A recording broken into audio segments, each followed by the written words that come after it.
This is the most garbage F-grade small fireball skill book. Taking it to the toilet as toilet paper is its only destiny, but when you see it for the first time, you empty your pockets without hesitation to buy it. Everyone laughs at you for being a fool. Little do they know you have the ability to add infinite skill points. And any skill in your hands can instantly be upgraded to the maximum level. So while other players are still struggling in the newbie village, you already have forbidden level spells in your hands, able to dominate the world with a wave of your hand. At this point, the divine path has been open for 2.5 hours, and newbie village 9527 is still bustling with people. At this rate, you might not be able to leave the village for a while, and even if you do, you might not be able to snatch any monsters. You look at the crowd at the village entrance, your face darkening. However, at this moment, a system prompt sounds in your ear. Ding! Your infinite skill points have been credited, and you can learn any skill at the same time. Infinite skill points. Can learn any skill. You can't help but be stunned, and quickly open the skill bar. There is only one skill on the skill bar, F-grade small fireball, but the skill points column shows countless 9s. Is this real?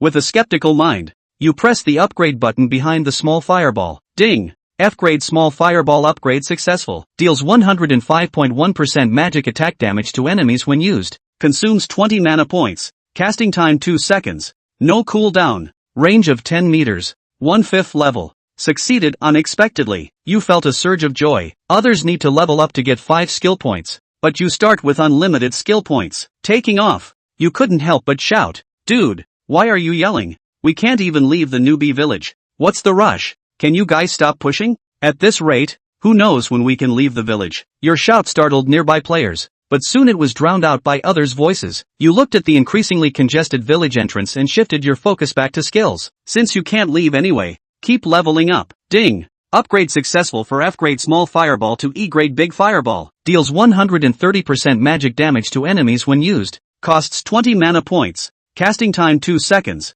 No cooldown. Range of 20 meters. 1/5 level. Currently in Shin 2. Item levels range from F-grade to SSS grade, with the mysterious and unpredictable God grade. Not sure if you can directly upgrade this skill to God grade. Seeing that the big fireball can still be upgraded, you decisively pressed the upgrade button. Ding dong! Upgrade successful for E-grade big fireball to 1/5 level. Keep going. Your 18 years of fast hand speed, agile fingers continuously clicking the upgrade button. E-grade big fireball reaches maximum level. Do you want to upgrade it to D-grade big fireball using 2 skill points? Upgrade. You chose without hesitation. Ding! Consumes 2 skill points. Upgrade successful. D-grade big fireball. Deals 150% magic damage to enemies when used. Costs 20 mana points. Casting time 2 seconds. Range of 20 meters. 1/5 level. Keep upgrading. With unlimited skill points, you show no signs of stopping. Before long, a notification sound rang in your ears. Ding! Your skill has been upgraded to S-grade fireball art. S-grade fireball art. Deals 400% magic damage to enemies when used. Costs 20 mana points. Casting time 2 seconds. No cooldown. Range of 30 meters. Cannot be further upgraded. Unable to upgrade further. You noticed the upgrade button for the skill had disappeared. Line up. Just then, a voice full of authority sounded. A team of armored soldiers appeared at the village entrance, led by the captain. The guard captain swung his sword at the wall behind him, with a bang, creating an opening in the wall. Line up here. Leave the village in order. Hearing this, you quickly ran towards the crack in the wall. Before long, you passed through the wall and arrived outside the newbie village. It was a very open area, full of people and no monsters in sight. Just like those popular online games when they first launch. You looked around and couldn't help but sigh. S-grade fireball art is powerful, but there are no monsters to fight. The forest over there has fewer people. Probably a high-level monster area. The damage bonus from S-grade fireball art is significant. With your current 20 magic attack, you can deal 80 damage with the fireball art bonus. Considering a first-level monster with 100 health points, you can defeat it in 2 hits. Even a second-level monster, with the 30-meter range of S-grade fireball art, can be easily killed. With that in mind, you headed towards the area with second-level monsters. Before long, a figure appeared before you. Wild Boar, level 2, health 200%, attack 40, physical defense 10, magic defense 0, skills none. Description: this is a wild boar enjoying a lazy time in the forest, but your arrival seems to have disrupted its peaceful life. It is extremely angry now. You are just a cabbage in its eyes. Treat me as a cabbage? Your eyebrows furrowed into a straight line. Then I'll turn you into a roasted pig. You shot a fireball towards the wild boar, and a blood-red damage font popped out from the wild boar's head. The angry wild boar roared and charged towards you. As you fought back, you shot out 2 more fireballs, not giving the wild boar a chance to counterattack. Oomph! The boar's blood level instantly emptied and it fell to the ground. Kill the boar and gain 10 points of experience. That much? The experience bar went up by a 10th, and Sumu's face was elated. According to the description in the information booklet, killing monsters of the same level would earn you 5 points of experience, and it was only for whoever killed them, even in groups. Once one's level exceeds the monster's level,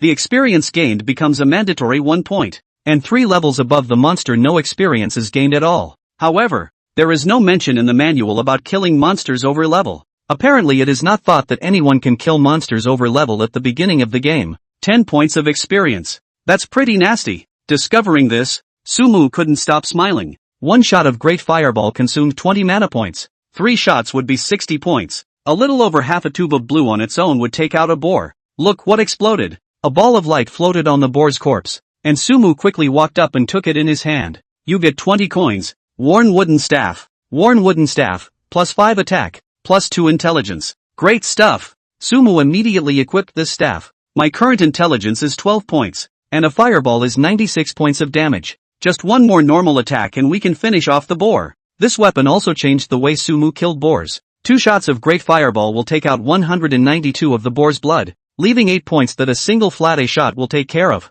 Sitting on the ground. 5 minutes later, Sumu's blue bar back to full. The mage's this point is not good. The early return to blue is particularly slow. He stood up and unleashed a large fireball towards the nearest boar. Minus 96. Minus 96. 2 rounds of fireballs hit one after another, and the boar's blood level instantly dropped to 8 points. That's when the boar slowed down. Sumu knew very well that the boar was entering a serious injury state of 5% of its life value, and its mobility was sharply reduced by 50%. Take it while you're sick. Taking this opportunity, Sumu raised the staff in his hand and struck it on the head with a club as the boar approached. Minus 11. A damage pops up and the boar follows it to the ground. You've gained 10 experience points by killing the boar. You've gained 20 coins. Sit down and get your blue back. Sumu killed 2 more boars as he did. Perhaps because of killing monsters at a higher level, he was very lucky and exploded a plus 2 defense, plus 2 body clothing. Sumu wore it directly on her body. It's just too slow to get your blue back.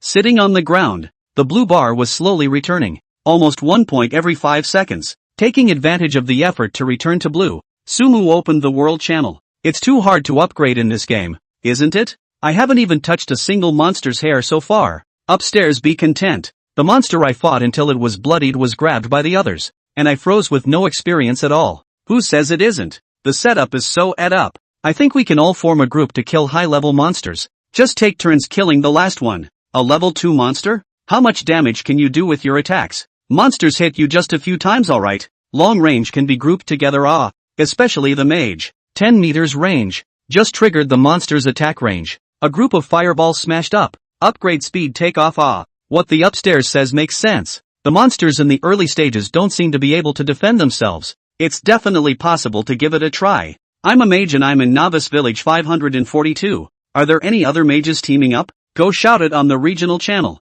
The chat on the world channel was very hot, with message after message dazzling. Sumu frowned when she saw some of the comments. The mage approach to killing monsters together definitely works. It's just that this way, this level 2 area will soon have other mages arriving, and at that time, one might not be able to grab the monsters. Can't returning blue be any faster? Sumu was very helpless. He opened the area channel and the chat on it was hot. Any mages teaming up to kill level 2 monsters? Mages all gather at the entrance to the level 2 monster area. Groups of 5. Speed brush teams. Begging for Master FA's belt. My little sister is a priest. She can add blood and replenish output. Lawgiver, ever-dropping god. Can you take me? A trash assassin? The mages also reacted to the fact that they were perfectly capable of blasting level 2 monsters with their skill range. By the time Sumu's blue bar was back to full, the forest had also come with quite a few players. Dude, you're a mage, right? Why don't you form a team? We'll all take turns getting experience. Yeah, with a group of 5. The last one to set off the fireball just happens to get experience. When they saw Sumu, they immediately sent out an invitation to form a team. Those who were able to choose a mage were basically full 10 points of intelligence, and a single fireball could deal 20 points of damage. A team of 5 mages is also the most efficient. No need. Sumu directly rejected the other party and turned around towards the deeper part of the forest. What the hell? You're not even in a group? You're still going inside? Isn't this looking for death? This little cutie, you really think you're playing an online game? You don't even care about your life? Understand everyone, there are always some oddballs. We're still one mage short, so let's wait. Looking at Sumu's back, these few people all snorted. A mage can blast monsters, but a mage can't. Sumu ignored it, and when those people disappeared from sight, aimed at a boar and released a fireball. After more than 10 minutes, Sumu once again gained 30 points of experience. He glanced at the experience bar. 70 out of 100. It's about to get upgraded. Sumu sat down on the ground and looked at the blue bar that was returning little by little. When the blue bar was full, he didn't hesitate and immediately got up to look for prey. After killing 3 more boars, the experience value had finally reached 100%. Congratulations on your successful upgrade. You have gained 10 assignable attributes and 5 skill points. Congratulations on being the first player to upgrade. Rewarded with a career skill. Please make your choice. 2 messages appeared at the same time. Upon seeing the second message, Sumu's face was overjoyed. The skill thing is just too important for its own good. He hastily opened the selection panel. 2 options appear above. 1. Passive vocational skills. 2. Active occupational skills. What should one choose? Chapter 4, Selling a white suit for $100 million? The damage of Fireball is very considerable. I'm not even lacking in attack skills right now, so I'd better go for the passive class. Sumu chose a passive type skill. Congratulations on gaining Spell Will. Spell Will, your mana gain from Spirit becomes 110%,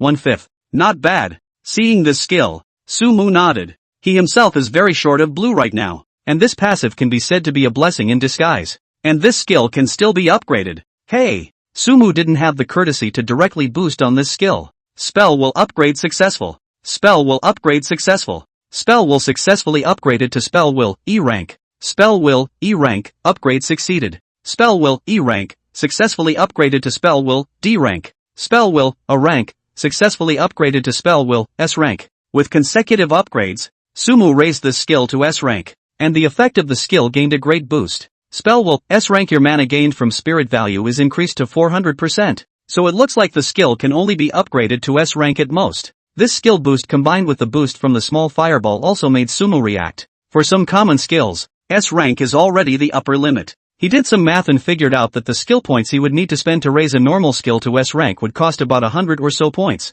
In other words, someone else who wanted to raise a normal skill to an S rank skill would need to rise to level 20. That's still a lot of skill points to invest all in one skill. The next step is attributes. What should I add? After figuring out the skills, Sumu was having trouble with the attribute points. Lifesteal is directly linked to constitution, which must be added no matter what profession you are in. Then there's the intellect and the spirit. As a mage, the importance of these 2 attributes cannot be overstated. Let's add intelligence first. Upgrading is the most important thing right now. After further thought, Sumu added all 10 attribute points to intelligence. Player, Sumu. Profession, mage. Level, 2/200. Life value, 100. Mana, 400. Attack, 21. Magic attack, 44. Physical defense, 12. Spell defense, 10. Attributes, strength 8. Constitution 8, plus 2. Agility 8. Spirit 10. Intelligence 20, plus 2. Equipment, worn wooden staff.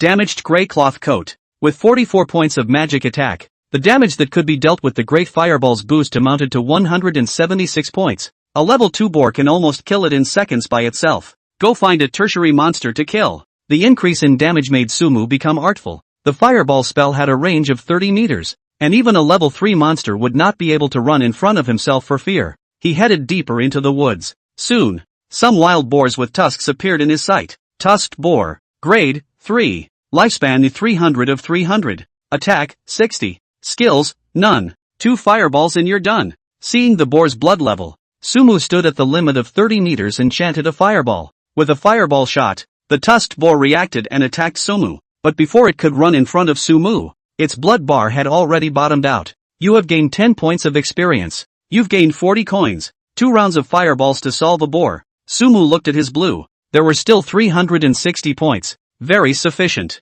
Comfy. Standing up, he charged the other boars. After the blue bar was sufficient, one's efficiency in killing monsters had increased by a large margin. As the experience bar continued to climb, after killing 20 boars, a prompt reappeared. Congratulations, you have been upgraded and gained 10 points of assignable attributes and 5 skill points. Sumu's rank came to level 3. all plus intelligence. After thinking for a while, Sumu almost intended to pursue extreme attack damage. This brings one's magic attack to 64 points, and the damage of a fireball is 256. The efficiency of killing monsters will be taken to another level. Burst out 2 pieces of white plate equipment. I can't use it. Hang it on the auction house and sell it. In addition to the upgrades, the 20 boars had also popped out a good 2 pieces of white plate equipment, and Sumu now possessed 11 silver coins in his hand. Compared to those who only had copper coins in their hands, his 11 silver coins were absolutely huge. How much is better to sell? Sumu looked at the equipment in her hands. 2 modeled iron swords with +5 attack and +2 strength.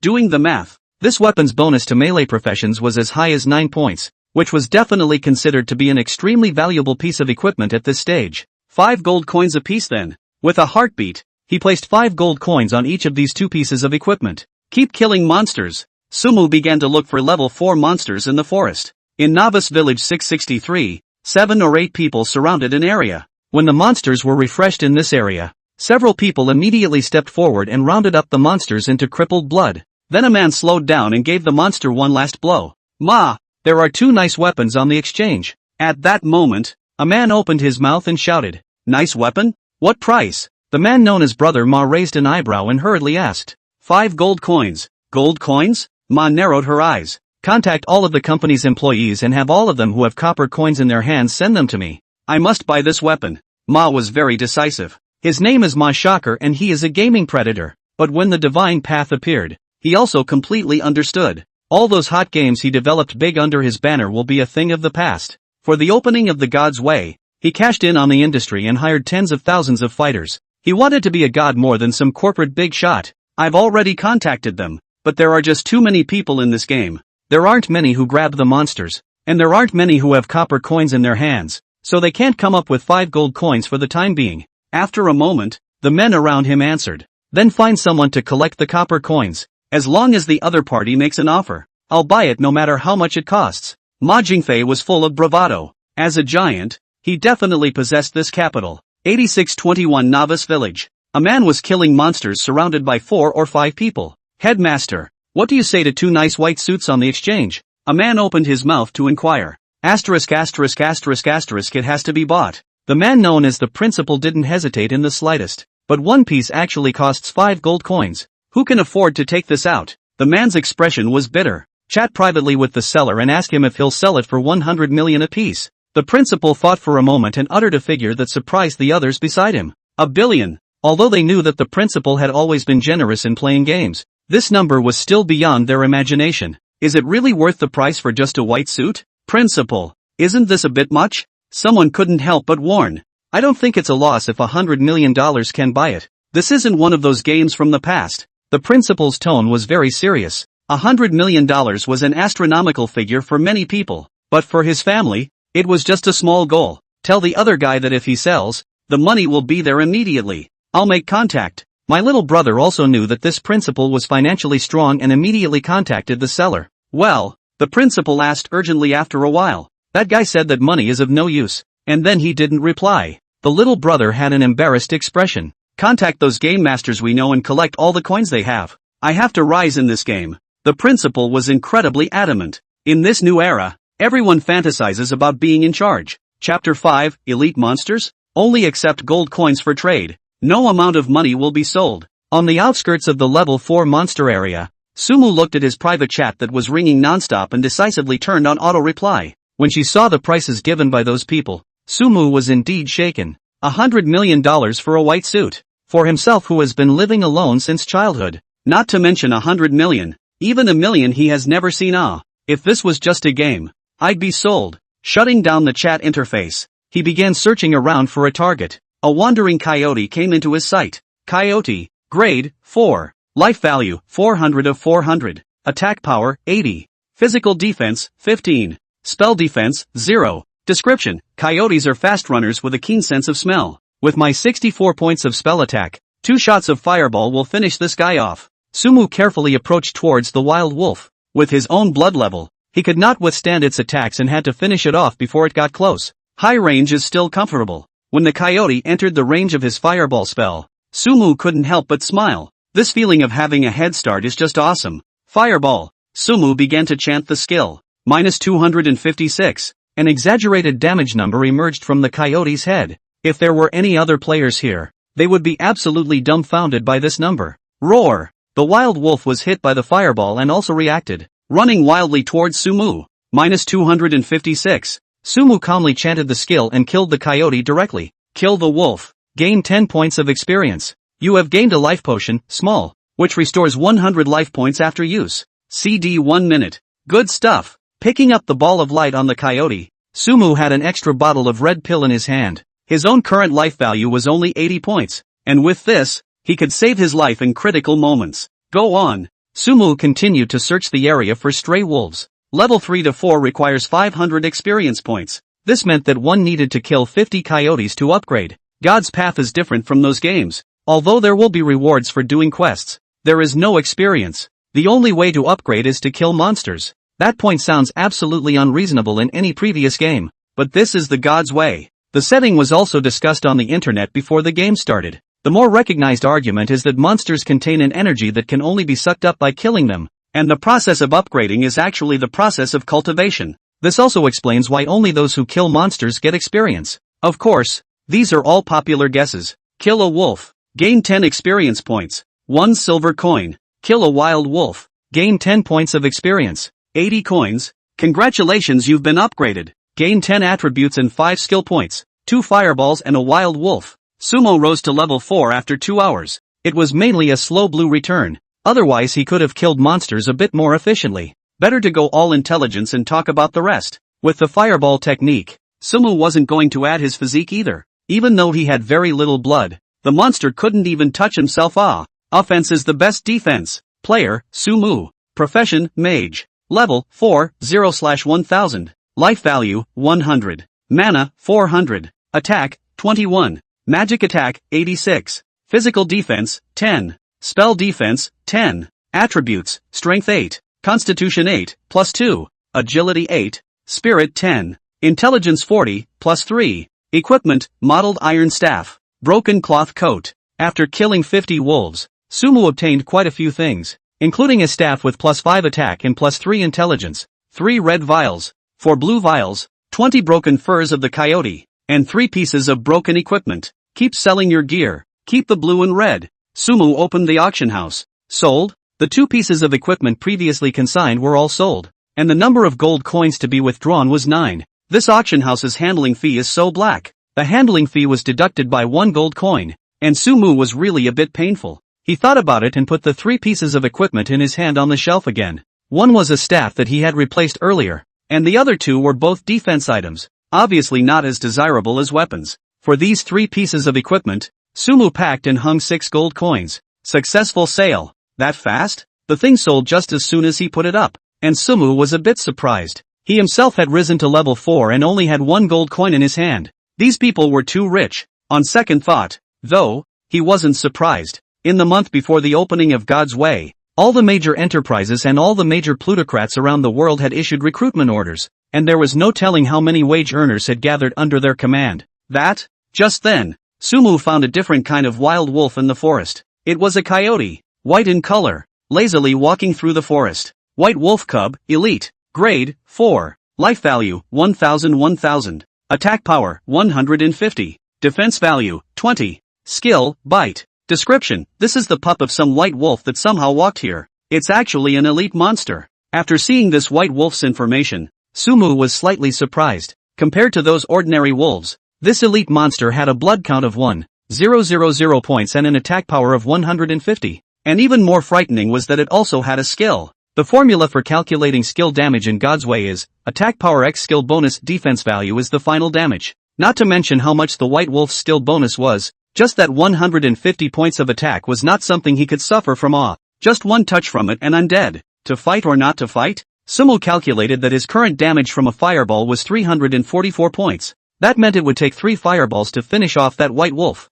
Even if you have first strike, you need to chant 2 fireballs behind you, which is 4s. The white wolf's speed is fast. 4s will definitely be able to run in front of me. In case it strikes first, then I'll be finished. We can't risk it. Let's go back to the village and learn a few skills before we come back. In exchange for those unlimited resurrection MMOs, Sumu was sure that the fireballs went straight up, but God's path was different. with 10 resurrection opportunities. It's best if you don't use any of them. According to the information pamphlet, it is possible to learn skills in the novice village, and players can go to a career tutor to learn them every few levels. It's just that the price is very high. But after the equipment was sold, he had 15 gold coins in his hand, which was definitely enough. For others, learning skills doesn't improve much, but not for me. Elite monsters are nothing. After learning the skills, I won't even panic when I single-handedly fight a boss. Chapter 6 Learning Skills. Returning towards the village. The level 3 monsters hadn't arrived home with players for a while.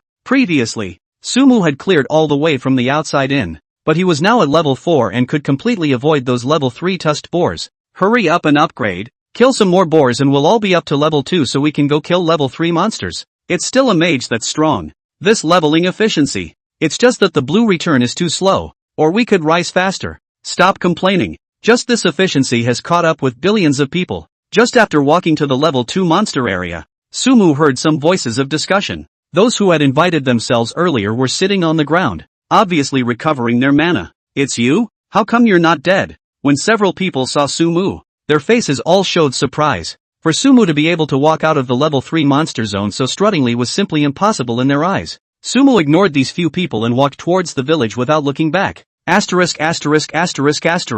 This guy is too arrogant, isn't he? I think it's 80% that he's hiding somewhere, waiting for us to clear out the level 2 monsters in this neighborhood, and that's why he dared to run out. That's right, otherwise with him alone, it wouldn't be a waste in front of those monsters. We helped him and he didn't even say thank you. He still has this tugging 250 look on his face. What kind of person is that? A few people couldn't help but mutter. Alright, let's continue killing monsters. A few short of all level 2s, then we can all add intelligence and go kill level 3 monsters. The one leading the group interrupted the discussion and stood up first. This level 2 area could be more than just their team, but the other mage teams around them had reached a stream of tacit understanding with each other, with each team killing monsters within a fixed range. It was just that everyone's heart knew very well that when those people from the level 1 area killed over, the situation here would become very grim. They had to race against the clock to enter the level 3 monster zone ahead of the others. A mountain of people. Back outside the village, Sumu looked at the crowds of people grabbing monsters and kept shaking his head.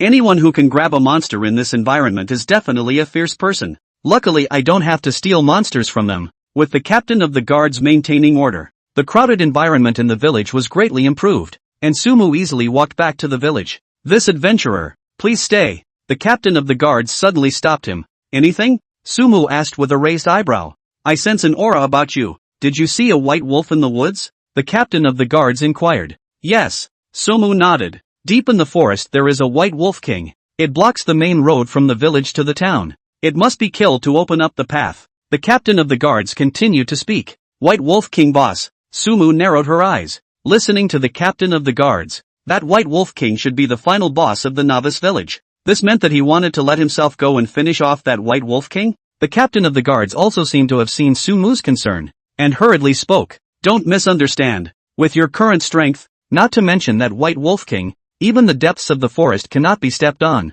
So what do you want me to do? I want you to bring back the fur of that white wolf cub. As the captain of the guards spoke, a quest option appeared in front of Sumu's eyes. Do you accept the captain of guards commission? Reward 1 gold coin upon completion and the captain of the guards iron sword, grade E. I accept. Originally planning to that white wolf cub, Sumu decisively took on this task. But with your current strength, it won't be easy to deal with that white wolf. You can either form a group or head to the career tutor to learn skills to further enhance your strength. As Sumu took the task, the guard captain gave advice. Sumu nodded and was about to leave when she suddenly stopped. Anything else? The captain of the guards asked curiously. May I ask if you can learn skills here? The reason why Sumu stopped was precisely the warrior profession tutor labeled on the guard captain's head. One could still remember that when one gained unlimited skill points. That hint also said that one could learn any skill. All I've mastered are sword techniques. Are you sure you want to learn them? The captain of the guards froze for a moment. Okay. Sumu nodded her head with great certainty.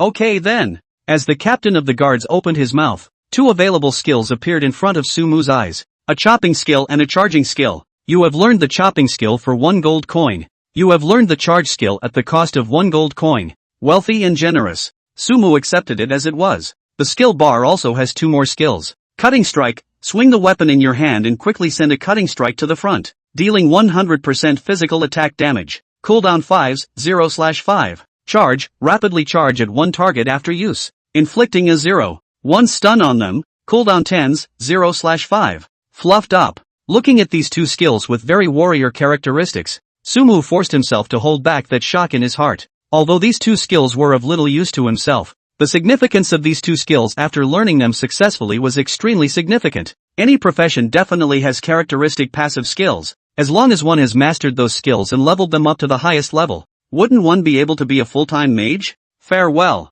Sumu bid farewell to the guard captain and continued to search for other career instructors in the village. The village was large, with lots of places and a number of NPCs with quests on their heads, but most people had no intention of taking them. For one thing, there's no experience in doing quests. Secondly, it's not enough rank. Sumu walked to a defense store, and a quest prompt lit up above the owner's head. Hello adventurer, do you have enough wolf skins on hand? I can make a wolfskin cloth armor for you. The boss was very enthusiastic. Sumu directly handed over the wolfskin he had scored. Congratulations on completing the quest Coyote's Fur. You get 1 gold coin. Wolfskin cloth armor, grade E. Wolfskin cloth armor, grade E +5 spirit, +5 physique. Equipment level, grade 4. Great stuff. When the wolfskin cloth armor arrived, Sumu didn't hesitate and directly put it on his body. Walking out of the defense store, not far away was a beautiful woman with a bow and arrow, dressed as a ranger. Hello, I want to learn skills. Sumu walked up quickly. The beautiful woman sized up Sumu for a few moments and spoke with some surprise. Are you sure you want to learn archery type skills? Sure, Sumu affirmed. In the next second, the skills of two archers appeared before his eyes.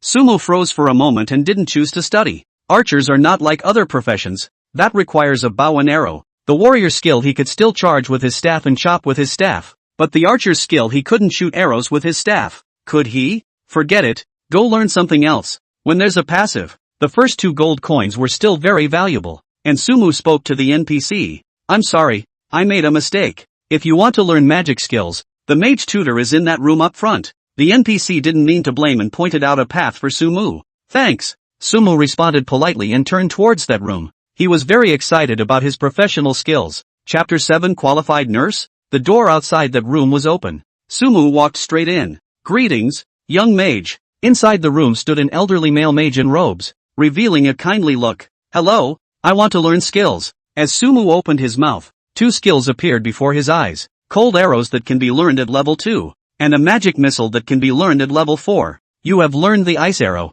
Spend 1 gold coin. You have learned magic missile at the cost of 1 gold coin. Without hesitation, Sumu directly learned these 2 skills. After learning the skill, he opened the skill bar as he walked out of the house. Cold ice arrow, when used, it can inflict 50% magic damage on the enemy and reduce its movement speed by 10% for 3s. Consumes 50 mana. Casting time 1 second. Cooldown time 10 seconds. Attack distance 10 meters, 0/5. Magic missile, can deal 100% magic damage to the enemy after use. Consumes 50 mana. Instantaneous. Cooldown time 20 seconds. Attack distance 10 meters, 0/5. These 2 skills can be. After seeing the descriptions of these 2 skills, the corners of Sumu's mouth rose. With these 2 skills, that white wolf could be taken completely at will by himself. All of them will be upgraded to S rank first. The 999 numbers in the column of skill points made Sumu have no qualms about connecting to the warrior skills he had acquired earlier.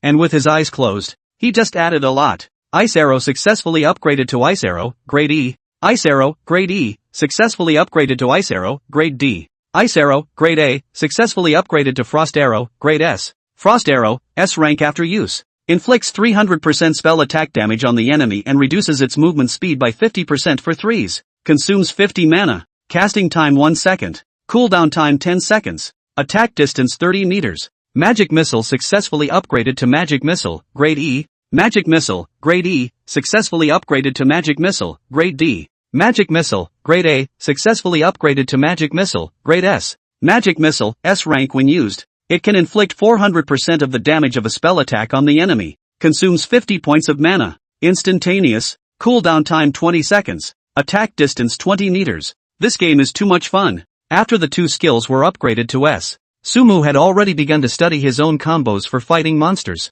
The range of the frost arrow was 30 meters just like the fireball. So one could first slow down with the frost arrow, then release the fireball, and finally wrap up with the magic missile. With this set of moves, Even monsters with fast movement speeds wouldn't be able to touch themselves. I'm afraid. There are other career tutors. Go learn the skills. Sumu continued to look around the village. During this time, he also saw some quests that could be taken at level 2 or 3, but had no intention of doing them. Right now there were already quite a few people grabbing monsters in the level 2 monster area, and the level 3 monster area was expected to come in a short while, so it was too much of a waste of time to do quests and also grab monsters. Plus, he was now level 4, and killing low-level monsters with only a little bit of experience was just too slow in terms of efficiency. Although the equipment given by these quests was okay, he didn't need the equipment right now. Leveling up was the big thing. Sumo found the assassin's career mentor. After the conversation, 2 melee skills appeared in front of him, which really didn't mean much to him, and Sumu was too lazy to waste gold. Adventurer, may the holy light envelop you. Sumu continued to find the priest profession tutor in the village. Mages and priests can be said to have a lot of similarities. Everyone was a profession that wore cloth armor and relied heavily on intelligence and spirit. And of the 5 professions, the priest's skills were arguably the ones he was most looking forward to. You've learned the art of healing. You've learned the lesser holy light technique. Healing spell, used to restore the target's own intelligence x 100%. Consumes 20 mana. 1's casting time, 2's cooldown. Casting range 10 meters, 0/5. Small holy light, apply holy light to the target's body. Inflicting damage to enemies x 50% of their spell attack and healing to friendlies x 100% of their spell attack. Consumes 50 points of mana. Instantaneous, cooldown 10s, casting range 10 meters, 0/5. With this skill, the difficulty of fighting monsters is worrisome. Seeing these 2 skills, Sumu skimmed his lips. The priest profession is still suffering. The damage is not at all on the same level as the mage. Plus, add. Sumu was not polite at all and directly made a point with his big hand. Healing technique successfully upgraded to healing technique, E rank. Cure, E rank. Successfully upgraded to cure, D rank. Cure, A rank. Successfully upgraded to cure, S rank. Healing spell, S rank after using it. It can restore the target's own intelligence x 250% of its own blood. Consumes 20 points of mana. 1's casting time, 2's cooldown. Casting range 20 meters. Minor Holy Light Technique successfully upgraded to Major Holy Light Technique, E rank. Great Holy Light Technique, E rank. Successfully upgraded to Great Holy Light Technique, D rank. Great Holy Light Technique, Grade A, successfully upgraded to Holy Light Technique, Grade S. Holy Light Spell, S rank casts Holy Light on the target's body. Inflicts damage to enemies x 200% of spell attack. Restores healing to friendlies x 400% of spell attack. Consumes 50 points of mana. Instantaneous, cooldown, 10s, casting range, 20 meters. Yes, after these 2 skills were raised, not to mention a white wolf cub, even if there was another one, Sumu was still confident. He looked at his current attributes. Player, Sumu. Profession, Mage. Level, 4, 0/1000. Life value, 130. Mana, 600. Attack, 21. Magic attack, 86. Physical defense, 13. Spell defense, 15. Attributes, Strength 8. Constitution 8, +5. Agility 8. Spirit 10, +5. Intelligence 40, +3. Equipment, Mottled Iron Staff. Wolfskin Cloth Armor. 600 points of blue was more than enough even if he unleashed all the skills he currently mastered. With my intelligence, a healing spell can restore 108 points of blood at once. The Holy Light spell deals 172 points of damage and 344 points of healing. I count myself as a certified nursemaid now, don't I? Little White Wolf, brother is here. Sumu revealed a grinning expression and headed to the monster area. For 69 Novice Village, a group was wandering around the outskirts of the level 3 monster zone. Mu Shui. How much blood does your current healing spell add? A man with a large sword said as he looked at the petite and cute lowly girl beside his voice. If Sumu were here, he would be very familiar with the sword in his hand. I leveled up the skill to level 5, and the bonus is 125% of intelligence, which is 25 points of blood. The lowly girl replied with her hand. Isn't it a bit of a loss to invest skill points in these common skills up front? As soon as she finished speaking, a short-haired, cool-looking, tall beauty next to her spoke up. Practicing is a big problem if you don't upgrade your skills in the early stages. There's always a need to invest in a practicing skill. The big sword man took a deep breath. His tone was a bit helpless. It's a pity that too few people were assigned to the same novice village. If all those mages in the Union were in this novice village, we would have been able to save those skill points. At the man's side stood 5 other mages that he had hired at great expense. This was the reason why one of their fighters, a priest, and an assassin were able to level up to level 2 so quickly. Chapter 8 Elite First Kill. The crowds are starting to get bigger. Back in the level 2 monster area, there were more and more people here, and apart from some mages, there were other professions that had come as well. Sumu looked at those people crouching in an area with a tense look on their faces and smiled slightly. The number of mages fighting monsters in the level 3 area has also become more numerous. A group of mages unleashed fireballs together towards a boar, instantly wiping it out. It really is much faster to fight monsters this way. Sumu saw the group that was in the level 2 area earlier. In this novice village, that team's upgrade efficiency was clearly the fastest. That guy again? Why is he here again? I guess they realized they couldn't grab monsters outside and wanted to come here to find a team. Look at him. He probably hasn't even reached level 2. Who would want him? That's not right. He seems to be heading further into the forest. How come those level 3 monsters aren't even looking at him? Does that mean he's already level 3? How is that possible? No way. We're only level 2 even after killing monsters so efficiently. What makes him level 3 all by himself? But if he's not level 3, how come those wild monsters aren't looking at him?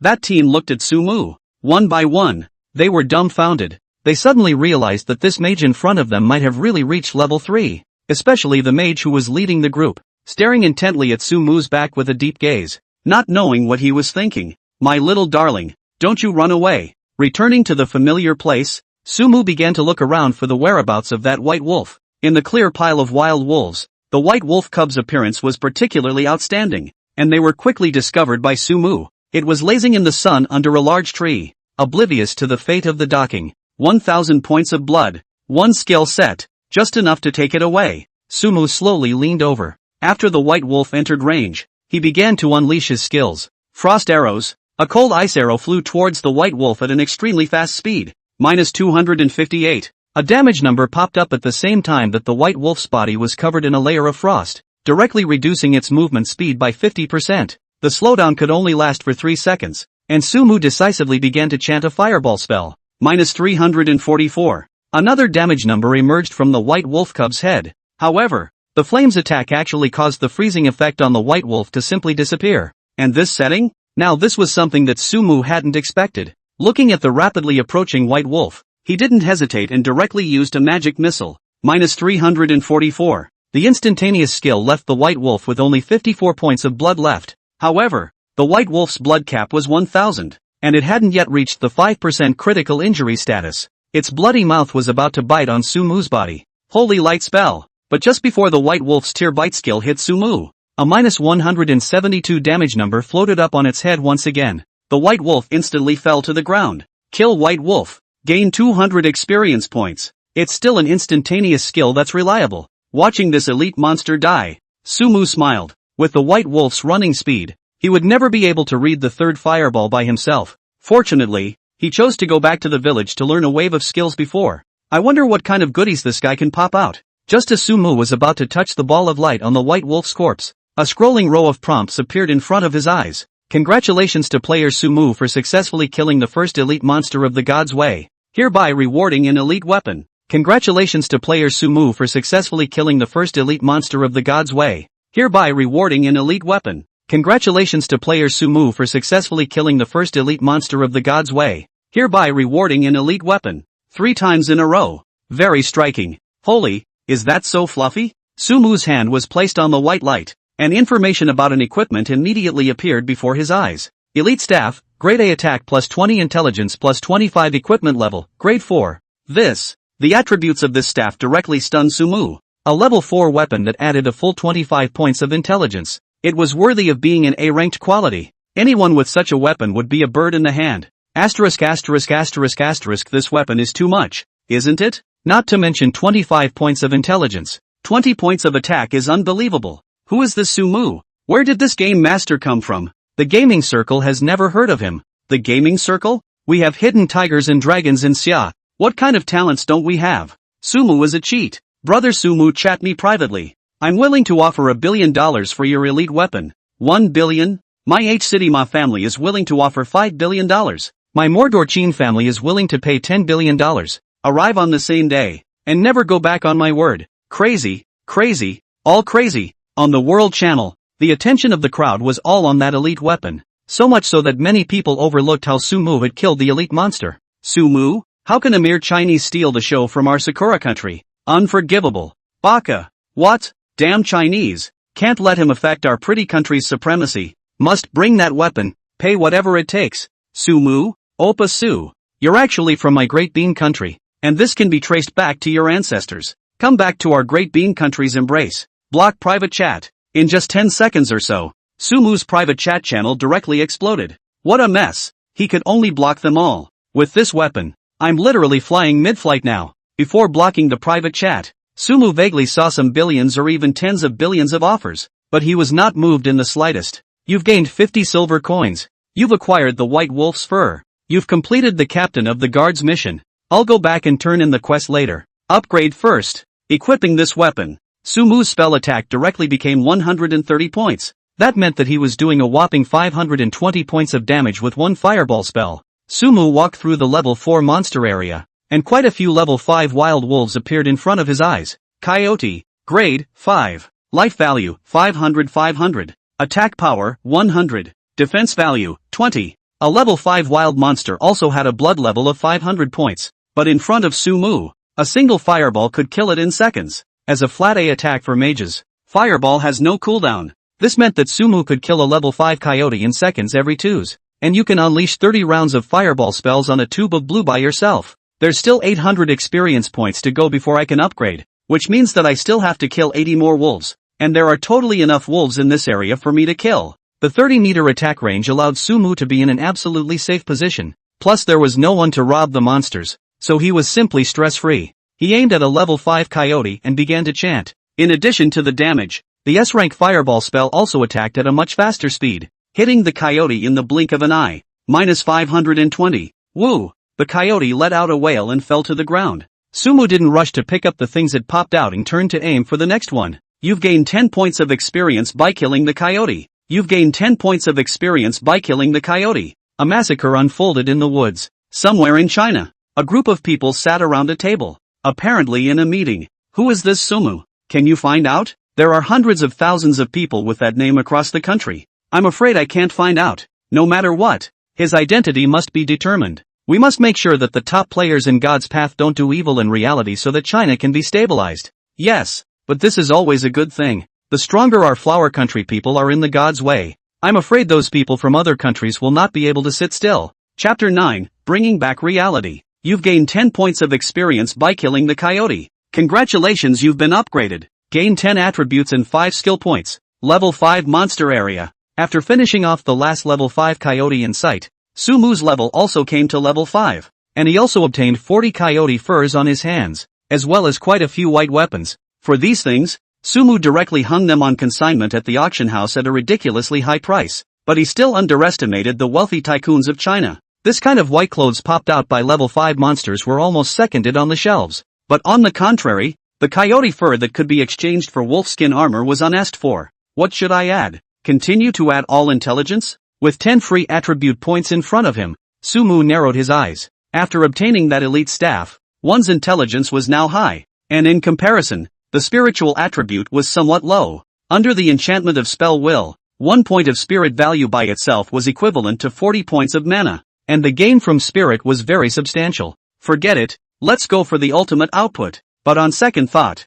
it's not like he's short of blue right now. Spell attacks are the hard way. Sumu directly added 10 attribute points to intelligence. Player, Sumu. Profession, Mage. Level, 50/2000. Life value, 130. Mana, 600. Attack, 36. Magic attack, 150. Physical defense, 13. Spell defense, 15. Attributes, Strength 8. Constitution 8, plus 5. Agility 8. Spirit 10, plus 5. Intelligence 50, plus 25. Equipment, Elite Staff. Wolfskin Cloth Armor. 150 points of magic attack now. You can go kill level 6 monsters. Sumu smiled and headed towards a location further inside the forest. It is? Soon a camp of boar men appeared in his sights. Some of them with long swords and others with longbows. Remote monsters? He wasn't worried about the boars with swords. What he cared about were the boars with bows, which were long-range monsters. Sumu slowly walked over, stuck within a range of 20 meters,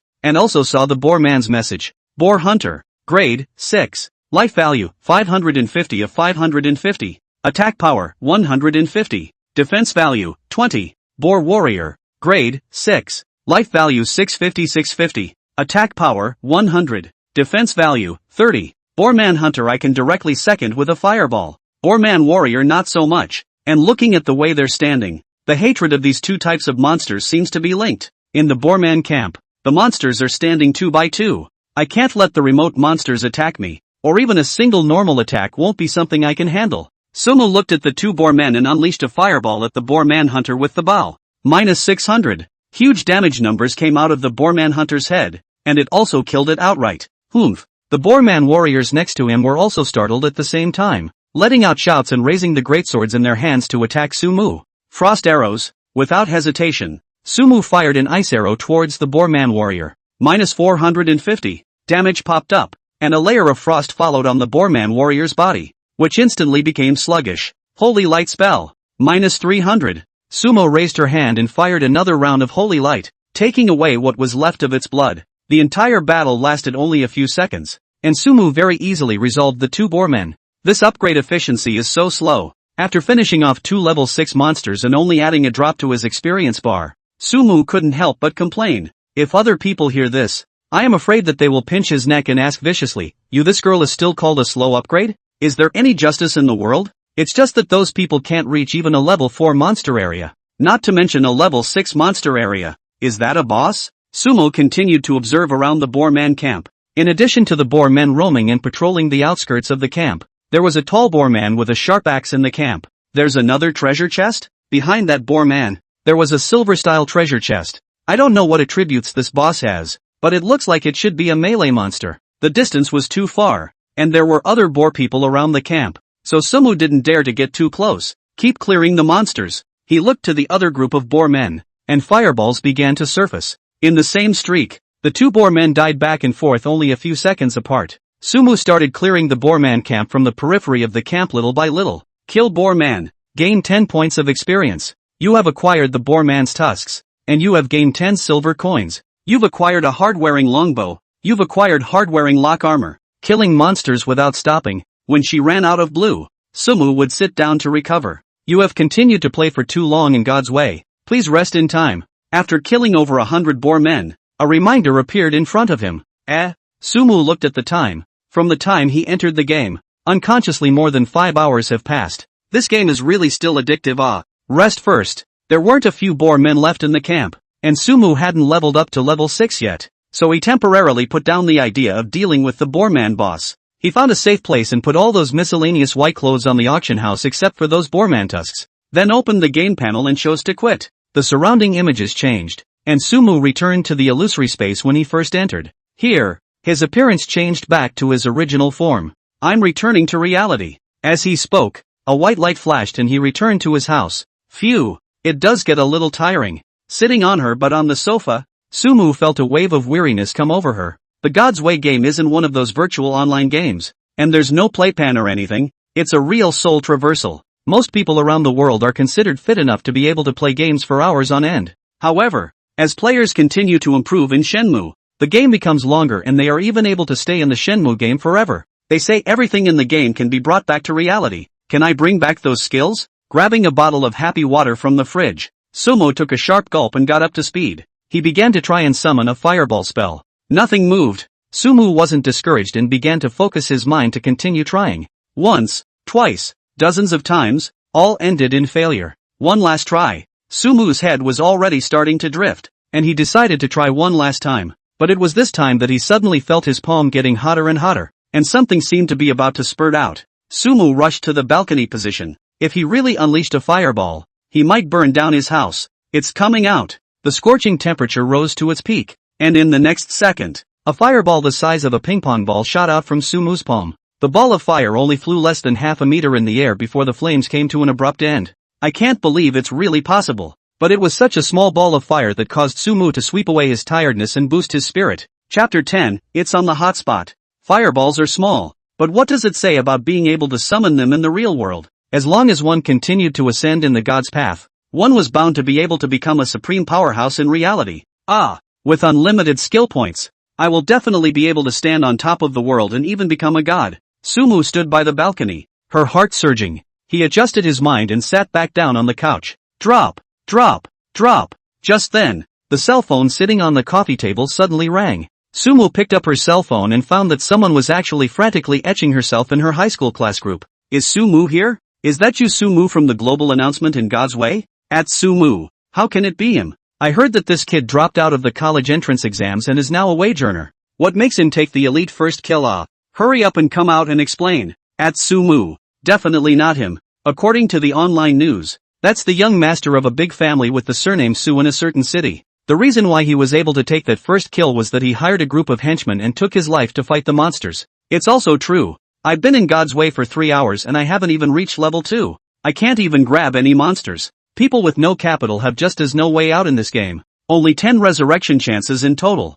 Those people are really willing to give it up. I heard that the other side offered $1 million for a chance to resurrect. So if I were to do it, I'd do it too. Come on. Who needs money if you can hang out in God's Way? Looking at the 99 plus messages in the class group, Sumu clicked on the group interface, found the button to exit the group chat, and decisively pressed it. These classmates had never reached out to themselves on a regular basis, and now they were more likely to do nothing more than flirt with them. Opening Weibo. The hot search keywords on it made Sumu freeze. The name that dominated the top 10 of the Weibo hot searches was simply not too familiar to himself. Sumu? Who is this person who took the first kill of the God's Way elite? Shintu surprised elite first kill. Player Sumu took the whole service's first heaven-defying weapon. For the glory of my country. The old president of a certain training, Ma Jingfei, sends out a micro 10 billion inviting Sumu to join a certain training and break into the God's Way together. Popular movie star Didi's high-profile confession on Weibo about Sumu. As long as the other party dares to marry,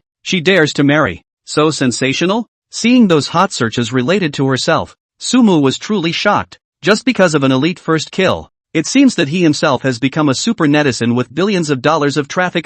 No one can know who I really am. At least not until I bring back to reality all the abilities I possess in God's path. Sumu narrowed his eyes, his expression extremely serious. God's Way is more than just a game. Once he exposed his true identity, he was bound to be in a huge crisis. Luckily I'm a deadbeat and don't have many friends. Sumu thought of the plot of those old online game novels. What goddesses and diehards found out that they were game masters, and then pretended to beat their faces in reality or something. I don't have that kind of time for myself. Sumu opened the God's Way game community. This is a community platform created jointly by several major posters after the emergence of the Shenmue game. Shocking. The elite first kill Sumu is actually a super killer. Shocking explosion. The first kill Sumu was actually the abandoned son of the Su family in Sea City. Sumu couldn't help but roll her eyes when she saw her name on most of the posts. These guys are really doing everything they can to attract attention. He simply ignored the posts and continued to scroll through them. Shenandoah game time statistics. Soon, a post caught his attention. Clicking in, some analysis appeared before his eyes. According to professional statistics, at present, the average person can play in God's Way for about 3 to 4 hours, and those with exceptionally strong physical fitness are able to last for 5 to 6 hours. And after entering the God's Way game, our bodies would disappear in reality. We should have gone to that unreal space and then copied our consciousness from the unreal space into the game. As a guess, the amount of game time that can be played in the game becomes more as the level increases and the attributes increase. And as for the point of bringing out the abilities in the game, no one has been able to do that yet. There were quite a few useful dry facts tallied in this post, and Sumi nodded silently when she saw it. The difference between one's physical quality and those trained personnel was not a little bit, but one's time spent in the God's path was not lower than theirs, so it should have something to do with one's high rank. Can't top it. I'm just too sleepy. Gotta catch up on my rest and get back to the game. Looking at these posts, that tiredness that was squashed by the excitement is acting up again. Sumo Hatchet lied down on the sofa. He set an alarm for 5 hours. 5 hours is enough time to get yourself a good night's sleep, after which it's time to start charging onward. Ding, ding, ding. 5 hours later, Sumu was woken up by a sharp alarm.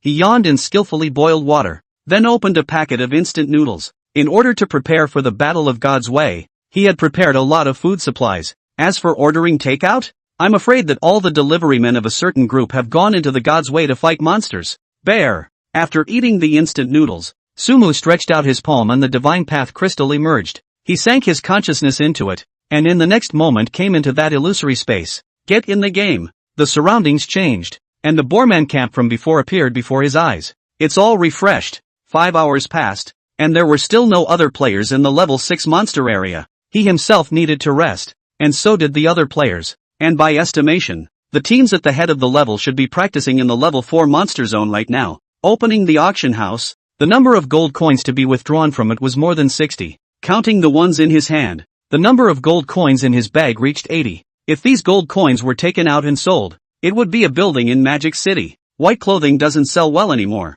and the value of coyote furs is showing up. Sumu realized that the auction house had a lot more white clothes, and the price was pressed down to 1 gold coin. Fortunately, he sold it early. On the contrary, the coyote furs, which were not selling well before, were being purchased at a high price by a number of people in the regional channel. Let's rise to level 6 first and take a look at the attributes of this boarman boss. Aiming at those boar men on the outskirts of the camp, Sumu read a fireball spell. It's the same playstyle as before. Second, the long-range monsters, then the melee monsters. Kill the boar manhunter and gain 10 points of experience. Kill the boar warrior and gain 10 points of experience. With his ultra-high spell attacks along with his S-rank skills, his experience value was also growing by leaps and bounds. Congratulations on reaching level 6, gaining 10 assignable attributes and 5 skill points. A prompt rang out and Sumu finally reached level 6. And at that moment, the only thing left in the camp was the boarman boss, and the silver treasure chest behind it. Chapter 11, the main mission. Looking at his 10 unallocated attribute points, Sumu was in no hurry. He walked to a position 30 meters away from the boarman and also saw the basic information of the other party. Sharp Axe Boarman, Elite, Grade, 6. Life value 3000 of 3000. Attack power, 200. Physical defense, 50. Spell defense, 0. Skill, charge. Not a boss? After seeing the boarman's attributes, Sumu narrowed his eyes. This elite monster possessed 3000 points of blood, and with the skills he now held in his hands, even if he used all of them in one round, it would be somewhat difficult to finish it off. Sumu looked at his attributes and added all of his attribute points to intelligence. Player, Sumu. Profession, Mage. Level, 0/3000. Life value, 130. Mana, 600. Attack, 36. Spell attack, 170. Physical defense, 13. Spell defense, 15. Attributes, Strength 8. Constitution 8, plus 5. Agility 8. Spirit 10, plus 5. Intelligence 60, plus 25. Equipment, Elite Staff. Wolfskin Cloth Armor. With 170 points of spell attack, one fireball could hit 680 points of blood, and to finish off this boarman boss, at least 5 fireballs were needed. But after seeing that charge skill of the boss, Sumu resisted the urge to strike. It's not good to kite with that charge skill in place. If we could get 2 fighters to top it off, there would be no pressure. With such an elite monster right in front of him, plus that chest behind it, Sumu believed that as long as he went to the regional channel and shouted, there would definitely be countless people who wanted to come and join in on the fun. But on second thought, Sumu still gave up the idea. The elite monster was right here, and even if another day passed, it was unlikely that anyone in this novice village would be able to kill it. There is absolutely no need to rush yourself. Let's go back to the village and learn the skills first, then we'll come back and you. Sumu appeared to be patient. If he wasted a precious resurrection opportunity here because of his impulsiveness, it would not be worth it. These boarman tusks should be able to accomplish something. Go back and take a good look. I have 25 red vials and 22 blue vials in my hand right now, and I basically can't use them, so I can sell them all. And these plain white suits. Sumu opened his parcel, and the 20 compartments of the item bar were almost full.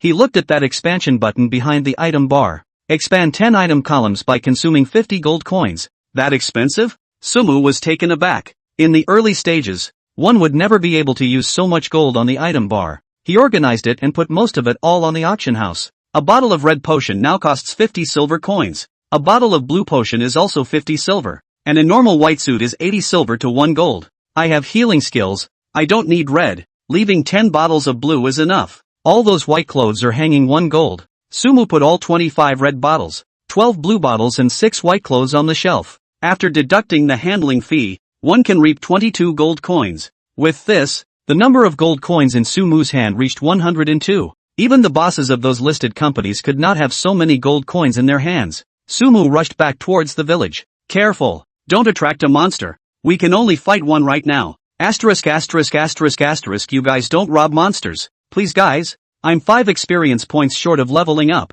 Can you let me level up this one? Form a mage team to kill level 4 monsters. Level 3 required. Full intelligence bonus. And the last position. Back in the outskirts of the forest, the place became lively, and the figures of people fighting monsters and upgrading big could be seen everywhere. As it stands, the practicing group at the head of the novice village has reached the level 3 mark and is heading towards level 4. Look, It's the big guy practicing solo. It's rumored that he's already level 4. So powerful. Ha! How did one person train to level 4? I don't know. But I've heard it might be stuck in some kind of bug. Bugs? This is a game created by God. How can there be bugs? It's not easy to say. Maybe it's some kind of special trick. After all, this game is real. Tricks don't count as bugs. Sumu's return from the high-level monster area quickly attracted most people's attention, and many of them even talked about it. In this novice village, Sumu was now a big name. Listening to the mutterings of those people, Sumu was indifferent. Suddenly, a few people blocked his way.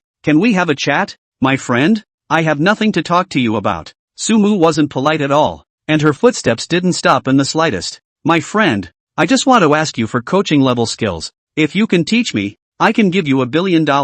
A voice shouted. $1 billion? The number reported by the other party made Sumu's footsteps lurch. When the man saw Sumu stop, he also laughed and continued. You won't not give face to me. Sue someone, right? Sumu also reacted. This young master Sue's identity is not ordinary. This is a syndicate young man. $1 billion might be an unattainable number to others, but in this man's eyes, it was nothing. I don't have any practicing skills. Turning around, Sumu replied indifferently and left after saying that. The man's expression froze for a moment. Young Master Su, this guy doesn't give you face. This is too crazy, isn't it? That's right. He's really taking himself seriously, or else we'll follow him later. We can always see his way of practicing. Next to the man, two men spoke one after the other. How many of us are in this novice village? The man was silent for a while and opened his mouth to ask. There are almost 30 of them, but most of them are still level 1. A man answered immediately. Call them all here, and when that guy comes out of the village later,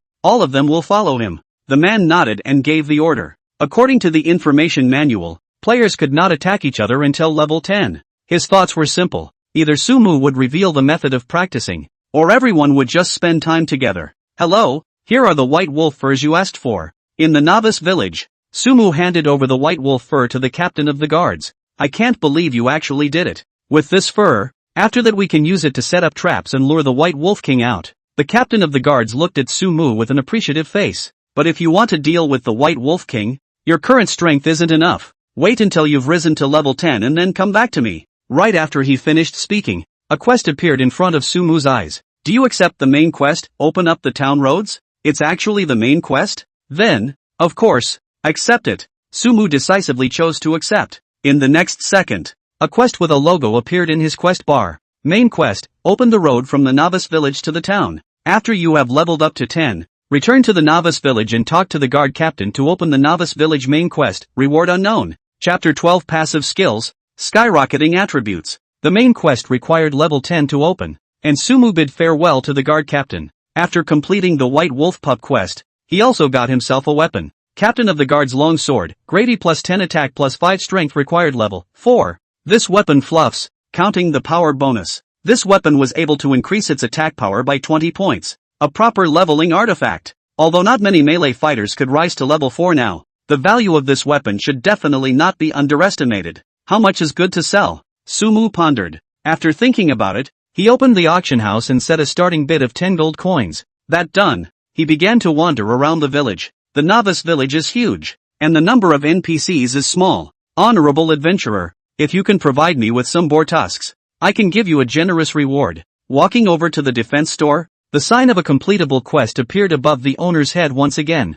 Sumu handed over the 50 boar tusks he had fought and exchanged them for a nice piece of equipment. Rhinoceros leather gaiters, Grady plus 5 intelligence plus 5 spirit required level 5. That's not a bad outfit. An E-rank equipment that boosted intelligence and spirit. Sumu didn't even think about it and directly chose to put it on. Go to the career counselor. Immediately after that, Sumu directly ran to the room of the mage profession tutor. Hello, I want to learn skills. As you wish. The elderly tutor was very kind. As he opened his mouth, a skill appeared before Sumu's eyes as well. According to what was written in the information booklet, players could learn a basic skill every 2 levels until level 10. And after that, when they went to the town, they would only get a basic skill every 5 levels, while the rest of the skills would need to be acquired by fighting monsters or completing quests. Mage Apprentice's Wisdom increases base intelligence by 10 points, 0/5. Passive skills? Seeing this skill, Sumu's eyes lit up. This passive skill came at a damn good time. You have learned the wisdom of the Mage's Apprentice, consuming 5 gold coins.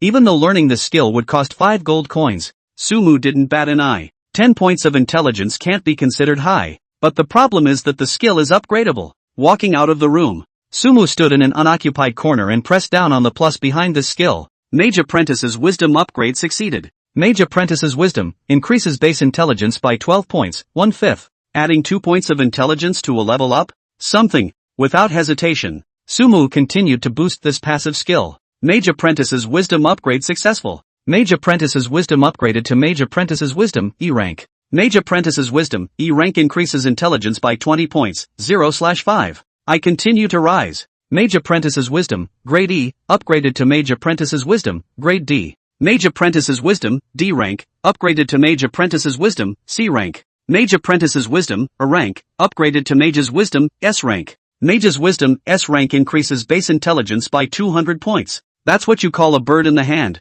As this skill continued to be upgraded, the base intelligence it boosted also increased, eventually reaching a full 200 points. The bonus from this skill was directly worth 8 elite staffs. It's true that passive skills still suit me best. Sumu couldn't help but laugh. The value in the spell attack column had reached 580 points. That meant that the damage of one of his own fireball spells now soared directly to 320 points. Now that I'm here, I'll finish off that elite monster in 2 skills. At this moment, the Boar Man Elite's 3,000 points of blood was completely insufficient in Sumu's eyes. Level 6 can learn passive skills. In that case, other professions should also have passives to learn. So won't I be able to skyrocket a wave of attributes? After his own career skills were learned, Sumu thought of other careers. Whatever the passive is, it's a must learn for yourself. He took a quick step towards the priest's vocational instructor. Soon, a kindly-faced priest mentor appeared in front of him.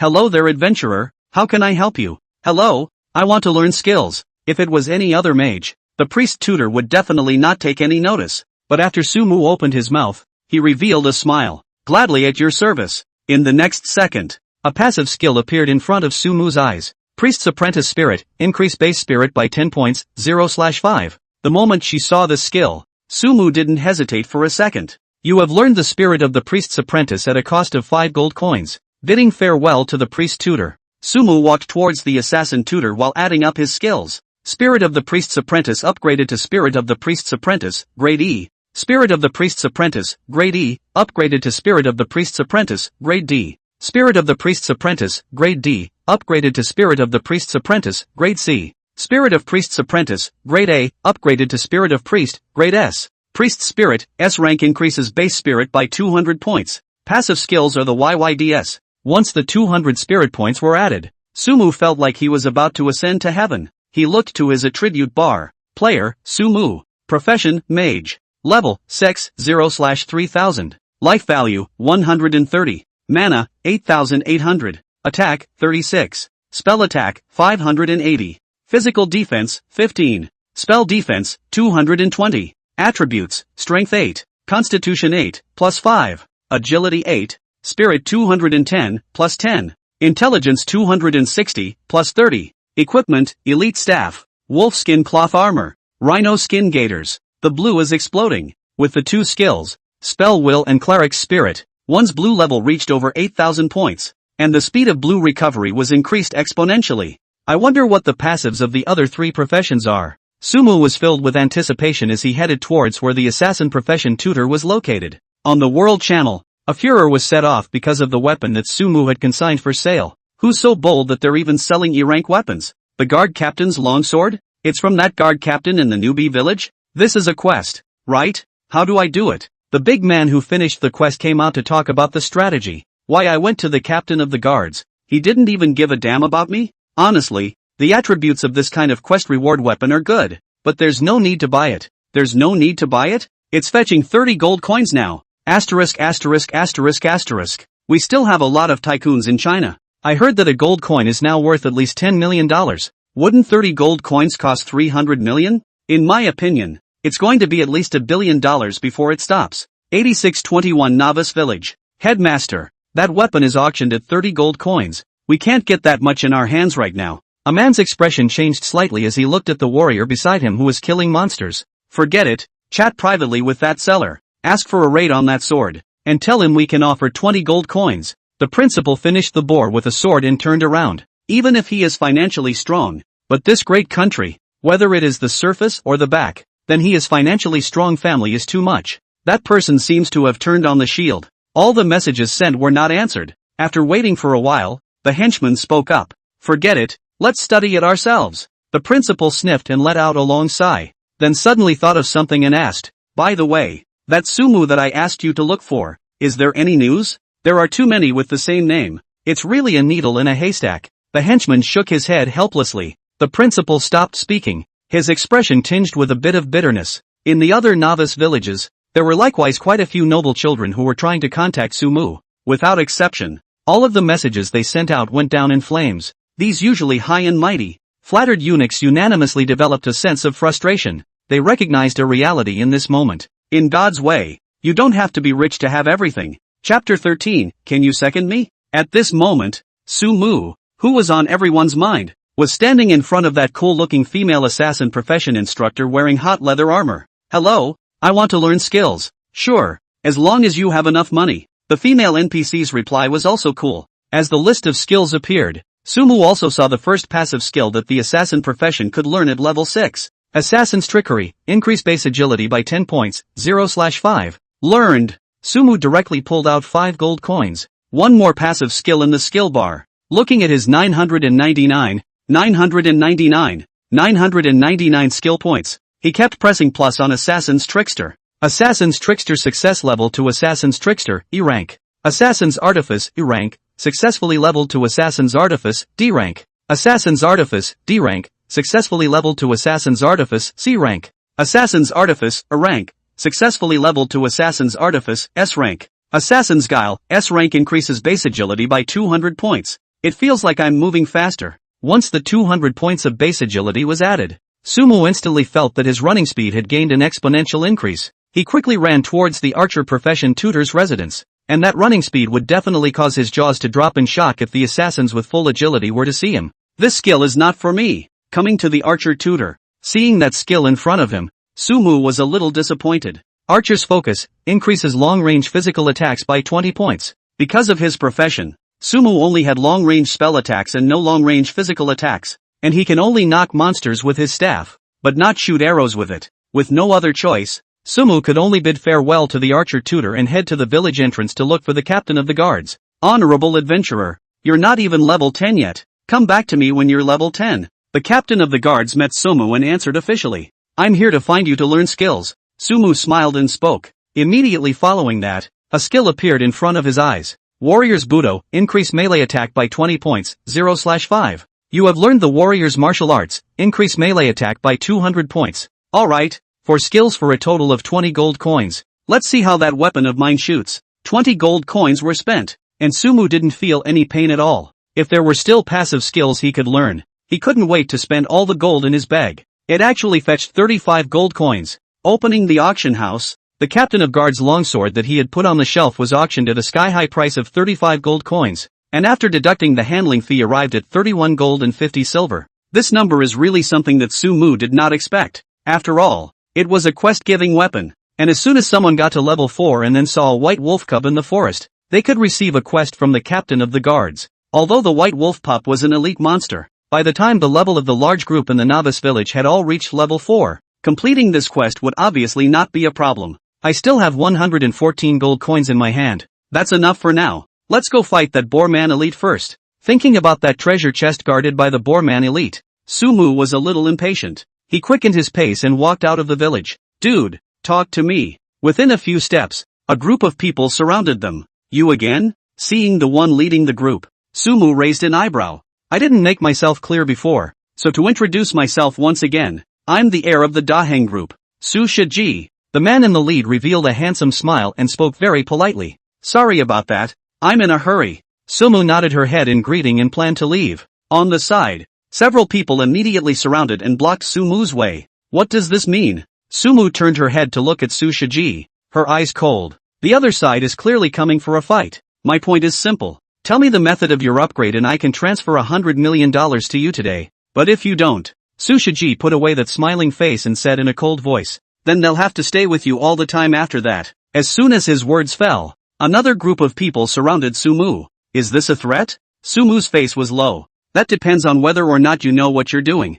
Su Shiji was also direct. What can't a nobleman's son like him get that he wants? I have a lot of people in this newbie village. Even if you quit the game now, we can squat you in turns. When the words came to this point, Sumu understood in her heart. This guy in front of me is deliberately tripping himself up on the basis that newbie villages can't attack each other. Ah, get out of the way. Sumu took 2 steps forward and looked at the nearest person in his way. The man had a smirk on his face and had no intention of getting out of the way. Player Yu Jianshu has violated the rules of the novice village. You may attack him without any punishment. Just then, a prompt appeared in front of Sumu's eyes. Attackable? This hint made Sumu's eyes light up and understand. Although the novice village did not allow players to attack each other, the behavior of Su Shiji and the others was also not allowed. Without hesitation, Sumu raised his own staff and knocked it towards Yu Jianshu. Dude, are you stupid? Newbie villages can't attack each other. Che, even if you can attack, how much damage can a mage do? There are so many of us. How long are you going to knock until?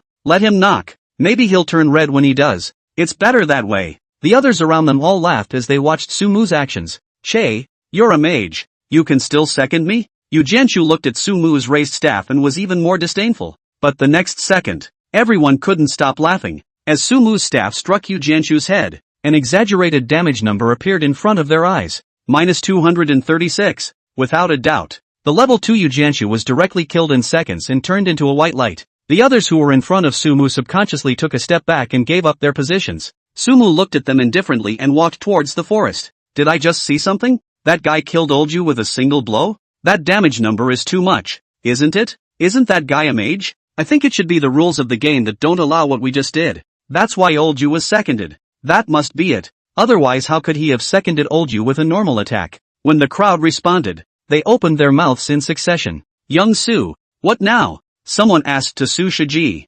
Chase, even if we can't stop him, can't we still follow him? I'd like to see how he actually fights monsters alone. Su Shiji's face clouded over as he took the lead and chased after Sumu in the direction she had left. The others didn't dare to slow down and followed closely behind. Yu Jianshu, who was seconded by Sumu, was a bit more bitter. After dying in God's way, you must wait 24 hours before you can enter again. It doesn't matter who it is. If they die once in the early stages, they are infinitely behind. Chapter 14, The Miserable Su Shiji. The spirit of the netherworld is still alive. Walking towards the Boorman camp, Sumu looked at Su Shiji and the others following behind him. His face lowered. He just wanted to speed up his pace to get rid of these people. But the corner of his mouth lifted up when he saw those monsters around him. Su Shiji and the others shouldn't have high ranks. If they insisted on following them to the high-level monster area, even if they couldn't attack them, there was a way they could get them killed. Sumu slowed his pace. Be careful. The monsters over here are high-leveled. A number of high-level monsters appeared around them, and Su Shiji sent out a reminder to his men. The group followed behind Sumu, crossing all the way from the level 2 monster area to the level 4 monster area. Xiao Su, this guy isn't going to the level 5 monster zone, is he? Are we still following? We're low-leveled. Level 5 monsters? I'm afraid they can see us at 20 meters. How does that guy walk up next to a monster and the monster doesn't even look at him? Does that mean he's level 5? As they watched Sumu walk through the level 4 monster area like nobody's business, quickly disappearing from their sight, many people discussed it. Their words also made Su Shiji make up his mind. If he really has risen to level 5, then we must figure out the way he upgrades. If he was able to master the method for a person to rise to level 5 at this stage, then he, Su Shiji, would hold the absolute right to speak in the Daheng group. Follow. Su Shiji gave orders to the crowd. I can't, Mr. Su, if we go over there again the monster will be looking at us. That's a level 4 monster. A man looked at the level 4 monster not far away, his face apprehensive. Most of them were level 2, and with the attack power of a level 4 monster, none of them could carry it. You have high agility. Go and lure that monster away while the rest of us continue to follow. Su Shiji raised an eyebrow and looked towards a henchman of the assassin profession. Young Su, the man was very hesitant. Cut the crap. If you die, I'll give you $5 million. Su Shiji waved his big, trenchant hand. Thank you, Xiao Su. Thank you, Xiao Su. The man sniffed and hurriedly responded. $5 million in exchange for a chance to resurrect. As far as he was concerned, the deal wasn't a loss. He walked towards the level 4 monster and was about 17 or 18 meters away when the coyote charged towards him. The man immediately turned his head and ran. Hurry up! Taking this opportunity, Su Shiji shouted. The others ran toward that road at the first opportunity. After running for a while, they also saw Sumu standing not far away. Is this guy waiting for us? What does he mean by that? A few people saw the faint smile on Sumu's face and were unsure. Su Shiji's brows were even more furrowed. My friend, you can't attack each other in a newbie village. I think it's best if you tell us the method of practicing leveling. I can give you 1 billion. Unable to feel Sumu's reality, Su Shiji once again gave a very high price. 1 billion is indeed an overwhelming number. Sumu laughed. Su Shiji's eyes lit up, seemingly thinking that Sumu's heart was moved, and he hurriedly said, our Daheng group is definitely able to come up with so much cash, and as long as the method you've stated is effective, the money will be in your account within 2 hours. Yes? Sumu revealed a playful expression. Don't worry, our Daheng group's reputation is guaranteed all over the world. Su Shiji patted his chest and replied, pity. In the next second, Sumu's words made him freeze. What pity? Su Shiji was a bit unresponsive, but at that moment, he suddenly realized that a large group of monsters were approaching behind Sumu. My god, what the hell? Even if there are 50 or 60 coyotes, right? Those are level 5 monsters. Is this guy looking for death? The others also saw the exaggerated number of wild wolves behind Sumu, and all of them stared in disbelief and even froze in place. Compared to the shock of the crowd, Sumu was calm. Just that moment ago, utilizing his current 200 plus points of agility, he managed to draw the hatred of most of the level 5 monsters in this area. This was undoubtedly a crazy move, but with an absolute advantage in speed, Sumu wasn't worried about being caught up by the monster at all. What do you want? Su Shiji also realized something was wrong at this time and opened his mouth to question.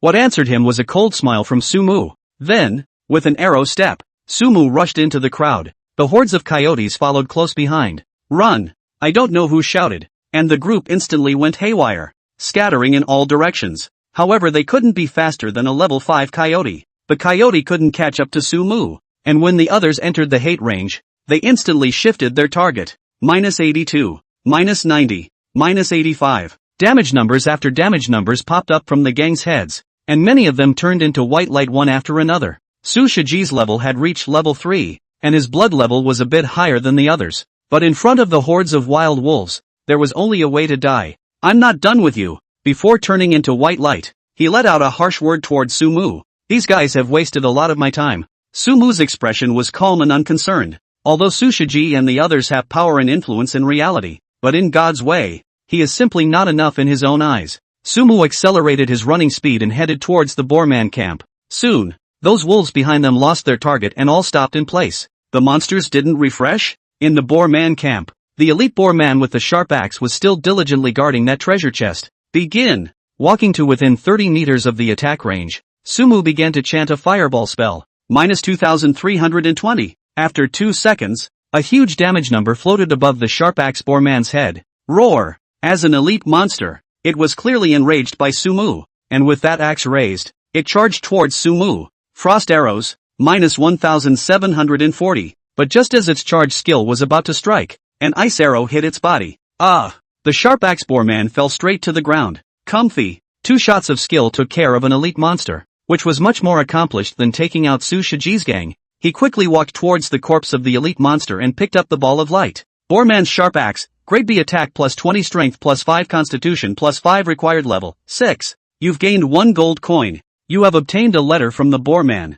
Worthy of being an elite, it actually exploded a B-quality weapon. Holding the Boorman's sharp axe in his hand, Sumu couldn't help but smile. What follows is the excitement. Of course, that's not all one gets. His eyes moved to the silver treasure chest. China. In a building. Crackle. A sound of breaking objects rang out. Su Shiji slammed everything he could in the room on the floor, expressing his anger. Ding, ding, ding. That's when his cell phone rang. After seeing the name of the caller ID person, his face changed slightly, and he hastily adjusted his breathing to suppress that anger. Father. The call was answered and his tone was respectful. I heard that you got killed in the novice village? A voice filled with majesty came from the other end. Su Shiji froze for a moment, seemingly not expecting this matter to spread so quickly, and hurriedly explained. That was all an accident. I'll get this scene back. You don't have to worry. You shut up. The man let out a reprimand. Su Shiji didn't dare to speak. You remember. You brothers. Whoever achieves the most in the god's path will be my successor. Father, let me explain. Su Shiji wanted to say something else, but a busy tone sounded on the other end. Do. Holy. Su Shiji heavily smashed his cell phone on the ground, his entire face unsightly to the extreme. Chapter 15, Elite Missions. Open the treasure chest. Open the treasure chest. At the Boar Man camp, Sumu looked at the silver treasure chest in front of him and rubbed his hands together. This box is unlocked. Does it open the silver chest? A prompt popped up. With nervous excitement, Sumu pressed OK. In the next second, the silver treasure chest slowly opened. You've gained 5 gold coins. You've acquired the sea-tide helmet. You have acquired the skill book, Magic Shield. Cool. Looking at the series of prompts, Sumu let out a high cry. Sea-tide helmet, grade C defense plus 10 body condition plus 5. Magic Shield, grade C converts 10% of one's blue energy into a magic shield equal to the amount of blue energy consumed x 100%. Lasts for 1 minute or until broken. Magic Shield can resist any damage and spellcasting will not be interrupted while the shield exists. Cooldown 60s, 0/5. A piece of defense equipment and a mage divine skill. What surprised Sumu was the skill book. His own blue level was now very exaggerated. 10% of it was 880 points of shield value. That's like 880 points of blood. Of course, the skill hasn't been raised to the top yet. The usual rules. Sumu opened the skill bar, found the skill Magic Shield, and directly operated it. Magic Shield, grade C, successfully upgraded to Magic Shield, grade B. Magic Shield, grade B, successfully upgraded to Magic Shield, grade A. Magic Shield, grade A, successfully upgraded to Magic Shield, grade S. Magic Shield, S rank converts 10% of one's blue energy into a magic shield. Shield value is equal to blue energy consumed x 500%. Lasts for 3 minutes or until broken. Magic Shield can resist any damage, and spell casting won't be interrupted while shield exists. Cooldown 60s. 5 times the amount of consumed blue, or 400 points of damage. Even a boss can't second me now, right? Not only had the S-class Magic Shield greatly increased in shield value,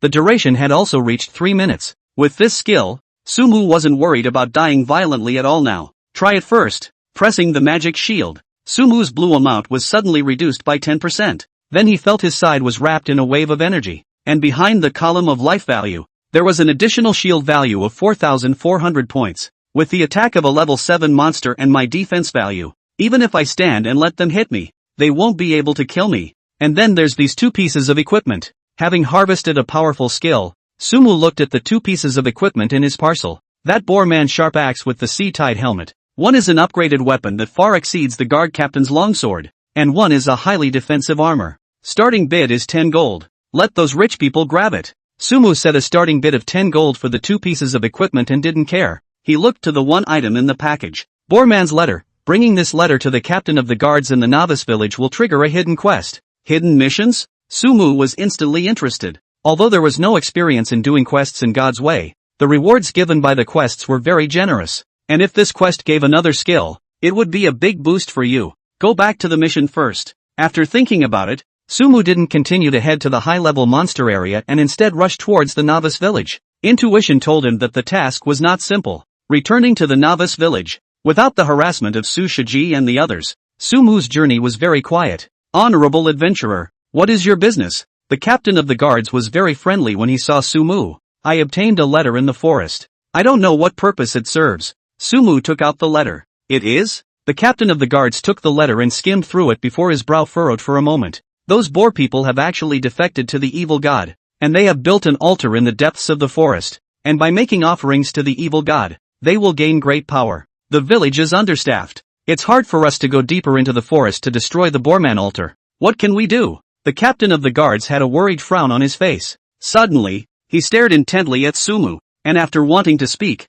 he still spoke. Honorable adventurer, if you can get this letter, perhaps you can destroy the Boarman's altar. Do you accept the quest, destroy the Boarman altar, elite level mission? That's definitely a catch. Without hesitation, Sumu decisively took on this task. Destroy the Boarman altar. The Boarman has built an altar in the eastern part of the forest. You need to find the location of the altar and destroy it to get the gift from the captain of the guards. The difficulty of the quest is at the elite level. It is recommended that a group of 20 or more people go there. A team of more than 20 people? Looks like this mission isn't simple. Seeing the description on the quest bar, Sumu narrowed her eyes. This definitely qualifies as a team mission. Respected adventurer, you'd better get some more help. On that altar, you might encounter the evil god's consciousness. Destroy it and bring back the remnant crystals of the evil god's consciousness, and I'll teach you a secret skill. The captain of the guards spoke again. Secret techniques? Sumu quickly responded. The captain of the guards was a warrior, and the secret skills taught were definitely warrior skills as well.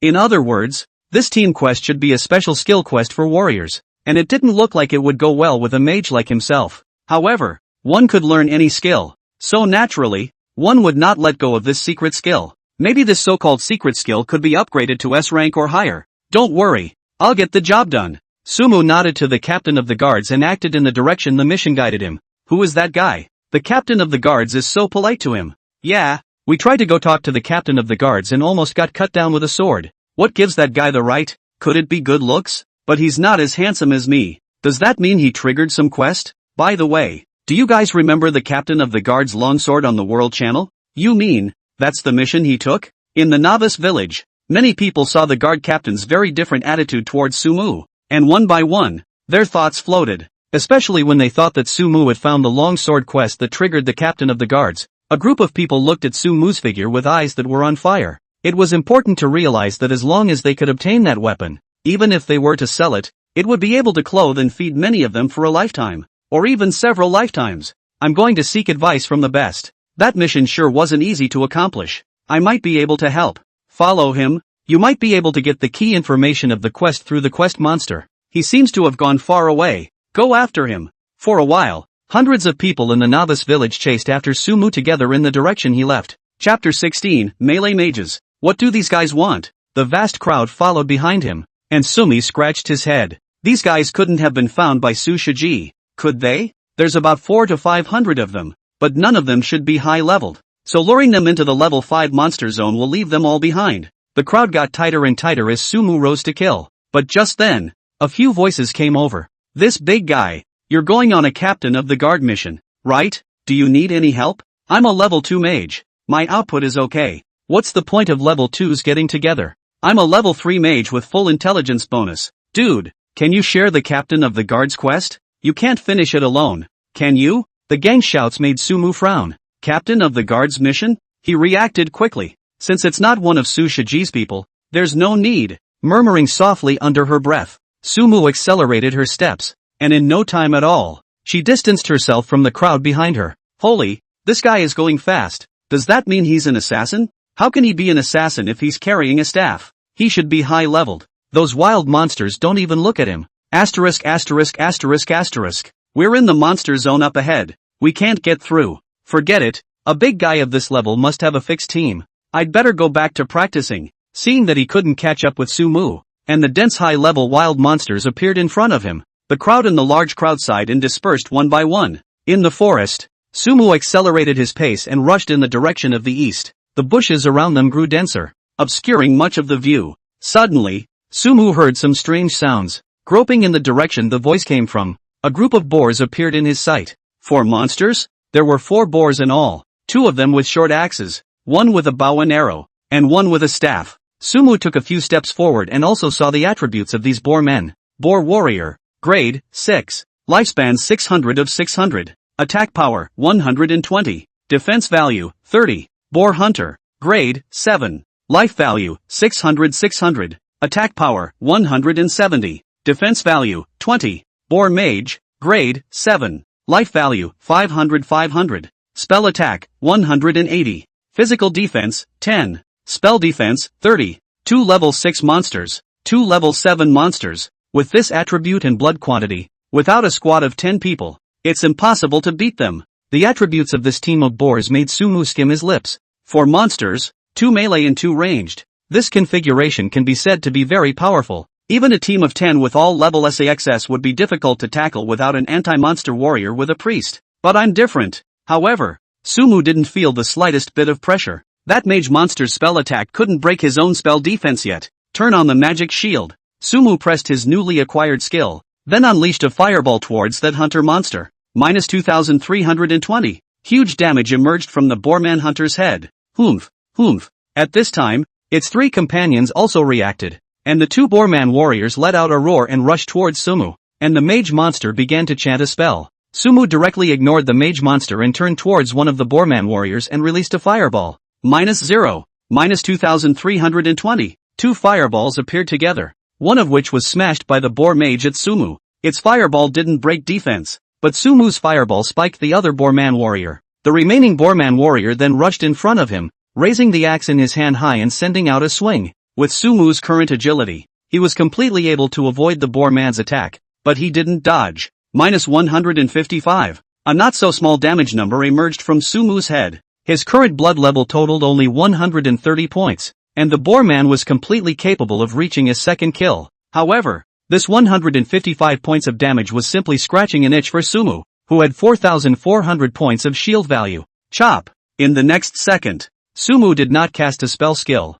and instead raised that staff and slashed violently towards the boarman warrior. -914. With up to 200 plus melee attacks of Sumi plus the S-rank chopping skill, the boarman warrior was directly killed in seconds. If the other warriors had seen the scene where Sumu knocked the boarman to death, one by one, they were afraid that they would cry out to the heavens, "Is this ninja a mage? A team of monsters." 30 points of experience together. The road to upgrading is still long. After finishing off the group of boar men, Sumu looked at his experience bar of 520/3000. At this rate of efficiency, it would take a while to get up to level 7. Continue while the magic shield is still in place. He looked around decisively. Magic shield was still very blue draining, and one had to maximize the value of this skill within the 3-minute duration. You have killed the boar hunter and gained 10 points of experience. You have killed a boar warrior and gained 5 points of experience. Sumu did as he was told and unleashed a massacre in this monster zone. As his experience increased little by little, he was getting closer and closer to level 7. Novice Village 12580. A level 5 wild wolf was approaching towards a warrior, but just before the coyote got close, several consecutive fireball spells hit the coyote's body. -150, -150, -150. 3 damage numbers popped up together, and the coyote's blood level bottomed out in an instant. It was also at this moment that the warrior raised the longsword in his hand, taking away the last ounce of the coyote's blood. Phew, the blood level of a level 5 monster is really high. After resolving the wild wolf, the warrior spoke. Just be content. Our way of practicing leveling is definitely the fastest in the world. In a short while, you'll be the first in the world to reach level 5. The mage next to him sniffed and rolled his eyes. The first one? I'm more curious about how many levels that Sumu who got the first kill is now. The warrior raised his eyebrows and said, most of this novice village is filled with our people. The echelon practicing method we've adopted is already the most reasonable. Even if that Sumu got the elite first kill, the leveling efficiency won't be able to match ours. The mage looked unimpressed. He was different from the warriors, who were the backbone of the defense of China. Before the world changed, they had received special orders that they had to gain great power on the God's way as a way to continue guarding the country of China. For this reason, most of them chose to postpone their time and enter God's way at a fixed point in time. This also paid off, as they numbered over 4,000 in this novice village. By virtue of their status, none of the other players grabbed monsters from them, occupying the monster resources of the entire novice village. They deliberately formed various elite teams and executed a guarantee 1 upgrade strategy. This is definitely something that no consortium, no business can do. By the way, someone has already found the quest for that captain's longsword. A white fox will appear in the coyote monster zone. See it and then return to the captain of the guard to trigger the quest. The mage spoke again. Your opinion? The warrior asked, sniffing. That white fox only has 3,000 points of blood. I heard that Sumu used hundreds of lives before to finish off that white fox. The mage smiled, his tone confident. If it was before, we would definitely have to fill it with our lives as well. But now that we don't have a first kill, when those elite mages in our mage team reach level 4, we can just send them over to kill that white fox. That's it then. Once I've leveled up to 5, you can go kill that white fox and get some experience. The warrior nodded. Don't. My intention was for you to get the experience from that elite monster. I have a feeling that the first one to level up to 10 will definitely have a very generous reward. The mage paused at this and continued to speak. Right now, besides us, teams from other countries are also sprinting at full speed, and it's really significant which country's players are the first to level up to 10. Hearing this, the warrior drew in a hard breath. I hope the first person to level up to 10 is from our country.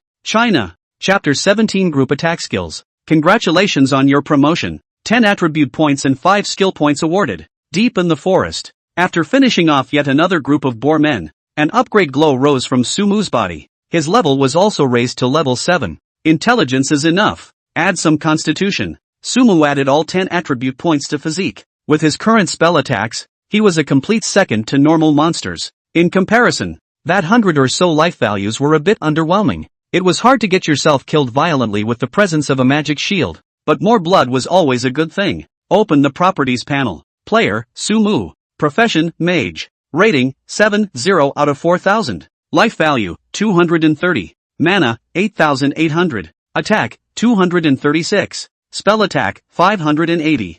Physical defense, 23. Spell defense, 220. Attributes, Strength 8. Constitution 18, plus 5. Agility 208. Spirit 210, plus 10. Intelligence 260, plus 30. Equipment, Elite Staff. Wolf skin cloth armor. Rhinoceros skin gaiters. Not a bad attribute. Carry on. Having successfully risen to level 7, Sumu had also cleared out all the boar men in this surrounding area. He continued toward the depths of the forest. Soon a large camp appeared in his sight. Unlike the previous camp, this camp was filled with boarmen patrolling everywhere, and even built a fence several meters high. Above the fence, a line of boarman hunters with bows and arrows leered. It's worthy of being an elite difficulty quest. For this battle, without a team of dozens of people, the camp gate can't even enter. After skulking around the outskirts of the camp, Sumu didn't act rashly. There are about 400 boar men in the entire camp, so I wonder if they'll all come out once the attack is launched. It's a pity that there's no group attack skill, or else with my current spell attack, I'd definitely be able to group second it. The huge number of boar men made Sumu have to be cautious. It's mostly those boarman archers that are more of a problem. Turn on the magic shield. After thinking it over again, Sumu planned to attack strongly from the front. There were a total of 5 archers on the gate of the camp, and a group of flanking shots were able to do 725 points of damage. With his 4,400 points of shield value, he was completely capable of carrying it hard. In this way,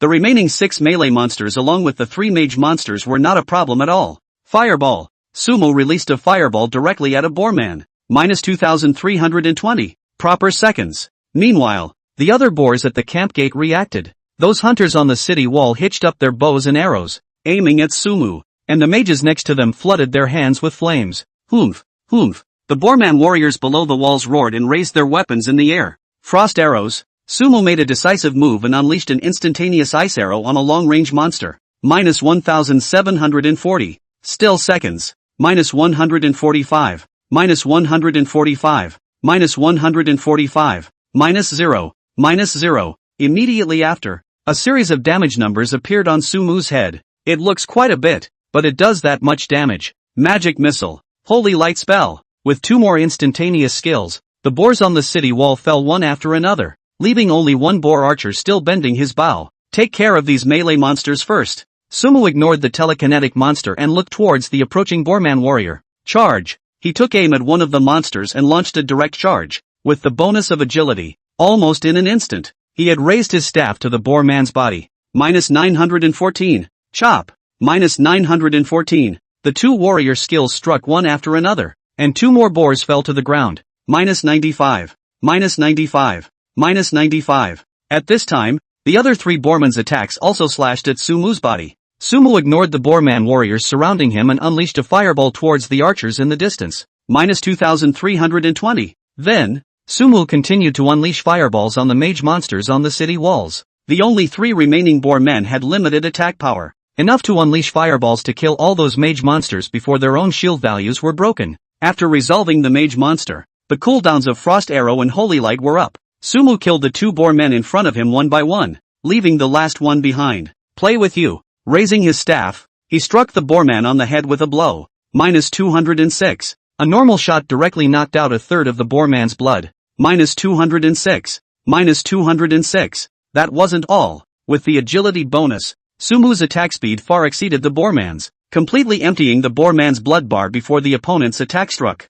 2 rounds of skills and these boar men are all taken care of. 5 long-range monsters, 5 melee monsters, and 3 mage monsters. The level 6 melee monsters only brought Sumu 5 points of experience, while the remaining level 7 monsters brought 40 points of experience. Still too little experience. After solving 13 monsters, the experience bar only added a drop, which was something that made Sumu a little upset. Still, he laughed when he walked to the camp's gate and saw the level of those monsters inside. Most of those monsters in there were level 8. And that guy is? One of the stout and majestic boar men caught his attention. That boar man was as tall as 2 meters. Holding 2 large sharp axes in his hands, and his body was even wearing a set of heavy armor. This guy is supposed to be the boss, right? After seeing the boar man's shape, Sumu narrowed his eyes. With the number of boar men in this camp, it would be a bit of a stretch if this place didn't have a boss. It's guarding that cave? The distance was too far for Sumu to see the attributes of the boarman boss, and he could only see the dark cave entrance behind it.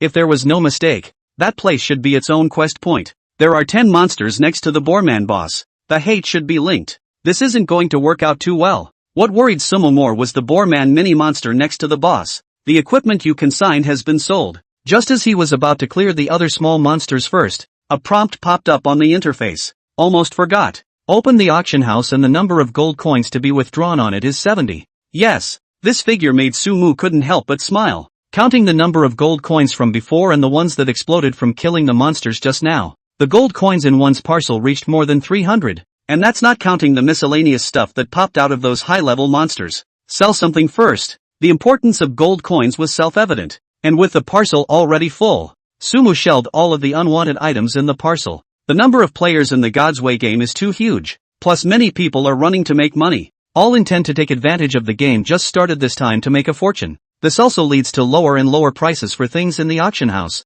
Although the grade of the white suit in Sumu's hand is a little higher, the added attributes are not much. Far from the high price at the beginning. At most, it can only be sold on 1 to 2 gold coins. And those blood pills and blue pills and materials and stuff aren't worth much anymore. It's better than nothing. After the shelves, things didn't sell as well as they did in the beginning, and Sumu wasn't in a hurry. Right, let's see if there are any skills. He was about to close the auction house when he suddenly thought of something and opened the search bar. After typing in the word skill, a skill actually appeared on the auction house. Small rain of fire, summon a rain of fire within 5 meters of the target location upon release, inflicting 50% spell damage to enemies therein. Consumes 200 blue points. Instantaneous, cooldown 60s, 0/5. After seeing the description of this skill, Sumu couldn't help but let out a shout. Surprisingly, it's a group attack skill. Chapter 18. Can a mage without group attack be called a mage? You know, what you lacked the most right now was a group attack skill. Even if it's just a normal group attack skill. 100 gold coins? But after seeing the price labeled behind the skill, Sumu's eyes widened. How huge is the number of players in God's Way? Even if the skill has a low burst rate, it's inevitable that there will be a dog trot. But it's not for nothing that this is the only skill book on the auction house. All those common skills suitable for leveling must have been internally digested by the big consortia, and no one would put them up for sale. On the contrary, this small fire rain skill looks very powerful. In fact, for the vast majority of mages can be called completely chicken ribs. First is the high blue consumption. A mana drain of 200 points meant that the mage had to have 20 spirit points. With the current level of those mages, there were only a handful of them that could unleash a rain of fire. Plus, at this stage, the warriors simply couldn't carry that many wild monsters, so it was impossible to let the mages gather monsters by themselves, right? The point is that this skill has to have a lot of skill points invested into it if you want to get a sizable amount of damage. Those tycoon mages surely didn't care to waste skill points on such skills. After all, they were led to leveling. 100 gold coins. I guess it won't sell even if it hangs for another 3 days. The key thing is still the price of this skill. You know that the Boarman Sharp Axe was only sold for 50 or so gold coins. That axe's high attack is a real boost in comparison. What kind of ingrate would be willing to spend 100 gold coins on a group attack skill that has very little effect in the early stages? Cut a deal. After thinking about it, Sumu sent a private chat to the hidden name of the consignor. Buy price of 50 gold coins. I'll take it in seconds. 50 gold coins is definitely not a small number anymore. Perhaps there were too many people concerned about the skill book, and the end didn't reply first. Sumu wasn't in a hurry and waited patiently. If he was able to get his hands on this skill book, the efficiency of killing those boar men in the camp would be greatly increased, and this point in time would not be delayed at all. Can you add more? After 10 minutes or so, a message came back from the other end. Can't add it. After seeing this message, Sumu thought about it and replied directly. There was no word from that end for a moment.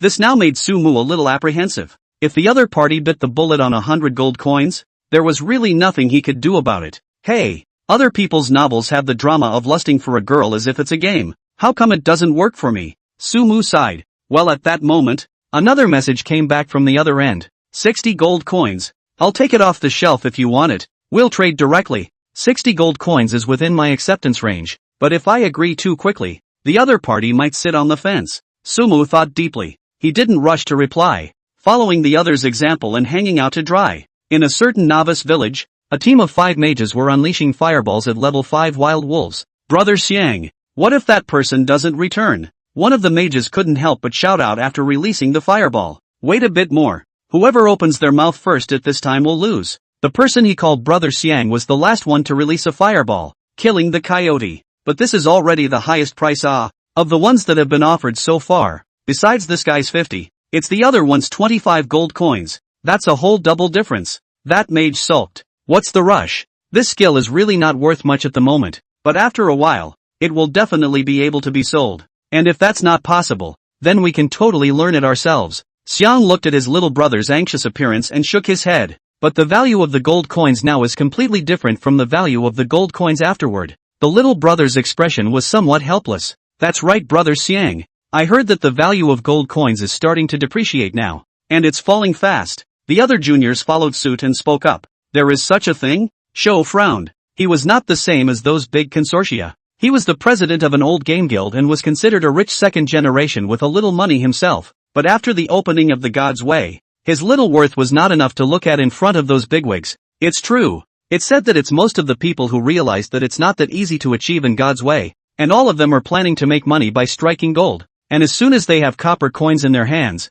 they'll sell them right away. Yeah, now there are vendors specializing in collecting copper coins in every novice village, and the prices are pressed very low. And as everyone levels up, the gold coins popped out from killing monsters will become more numerous, and the gold coins will surely depreciate in value in disguise. Several minions said one after another. At their words, Shou faltered. He also knew very well in his heart that if he really learned that fire rain skill, I'm afraid it wouldn't be of much use for a long time. Then reply to that guy. 50 gold coins, direct trade at the auction house, and he'll pay the handling fee. Got it. Still not back? At the Boar Man camp, Sumu sat on the ground with a frown on his face. Dude, 50 gold coins is fine, but you have to pay for the handling fee. We'll hang 55 gold coins, so you can just take seconds. A message suddenly popped up. Hang 40 gold coins straight, or don't. Sumu thought about it and directly lowered the price. This time, the other party was silent for a few minutes before sending a message. Dude, you're not being generous.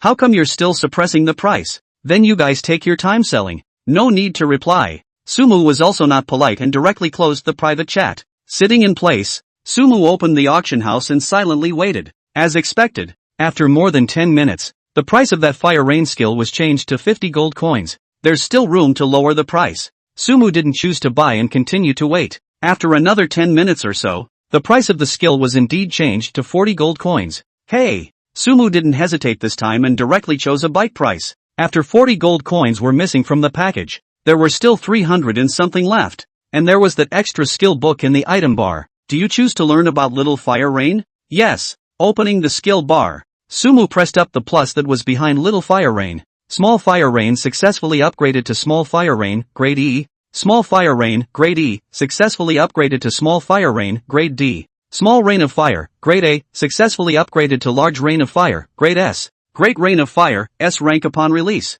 Summons a rain of fire within 30 meters of the target location. Inflicting spell attack x 300% spell damage to enemies therein. Consumes 500 blue points. Instantaneous. Cooldown 60s. Yes. With this skill upgraded to S rank, Sumu couldn't help but smile. 500 points of blue consumption is very high, but 3x spell damage is extremely impressive. The key was that with the 30-meter skill range, one could completely encompass all those long-range and melee monsters. A mage with group attack skills is only called a mage. Walking to the gate of the camp, Sumu began to adjust the casting range of this skill. Spells can be cast anywhere within 30 meters. In other words, one only needed to be stuck at 30 meters to cast a spell, and one could attack a monster 60 meters away. Great Fire Rain. Towards the area where the monsters were most dense, Sumu directly smashed down with a rain of fire. Chapter 19, Level 8. 30 meters is not a small area. Sumu purposely adjusted the position of the fire rain skill so that it was able to envelop all the dozens of boar monsters. Minus 1740. Minus 1740. Minus 1740. An exaggerated amount of damage bubbled up wherever the rain of fire went. Without exception, all of them were killed in seconds. You have killed the Boar Man Hunter and gained 10 experience points. You have killed the Boar Man Warrior and gained 5 experience points. You have killed the Boar Man Mage and gained 10 experience points. Continuous prompts appeared on Sumu's interface, and his experience bar went up even more. This is too good to be true, isn't it? Compared to fighting monsters one by one before, the leveling efficiency now could simply be described as rocketing. Sumu even couldn't help but let out a shout. At this efficiency, 7 or 8 more fire rains will take care of all the monsters here. Based on the leveling experience of those monsters, I'll definitely be able to rise to level 8. The cooldown of the Fire Rain skill was still counting down, and Sumu looked towards the other boars in the camp and calculated. There were still more than 300 boarmen left, and as long as he stuck to the limit range of his spell casting, he could take away dozens of boarmen at a time. The only thing to watch out for is the area where the boss is located. One would never act rashly without knowing the boss's attributes. Kill all the monsters you can clear first. The 60s of time quickly passed, and Sumu adjusted the direction of his spell casting and began to release his skills. Great Fire Rain. Another rain of fire fell from the sky towards a group of boarmen. You have killed the boar man and gained 10 points of experience. You have killed the boar man warrior and gained 5 experience points. You have killed the boar man mage and gained 10 experience points. If I had gotten this skill earlier, I'm afraid I would have leveled up to 10 by now. This place is really a feng shui treasure for practicing. Looking at the experience bar that was dawdling up, the expression on Sumu's face was one of excitement. This camp was densely populated with boarman monsters, and there were very many high-level ones. Of course, one certainly didn't have this kind of upgrade efficiency in other areas. With plenty of blue, all Sumu needed to do now was to wait for the cooldown of his skills. Watching Firestorm's 60s countdown fade to 0, he turned to another area of the camp. The boars there were very relaxed, and a few were even looking around, not realizing what fate would greet them. Fire and rain. Once again a rain of fire fell from the sky. Pretty country district. 7 or 8 teams of mages were moving through an area. They looked well trained, and each team of mages had a set area in which to move. When a monster was refreshed in that area, these mages would work together to release fireballs towards the monster. If one looked closely, one could see that amongst these teams of mages, there would always be one mage who would end up closing. The purpose of doing so was simple, to allow that mage to gain experience from the monster. In this way, that mage's upgrading efficiency would be increased by leaps and bounds. That wasn't all. Those mages who leveled up quickly would continue to form another team. They very silently headed to the high-level monster area and began repeating the actions they had just taken. They all do plenty of damage against high-level monsters, and are clearly all intelligence additions. It also allowed the last mage to strike to make sure to take away the last bit of the monster's blood. Out of them, another mage with a fast upgrade would spawn, and the cycle would repeat itself. Of course, the reason why these mages were repeating this upgrade was all for a mage in the same novice village. At this moment, he was standing on the outskirts of the level 5 monster zone, followed by all the level 4 mages. With those level 4 mages releasing their fireballs, he made his closing and got the monster's 10 experience points. Only I, Ront, Nader can think of this bug-like way of practicing. This is the thinking of a king. There's still more than 100 experience points left and I'll be able to rise to level 5. Who in the world will be able to surpass my upgrade speed after that? The first one to level up to 10 has to be me. Runt. Nader. I'll be the strongest mage god in God's way. Ha! Ha! Ha! That mage was obviously immensely satisfied with this upgrade speed, shouting and letting out a maniacal laugh at the same time. The mages next to him seemed to have long been accustomed to this scene, and each of them was expressionless. Cherry Blossom Country. The same group of mages were engaged in a laddering method of practicing. After all, the early stage of the monster has no spell defense, and the mage range is fully capable of attracting the hatred of the monster before having a head start. This kind of practicing is certainly the most secure as well as effective at the moment. The key lies in the fact that one must have the power of call or enough financial resources to afford to hire such a group of mages. I, Jinichiro, will surely lead Sakura Country to glory, and no one can stand in the way. Step it up. Kill 20 more monsters and I'll be up to level 5. I guess I should be the first mage in the world to reach level 5? In the Boar Man's camp, with the rain of fire falling from the sky, only the Boar Man boss and the 10 or so small monsters around it remained in the huge camp. Congratulations, you've been upgraded. Gain 10 attributes and 5 skill points. At the same time, a dazzling light flashed up on Sumu's body. His level also came to level 8. Chapter 20 Blinking, Grade S. Let's look at the boss's attributes first. Without rushing to allocate skill points, Sumu approached the tall boar man at the innermost part of the camp. Boar leader, boss. Grade, 8. Life value, 20,000/20,000. Physical attack, 500. Physical defense, 100. Spell defense, 100. Skills, Boar Man's Rage. Whirlwind Flying Axe. Charge. Description, as the leader of the Boar Men, he has a strong body, but he is also a bit bulky. It's really a boss. This attribute is too fluffy, isn't it? After seeing the attributes of the Boar Man boss, Sumu's eyes widened. With 20,000 points of blood, even with the skills he had at his disposal now, it was almost impossible to knock out this boss alone. Not to mention those other 2 skills, that charge alone is enough for me. The boss's attack power was as high as 500 points, and with the skill boost, even if he had a super high magic shield, he might not be able to finish him off before the shield disappeared. Without a team of hundreds of people, basically don't think about tackling this boss. Those long-range monsters around me I can spike with a rain of fire. The question is how to kite them. Observing the terrain of the entire camp, Sumu was determined to win this boss. No way to fight hard. Can't you kite yourself? I'm already level 8. Why don't I go back and learn the skills first? The terrain in the camp was rather narrow, and after thinking about it, Sumu planned to return to the novice village to learn skills first. For yourself, the enhancement that comes from skills outweighs everything else, and with a few more skills, you'll have a few more tools to use in boss fights yourself. Let you go first. After cleaning the things that those boars popped out in the camp on the shelves, Sumu returned towards the direction of the village. That's not enough packages. As he walked, he looked at the limited 20 parcel bar and grimaced. Before, fighting monsters one by one, the parcel bar organization was still able to keep up, but now with one skill, the parcel bar was almost full. You still have to pick up things while you're on the shelf yourself. 50 gold coins to open the second parcel bar. It's too expensive anyways. Am I opening it, or am I opening it? Looking at his hundreds of gold coins, Sumu hesitated and paid 50 gold coins, consumed 50 gold coins, successfully opened the second parcel bar. In the next second, that parcel bar that was originally 20 compartments expanded into 40 compartments all of a sudden. 4589 Novice Village. So annoying, the parcel bar is full again. A group of people were fighting monsters, and one of them, a stunningly beautiful and tall beauty, let out a complaint. Shwe shwe, stop complaining. Opening the second parcel bar requires 50 gold coins. Do you know what concept that is? On the side, a similarly stunningly beautiful girl with a superb figure gave her a blank look. It's just money. You all let me pick up things and don't give me gold coins to upgrade my parcel bar. The beautiful woman known as Shwe shwe revealed a frustrated expression. My little princess, if I had 50 gold coins, I would have gone to buy equipment. What's with opening a parcel bar? A handsome warrior with a long sword sniffed and replied helplessly. Don't you have 100 gold coins in your parcel? What's wrong with giving half of them to your sister? How stingy. Shwe shwe, however, did not think so and pouted, looking very cute. The warrior looked at the disgruntled expression on Shwe shwe's face and sighed.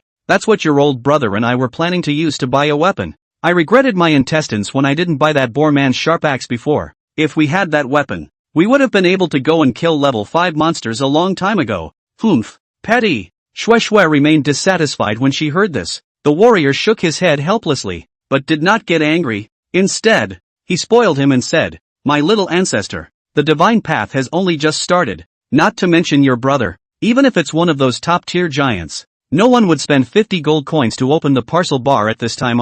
Wait for the gold coins to fall off after a while. My brother can't help you to open the parcel bar to full size. Can he? That's more like it. Snowy then revealed a haughty expression. I'm going to be the first one to open the parcel bar to full capacity. Good, good, good. The warrior laughed as well and patted his chest. I don't dare to say anything else, but I can guarantee that our Shwe shwe will be the first one to open the parcel bar to full capacity. Hello, I want to learn mage skills. In the novice village, Sumu stood in front of the mage tutor, full of anticipation. Yes, as his mentor spoke, a skill appeared before his eyes. It is? After seeing this skill, Sumu froze for a moment, then revealed a delighted smile. Blink, consumes 100 points of blue, can flash 10 meters in any direction, will be blocked by obstacles. Instantaneous, cooldown 30s, 0/5. In most online games, the skill Blink can basically be called the exclusive skill of the mage profession. Consume 10 gold coins and successfully learn Blinking. Straight up pull full.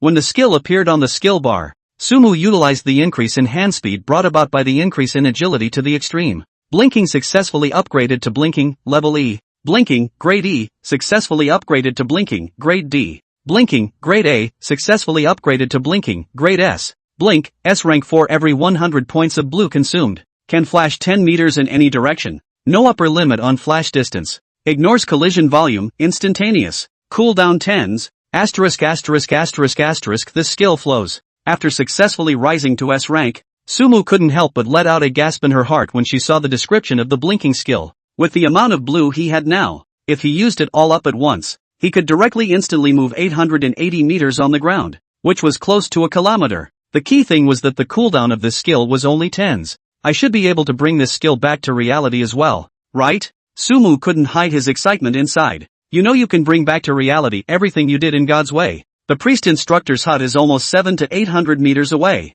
so I can just teleport there. Sumu couldn't wait to try it out. Blink. After pressing the skill, his entire body instantly disappeared into this room. Outside the house, a man dressed as a mage was wandering around, his eyes darting to the door of the house from time to time. Xiao Su. I'm looking at that guy. He should be learning a skill and hasn't come out yet. He opened the chat channel and sent a message out. I don't care outside the novice village, but as long as that guy is in the novice village, you must report his every move to me. Soon after, Su Shiji sent a message. Don't worry, I'll definitely keep an eye on that guy for you. The man issued a guarantee, his eyes always fixed on the door of the vocational instructor's room. No, but after 10 minutes or so had passed, he frowned. It wouldn't take that long at all if it was just learning a skill. He walked toward the room. As a mage, he would not arouse suspicion if he went to a career tutor to learn skills, even if he bumped into a face with Sumu. What's the situation? But when he walked into the house, where was there any shadow of Sumu except for the amiable career tutor? Is it hard to believe that that guy can instantly move? Chapter 21 Boss First Kill? Hello, I want to learn the priest skill. Inside the room of the priest tutor, Sumu was a little embarrassed as she looked at the old priest in front of her. Just now,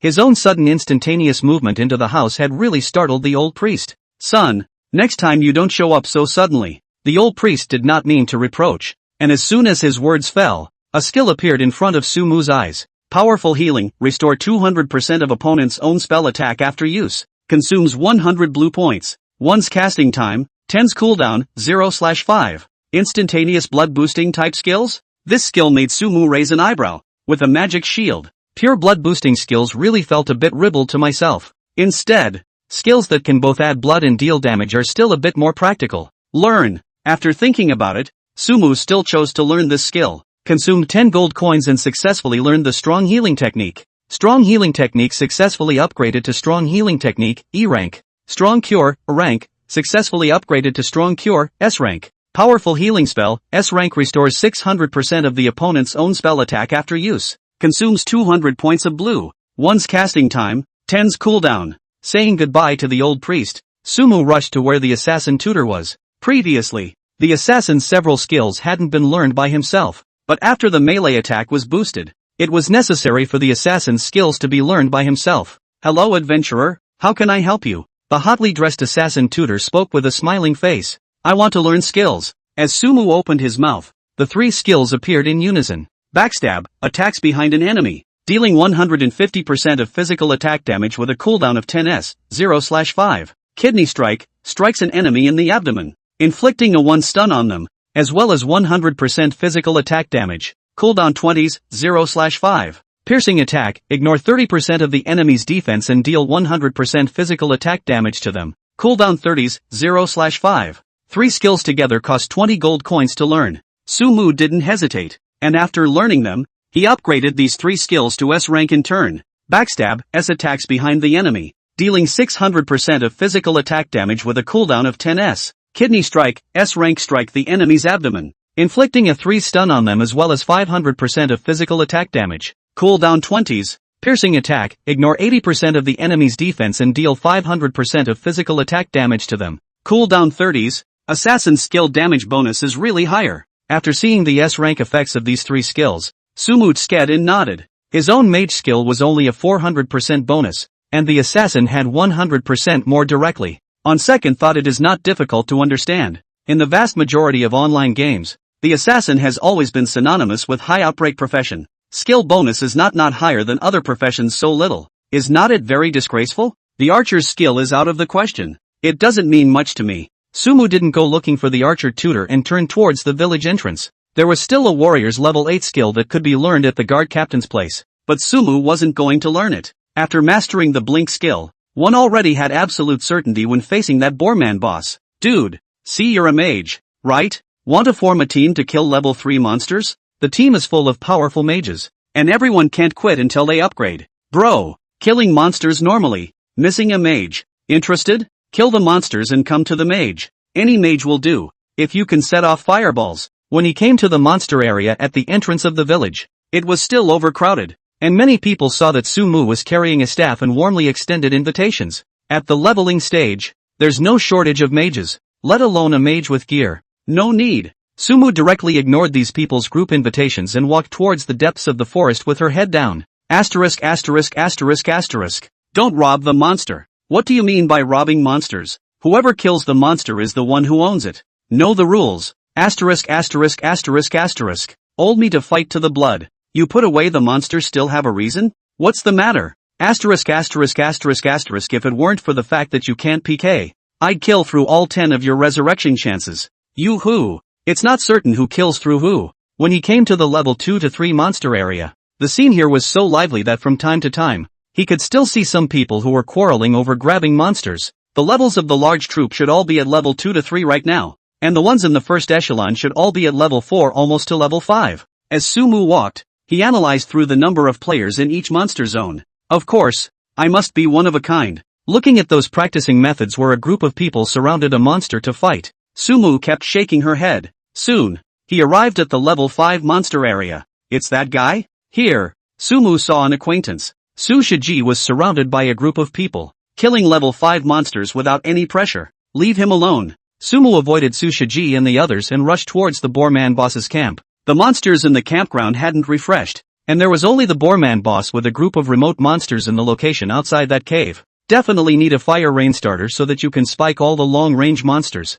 The boss should eat the frost arrow control, right? Looking at the Boarman boss's blood level, which was as high as 2W, Sumu began to calculate. With my shield value of 4,400 points and the presence of the blink skill, kiting him is definitely not a problem. Turn on the magic shield. Taking a deep breath, Sumu opened her magic shield. Walking to the limit of 30 meters, he raised his staff. Fire and rain. Cherry Blossom Country District. Mr. Ichiro, we found a boss in a place. What should we do now? A samurai dressed as a warrior came to Jinichiro, who was practicing, and bowed his head. Boss? Sniffed Jinichiro, his eyes instantly lighting up. Are you sure? Can't be sure, but it's in a camp that's filled with level 6 boar men, and it's got a treasure chest behind it, so I think it's a boss. The henchman's tone was half sure, half guessing. The first kill of the boss hasn't appeared yet. This means that no one has been able to kill the boss yet. This is our chance. Gather everyone and level that boss at all costs. Hearing this, Jinichiro showed a resolute look.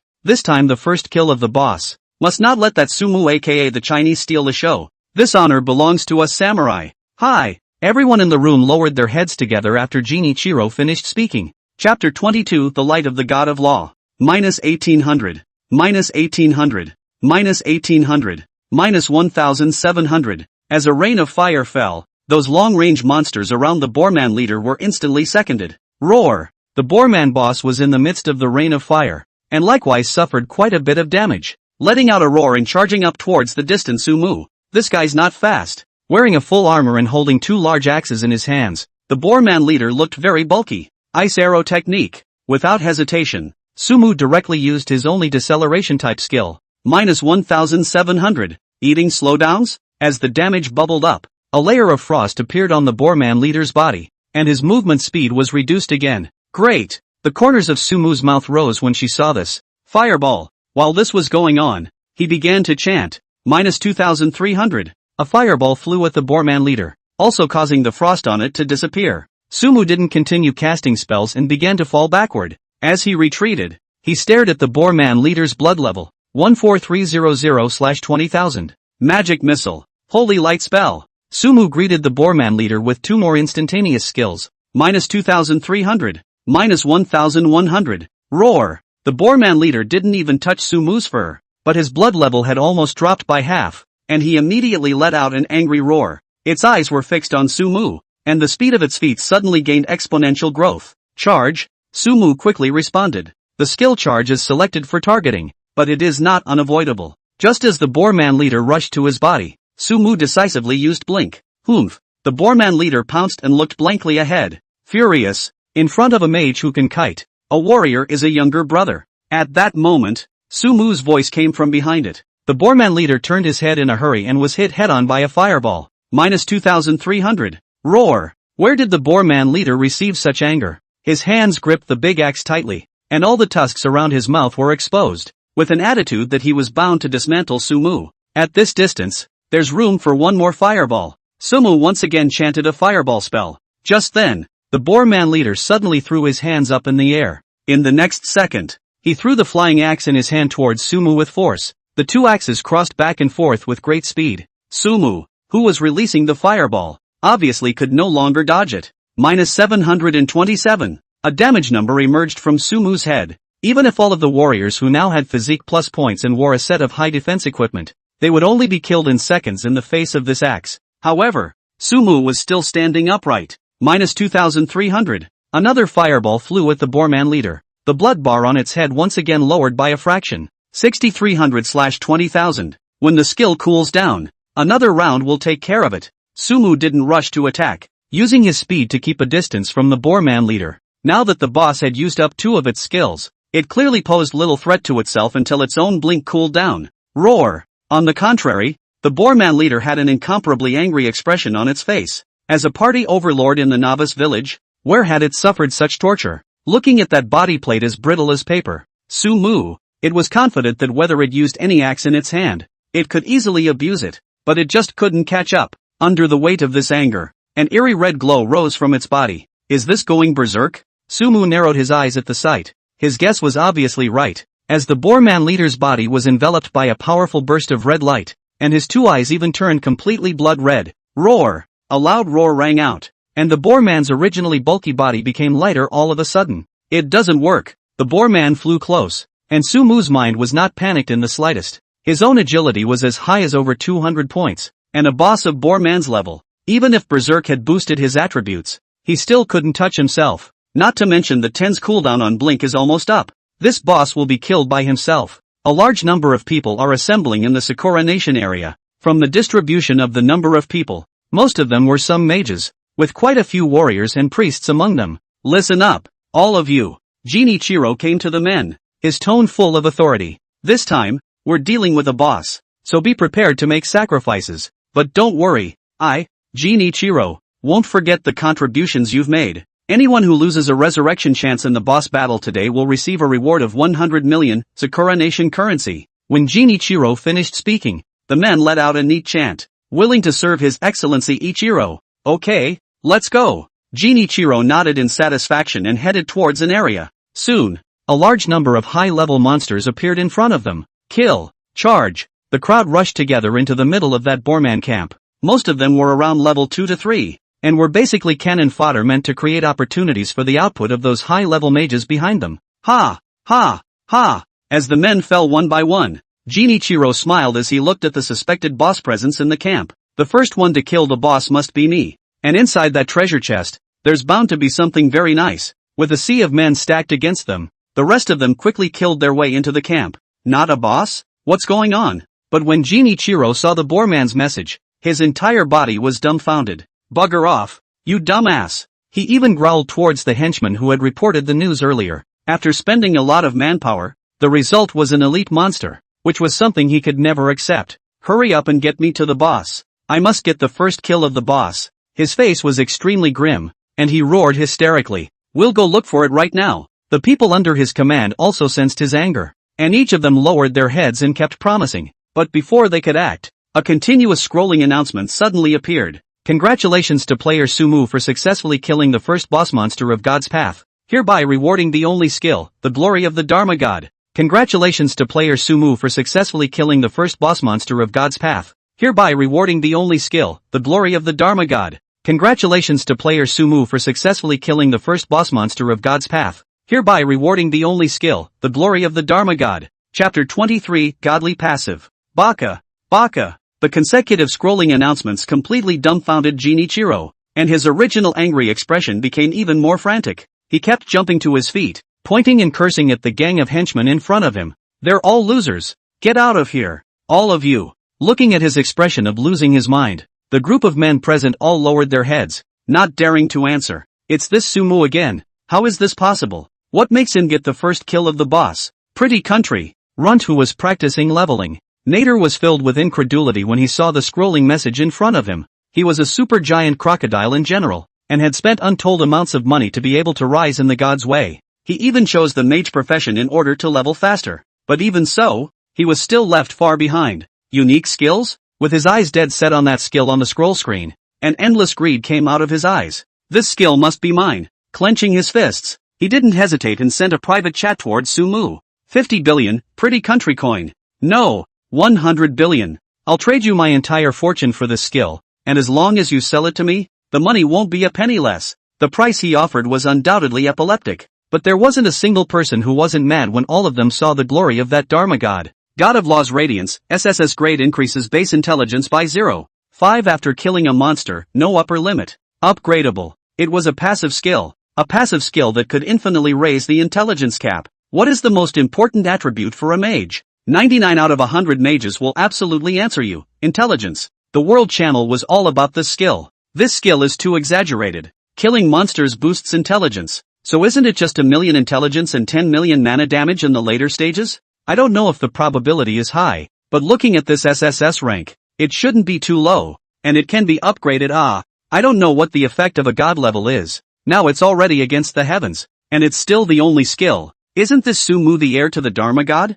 I'm more curious now about what kind of god this Sumu is. Taking the elite first kill and the boss first kill. He should have a very fluffy team, right? How come there's no news at all? Requesting the purchase of Pharaoh's Radiance. Brother Sumu, see back to the private chat. As long as you make a price, never pay back. Who would sell this kind of heaven-defying skill? Give me $100 billion and I might consider it. The entire channel was filled with various remarks, and there were even more people who wanted to buy this skill. In the crouching tiger hidden dragon country of China, countless tycoons had sprung up, even willing to trade their entire fortune for this skill. However, the private chats he sent out, one by one, all sank without a trace. In the Boar Man camp, the Boar Man leader collapsed next to Sumu. A ball of light was glowing on its corpse, but Sumu didn't have the heart to pick it up. This skill is too fluffy, isn't it? His full attention was drawn to the light of that mage god in the skill bar. While obtaining this skill, he didn't hesitate for a second and decisively chose to learn it. As for the private chat of those who often tens of billions of offers,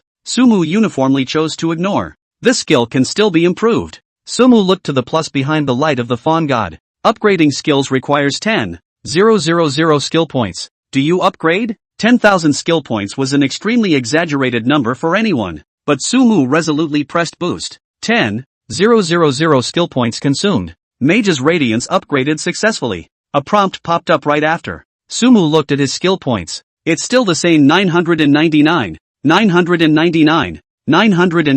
number. I continue to rise. The joy of unlimited skill points was simply too good to be true, and Sumu continued to press plus on the skill. Mage God's Radiance, SSS grade, successfully upgraded to Mage God's Radiance, God grade. Mage God's Radiance, Divine. You have a certain chance to increase your base intelligence by 1 point when killing monsters, no upper limit to increase. Yes. After 5 consecutive levels, the coefficient of enhancement went from 0.5 to 1. Although there was no clear description on the skill, Sumu had a feeling that the probability of boosting intelligence should have increased quite a bit after the skill was upgraded to God level. As for what the exact probability of this passive skill is, this is something you need to verify for yourself. There's no hurry. The divine path has also only just opened a few days ago. There's still a long way to go behind. This passive is by no means as simple as adding wings to a tiger for me. Let's first see what goodies the boss has popped out. Turning off the skill bar, Sumu adjusted his breathing and looked at the Boarman leader's corpse. You've gained 10 gold coins. You have acquired Boarman's armor, grade A. You have obtained the Boarman's battle axe, grade A. Boarman's armor, grade A. Increase physical defense by 50 points. Increase spell defense by 50 points. Blood quantity plus 500 required level, grade 8, heavy armor. Boarman's battle axe, grade A. Increases physical attack by 100 points. Strength by 10 points. And agility by 10 points required level, 8, two-handed weapon. 2 pieces of A-grade equipment. Good attributes. Seeing the 2 pieces of equipment in his hand, Sumu smiled. Mages are not allowed to wear heavy armor or carry two-handed weapons. These 2 pieces of equipment are only for sale for themselves. As long as it's listed on the auction house, it will definitely cause a wave of auction frenzy. It's just that most people's levels are on the low side right now, so it's better to sell these 2 pieces of equipment later. After thinking about it, Sumu didn't rush to put these 2 pieces of equipment on the auction house. Granted, the gold coin thing will become less and less valuable over time, but it makes no difference to yourself. One does not convert gold coins into money. All one needs is gold coins. I believe that after all those tycoons have risen to level 8, when he himself hangs these 2 pieces of equipment on the auction house, he will definitely be able to sell several times more gold than he can right now. Everything else can go on the shelf. Just keep some blue vials with the blood vials. After cleaning up the battlefield, Sumu shelved all the things in her parcel that she could sell. There were still quite a few unsold items in the auction house, and he was in no hurry. Opening the quest bar, that quest on top to destroy the Boarman's altar hadn't been completed yet. Sumu looked toward the cave entrance on the inside of the camp. Unsurprisingly, the Boorman altar is in there. After completing this quest, I can go offline and rest first. He walked toward the cave entrance. Even though he had just gained a god-level skill, Sumu was still very interested in that secret skill of the guard captain. After all, more skills are better than less. Chapter 24, A Complete Fireball in Reality. No blame? Traveling carefully through the cave, there were no traces of monsters in front of Sumu's eyes. That was something that surprised him a little. Is this the altar? Soon, an altar piled with dead bones appeared in his sight. Sumu looked around and slowly leaned over. What's the damage to be done? Looking at the altar in front of him, Sumu raised an eyebrow. If you follow the formula inside the MMO, as soon as you get close to this altar, an alert should pop up signaling whether you've destroyed it or not. With that thought, he walked over to the altar. Does it destroy the altar? As expected, a prompt soon appeared. According to the mission's description, I may encounter the consciousness of some evil god. Gotta be prepared for anything. Sumu didn't rush to make sure. Turn on the magic shield. A thick shield in place. He took a deep breath, ready to blink at any moment, and pressed that yes. It's destroying the altar. A hint appeared. The dead bones around them continued to shatter, and the runes above the altar began to flicker. Sumu's attention was highly focused to deal with any situation that might occur. Suddenly, a shadow appeared on the altar. This shadow was pitch black, completely hidden in the gloom. Is this the consciousness of an evil god? Even though the shadow didn't have eyes, the moment he saw that shadow, Sumu felt an extremely strong sense of oppression. The shadow was like a big invisible hand that wanted to drag itself into that bottomless endless darkness. Fireball. Sumu didn't flinch. A light lit up in his hand and he took the lead in the attack.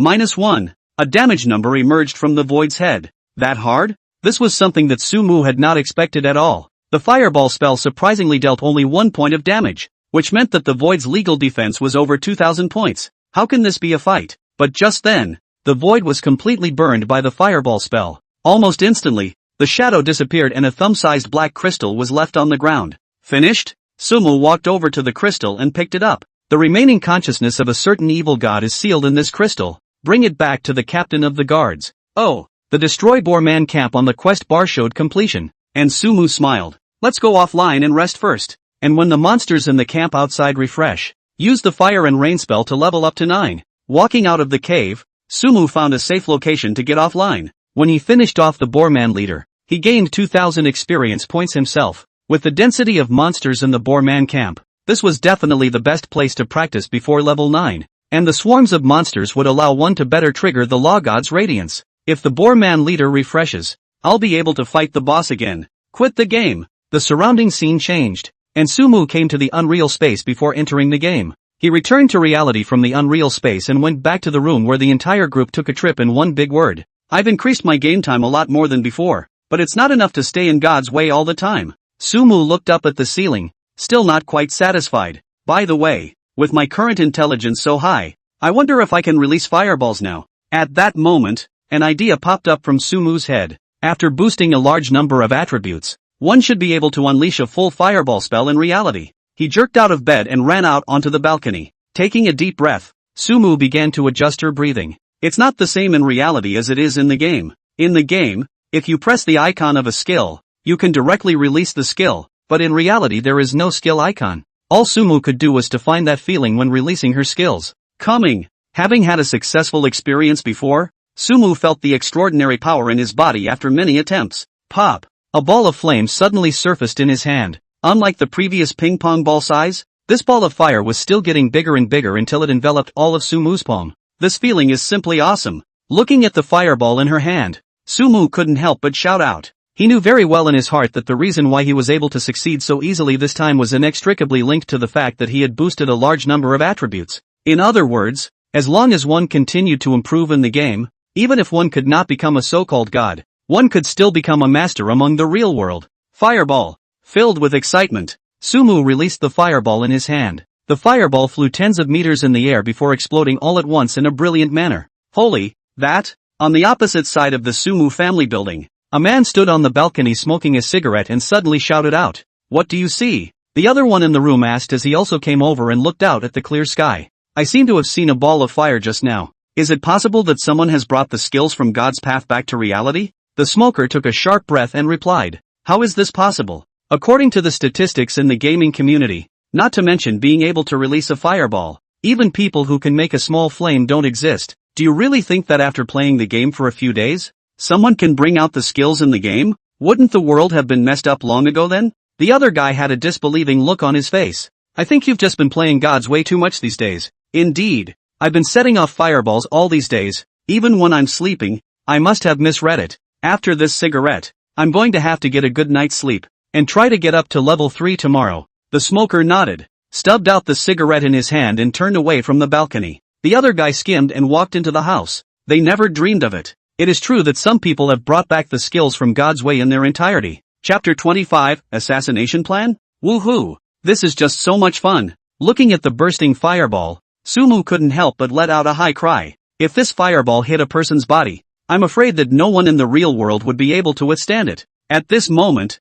I am clearly out of the realm of the normal people. Since fireball can be unleashed in its entirety, other skills should be able to as well, right? What made Sumu care was the blink skill. If one could unleash it in reality, it would be the equivalent of being able to instantly move without limitations. Teleport to the room first. Taking a deep breath, Sumu looked towards her room. The balcony to the bedroom is exactly almost 10 meters away. Blink! Simulating the flickering image in his mind, Sumu shouted out. In the next second, his entire body suddenly disappeared onto the balcony and then reappeared in the middle of the bedroom. It's so damn fluffy. With success on his first attempt, Sumu's face was ecstatic. This kind of ability is an absolutely insurmountable existence in reality. With my current abilities, the most powerful person in this world is no match for me, right? Gotta treat myself. Go out for a nice dinner. After changing her clothes, Sumu picked up her cell phone and walked out of the house. Seriously, he kinda wanted to try blinking straight down the stairs, but in case if someone bumped into it,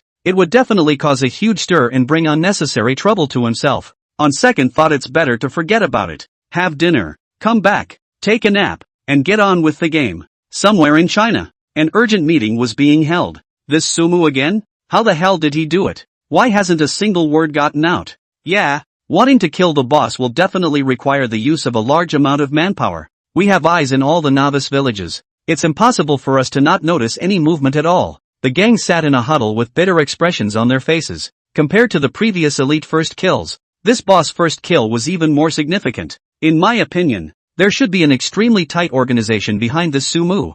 That's what I thought. Now I'm more worried about whether or not this organization will have any special intentions, and whether or not it will threaten the stability of China. Many faces were apprehensive. They all knew very well in their hearts that the rules of the world in the future would definitely be written by the strongest in the God's Way game. Sumu, who had gained the light of the Dharma God, had clearly gained a firm foothold in the seat of future powerhouses. By the way, I asked you to investigate the name Sumu and screen out possible players. Any results yet? A person suddenly spoke. Time is too tight. I haven't finished screening yet, and I can't rule out the possibility that the name Sumu might be a fake name. And entering the God's Way game not only allows you to change your looks, but also to rename yourself. So, this answer brought silence to those present. According to their conjecture, if some kind of organization really existed behind the Sumu, then this name must not be true. Hey! The one who asked the question let out a long sigh. Tell that side to hurry up and practice, and tell them that the future prosperity of China depends on them. Pretty country.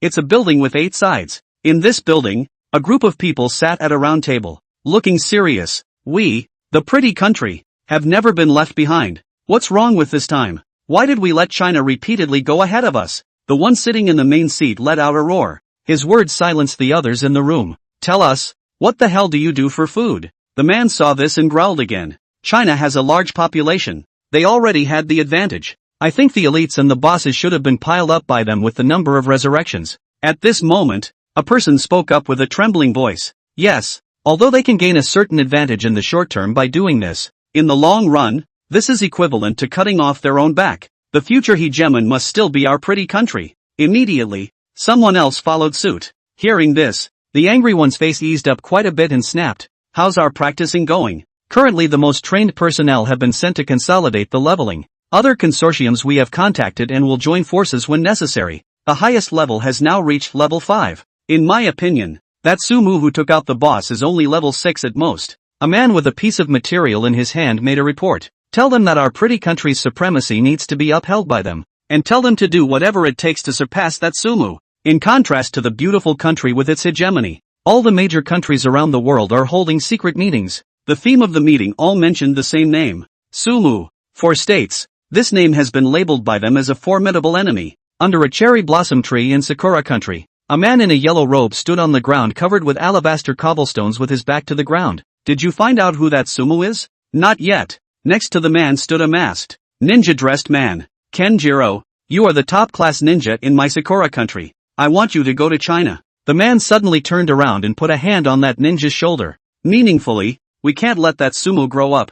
I understand. The man known as Kenjiro nodded. It's delaying your leveling time. But don't worry, after that I'll organize a group of mage teams to help you level up quickly. Remember, your mission is to find that sumo and wipe him out. The man flashed a smile and patted Kenjiro on the shoulder once more. Our people in China will offer you help. You just have to believe in one principle. It's better to kill by mistake than to let go. Hearing this, Kenjiro's eyes let out a stern chill. I will not dishonor my mission. Why are they all closed? On the street, Sumo couldn't help but scratch his head as he looked around at the store after store that had closed its doors. After a few days of eating instant noodles, it was hard for myself to get out for a good meal, but I froze and there was no open door. Or is the game just too much fun? The reason for all this is naturally because of God's way. Not to mention that the stores were closed and the streets were noticeably less crowded. Go check out the big mall. However, since he had come out, Sumo was not in a hurry to go back, and it would be good to stroll around and replenish some food. I'm getting faster.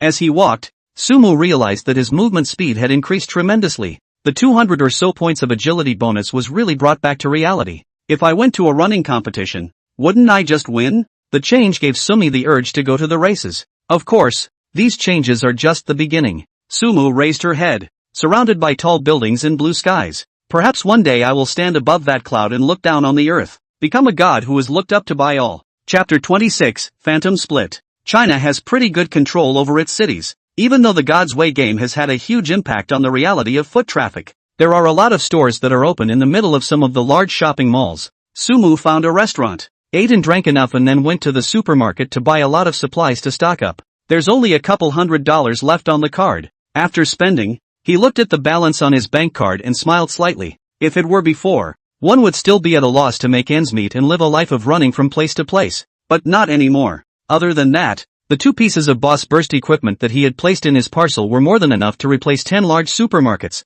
There's no rush. There's really no money. Just sell some gold coins, fully loaded and putting things in the refrigerator. Sumo Hatchet lay down on the bed. Before going to bed, he set an 8-hour alarm. According to scientific research, 8 hours of sleep per day is the most reasonable. Only by nourishing your spirit enough can you yourself have more playtime on the divine path. After a beautiful sleep, Sumu was woken up by the ringing of the alarm clock. Time to work. Getting up from the bed, Sumu cooked a bowl of noodles and fried 2 eggs. After eating his fill, he spread his hands and summoned the Divine Path crystal. Get in the game. With a flash of white light, he arrived at the unreal space he was in before entering the game, and then arrived at the God's Path world immediately afterward. It was still the same campsite as yesterday, and he emerged into the safety of a monster-free zone. The monsters in the campground have indeed all been refreshed, but the bosses seem to be gone. Coming to the location of the camp, Sumu looked inward and raised his eyebrows. Without the boss, one's earnings in this camp are greatly reduced.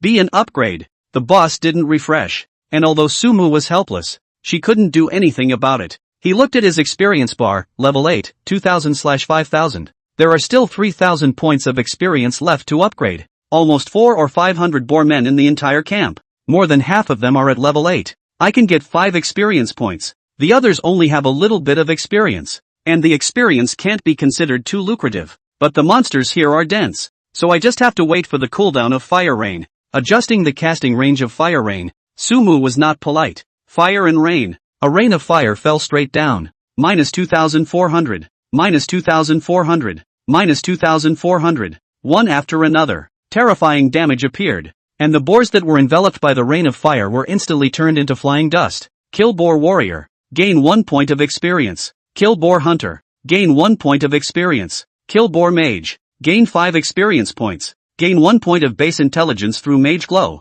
Successive kill prompts appeared, and amongst them, Sumu was firmly attracted by one of them. This boosts intelligence a little? A rain of fire almost killed 50 or 60 boar men, and also boosted his intelligence a little. Kill all the boar men here, then won't I be able to raise my intelligence by 12 points? Thinking of this, Sumu's expression grew more and more excited. Keeping a close eye on the cooldown of the Fire Rain skill, every second seemed longer. while after that readout turned to 0, he couldn't wait to unleash it towards the most densely populated area of the camp with monsters. Fire and rain. Another piece of flame fell. Sumu hurriedly searched through the flurry of hints. Didn't add? Unfortunately, luck seemed to run out on this one, and the hint to increase intelligence didn't appear. Go on. Rubbing her nose, Sumo held back her excitement and began to treat it normally. Fire and rain. After a continuous rain of fire, the camp was cleared of boar men one by one. A total of 5 points of intelligence boost is pretty good too. Sumu looked at it and saw that the Dharma God's radiance had triggered a total of 5 times, giving himself a 5-point increase in intelligence. The experience bar also went to 3600/5000. There were still 1400 experience points left to upgrade, and if you killed monsters of the same level, you would need at least 280 of them, while level 9 monsters only needed 140.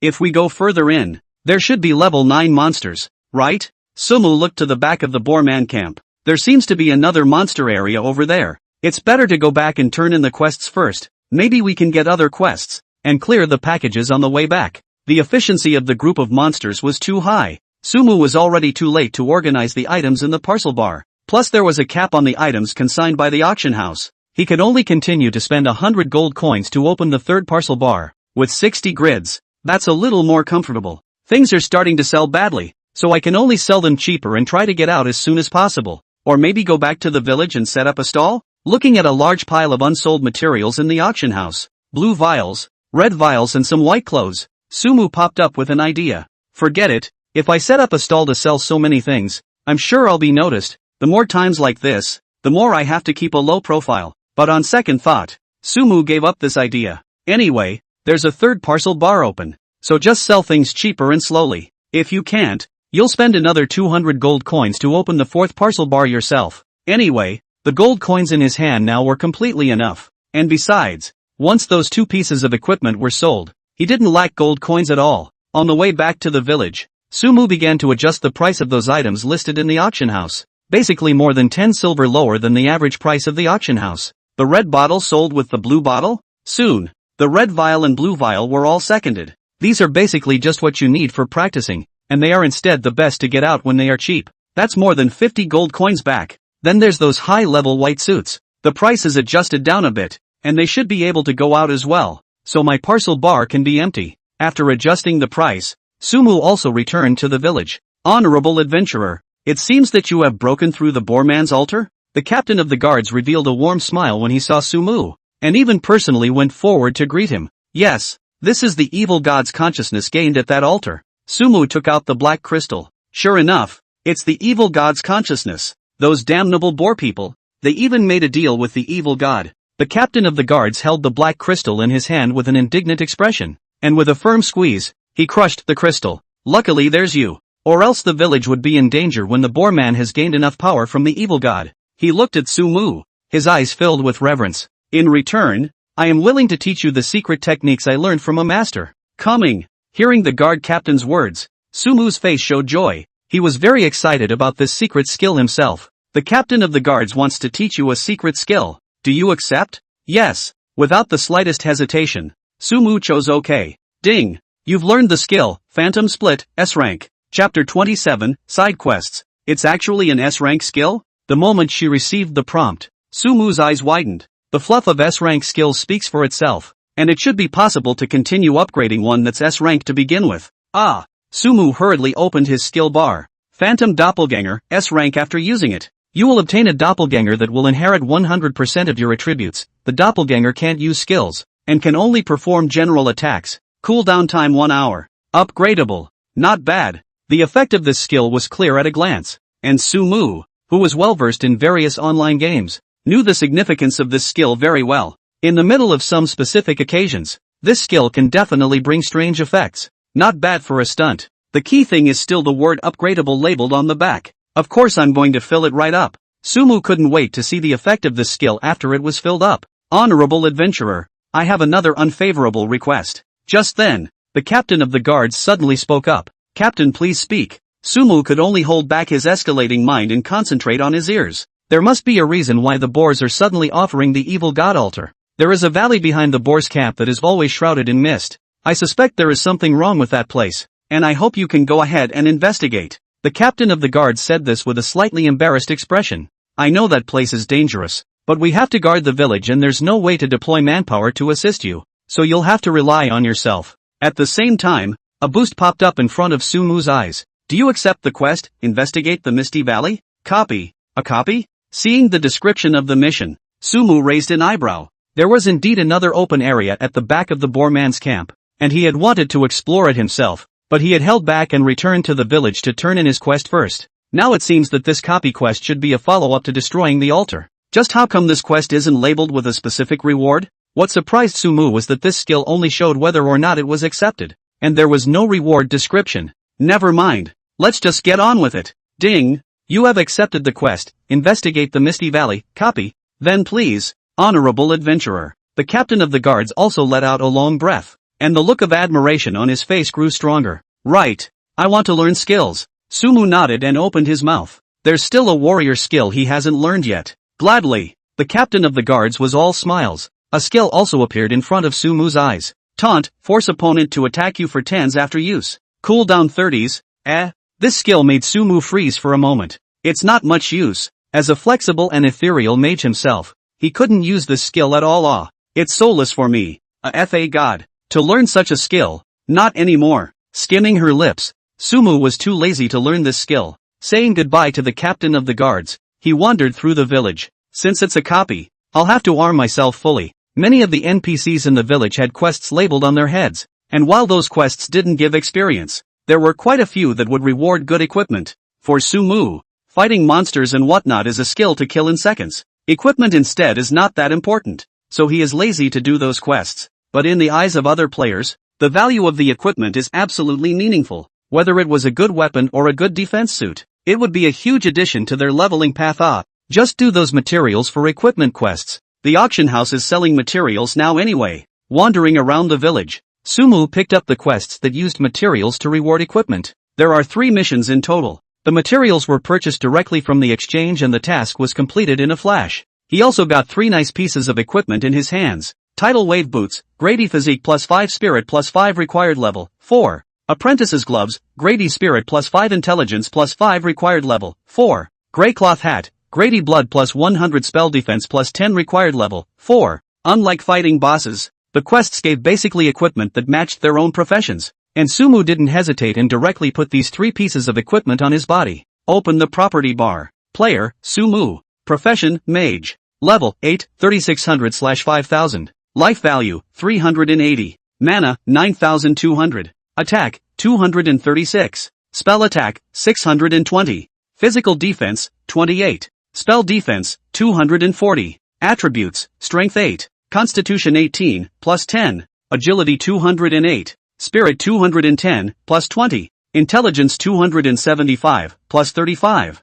Equipment, Elite Staff. Wolfskin Cloth Armor. Rhinoceros Skin Gauntlets. Tidal Boots. Grey Cloth Cap. Apprentice Gloves. It's a big upgrade from what it was before. This also increased Sumu's confidence to brave the copy alone. Let's see if there are any more skills for sale in the auction house. On the way out of the village, Sumu opened the auction house and directly searched for skills. This time, there were quite a few skills that came out, but most of them were attack skills for physical professions, and none of them had a low price. No mage skills? Sumu was a bit strange. It stands to reason that mages should know other common skill books as well, although it was said that those low-level skills belonged to the transitional skills and were not very useful. In their own hands, those ordinary skills were able to pull all the stops. Is it being bought, or is no one selling it? After rummaging through the auction house and still not seeing any mage-type skills, Sumu was less than convinced. He opened the world chat channel. High price for copper coins. Starting from 10 copper. Contact me 133x times x times x times x.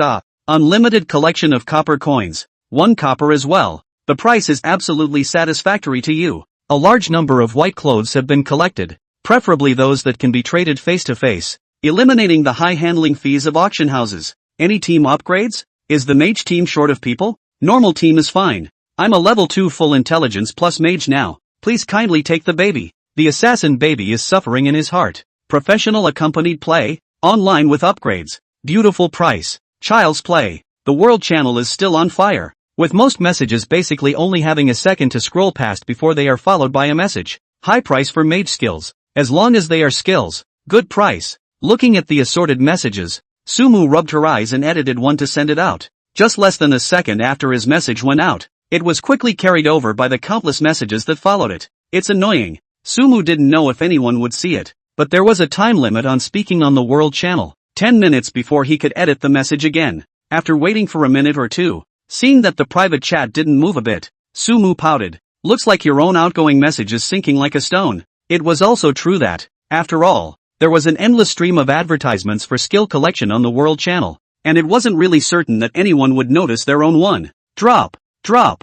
drop. But just when Sumu didn't have any expectations, the private chat message rang. Chapter 28, Cryonics. Opening the private chat, a skill came into Sumu's eyes. Freeze, freezes all enemies within a 5-meter diameter of itself for 2s, dealing 30% of the damage of the spell's attack. Casting consumes 100 points of blue. Cooldown time 5 minutes. A control class skill? This skill instantly caught Sumu's attention. From the description, it was a group control skill, and for his current self, the effect that this type of control skill brought was undoubtedly huge. How much? Sumu wasn't in a hurry, and after waiting for more than a minute, he sent a message over. You're the one who wants to buy something. Of course you're the one who made the offer. I'll sell it if it's right. That end quickly sent a message. This guy is really an old player. Seeing the message from the other party, Sumu narrowed her eyes. In the game, the party selling something is really no different from the party buying it than if they were facing each other at a negotiating table. Whoever reveals their psychological price first will lose the initiative in this negotiation.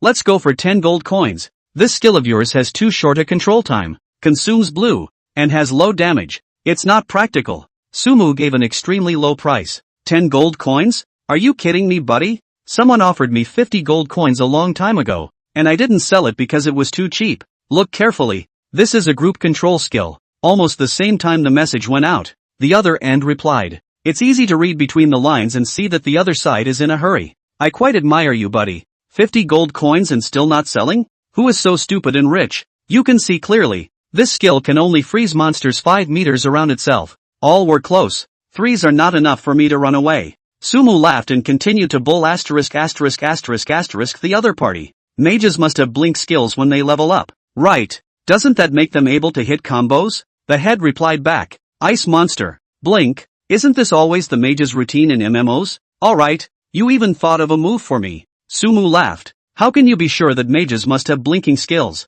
Even if they do, the price is definitely not cheap, right? Besides, you know that mages nowadays are all intellectuals, right? Is the amount of blue enough? These few questions of my own basically hit the nail on the head. Freeze is really good, but at this stage no mage would really invest in such a control skill. For one thing, the damage attribute of this skill is too low. The second is that this skill has to be activated up close, and until the mage blinks, that time of control is basically used to run away. Using 50 gold coins to buy such a skill is not as good as buying a fluffy staff for a big boost. Not getting back to me? After waiting for a few minutes, there was no message from the other end, and Sumu scratched his head. You're not going to get away with this trick of your own, are you? Calm down. Since they can get this skill, it should have been popped by fighting small monsters. I don't believe that there will be no one else to buy it afterward. But on second thought, Sumu was in no hurry. Skill books in this category will only get cheaper afterward. Acquiring mage skill books. Any skill.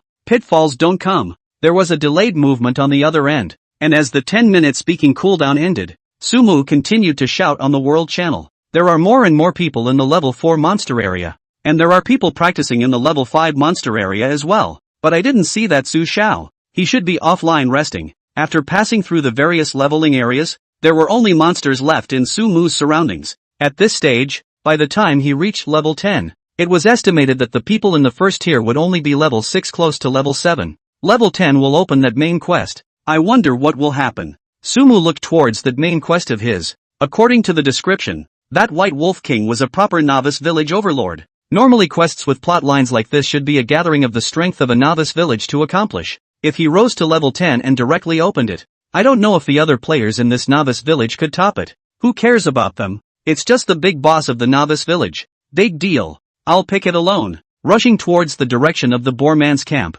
Sumu didn't panic at all in his heart. With the law god's radiance in place, he would definitely be able to increase his intelligence by quite a bit when he reached level 10. As long as one spell attack was high enough. What difference was there between the White Wolf King and the Boar Man leader? Just as he was thinking that, the private chat rang. One bite, 40 gold coins? I'll list it directly on the auction house. Seeing this message, Sumu laughed out loud. The other party obviously needs gold coins in a hurry. Too expensive. Do you know how much a gold coin is worth now? I can only offer 20. This skill of yours should be popped by fighting small monsters, right? The burst rate isn't high, but there are so many God's Way gamers that it will definitely continue to come out. Anyway, this skill won't be of much use right now. I can wait. Sumu decisively sent a message over. Somewhere in a novice village. Sister Shin. That guy has lowered the price again. He said he can only offer 20 gold coins. What a treacherous merchant. A sister who looked to be 16 or 17 years old with a double ponytail shouted in some exasperation.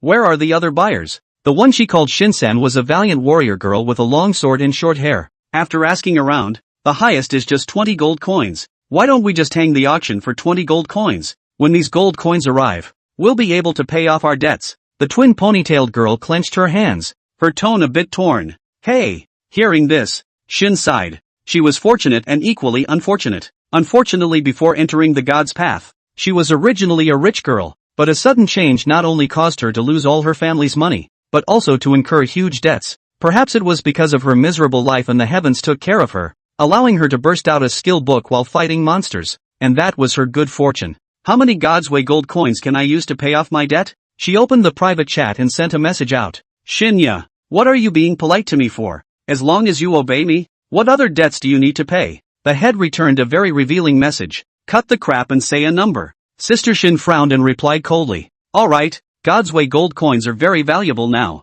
If you convert it, you give me 25 gold coins, and we'll be clear. The message made Shin clench her fists. Tell that man that 25 gold coins. The fee is out of his pocket. And that's our last line. She looked to the twin ponytails. I know. The twin ponytails nodded. 25 gold coins and I'll pay the fee? The other party gave an offer. And Sumu calculated it. Buying this skill for yourself will cost you 27.8 gold. It's absolutely astronomical for a lot of people who don't care about it themselves. A day of killing monsters in any random place would sell more than that amount of junk. 30 gold coins is my mental price. This price is fine. He sent a message to the other man. Get on the shelf. It's on the shelf. The message came back a short while later. Sumu opened the auction house, and after searching, he saw the cryomancy that was listed at 27.8 gold. Seconds, with a big wave of his hand, Sumu directly bought it. Thank you. Can I add a friend? More friends, more ways. After the transaction was successful, the other party sent another message.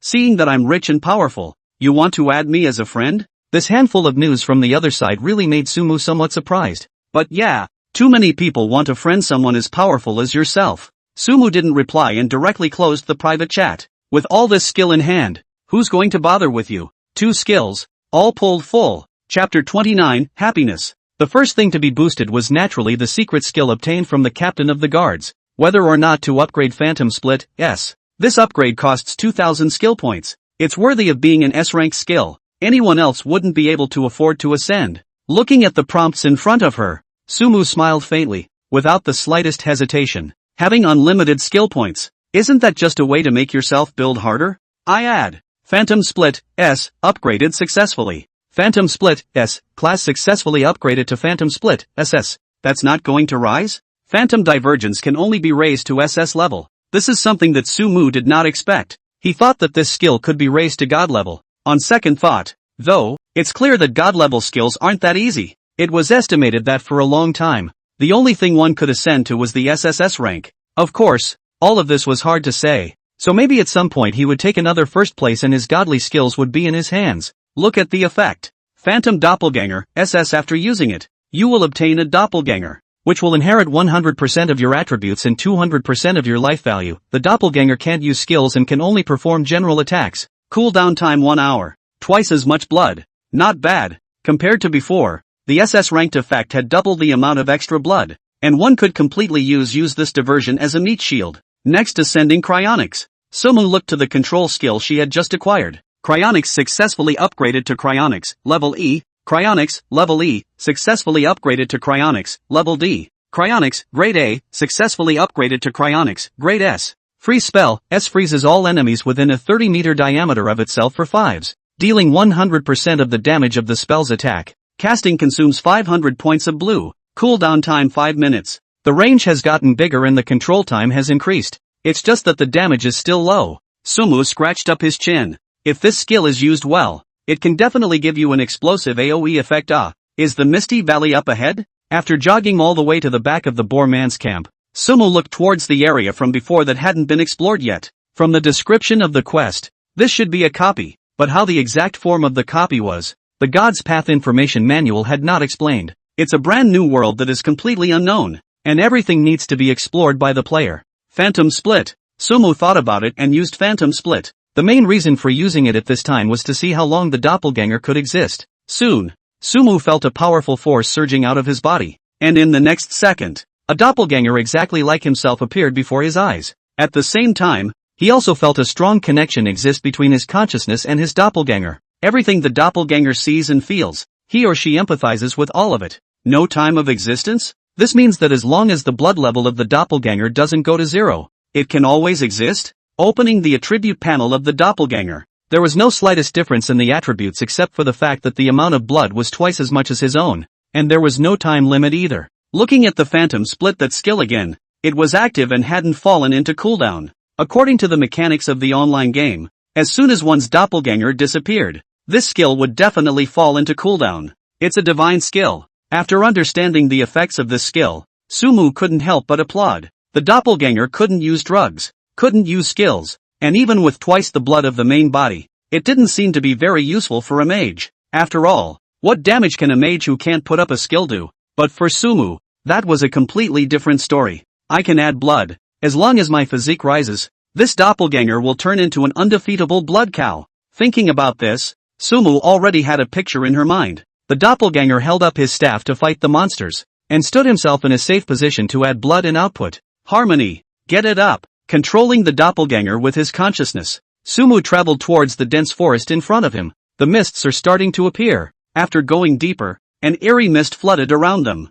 Visibility became low. The direction also became misty and disturbed. Sumu controlled the doppelganger to walk in front, and stood 2 meters behind himself, slowing down the speed of travel. In a place like this, where unknown monsters could be attracted at any time, one had to be cautious. LOL. As he walked, the doppelganger in front of him suddenly stepped on a dead tree branch and made a not-so-small noise. And just then, the ground around them produced a bizarre change. Some dead bones grew out of the dirt, and then with some sort of power splicing them together, they turned into a skeleton more than a meter tall. That's not all. One after another, other skeletons appeared, and it looked like there were quite a few of them. Sumu hurriedly looked at the skeleton standing on the field. Skeleton monster, level 9. Life value, 1000. Attack power, 220. Physical defense, 50. Spell defense, 30. Description of the undead that roam the Valley of Mists do not spare any living creature in the valley, and usually appear in groups. A level 9 monster?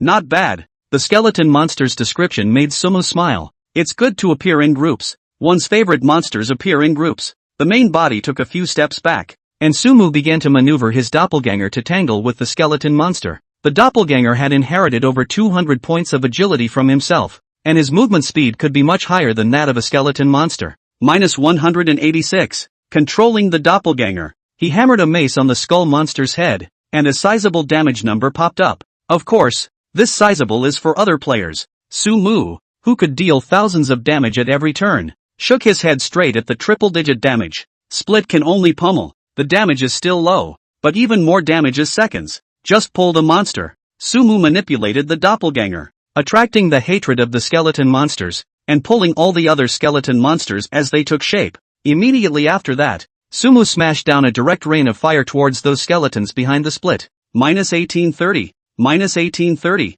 Minus 1830. You have killed the skeleton monster and gained 10 experience points. You have killed the skeleton monster and gained 10 experience points. Intense damage numbers surfaced. The 5 skeleton monsters were reduced to bone slag at the same time, and Sumu also gained 50 experience points. It's still cool to fight monsters over the level. Powerful healing spell. He raised his hand and unleashed a skill at the doppelganger. Plus 3720. An exaggerated healing number emerged from the doppelganger's head, also lifting its blood level to full in an instant. Split's blood is still low.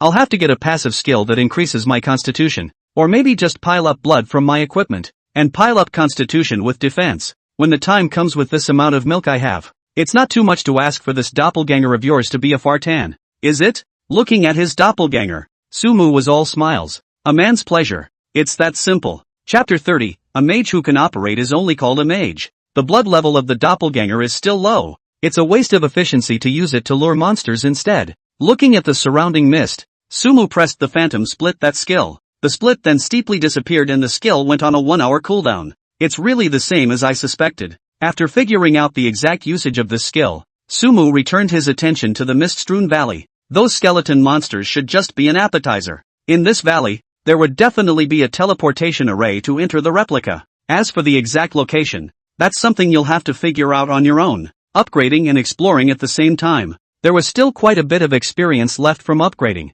and Sumu wasn't in a hurry. Moving on, he quickened his pace. After stepping into an area, the scene from earlier happened again. The skeleton monsters in this place are all area triggered. Quite a few teams come in and it's a death sentence. Sumu also reacted. This valley was by no means a suitable place for solo leveling. Except for myself. Of course. Turn on the magic shield. Pressing down the shield skill, Sumu didn't rush to do anything. No matter how many skeleton monsters there were, they would only be seconded in front of the rain of fire. In that case, you can totally pull more skeleton monsters yourself. With that control skill along with blink, I have a lot of room to maneuver and I'm not worried about flipping at all. As the saying goes, the artist is bold. Sumu directly led these skeletons onward through the mist. As expected, after every area you step into, you activate the skeleton monsters in it yourself. And the skeleton monsters are just as described, not sparing any living thing that enters the valley. In other words, they would keep chasing after Sumu until someone else's player attracted hate.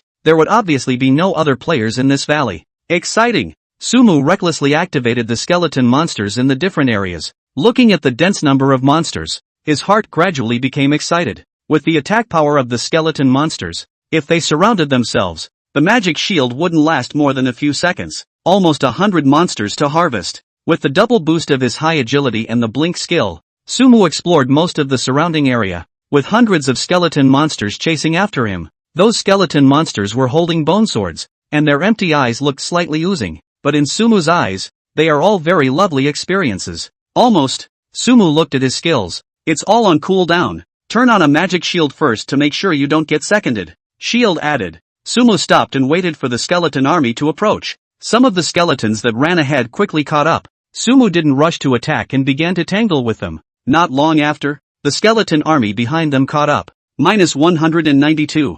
-192.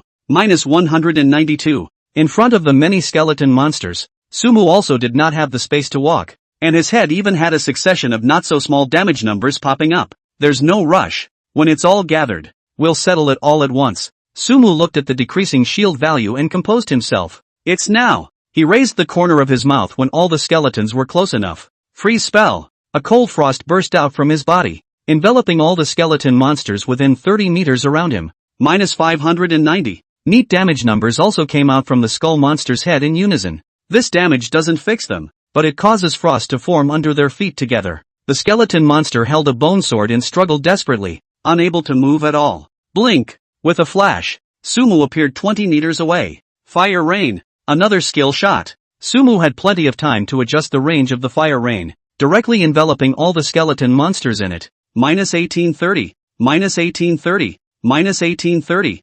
-1830. You have killed the skeleton monster and gained 10 experience points. Gained a point of intelligence through the light of the god of law. You have killed the skeleton monster and gained 10 experience points. Gained a point of intelligence through the light of the god of law. Close to 100 damage numbers popped up at the same time, and all the skeleton monsters were instantly killed. Alerts were even popping up continuously on Sumu's interface. Look at the experience bar again, 4,650 of 5,000. This time, one's experience directly skyrocketed by 1,000 points. A mage who can a monster can only be called a mage. After this operation, Sumu couldn't help but give herself a big compliment. And it's easier to trigger mage glow with a monster. Looking at the fact that he had increased his base intelligence by another 2 points, Sumu looked towards the valley that was shrouded in mist. Skeleton monsters are level 9. Even if you've risen to level 9 by yourself, the experience of swarming monsters is still very lucrative. Big Bean Country District. An upgraded glow rose from a person with long, colorful hair and an extremely showy-looking appearance. Hard work, guys. After the upgrade, he looked over at the dozen or so people following behind him, and how that cool expression didn't look like gratitude. When can I go fight level 7 monsters? Quickly, he looked over at an equally handsome man next to him. President, I'm afraid our mages can't fight level 7 monsters yet. There's too much of a difference in level. Not enough damage, and there will be a loss of skills, so you'll have to wait for a while. The man replied with an apprehensive expression. The man addressed as president sniffed and waved at the man. The man gulped and patted over with a scowl on his face. Pop! A slap was thrown in his face. You can launch a counterattack after you have been insulted by Jia Shiwu. The man quickly received a prompt in front of him, but he had no intention of fighting back. Ashi it! Zhou Sukwu flung out this slap and crossed his arms. Who cares about those guys? I want to level up. Level up, you know? Give them money, as much as they want, and tell them all to come and fight my monsters, and beat all of them until they're bloodied. Do you understand? Stupid. He cursed and growled at the same time. I understand, President. The man immediately nodded. Ashi it is. Zhao Shiwu glared viciously at the man. If I can't be the first to level up to 10, I'll lose face at the old man. Speaking of which, he revealed an evil smile. If I don't have my face, you're dead. Don't worry, President. Don't worry, President. I guarantee you will be the first to reach level 10. The man was trembling and kept replying. Ha! Ha! Ha! Ha! Hearing this, Zhao Shiwu let out an extremely rampant and unrestrained laugh. No one can rise faster than my Lord Zhao. If there were, it would only be the dead. After he said those words, that henchman lowered his head and didn't say a word. His face incomparably ugly. Compared to Zhao Shiwu's arrogance, the hearts of his men still had a number. Even though Zhao Shifu was able to cover the whole world with one hand in the Great Bean Country, there were players from all over the world in the God's Way game. The only hope the men had was one thing: Zhao Shifu's practice method of ignoring the number of resurrections of the other players and bullying them would work wonders. Chapter 31 is sidebooks are the best place to practice leveling. Congratulations! You've been upgraded. You've gained 10 points of attributes and 5 points of skills. Gain a point of base intelligence from Pharaoh's Radiance. In the Misty Valley, with another round of gathering monsters and Rain of Fire from Sumu, his level managed to rise to level 9. This wave got another 1 point of intelligence. Just this moment's work, 3 points of intelligence have already arrived. For the upgraded attribute points, let's add them all to physique first. Possessing the Law God's Radiance, coupled with the fact that his current spell attacks were basically second monsters, Sumu added all 10 points of his upgraded attributes to his physique. Player, Sumu. Profession, Mage. Rating, 9/0/6000. Life value, 480. Mana, 9200. Attack, 236. Spell attack, 626. Physical defense, 38. Spell defense, 240. Attributes, Strength 8. Constitution 28, plus 10. Agility 208. Spirit 210, plus 20. Intelligence 278, plus 35. Equipment, Elite Staff. Wolfskin Cloth Armor. Rhinoceros Skin Gauntlets. Tidal Boots. Gray Cloth Cap. Apprentice Gloves. Go on. Level 9 to level 10 required 6,000 experience points. Sumu took a slight break and continued exploring towards the depths of the valley. It is? Soon. A huge black stone appeared in front of his eyes. There was even a swirling vortex behind that rock. A copy of the entrance? Sumu's eyes lit up. Based on years of gaming experience, one should have found the entrance to the replica. Are you entering the Cave of Skulls, replica? As expected, after walking up to the side of the stone, a prompt popped up. That goes without saying? Clicking to confirm, the vortex at the entrance to the cave looked like it had been activated, creating a twisted teleportation channel. Sumu glanced at the cave entrance and took a big step forward. Passing through the passage, the surroundings suddenly became dark. It's totally a reach for the stars kind of thing. Wow! Sumu spread out his palm and a ball of fire appeared, illuminating the surroundings. It's a dark, damp cave. From time to time, droplets of water dripped onto the ground from the surrounding mountain walls, making a ticking sound. Even the ground ahead became muddy under these conditions. The monsters in the copy must be different from the outside. I have to be careful. Phantom Split. Summoning his doppelganger,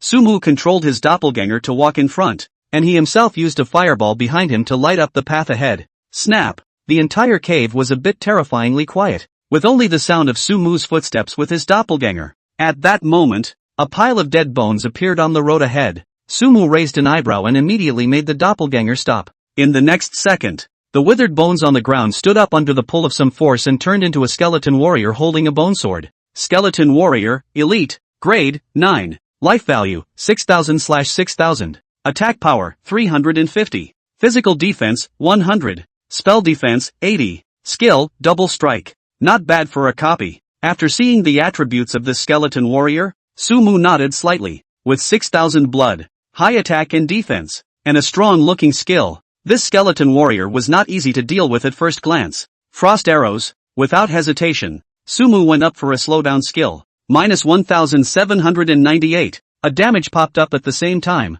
causing the skeleton warrior, who was just about to launch an attack on the doppelganger, to lurch. -136. The doppelganger took the opportunity to strike the skeletal warrior with a mace. Compared to the main body's attack, the doppelganger's pooch attack wasn't even a fraction of what it could be. However, Sumu clearly didn't expect the doppelganger to carry out the output. Magic missile. -2424. Another instantaneous skill struck, and the skeleton warrior's blood level instantly dropped to 1/3. At that moment, it also raised the bone sword in its hand and ruthlessly slashed at the doppelganger's body. -312. A not-so-low damage number emerged from the doppelganger's head, but the doppelganger had 960 points of blood and was fully capable of carrying another blow. Fireball. Sumu didn't give the skeleton warrior this chance. The fireball in his hand flew straight out. -2424. You have killed skeleton warrior, elite, and gained 200 experience points. Gain a point of base intelligence through the light of the god of law. As the skeleton warrior fell to the ground, 2 prompts popped up in front of Sumu's eyes. It's true that copies are the best place to practice leveling. With the experience of the elite monsters, 30 monsters would be able to level up to 10 by themselves, and that's not even the point. The probability of killing elite monsters triggering the Dharma God's radiance has gotten higher. What made Sumu overjoyed was still the triggering of the Dharma God's radiance. If an elite monster could raise his base intelligence a little bit, it would be a fortune. Sumu couldn't help but rub his hands together. I'm sure I'll be able to level up to 10 in this place, and maybe even boost my intelligence by 100 or 80%. Can't get too carried away either. The further in we go, the more monsters we encounter will definitely increase. With my current attributes, I can't swarm elite monsters yet. After a short period of excitement, Sumu adjusted her breathing and calmed herself. The duplicate is certainly a windfall, but it's basically a team coming together to paint. Right now there was only one person. No, 1.5 people in this huge copy. It's never easy to get through a copy. Wow! A ball of fire glowed in his hand once again, and Sumu walked towards the skeleton corpse on the ground. You've gained 1 gold coin and a torch. It's so much better with this. Taking that torch out, Sumu put away the fireball. The light from the torches was stronger than the fireballs, and visibility became better. The diversion began to continue traveling towards the front. Soon, 2 dead bones appeared in the front position. Sumu hurriedly made the doppelganger stop. Withered bones wasn't triggered, so obviously the doppelganger hadn't entered the triggered area yet. 2 elites. Together that's 12,000 blood. Let the split pull one away first. I'll open my shield and kill one hard. With a plan, Sumu decisively controlled the doppelganger and walked up. Magic shield. At the same time he turned on his shield, the 2 withered bones stood up. -136. -2432. Different damage popped up on each of the 2 skeleton warriors' heads. Their hatred was also attracted to the doppelganger and Sumu respectively. Run! Under Sumu's control, the doppelganger turned and ran, and one of the skeletal warriors immediately chased after him. Fireball. Instead, Sumu stood still and read the fireball directly. With the magic shield in place, with the skeleton warrior's attack power, he wouldn't be able to second himself at all. -2432. Another fireball shot came out. While the elite-level skeleton warrior was not slow and had already arrived in front of Sumu, it seemed to know that Sumu was a difficult opponent, and the bone sword in its hand suddenly took on an extra shadow. -312. -312. 2 damage numbers emerged together from Sumu's head. A 2 fair? Sumu quickly reacted. This was clearly the Skull Warrior's skill. -2432. The fireball hit the skeletal warrior again. The skeleton warrior also raised his weapon again. Sumu didn't panic and continued to release fireballs. -312. -2432. 2 damage numbers appeared together, and the skeleton warrior instantly turned into a pile of bones. You have killed skeleton warrior, elite, and gained 200 experience points. The fire in his hands did not stop. Sumu fired another fireball towards the skeleton warrior behind the diversion. The attacked skeleton warrior's figure lurched, ignoring the diversion, and turned his head to charge at Sumu. -2432. -2432. Carrying the skeleton warrior's attack hard, Sumu directly fireball blasted. You have killed skeleton warrior, elite, and gained 200 experience points. Gain a point of base intelligence through the light of the god of law. This time, the 2 prompts popped up together again. Chapter 32. Mages are ethereal. As expected, elite monsters have a higher probability of triggering Phazon's radiance. The 3 elite monsters boosted their intelligence by 2 points. And such a probability made Sumu overjoyed. Powerful healing spell. Plus 3780. A blood boosting skill went down. And the blood level of the doppelganger was instantly raised to full. Keep moving. Controlling the doppelganger. The 1.5 continued to explore towards the interior of the cave. After walking for a short while, something like a mist suddenly appeared on the road ahead. There's actually mist in a dark valley? Sumu couldn't help but spit out a sentence. However, right at that moment, the doppelganger that was enveloped by the mist unexpectedly began to drop blood.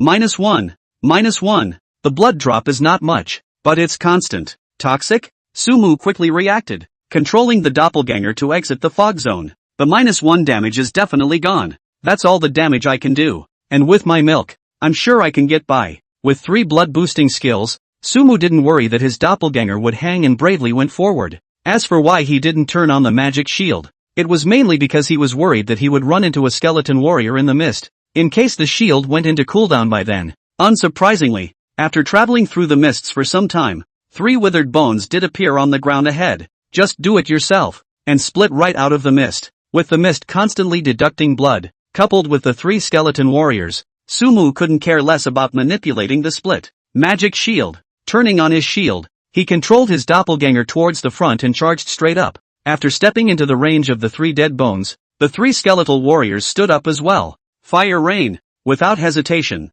Sumu rose with a rain of fire. -1810. -1810. -1810. 3 damage numbers surfaced together, and the skeleton warrior immediately launched an attack towards Sumu. Magic missile. Ice arrow technique. -2440. -1810. Sumu decisively aimed at one of the skeleton warriors, and 2 instantaneous skills came out in unison. That skeleton warrior instantly fell to the ground, but all the same, its partner also rushed to Sumu's body. Kidney strike. Without retreating, Sumu raised the staff in his hand and swung it at the waist of a skeleton warrior. -1080. After a sizable damage number appeared, a stun mark also appeared on the skeleton warrior's head. Assassin's skill is still fluff. Taking advantage of this skill, Sumu circled directly behind the skeleton warrior. As for the remaining end, he directly chose to ignore it. With the magic shield in place, the skeleton warrior couldn't do anything to himself. Backstab. Raising his staff, Sumu struck out with another skill, ruthlessly knocking the skeleton warrior's back. -1316. This wasn't the end of it. After this strike was scored, Sumu had another assassin skill, piercing attack. -1160. Another damage popped up on the skeleton warrior's head, but even then, it still didn't die. At that point, the stun mark that was over its head disappeared. I still have warrior skills. Sumu smiled faintly as a chopping strike struck out, using his staff to knock the bloodied skeleton warrior to pieces. A ball of light exploded from the latter's body, and as soon as Sumu took it in his hand, a wave of magic power surfaced in his body. Blink! In the next second, he instantly moved dozens of meters and came beyond the mist. And the diversion ran to this place. Once that skeleton warrior is in range, it's time to wrap it up. Sumu stood in place, her eyes fixed on the mist behind her. Soon, a figure caught up. Fireball. 2 skills went down, and that last skeleton monster fell to the ground with it. You have killed Skeleton Warrior, Elite, and gained 200 experience points. Gain a point of base intelligence through the light of the God of Law. 3 skeleton warriors and another point of intelligence swiped. It's just too comfortable. Raising her intelligence a little more, Sumu smiled radiantly. It's much more enjoyable than being out in a group of monsters. 1,200 experience points now, and upgrading is fast. Continuing to brush through this copy, I'm sure I'll be the first to reach level 10, so there should be a reward, right? Looking at the experience bar that had risen a notch, Sumu couldn't help but look forward to it. The mountain walls aren't quite the same here, are they? Suddenly, he noticed what appeared to be a groove in the mountain wall in front of him. A strange smell flooded his nostrils even more. Kerosene? Sumu raised an eyebrow and placed the torch in his hand. Wow! The alcove in the mountain wall was instantly lit up, creating a spectacular line of fire, and also making the entire cave illuminated. That, with an ample view, Sumu peered ahead and his eyes widened. About 100 meters in, the cave became open, and from this position, one could vaguely see a pile of bones several meters high. There also seemed to be a skeleton monster with a bone club in its hand standing on that pile of bones. Judging from its look, that guy should be a mage, and probably a mage boss. With the amount of those withered bones, how many skeleton warriors would have to pop up if I went over here? Compared to melee bosses, Sumu was still wary of mage bosses. After all, even if a melee boss had a high attack, he or she could kite and kill it, but it was not the same for a legal boss. The legal defense of the legal boss was definitely not low, and the range of the skills might even be farther than your own. We'll see the boss's attributes later. There are 2 more sets of skeleton monsters on the road ahead. Sumu moved her eyes away from that boss and turned to look on the 2 piles of dead bones in front of her. A stack of 4 monsters. A stack of 5 monsters. 3 fire rains plus a freeze spell is just enough to swarm the skeleton monsters in seconds. How about playing a big wave? The distance between the 2 piles of monsters was almost 30 or 40 meters or so. Running to the location of one pile of monsters before triggering the other pile of monsters works. The cooldown of fire rain is 1 minute. And with the terrain here, it shouldn't be a problem for me to stall for 3 minutes if I run back and forth and use flash. 9 elite monsters together was an absolutely insane move. Even if it was an elite monster, a squad of 5 wouldn't be that easy to fight. What's more, this copy wasn't a 5-player book either. It was a team book with a maximum number of 20 people entering. 20 people's team copy. Sumu a person to play so spirited. If there are other people here that are not kneeling on the ground shouting admiration, that estimate of lying down and shouting cheating. Of course, in the eyes of the other players, they couldn't even imagine this scene. To enter this copy of Misty Valley, the minimum level requirement would be level 8.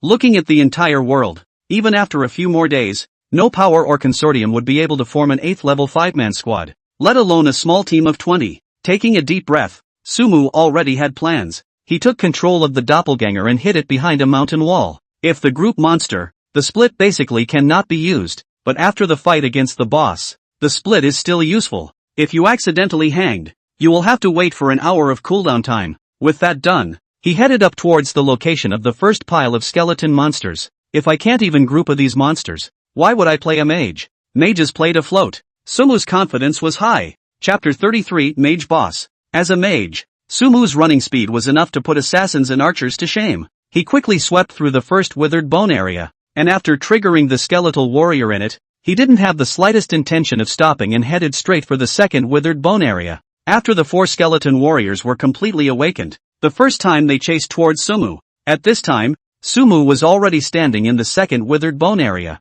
The 5 dead bones on the ground slowly stood up and pieced together to become 5 skeletal warriors. Sumu stood in place and turned on her magic shield. By the time the 5 skeleton warriors were fully formed, the 4 skeleton warriors had also arrived. Fire and rain. -1816. -1816. -1816. Sumu started with a rain of fire, enveloping all 9 skeleton warriors. Blink. Immediately after that, he pulled away from these skeleton warriors by 50 meters with a blink directly. Stall 10s. The flickering cooled down quickly, and Sumu looked at the skeletal warriors rushing towards him, sizing up the terrain around the cave. The terrain was narrow, and there was clearly little room for meandering around on your own against 9 skeletal warriors, but with a distance of 50 meters, it would take 6 or 7 seconds for these skeleton warriors to catch up. Can't rely on blinking all the time, or I won't have enough blue for sure. Sumu glanced at the rear. This cave had a long way to come, and it was definitely feasible for one to back up while dragging out the cooldown of the fire rain.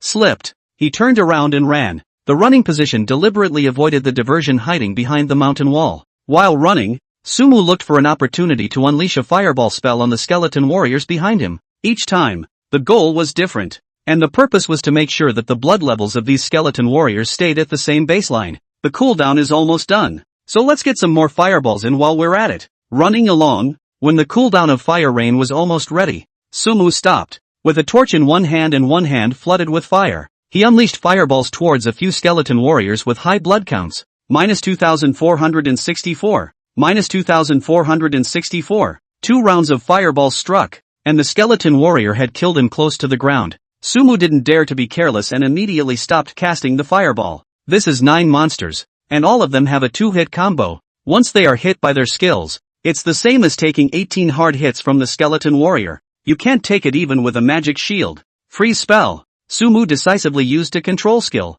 After the 9 skeleton warriors were frozen, he didn't rush out, reversed his direction, and with a blink, appeared 30 meters away from the monster pile. Fire and rain. Another shot of fire rained down from the sky. You have killed the skeleton warrior and gained 200 experience points. You have killed the skeleton warrior and gained 200 experience points. 1 point of base intelligence gained through Mage God's Radiance. 1 point of base intelligence gained through Mage God's Radiance. 1 point of base intelligence gained through Mage God's Radiance. Having previously hit 5 different skeleton warriors with 5 rounds of fireballs, under this round of Rain of Fire, it just happened to kill them all, and after finishing off the 5 skeleton warriors, Sumu also gained 3 points of intelligence bonus. It's still a high probability for group monsters to trigger FA God's Radiance. There were 4 skeleton monsters left, and Sumu was not polite. Magic Missile, Ice Arrow Technique, Holy Light Spell, various instantaneous skills came out one after another, and the skeleton monsters fell one after another. There were really still bloodied ones,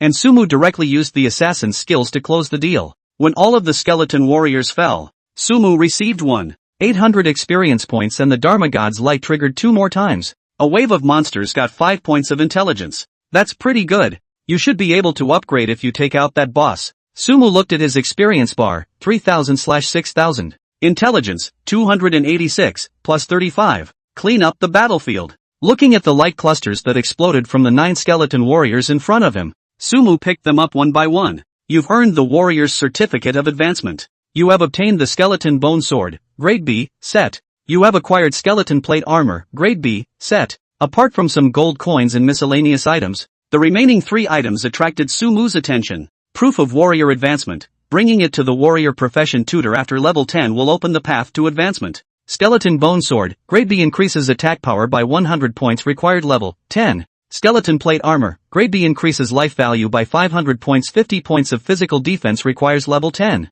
Skeleton suit triple effect, increase 10 points of physique, 10 points of strength, 10 points of agility. That's a nice suit. This warrior proof of advancement is for ascension? In that case, mages should have proof of ascension as well? The skeleton set attributes were indeed very strong. What Sumu cared more about was still that proof of advancement. The monsters in the copy are all elite monsters. The one elite monster in the front is very good to fight, but in the back 4, 5 together, the difficulty will be greatly increased. With the attributes of the player's upgrades, it wasn't that easy to pass the copy even with a full level 8 team. This should be the only copy in the novice village, which means that the proof of ascension for each profession will definitely pop here. Looks like I'll have to soak in and brush up on my proofs. Putting the warrior advancement proof away, Sumu looked at the skeleton warrior set. The attributes are really good, but nothing too useful for yourself. As a floating mage, one seeks higher blue and extreme mana damage. Get a set together and sell it. The value of the skeleton set could definitely double a few times if it was collected,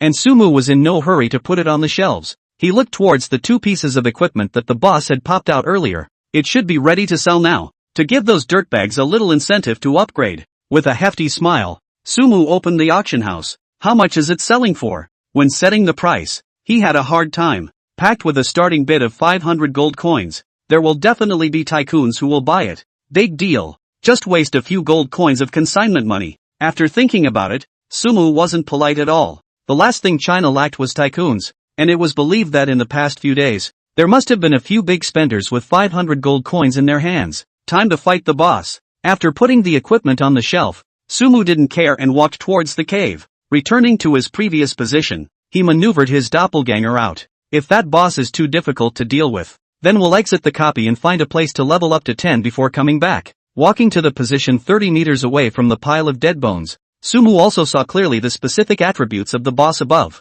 Skeleton Mage, Boss, Grade, 10, Life Value, 30, 000/30, 000, Spell Attack, 500, Physical Defense, 100, Spell Defense, 200, Skills, Shadow Arrow Summon Skeleton Warrior Group Shadow Arrow, seems acceptable. The level 10 Mage Boss had a life value of 30,000 points. But its spell attacks weren't as high as Sumu thought they would be. I can hit it with 368 fireballs in one shot, and based on 30,000 points of blood, that would take 13 fireballs. And how much damage can it do to me before I unleash 13 fireballs? Sumu's left hand rested on his chin, and his right hand did the math in the void. The main attack skill of the boss should be that shadow arrow. If the bonus of this skill wasn't high, with his 200 points of spell defense, he would have been able to turn on his magic shield and fight against it with fireballs. Try it with a split. Sumu already had an idea. Split is where it all comes together in this moment. Chapter 34, Let's Split Up.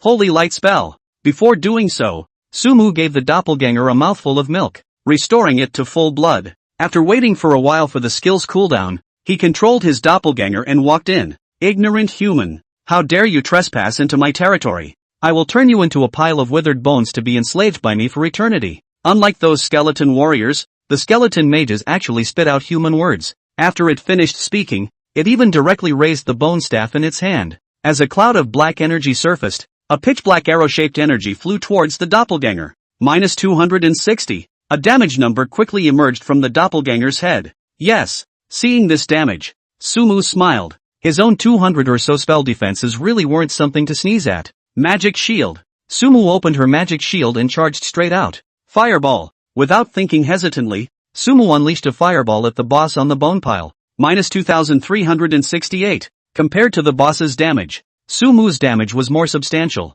You damnable mole. Dropping a chunk of blood in one fell swoop, the skeleton mage's target instantly shifted from the doppelganger to Sumu's body. Come on. Sparring skills. Sumu laughed and ignored boss's harsh words. According to the pace of this sparring match, the boss must have fallen in front of himself.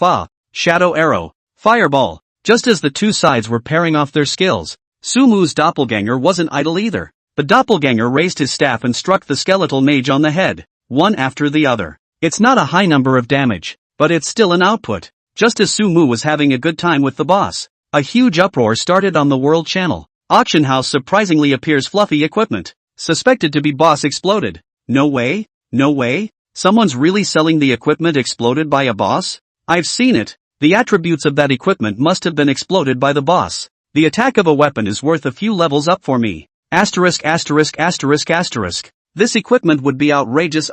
Who took it? Who cheated? Who was so cruel? Even take it out to sell? The only one who took out the boss right now is that Sumu. Who else would there be besides him? Doesn't Big Brother Sumu have a team? Why are you selling this kind of equipment? There must be a reason for selling. Maybe the price paid for fighting the boss is too great and you need to sell equipment to get your blood back. The World Channel was abuzz with talk because of those two pieces of extreme equipment on the shelves. Speculation is even more rife. Countless people were wondering what kind of person would sell the equipment that the boss popped out. Headmaster. The auction started at 500 gold coins. It's only been a short while and now it's already at 600. What should we do? In a certain novice village, a man looked at the principal who was fighting monsters with a worried face. How many gold coins do we have in our hands right now? The headmaster didn't stop attacking. His eyes were all on the wild wolf in front of him. We have been collecting gold coins for the past few days, but there are too many consortiums collecting gold coins. We only have 700 gold coins right now, so I'm afraid we won't be able to auction it off. The henchman sighed. The principal's choice happened to be the warrior profession, and if he could take these two pieces of equipment, his strength would certainly receive a qualitative boost, and he would have no pressure even when fighting monsters across levels. Nah, there's not enough gold, or maybe they don't have enough money. The principal sniffed and looked up into the sky. Sell the car in my garage. Mr. Ma, we've already offered up to 800 gold coins, but there are still people raising the price. What do you think? On the other side, surrounded by a group of people, Ma Jingfei was carrying a long sword and was fighting the monster one-on-one. As soon as the monsters attacked him, a priest would instantly refill his blood, making sure that his blood level was within the safe range. Do I even need to say it? I'm bound and determined to get these two pieces of equipment. Directly top me off at 1,000. Horse Shocking Fly was trenchant. He's certainly in the best position than Wang, who hasn't had a very good year, and the other horse that's running neck and neck with him. In terms of financial strength, he was also definitely at the top of the list in the entire country of China. 1,000 gold coins. There's no one else to top the bidding now. As long as there's no bidding in another 10 minutes, these two pieces of equipment will be yours. Mr. Ma. Aha. Ma Jingfei sniffed, nodded lightly, and suddenly asked, have there been any responses to the tweets I asked you guys to send out? There were quite a few people who claimed to be Sumu who came to the company's headquarters, but after verification, they were all liars. The subordinate immediately replied, keep sending private chats to that Sumu. As long as he's willing to join our group, I can be his equal. Ma Jingfei's tone was serious, not like he was joking at all. His heart was clear. There is only one way to maintain his position in China. Go farther on the divine path. In the Cave of Skulls, Sumu was still going at it with the skeleton mage. The skeleton mage's blood level had gone down by 10,000 points. It's too easy. It didn't even take a minute to finish this guy off. Looking at the boss's blood level that was dabbling straight down, Sumu was all smiles. It's a lot easier to come by than some kite. But just then, the skeleton mage suddenly stopped. It held the staff in its hand high, and the skeletal body twisted even more. Skills? Sumu raised an eyebrow when she saw this. As expected, the skeleton mage was releasing skills. Come forth, my slaves! As it let out a shout, The huge pile of bones began to wriggle. In the next second, 5 skeleton warriors appeared on the battlefield. That much? 5 elite-level skeleton warriors appeared on the field, and Sumu couldn't help but stare in disbelief. This skill of the skeleton mage was known to himself, but to summon 5 elite monsters at once, this was too much of a bully, wasn't it? My minions, destroy this damn thing for me. The skeleton mage couldn't care less about Sumu's thoughts and gave a direct order. The 5 skeleton warriors immediately charged towards Sumu. Can't take it hard. Sumu's face changed drastically and she turned her head to run. The boss still had 2/3 of its blood remaining, and with these skeleton warriors interfering, there was no way he could finish it off by himself. The boss doesn't do much damage to me. First lure these skeleton warriors away, then come back and do the boss. Sumu's heart already had an idea. The amount of blood left in the boss was nothing more than 10 rounds of fireballs. He made a direct flash towards the cave he came in and pulled away tens of meters. Catch up with him. The skeleton mage immediately let out a shout, while it itself stood on the pile of bones without moving. Great! When Sumu saw this, his eyes lit up and he ran wildly through the cave without looking back. Those skeleton warriors followed one by one. I'll take care of you damned griffin first. After Sumi left, the skeleton mage's attention turned to the diversion. Sumu couldn't care less about that, controlling the doppelganger to run back and forth inside. Stalling for time. Almost done. Wait for the CD of the one shield. Then we can go back to fight the boss. After running around the cave for some time, Sumu looked at his magic shield. The time has come and is cooling off. In the meantime, you can't let the skeleton warriors behind you attack. He looked behind him at the 5 skeleton warriors. Freeze spell. Blink. After controlling these skeleton warriors with a coherent skill articulation,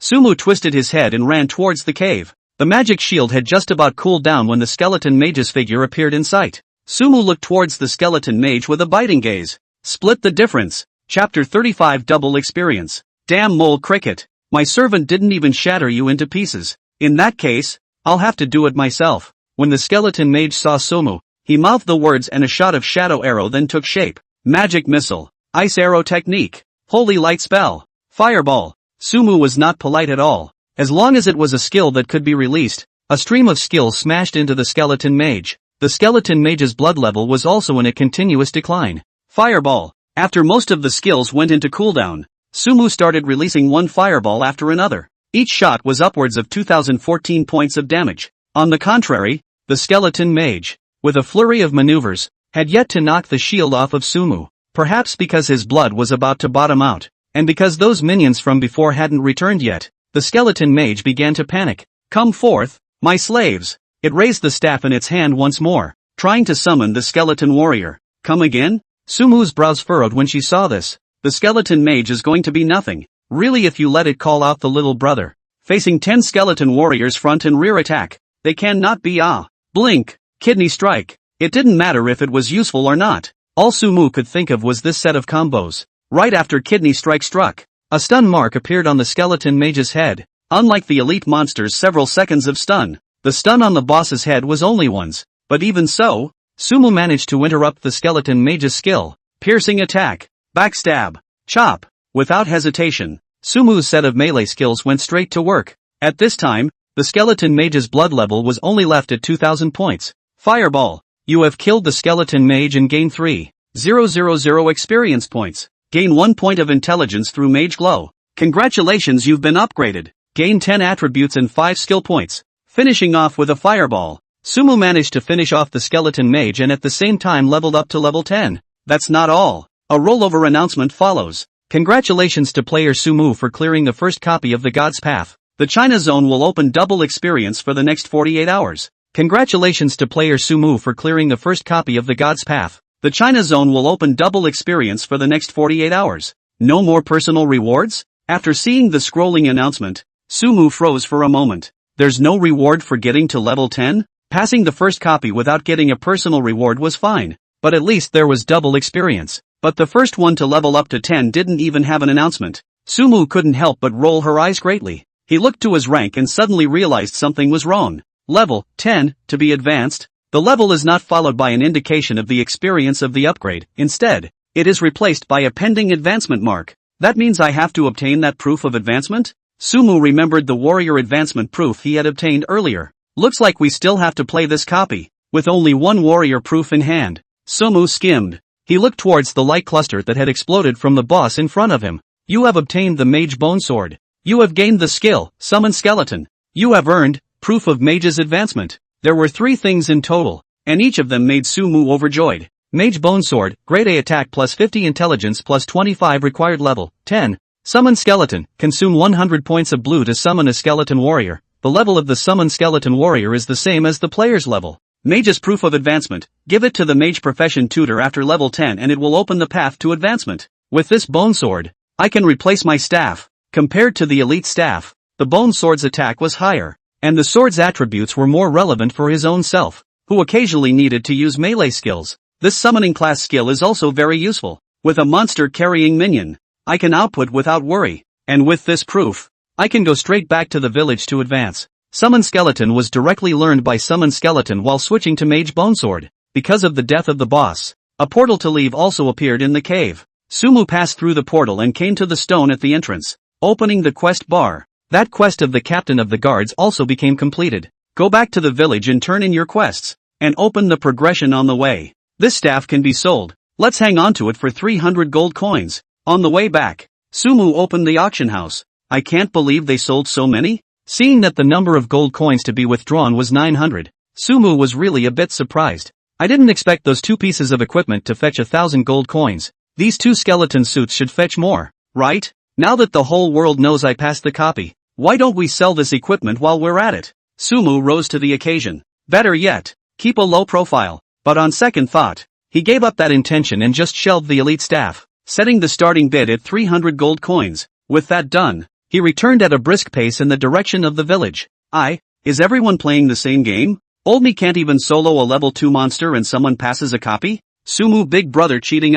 Copies of how many levels into? With a team or a group? Can anyone tell me where the copy is located? I'd like to play the book as well. Don't ask upstairs. You can't get in if you know, and you can't fight if you do. Su Shin cheating. Double experience for the next 2 days. China is going to rise. Brothers practicing hard. Su Shin is giving out benefits, just for this double experience. Su Shin will always be my idol. On the World Channel, after the scrolling announcement, the crowds in China all jumped and cheered. Everyone's heart understood what the double experience that lasted for 2 days meant. The God's Way is not just a competition between individuals, it is a competition between nations. Because of Sumu, China has won the starting line. Pretty country district. Asterisk asterisk asterisk asterisk. Who is Sumu? This guy is really hateful. 2 days of double experience. This is just cheating. I'm going to cut Sumu into 100 pieces. This is a shameless asshole. Countless people were abusing Sumu. The moment the announcement rang out, the sense of superiority within the hearts of the people of their beautiful country was heatedly stomped on by Sumu.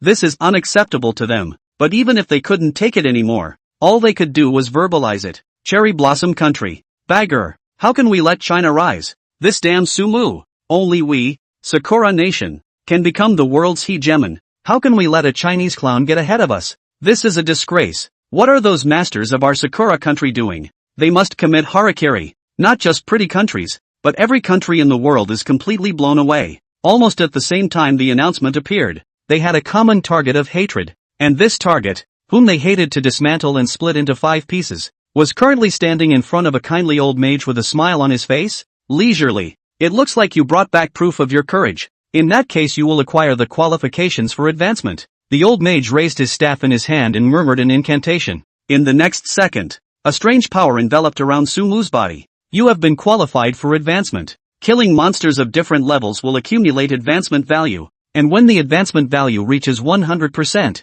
you will be successfully advanced. Immediately after that, a prompt appeared in front of him as well. Chapter 36, Always gather monsters, always seconds. Advancement value? Sumu opened his level bar. Originally, a progression value was displayed in the same place as the experience value. There is no specific number, just a percentage. It's cumulative as long as you kill monsters, so it doesn't matter how many levels they are. Seeing the description of the prompt, Sumu narrowed her eyes. I want to learn skills. He looked to the mage tutor. Come back after you've advanced. The amiable mentor smiled and spoke. Sumu froze for a moment, then bristled. Since he couldn't learn a level 10 skill himself, it should be the same for other professions. Go to the captain of the guards and turn in your quests, and start this thread in the process. Opening the taskbar, both tasks on it showed a deliverable status. Sumu bid farewell to the career tutor and headed towards the captain of the guards. Honorable adventurer, It looks like you've risen to level 10. The captain of the guard saw Sumu and greeted him with a warm face.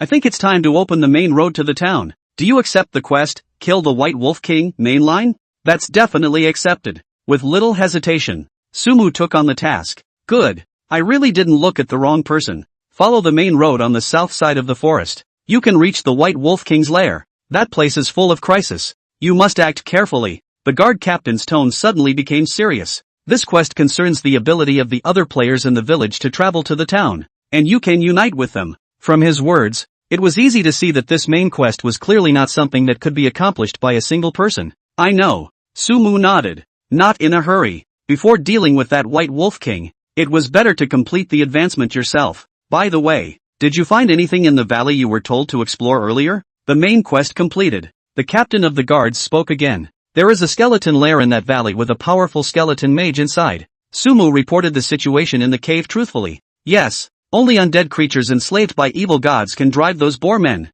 The captain of the guards blushed with emotion. Luckily you told us this news. As a reward, I will present you with a Medal of Valor. You have earned Medal of Valor, Special. Medal of Valor, Special increases life value by 1,000 points and physical defense by 100 points. Great stuff. Looking at the medal that the captain of the guards handed to him, Sumu smiled. This special equipment even directly added 1,000 points of life value and 100 points of physical defense. It was simply tailor-made for the Blood Bowl warrior. The final reward for this series of quests is really something else. Sumu bid farewell to the captain of the guards and prepared to head to the White Wolf King's lair to find out what was going on. Add some first. He looked to his 10 unassigned attribute points. Might as well keep adding body mass. Player, Sumu. Profession, Mage. Level, 10, 0% of progression value. Life value, 1580. Mana, 9200. Attack, 266. Spell attack, 644. Physical defense, 148.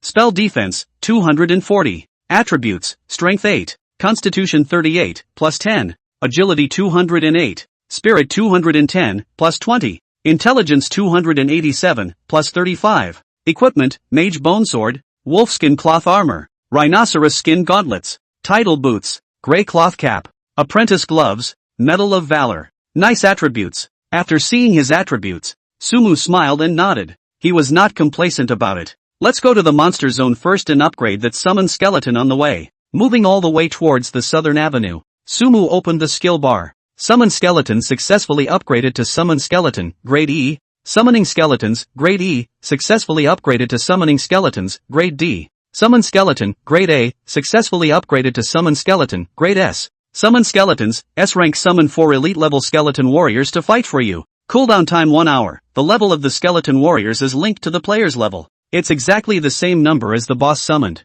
The highest level summoned skeleton could summon 4 elite level skeleton warriors, and Sumu was still quite satisfied. With these 4 skeleton monsters, one could fight any boss hard. There's not much around, so I can call my minions out to see what's going on. Summon the skeletons. Pressing the skill, for skeleton warriors appeared in front of Sumu's eyes out of nowhere. Skeleton warrior, elite, grade, 10. Life value, 3000. Attack power, 200. Physical defense, 50. Spell defense, 0. Lower attributes than those skeleton warriors I dealt with? The attributes of these skeleton warriors made Sumu frown. Whether it was life value or attack, these skeleton warriors were much lower than the ones in the replica, and their defense had become lower as well. Even so, this skill is very powerful. For skeleton warriors with 3,000 blood points would be able to carry them for quite a while even against a boss. Lure all the monsters around. Compared to the doppelgangers, the skeleton warriors had some self-awareness, and after Sumu gave them an order, they immediately acted. There are quite a few level 6 wilds around here. With the attributes of a skeleton warrior, it was completely possible to fight alone, but Sumu was too lazy to clean up one by one. Under the attraction of the skeleton warrior, dozens of wild monsters were drawn into the same area. Fire rain. Sumu directly slammed down with a skill. Minus 2576. Minus 2576. Minus 2576. A whole bunch of damage numbers popped up. Sumu looked at his advancement value and it went up by 2% in one go. This is much more efficient than practicing by yourself. I wonder if I can blood these skeleton warriors. Sumu used Holy Light on one of the skeleton warriors. Plus 1932. That skeleton warrior's blood level was instantly raised to full. It seems that the mechanism is the same as the split. As long as you don't die, you can always exist. If all 4 skeleton warriors die, the skill goes into cooldown. After figuring out the mechanics of this skill, Sumu smiled. With himself as a super milkman, it was impossible for these 4 skeleton warriors to fall off, so I can use these minions to keep gathering monsters and seconds all the time. Clear all the way over there, and by the time I reach that White Wolf King's lair, I'll definitely be able to advance. When the cooldown of Fire Rain was about to end, Sumu ordered the skeleton warriors and acted again. Somewhere in a novice village. That Sumu was really skillful. He even cleared the copy. A mage's tone was filled with appreciation. In front of him was a valiant warrior. I'm curious about what kind of person he really is now. The warrior followed suit and spoke with anticipation in his eyes. I hope to be able to meet up with him. It can't be found. The mage shrugged his shoulders and said with a helpless expression, our people have been searching for a few days now, and there's no news at all. I'm afraid that guy is using an alias. In my opinion, you'd better practice your leveling. You might be able to run into it later. Double the experience. So it's definitely time to practice. The warrior replied with a smile as well. Speaking of this, the warrior paused, his expression becoming serious. Let them go leveling on their own in the next 2 days. There's no need to waste double experience for me alone. This statement made the mage freeze. But don't you still have to rush the first level 10? The warrior sniffed and laughed to himself. With that Sumu around, do you think I can still charge up? The honor of fighting for the country will be given to him, and I'm just in time to catch my breath. All right. The mage bristled and nodded. Right. I see that the auction is shooting for that elite staff. That Sumu should have a better weapon after he passes the copy. Why don't I apply for you and shoot that equipment? The warrior suddenly thought of something. His tone was a bit sly. Come on. So many rich big bosses. Where is my turn? The mage rolled his eyes. But despite his words, he couldn't help but open the auction house and look at the elite staff. Salivating. For a mage, the high intelligence attribute of the staff was undoubtedly an irresistible temptation. Chapter 37, The First Advancement. You killed the gray-skinned coyote. You killed the gray-skinned coyote. On the southern avenue, Sumu made his way forward, encountering many high-level gray-skinned wild wolves on the way. These wolves are all at level 8. The skeleton warriors can still pull it off. The coyote's attack wasn't low, but its blood level was still within the range where Fire Rain could kill it in seconds. This advancement value is rising so fast. After a period of killing monsters, Sumu's advancement value also came to 50%. It should be the double experience. Go on. The China zone had gained double experience, and killing monsters on their own was just as much double. Sumu controlled the skeleton warrior and pulled all of the surrounding wolves over. It had to be said that the skeleton warrior was still very resistant to carrying 3 or 4 monsters at once without any pressure. Together, 4 minions can pull up 17 or 18 monsters in one wave. Fire and rain. When the monsters gathered, Sumu killed them all with a rain of fire. No one robbed the monster. It's all mine. It's just a bit of a pain to organize the packages. The efficiency of fighting monsters skyrocketed, and the 60-frame parcel bar was somewhat less than adequate. Just pull the package full. Sumu looked at the gold coins in his hand. Open 2 more. After gritting his teeth and spending 800 gold coins, his parcel bar also reached 100 compartments. This is comfortable. The ample parcel bar made Sumu smile. In this way, those junks in one's hand would look to be hung on the auction house to be sold slowly. This staff actually fetched 700 gold coins. Not bad. The auction house. The number of gold coins to be withdrawn was 700, and Sumu knew that this was the elite staff sold. The price was pretty much what one would expect. A mishmash of stuff. A brain hanging around. Cheaper, that is. Sumu continued to organize the auction house with the parcel bar. First up are those plain white suits. They don't sell well anymore, but it's a strange shame to throw them away. The key is that once group monsters explode more, and the number of equipment on the auction house's shelves is over the limit. Trouble. Sumu could only look at the half-wrapped white suit and shake her head. If anyone else knew he had such troubles, they would have been scrambling to shout, please dump these troubles on me. The monsters in front of us are starting to level up. Those coyotes don't look quite the same anymore. While clearing the monsters and advancing, Sumu quickly realized that something was wrong. Some level 10 wolves began to appear around them, and the distribution of those coyotes has gotten denser. From time to time there were some coyotes wandering around, seemingly on patrol. Sumu leaned over towards that side and also saw the attributes of those wolves. Bad wolf. Grade, 10. Life value, 1200 of 1200. Attack power, 200. Physical defense, 30. The blood count is pretty high, and the attack power isn't low either. Judging by the numbers, there's at least 50 or 60 of them around here. So let's have the skeleton minions lure them? Looking at the wolves in front of him, Sumu did some calculations. Coyotes belonged to wild monsters with high speed, and although skeleton warriors were elite, they might not be as fast as coyotes in terms of speed.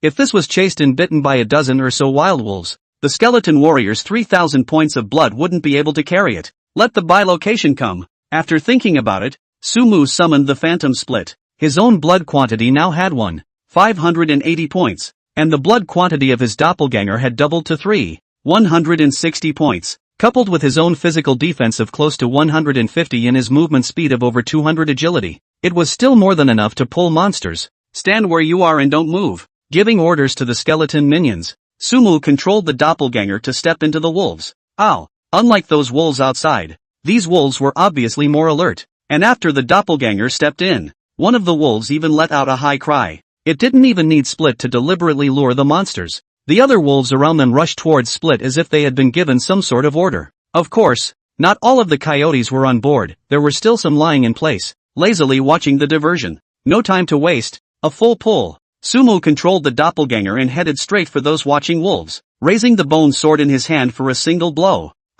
This action undoubtedly enraged the wolves, causing their eyes to turn red as they chased after the doppelganger. It was just that although they were fast, they were not at all up to the 200+ agility bracket, and could only howl after the doppelganger. Almost. After the doppelganger had basically gathered the coyotes, Sumu quickly walked out. Fire and rain. A rain of fire from the sky rained down, and the coyotes around the diversion were all enveloped. -2,576. -2,576. -2,576. You killed the bad wolf. You killed the bad wolf. Gain 1 point of base intelligence through the light of the god of law. You killed the bad wolf. Gain 1 point of base intelligence through the light of the god of law. A series of prompts popped up, and Sumu directly looked at his intelligence value. Intelligence 290, plus 35. 3 points of intelligence added directly to this wave? Sumu did a double take. When he killed the low-level monsters just now, the Dharma God's radiance hadn't triggered once,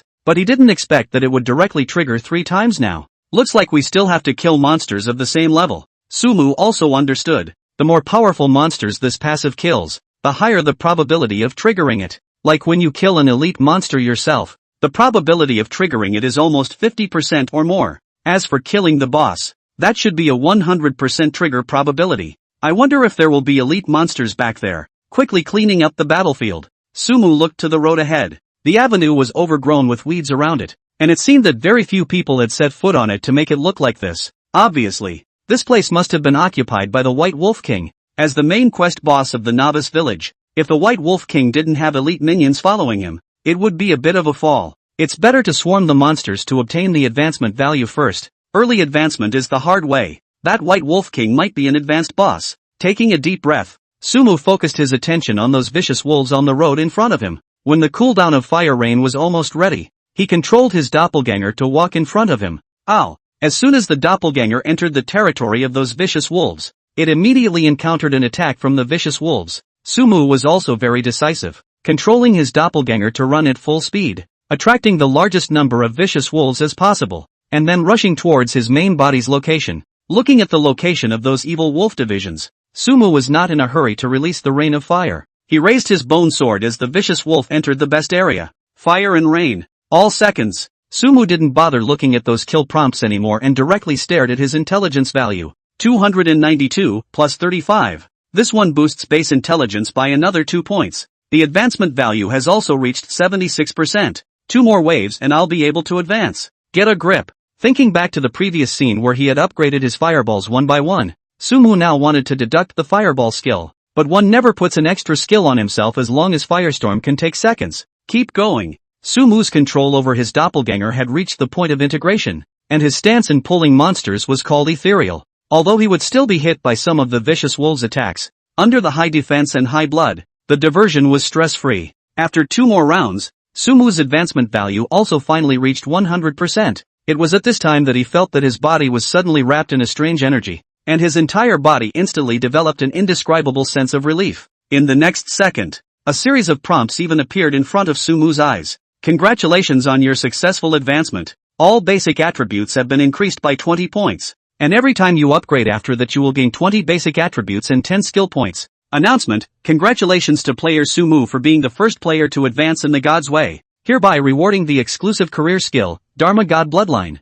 Announcement, congratulations to player Sumu for being the first player to advance in the God's way, hereby rewarding the exclusive career skill, Dharma God Bloodline. Ranking charts are now open. Chapter 38, Sufa God. So it is. After seeing these hints, Sumu also instantly reacted. It's true that there's no reward for being the first to level up to 10, but there's a reward for being the first to advance. And judging from the name of that skill, I'm afraid it's another skill that can be upgraded to God level. Hurry up and look. Sumu immediately opened the skill bar. Spell God Bloodline, S rank. You can choose to turn it on or not. After turning it on, the blue consumption of all spell skills is increased by 50%. The casting range is increased by 30%. The cooldown is reduced by 30%. And the casting time is reduced by 30%, upgradable. Fluff. When she saw the skill description, Sumu's eyes went straight. This is simply a divine skill tailor-made for mages. Although the amount of blue would be doubled. As long as this skill was turned on, one could completely turn into a spell machine gun. The most important point is that this skill can continue to be upgraded. I wonder what the effect will be when it's pulled full. With excitement, Sumu began to upgrade this skill. Mage Bloodline, S-Class, successfully upgraded to Mage Bloodline, SS-Class. Mage Bloodline, SS-Class, successfully upgraded to Mage Bloodline, SSS-Class. Mage Bloodline, SSS Grade, successfully upgraded to Mage Bloodline, God Grade. As suspected, this skill was directly upgraded to God level. After the upgrade, it's still fluff. However, after seeing the effect of this skill at full level, Sumu still couldn't help but TSK. Spell God Bloodline, Divine. You can choose to turn it on or not. After turning it on, the blue consumption of all spell skills is increased by 200%. The casting range is increased by 200%. The cooldown is reduced by 100%. And the casting time is reduced by 100%. Casting range is increased by 2 times. This meant that a fireball spell that originally had a range of 30 meters could now reach a range of 90 meters. And a 30-meter range fire rain could now envelop all monsters within a 90-meter range. What's the key? As long as one opened this bloodline, all skills would have no CD and no forward swing for casting spells. It's worthy of being a god-level skill. Sumu was simply satisfied with this skill. As long as one opened this skill, the spell machine gun was small, and it was fully called a spell turret. As for the skill consumption boost of 200% of blue, it was completely enough to support it with one's current blue level. It's just that Fire Rain is more blue intensive, and all the other skills are fine. But won't the magic shield also drain 30% of my blue when I turn on this skill? Sumu looked at his existing skills. To be the most blue hungry, it's actually magic shield. Try it. After thinking about it, he pressed down on the Dharma God Bloodline, causing it to become turned on. Magic shield. In the next second, Sumu used a magic shield. Sure enough, it drained 30% of the blue, but the shield value became 3 times what it was. Sumu looked at the shield value that was as high as 15,000 and his mouth dropped open. The boost gained by this skill with the support of the Dharma God's bloodline was too fierce, wasn't it? There shouldn't be a cooldown, should there? Sumu continued to wait for the duration of the shield to wear off. Sure enough, as expected, when the shield's duration wore off, it didn't go on cooldown and could be turned on straight away. All the other spell skills should be the same,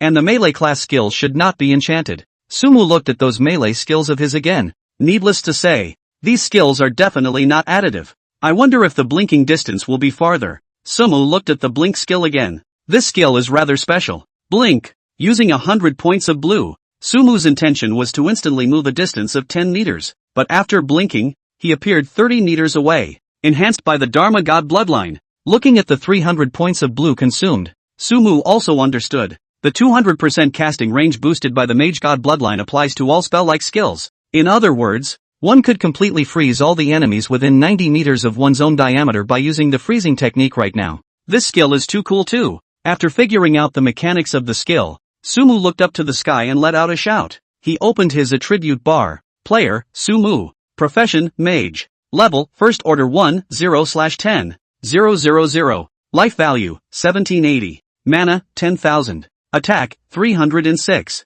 Spell attack, 694. Physical defense, 168. Spell defense, 260. Attributes, Strength 28. Constitution 58, plus 10. Agility 228. Spirit 230, plus 20. Intelligence 312, plus 35. Equipment, Mage Bone Sword, Wolfskin Cloth Armor, Rhinoceros Skin Gauntlets, Tidal Boots, Grey Cloth Cap, Apprentice Gloves, Medal of Valor. The attribute boost that comes with advancement is undoubtedly huge. Looking at the highly superior attributes, Sumu also had a full grasp of dealing with the White Wolf King. Recall the doppelganger and the skeleton first. Having just upgraded himself, the Divergent and Skeleton Warrior were still the same attributes as before, and Sumu cancelled the summoning, allowing these two skills to go on cooldown. I don't think these two skills belong to the spell category, do they? For these two summoning skills, Sumu didn't expect them to get the enchantment of the Dharma God bloodline. Time to try my super streak.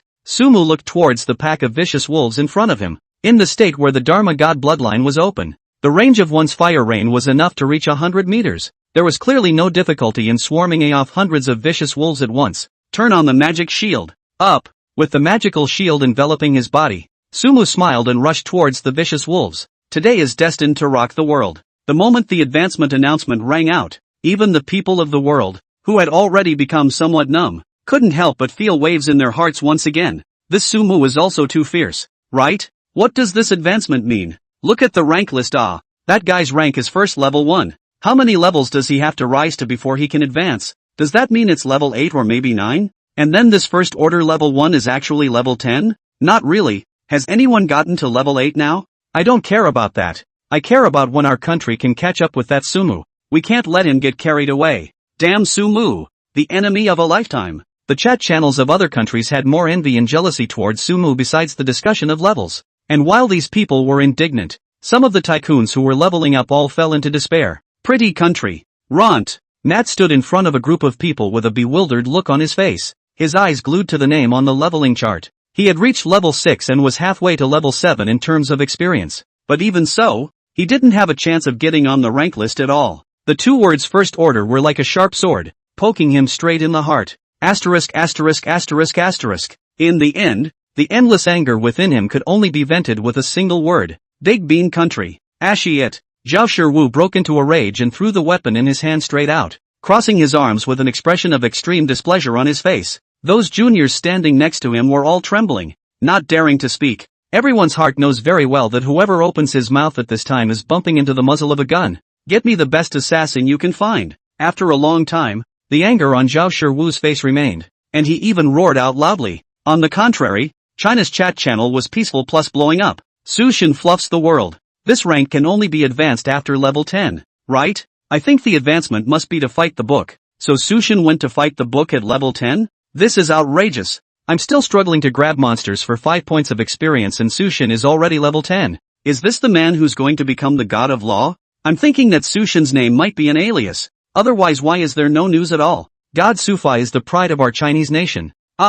Little brother will make offerings to God Sufa and become your devotee from now on. Sumu. YYDS. Faith for life. On this very day, Sumu had already become the Dharma god in the hearts of Chinese players. Chapter 39, The Wealth of the Rich and Powerful. Come here you. In the vicious wolf pack, Sumu ran quickly, with a shield value of 15,000 on top of his body. He didn't panic at all inside, letting some vicious wolves attack him. Ow! These vicious wolves were all grimacing, itching to bite Sumu into 10 or 8 pieces, but when their attacks hit the shield, the damage numbers that came up were really a bit inadequate. -32.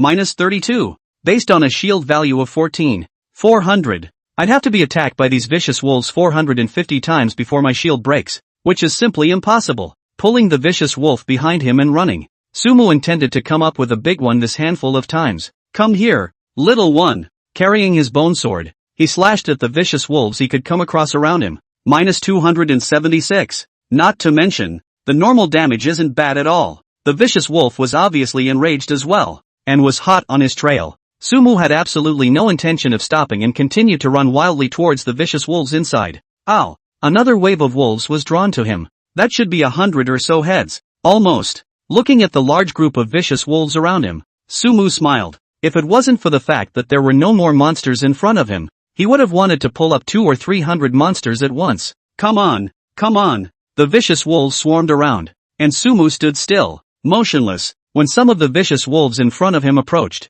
Sumu still didn't rush to release his skills and let them attack him. -32. -32. Damage number after damage number emerged from Sumu's head, and that thick shield value dropped very slowly. Cryonics. After another moment, after the other vicious wolves had leaned over, a powerful frost force steeply rose around Sumu. This frost power filled the entire field, creating an area of cold ice within a diameter of 90 meters. Ow! the dire wolves that were in it were all frozen. Fire rain. Immediately after that, Sumu raised his bone sword high and murmured under his breath. A rain of fire that was several times larger than before took shape, enveloping the entirety of the surrounding area within 90 meters. You have killed the evil wolf and gained 2 experience points. You have killed the evil wolf and gained 2 experience points. Gain 1 point of intelligence through Mage Glow. You have killed the evil wolf and gained 2 experience points. In just an instant, hundreds of tips popped up on Sumu's interface. Only 2 points of intelligence added? He looked to his intelligence value. Compared to before,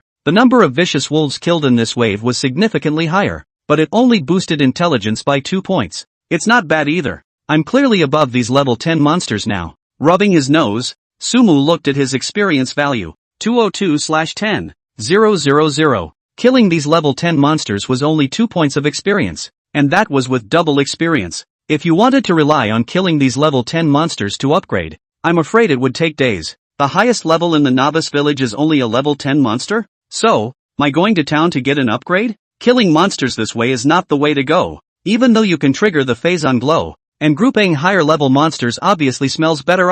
Gotta finish the main quest first. If he wanted to head to the town, then he had to complete the main line, and Sumu couldn't care less about killing monsters. He continued on towards the southern avenue, using his rank and speed to avoid a number of vicious wolves. Soon some frost appeared on the road ahead, almost to the boss lair. This sudden change also made Sumu cautious. Ow! Suddenly, a crisp wolf howl rang out. I can tell just by the sound of his voice that this is no small character. Sumu looked openly in the direction of the voice, and a snow-white white wolf also appeared in his sight. That white wolf walked recklessly down the avenue, and a layer of frost actually condensed in the area touched by its feet. This should be an ice attribute boss. If I look at it this way, won't my 2 control skills have no effect on him? This discovery caused Sumu's brows to furrow. The White Wolf King was an ice attribute boss at first glance, and would be immune to ice attribute skills. And will my fire attribute skills have damage reduction? How? Looking at the White Wolf King that was not a generalized person at first glance, Sumu fell into hesitation. Those vicious wolves next to it don't look quite the same. They should all be elite monsters, and if you look at the numbers, there are at least 20 of them. Sumu looked at the small monster next to the White Wolf King again and his face sank. The blood level of the elite monsters was definitely not low, and even though he now had the Mage God bloodline and Fire Rain had no cooldown, a single shot of Fire Rain under the Mage God bloodline would require 1,500 points of blue, and you have to turn on the magic shield yourself. That's definitely not enough blue. I've advanced. I should be able to learn a wave of skills, so it's better to come back after I've learned them. After further consideration, Sumu decided to return to the village first. The main reason was that his Phantom Split and Summon Skeleton hadn't cooled down yet. Now returning to the village to learn the skills, and then rushing over, the 2 skills happened to have cooled down as well. With 4 minions plus an alter ego, one's certainty of dealing with the White Wolf King would be greater. I wonder what skills I'll learn when I advance. Returning towards the village, Sumu was in no hurry. He opened the auction house and searched for skills. The previous Fire Rain and Freeze spells were bought from the auction house, which means that the world drops should have quite a few useful skills. It is? At that moment, Sumu saw a skill being auctioned on the auction house. Hard Physique, increases physique by 10 points. Occupation, Warrior, upgradable. Passive skills? This skill instantly attracted his attention. Surprisingly, it was a passive skill that increased Constitution, although this skill limited the warrior profession. To Sumu, this restriction was invalid. If I ascend to S rank, I should be able to directly increase my physique by 200 points, and my blood and defense will be able to go up another notch. Sumu stared intently at the skill, both eyes glowing. It shot up to 100 gold coins? Looking at the price of the skill again, the current auction price is 100 gold coins. Soon, another bid of 101 gold coins was made. For warriors, Constitution is very crucial, and it's entirely possible to invest some skill points into it in the early stages, and with a few slight upgrades, this passive can also increase Constitution by 20 or 30 points. There will be no shortage of competition. Sumu rubbed his chin and thought, the burst rate of this passive type of skill shouldn't be high. If you don't take it now, you don't know when you'll be able to meet it afterward. There's money in it anyway, so it's definitely a shot. Thinking of this, Sumu made a decisive move and came with a price of 120 gold coins. The effect of this hand raise was undoubtedly remarkable, and after a while no one raised the price. However, Sumu knew very well in his heart that he would definitely not be able to take down this price. After another moment, someone offered 125 gold coins. No more of that nonsense, just 200. With plenty of gold coins in her bag, Sumu also became a tycoon's feeling. Somewhere in a novice village. Young Qin, there's a formidable competitor coming. Ah! In one breath, he's directly raised it to 200 gold coins. What should we do?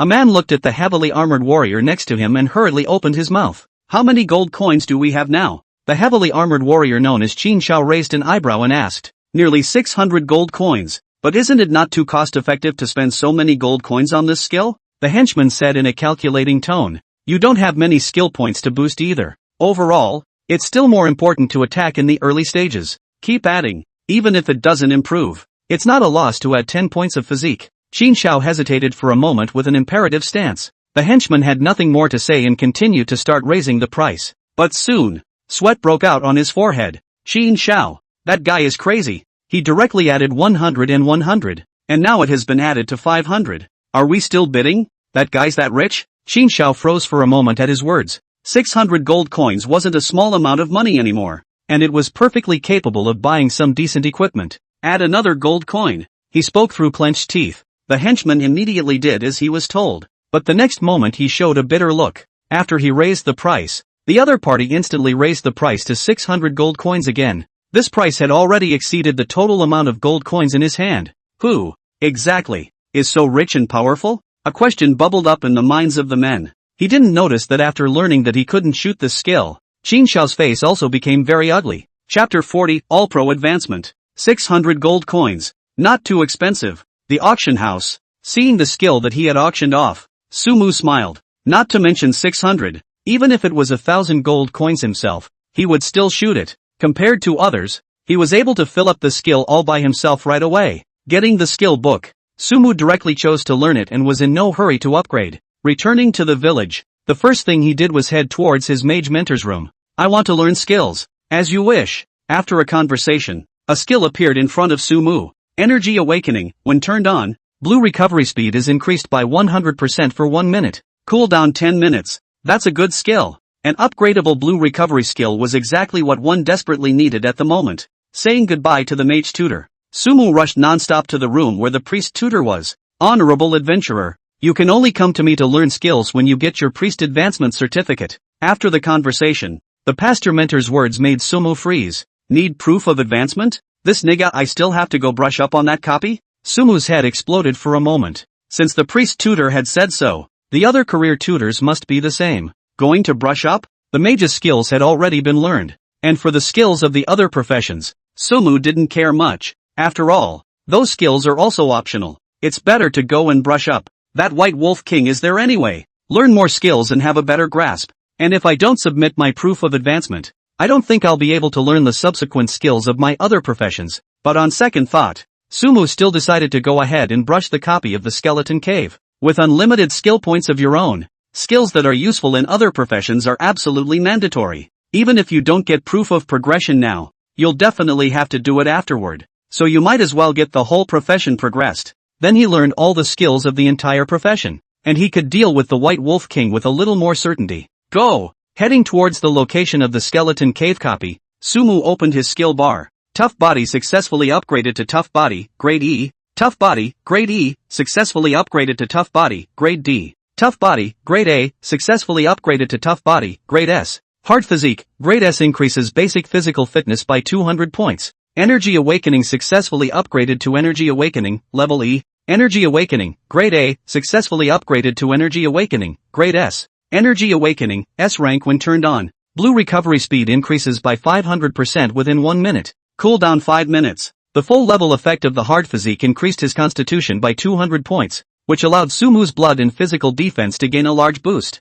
As for the skill Energy Awakening, Sumu roughly calculated it. After opening it, one's blue recovery speed could be increased to more than 100 points of blue back per second. That meant that within a minute, one could quickly restore over 6,000 points of blue. Before, he was not short of blue, but now that he possessed the Law God bloodline, this skill could be of great help to him. This skill should be unaffected by the bloodline of a FA god. Try it. Walking down the road, Sumu started to try it out. Turn on the magic shield. He turned on his shield skill first, and his blue level instantly dropped by 300 points now. Energy Awakening. He then turned on this new skill. In the next second, a strange energy suddenly surged, and Sumu could feel that some kind of ability was being injected into his body. The amount of blue was recovering rapidly, but it's not being boosted by the Dharma God bloodline. But in the state where the Dharma God bloodline is on, there's no cooldown for this skill. Looking at the blue bar again, each jump was returning over 100 points of blue. This result was completely expected by Sumu.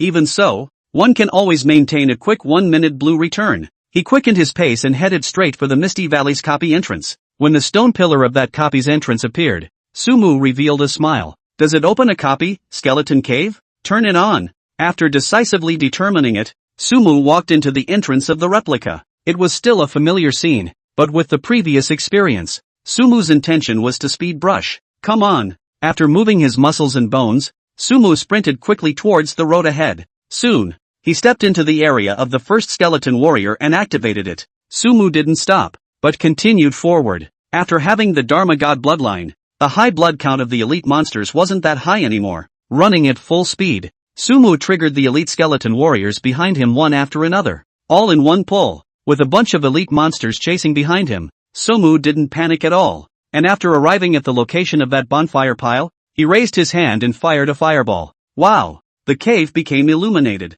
After Sumu triggered the last wave of skeleton warriors, he stood in place. Turn on the magic shield. Once the shield was opened, at this moment, Sumu, who had more than 300 physical defenses, completely ignored the attacks of those skeleton warriors. That's a total of 15 elite monsters. 3 rains of fire will do the trick. When all the elite skeleton warriors approached, Sumu struck out. Fire and rain. Fire and rain. Fire and rain. Under the blessing of the Law God bloodline, there was no cooldown for fire rain, and even if the amount of blue consumed was raised, a single shot was only 500 points of blue. Under the 3 fire rains, even if the shield had used up 3,000 points of blue, Sumu's blue bar still had 500 points. Minus 2014. Minus 2014. The 3 fire rains overlapped, and 3 identical numbers emerged from the head of each skeleton warrior. They are right at the bottom of their blood level. You have killed the skeleton warrior and gained 10 experience points. 1 point of intelligence has been gained through Mage God's Radiance.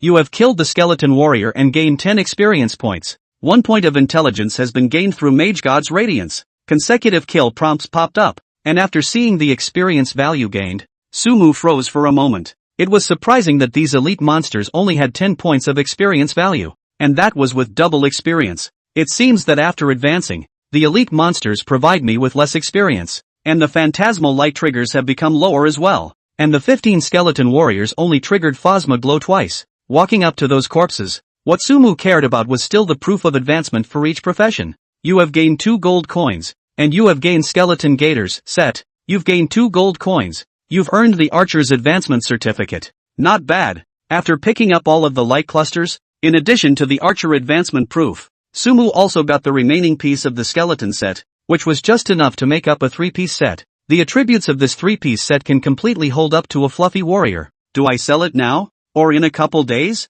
Looking at the 3-piece set in her hand, Sumu narrowed her eyes. China had opened up double experience, and someone would definitely be able to rush to level 8 in the next 2 days. And the value of this set of equipment would be reflected. A set of equipment at a price of 500 gold coins. Let's let those tycoons chip in. Instead of conducting an auction, Sumu set a very outrageous price. Not expecting to sell it myself, just giving incentive to buy gold coins for those dirtbags who want to buy this set. Of course, if you can sell it at that price, you definitely won't lose anything yourself. Your turn next. Uploading his equipment, Sumu looked at the skeleton mage inside. With the blessing of the Dharma God bloodline, he would definitely be able to kill this boss in seconds. It's a little exciting to think about. Chapter 41, this copy is brushed too fast, isn't it? Back to blue first. Of course, the amount of blue is very important before fighting a boss. Energy Awakening. Sumu directly turned on the Energy Awakening. A minute had passed, and his blue level had returned to a full blue state of 10,000 points.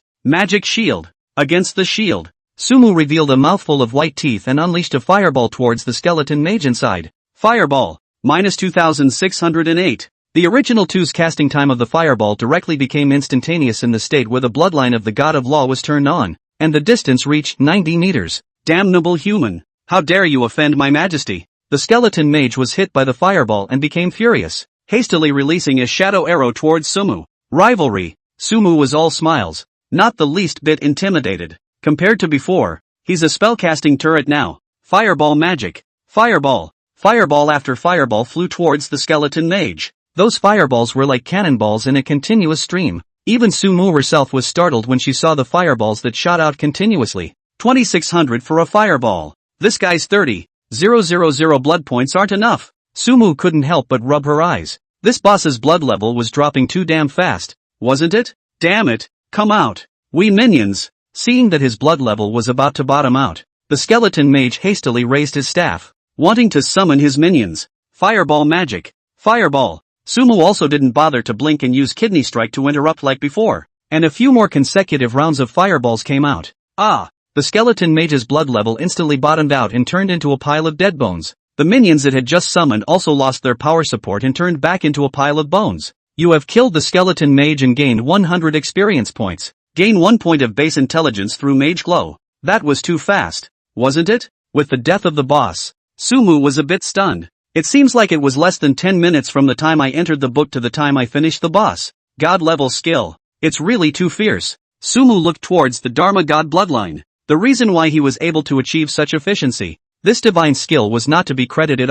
Touched the boss. After brushing his copy, Sumu rubbed his hands together and walked over to the skeleton mage's corpse. You've acquired the skull ring. You've earned a certificate of priestly advancement. Got 2 things. Skull ring, grade B plus 20 intelligence. This ring will do. Sumu decisively equipped this intelligence ring on her hand. Open the property bar. Player, Sumu. Profession, mage. Rank, First Order 1, 552/10, 000. Life value, 3780. Mana, 10,000. Attack, 306. Spell attack, 744. Physical defense, 268. Spell defense, 260. Attributes, strength 28. Constitution 258, plus 10. Agility 228. Spirit 230, plus 20. Intelligence 317, plus 55. Equipment, Mage Bone Sword, Wolfskin Cloth Armor, Rhinoceros Skin Gauntlets, Tidal Boots, Grey Cloth Cap,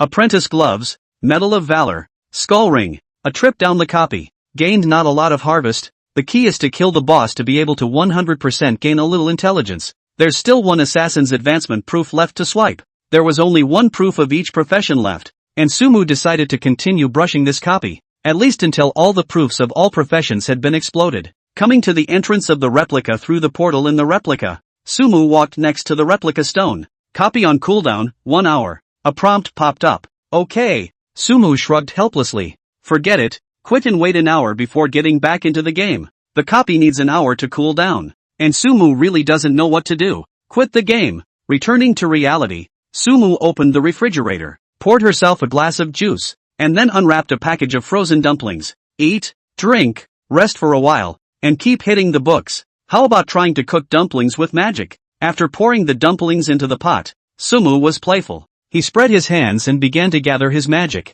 Not long after, a flame emerged from his palm. Sumu picked up the pot and placed it on top of her palm. After boosting a large number of attributes on the divine path, his physique in reality had also been greatly improved. It was so much fun. When the water in the pot gradually boiled, Sumu couldn't help but smile. I wonder if dumplings cooked with magic would taste better. In God's way, when Sumu shelved the skeleton 3-piece set, the storm that was set off was not small. Mr. Ma, there's a set in the auction house. It looks like it should be a duplicate set, with explosive attributes. There is such a thing? Definitely buy it then. A set sells for 2,500 gold coins. We don't have that many. 2,500? But Sumu's consignment price was too high. For the top syndicate bigwigs, the number of gold coins in their hands was only 2,000 at most. There was no way around it. The competition between gold coins was just too fierce, and almost all the big bosses were buying gold coins. Mr. Wang, what should we do? Should we continue acquiring gold coins?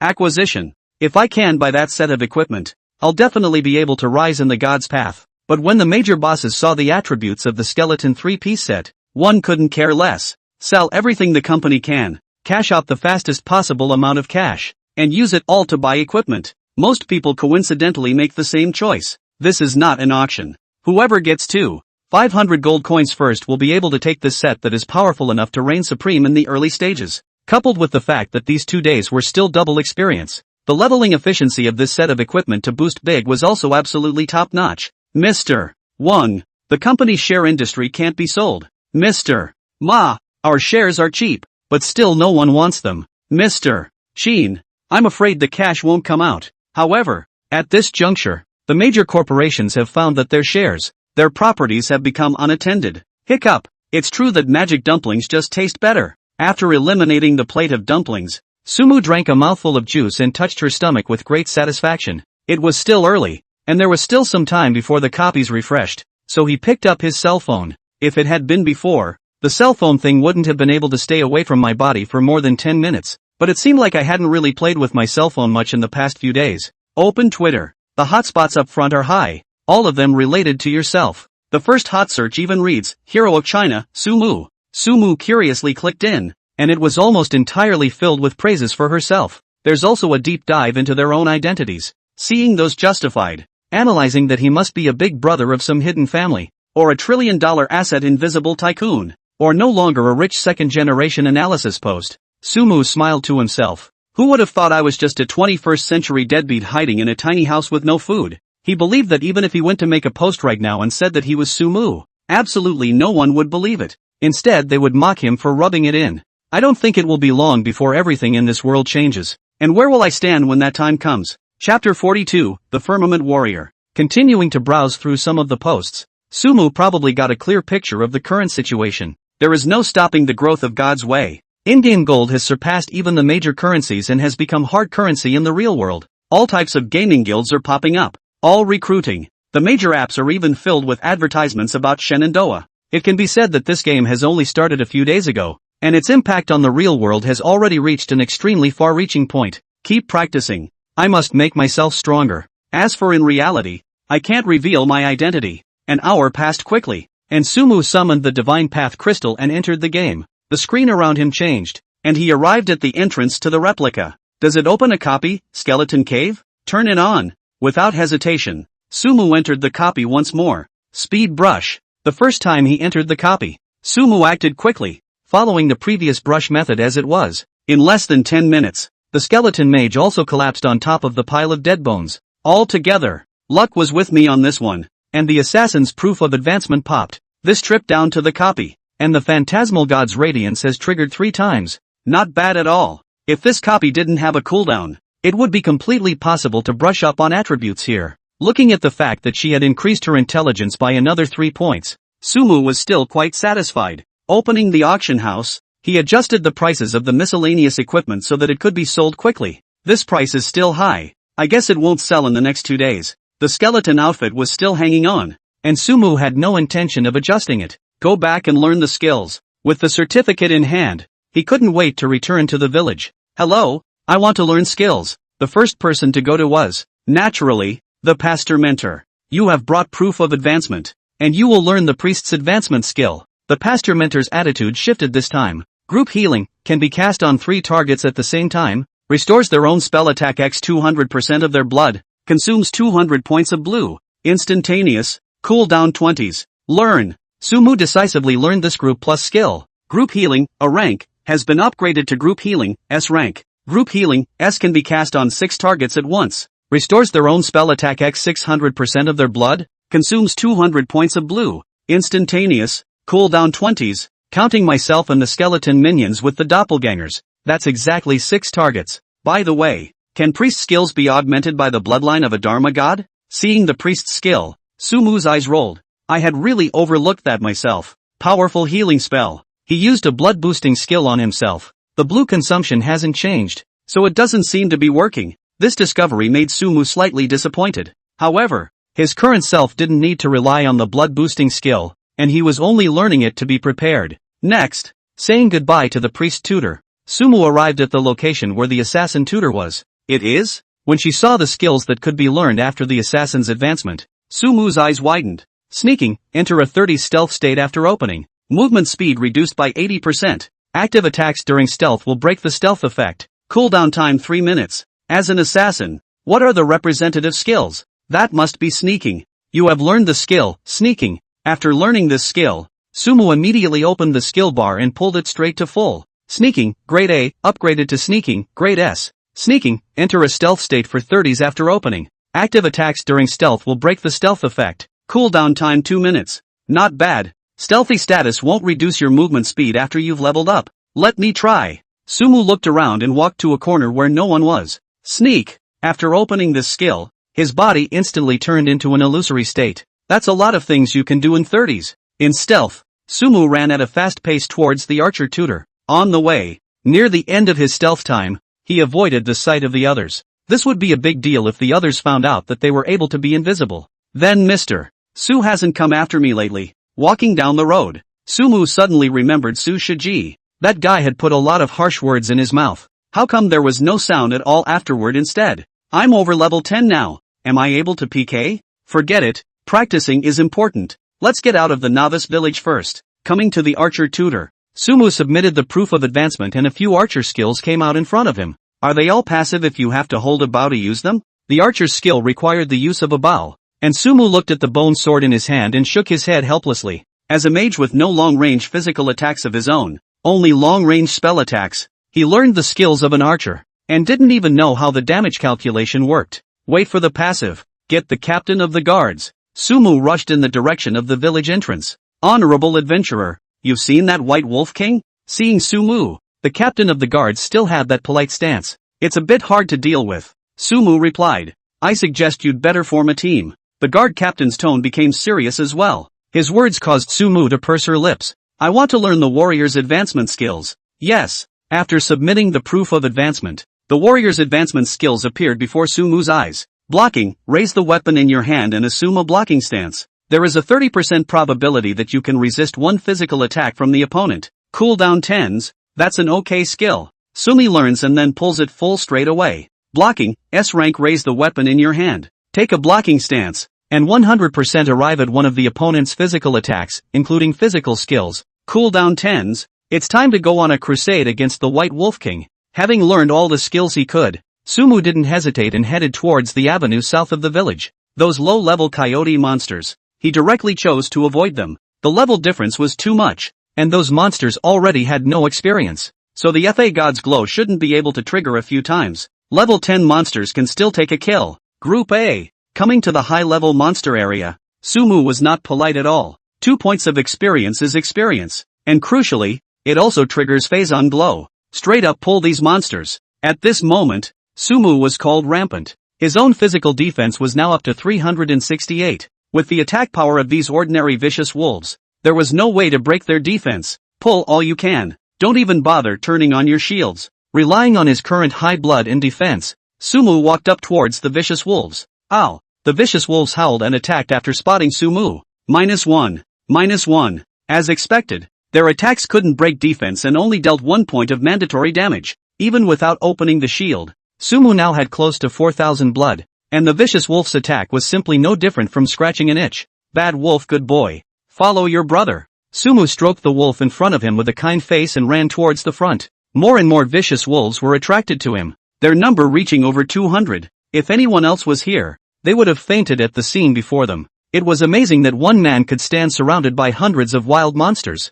The most frightening thing was that this stalwart warrior raised his hand and summoned a rain of fire. Chapter 43, White Wolf King Boss. You have killed the evil wolf and gained 2 experience points. Gain 1 point of base intelligence through Mage Glow. This is too good to be true, isn't it? Carrying more than 200 monsters and directly killing them all in seconds with a rain of fire. This feeling made Sumi cry out, even though the experience was only about 400 points. This wave, because the number of monsters was large enough, the FA God's Radiance directly triggered 4 times. Sumu looked to his intellect. 323, plus 35. As long as I continue to improve, my spell attacks will also get higher and higher. The infinite growth of intelligence brought Sumu unrivaled confidence. It's just that this package won't fit. Of course, there are headaches. The highest limit of the parcel bar was only 100, and after Sumu killed all the monsters in this wave, the parcel bar was completely inadequate. It's mostly the white plate equipment, one piece of which takes up a square. Forget it. Unable to do anything else, Sumu could only throw away all of this equipment. It's better not to swarm the monsters. Let's take care of that White Wolf King first. There were still quite a few vicious wolves in front of them, and Sumu utilized his level advantage to directly avoid them. Soon, the White Wolf King appeared in his line of sight. There are other elite monsters besides the White Wolf King. I can't see the attributes in this place. The distance was too far for Sumu to see the specific attributes of the White Wolf King. Sneak. It was a good thing that he now had the assassin's stealth skill. In the sneaking state, Sumu quickly approached towards the White Wolf King. Passing by those vicious wolves, they didn't notice a thing. White Wolf King, boss. Level, First Order 1. Life value, 50,000/50,000. Attack power, 1000. Physical defense, 200. Spell defense, 200. Frost resistance, 80%, reduces damage from frost-based magic by 80%. Fire resistance, 50%, reduces damage from fire magic by 50%. Skills, Frost Spike, Frost Wolf Rampage, Rip Bite, Ice Wolf Split. When Sumu took a good look at the White Wolf King's attributes, he couldn't help but shout out. The attributes of this boss were actually so high. Back up first. With about 10 seconds left of stealth, Sumu decisively backed away. The White Wolf King had flame and frost resistance, so he couldn't count on using the fireball skill himself. Magic missiles it is then. Looking at the skill bar, the magic missile skill was the most appropriate. While the blue consumption is far higher than fireball under Mageblood, this skill is not mitigated. And then there are those elite monsters. Sumu's gaze was placed on the elite monsters surrounding the White Wolf King. Bad Wolf, Elite, Level, First Order 1. Life value, 10,000/10,000. Attack power, 600. Physical defense, 150. Spell defense, 150. These elite monsters didn't have magic resistance, and with their current spell attacks, a single rain of fire was able to deal 1998 points of damage. 5 rounds of fire raining down in seconds won't do it. Sumu calculated that with his current spell attack, he would have to take 6 shots of fire rain to finish off those elite wild wolves. With the magic shield on, one's current blue level was definitely not enough. Even after using energy wave the first time after turning on the magic shield, the blue amount was still very tight. Ignore those elite monsters and just fight the boss? Sumu thought of another way. One is able to summon 4 skeleton minions along with a doppelganger. The current doppelganger was definitely a super blood cow-like existence, and stalling a few elite monsters was not a problem at all. Skeleton minions can also help themselves to 4 elite monsters. With his defense and the shield value of his magic shield, he should be able to carry the rest of the elite monsters before he fights off the boss himself. That's a bit of a risky approach, but after thinking about it, Sumu dismissed this approach. More than 20 elite monsters were no joke, not to mention that White Wolf King wasn't easy to deal with. Second the elite monsters first, then use the doppelganger to carry the boss with the skeleton minions. So it's perfectly fine to wait for me to get my blue levels back. Looking at those elite monsters, Sumu had an idea. Phantom Split. Summon the skeletons. Summoning his minions out, Sumu kept them under control. Shut down the Dharma God bloodline. Opening the skill bar, Sumu turned off the Dharma God bloodline. Turn on the magic shield. He turned his shield on and only consumed 10% of his blue. Up. Taking a deep breath, Sumu controlled his doppelganger to charge ahead with the skeleton minions. Ow! As the doppelganger approached with the skeleton minions, the elite vicious wolves instantly sensed it, let out howls, and pounced. Sumu's eyes were bitterly cold as he controlled his doppelganger to shake off those elite monsters and headed straight for the White Wolf King. The elite evil wolves naturally wouldn't let the doppelganger attack their king and tried to stop the doppelganger with the skeleton warrior. Cryonics. Right at this moment, Sumu arrived next to those elite monsters and directly used the freeze spell, freezing them in place. Open the Dharma God bloodline. At the same time, Sumu turned the switched-off Dharma God bloodline back on. Hold the White Wolf King. With a command to the skeleton minions, Sumu controlled his doppelganger to slash at the White Wolf King's body. -106. A damage number popped up, similarly angering the White Wolf King. It backhanded a claw at the doppelganger's body. -632. Sumu did not panic at all. The split is now twice as much blood as his own. A full 7,560 points, completely able to carry on for a period of time. At this time, the 4 skeleton minions also attacked the White Wolf King. The White Wolf King's hatred was instantly attracted. Fire and rain. Facing more than 20 elite monsters, Sumu was not polite and kept summoning a rain of fire. -1998. -1998. -1998. One after another. Damage numbers emerged from the heads of these elite monsters, and Sumu's blue level was falling at a rate visible to the naked eye. 5 fire rains will do. There's no pressure after these monsters are bloodied. 5 shots of fire rain fell, and Sumu also consumed 7,500 points of blue. Counting the 1,000 points from opening the magic shield just now, there were only 1,500 points left now. Although another rain of fire was able to kill all of the elite monsters in seconds, it would also put Sumu into an empty blue state. For a bunch of elite monsters with only 10 points of blood left, this was clearly unnecessary. Raising the bone sword in his hand, Sumu slashed at the body of an elite vicious wolf. -156. You have slain the evil wolf, elite, and gained 200 experience points. Gain 1 point of base intelligence through the light of the God of Law. Energy Awakening. Sumu decisively turned on Energy Awakening, replying to his blue level while harvesting those bloodied elite evil wolves. With only 10 points of blood left, they all fell into a state of near death, undoubtedly becoming lambs to be slaughtered in Sumu's eyes. Chapter 44, You're the only one who's berserk? Minus 156. With another sword, Sumu directly slashed at the head of an elite vicious wolf. You have killed the bad wolf, elite, gaining 200 experience points. Minus 232. Minus 232. Of course, with the close-range battle, Sumu was also hit by the attacks of a few elite monsters. However, with the shield on, these attacks were completely able to be carried off. You have killed the evil wolf, elite, and gained 200 experience points. Sumu continued to attack, killing those bloodied elite monsters one by one. On the other side, with the split and the skeleton minions holding him back,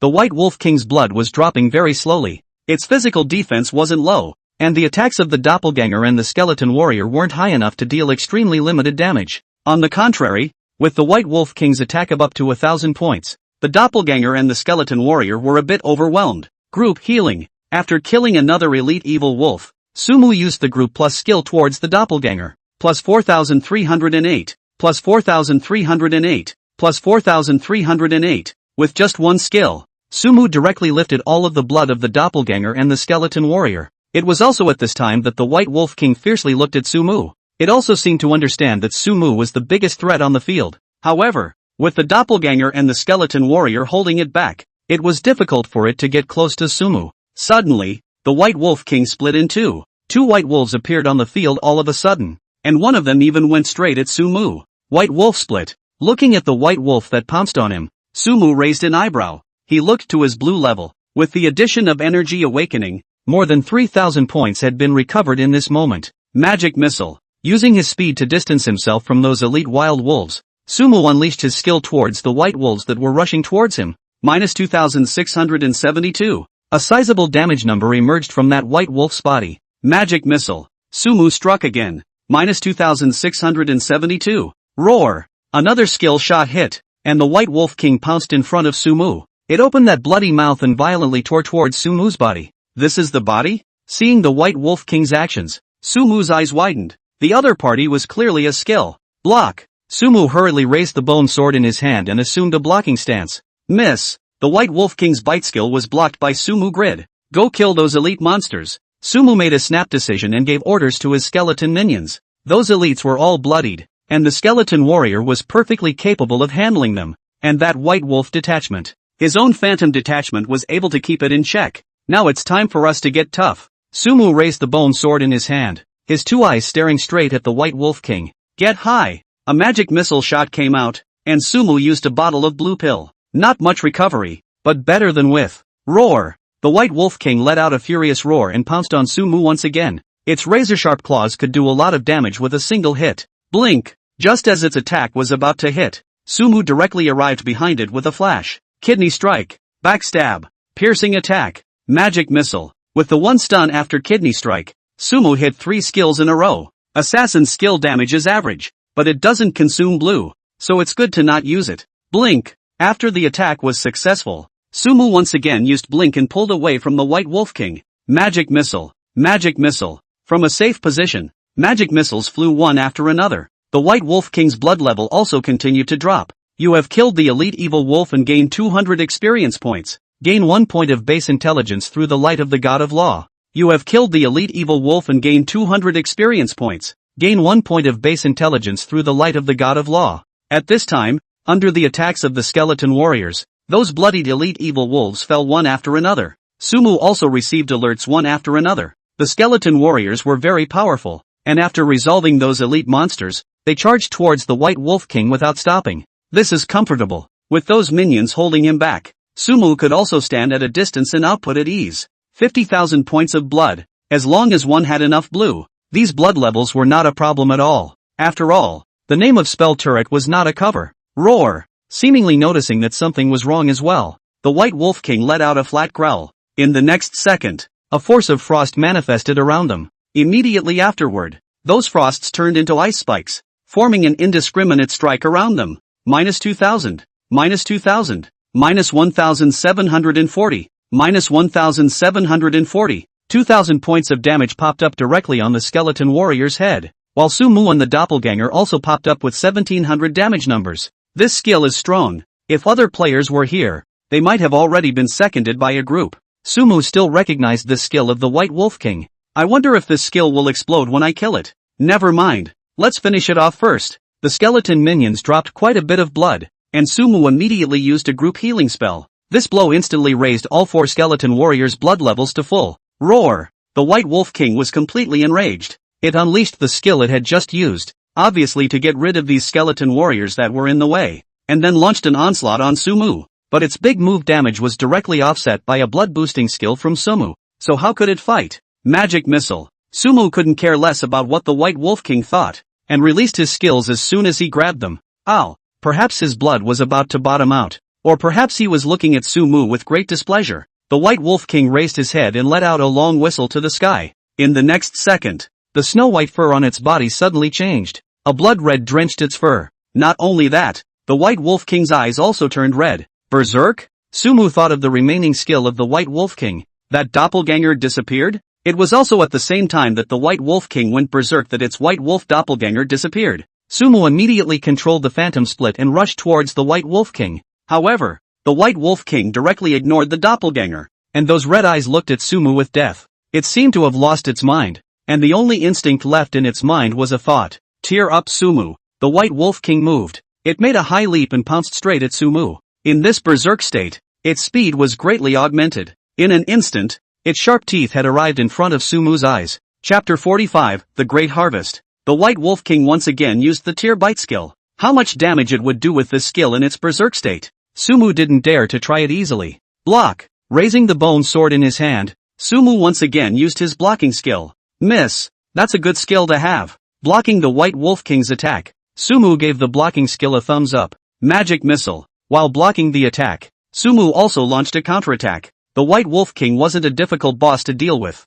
In contrast, his elite little brother was more of a hindrance. If your little brother hadn't wasted so much of my blue, you'd be gone. As his blue amount continued to recover under the state of energy awakening, Sumu began to furiously release magic missiles. Roar! The White Wolf King let out a roar, wanting to tear Sumu apart in a berserk state. Blink! Sumu didn't give the White Wolf King this chance at all, directly blinking to pull away. Charge! As the skeleton minions and also the phantom doppelgangers rushed towards the White Wolf King, the battle came to an end. You have killed the White Wolf King and gained 5,000 experience points. You've upgraded and gained 20 points of assignable attributes and 10 skill points. Gain 1 point of base intelligence through the light of the God of Law. The main quest has been completed. The moment the White Wolf King fell to the ground, a bunch of tips popped up on Sumu's interface as well. With the bonus of double experience, Sumu managed to rise to First Order Level 2 after killing the White Wolf King. Now we can get out of the novice village. What concerned Sumu the most was still the hint that the main quest had been completed.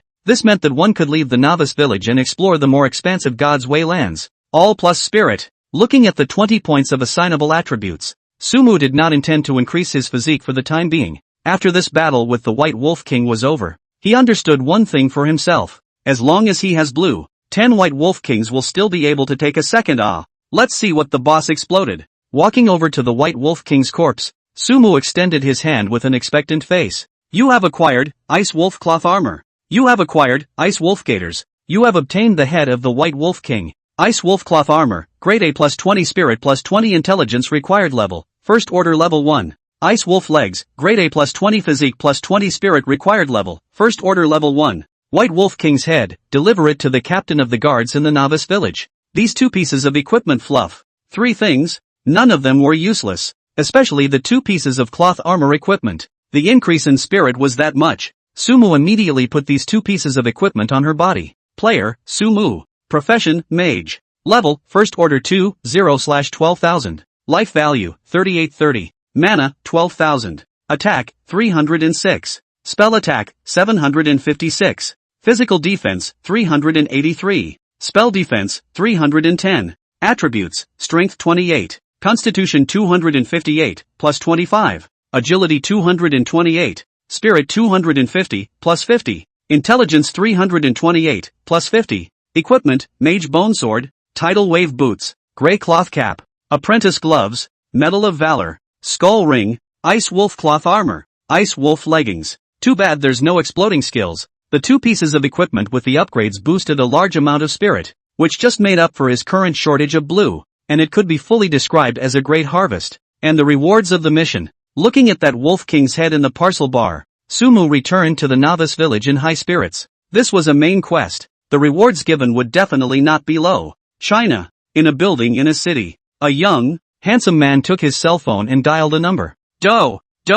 It rang on the other end for a while before someone picked up the phone. Is it the old king? The man smiled and spoke. Hello, Mr. Sheen. Mr. Wang is in the God's Way game. What's so important to you? The man raised an eyebrow and followed up with, tell your Mr. Wang that I'm looking for him on an urgent matter. I'll go and report back. I'll get back to you in a while. The man immediately responded. The man hung up and walked over to the building's floor-to-ceiling windows. From here, you can look down on the huge magic city. At this time of the day on weekdays, the streets of Mordor were filled with pedestrians traveling to and from the city, but now there were very few. The man's gaze was deep, and he didn't know what he was thinking. Ding, ding, ding. After a while, his cell phone rang. The man nonchalantly picked up his cell phone and answered it. I say, old Sheen, you're not practicing in God's path. Looking for me to nag or drink? I don't have time for that. The man sniffed and laughed. I'm not in the mood for a drink from you. There's business. What business? Hearing this, the tone of the person on the other end became serious.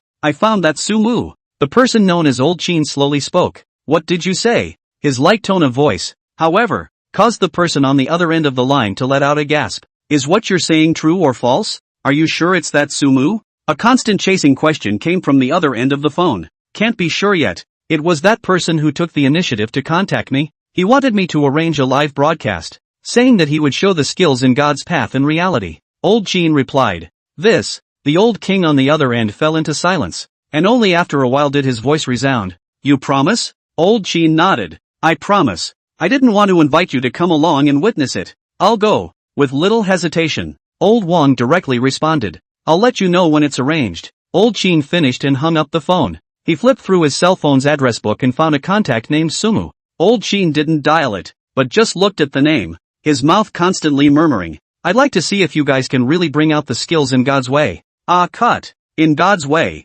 Sumu sneezed. You can catch a cold in a game? He rubbed his nose in confusion. Turning in the mission is important. Returning to the novice village, Sumu went straight to the guard captain. I've already resolved that White Wolf King. My goodness. I can't imagine that you actually took care of that White Wolf King so quickly. The guard captain's eyes were filled with incredulity when he saw the White Wolf King's head that Sumu handed over. Honorable warrior, you actually did it. In this way, the village's path to the town has been opened. Give this letter to Mei Jin Tai of White Mist Town, and you will receive a generous reward. After a while, the captain of the guards realized his lapse and hurriedly took out a letter. Do you accept the quest, traveling to White Mist Town? Quest reward, Froststorm. At the same time, a quest prompt popped up in front of Sumu's eyes. That skill of the White Wolf King? After seeing the rewards of the quest, Sumu's eyes instantly glistened. This was a messenger quest, and as soon as one arrived in White Mist Town, one could immediately obtain this skill. Intuition told himself that this group skill was definitely stronger than Fire Rain.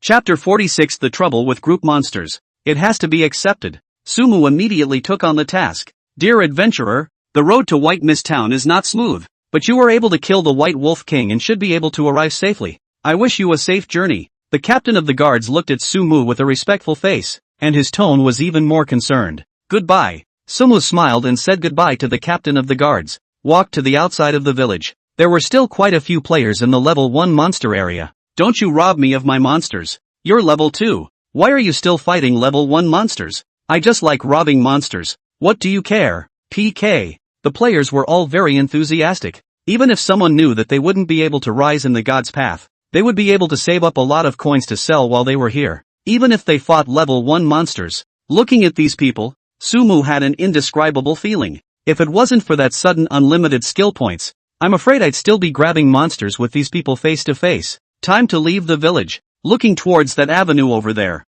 Sumu cast away those miscellaneous thoughts. One's primary goal now was still to reach that White Mist Town. Follow the southern avenue all the way to White Mist Town. Then there should be first-order gargoyles on the way, right? Following the direction of the White Wolf King's lair, Sumu walked quickly. The monsters over here haven't refreshed yet? I wonder if that White Wolf King will still be refreshed. When he came to the place where he had killed the White Wolf King before, the surroundings were empty of monsters. Sumu continued to follow the path in front of him. Soon some tall brown bears appeared on the road ahead. Brown bear. Level, First Order 1. Life value, 2000/2000. Attack power, 200. Physical defense, 100. Spell defense, 50. Description: these brown bears have a strong sense of territory. They have a high blood count, and their defense is not low, but their thick bodies also make them move very clumsily. Compared to monsters of the same level, these bears have a bit of a high blood count, and their defense isn't low, so they're typical roadblockers. The brown bear's attributes were just like the description. High blood and defense, and its attack was a bit low. Can't break my defense. Taking a look at his defenses, Sumu stretched his back. If it weren't for these brown bears blocking his front path, he wouldn't really be too keen on clearing them. Mostly a little less experience. With this amount of time, one could still grasp the double experience of these days by going to White Mist Town to kill monsters of the same level. Think of it as a brush with Dharma God's light. Brown bears had a strong sense of territory, and as soon as Sumu leaned over, he immediately attracted the hatred of the two nearest brown bears. Roar! The brown bears let out an angry growl, wanting to dismantle anyone who trespassed on their territory.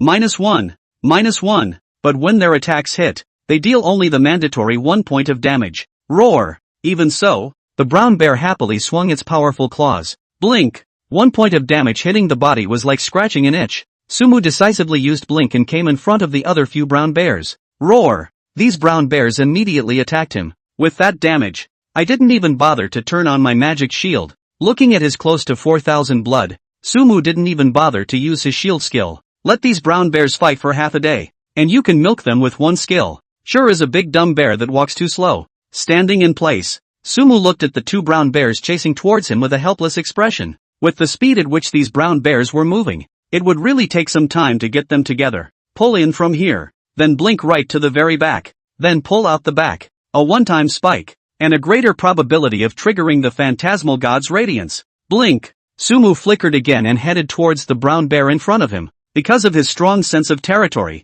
he didn't even need to deliberately provoke the bears, and they all chased after him one by one. That's going to save me some time. The brown bears chased after themselves, and Sumu didn't wait for them. Blink! With the bonus of the Dharma god bloodline, infinite continuous flashing was simply a piece of cake. With his whopping 12,000 blue volume, pulling monsters wasn't a piece of cake? Quickly weaving and flashing back and forth through the pile of brown bears, Sumu adhered to one principle. Pull as much as you can. Seems like a bit much. By the time he turned back, the road was chased by dense brown bears on both sides. This is if there is an intensive phobic person here. I am afraid that it is directly nothing. There's no need to gather monsters either. Just rain fire in place and be done with it. The brown bears moved slower and dragged a long line. When the nearest batch got close, Sumu smiled slightly and raised her staff. In the next second, a rain of fire fell from the sky. -2,218. -2,218. -2,218. A large number of damage numbers popped up. Without exception, these brown bear monsters with high blood and defense were directly killed by Sumu in seconds. You have killed the brown bear and gained 2 experience points. Gain 1 point of base intelligence through the light of the god of law. You have killed the brown bear and gained 2 experience points. Gain 1 point of base intelligence through the light of the god of law. Continuous prompts rang out, and Sumu directly looked at his intelligence value. Good luck this time. A wave of seconds added 5 points of intelligence directly to the monster. It's not over yet. It's going to be a while before those brown bears come running. He smiled and looked over to the brown bear coming after him over there behind him. These bears are too fat for the faster moving wolves. Sumu wasn't in a hurry and stood in place patiently waiting. -1. -1. -1. Some of the brown bears that had gone ahead had come to him and attacked directly. Ha! Sumu snorted a hachi, completely ignoring it. Almost. When all the remaining brown bears were in the range of the fire rain, he struck again. Fire rain. -2,248. -2,248. -2,248. You have killed the brown bear and gained 2 experience points. Gain 1 point of base intelligence through the light of the god of law. This time, all of the brown bears fell to the ground, leaving a dense patch of corpses and exploding balls of light everywhere. Another 7 points of intelligence added. Experience also gained 1,080 points. Sumu looked at his attribute bar. Intelligence reached 340, plus 50. I can't believe I add over 500 brown bear monsters this wave by myself. Phase Unblow also triggered 12 times. It's true that the more monsters AoE sex, the higher the probability of triggering Phazon's radiance. Just what am I going to do with this package? The group monsters were definitely happy, but looking at his parcel bar, Sumu's heart vaguely ached. If only I had a few minions to lick my bag. What a pain in the ass. He looked up helplessly to the sky and lamented. Chapter 47, Masters of Life. Pick up only what's worth it. The parcels all over the ground were in front of them, and Sumu picked them up one by one. They're all first order, level 1 white suits, much more valuable than the ones before. These medicines have become advanced as well? You can keep them for now. You can stack 20 bottles per grid. Pick up only weapons. No other trashy gear. 3 minutes to hit the monster. An hour to lick the bag. After organizing most of the loot, Sumu wiped the sweat from his forehead. Gotta find a way to expand this parcel bar. These first-rank equipment aren't selling well. The parcel bar was full of first-rank white weapons, and Sumu shrugged helplessly. All those brown bears on the road ahead of him were spiked, and he had an unimpeded ride. Soon, a dense cluster of buildings appeared in his sight. Is that the town of White Mist there? Sumu looked towards the group of brown bears guarding the outside of the town and raised an eyebrow. At this distance, I can just instantly move into the city. The packs were full, and he was no longer in the mood for swarming monsters, so he ran straight towards the building. Seeing that he was about to attract the brown bear's hatred, Sumu's eyes flashed a bright light. Blink! With his mana at full power, his 12,000 blue amount allowed him to instantly appear 1,200 meters away. With a whoosh, Sumu also arrived in the town. It's huge. It was a town that favored a quaint style, surrounded by a very dense cluster of buildings. Sumu was new to the city and didn't really know where to go for a while. Well, at this time, a woman dressed as a peasant woman came out of a room, holding a basket in her hand, and seemed to be on her way to buy food. Hello? Sumu quickly stepped forward and asked very politely. Hello, honorable adventurer. At the first sight of Sumu, the peasant woman obviously recognized his identity and smiled as she opened her mouth to respond. May I ask where Venerable Intai is? He's in that gorgeous house on the north side of town. You can get there by following that direction. The peasant woman very enthusiastically pointed the way for Sumu. Thanks. After thanking him, Sumu acted in the direction the peasant woman pointed out. There are so many buildings in this town. Is that a blacksmith store? A tailor's store? And an apothecary? Along the way, Sumu saw a lot of stores, and there was no shortage of NPCs with hints of quests on their heads. Let's go back to that time age later, and check out those stores first. Curious, Sumu walked towards a blacksmith store. Bam! Bam! The sound of iron smithing soon rang out, and several muscular blacksmiths were hard at work. Hello there, adventurer, how can I help you? One of the blacksmiths smiled and spoke when he saw Sumu arrive. I'll just look. Sumu responded with a smile. If you want to learn forging techniques, I can teach you. The blacksmith spoke again, and what he said made Sumu's eyes light up. If I learn the forging technique, can I make my own weapons? Sure, but you'll need to master enough of the craft to do so. The blacksmith answered in the affirmative. At this time, a prompt also popped up in front of Sumu's eyes. Do you want to learn the art of forging, beginner's level? To learn or not to learn? Sumu stroked his chin, somewhat hesitant. Forging was clearly a life skill, and trying to practice it up would definitely take a lot of one's time. Learn first, but on second thought, it doesn't matter if you learn it first, you can still practice it on your own in your free time. Learning forging, elementary, costs 50 gold coins. After confirming, another prompt popped up. Not bad. Learning a life skill cost 50 gold coins, which other people would definitely not dare to imagine. But Sumu didn't even blink an eye. He opened the skill bar. Forging, elementary, is listed. You can just upgrade? What surprised Sumu was that there was actually a plus after that skill. He gave it an experimental nod. Forging technique, elementary, upgrade successful. At the same time, forging, elementary, was followed by an additional 1/10. I can't believe it's actually possible. Such a change delighted Sumu. He didn't hesitate, and pressed frantically directly into that plus. Forging technique, primary, upgraded to forging technique, intermediate. Forging, intermediate, upgraded to forging, advanced. Forging technique, advanced, upgraded to forging technique, master. In just a moment's work, Sumu directly pulled this skill full. At this time, his mind also had a lot more knowledge about forging. I need to learn the forging drawings in order to craft equipment, but now I can just break down the weapon. What excited him the most was the disintegration ability attached to the skill of forging. Other players haven't risen to rank 1 so quickly, and these equipments aren't selling well. I was worried about what to do, but now it's good. He looked to the weapons that were in the parcel bar. After tapping on the decompose function and selecting one of the weapons, a prompt popped up. Does it decompose? Decompose. You've gained forged iron X2. In the next second, 2 more pieces of steel-like objects appeared in Sumu's bag. Keep breaking it down. Sumu didn't hesitate and continued to break down the white-loaded weapon in his hand. These wrought irons can be stacked 100 times. This is comfortable. After breaking down a large number of weapons, Sumu obtained 100 pieces of wrought iron, occupying only 1 item bar. There's no need to worry now. Wrought iron was the basic material for building weapons, even if it wasn't of much use to Sumu now. When other players leveled up and needed to make equipment, the price of these materials would never be low. And what a way to save up more wrought iron for yourself compared to those white suits.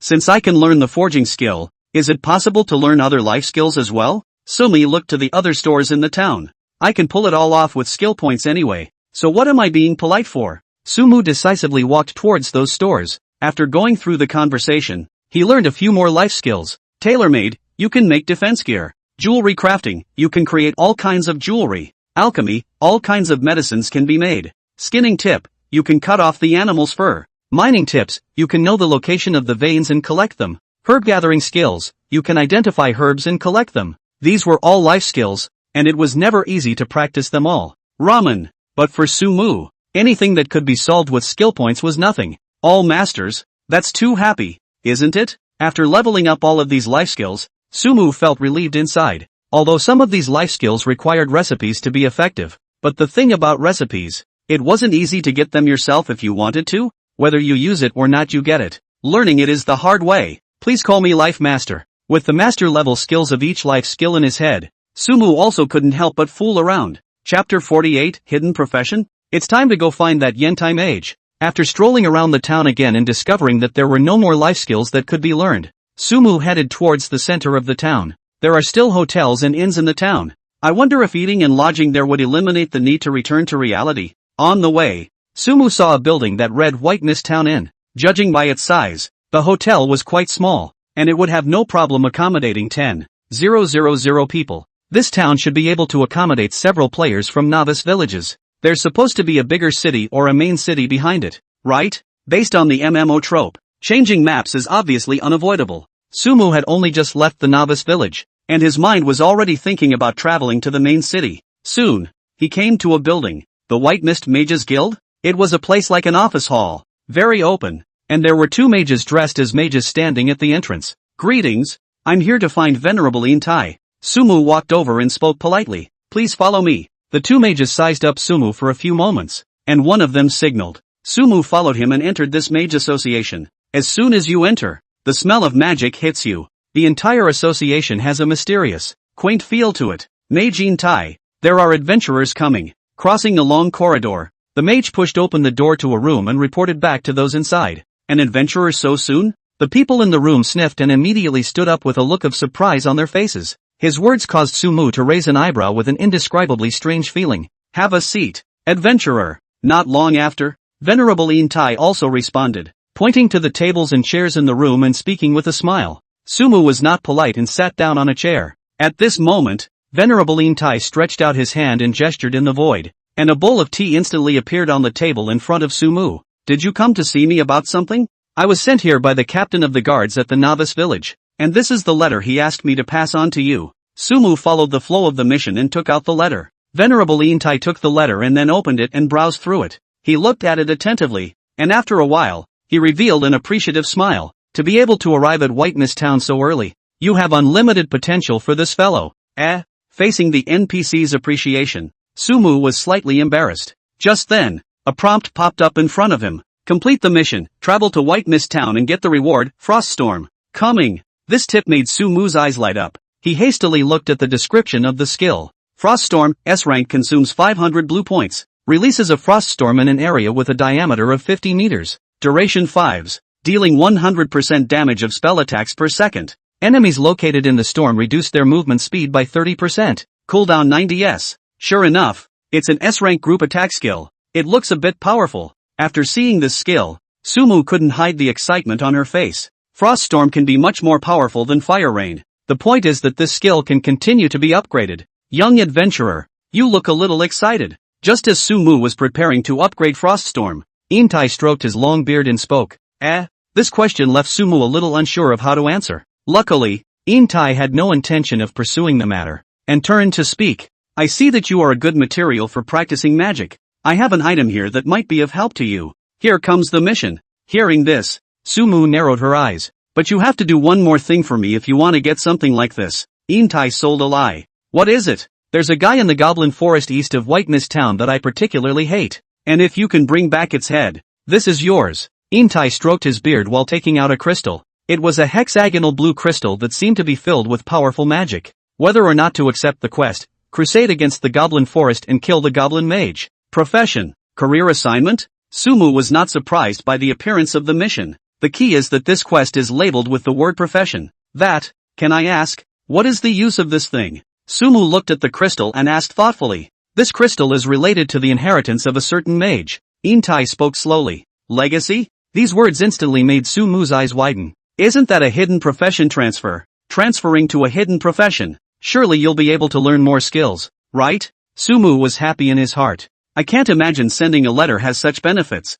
However, on second thought, it was possible that it was because he was the first one out of the novice village that he was able to receive this quest about hidden professions. I know. I'll go now. Sumu hastily accepted the task. With your current strength, you may not be able to deal with those kobolds. There is a bounty hall in the town where you can take various bounty quests and the rewards given are very generous, which will help you to quickly improve your strength. Got it. Sumu nodded slightly and bid farewell to Intai. With his current attributes, there shouldn't be any difficulty in dealing with a goblin mage boss, unless said boss had particularly high attributes. All in all, let's find that boss and see its exact attributes first. Find the whereabouts of the boss while practicing. Check out that bounty hall and do some quests along the way. Walking out of the door of the Mage Association, Sumu was guided by the mage at the door to the bounty hall. In the Mages Association, Intai was still holding the letter that Sumu had brought. A flame suddenly surfaced in his hand. The letter slowly turned to ashes as the flames burned. This teenager's potential may be beyond my imagination,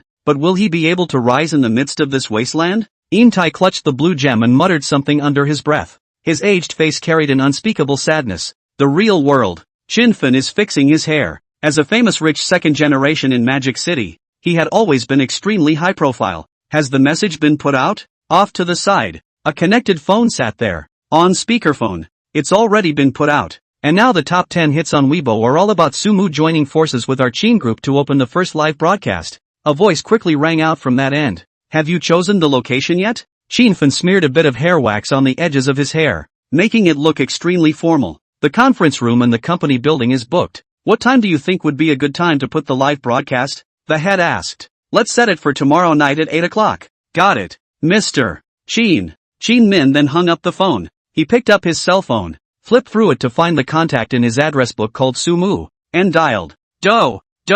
Mr. Chin. Has Ray fixed the children's room yet? 2 busy tones later, a voice with an accent sounded on the other end. It's set. Tomorrow night at 8 o'clock. You send me a location. I'll send a private jet to pick you up now. Chinfin immediately replied. Okay, but we have a word in advance. This live earn money. I want to take half of it. Don't worry. It's all yours. Chinfin answered in one mouthful, with no intention of bargaining at all. Working with Mr. Chin is a pain in the ass. A pleasant voice came from the other end as well. Chapter 49 Real or Fake Sumu? In the real world, the news that the first god of the gods Sumu is going to start a live broadcast has spread to all the major platforms, and it has caused a huge storm. Sushin must be very handsome, right? I can't believe he's going to start a live broadcast. I'm looking forward to it. I'm more curious about Sushin's practicing style and the team behind it. Can't you see it's a joint venture with the Chin group? Maybe Sushin is the son-in-law of the Chin group? I heard that this time Sushin will unleash the skills from God's path in reality. I wonder if it's true. If this is true, the whole world will set off fluctuations, won't it? On the internet, all sorts of comments were flying around, and the heat of this live broadcast surpassed all previous live broadcasts. The reason for this effect is because of the name Sumu. Cut. White Mist Town Bounty Hall. Sumu rubbed his nose. His eyebrows twisted into a zigzag pattern. Why is there something not quite right about this? This large hall was empty except for those NPCs, but it brought Sumu a feeling of being highly regarded. Don't think about that. Look for any quests related to the Goblin Forest. Putting aside his mixed thoughts, Sumu searched the hall. Almost every quest has a clearly labeled location and the rewards given are listed. Some give gold directly, some give equipment directly, and some give materials directly. This mission is for me. After searching for a while, a quest caught Sumu's attention. Kill Goblin Berserkers. Elite go to the Goblin Forest and kill 100 Goblin Berserkers. Reward for completion, 100 gold coins. Goblin staff, drawing. This quest doesn't give equipment, but a piece of equipment drawing. Goblin staff, grade A plus 50 attack plus 50 spirit plus 50 intelligence plus 50 grade, first order level 5, crafting requirements, wrought iron, 50, goblin blood, 20, goblin bone, 20, first order magic crystal, highly spiritual, highly intellectual weapons, yes. After seeing this weapon drawing, Sumu was already planning to craft one for himself. Although the mage bone sword added more attack, this goblin staff's high precision and intelligence was clearly more suitable for him, and knocking someone out with a mace can feel a lot better than using a bone sword. Catch! Sumu directly took on this elite mission. As for where to get the materials to make this equipment, I'm sure those kobolds will give themselves the answer. Catch it all! Sumu looked at the quest list again and took some quests related to the goblin forest. It's all done in passing anyway, so those rewards are not worth it. Depart! After receiving the quest, Sumu followed the guidelines and headed to the goblin forest. Pull this skill full. As he walked, he boosted up Froststorm. Froststorm, grade S, successfully upgraded to Froststorm, grade SS. Froststorm, SS class, successfully upgraded to Froststorm, SSS class. Froststorm, SSS grade consumes 1,000 points of blue. Releases a Froststorm in an area of 100 meters in diameter for 8,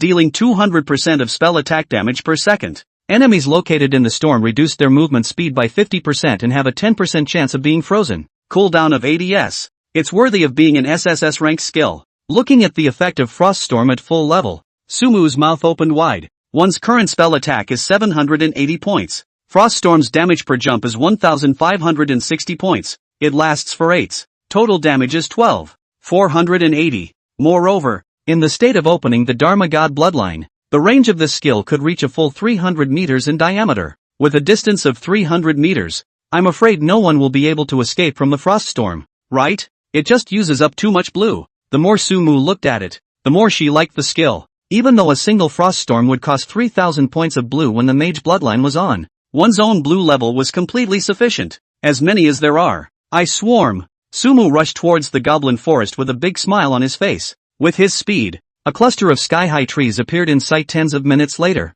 Compared to the forest in the novice village, the trees in this place were more lush as well as dense. Quite a bit of it was obscured from view. Sydney. As soon as Sumu approached, a considerable commotion rang out in the forest. An ambush? With the lack of sight, Sumu couldn't see the situation of the monsters in the forest. But with his current defense and blood, even if there was a team of goblins walking face to face, he wouldn't be the least bit panicked. Face poking the bushes is a risky move. I'd better just put my skills in. But Sumu didn't walk straight towards the forest. It's a player's consciousness. Try a new skill. He looked within the forest, the corners of his mouth turning up. Froststorm. In the state of opening the Dharma God bloodline, the air within a 300-meter radius became steeply chilly. In the next second, the water vapor in the air began to condense, turning into snowflake after snowflake. Phew! Phew! Gale force winds rose and snowflakes drifted. The extremely low temperature instantly affected all the monsters in this storm. You have killed the Goblin Scout and gained 10 experience points. Gain 1 point of intelligence through Mage Glow. You have killed the Goblin Thief and gained 10 experience points. Gain 1 point of intelligence through Mage Glow. You have killed the Goblin Warrior and gained 10 experience points. A few seconds later, message after message popped up on Sumu's interface. This feels kind of cool. A frost storm covered a large area, and Sumu didn't even need to lure monsters. The bottom line was that he hadn't even seen what a kobold looked like yet. The real world. A man was sitting on a couch, fiddling with a prop in his hand from time to time. Fireball! He shouted and flung his left hand. In the next second, a ball of fire flew out of thin air and traveled a few meters in the air before disappearing. This magic trick should fool those people. Even if we're recognized, the Chin family will take the blame anyway. After a successful attempt, the man gave a lewd smile. That's right. He is the Sumu who contacted Chin Men and prepared to start the live broadcast as the god of law. After all, in the real world, no one can tell his level. Naturally, no one knows if he is really Sumu. In other words, if his magic tricks were good enough, he could fool everyone, including Chin Fun. As for his purpose in doing so, there was only one. Money. The god of law Sumu is definitely the hottest topic of the current traffic. Opening a live broadcast with this kind of attention on top of it, he could rake in absolutely untold amounts of money. With this money, he could buy a lot of God's Way gold and mix better in God's Way. For this live broadcast, he had practiced the magic trick of turning fireballs out of thin air no less than 1,000 times, and it was simply impossible for him to miss. Thanks a lot, brother Sumu. but that's as it should be. Who made us happen to have the same name? There was an identity card on his desk, and the name on it was clearly the same, Sumu. And that's the biggest reason he dared to carry out this scam. Chapter 50, Ambush. Cobalt Forest. After the series of prompts ended, Sumu looked at his experience bar. 3120/12,000. Quite a bit away from being upgraded. This wave of over 200 monsters triggered 5 more phantasmal lights. Look again at intelligence.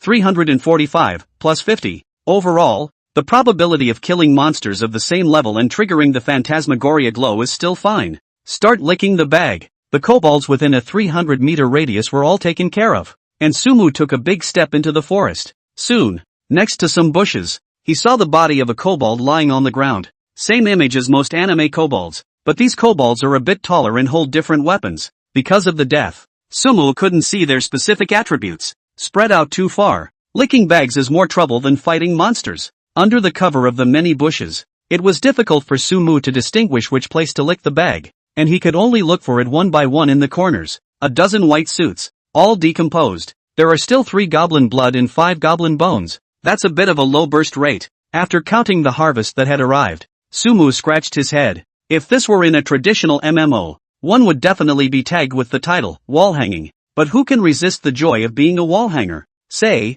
how did I get this plug-in? Do I have some kind of system? Tapping on his forging skill, Sumu used the decomposition function while thinking, but no matter how he guessed, the so-called system did not give any response. Don't think about it, just keep lifting and be done with it. Sumu was also too lazy to think about it. When he became a god, everything would not be a problem. After breaking down weapons, the tailoring skill can also break down defenses. Looking at the white armor in his bag, Sumu continued to decompose it. Disassembled successfully. You gained Magic Cloth X1. Disassembled successfully. You gained Magic Cloth X1. Like wrought iron, these magical cloths can be stacked up to 100. Keep it. You can sell it even if you can't use it. That's enough parcels for now. After learning these 2 life skills, Sumu could also pick up white clothing without worry. Kill 26 more goblin scouts, 47 more goblin thieves, and 18 more goblin warriors, and you'll have completed 3 quests. 100 gold coins for a quest. Pretty good. Looked at his taskbar.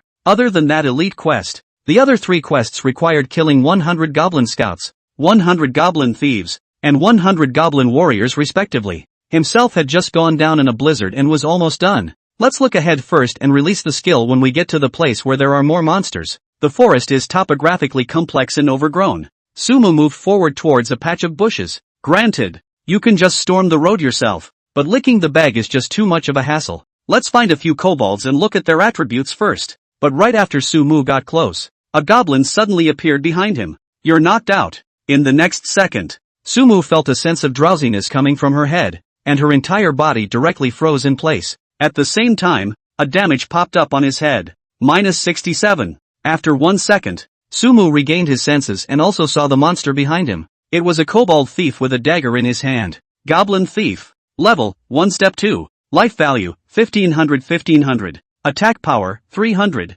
Physical defense, 50. Spell defense, 50. Skill, ambush. Description: these kobold thieves have mastered the skill of hiding in the forest. They have a high level of attack power, and they can even stun their enemies. You little trash. You can't afford to play. You engage in sneak attacks. Although the damage of the goblin thief's skill was not high, as a floating mage, being ambushed by a thief was very upsetting to Sumu. I'll cut you to death. Sumu raised his bone sword and knocked it down towards the goblin thieves. -256. -1. 2 damage numbers popped up at the same time. Without the bonus of skills, the goblin thief's normal attack could only deal 1 point of mandatory damage to Sumu, while Sumu's general attack could take away quite a bit of the goblin thief's blood. Kidney strike. Backstab. Piercing attack. Sumu only used the assassin's skill and not the other skills. It's a duel between thieves. You've killed the goblin thief. With the fall of the goblin, Sumu was victorious. Reaching out his hand, he picked up the item that the goblin thief had popped.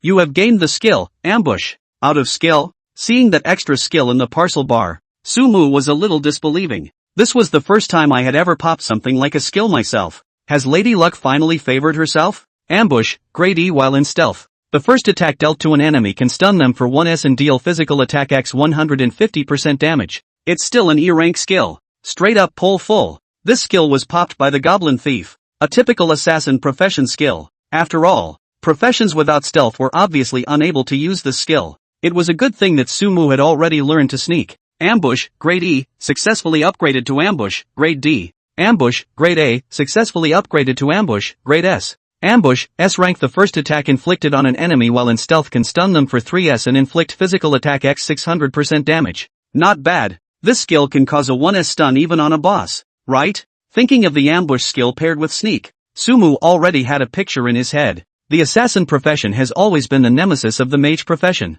But what if the mage himself is more of an assassin than an assassin? Magic City Airport. Being a top tycoon, things like private jets are standard. Old Wang. It's been a long time. Sitting on his plane, Shinfun looked at the man in his 30s in front of him and enthusiastically went up and hugged the other man. We haven't met since the appearance of the God's Way game over a month ago, right? Old Wang also hugged Shinfun tightly. It was obvious that the two were on good terms. Don't mention it. It's all caused by this God's Way. Our originally good days are considered to be over. Those old men at home have all entered the game. Shinfun's tone was full of helplessness. Who says otherwise? Old Wang sighed alone. They were originally clothed and fed, reigned supreme, and had a status above the vast majority of people. But the appearance of the divine path caused them to feel an unprecedented crisis. This time to see that Sumu. Let's team up together to talk to him about cooperation. I believe that with the financial power of our two families, he will definitely not refuse. And when we receive him to the Magic City, we will team up to create a guild in God's Way?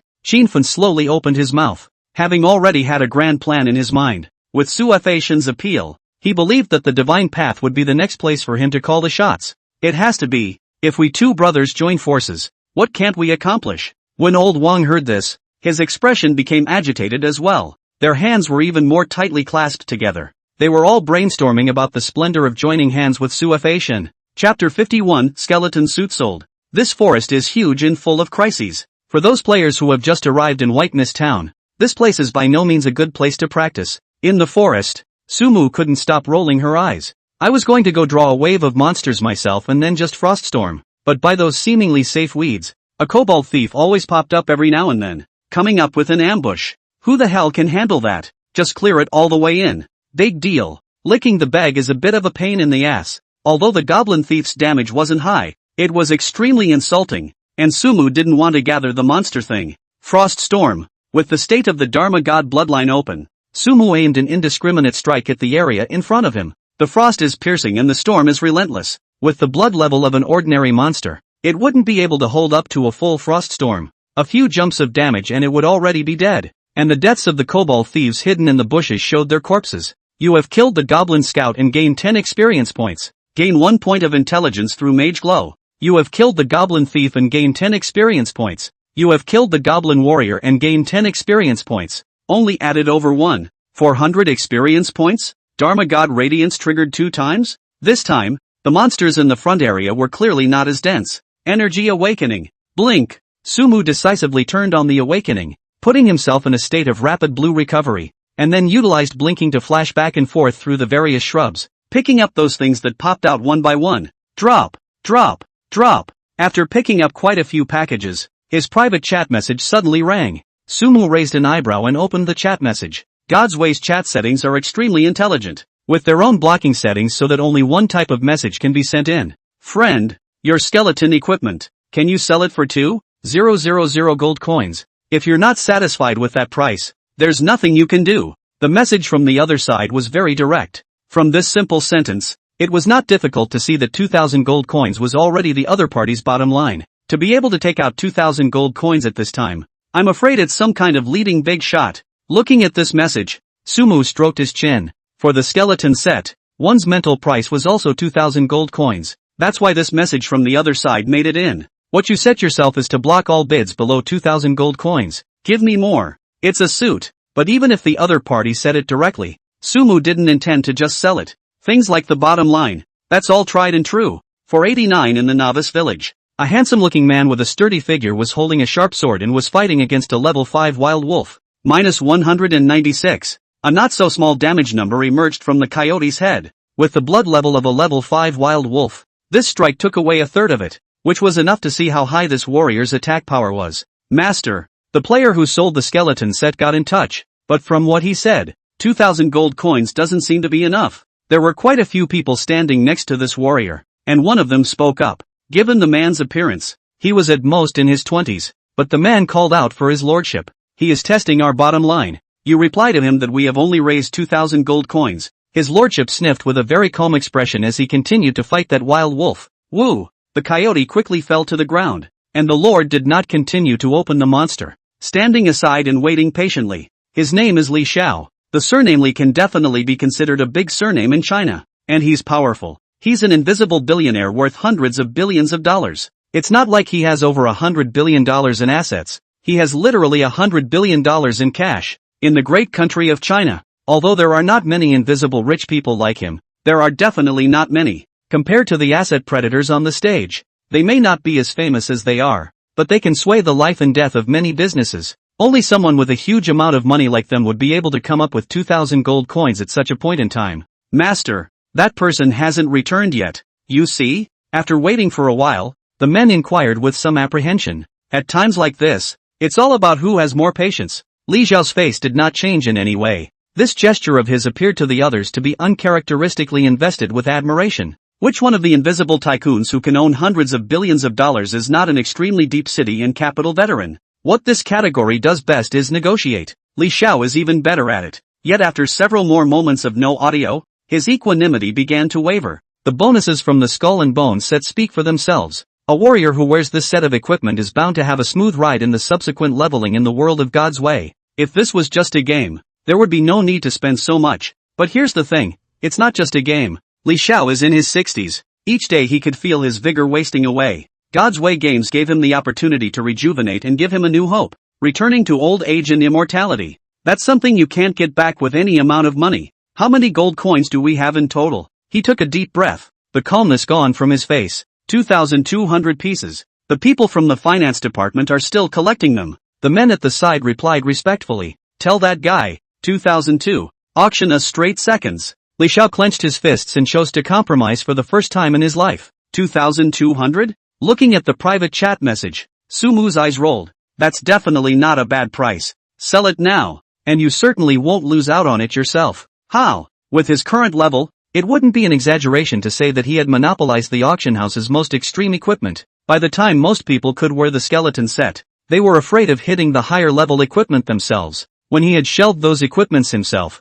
the attraction of the skeleton set for those tycoon bosses was bound to decrease when comparing the two. Sold. Sumu really struck out. No one can have too much of something like gold coins. Opening the auction house, he revised the price of the skeleton set to 200 gold coins. Consignment successful. Almost at the same time as the price change, the skeleton set was seconded. This is the real boss. Looking at the number of gold coins to be withdrawn, Sumu smiled with satisfaction. Happy cooperation. Can you add a friend? If you have any powerful equipment or skills for warriors, you can contact me directly, and the price will satisfy you. A short while later, another message came from the other side. In response, Sumu directly chose to ignore it. There are so many bosses. If your stuff is good enough, why worry about selling it? As for skills, I'm sorry, but I haven't learned enough on my own yet. La, la, la. While humming a little song, Sumu continued to blink through the forest. If any of the other mages saw that Sumu was using blink just to lick the bag faster,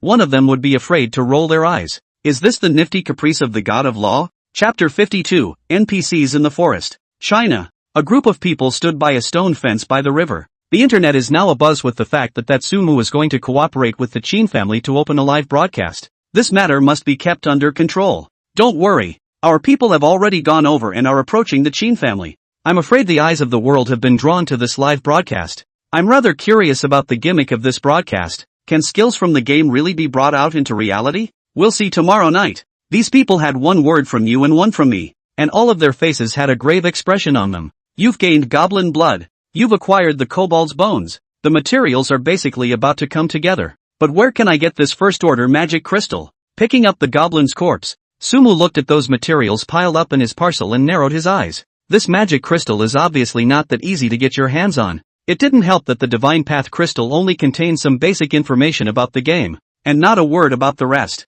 It's not like he's some reborn and returned gaming god, so he can only rely on his years of gaming experience to figure it out on his own. The primary goal is still to practice leveling. As long as the level is high, that's the hard way. After picking up all the bags around him, Sumu walked towards the edge of the last frost storm. Although you can't see the number of kobolds in the forest, but you hold the frost storm of indiscriminate strikes in your hand, then you definitely have to do it without sparing, without falling. Frost storm. Decisively striking. The high blue consumption under opening the bloodline of the god of law was directly ignored by Sumu. You have killed the goblin scout and gained 10 experience points. Gain 1 point of intelligence through mage glow. A series of prompts quickly appeared on the interface. Compared to the range of fire rain, the power of the skill frost storm was fully manifested at this moment. As long as Sumu was willing, it was enough to wipe out the monsters in this entire goblin forest. With this intense ability to swarm monsters, Sumu's experience was growing by leaps and bounds. The only trouble is still that picking up bags is such a pain and a pleasure. While decomposing the white clothes in his parcel and organizing those materials that arrived, Sumu shrugged helplessly. There were some kobolds in remote locations whose bodies had disappeared before they could pick themselves up. Never mind, just pick up the more conspicuous ones. Sumu didn't bother to finish picking up all the bags. The more conspicuous ones, the ones that are picked up along the way, are done. Frost storm. Walking into the forest ahead of him, he wasted no time in striking out with another storm. Magic City. Some hotel. Your Excellency Kenjiro. That Sumu will be broadcasting live tomorrow night. Everything is set up so you can go in then. It's just that I'm afraid my men won't be able to pick you up once you do. For the honor of the Sakura Kingdom, I will never let that Sumi live, even if I have to leave my life here. Kenjiro looked at the man next to him with an indescribably sickly look on his face. He has reached an obsession with so-called honor. Then please, Your Excellency, this is the honor of the samurai. Kenjiro looked over to the security uniform sitting on the bed and clenched his fists. Congratulations, you've been upgraded. Gain 20 attributes and 10 skill points. Finally, we've upgraded. And it's almost time for this double experience, isn't it? After a dazzling light of upgrades flooded his body, Sumu looked at his intelligence. 360, plus 50. The triggers of the Law God's Radiance were fairly frequent, and with the boost of this passive skill, one spell attacks would become higher and higher. After picking up most of the items in this area, Sumu spotted a figure in the forest ahead. There won't be any other players here besides me. So that's an NPC? The silhouette's appearance caused Sumu to narrow her eyes. Generally speaking, the appearance of an NPC in such a crisis-ridden forest means that a quest is coming. Go over there. He walked quickly toward the figure. The figure stood still as well, not moving. Sumu leaned over and realized that the other party's body was wrapped in a long black cloak, and it was impossible to distinguish their looks. Hello, he greeted the NPC. The NPC seemed startled by the sudden appearance of Sumu, and then looked him up and down. You're an adventurer? Yes. Sumu nodded. The NPC got thoughtful, and after a while, spoke. Adventurer, there is a very strong kobold in that camp up ahead. If you can bring me its head, I will give you a generous reward. Sure enough, there is a mission. Hearing this, Sumu smiled. A prompt followed immediately. Whether to accept the mission. Raging Goblin, boss. It's actually a boss quest? This task made Sumu somewhat delighted. The boss is full of treasures, and the rewards of this quest will definitely not be bad. I accept. Sumu immediately took on the task. The NPC didn't say much, and he seemed to look a bit creepy under those pitch-black robes. His demeanor also made Sumu unconsciously think, this NPC looks a bit mysterious. This can't be a hidden quest or something, right? Whatever. Let's get this quest done first. Walking in the direction of the camp, Sumu didn't care about this NPC. The mission. As long as there's a reward, that's all that matters. Add all spirit, or split half to intelligence? Walking on the road, Sumu looked at the 20 points of attributes that he had just upgraded. With a boss to fight soon, spell attacks seem to be more useful. It's better to add all spirit. My blue consumption is too high in the state where the Dharma God's bloodline is on, and I still don't know how much blood that boss has. Sumu added all 20 attributes to spirit. Player, Sumu. Profession, Mage. Level, First Order 3, 128/14, 000. Life value, 3830. Mana, 12, 800. Attack, 306. Spell attack, 820. Physical defense, 383. Spell defense, 330. Attributes, Strength 28. Constitution 258, plus 25. Agility 228. Spirit 270, plus 50. Intelligence 360, plus 50. Equipment, Mage Bone Sword, Tidal Wave Boots, Grey Cloth Cap, Apprentice Gloves, Skull Ring, Medal of Valor, Ice Wolf Cloth Armor, Ice Wolf Leggings, 820 points of spell attack, 1 Fireball 3280 points of damage. Now, that boss shouldn't have more than 300 points of spell defense. How can I do 3000 damage in one go? With Frost Storm around, Even if the boss is followed by elite minions, I can still just fight. Powerful attributes paired with skills. For the ensuing boss battle, Sumu was confident. Jie, to actually run into an adventurer here, my luck is just too good. In the forest, the NPC let out an oozing laugh. He stretched out a hand and gestured in the void, and a mana rune appeared with it. If Sumu was here, he would have been shocked. The hand of the NPC holding out his cloak was not a human hand, but as the mana runes surged,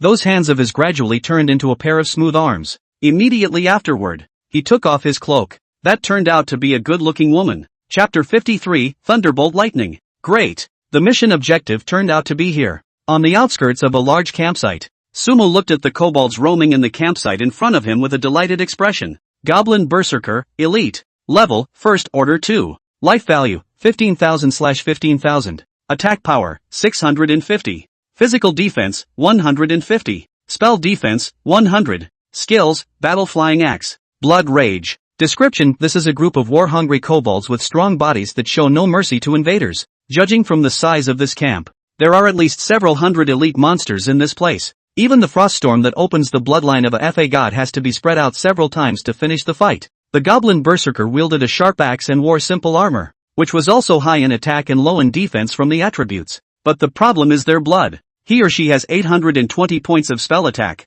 Froststorm does 1540 points of damage per hit. Even with 8s, all that can be inflicted is 320 points. These Goblin Berserkers would still have over 2,000 points of blood left, paired with a rain of fire. Clearing them out won't be a problem. Of course, Sumu wasn't the only skill in Froststorm. During the opening of Froststorm, Fire Rain is just able to fill the gap in output. The question now becomes, is it better to swarm in one big wave, or do we split it up into several more hits? Looking at the state of the Dharma God bloodline opening, Sumu stroked his chin and thought, Froststorm plus Rain of Fire is enough to kill a Goblin Berserker in an area. Fire Rain's range is lower than Froststorm, though, and you'll have to gather monsters a little bit yourself. I've got enough blue. Big deal. I'll just energy wake up when the fight starts. Get big. After observing the camp in front of him, Sumu fully demonstrated what it meant to be bold in art. Shut down the Dharma God bloodline. Turn on the magic shield. Open the Dharma God bloodline. In order to save some blue,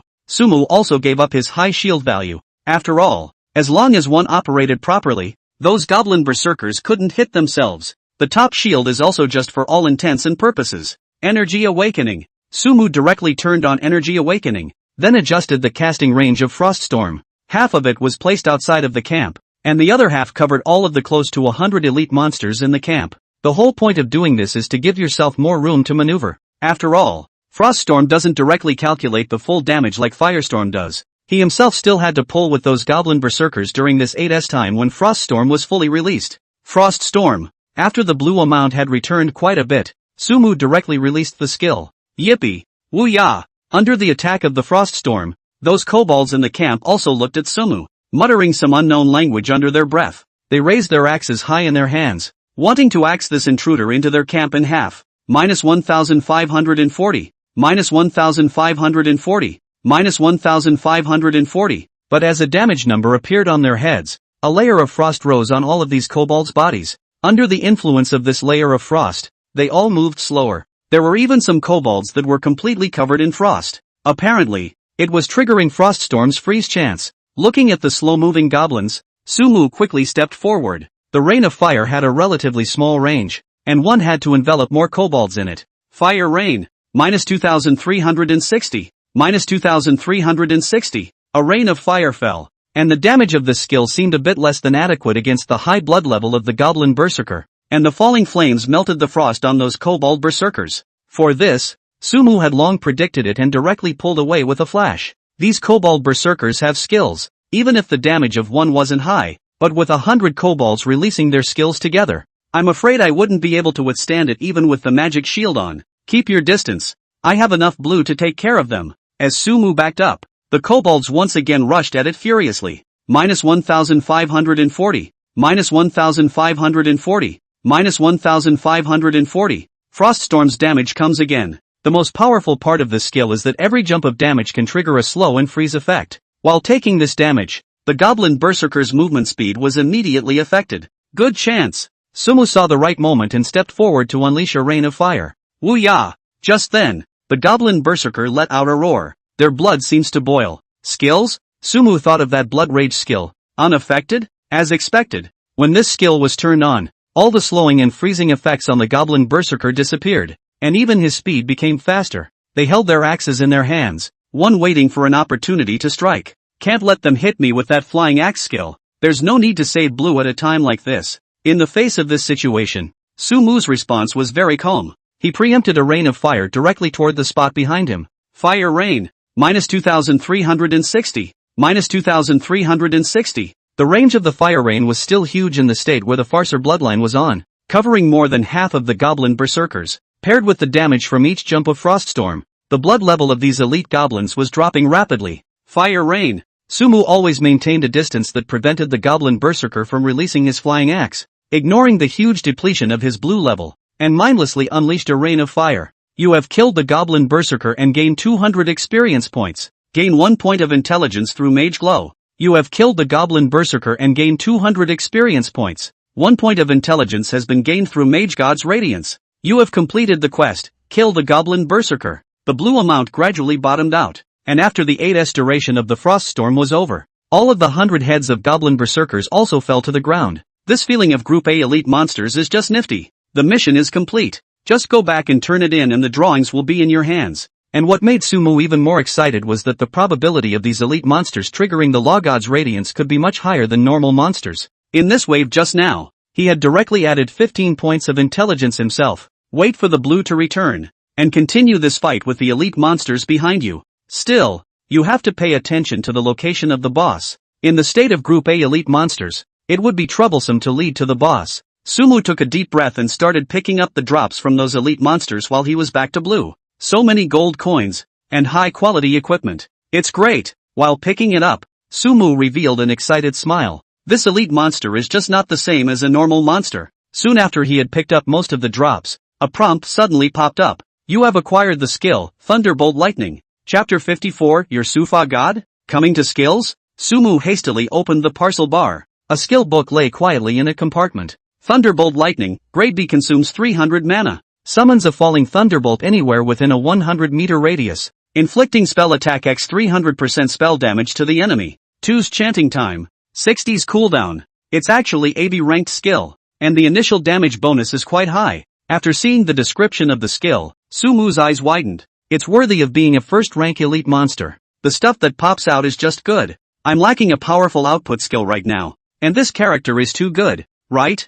Sumu touched the back of his head, once again feeling the favor of the goddess of fortune. Successfully learning Thunderbolt Lightning. Thunderbolt Lightning, Grade B, successfully upgraded to Thunderbolt Lightning, Grade A. Thunderbolt SS grade, successfully upgraded to Thunderbolt SSS grade. Full grade? After raising this skill to SSS rank, Sumu realized that he couldn't add it. Thunderbolt Lightning, SSS grade, consumes 500 mana. Summons a falling thunderbolt anywhere within a radius of 1,000 meters, dealing 1000% of the enemy's spell attack damage while leaving the opponent in a state of paralysis for 3s. 2's chanting time. 60's cooldown. 10 times the damage of a spell attack? And a paralyzing effect? This is too powerful, isn't it? However, after seeing the SSS ranked effect, Sumu couldn't help but growl. Although the casting forward swing of this skill needed 2 seconds, and the cooldown was as high as 1 minute, under the blessing of the Law God bloodline, the power of the instantaneous thunderbolt with 1,500 points of blue could not be underestimated. We're about to fight the boss. This skill came at a really good time. With this skill, Sumu was confident in docking the boss. Even if he didn't open his Dharma God bloodline, this skill still had an attack range of 1,000 meters, which was enough to ensure that he had an absolute head start. Before dealing with the boss, it's still necessary to take care of all the elite monsters. Looking ahead to the goblin camp, Sumu waited for his blue level to return. Opening the package, he took out a bottle of medicine. Big blue bottle, restores 500 points of blue. Cooldown 1 minute. There were more such blue bottles in the package than could be used, and Sumu was not polite and used them directly. It was just that the 500 points of blue return was a drop in the bucket for him. Thank goodness for Energy Wake. It'll be back to full strength in a few minutes. Keep breaking down the equipment. During the process of returning blue, Sumu opened the parcel bar and broke down those trash equipment one by one. There are a couple of nice pieces of equipment for me. In these equipment, Sumu found a few parts that suited him. Raging Flame Boots, Grade C plus 15 Spirit plus 15 Physique level, First Order. Level 1. Apostles Gloves, Grade C plus 25 Intelligence level, First Order Level 1. Blue Bonnet, Grade C plus 25 Spirit level, First Order 1. These are so much better than the equipment given by those quests. Without hesitation, Sumu changed all of this equipment. How can I say this? For a long time to follow, one will prioritize the higher spirit in the choice of equipment. Anyway, with Mage God's Radiance, intelligence could be stacked indefinitely, and one spell attacks could fully keep up with the speed of fighting monsters. Together with the experience brought by the 100 elite goblins, it also allowed Sumu to successfully rise to First Order Level 4. This kind of rocket-like upgrading speed was simply unimaginable to others. 20 points of attributes. Or all mental. Player, Sumu. Profession, Mage. Level, First Order 4, 320/16, 000. Life value, 3930. Mana, 14, 800. Attack, 306. Spell attack, 890. Physical defense, 393. Spell defense, 350. Attributes, Strength 28. Constitution 258, plus 35. Agility 228. Spirit 290, plus 80. Intelligence 375, plus 70. Equipment, Mage Bone Sword, Skull Ring, Medal of Valor, Ice Wolf Cloth Armor, Ice Wolf Leggings, Boots of Fury, Apostle Gloves, Blue Mana Hat, almost 15,000 blue. The increase in the amount of blue made Sumu's heart swell. Once his blue bar was completely back up, he walked towards the camp. It's better not to pull too many monsters. 100 is about right. After I upgrade, these elite monsters will only have 10 points of experience. And that's with double experience. I don't know if I'll be able to move up to First Order Level 5 after I finish off that boss. Looking at his experience bar, Sumu narrowed his eyes. Just now, after resolving most of the goblin berserkers, he upgraded himself, and all those hints of experience after that became 10 points. And looking closely at it myself, Phase Unglow basically triggers before the upgrade. This shows that one's gains from killing low-level monsters are linearly decreasing. Of course, Sumu didn't care about this, as he directly unleashed his skills towards the camp. Frost Storm, H City. Qinfen was sitting in a luxurious business car with Old Wang. Do you think that person is really Sumu from the game? Old Wang looked out the window and suddenly asked, how can I say this? I don't know. Qinfen laughed. Ah, Old Qin, still you know how to play. Hearing this answer, Old Wang was not the slightest bit surprised, but instead revealed a look of realization. I sure hope he is, so that our brother and I can work together with him and inevitably make a name for ourselves. The sky outside the window had already stepped into dusk, and the expression on Qin Min's face carried a wave of anticipation. He hadn't verified whether Sumu was real or not, and tomorrow night's live broadcast was actually a verification. It was definitely a no-brainer broadcast for Qinfen. If Sumu couldn't bring the skills from the game back to reality in the live broadcast, he could have claimed that he had been cheated, dumped the pot, and still played the role of the victim, taking the opportunity to attract a wave of traffic. It's a blood moneymaker. Mr. Qin, it's here. At that moment, the car pulled up outside a house. It was a large villa, at least 400 square meters. H City is also considered to be a fast-developing city in recent years. Can have such a set of villa in this place? The value is certainly not low. However, in Qinfen's and Old Wang's eyes, this villa was nothing at all. Ding dong! Qinfen rang the doorbell. Soon the door opened automatically. Qinfen and Old Wang exchanged glances and walked in together. Boom! Suddenly, a ball of fire flew in front of the two. Scary! Qinfen and Old Wang were instantly startled and hastily dodged. Sorry guys, you're not hurt, are you? Just as the two were in shock, a voice rang out. The two looked together and saw the man standing in the yard. Are you Suefation? Qinfen asked tentatively. It's me. The man nodded and replied with a smile, his tone unassuming. The fireball just now scared you guys, didn't it? I can only release it. I can't control it perfectly yet. When Qinfen and Old Wang heard this, they couldn't help but look at each other, with indescribable excitement in their eyes in addition to a wave of shock. Releasing fireballs in reality? Other than that Sufa god, who else can do it at this stage? This is the right guy for them. On the other hand, that's Sumu. After seeing the expressions on the two men's faces, he couldn't help but snicker inwardly. As a veteran magician, he knows what it takes to grasp the audience's psychology. Qinfen and Old Wang had been bluffed by his maneuver just now. As long as he is able to complete this performance on air, he will be greeted with endless glory and wealth. Gentlemen, my things are packed. When do you think would be a good time to leave? He smiled broadly and spoke slowly. The sooner he traveled to the magic capital, the fewer holes he would reveal. Chapter 55, You're a Dead Man. Fire Rain. Flash. Outside the goblin camp, Sumu was tangling with a group of goblin berserkers. With the experience of the first group rush, he was significantly more fluid this time. Those kobolds couldn't even touch the corner of his coat,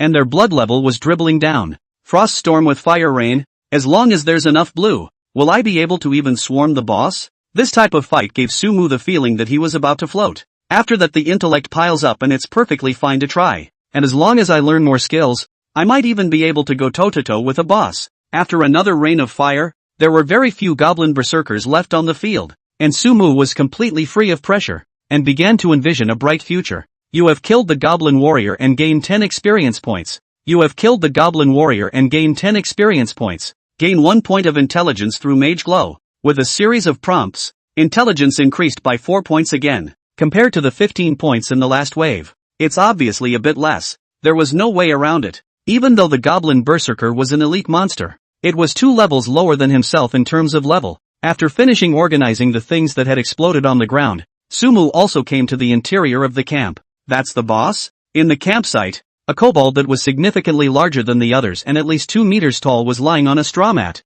It was about 300 meters from Sumu's position. Its properties are not visible at this distance. The boss is surrounded by elite monsters. If I swarmed the brush, how could I have pulled the boss? So, I really have to swarm the bosses together? Sumu calculated that he would have to face at least 40 to 50 elite monsters if he opened this boss battle. The amount of blue consumed to swarm these monsters is practically indistinguishable from swiping 100 of them. This also meant that there was no way to fire yourself up against the boss. Let's sneak over and check out the boss's attributes first. Sneak. With stealth turned on, Sumu quickly ran towards the boss's location. Soon, the attributes of this goblin also appeared in front of him. Raging Kobold Warrior, Boss. Level, First Order 3. Life value, 50,000/50,000. Physical attack, 1200. Physical defense, 300. Spell defense, 300. Skills, Furious Charge. Blood Rage. Mad Axe Shock. Description: This is a belligerent kobold and the spearhead of an army of kobolds stationed in the forest.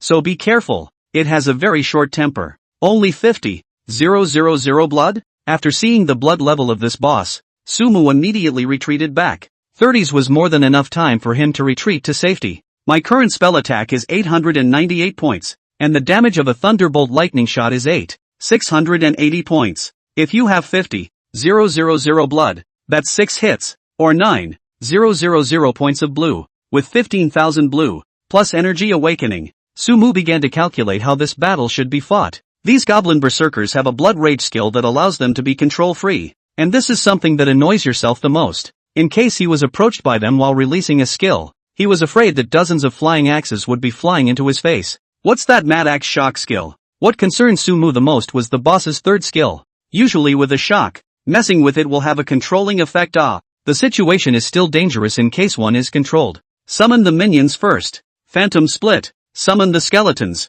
Soon, 5 more minions appeared next to Sumu. After I upgraded, the attributes of the skeleton warrior also increased, and the blood quantity actually reached 5,000. What surprised Sumu was that the skeleton warrior's blood level had increased by 2,000 compared to before. Apparently, this was due to having risen to the 4th level of the first order itself. Use Froststorm to slow down the little monsters, then let the minions buy me some time while I directly give the boss a 5 thunderbolts. That way, it's basically foolproof. Under the blessing of the Dharma God bloodline, the skill Thunderbolt could basically be used as long as the opponent was in one's line of sight. Even though there would be a short stiffness when releasing thunderbolts, as long as one was in a safe position, releasing 5 shots of thunderbolts in a row would be more than enough for 10s. Within those 10s, that boss couldn't even come close to himself. Even if the minions were swarmed to death by the elite monsters, they themselves would be able to get out of the way and swarm at that point. Just screw it. Magic Shield. Energy Awakening. Starting off with a shield open to receive wake,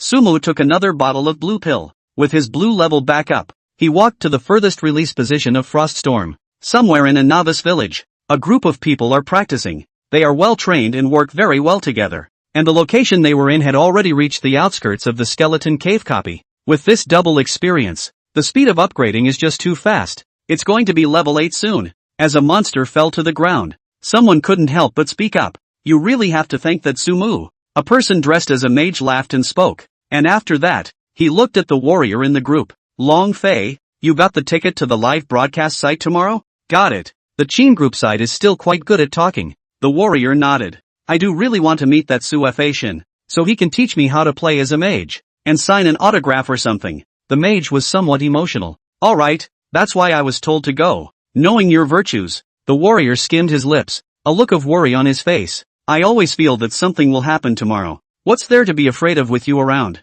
The mage sniffed in disbelief. The problem is, I'm just a spectator attending. The rest of the Chin clan won't let me participate. The manpower I deployed can only guard the periphery. The warrior sighed. That Sumu's safety is vital. You think I'm just there to have fun? It's a heavy burden. Alright, you'll get all the experience in a while. You'll have less time to practice if you attend the live meeting tomorrow. The mage also put away that dangling stance. I hope everything goes well. The warrior's expression remained grave as he murmured softly under his breath. Pretty country. Asterisk asterisk asterisk asterisk. In a luxurious villa. Runt. Nader was spitting fenugreek with an angry face. That Sumu was actually already a rank 4. And I'm not even at rank 7 yet. If this goes on, the gap will only get wider and wider. Couldn't those laddered up mages have risen any faster? His growl resonated throughout the villa. It's already as fast as it can go. A servant replied apprehensively. How is it going with the things that were handed to you? Runt. Nader turned his head, those eyes on fire. The world's top assassin has already traveled to China on your private jet. The servant immediately replied. Hearing this, Runt. Nader's anger seemed to calm down a bit. His voice was extremely cold as he ripped the tie off his neck. You are dead. Chapter 56 Control Skills. Kobold Camp. Frost Storm. After releasing his skills, Sumu immediately looked at the goblin boss. Accompanied by a sharp look, a powerful energy immediately coalesced over the boss. Thunderbolt thunder. Boom. There was a thunderous bang from the flat earth. -8,680. An extremely exaggerated damage number emerged from the goblin boss's head. If there were any other mages in this place, even if they saw the damage of the last 3 numbers, they would be too scared to speak. Go! With one strike, Sumu gave orders to the doppelganger and the skeleton minions. Together, the 5 minions rushed towards the running kobold army. Just eat Froststorm, slow down and hold them back a little while they're still in a state where they haven't turned on blood rage. With 2 minds at once, Sumu controlled his doppelganger to pull elite monsters while continuing to unleash his skills towards the boss. Thunderbolt thunder. -8,680. Another shot of falling thunder, and the boss's blood level once again went down by a large margin. Roar! The goblin boss immediately glowed a blood-red color as it watched Sumu being so arrogant. In this state, its speed instantly increased by a large margin. Thunderbolt thunder. -8,680. Sumu didn't retreat. His eyes were bitter and cold as he summoned falling thunder once again. At the same time, the boss's speed suddenly got some sort of boost and sped along. Charge? This far out? Sumu raised his eyebrows and muttered under his breath. There was at least 100 meters of distance between himself and the boss, and this charge skill was pretty far away. Blink. It was good that this distance also gave Sumu enough time to react. It wasn't the first time he'd done this kind of maneuver by blinking and dodging a charge. On the contrary, the boss, after charging to Sumu's previous position, instantly lost its target and instantly froze in place. Thunderbolt thunder. -8,680. Taking advantage of this opportunity, Sumu was nonchalant. Under 3 shots of lightning, the boss's blood level had gone down by half. Roar! The boss also seemed to realize that the situation was not right and raised the axe in his hand high. Going to throw the axe? Sumu stared closely at the boss's weapon, ready to dodge at any time. But in the next second, the boss ruthlessly smashed the axe in his hand on the ground. Immediately afterward, the ground sent out a violent vibration. Under the influence of this vibration, the surrounding distance of hundreds of meters was affected. You are stunned for 3s. It wasn't just Sumu who was stunned. The skeleton warrior and the doppelganger were just as stunned. -2,007. A not so small damage number even appeared on Sumu's head. This damage wasn't able to break the magic shield though. 3s was not a long time, and the boss rushed to Sumu's body. -807. -807. In its rage state, its attack speed was very high and it continuously dealt quite a lot of damage to Sumu. Luckily, Sumu was still topped off with a magic shield and didn't panic at all in the face of these attacks. I didn't realize this control skill was so far away. The stun ended, and Sumu immediately turned around with a blink. Thunderbolt thunder. After pulling away, falling thunder once again fell from the sky. Roar! The boss let out a violent cry and headed straight for Sumu. Thunderbolt thunder. Another thunderbolt fell. Dang! The huge body of the boss fell straight to the ground. In addition to the damage from the 5 shots of Thunderbolt, the boss is also continuously damaged by Froststorm. It's 50. 000 points of blood were completely empty. Solved. The expression on Sumu's face was calm. This battle was really not that difficult to say the least. Frost Storm. Group healing. Without bothering to lick the bag, Sumu shot another Frost Storm towards the other side of the battlefield while milking the 5 minions. This caused the skeleton warriors and doppelgangers who were originally on the verge of death to instantly come back up. Fire Rain. There was still some amount of blue left, and Sumu unleashed a shower of fire. You have killed the Goblin Berserker and gained 10 experience points. You have killed the Goblin Berserker and gained 10 experience points. Gain 1 point of intelligence through Mage Glow. A series of prompts appeared, and all the kobolds in the large camp were resolved. This boss has only given 4,000 experience points, so I guess I won't be able to upgrade until tomorrow. Sumu looked at his experience bar. 6180/16,000. Upgrades still need 10,000 points. It's almost dark. Lifting his head, the time in the God's Way world was synchronized with reality, and it was now evening. I'm also feeling some fatigue. Turn in your quests and go offline. Sumu walked towards the corpse of the goblin boss and picked up the light ball. You've gained 100 gold coins. You have acquired the goblin battle axe. You have obtained the head of the raging goblin. You have gained the skill, Mad Axe Shock. Boss's skill? A few things appeared in the parcel bar, and the one that surprised Sumu was the skill. Sumu decisively chose to study. Rise Full. Mad Axe Shock, Grade S, successfully upgraded to Mad Axe Shock, Grade SS. Full. Mad Axe Shock, SS grade upon release. Inflicts physical attack X 300% damage to enemies in the surrounding 300 meters, and stuns the opponent for at least 3s. The higher the power, the longer the stun time. After pulling this skill full, he raised an eyebrow. This skill can only be upgraded to SS level and doesn't do much damage, but the control effect is very adequate. It's a shame my power is so low. I wonder if I can find a passive that increases my power. That's not right. This skill is called Mad Axe Shock. Can I release it without an axe? Sumu couldn't help but look at the axe that the boss had popped out. The profession is limited to warriors, and you can't take it yourself. Try it. Having no choice, he tried to release the skill, holding up his bone sword and slashing it hard into the ground. A tremor was created around him. Can you release it? The result made Sumu's eyes light up. Since you can release it with a bone sword, you shouldn't have a problem with a staff, either. Go find that NPC. I wonder what reward he'll give me. With a big smile on his face, Sumu took the goblin's head and headed towards the location where he had just met the NPC. A private airplane. It's about to land. Suafation. Shinfun looked out the window and smiled. H-City is not far from the Magic City. With a private airplane, the two places to fly not much time at all. When we get to the hotel, I'll be practicing too. Sumu nodded, pretending to be deep. Shinfun and Old Wan looked at his gesture and didn't continue to disturb him. The two do not know. Sumu heart is actually very panic. He had been paying attention to the changes in the rankings. Before Shinfun had arrived, that Suafation had already risen to the 4th rank of the First Order. And if Suafation had risen to the 5th rank of the First Order during the period of time that he had traveled to Mordor, then his identity would be exposed. So after arriving in Mordor, he had to enter the game at the first opportunity, at least until Suafation's level changed. I hope that Sofa God will level up to level 5 before I go live tomorrow, so I won't have any problems when I go live. Looking down at the bustling Magic City, Sumu murmured inwardly. For him, the risk of exposing his identity has always been small, but this is a gamble. If you win the bet, you'll have everything you need, but if you lose the bet, you'll just be offending the Qin family. The big deal is that he will hide in the God's Way game, and no matter how powerful the Qin family is, can they still go to the God's Way to find him out? Chapter 57, I'm going live? How come I didn't know? Where are the NPCs? Returning to the place where he had encountered the NPC before, Sumu did not find any silhouettes. He scratched his head and looked around. Are you looking for me? Suddenly, a voice rang out from behind him. This guy's got a lot of mystery. Sumu turned his head to look at the NPC whose entire body was wrapped under the cloak, narrowed his eyes, and then spoke. The mission is complete. That fast? The NPC was obviously a bit surprised. Without any nonsense, Sumu took out the head of that kobold. The NPC froze for a moment, then took off his cloak. Beneath the cloak, it was a beautiful woman with a many-figured body.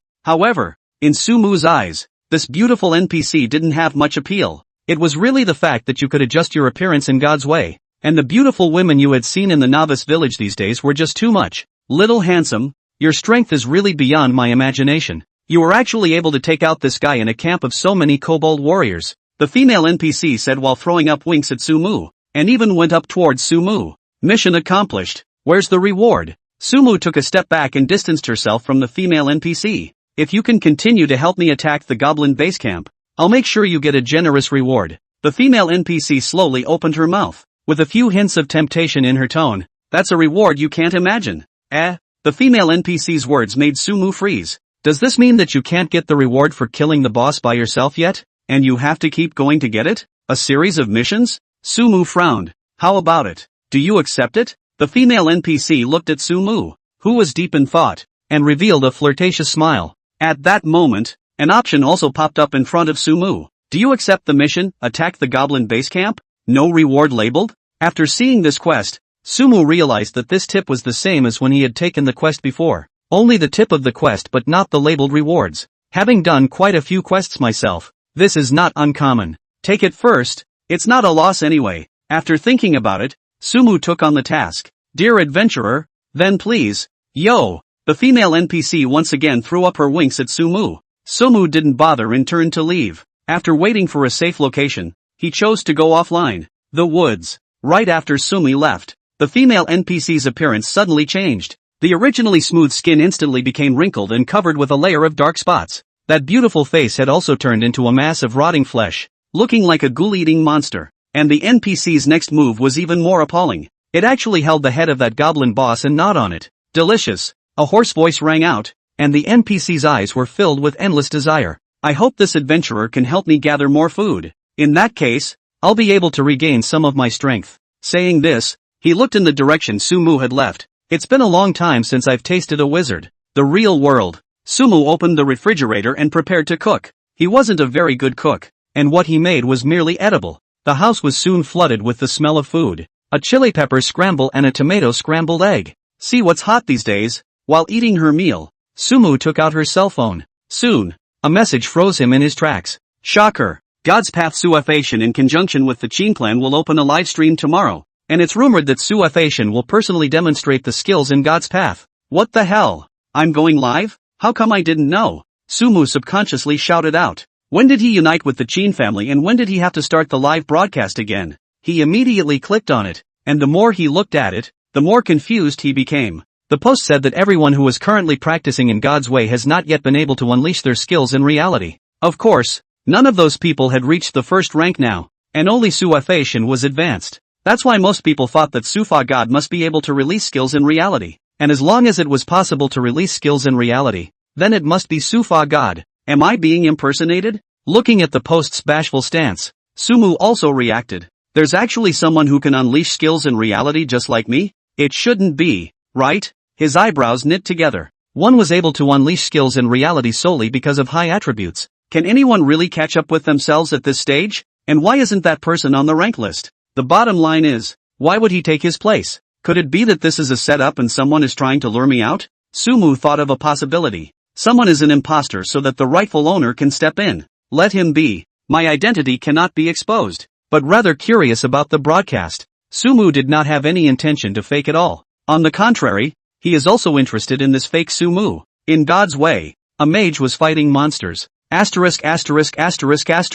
It's too hard to upgrade in this game, isn't it? Old me is only at level 3 now. This person is none other than Sumu. After arriving at the hotel in Mordor, he soaked in the game world. How did this guy rise to the first rank? Completely incomprehensible. He looked at Sumu's rank on the leaderboard and skimmed his lips. But when I rake in the money, I'll be able to buy tons of gold coins. With that said, he opened the auction house. Quite a lot of equipment had appeared on it, including a lot of equipment for mages. He looked at the equipment with greed in his eyes. That Sumu will definitely not come out to reveal me in order to protect her identity. All that's left is tomorrow's performance. Somewhere in the Magic City, 3 tall, white-skinned men landed at some airport. A car was waiting outside the airport, apparently to greet them. Is it arranged? One of the whites spoke as he got into the car. Only got 2 admission tickets, so you can only go in for 2 people. The driver who was driving the car spoke. 2 will do. The white man nodded. Here's your press passes. You can't carry any weapons on entry. There won't be any support once you're inside.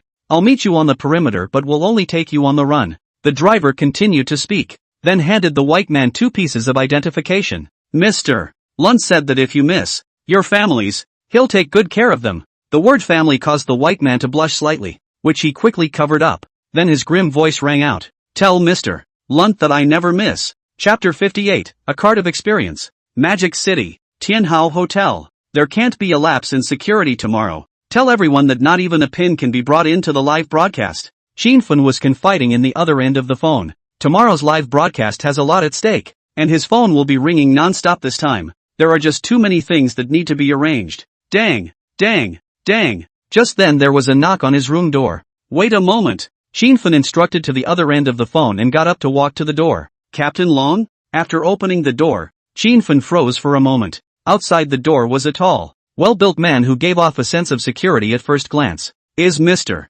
Shin busy right now? The man revealed a smile and spoke slowly. Captain Long, wait. Shinfun picked up his cell phone and said to the other end, I'll call you later. Hanging up the phone, Shinfun sidestepped. Captain Long, please come in. Longfei smiled as he walked into the room and sat on the sofa. Mr. Shin, I for one don't like to bend the rules. Coming to you this late is mainly because I want to discuss tomorrow's live broadcast with you. What's the problem? Shinfun asked with a raised eyebrow. I want you to advance the time of the live broadcast. The earlier the better. Longfei took a deep breath. You also know that Sumu has a special identity. The earlier the time of the live broadcast, the less time will be left for those who want to make moves behind the scenes. This, Shinfun certainly understood what Longfei meant, and after thinking about it, he said, Shin Group's security has always been very good, and that Sumu was able to bring back the skills from the game to reality. With that kind of strength, he's long since not a mortal. Speaking of this, Shinfun's expression carried a few points of difficulty, and the live broadcast time isn't something I can decide on my own. It still has to be nodded by Su Fei. Can Mr. Shin arrange for me to meet with Fei Su? Longfei's tone was a bit apprehensive. For this Su Fei, he had long been yearning for a long time, and at this moment, he actually had a feeling that he was about to meet his idol. We're friends in the game. I'll go into the game and ask. Shinfun did not refuse. In front of Longfei, he summoned the Divine Path Crystal and entered the game world. 10 or so minutes later, he was back in the room out of nowhere. Su Fei said that the live broadcast can be pushed back to 1 o'clock tomorrow afternoon, but he doesn't really want to meet with you. This answer made Longfei show a disappointed look, and quickly adjusted again. It doesn't matter. We'll naturally see it tomorrow on the live broadcast. So it's a deal. I'll go back and arrange for manpower now. Take care, Captain Long. Along with Longfei's departures, Shinfun hurriedly picked up his cell phone and dialed a phone number. Inform down. Tomorrow's broadcast time has been changed to 1 p.m. Have everyone work overtime for me tonight. Even if changing the live broadcast time temporarily would cause him a lot more trouble. Longfei's face was something that he, the Qin family, had to give. Early to bed. Early to rise is good for your health. Sumu stretched and got up from the bed. After gaining a large number of attributes in the God's Way game, he realized that his physique in reality had also become stronger. Those special forces guys couldn't beat me either, could they? This increase is beyond human potential. I wonder if my body will be able to carry a bullet later. While making breakfast, Sumu muttered, frying a couple of poached eggs with milk. He turned on his cell phone. Soon. News about the advancement of Su Fei's live broadcast appeared in his line of sight. Click in and a bunch of comments below. What's with the sudden advance? If I hadn't checked my phone this morning, I would have almost missed the broadcast. Isn't it good to broadcast at night? It's so dark and the fireballs can be seen better. Is Su Fei trying to go live early and then go practice? Almost every entry is 999 plus. Is that guy afraid that I'll suddenly upgrade while he's on air and reveal my identity? Compared to the wild guesses of these netizens, Sumu was able to guess some. It's simple. While Mage Suif on live, the upgrades on the leveling charts suddenly increased. The so-called live broadcast has become a farce. He himself had just risen to First Order Level 4 yesterday, and the other party obviously thought that he wouldn't be able to rise to First Order Level 5 before noon. As expected, Sumu took a sip of milk and shook her head slightly. It's 10 a.m. and there's still quite a bit of time before the noon broadcast. That's a lot of time to get up to first rank 5 on your own. Of course, in order to use this trick to make the other party's identity unbreakable, one only needed to level up during the time he was broadcasting live, and then he could ruthlessly punch him in the face. Go into the game first and card your experience.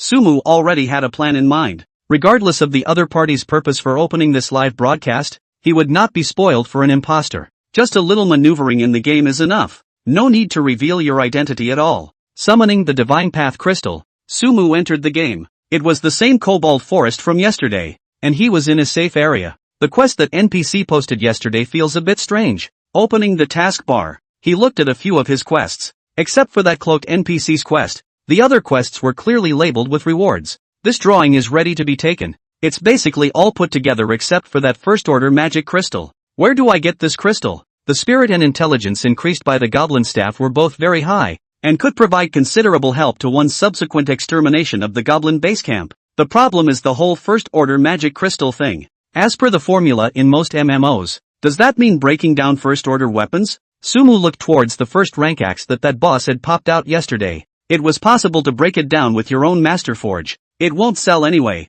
Try it. A first order axe. Even if it was on the auction house right now, no one could afford it. And instead of selling it cheaply, it would be better to verify one's guess. Does it decompose? Decompose. You've acquired a first order magic crystal. Sure enough, looking at the crystal in the package that was emitting a faint glow, Sumu couldn't help but smile. Go back and turn in your mission. He rushed in the direction of White Mist Town. There's no rush to upgrade anyway, so let's make the goblin staff first. Magic City, Tianhao Hotel. Sumu stood in front of the mirror in the presidential suite. His face looked a little haggard. He tossed and turned all night yesterday. Agreeing to go live earlier was also because he felt that it shouldn't be possible for Suefation to upgrade at 1 o'clock or so. He now just had to stay in his room until 1 o'clock, claiming to Chinfun that he was upgrading in the game, so that he would wait until it was almost 1 o'clock to head over to Chin's group for a live broadcast. After performing the fireball, he would end the live broadcast as fast as he could and then enter the God's Path game. Anyway, inside the game,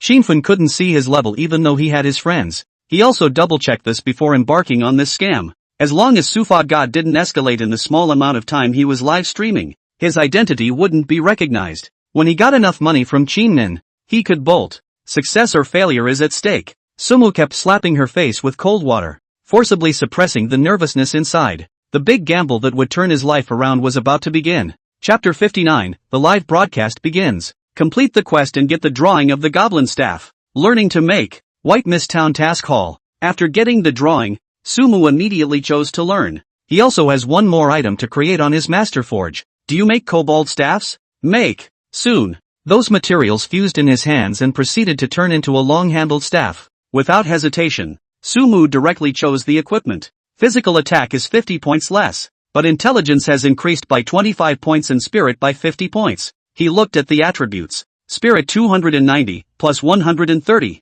Intelligence 382, plus 95. Mana and spell attack were both increased by a large margin. Look for other quests you can take in the Goblin Forest. The quests in the quest hall are tedious. In addition to the monster killing quests, there are also some gathering quests. Before, Sumu was too lazy to do the gathering quests, mainly because it was too troublesome, but now that he was stuck with the experience level, these quests could be done. Do you accept the quest to gather green mushrooms from the Kobold Forest? Catch. Do you accept the quest? Kobold's assorted soups? Catch. This mission gives drawings? Continuing to look through. A quest caught Sumu's attention. Gather 100 blueberries from the depths of the Goblin Forest. Rewarded with a super mana potion. Drawing. Super mana potion requires a large blue vial, a mana herb, and a vigor vine to restore 2000 blue points with a 1-minute cooldown. That's a nice blue pill, compared to the large blue vials in his own package. The amount of blue restored by the super mana potion was pretty good even for his current self. There's supposed to be herb gathering in the Kobold Forest, right? I forgot about that before. Looking towards his master level herb picking skill, Sumu tapped his head. With this skill turned on, one can identify the herbs spread out in the forest. Depart. After clearing out the item bar and emptying the most squares possible, Sumu once again headed to the Goblin Forest. Mining is on too. After stepping into the Goblin Forest, Sumu was not polite. Frost Storm. A skill slammed in and a series of alerts went off. It's all 2 points of experience, and Mage God's Radiance doesn't trigger anymore. There's no point in killing these monsters. The tips are many, but the lessons are all twofold. That's with double experience. Normal kills only have 1 point of experience. If Sumu had leveled up further, these monsters wouldn't have any experience at all. The purpose of clearing monsters, though, is simply to better collect materials in the forest. You gathered green mushrooms. You collected the vitality vine. You've gathered mana grass. Unsurprisingly, the forest doesn't have a lot of herbs. Sumu basically didn't rest much as he licked the packages that those kobolds popped out while collecting quest items and herbs. You've acquired wrought iron. You have obtained the magic cloth. As soon as the package was full, he would break down those white suits. As for the higher level equipment, Sumu left it all behind. The market for these equipments will come when those tycoon players rise to the first rank. A great harvest, with several more sets of herbs in the package. plus a large amount of wrought iron and magic pattern cloth. Sumu was all smiles. I don't know if there's a place like a warehouse in Whiteness Town. According to my efficiency in fighting monsters, the items will soon be insufficient again. Of course, the parcel bar problem that gives Sumo headaches is always there. It can't be helped. Who let their upgrade efficiency is just too fast. Those equipments that they swiped out are simply no one can wear them off. It's almost time to go to the back and get some experience. After cleaning up the outer part of the forest, Sumu walked towards the inside. The monsters haven't refreshed yet? Arriving outside yesterday's elite campsite, there was nothing in this place. Refresh time so slow? This made Sumu frown. I had wanted to brush up on the elite monsters myself, and kill the boss again in the process. Then we'll just have to move on. There was no way around it. Sumu could only continue to go deeper towards the forest. He went with a big swing this time, compared to his previous caution. Even if the monsters in the depths of the forest were of high level, they wouldn't be able to take a second for a brittle mage like himself. After 10 minutes or so of walking, a roadblock appeared on the road heading there. It was made of large, thorn-strewn trees that blocked the road directly in front of them. On each side of the barricade stood 2 kobolds armed with bows and arrows. Not only that, but some mace-wielding kobolds could be seen behind the barricades as well as some physically strong kobold warriors. If we continue on, we'll reach the kobolds' base camp, right? My hidden profession quest should be completed right behind this. Sumu peered into the distance. There are many more barricades behind this one, and the road ahead is basically littered with kobolds. The herbal resources in here are even richer. Besides that, Sumu also saw quite a few herbs. Clear all the way through. Then get stuck with the experience of upgrading with a single frost storm. Then go offline and watch the livestream. Roadblocks were something that Sumu didn't care about at all. Just go straight through with the blink skill. He took a few steps forward. Shut down the Dharma God bloodline. Frost storm. The reason why the mage bloodline release storm was turned off was to control the value of the experience. You have killed the goblin hunter and gained 10 experience points. You have killed the goblin mage and gained 10 experience points. Gain 1 point of intelligence through mage glow. Successive prompts appeared, and judging from their experience, these kobolds were at the same level as Sumu, and under the AoE of the group attack skill, the Phantasmagoria glow also triggered twice. Blink. After resolving an area of kobolds, Sumu directly blinked to pick up the bag. The clock was slowly ticking away, and it looked like it was going to be 1 o'clock. Suefation. You don't need to worry too much. The scene is all arranged. There won't be any problems. In the office of the president of the Qin Group building in Magic City, Qin Min stood in front of Sumu. Though he said he wasn't worried, his clenched fists betrayed him. That's something I do have faith in, Mr. Qin. Sumu replied with a smile, her expression far more apprehensive than Qin Fun's. Looking at Sumu's expression, Qin Min unconsciously frowned, revealing a puzzled look. Mr. Qin, it's all arranged and ready to start. Just then, a man walked in. Got it, Qin Fun replied, and then said to Sumu, let's get started then? Mr. Qin, you go ahead. I'll organize and be right back. Sumu replied. Qin Min nodded without saying anything more and turned around to walk out. Phew. Right after he left, Sumi tugged at the tie around his neck and exhaled hard. He took off his suit jacket and adjusted the fireball mechanism in his hand. Quickly, he put on his suit jacket and walked out of the room. Qin Fun and a few others were waiting here, and when they saw him come out, they went ahead of him. Sumu was close behind. The group arrived outside the doors of a conference room. Qin Fun signaled to the person next to him, who pushed the door open with force. Inside the large conference room was filled with people. These are basically all the major media reporters, including a number of foreign media reporters. Qin Fun took the lead and walked in, pointing to the doorway and gesturing to everyone. Ladies and gentlemen, the broadcast is about to begin. Let's have Suefation. Chapter 60, Fall of the Dharma God? After hearing Qin Min's voice, Sumu took a deep breath and walked in towards the room. Hello everyone. I'm Sumu. He greeted everyone politely. A camera was pointed at him, and a large screen appeared behind it. This is the Sufa God? It's not quite what I thought. Not as handsome as me. Thought it was a super handsome guy. Why do I think this guy looks a little familiar? I can't believe it's not a big, burly man? Ofation. The 5 big ones that are warriors. Dense pop-ups floated above, one after the other. Phew. Looking at those pop-ups, Sumu took a deep breath. It wasn't hard to notice that his body had a very unnatural shaking if you looked closely. Being an imposter on such occasions, he was already nervous to the core. Next I'll show you the fireball skill in God's way. He forced his body to control the trembling and let out a shout. The next moment, he began the performance as he had been practicing that all this time. It's coming. Can you really unleash the skill? I was wondering if the monsters in that game would one day invade reality if they could unleash their skills. Who can say it well? It would have been worth speculating about what this game exists for. Anyway, being able to see the fireball in reality, that means we can all do it later. It's exciting to think about. The pop-ups were once again discussed. Compared to those viewers who were separated from the screen, these watchers, reporters and others who were at the scene, one by one, had their eyes wide open while holding up the camera in their hands. Fireball! Sumu deliberately let out a bellowing cry, attracting the attention of the crowd before touching the mechanism in the suit with a magic trick. In the next second, a ball of fire flew straight out. After the fireball was formed, Sumu shouted again, "I can only summon a fireball now, and it's not powerful enough." After saying this, he looked to the pop-ups on the big screen. Asterisk asterisk asterisk asterisk, this fireball really came out? That was fast. Didn't see it clearly. Can Sufa God do it again? Sufa God fluffs. Holy, that's just too much, isn't it? A screen full of shock. Even those in the audience, one by one, were dumbstruck. It worked. Sumu was inwardly delighted at the sight. He only had to answer a few questions, and then he could be recognized as a god of the law. Drink! But just then, a person suddenly rushed towards Sumu. His speed was so fast that he rushed to Sumu's eyes almost instantly. What the hell? Sumu froze for a moment. Before he could react, his head had been hit by a punch. Dang! Sumu fell hard to the ground. Life and death unknown. But even so, that person has not stopped. Once again raised his fist, aimed at the Sumu brain door and went. Want to completely put him to death. Don't you dare. But no sooner had his fist landed than a bellowing cry rang out and a man slammed into him, sending his entire body flying against the wall. Security. This scene was completely out of Qin Min's expectation,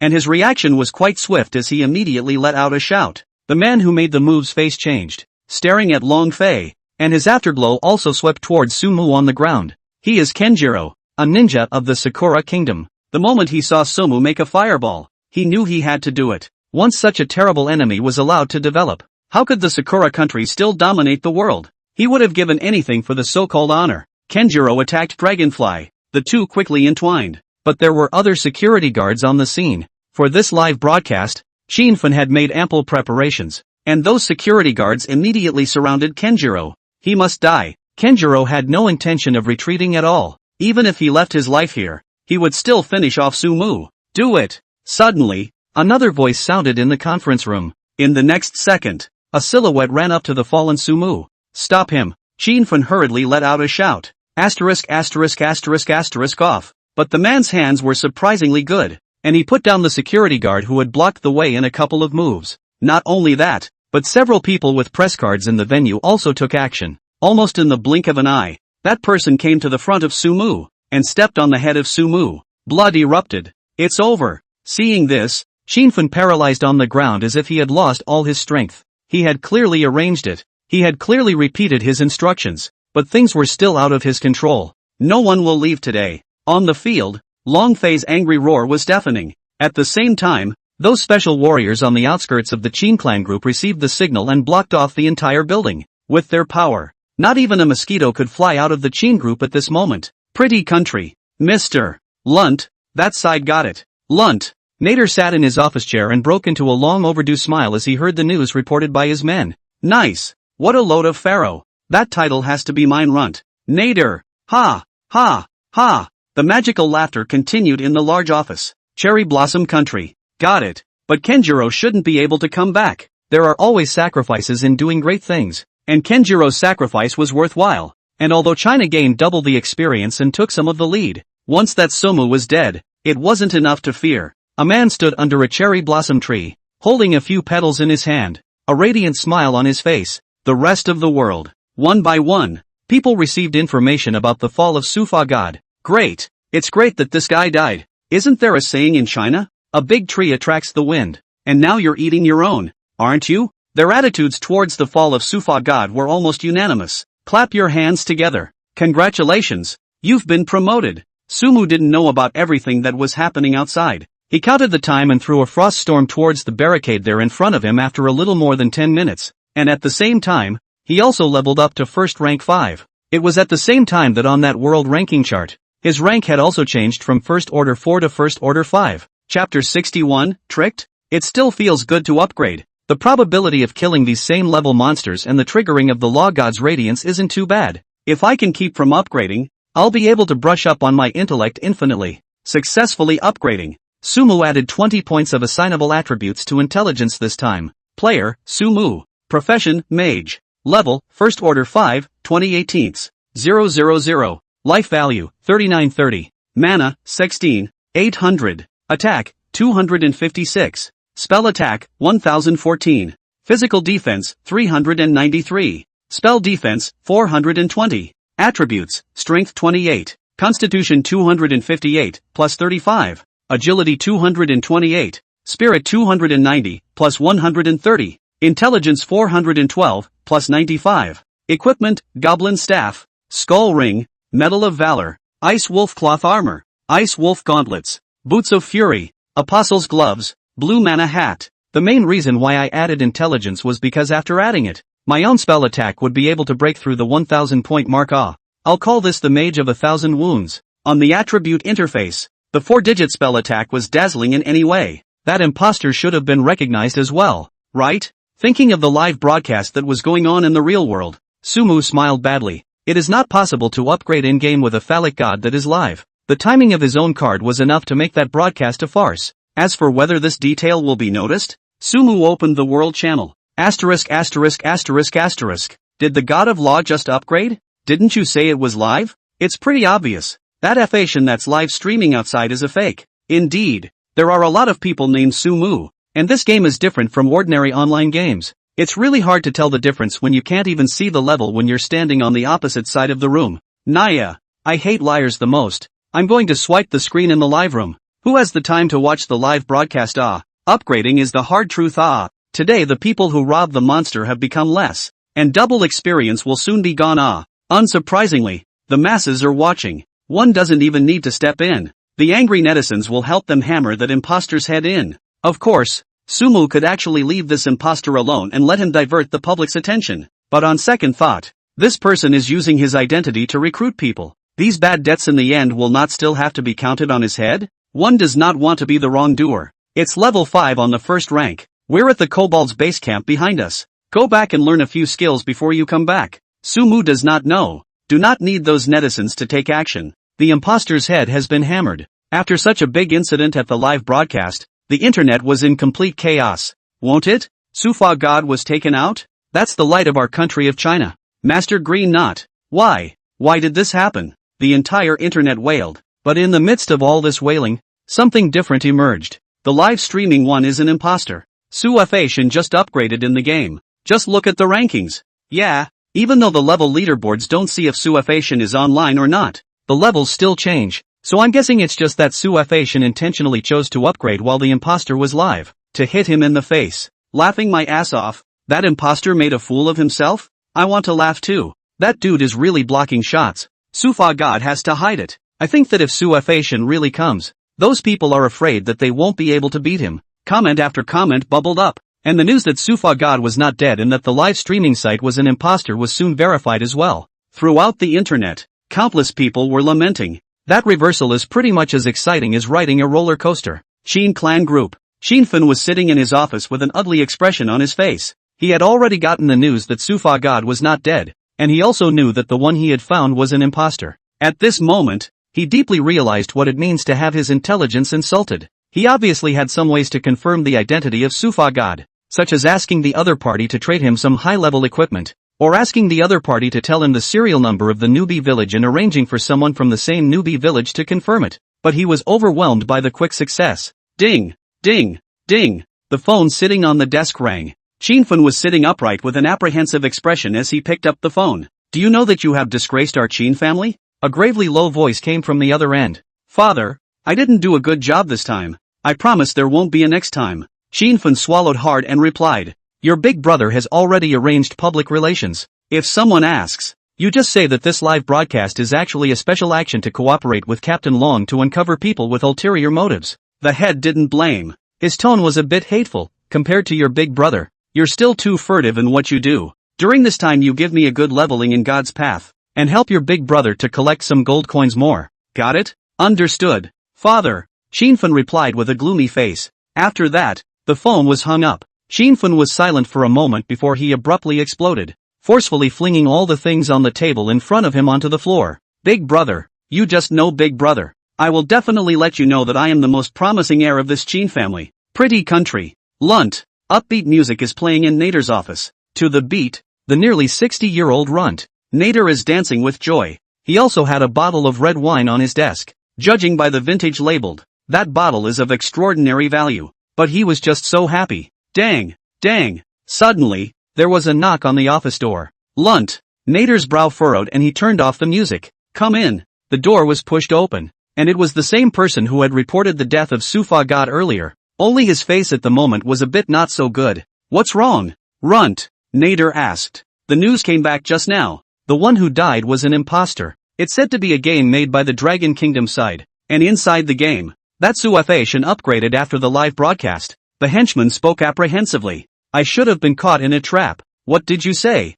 Upon hearing this news, Lunt. Nader's eyes widened and his face flushed. He was about to say something else when he suddenly felt his eyes go black and he collapsed to the ground. Ambulance! Call an ambulance! In the office, the only sound left was the growling of his men. Cherry Blossom Country. It's been a long time since I've had this much fun. A man was sitting cross-legged under a cherry blossom tree, eating sashimi and drinking sake in his hands. Soon, another one came in a hurry. Your Highness, we've been tricked. He nervously reported the information he received, his entire person completely losing his comportment. This move should be called a closed-door hit. No, it's inviting the king into a jar. Kenjiro died for nothing. Snap! A clear voice rang out. The cup the man held in his hand fell into several pieces. The beautiful kimono he was wearing was even more spilled with liquor. Baka! Sufa God! I'll make sure you die. The angry growl continued under the cherry blossom tree. Chapter 62. Can you stay in the game all the time? White Mist. Mage Hall. Hello, I want to learn the skills of a mage.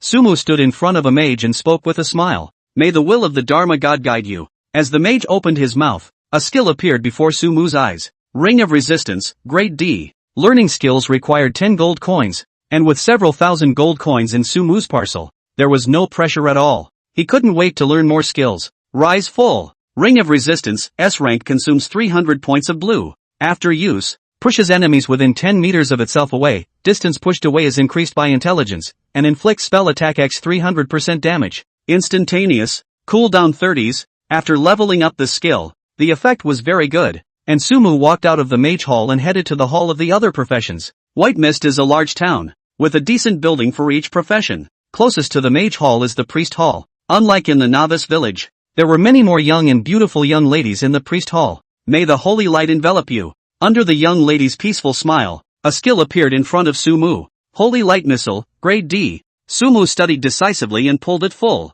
Holy Light Missile, S rank consumed 200 points of blue. Turn Holy Light into a missile. Inflict damage to the target of spell attack x 600%, or unleash it on a friendly party to restore its blood level of spell attack x 600%. Instantaneous, cooldown 10s. I don't need the priest's skills to deal damage anymore, but learning them is better than not learning them at all. For this priest skill, Sumu felt it was rather average. By far, the skill one used the most was still group healing. Next, following the town's signage, Sumu arrived at the archer's hall. Hello, adventurer. Upon walking in, the valiant female archer greeted her warmly. I want to learn skills. Yes, soon. Quite a few skills appeared in front of Sumu. It contained skills that he hadn't learned before in the novice village. Not bad now. Learn them all. After thinking about it, Sumu chose to study one by one. It quickly reached a skill that could only be learned at level 5 of the first rank. Eagle Eyes, Grade D. Increase sight distance by 100 meters and bow range by 10 meters after opening. Duration 1 minute. Cooldown 5 minutes. That's a good skill. After seeing this skill, Sumu revealed a look of delight. One's current normal is sight range is roughly 300 meters. Although the skill Thunderbolt could attack targets up to 1000 meters away. At a distance of 1000 meters, the target already looked blurry. Ramen. Smiling broadly, Sumu immediately raised this skill to the highest level. Eagle Eyes, Grade S. Increase sight range by 1000 meters and bow range by 100 meters after opening. Duration, 1 minute and 30 seconds. Cooldown, 5 minutes. Give it a shot. Adding 1000 meters of sight distance, plus his own original sight distance, this was perfectly capable of achieving a precise lightning strike from a kilometer away. It's so cozy. While humming a little tune, Sumu learned all the skills of the other two professions, including the warrior taunt skill that he hadn't learned in the novice village before. The warrior first level skill was a shield counter, which had to be equipped with a shield in order to be used, and Sumu still chose to learn Garamond. What follows is the assassin's skill. Stifle Stick, S rank slams the opponent's head, dealing physical attack x 200% damage and putting them into a 60s coma. The coma will be awakened by an attack. Nice forehand skill. A mace is kind of a stick. After learning the skill, Sumu continued to stroll around Whiteness Town. There was so much stuff in the package that you had to find a place to store it yourself. Hello, can I store items here? He arrived in front of the largest inn in Whiteness Town. The boss was a cute-looking girl, but that cute face quickly revealed a money-hungry expression. 10 gold coins a day. Oh, that expensive? The price took Sumu by surprise. This inn of mine can not only store items but also rest. It's most suitable for you adventurers. Do you want to stay or not? The boss lady crossed her arms and said, then rent it for a day. Hearing this, Sumu became interested and pulled out 10 gold coins. Here are your keys. The owner's wife quickly produced a key labeled 206. Receiving the key, Sumu went upstairs and found this room. Inside, the furnishings were simple, the kind of ordinary hotel, except for the beds, and a large locked chest. Sumu tried with the key in his hand. The box was opened, and 100 grids of storage columns appeared in front of him. 10 gold coins a day for storing items. That's a price that no one else could afford, right? Sumu couldn't help but mutter. But according to the owner's wife, I can stay in this inn without going offline? What about food? Putting a large amount of wrought iron into the chest along with the magical cloth and some first-order equipment, he looked to the bed behind him. It's pretty comfortable to lay on. Come back and try it afterward. I'm afraid I'll be in this town for some time yet, and I can pay a rent of 100 up front. Tidying up the parcel bar, Sumu walked out of the room and locked the door. That key he could put directly into the parcel bar, taking up only one compartment, which was still quite convenient. Here are 90 gold coins. I'll rent it for 10 more days. After going downstairs, Sumu found the innkeeper's wife. Wow! The boss's wife looked at the gold coins and her eyes glistened. You're really a rich guy. So is there food here? Sumu asked with a shrug. Of course I have. This boss's wife's craftsmanship is very good. For the sake of you spending so much money, this meal is on me. You sit down and wait for a while. The owner's wife smiled brightly as she went about her business. Sumu wasn't in a hurry and casually sat down in a seat. Soon the fragrant meal was served. Unknown roast, and a bowl of soup. Tastes good. Sumu tasted it and nodded. Everything feels real in this game, and after eating all this food, one can clearly feel oneself becoming energized. I wonder if it will have any effect on reality? Leaving the inn, a thought bubbled up in Sumu. Quit the game. He quit the game straight away. My stomach is full. Upon returning to reality, he was surprised to find that after he was full in God's way, he was also full in reality. That means anyone can stay in the game as long as they have enough gold? And in the game as long as the blood level doesn't drop below 1 point. Wouldn't that be immortality? Chapter 63, Cobalt Village, 3 shifts. The moment this thought popped up, Sumu felt more and more feasible. Not to mention others, you'll have absolutely no problem gaining immortality in God's way yourself. My goal is to become a god. I still have to keep working hard. Taking a deep breath, Sumu calmed down. I wonder what's going on with that imposter now. He was just about to enter the game when he suddenly thought about the live stream. Running into his bedroom and grabbing his cell phone that was sitting on his bed, he opened up Twitter.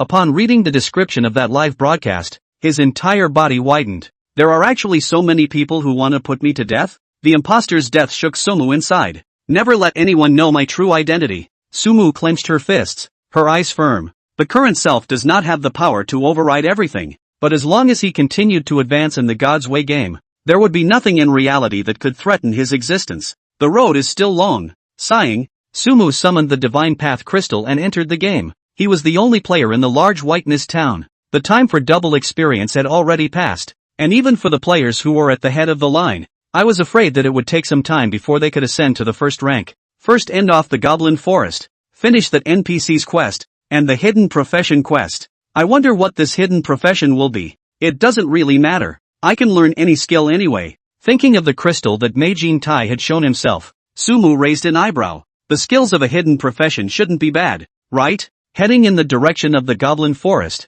Sumu quickened his pace. Eagle Eye. After coming to the forest, he directly opened his Eagle Eye skill. Sight opens up all of a sudden. With the addition of this skill, his vision in front of him instantly became wide open, and even the lines on the trees a few hundred meters away were clearly visible. Through observation, Sumu avoided some of the kobolds in the outskirts and went straight to the location of that base camp. Those low-level monsters were no longer profitable, and killing them would only be a waste of one's parcel bar. Herbs and quest items are collected by hand. Of course, if he saw herbs and quest items, Sumu would still stop and collect them. Mission accomplished, gather the green mushrooms of the kobold forest. Mission accomplished, kobold's assorted soup. Soon, 2 gathering quests were completed, leaving only the last one of gathering blueberries. The blueberry Sumu has never seen in the outskirts of the forest. It looks like he must arrive at the goblin base camp to collect them. Continuing deeper, he came to where those barricades had been before. Those normal kobolds on the road have been refreshed. Open the Dharma God bloodline.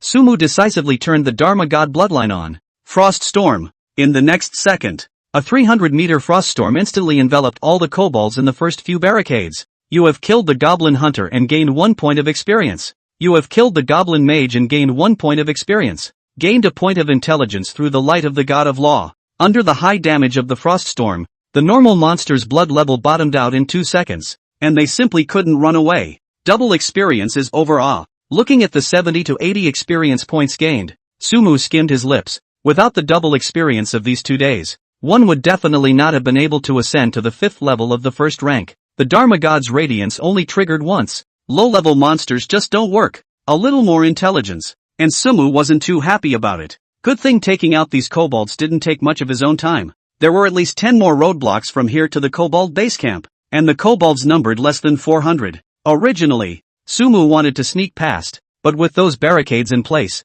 he couldn't run far at all in 30s, so he might as well push all the way through to save trouble. Frost storm. Releasing a frost storm towards the barricade position behind him, Sumu directly blinked and started picking up the light clusters that those goblins in front of him had exploded. The whole process was very smooth and efficient. When the package was almost full, Sumu would stop and break down the equipment. These materials can certainly be sold no matter how much they are hoarded, whether it was wrought iron or magical cloth. These 2 things Sumu already had several sets of them. Even if he made his own equipment, he definitely wouldn't be able to use this much. But when the others rose to first rank and started learning life skills, these things could be sold much better than those equipment. I wonder how those tycoons are leveling up. I'm still waiting to sell something. Looking at the rank list, the first rank was still only by himself. Sumu was a bit helpless. That bone sword he had already placed on the auction house and was auctioned off for 600 gold coins. On top of that, he only had first order equipment left in his hands now. These gears are definitely not for sale right now,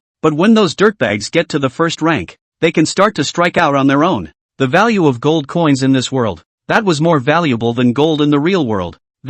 After picking up all the bags, Sumu walked to the position of the last barricade and was shocked by the scene in front of him. It was a village full of kobolds. The village was large, judging by the number of kobolds, a few thousand to say the least. So many kobolds? There should be elite monsters inside, right? The location of the roadblock was still some distance away from the goblin's village, and Sumu couldn't see it very well. Eagle Eye. He used Eagle Eye, and his vision became instantly clearer. The whole village is divided into 3 parts. The outermost ones have normal monsters and elite monsters, all of which are leveled at first rank 5. The ones further in are elite monsters, and a couple of what look like bosses exist. After looking out for a while, Sumu realized that this goblin village was not simple. There were 3 boss-like existences that I saw myself alone, and the center area of the village was stopped by a high wooden wall. There is a sentry tower at each of the 4 locations on the wall, all of which are filled with elite goblin minions with bows and arrows. Sumu couldn't see what was going on in the wooden wall and frowned.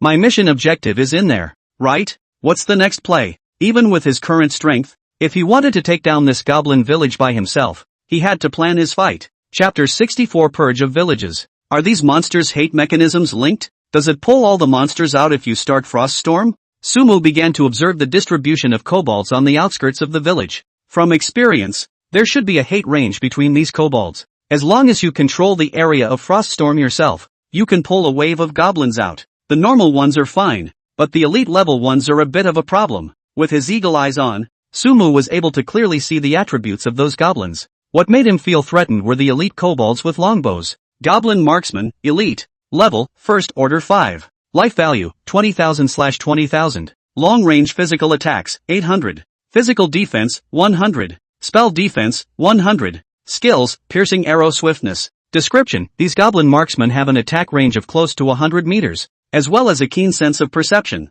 so as long as they enter their range, they will be shot into a sieve by them. Ranged monsters are the hardest to kite. Compared to melee monsters, Sumu was annoyed by long-range monsters, let alone long-range elite monsters. The goblin marksman didn't have a high defense, but had a full 20,000 points of blood. Sumu looked at his intelligence value. 415, 95. 10-20 points of spell attack. Doing the math. That's 940 points of damage per line for Froststorm. A Froststorm wasn't enough to take care of these goblin marksmen in 8s. A divine archer does 407 points of damage to my pummel. A wave must have pulled in at least 20 or so, and even if I didn't use my skills, a round of flurry would have hit me for 8,000 points of blood. 2 Froststorms. Then, after thinking about it for a while, Sumu had a plan. Froststorm's damage cannot stack in the same area, though you will have no problem unleashing a second one on yourself once the first one has done its full damage. Although this brush is much slower than the interspersed rain of fire,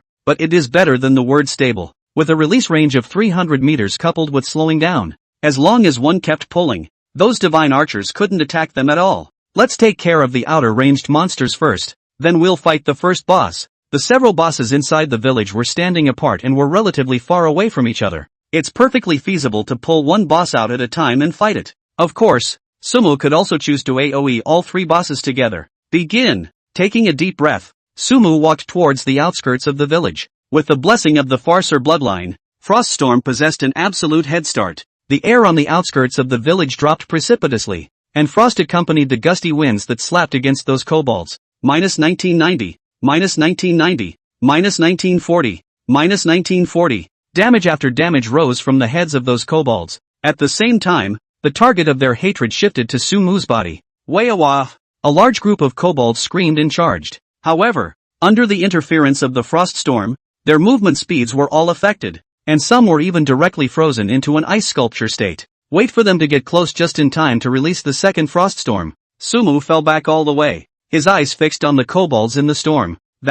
Suddenly, he realized that those marksmen had become faster all of a sudden. They still had the slowdown status attached to them, but they were faster than before. Skills? Sumu quickly reacted. This should be that swiftness skill of the elite monster. 30 marksmen. I'm still in a bit of trouble if I get into their range. In the state of swiftness, some marksmen were on the verge of running out of the Froststorm's range. One more. Without hesitation, Sumu bridged that area and the second Froststorm struck again. Those goblin marksmen who had just rushed out of the storm's range were immediately covered by a second Froststorm. Blink. Taking this opportunity, Sumu directly dodged backward and out of the goblin's range. The goblin marksman could do nothing but forcefully eat 2 Froststorms of damage. You have killed the goblin warrior and gained 5 experience points. You have killed the goblin warrior and gained 5 experience points. Gained 1 point of intelligence through Pharaoh's radiance. A series of prompts popped up, and those common kobolds had gotten a head start. You have killed the goblin marksman and gained 100 experience points. Gain 1 point of intelligence through Mage Glow. You have killed the goblin marksman and gained 100 experience points. Immediately after that, those elite level marksmen also fell one after another. This is still a stable way to fight. Basically the monsters can't get close to me.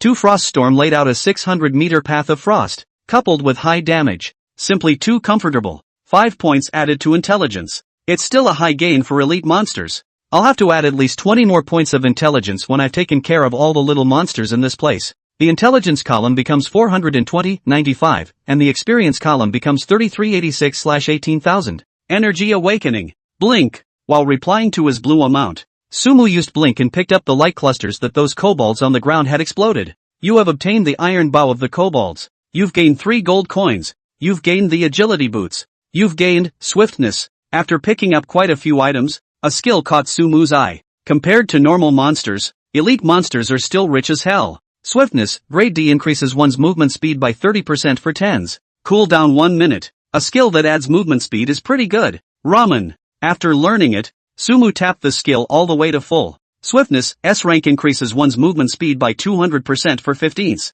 Cooldown, 1 minute. You can. It'll work wonders with sneaking. Looking at his skill bar that had no upper limit, Sumu had a feeling of a dazzling array of skills. Having unlimited skill points is just so awesome. It makes you want to learn every skill and pull them all. As it is, after the things were picked up and the blue amount was almost recovered, Sumu walked towards the outskirts of the village with a relaxed face. After resolving a patch of kobolds, the space left for him to maneuver became larger. Frost Storm. Still storm starts, backs up all the way, then unleashes a second Frost Storm in the second area. You have killed the goblin warrior and gained 5 experience points. You have killed the goblin marksman and gained 100 experience points. Gain 1 point of intelligence through Mage Glow. You have killed the goblin marksman and gained 100 experience points. Two storms ended and hundreds more kobold corpses lay on the ground. Without rushing to pick up anything, Sumu looked towards the first boss in the periphery. It was a spear-wielding, heavily armored, tall kobold. Your turn. Chapter 65, Lord of Thunder and Lightning. Staring intently at the boss, Sumu stroked his chin in thought. Goblin Spearman, boss. Level, First Order 5. Life value, 60. 000/60. 000. Physical attack, 1400. Physical defense, 300. Spell defense, 300. Skills, spear throwing. By location, bloodlust. 60,000 points of blood. 1400 points of attack. And 3 skills were enough to illustrate the strength of this boss. And that wasn't the key. The key was the elite monsters next to the boss that were also holding spears. It's not impossible to AoE with the elite monsters, but that was before. Now Sumu has a better hit. Walking towards the outskirts of the village, Sumu pulled away the distance between himself and that boss. After a few hundred meters, the figure of the boss had become very small. After 1,000 meters, Sumu could almost no longer see the exact location of the boss. Eagle eye. In the next second, Sumu decisively turned on her skills, and the sight in front of her eyes expanded all of a sudden. Over 1,000 meters apart, he could clearly see where the boss was. The intelligence column shows 425, plus 95, 1040 points of spell attack. Thunderbolt thunder. Without hesitation, the light of thunder and lightning surged from Sumu's eyes. In the next second, on the head of the goblin boss, a falling thunderbolt fell from the sky. Minus 10,100. A huge damage number popped up. If there were any other players here, they would have been outright stunned by this damage. Especially the mages. How many fireballs did they have to rub for that 10,000 points of damage? Boom! The first falling thunderbolt managed to hit, followed by the second. Minus 10,100. Even if the boss had 60,000 points of blood, these 2 shots of thunderbolt lightning caused its blood level to drop by a large margin. Roar! At this time, the angry boss also seemed to have sensed Sumu's position and let out a roar. Under its leadership, those elite monsters next to it ran together towards where Sumu was. They are considerably faster compared to the lumbering warriors. That boss was even more swift and ran at the front. Come on! The corner of Sumu's mouth rose slightly as watched boss's actions. With the viewpoint opened by Eagle Eye, one could capture the dynamics of the goblin boss even at a distance of 1,000 meters. Thunderbolt thunder. With the high intelligence, the lightning once again struck the boss's body with unerring precision. Minus 10,100. Another 10,000 points of blood, and the boss's blood bar went straight down by half. And that's just the beginning. A distance of 1,000 meters. Even if it was fast, it would still take quite a while to run. Send you on your way. Sumu nonchalantly released Thunderbolt lightning. Even in the state of the mage god bloodline, 1 shot of Thunderbolt required 500 points of blue, and 6 shots wouldn't be enough for only 9,000 points. After solving the boss, he still had enough blue to deal with the elite monsters. Thunderbolt thunder. Minus 10,100. The 6th shot of falling thunder fell from the sky, taking away the last of the goblin boss's blood. Dang! Its huge body fell to the ground, kicking up a considerable amount of dust. You have killed the goblin spearman and gained 5,000 experience points. Gain 1 point of intelligence through mage glow. It fell without even touching my clothes. Is this the Thunderbolt Dharma King? As the boss fell, the eagle eye lasted for just over half the time. And looking at the boss's unwilling face, Sumu couldn't help but smile. That wasn't even the maximum attack distance of the Thunderbolt lightning. Energy awakening. Of course, the battle wasn't over yet, and Sumu turned on wake up, restoring his own blue amount. After waiting for a while, when those elite goblins entered the skill range, Sumu raised his staff. Frost Storm. The kobold was instantly caught in frost range and his speed was sharply reduced. The good thing is that they are well-blooded enough to carry the damage of the first storm. But just as they came out of the first storm, a second one followed. Yahoo! The kobold kept shouting something that seemed to be a curse. You have killed the goblin thrower and gained 100 experience points. You have killed the goblin thrower and gained 100 experience points. Gain 1 point of intelligence through mage glow. Dozens of elite monsters fell at the same time, and Sumu's experience surged. 16860/18,000. Just a dozen more elite monsters to kill before leveling up. Turn on Swift to pick up the bag. Sumu directly opened the swiftness skill he had just acquired. In the next second, it was as if his feet were enveloped in some strange ability, and he was as fit as a fiddle. What a run! Hundreds of meters run away in seconds. Sumu picked up at the bodies of those elite goblins. There are 2 first-order D-rank equipment, which is not bad. I wonder what the boss exploded. Will there be any skills left? it was still the boss that made Sumi look forward to it. You have obtained the head of the Goblin Spearman. You get the Goblin Spear. You have obtained the drawing, Bloodthirsty Potion. You have acquired the Iron Helmet Heavy Armor. A head. Apparently a quest item. Then there were 2 first rank 5. Quality A warrior equipment. What made Sumu care was the drawing. Bloodthirsty Potion, requires 2 blood orchids and 2 shuju grass. Effect, after use. Enter bloodthirsty state. Increase attack speed by 50%. Increase spell casting speed by 50%. That's quite a potion, but it won't do me any good. Learn it, and sell it when you make it afterward. With the bloodline of the God of Law, Sumu didn't worry about the problem of casting time at all. But if he had a whim to go up to flat A with his staff one day, this potion was also a bit useful. Of course, the greatest value of this drawing was that after learning it, the potions one made could be sold. As for those herbs, after the entire goblin village was annihilated, wouldn't they still be left to collect by themselves? Go on. Pretty country. A hospital. Runt. Nader lay with a haggard face on the reclining couch of his exclusive hospital room and slowly opened his eyes. Mr. Lunt is awake. Doctor. A voice rang out immediately. Soon a couple of doctors came running in and took a look at Lunt. Nader with a flurry of observations. It's nothing serious. Lunt. Nader's men let out a long breath. Sue. At that moment he heard Runt in bed. Nader was murmuring. Mr. Lunt, what do you want to say? He came over immediately. Use all of our forces in China to find that Sue at all costs. I want him to disappear completely. Runt. Nader's voice was extremely weak, but it carried an irresistible tone. I know. I will use my secret weapon. The henchman nodded heavily. Rest in peace. Sue will die within a month. Chapter 66, Thief Boss. What follows is that it's the second line of defense for the village. After taking care of the first boss, Sumu's gaze turned to the second boss. It was a dagger-wielding, short kobold in full leather armor. Kobold Thief Leader, Boss. Life value, 55,000/55,000.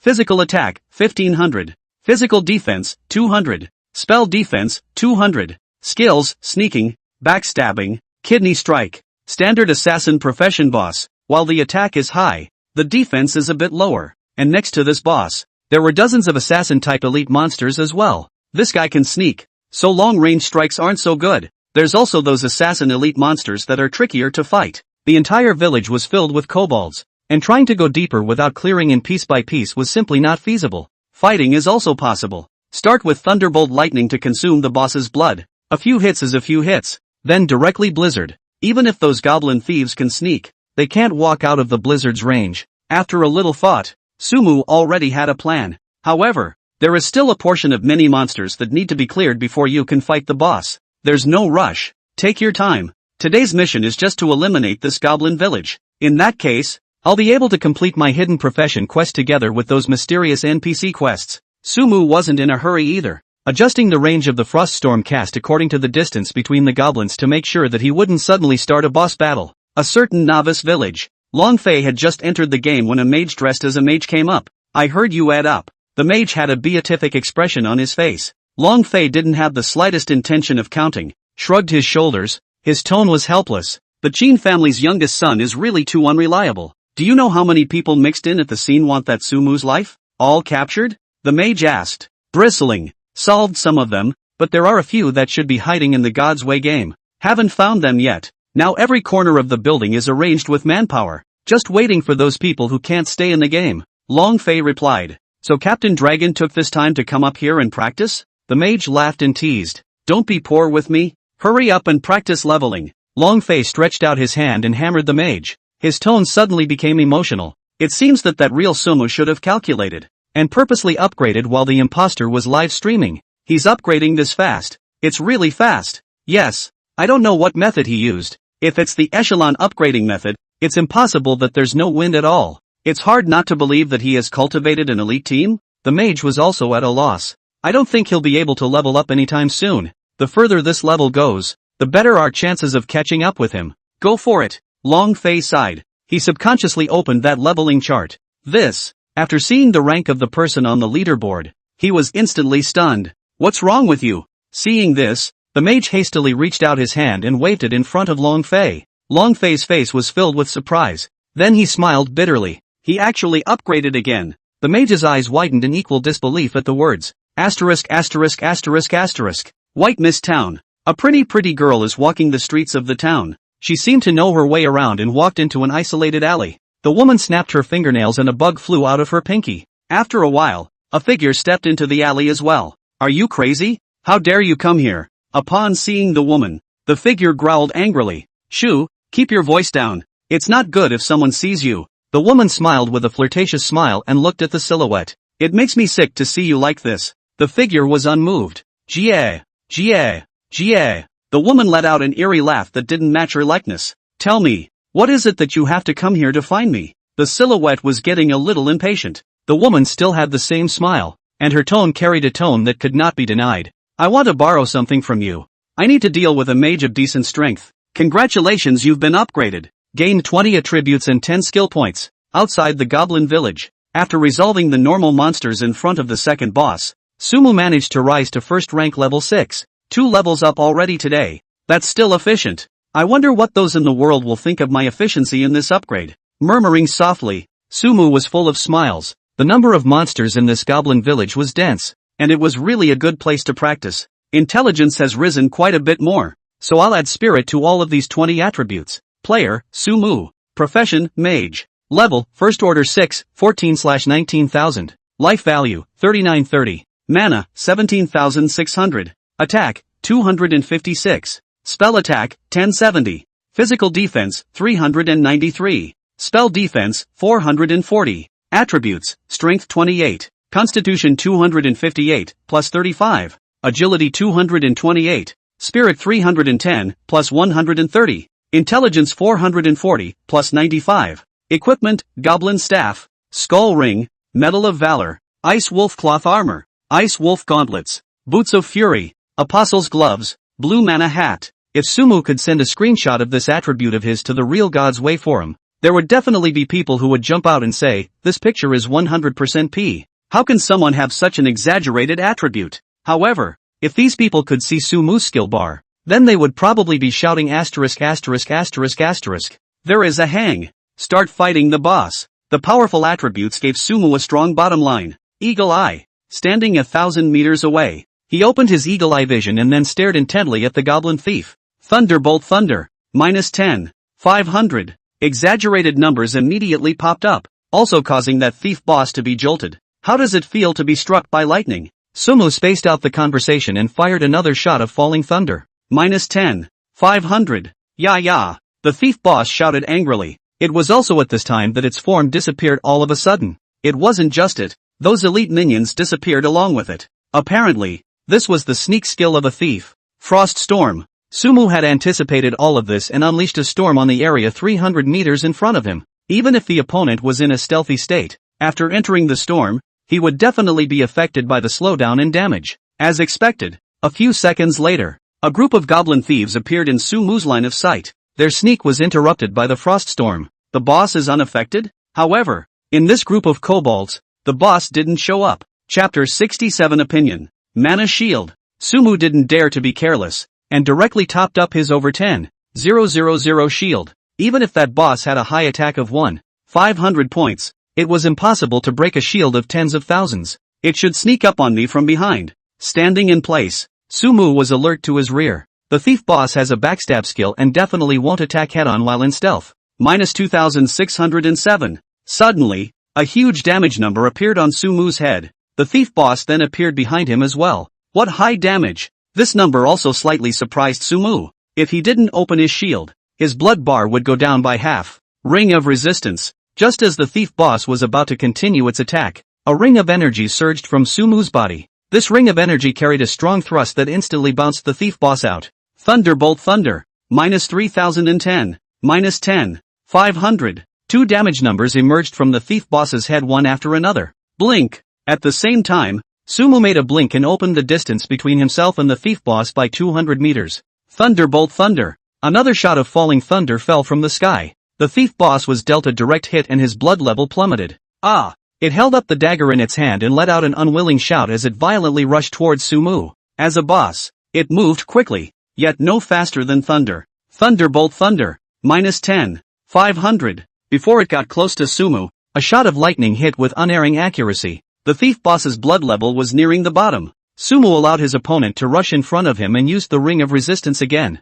This skill directly bounced the Goblin Thief out 100 meters with his own high intelligence bonus. Thunderbolt Thunder. Last hit. As the boss was bouncing off the ground, 2 more rounds of falling thunder descended from Sumu. In this stalemate, the thief boss didn't have any chance of dodging at all. You have slain the Goblin Thief Lord and gain 2,000 experience points. Gain 1 point of intelligence through Mage Glow. Your turn. Confirming the death of the boss, Sumu turned to look at the elite Goblin Thieves. Under the influence of the first Frost Storm, they are farther away and not a threat. Frost Storm. A second Frost Storm struck, and the elite Goblin Thief simply didn't have enough blood to last. Their life value dropped bit by bit under the storm until it was 0. You have killed the elite Goblin Thief and gained 100 experience points. You have killed the elite Goblin Thief and gained 100 experience points. Gain 1 point of intelligence through Mage Glow. Done. The 2 bosses were solved one after another in the large goblin village, and Sumu really didn't feel any pressure. There were so many skills one could use,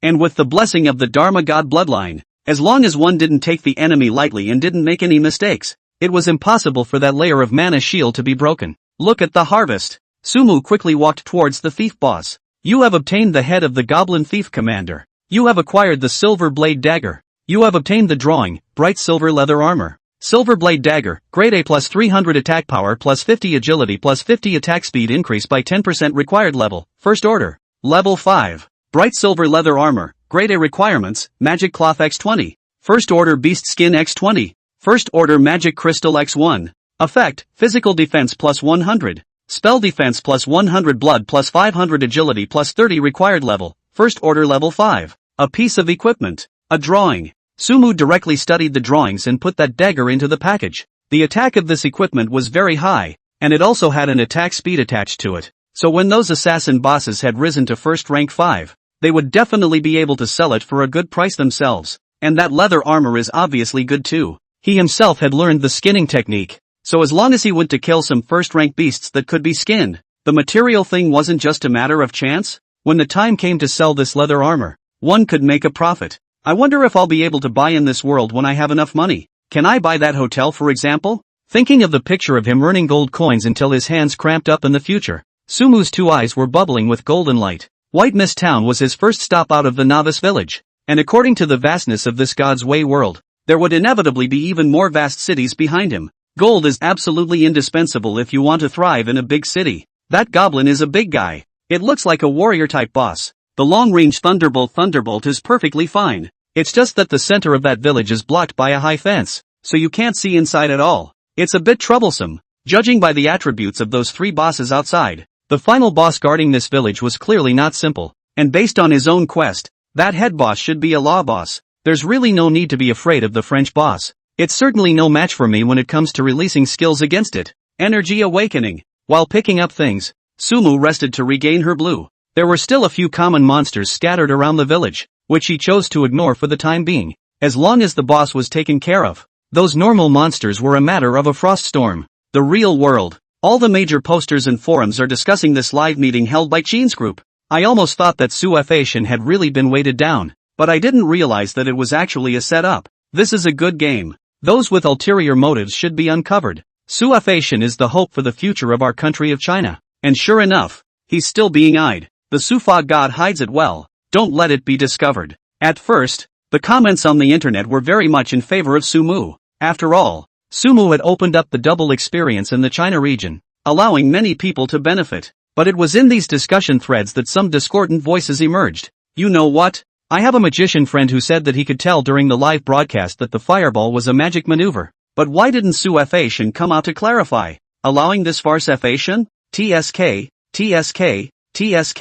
You guys think about it. This live broadcast is that Dharma God Su trying to rake in money, and he himself hasn't shown up yet. So how can he possibly expose that guy? Such a person still deserves to be called a Dharma God? Yes, I really thought it was some kind of coordinated action at first, but then I connected the dots. That Sumu is just trying to make money live. This kind of person is too disgusting. I think he spent a lot of money in order to level up, and now he's probably running out of money. So he joined forces with the Qin family to make such a mess, and he's afraid that his identity will be exposed. So he's looking for a substitute. Suefation, you must come out and give us an explanation. Under the interference of these public opinions, the winds became fast, and almost the entire internet was exerting pressure to make Suefation himself come forward to give everyone a reasonable explanation. Chapter 68 Clarification? Doesn't exist. Third shift. Public opinion is never a sharp weapon. This weapon was extremely powerful, enough to completely crush many people. There's also only one purpose for this outpouring of opinion online.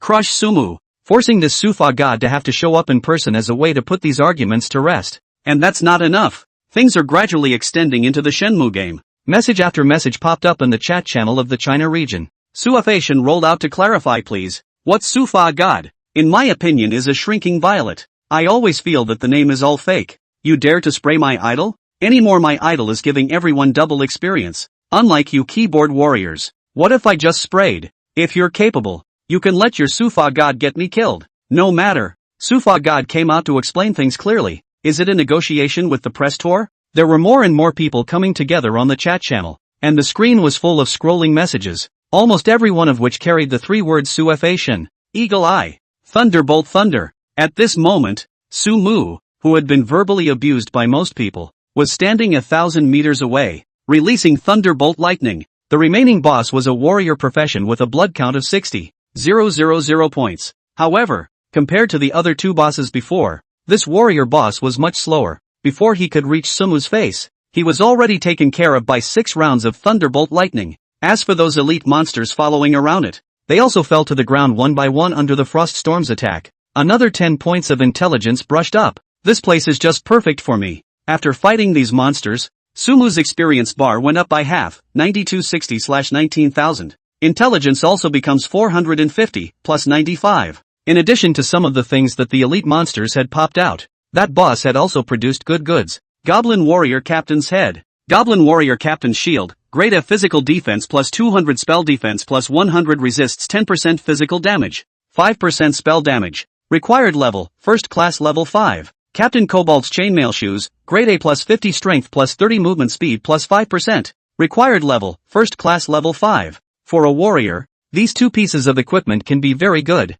especially that shield. It's practically the standard for defensive warriors. After most of them level up to the first rank, I can start selling these equipments in my hand. These equipments popped out by the boss. How can they be sold for 10,000 gold coins? In addition to the equipment in the parcel bar, he had put quite a few first-rank equipment in the inn's warehouse himself. As players level up, the monsters they can kill become more advanced, and the amount of gold they receive becomes greater. Compared to before, the value of gold coins had begun to shrink, and with the value of some tycoons, it wasn't difficult to gather tens of thousands of gold coins. Blue and red are too much. There's no restriction on the use of these first-order medicines, and those whose level isn't first order can use them as well. So sell some of them. Seeing that the parcel bar wasn't quite enough, Sumu opened the auction house and shelved some medicines, leaving quite a few empty squares. He opened the chat channel and was about to post auction house drugs sold cheaply when he saw the flood of comments related to himself. I hype? I rake in money? And let me clarify please? After reading quite a few remarks, Sumu probably wholeheartedly understood. Isn't it obvious that someone is trying to put me on the spot? He narrowed his eyes and pondered. If he or she is really angered by these comments and makes some kind of appearance to clarify the invitation, the scene will never be smaller than the imposter's live broadcast. Step forward to clarify the request? It doesn't exist. Whatever you guys say, I should eat, drink, and upgrade as usual. When I'm strong enough to influence the entire world, all of you guys are just clowns. Taking a deep breath, Sumu chose to ignore these remarks. If he were to change to his previous self, in the face of such indiscriminate insults, he would definitely have to spray 800 rounds against the other party until one of them admitted defeat. But now, his mindset had long since shifted. Does God bother with ants? Phantom split. Summon the skeletons. I sat on the piece of fence in the center of the village hamlet. Sumi summoned his little brother out. There's no telling what's going on in there yet, and he's going to have to use his minions to explore. Go on. Giving orders to the skeleton minions, Sumu controlled the doppelganger to head to the entrance of that enclosure. It was a hanging door that seemed to have to be destroyed to get in. The skeleton minion was a horse ahead of him, heading straight for that door. The phantom doppelganger followed behind. Sumu himself maintained a distance of 1,000 meters and did not move. In the case of controlling the doppelganger, everything the doppelganger sees, he or she is able to see. From other people's viewpoints, the doppelganger is completely indistinguishable from his real self. Of course, bilocations can't talk. Yippee! Soon after the skeleton minions approached the gate, those elite goblin archers above the fence immediately attacked. They stood tall, and the skeleton warriors could only let their arrows hit their bodies. Boom! Suddenly, a bolt of lightning fell and hit the goblin shooter on the fence. That wasn't all, as the lightning fell once more, taking a goblin archer directly with it. Boom! The falling thunder continues. Sumu stood 1,000 meters away and struck remotely. Those goblin archers simply couldn't reach the range of 1,000 meters and died one after another under the attack of the thunderbolt lightning. The skeleton warrior was completely out of pressure with the doppelganger and was destroying that hanging door with all his might. Snap! With a sound, the hanging door fell. Sumu clearly saw the situation inside in his eagle-eye state. A kobold was sitting on a throne, holding a strangely shaped staff, and was staring intently at the skeletal warrior as well as the phantom doppelganger. And beside it, dozens of mage-like kobolds raised their staffs together. In the next second, dozens of fireballs flew straight at the skeleton warrior as well as the doppelganger. Chapter 69 Cooperation is impossible. These fireballs dealt high damage, and the two skeleton warriors at the front collapsed almost as soon as they were hit. Holy! Sumu couldn't help but smack his lips as he watched the scene from afar. If he went up there and got hit by this round of attacks, half of his mana shield would be lost. Not to mention the fact that the boss hasn't even made a move yet. However, in the current situation, the skeleton warrior and the phantom split could only give up. The door had opened, and kilometers away, he himself was not in combat mode. Sumu controlled the doppelganger and approached the goblin archmage.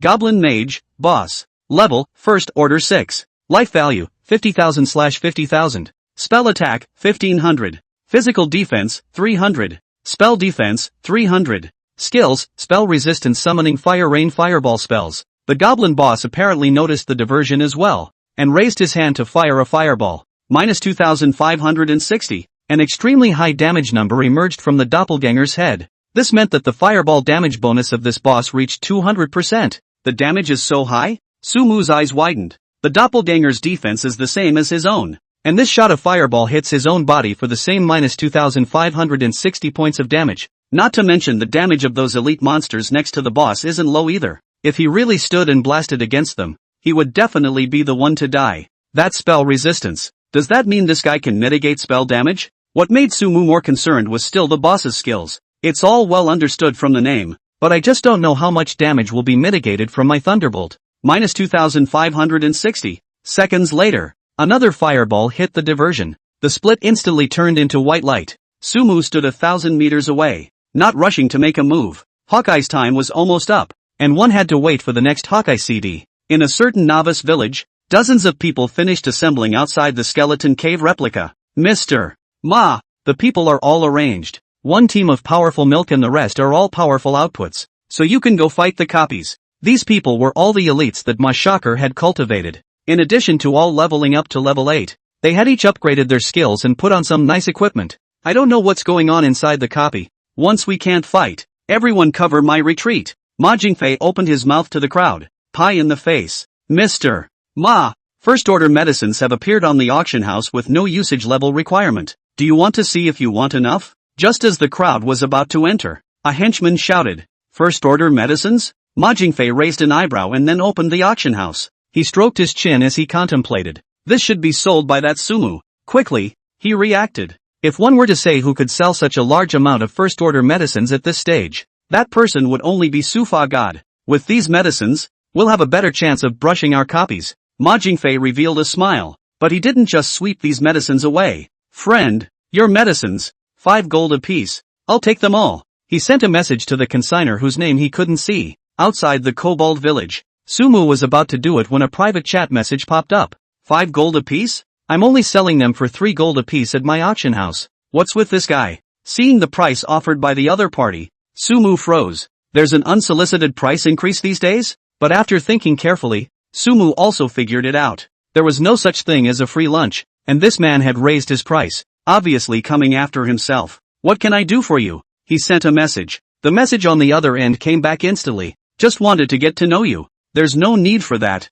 3 gold coins, you can buy it if you want. If not, forget it. Sumu skimmed his lips, completely without the idea of getting to know each other. Opening the parcel bar, the number in the gold coin column showed 45,869. With the efficiency of his own AoE brushing monsters, he had picked up over 40,000 gold coins alone. And that's not even counting the gear in the parcel bar that can be sold for a high price. Once those things were sold, 100,000 gold coins would definitely be there. There's absolutely no need to fool around with the dirtbag owners. You are Sufa God, aren't you? That's when the message came back from the other end. Sumu wasn't surprised. If the other party hadn't guessed his identity, how could he give himself gold coins for nothing? It's me, Sumu directly admitted. Sufa-shan, do you know how big the public opinion is out there right now? My name is Ma Jingfei. You should have heard of my name. I can help you silence those public opinions, and I can also help you hold a conference to ensure that those voices on the internet are silenced.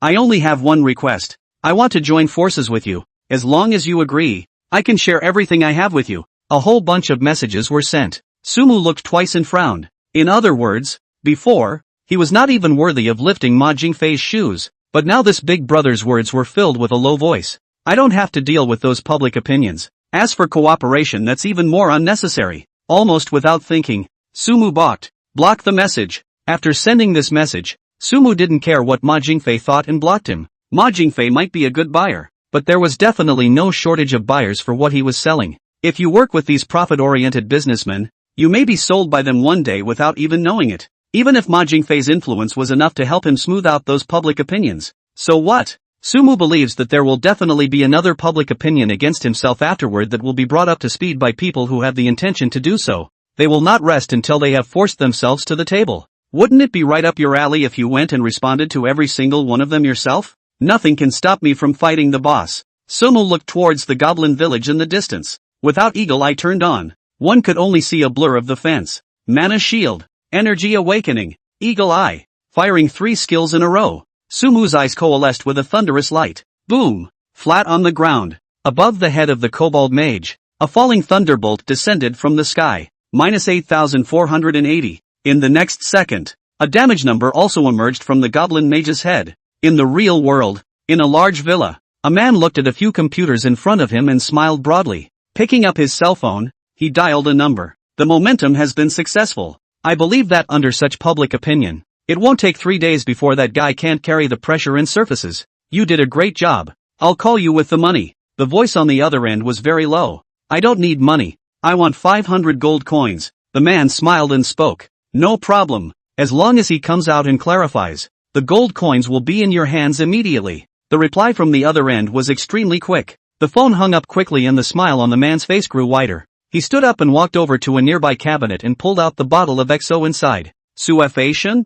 I'd like to see how many days you can carry the pressure. While murmuring, he poured himself a glass of wine and drank it down. Chapter 70, returning with a full load. I can't believe it reduces spell damage by 20%? With his eagle eyes turned on, Sumu clearly took in the damage caused by the thunderbolt lightning. With that boss's blood level, it would take at least 7 rounds of lightning to finish it off. But a law boss, running speed is still slow. 7 shots of lightning is perfectly enough time. Shrugging his shoulders slightly, Sumuku was not at all polite with this goblin archmage. Thunderbolt thunder. As his opponent ran towards him, Hawkeye's range of vision captured his dynamics perfectly. Each shot of falling lightning so precise. Minus 8,480. As a damage number popped up from his head, the goblin archmage cheerfully drank his hate. You have killed the goblin archmage and gained 5,000 experience points. Gain 1 point of intelligence through mage glow. As an archmage, its skill range was at least 200 meters away, but it froze without even a single fireball hitting Sumu's body. If it could spit, it would have shouted. You can't afford to play. Sure enough, range is the truth. Watching the biggest boss fall to the ground, Sumu laughed out loud. Falling Thunder's super high range paired with Hawkeye. With this kind of long-range targeted strike, those slower-moving bosses couldn't even fight back. The rest of those are not enough to fear. Frost Storm. With the boss taken care of, Sumu wasn't polite with those elite mages. With a mana shield on top of him, he blinked right into the faces of those fairies, started a storm, and then began to rain down fire. No pressure. With high mana defense, even if there were a large number of these elite monsters, Sumu would be able to take care of them all before they could break his shield. You have killed the goblin elite mage and gained 100 experience points. Gain 1 point of intelligence through mage glow. You have killed the goblin elite mage and gained 100 experience points. This experience, it's going up too fast. After resolving these monsters, Sumu realized that his experience bar had risen another notch. You know you've already gone up 2 levels today. Pick something up. My mission is accomplished. Hanging an excited smile, Sumu ran towards that mage boss. You have obtained the head of the goblin archmage. You have obtained the scepter of the goblin archmage. You have obtained the goblin robe. You have gained the skill, spell resistance. A total of 4 items were exploded. 2 of which were quest items. The heads are complete. As long as they are handed over to that mysterious NPC, this series of quests will be completed. I wonder what the reward will be, but it's still this hidden profession quest that's more important. Gotta get this scepter to that Intai mage first. Taskbar. Both tasks are in a completed state. Sumu was very interested in that hidden profession transfer. He looked at the piece of equipment that the boss had popped out. Goblin robe, grade A blood plus 500 spirit plus 50 intelligence plus 51% chance of restoring 500 blue points when releasing skills. It's pretty good. The white wolf clothes can be replaced and sold. Sumu directly put on this dress, and then put the changed white wolf vestment on the auction house. This skill flows too. All that's left is that skill. Spell resistance, A rank 10% reduction in damage from spells. The goblin boss had exploded this skill, which truly gave Sumu a feeling of unexpected joy. Study. Ramen. Spell resistance, grade A, upgraded to spell resistance, grade S. Spell resistance, SS rank, upgraded to spell resistance, SSS rank, is full. Spell resistance, SSS rank 50% reduction in damage from spells. Raising it to full can actually reduce spell damage by 50%? This is too perverted, isn't it? After seeing the SSS ranked effect of this skill, Sumu let out a gasp. With this skill, one could fully call himself a Phaeton. Based on my falling thunder damage from earlier, the formula should be skill damage minus spell defense, with the remaining damage being reduced by 50%. In other words, that boss's attack that hit me just now is now only left to deal over 13 points of damage. How many passive skills like that come around? Sumu looked at her attributes. Player, Sumu. Profession, Mage. Level, First Order 6, 7580/19000. Life value, 4430. Mana, 18, 800. Attack, 256. Spell attack, 1160. Physical defense, 393. Spell defense, 470. Attributes, Strength 28. Constitution 258, plus 35. Agility 228. Spirit 310, plus 160. Intelligence 455, plus 125. Equipment, Cobalt Staff. Skull Ring, Medal of Valor. Ice Wolf Gauntlets. Boots of Fury. Apostle's Gloves. Blue Mana Hat. Cobalt Vestments. Quite a boost, I have to say. Fighting bosses was really getting rich. Not to mention that I had fought 4 bosses in a row in the Goblin Village. All around here are herbs along with gathering quest items. The rest of the kobolds are all of a lower level than me. There's not much profit in brushing them. Let's finish all the quests here first and then go back and turn them in. The boss of the Goblin Village was taken care of, and Sumu recklessly searched the surrounding area for those herbs and quest items. You've gained blueberries. You've gathered mana grass. You've collected blood orchids. Only after picking all the herbs in this area did Sumu reveal a satisfied smile. This trip totally counts. Chapter 71 Ash Mage's Inheritance? Third Shift. White Mist Town. Sumu rushed back this way running very fast. And even more so, he kept using blinking. It can't be helped. This hidden profession thing. It's just too appealing.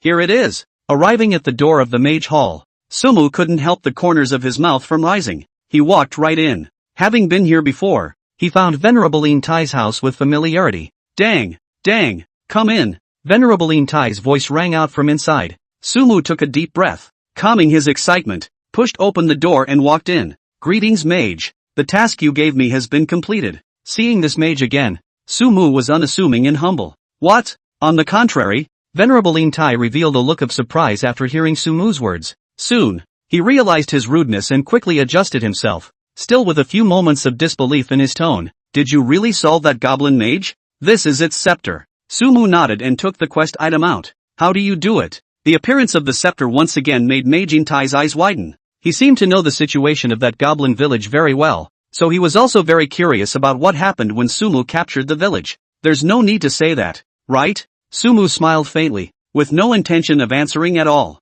The main question is, what should I answer myself? Saying you killed your way in? That the kobold mage was struck by lightning without even touching his own coat? This Venerable Tai in front of him definitely wouldn't believe it. It was me who was abrupt. Venerable Tai did not blame Sumu for his answer. His expression changed constantly, sometimes contemplating, sometimes looking Sumu up and down. After a good while, he let out a long sigh. Since you completed my test, it is yours. Speaking of this, he took out the crystal from before and handed it to Sumu. Complete the quest and get the Grey Mage's gem. A prompt appeared in front of Sumu. Ash Mage? That name just sounds fluffy. Sumu's expression became agitated, and she hurriedly looked at the jewel. Grey Mage's gemstone. This stone seems to contain some sort of heritage. but it has lost its luster and needs to be activated by some special method. After seeing the description, it was as if Sumu's excited heart was splashed with cold water. I thought that I would get the hidden profession by getting the gem, but now it seems that I still have to activate the gem. What can we do about this?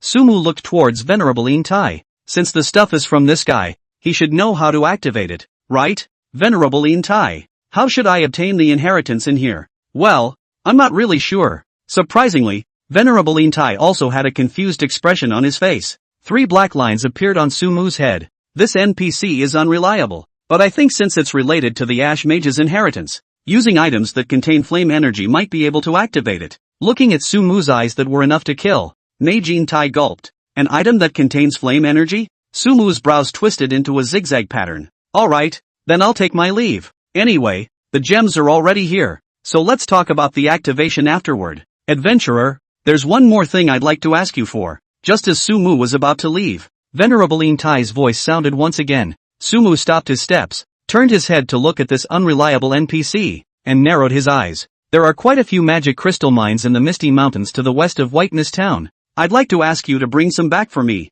and I can teach you a spell skill and reward you with a large number of skill points. Do you accept the quest, Magic Crystal Mine in the Misty Mountains? Got it. Originally, Sumu didn't want to take it, but after hearing about that spell skill, he still took the quest. For yourself, as long as it's a skill-related quest, it's a must. As for skill point rewards, there were quite a few quests in the quest hall that rewarded skill points, and Sumu didn't even bother to look at them. Saying goodbye to Mage Intai, Sumu headed to the quest hall. You have completed the quest and received the formula, Super Mana Potion. After getting the potion formula, Sumu directly chose to learn it. So tired. At this moment, Sumu was already feeling tired. I'll go back to that NPC tomorrow. I'm just a bit overwhelmed today. I wonder if resting in a hotel would have the same effect. Without returning to reality, Sumu headed to the hotel. Yo, you back? Upon seeing Sumu, the boss's wife was all smiles and greeted her very warmly. Right now in this huge white mist town, her guest could only be Sumu. Boss lady, get some food and drinks, Sumu said with a smile. Hey, the boss's wife laughed too, while rubbing her fingers together. Take it. Seeing this, Sumu took out a few gold coins. Just a moment, guest, coming right up. The boss's wife took the gold coins with one hand and immediately got busy. In no time at all, sumptuous food was served, along with tasty, unidentifiable beverages. Eating this food, Sumu received a large amount of replenishment, and her tiredness disappeared quite a bit. The food here is significantly better and more substantial than the ones I make myself. As long as I have enough gold coins, I don't even have to go back to the real world. But that being said, staying in this hotel is really a bit boring. Cobalt Forest. In a cave somewhere, a pretty woman was setting up something in the cave. After a while, a grim smile appeared on her face. As long as I trick that adventurer mage into coming in here, he won't be able to escape me. He would have been more delicious than those kobolds, wouldn't he? Jie, Jie, Jie. Inside the cave, horrible laughter echoed endlessly. Chapter 72, NPC's Trap. The Real World. Sumu was lying on the bed and swiping her cell phone. He'd tested it at the hotel, and lying in that spot really did give him plenty of rest. But a hotel is no better than your own bed. Public opinion about me is getting stronger and stronger, and by the looks of it, they won't stop until I'm forced out. Most of the hotspots you see on your cell phone are public opinion related to yourself, and Sumu chose to ignore them all. The country of China was so big, and he himself was very low profile on weekdays, so it was impossible for him to be found out. Even if someone approached them, they wouldn't think that an unemployed hobo living in a small bungalow would be the Sufa god who stirred up the storm, unless one was a deadbeat and performed the skill in front of them. Otherwise, he is just a small person with the same name as Sufa god. Sleep, sleep. For those comments, Sumu chose to look away. Somewhere in China, a group of people were meeting, and they all had a look of concern on their faces.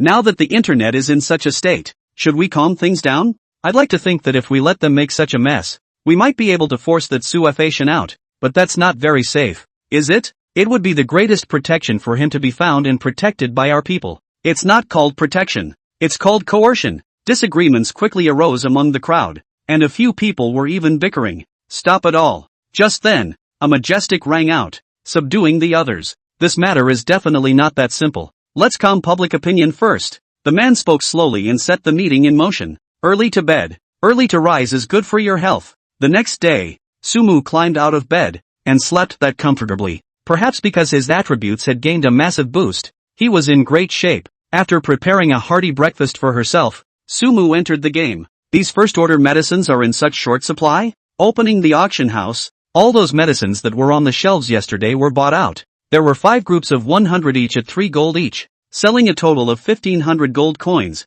There are some other things, and the number of gold coins to be withdrawn by the auction house is now 2,800. Not knowing what the upper limit of gold coins was, Sumu didn't withdraw these gold coins, and didn't charge a handling fee for putting them away anyway. Do some big blue first. Opening the alchemy skill shows a potion that can be made. You created a super mana potion. After collecting a large amount of herbs in the goblin forest yesterday, Sumu directly created 80 bottles of super mana potion. He shelved half of it on the auction house, labeled at 10 gold a bottle, and kept the rest on hand for emergencies. You can go find that NPC. After organizing the warehouse and parcel bar again, Sumu headed to the goblin forest. That mysterious NPC was still waiting for him to turn in his quest. When you come to the place where you encountered the NPC before, it's empty. Sumu wasn't surprised and started looking around. Hello, adventurer. It didn't take long for the NPC to pop up. I've completed the quest. Here's what you wanted. With a scowl, Sumu handed over the heads of those kobolds to the NPC. You're really good. I can't imagine that you've completed the quest so quickly. The NPC revealed an extremely excited smile. She looked at Sumu charmingly and opened her mouth. There's a treasure chest in a cave not far ahead. The reward I'm giving you is in the treasure chest. Oh. Saying this, she pointed in a direction and threw up a wink at Sumu. For some reason, goosebumps rose on Sumu's body. Why do I feel something's not quite right? Walking down the path to that cave, he frowned. According to the previous quest process, it was usually a reward given directly by the NPC after completing the quest. What's the deal with letting yourself go to a cave to open a treasure chest? The final step in a series of missions? But the problem was that just now when the NPC finished speaking, he didn't have any quest hints himself. There must be something wrong. Sumu stopped in her tracks. From the first time he saw this NPC himself, that strange feeling had been lingering in his heart. Eagle eye. Coming into the distance, Sumu decisively turned on his eagle eyes and searched for the NPC. It is? Within a moment, his eyes widened and he shook. Where was the beautiful NPC in the previous location? And in its place was a hideous, extremely bizarre-looking creature, and it was gnawing on the heads of the kobolds. What the hell? The scene in front of her left Sumu in a daze. I've been tricked by this NPC? Quickly, he reacted. I'm afraid that's why there's been no quest rewards. There must be something in that cave. What do I do now? Having discovered the NPC's true colors, Sumu was caught in a dilemma. Before knowing the strength of this NPC, it would be best if one didn't flip out with it. Going on another quest? Or to visit that cave? He looked to the other side, searching for the location of the cave with the help of his eagle eyesight. Found it. The location of the cave was a short distance away. Another 500 or 600 meters. Through observation, Sumu did not find any ambush at the location of the cave entrance. The mission has gone this far, so I'd better go and have a look. Coming to the entrance of the cave, Sumu took a closer look. There's no such thing as monsters. That hole also looks like an ordinary cave. Phantom split, but just to be on the safe side, he summoned a phantom doppelganger. Aside from not being able to release skills and speak, the doppelganger is like another self. I'll hide first. After observing the situation around him, Sumu hid behind a bush. Then, he controlled his doppelganger to step into the cave. The cave wasn't deep and the visibility inside wasn't bad. The doppelganger went forward just a short distance before he saw a treasure chest that emitted a golden light. There's really a box? After seeing this box through the perspective of the doppelganger, Sumu was really a bit surprised. He himself had opened good things from silver treasure chests before, and now a gold chest was in front of him, so he definitely wanted to open it. Controlling the doppelganger walked up, and the doppelganger slowly placed his hand on the box, but just then, a strong light suddenly flooded the box. These rays of light instantly enveloped the bilocation, forming a shroud of light. Is it a trap? Outside the cave, Sumu narrowed his eyes. The doppelganger had been trapped by that light shield and was unable to leave. In other words, that NPC had no intention of giving himself any rewards from the start. The so-called box is actually a trap to lure yourself into the trap. Luckily, he had used his doppelganger to scout the way, which prevented him from falling for the trap. Hiding in the bushes, Sumu's eyes sank. I'd like to see what you guys want. Chapter 73, Secrets of This World? In the cave, Sumu controlled his doppelganger and raised his staff, tapping it against the light shield. An invisible energy parried the split's attack back. In this narrow light shield, The space in which the doppelganger could move was extremely limited. Sumu controlled the doppelganger and kept struggling. Jie, jie, jie. Suddenly, there was a burst of laughter. The movements of the doppelganger came to a screeching halt, standing stupidly inside the light shield, staring intently at the direction from which the laughter came. A short while later, a hideous-looking creature entered the cave. What? Don't recognize me? An unusually hoarse voice rang out. The doppelganger couldn't speak, so naturally he couldn't answer. And Sumu controlled the doppelganger, raised the staff in his hand, and knocked it towards the creature. Dang! The staff touched the light shield and was bounced off. Jie, jie, jie. The laughter resumed. It took a step and walked over to the altar. It was also at this time that Sumu saw the creature's information. Ghouls, level, first order 5. Life value, 50,000/50,000. Unknown. Only the level is visible along with the life value. All other attributes are invisible. It doesn't have a lot of blood, and it's not a high enough level to deal with it. However, judging from the other party's level and life value, Sumu's original apprehensive heart was also put down. This guy is better than those kobolds at best. Why don't you say something? In the cave, the ghoul looked at the doppelganger with a braggadocio in his tone. Speaking of which, its body suddenly changed, transforming back into that beautiful NPC. So you recognize me, do you? If the doppelganger could talk, Sumu would have matched the ghoul, put on a surprised expression, and shouted, "How come it's you?" But right now, Sumu could only control the doppelganger and raise his staff to keep tapping on that light shield. Don't waste your efforts. This is a boundary created by the Archmage of White Mist Town. You can't open it with you. The ghoul watched the actions of the doppelganger with a very disdainful tone. It smiled, and a ring that emitted the same light as the Shroud of Light appeared on its hand. A ray of light shot out from the ring and flew towards the Shroud of Light. -500. In the next second, a damage number popped up on the doppelganger's head. -500. A second later, another damage surfaced. I can't wait to taste you. As the blood level of the doppelganger continued to drop, the ghoul revealed a hideous smile. Bear! Suddenly, a thunderbolt manifested in the cave and viciously struck the ghoul. -10,600. A damage number also emerged from the ghoul's head. Who is it? The amount of blood instantly went down by a large margin, and the ghoul was obviously taken aback and roared out madly. Stop yelling! A voice rang out. The expression on the ghoul's face grew more and more surprised, and he couldn't help but look back at the split in the boundary. Weren't you trapped in the knot by me? What's going on here? Ha! Sumu didn't answer this question, and lightning coalesced in his eyes. -10,600. Another thunderbolt lightning shot hit the ghoul, taking away a fifth of his blood. How did you do so much damage? How is this possible? What the hell are you?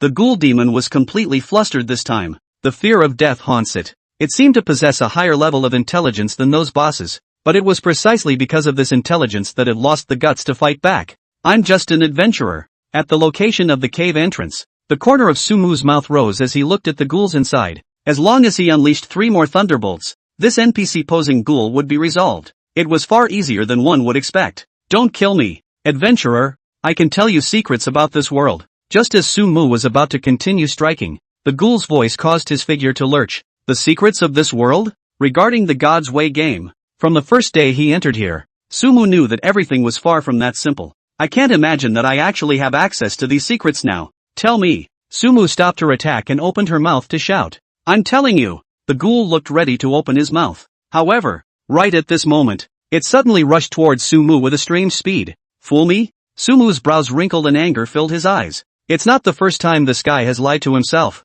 Ring of resistance. Just as the ghoul was about to approach Sumu, a ring of energy steeply surfaced. Ah! The powerful force directly bounced the ghoul out. -2,480. A damage number also emerged from the ghoul's head. Die for me. Sumu no longer had the intention to stay his hand, and before the ghoul demon's figure could stabilize, he fired another shot of thunderbolt lightning. -10,600. Mercy, adventurer. I can really tell you everything I know. The ghoul once again begged for mercy. When it said that, it fell to its knees even more. My master is the fallen mage Adolf. He has a magic book with hidden secrets about this world. If you can get your hands on that book, you can know everything. Your master? Hearing this, Sumu frowned. That's right. If you don't kill me, I can take you to him. The ghoul nodded repeatedly. Yeah? Sumu suddenly laughed, but without waiting for the ghoul to open his mouth, a shot of lightning was revealed. -10,600. That wasn't all. Under the ghoul's fearful and mixed with surprise expression,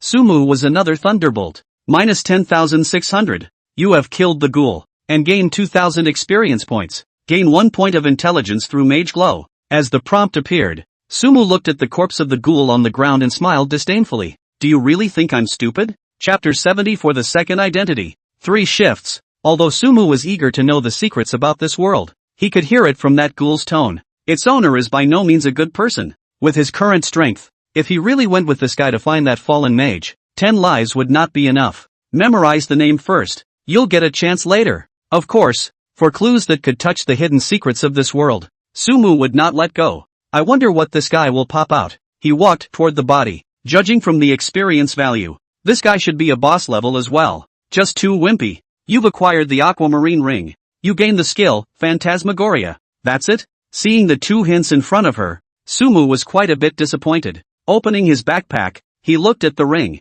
Aquamarine ring. It appears to be an item belonging to a certain mage in Whiteness Town, and can open the main quest, Traitor of Whiteness Town. The main quest? The finger ring couldn't be equipped. It was a quest item, but after seeing that quest, Sumu was instantly interested. The ghoul had also said earlier that the boundary was the work of some mage in Whiteness Town. Who could it be? The first thing Sumu thought of was that Magine Tai. I don't think it will be him. We'll do this quest later. Sumu looked towards the skill book. Illusion of shape, S rank. You can change your appearance into that of another person, and your appearance will be fixed after the transformation. No wonder this guy can turn into a beautiful woman. Seeing the description of the skill, Sumu sked. The supporting effect of this skill is absolutely top-notch. As soon as one learns this skill, he or she will be able to turn into another person completely. Even a woman will do. Learned. Congratulations on learning the art of illusion. After learning successfully, Sumu opened the skill bar and found the skill. And upgrades? The plus behind the skill made Sumu's face light up.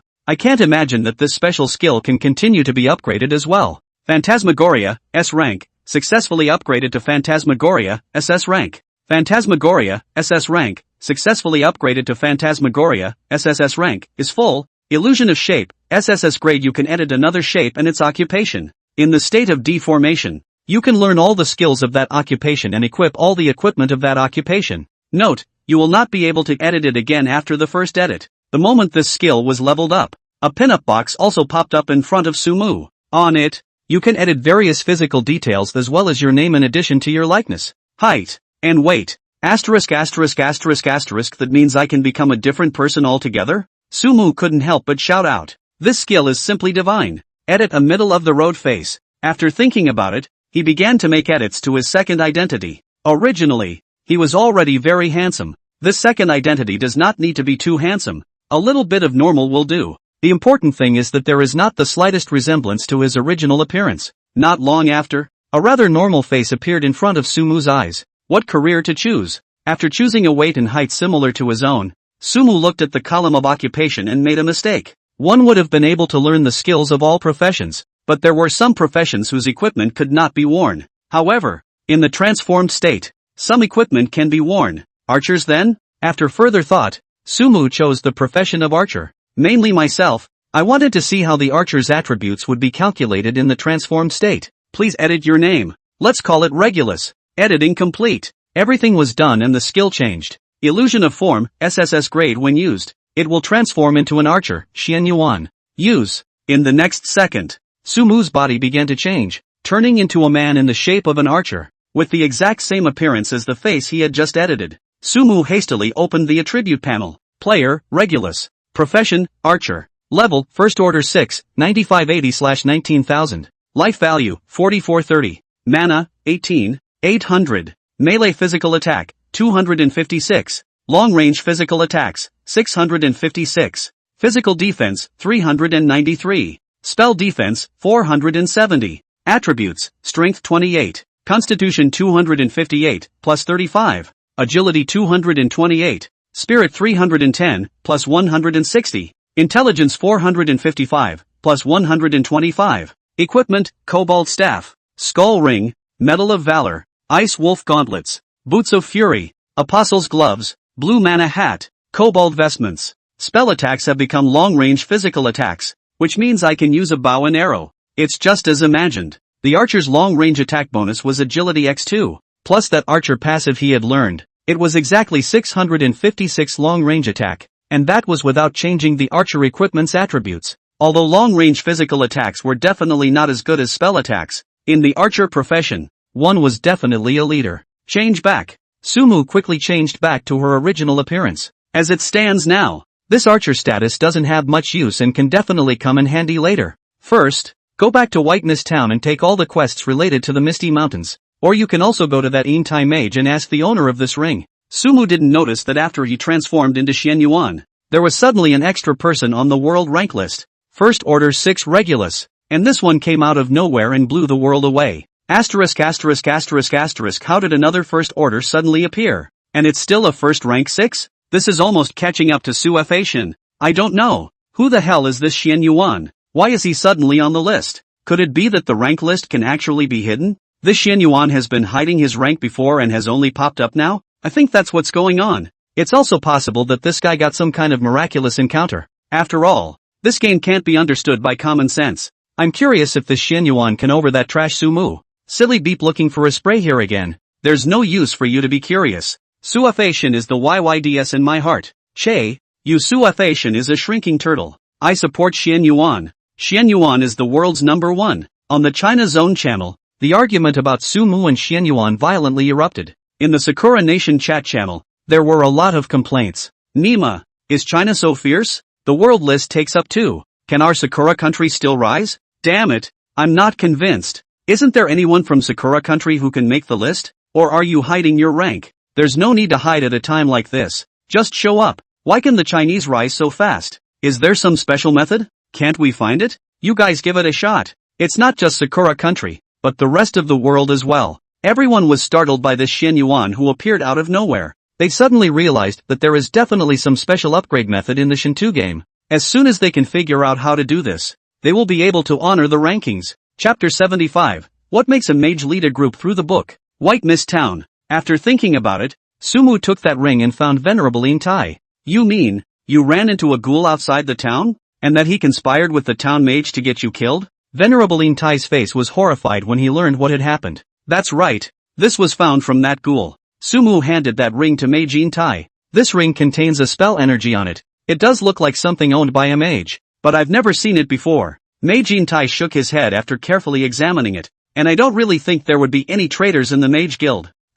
These words made Sumu not know how to take it. He himself suspected that this Mage Intai was the owner of this ring, but judging by the level of this guy, it shouldn't be likely. Ghouls appearing in White Mist Town is not a small matter. Keep this matter quiet for now. I'll make a decision after conferring with the town mayor. This ring will be placed here with me for now. Venerable Intai spoke again. At that moment, a prompt popped up in front of Sumu. Accept the main quest, Traitor of White Mist Town, wait for Mage Intai to confer with the mayor and then come back to him to discuss what to do next. Seeing this quest, Sumu let out a slight sigh of relief, and the suspicion of Mage Intai in his heart diminished quite a bit. As long as this quest was successfully opened and continued on, it was natural to find out who was the real culprit behind the scenes. Then I'll go to the Misty Mountain Range first. There are many magical beasts in the Misty Mountain Range. You must be careful. Venerable Intai's tone held a few moments of concern. Sumu smiled and gestured, leaving the Mage Guild. Without rushing to the Misty Mountains, he arrived at the quest hall. As long as the quests are related to the Misty Mountains,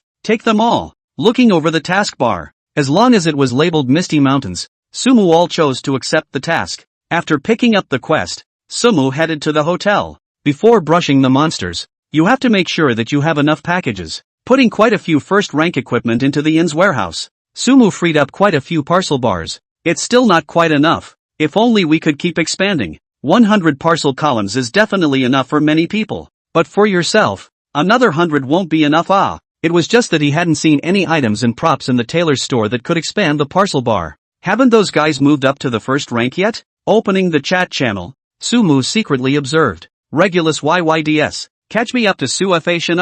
From today onwards, Xian Yuan is my idol. What Suefation? Step aside. Regulus? After only a few glances, Sumu was dumbfounded. How do these guys know about Regulus? He hastily opened the rankings and saw Xian Yuan, who was ranked second. My doppelganger is still on the list? Yes. After a brief moment of surprise, Sumu smiled. With this second identity, one can do a lot of things, not just facing players, but also confusing those NPCs. After yesterday's incident with the ghouls, Sumu had a greatly changed view of the NPCs in this God's Way world. If you want to go far in this world, You must always be wary of anyone. First swing the entire Misty Mountains, then see about doing this main quest. A certain novice village, a copy of Skeleton Cave. Finally knocked it off and popped a lot of proof of profession. A few people stood by the bone pile of the Skeleton Cave replica and cried tears of joy. They came in as a team of 20, but now there were only 5 left. All the equipment popped out by the elite monsters are given to those who sacrificed a chance to revive, and subsidize them with some gold coins. Among the 5, a warrior wearing a full skeleton suit had a wave of excitement on his face. He is Li Xiao. Only he, who was wearing a full skeleton suit, could beat this copy in this time period. Now that the warrior advancement proof is out, when I ascend to the first rank, this copy will be at our disposal, and everyone will be able to gain a quick boost in strength. After clearing the copy, his level was not far from level 10. Plus, this replica had also popped out quite a lot of equipment, which was a great boost for his team. Spending a big price for this equipment is really worth it. Of course, all the credit for this was because of the skeleton suit he was wearing. Even though he had been left far behind by Su Faishin, he had likewise left the others far behind. Pay close attention to the auction house. As long as first order high-level equipment appears, buy them all for me. Li Xiao looked at his men on the side with resolute eyes. The God's Way elite team he had established was already taking shape, and as long as it continued to develop, it would definitely be able to become one of the future overlords. A certain newbie village, or a copy of Skeleton Cave. Mr. Ma, I heard that Li Xiao's people have already cleared the Skeleton Cave copy. We're still stuck on the 5th wave of monsters, and I'm afraid that we won't even be able to see the boss until we've brushed up all the skeleton sets. Ma Jingfei's men had a bitter look on their faces. There were a total of 20 of them, and the equipment on their bodies were all very good, but when they saw the group of 5 elite skeleton warriors in front of them, all of them had a look of awe. Hey! Ma Jingfei let out a long sigh. He had an extremely helpless expression on his face and couldn't stop shaking his head. If I had known that no matter how much it cost, I should have bought that skeleton equipment. Yet there is never a pill for regret in this world. Quit to reset the copy. We'll only fight the elite monsters in front of us, and then challenge the boss when we gather a set of skeleton sets. In addition, find someone to keep an eye on the auction house. As long as there are high-grade medicines and equipment, don't care how many gold coins, buy them all for me. In other novice villages, those tycoon players who were at the forefront of the game were also exposed to the copy of Skeleton Cave. However, the vast majority of teams were only able to fight through the 3rd wave of monsters, with tons of teams getting stuck in the 4th and 5th waves. There's quite a bit of talk bubbling up amongst these teams. How did that Sufa god get through this copy? How strong must his team be? I'm really confused. If that guy eats resources alone, what makes a mage able to lead a team through this book? Yeah, this copy wouldn't be beatable without a warrior who can carry it. They simply couldn't imagine that Sumu was only one person when he cleared this copy. Chapter 76. Misty Mountains. This place was located in the northern part of White Mist Town, and was covered by a mist all year round. These mists are a real nuisance. After stepping into the mountain range, Sumu was rather helpless. With these mists around, one's vision would be greatly affected even when one's eagle eye was turned on. On the outskirts of the mountain range, Sumu didn't see any magical beasts after traveling through the mist for a while. Let's put a skill in first and test the waters. After thinking about it, he unleashed a frost storm towards the area in front of him. The cold frost accompanied by the gusty winds made the already somewhat chilly Misty Mountains even more biting. You have killed the cheetah beast and gained 5 experience points. Gain 1 point of intelligence through Mage Glow. You have killed the cheetah beast and gained 5 experience points. A few seconds later, dozens of tips appeared on Sumu's interface. Are these monsters so spread out? A frost storm went down and only killed a few dozen beasts, which was a bit surprising to Sumu. One would have thought that the monsters in this mountain range would be dense. It's a pain in the ass to pick things up. If only I could have a skill that allows me to see everything in the mist. With those mists around, even after killing quite a few beasts, Sumu couldn't determine where their corpses were. It would be a waste of time to carpet search a 300-meter area. There should be copies in the depths of this mountain range. Let's find the entrance to the copies first. Just clear over toward this road. Sumu used Froststorm to clear the way while climbing upwards towards the path in front of him. You have killed the cheetah beast and gained 5 experience points. Gain 1 point of intelligence through Mage Glow. You have killed the cheetah beast and gained 5 experience points. With Frost Storm, a powerful AoE skill, Sumu went up the mountain quickly. He didn't bother to pick up the corpses of the beasts that were not easy to find. These beasts should be skinnable, right? After picking up some of the beast drops on the road, Sumu looked at their corpses. A prompt popped up quickly after using the skinning skill. Successful skinning. First order beast skin obtained. Now there's material. This discovery caused Sumu to blush with joy. With these first-ranked beast skins, one could create a large amount of assassin equipment. A little delay. Then, he began to skin all of the dead beasts around him. Successful skinning. First order beast skin obtained. Successful skinning. First order beast skin obtained. With master level skinning skills, not once did Sumu fail. With the passage of time, Sumu also entered the middle end of the Misty Mountains, and there were even 5 sets of first order beast skins, 1 set of 100, placed in the parcel bar. Is there something to be said about killing these normal monsters and the probability of the Dharma God's radiance triggering is getting lower and lower? Sumu looked to his intellect. 460, plus 125. If any mage saw this value of base intelligence, they would inevitably be astonished. Sumu, however, was unperturbed inwardly, and even felt that the ascension was too slow. The mist around us is getting thicker and thicker. If Eagle Eye could see clearly, we could have found the location of the copy earlier. Now we still have to take our chances. Being in the middle of the mountain range, the visibility around the area was only a meter or 2 in range. This was the point that made Sumu's head spin the most. Help! Help! Just then, Sumu suddenly heard a faint cry for help. There are actually other people in this place? Raising an eyebrow, Sumu began to carefully distinguish the direction from which the sound came. There! Blink! After recognizing the direction, Sumu directly made a blink and quickly rushed towards that place. A few minutes later, he found a soldier in armor under a large tree. The armor had the words White Mist Town printed on it. What's wrong with you? Sumu walked over and issued an inquiry to the soldier. Are you an adventurer from White Mist Town?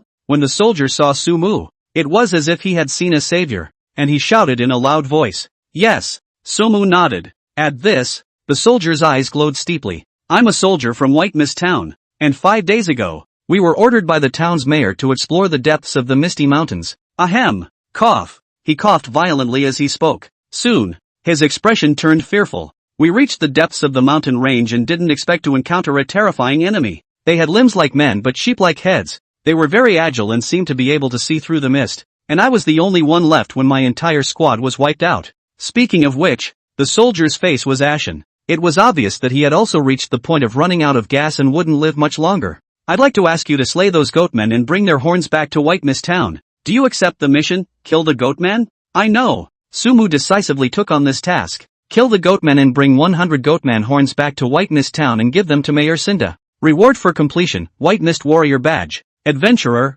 I'm counting on you to take over. Right after Sumu accepted this quest, the soldier revealed a relieved smile and then closed his eyes. The NPC's deaths didn't surprise Sumu at all. Many games have similar quest storylines. What made him care was that White Mist Town Warrior Badge. White Mist Warrior's Badge, life value plus 2000 physical defense plus 200 spell defense plus 200. This equipment was obviously much more powerful than the badge he was currently carrying. This is a task that one must accomplish. It looks like the magic crystal mine is in the Goatman's lair. I'll finish the other gathering quests first and then exterminate the Goatman. The quest hall also picked up quite a few quests, including some gathering quests. By the time they reached the middle of this mountain range, those quest items that needed to be collected had appeared quite a bit. Frost Storm. Sumu began to release the storm horizontally, clearing the beasts around him. You've acquired the Black Stone Mine. You've collected camphor spores. You've collected living root grass. You've gathered mana grass. Of course, in addition to those quest items, Sumu also didn't let go of the herbs and ores that appeared in the mountain range.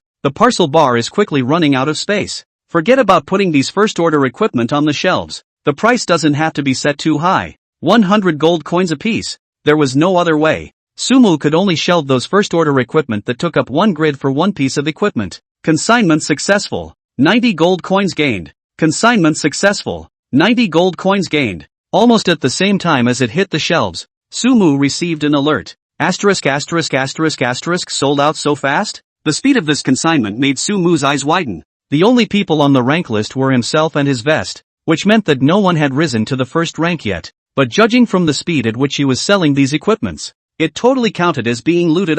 First rank equipment has appeared in the auction house. Go grab it, the boss said. As soon as it hits the shelves, buy it for me immediately. Asterisk.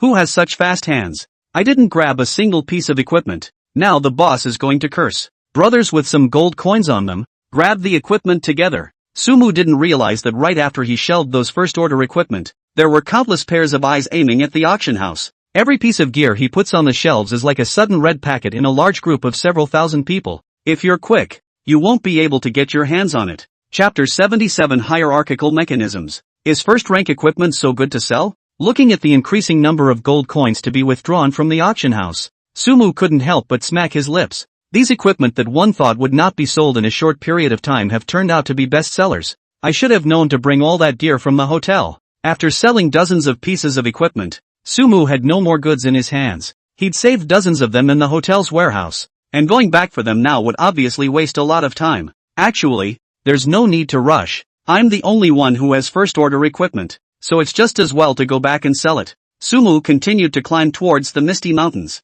Frost storm. Still storm opens the way and then licks the bag. No hints? But right after the duration of this frost storm ended, no prompt popped up on Sumu's interface. He looks to his intelligence, 465, plus 125, with 1180 points of spell attack. Froststorm's full damage was as high as 11,800 points, which ordinary monsters couldn't withstand. Is it an elite monster? Sumu quickly responded. Normal monsters couldn't carry their blood, but elite monsters were a different story, and one should have already reached the territory of an elite monster. Looking around, it was full of mist, and it was impossible to discern where the monster was. Sumu stood in place, and some movement came through. Ka-ching! Something stepped on a branch on the ground and rattled, and the rattling was even more continuous. Apparently, the monsters that were attacked by the storm came over to find themselves, and there were quite a few of them. Let me see your true colors. Mana shield. Topping off a shield. Sumu did not have any extra movements. I'd like to see what these goat people look like myself.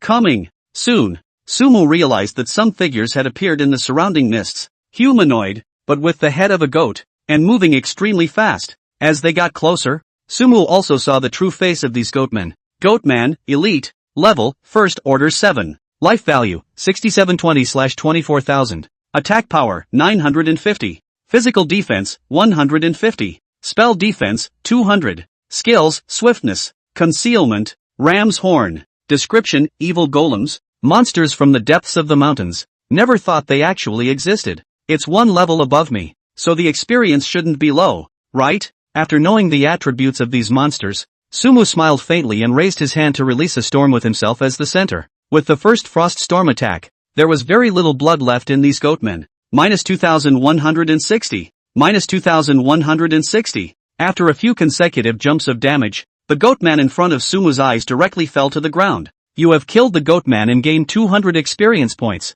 Gain 1 point of intelligence through Mage Glow. You have killed the goatman and gained 200 experience points. Gain 1 point of intelligence through Mage Glow. Continuous prompts rang out, and Sumu looked to his intellect. 480, plus 125. This one storm went down, and surprisingly, it directly increased intelligence by 15 points. It's still comfortable to fight high-level elite monsters. Look at the experience value again, 17890/19,000. There were less than 2,000 experience points left until the upgrade. That meant that as long as he killed 10 more goatmen, he himself would be able to rise to the first rank of level 7. This upgrading speed, others can't catch up even if they beat their horses. Elite monster packs are still to be picked up. Sumu looked around quickly. You've acquired the goatman's horns. You have obtained the obsidian longbow. The drops from the elite monsters were very rich, and the dozens of goatmen also popped out 5 pieces of first-rank equipment. Sumu didn't rush to put these equipments on the shelves. Anyway, the consignment was very fast.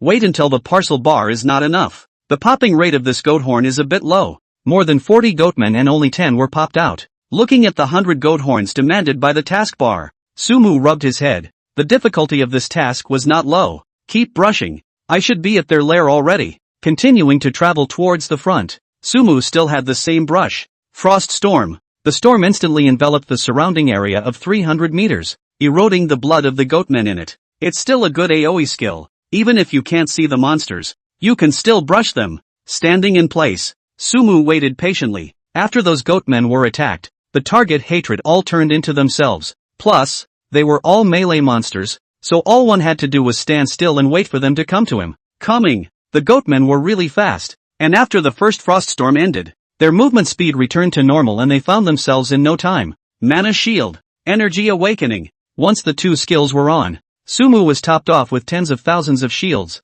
and his blue level was in a constant state of recovery. Minus 557. Minus 557. The 7 or 8 goatmen who walked at the front had already arrived in front of Sumu and kept launching attacks. The attack speed is pretty fast and the damage isn't bad, but the shield you guys can't break. Sumu didn't mean to fight back at all. He was still waiting. waiting for all the other golems to arrive so he could use the second storm to kill them all in one fell swoop. Coming. Not long after, the rest of the goatmen also appeared in Sumu's line of sight. Frost Storm. You have killed the goatman and gained 200 experience points. Gain 1 point of intelligence through Mage Glow. You have killed the goatman and gained 200 experience points. Gain 1 point of intelligence through Mage Glow. Congratulations, you've been upgraded. Gain 20 attributes and 10 skill points. When all of the goatmen fell, Sumu's equivalent rank also came to first order level 7. It's almost level 10 on the first rank, so I'll be able to transfer to the second rank by then, right? A copy of this place should be able to swipe out a second order advancement proof,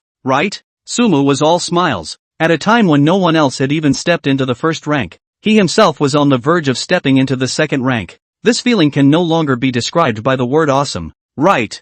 I've upgraded. So has the rank of the doppelganger on the leaderboard also risen? At this time, Sumu suddenly thought of a problem. He hastily opened the world rankings. The level of the altar hasn't changed? It's still 2 people up there. The first one self. First order, level 7. The second place finisher, Regulus, was rank 6 on the first order. That means that as long as I don't transform into a second identity, his rank won't change. After a little thought, Sumu also reacted. Shen Yuan suddenly appeared on the leaderboards precisely because of his own use of the illusionary form technique. As long as I become Shen Yuan at the right time, I can create the illusion that Shen Yuan is chasing after Sumu. Sumu already had an idea in her mind. After some time, he would transform into Shen Yuan, raising the rank of Shen Yuan on the leaderboard to 1 rank 7. The next step is to add points. Chapter 78, Magical Perspective. Or add spirit to all of them. After looking at his current attributes, Sumu didn't intend to add physique either. With the Dharma God's light in place,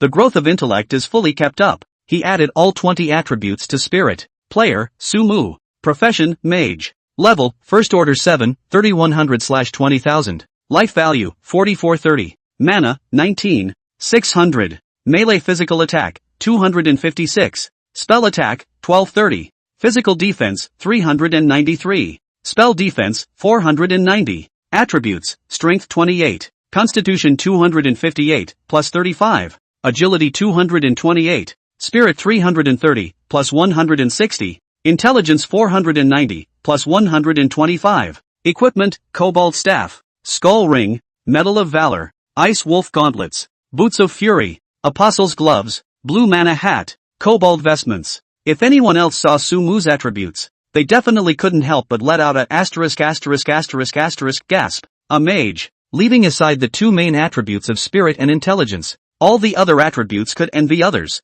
I wonder where the copy is located. The mists here are so annoying. It's a pity that eagle eyes can't see through them. Will those goat people pop out skills that can see through the mists? Sumu looked towards the corpses of the elite monsters. After picking it up, not a single skill popped. Shrugging helplessly, Sumu continued to march towards the mists ahead. After walking for a short while, just as he wanted to unleash the frost storm, an inexplicable feeling surged through his heart.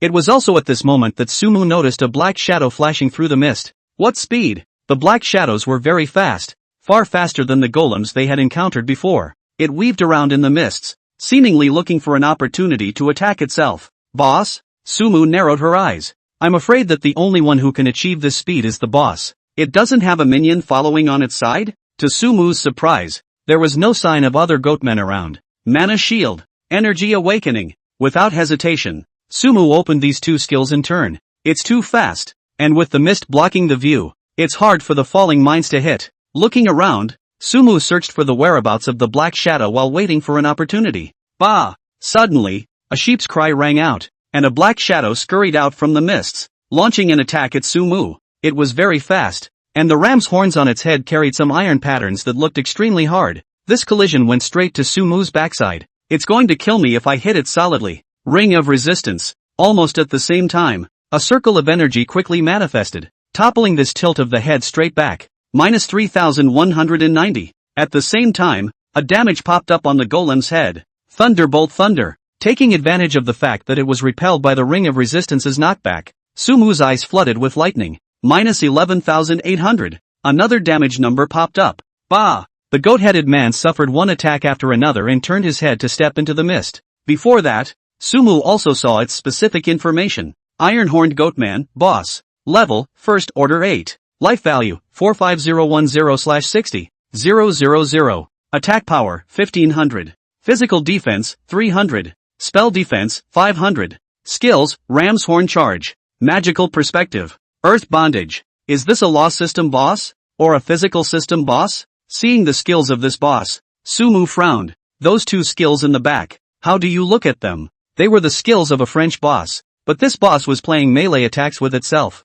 It should be able to see clearly into the mist, so I won't have a head start. Still no pressure though. Letting the boss frantically walk around in the mist, Sumu stood in place with one word, etc. As soon as the boss launches an attack, you can counterattack yourself. Right at this moment, the ground under Sumu's feet suddenly produced a movement. The dirt beneath his feet began to stretch upward, binding his feet in place. Minus 1530. A damage number also emerged from Sumu's head. That wasn't all. The boss in the mist was clearly waiting for this opportunity and charged up again. Come on, come on. Sumu was confined in place and didn't panic at all. Minus 1107. The boss's normal hit Sumu's body, dealing a decent amount of damage. Mad Axe Shock. Sumu raised the staff in her hand high and hit the ground with force. A powerful force recoiled on the body of the boss. A stun mark appeared on its head at once. Thunderbolt Thunder. Thunderbolt Thunder. The skill Mad Axe Shock was very powerful, even if this was a boss. It suffered a 2 stun.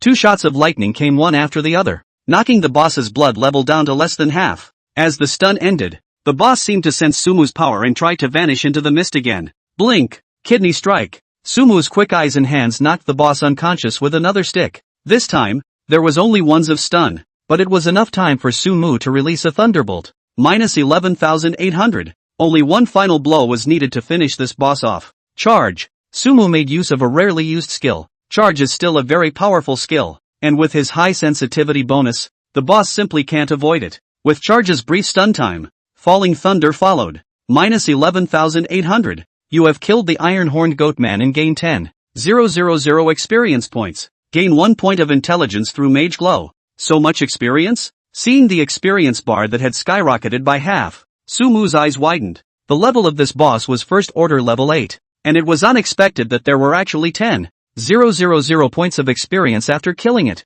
It seems like the high-level elites and bosses have increased in level. You still need to fight elite monsters and bosses to upgrade quickly. Sumu walked towards the boss's corpse. You have obtained the runestone of the Goatman's Cave. You have acquired the Goatman's Iron Horn. You have acquired the Goatman's Claw. You have gained the skill, Magic Perspective. Reaching out, 4 tips popped up together. Just as Sumu was fighting the boss, a group of people appeared in the various novice villages. Each of them stood dumbfounded, their eyes glued to the void. Dumbfounded. The boss ordered that if you can't grab a single piece of equipment today, you don't have to come to work tomorrow. Mr. Lee said, those who can't grab the equipment will be kicked out of the elite group. This point of hand speed is not even there. Also counted as elite? Mr. Ma has explained, if we can grab more than 3 pieces of equipment today, we'll give out gold coin red packets. These people didn't do anything, just kept refreshing the auction house, waiting for the first order equipment to hit the shelves. Chapter 79, Xian Yuan being targeted?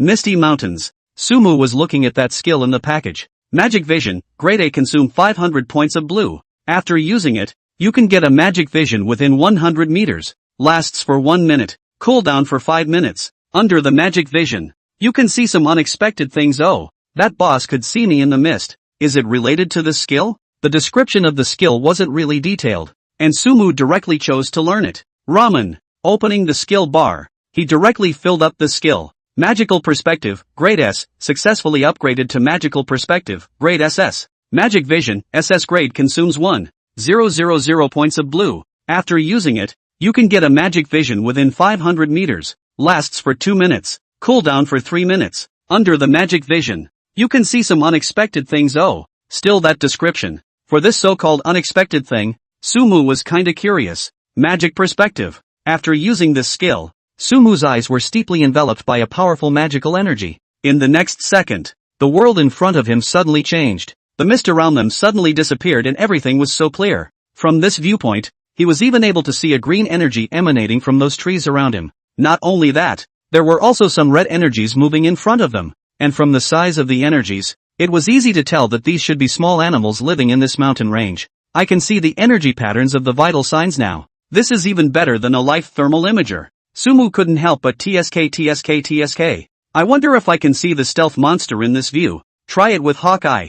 In this state of vision, Sumu turned on Eagle Eye again. With the field of view becoming wide open all of a sudden, Sumu was surprised to find that the effects of the two skills overlapped. In other words, one can maintain magical vision at Hawkeye's sight distance. There are actually this many goatmen? 1,000 meters away. Sumu also saw monsters with extremely strong vital signs, with silhouettes exactly like those goatmen. Not a bad number. Most of these goats were concentrated in the same direction and seemed to be guarding something. Sumu closed Eagle Eye with magic vision and opened the parcel bar. Runestone of the Goatman's Cave. It opens the door to the Goatman's Cave. This runestone is obviously used to open the copy. As for the location of the copy, it should be right behind those Goatman guards. The other two are equipment. The goat horn is a glove weapon and the goat claw is a dagger-type weapon. Goatman's Iron Horn, grade A melee attack plus 300 strength plus 50 attachment skill. Goat horn bash required level, first level 8. Goatman's Claw, grade A melee attack plus 300 agility plus 50 attack speed plus 10%. Attack with bleeding effect required level, first level 8.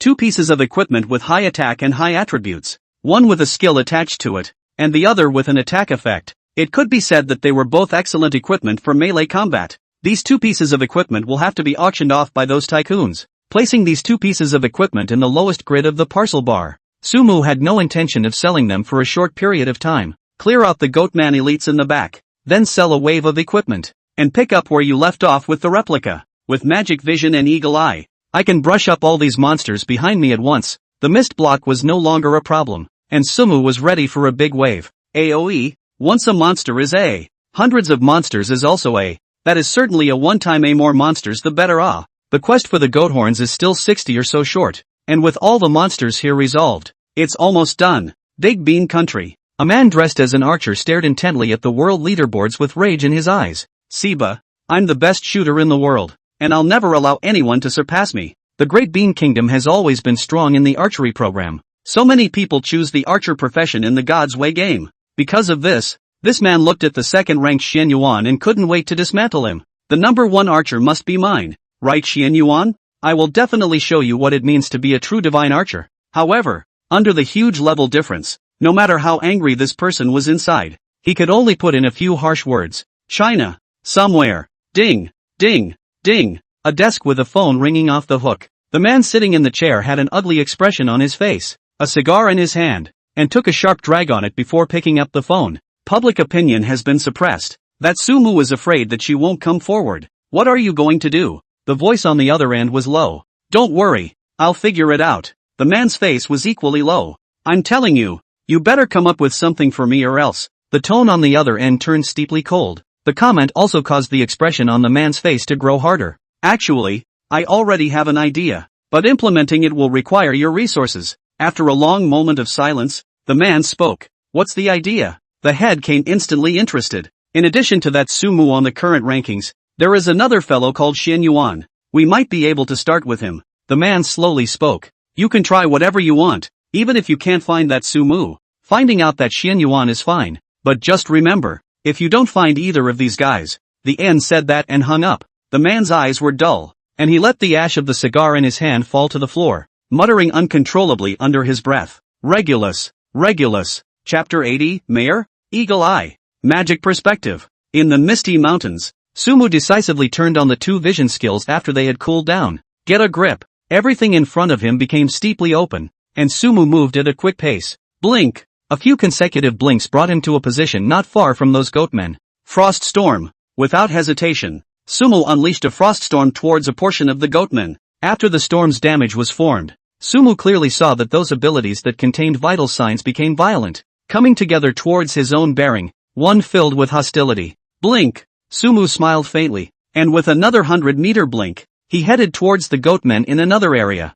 With the overlap of the two vision skills, the positions of all the goatmen around here were all clear to himself. 3 storms covering different areas will pull in all the goatmen, and then when they're gathered, one storm will wrap it up. Sumu's brush is simple. Frost storm damage cannot overlap in the same area, but is unaffected in different areas. They're all here. The 3 storms struck at different locations, and Sumu didn't spare a single goatman. Watching them run wildly towards him in the storm, Sumu began to back up towards the center of the 3 directions. After waiting for a while, 3 waves of goatmen came to almost the same position. Frost Storm. The corner of Sumu's mouth rose as he released his 4th skill towards the area in front of him. You have killed the goatman and gained 100 experience points. You have killed the Goatman and gained 100 experience points. Gain 1 point of intelligence through Mage Glow. A few seconds later, prompts popped up one after another on Sumu's interface. The experience bar even instantly went up another big chunk. Base intelligence has been increased by 20 points. It's now 510 points. The experience value has also risen by 4,002. Upgrading isn't far off. After a large group of Goatmen were resolved, the first thing Sumu did was to look at his experience and intelligence. 510, plus 125. 17300/20,000. This way of brushing monsters is not only efficient, but it also ensures that the corpses of those monsters are very centralized, and picking up things is much less troublesome. The smile on Sumu's face radiated as he arrived at the area where the Goatman had fallen with a blink. The ground is all white light. Even picking up gold coins can pick up 3 or 4,000. You've acquired the boots of Tide Rousing. You've acquired the Goatman's horns. You've acquired the sharp long knife. You have acquired the long red leather armor. Elite monsters were worthy of being elite monsters, and Sumu picked up a large amount of first-rank equipment, and his parcel bar quickly filled up. Selling for 100 gold coins was seconded. So will selling for 102 be seconded as well? Opening the auction house, Sumu consigned the 3 pieces of first-rank equipment for 120 gold coins. Consignment successful. In no time, all 3 pieces of equipment were sold. That's too good to sell, isn't it? Sumu's eyes widened, still a little surprised by this result. These first-rank equipment are of a higher level. You can't wear them without a first rank 4. What do I care if they wear it or not? I don't lose money by selling them fast. After a little thought, Sumu skimmed his lips. Does it have anything to do with you if other people are slow to upgrade? The duplicates can be soloed by yourself, and the main quests can be done by yourself. Need a teammate of the same rank? This is the path to becoming a god, and there are bound to be only a handful of people who can eventually stand out. But I'm definitely going to be one of those flexing fingers, if not the only one. Sumu's eyes revealed a sense of ambition. Instead of continuing to raise the price, he put all the equipment in the parcel bar on the shelf for 120 gold coins. Once the compartments of the parcel bar were empty, he continued picking up the Goatman's corpses. In this way, while picking up and selling, the number of gold coins to be withdrawn from the auction house amounted to more than 24,000. Although there were still quite a few gold coins in here that hadn't been extracted before. Such a harvest could be called a bumper crop. Sumu looked at her parcel bar. The number of gold coins inside amounted to more than 63,000. The vast majority of these are gold picked up by your own AoE swipes. Together with the auction houses, it would soon surpass the 100,000 gold coins mark. Such a huge amount of gold coins would be unimaginable to even the richest person in this world. And with the special nature of the Shinto game, the gold coins in the game will surely become hard currency all over the world. There are also those boss explosive equipment that can be sold for at least 10,000 gold coins. Judging by the attitude of that innkeeper's wife, gold coins are of great use in this game world. Keep building up. Sumu took a deep breath, calming that slightly agitated mood. There's a saying about cessation of pride. Wanting to become a god, one has a long road ahead of him. White Mist Town, Mayor's residence. Cinda. Something big has happened. Venerable Intai stepped into a room with a hurried appearance. What's going on here? Inside sat a middle-aged man, with a chubby physique, but giving off a feeling of maturity and stability. He was the mayor of White Mist, Cinder. Some adventurers have found ghouls outside the village. Mage Intai spoke with a serious face. As soon as the words left his mouth, Cinder also frowned and hastily inquired, "Are you sure?" Not only that, that ghoul also has collusion with the people in the town. Have you seen this ring? Intai nodded his head vigorously while holding out the blue ring. Upon seeing that ring, Cinder's expression changed once again. Who else have you told about this? His voice sank. Other than that adventurer, only you and I know about it now. Intai replied, judging from the lines on this ring, this is something held by a mage. But I can guarantee that there will never be a traitor in the Mage Association. Without speaking, Cinder took the ring. Just then, a light suddenly emanated from the ring. The exact same light shield that had trapped Sumu's doppelganger in the cave before appeared again. And this time the target was Intai. Did you forget? A sinister smile appeared on Cinder's face. I'm a mage too. Chapter 81. Who is stronger? 3 shifts. The mission is complete. Just go back to the town and turn it in. At that time, this main quest can also be continued, right? After cleaning up the battlefield, Sumu's quest to kill the Goatman was already showing completion. The NPC to hand in the quest was Town Cinda, which happened to be the same NPC as the main quest he had picked up. However, Sumu was in no hurry to return to White Mist Town. Through the dual vision skill, Sumu had already found the location of that copy of the Goatman's cave. It's about to go up to first rank 8. It's going to have to become Regulus. With his experience already infinitely close to first rank 8, Sumu used the illusionary shape technique. In the next second, he directly turned into Xuan Yuan's appearance. Sumu immediately opened the world rankings. Indeed, the level of Xian Yuan above had also changed from a rank 6 to a rank 7. Sumu opened the chat channel again. There's no such thing as a group upgrade. Newbie village main quest come people. Require level 7 or above. The more people the better. If you don't complete the main line, you can't go to the next map. Skeleton Cave copy of Power Mage. Only brush the first 2 waves of elites. Equipment shot gold equally. Xian Yuan has upgraded. He's caught up with that Sumu again. Go Xian Yuan. Catch up with Sumu. Archers upgrade why so fast Xian Yuan can teach me not. I'm an archer girl. There are heavy thanks Xian Yuan big brother add a friend. Please, my little brother is also a confused archer. I can do anything The chat channel was still very hot. And there were few contents about Xuan Yuan's upgrades. Sumu looked at those remarks and nodded with satisfaction. Just as he was about to change back, the private chat channel suddenly rang. What surprised Sumu was that a lot of the content of the private chat was exactly the same. Big brother Xian Yuan, we'd like to ask you to form a guild. We'll fund all the activities. You'll be the president. And if you already have a guild, we'd like to join it as well. There is a lot of content in this article, and it's clear that a lot of people have been trying to send private chats to the player Regulus. I can't believe that I can even receive private chats when I'm transformed. Sumu ignored the content of the private chat and was a bit surprised to receive it. Now, it seems that this doppelganger of Xian Yuan is equivalent to another account of his own in the God's Way game.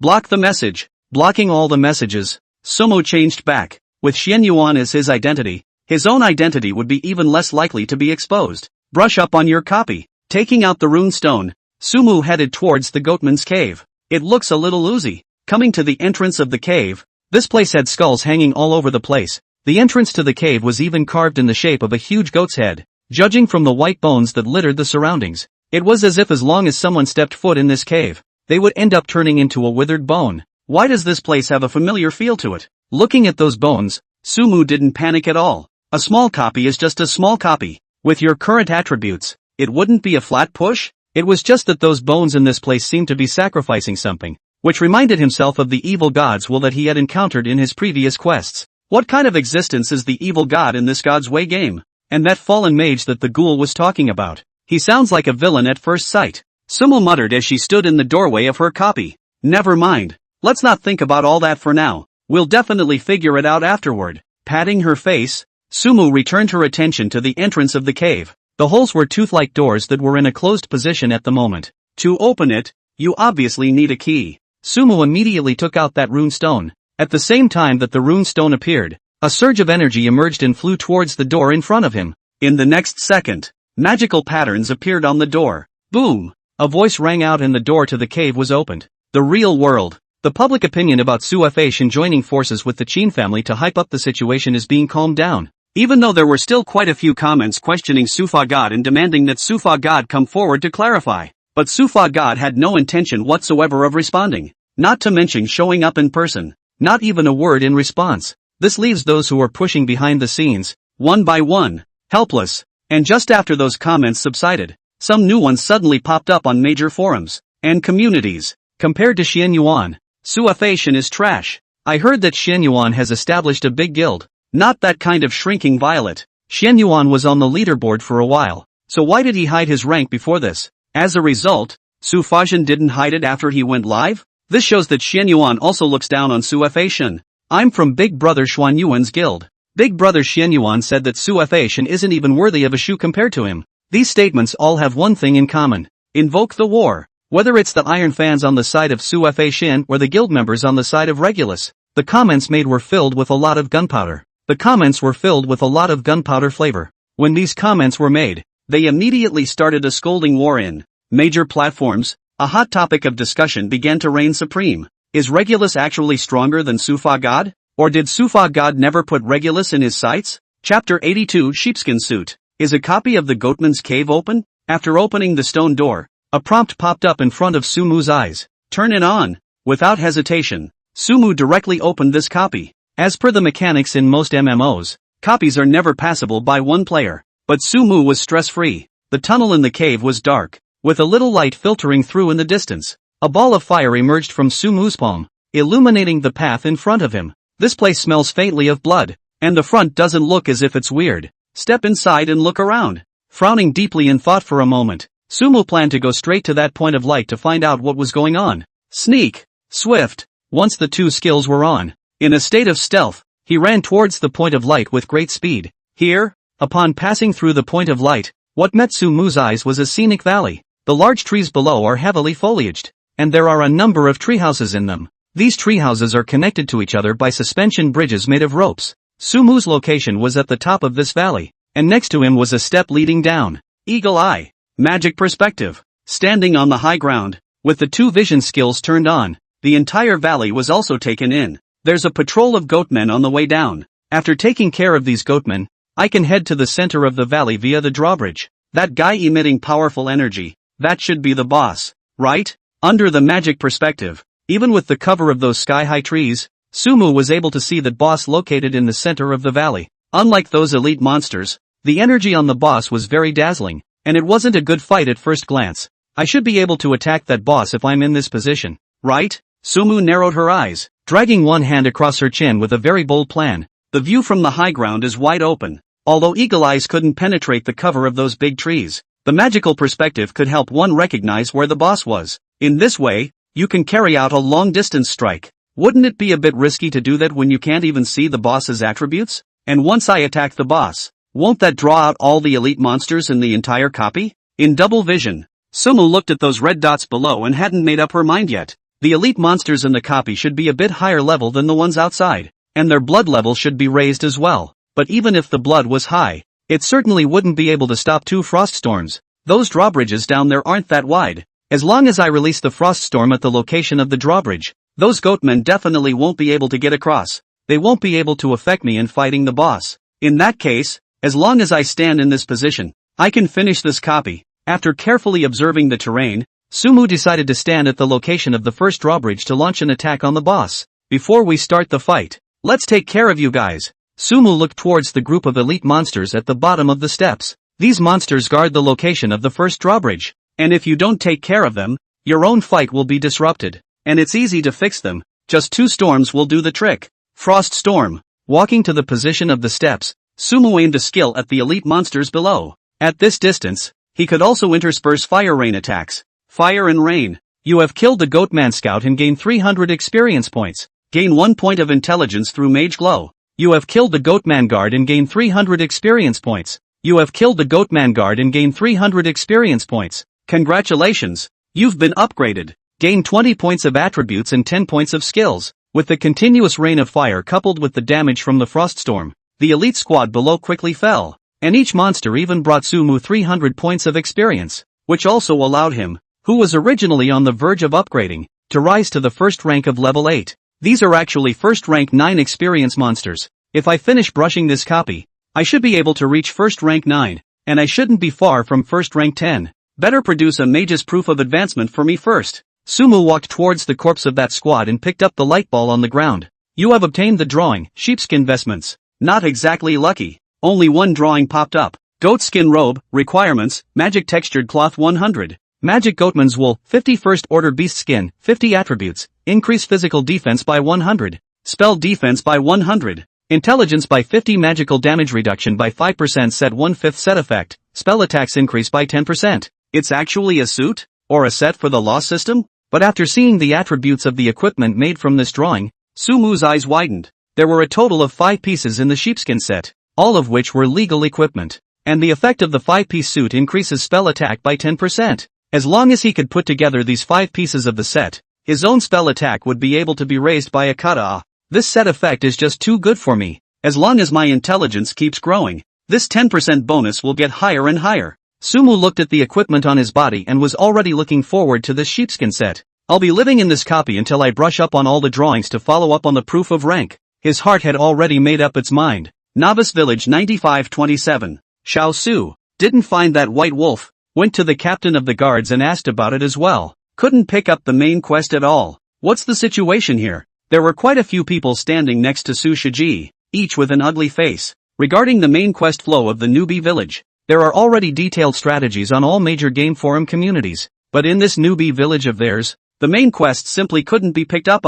You guys go look in the forest again, and then send a few assassins with high agility to poke around on the road to the town. Quite a few newbie villages have already started working on their main quests. We mustn't lag behind. Su Shiji's voice was a bit suppressed, then inquired, has that mage not been seen lately? Haven't seen him for days. It's like he's vaporized. I don't know what's going on. A henchman immediately replied. Forget it, leave him alone. Su Shiji shook his head. The words were spoken, but his eyes contained a strong hatred. These people of theirs didn't realize that the main quest of each novice village could only be completed once. The main quest of novice village number 9527 had been completed long ago, and it was certainly impossible for them to receive it again. Chapter 83, Two Big Brothers Have Joined Forces? Inside a copy of the Goatman's Cave, Sumu stood at the location of the drawbridge and took a deep breath. He didn't rush into it, and kept using his eagle eyes to observe with his magical view. After figuring out where the vast majority of the goatmen were, keep a close eye on the direction where the boss was.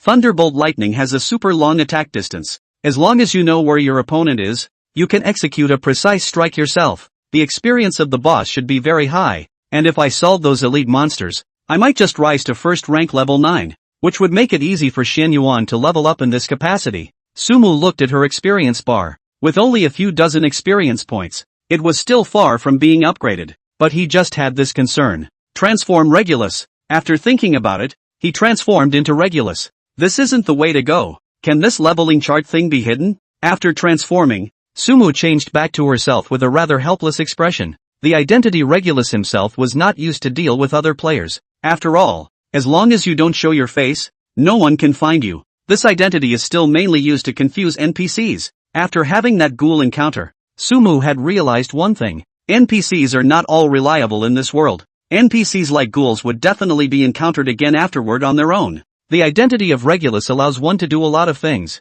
Getting on any ranked leaderboards, on the contrary, doesn't make any sense. He poked around that world leveling chart. Is the rank hidden? A prompt popped up when he tapped on that name of Regulus. Great! Sumu laughed at once. Hide. After determining that, Regulus, who was ranked second, had his rank become unknown all of a sudden. Sumu immediately changed back and similarly opened the rank ranking. Hide the rank. In the next second, Sumu, who was ranked first, had his rank become unknown as well. If one comes out, one doesn't have to change into Regulus once every level. Now you can upgrade without worrying. Sumu looked towards the direction of the center of the valley. The ensuing battle was the key. Eagle Eye. Magic Perspective. Energy Awakening. The ensuing battle would use up a lot of blue, and Sumu started off with a direct wake-up call. Thunderbolt Thunder. A thunderbolt suddenly exploded in the air in the large valley. This lightning precisely hit the boss in the center of the valley, while sending shockwaves throughout the valley. Those Goatman elites in the treehouse looked at the direction where Sumu was in unison,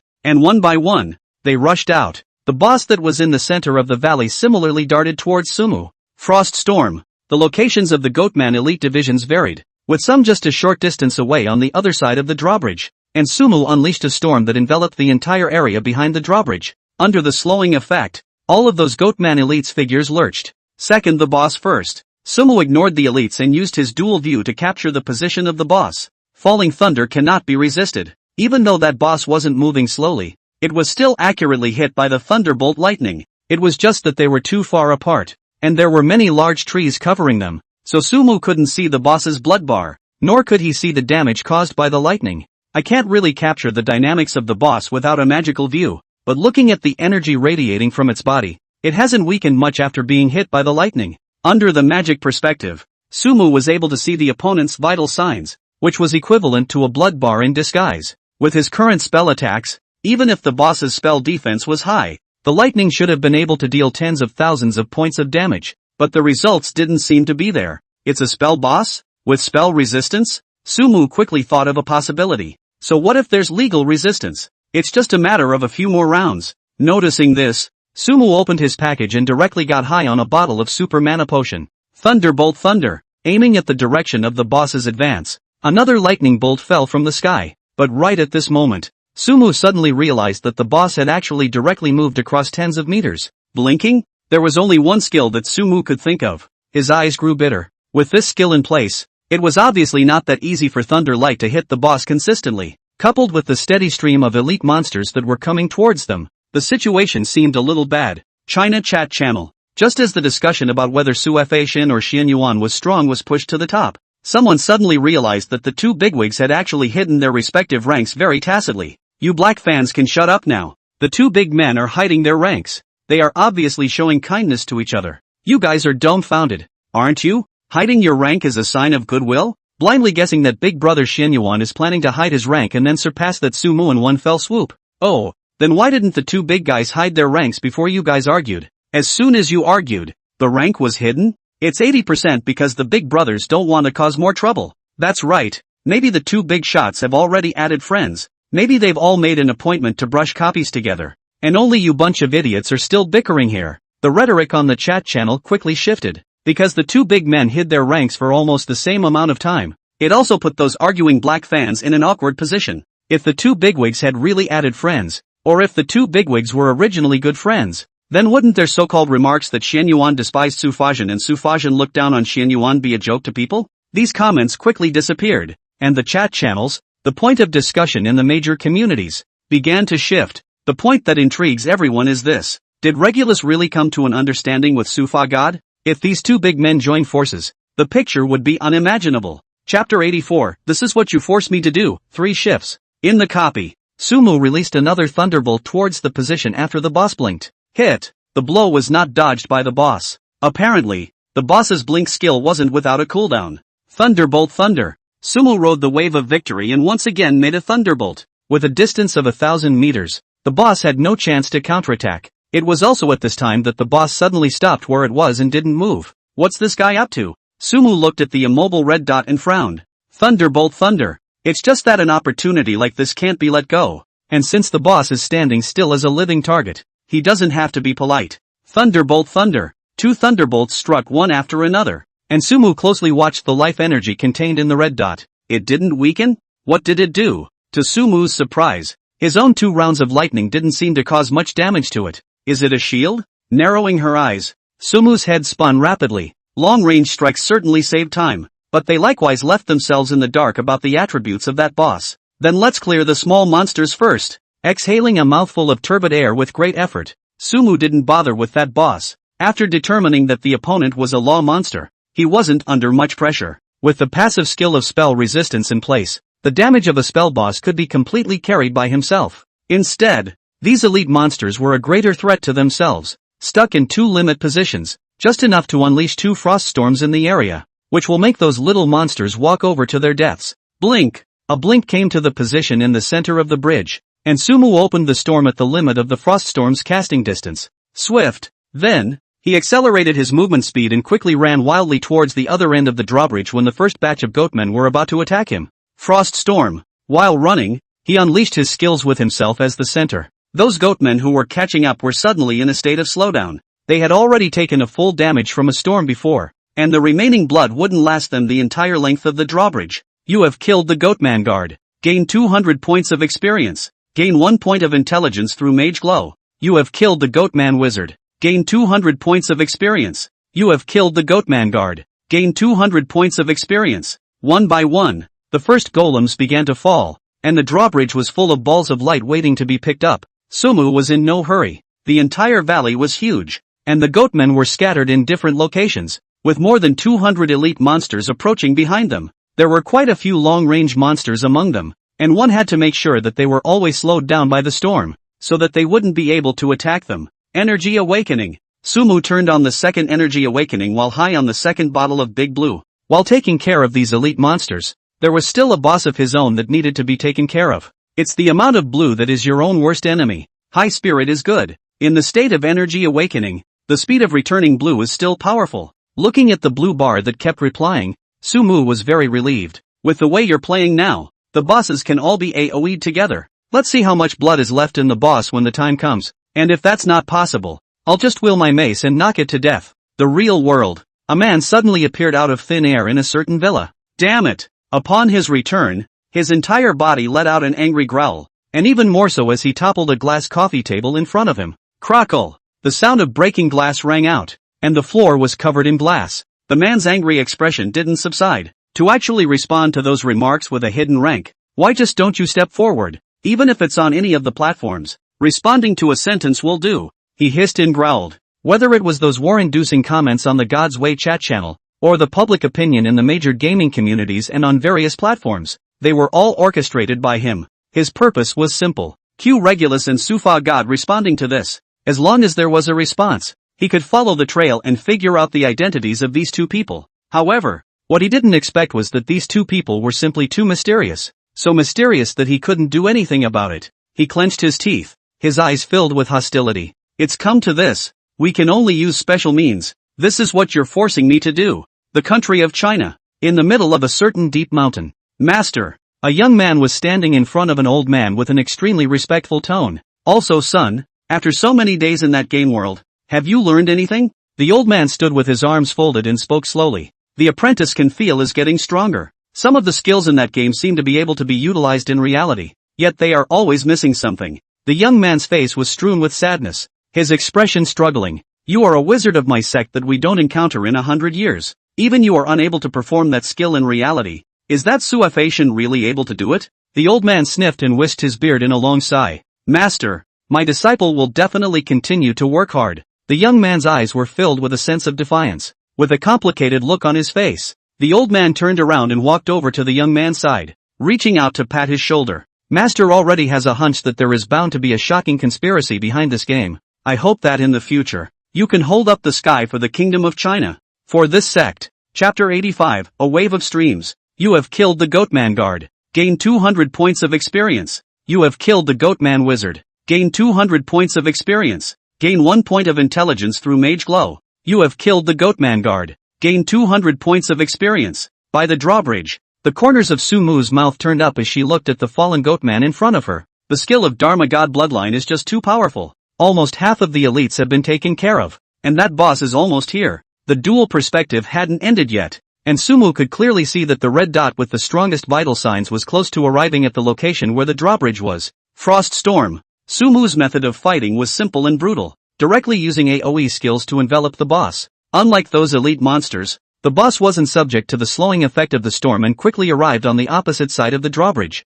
It was also at this time that Sumu saw the true face of this boss clearly. It was a goat man with a bone staff. His entire body covered in fur with bizarre magical patterns. Both of its eyes were blood red and it had red hairs growing out of the fur along its forehead. Goatman Priest, Boss. Level, First Order 10. Life Value, 51840/72000. Spell Attack, 1800. Physical Defense, 100. Spell Defense, 800. Spell Resistance 20%. Skills, Blinking. Magic Shield. Raven Storm, Dark Raven Magic. This boss really does have spell resistance and a skill like Magic Shield. After seeing the boss's attributes, Sumu also reacted. Just now, he had only really dealt damage himself with 2 Thunder Light attacks, and the boss still had a healthy amount of blood. The Dharma God's radiance triggered quite a bit just now. My current intelligence is 555, plus 125 points, and my spell attack has reached 360 points. While looking to his intellect, he kept a close eye on the boss.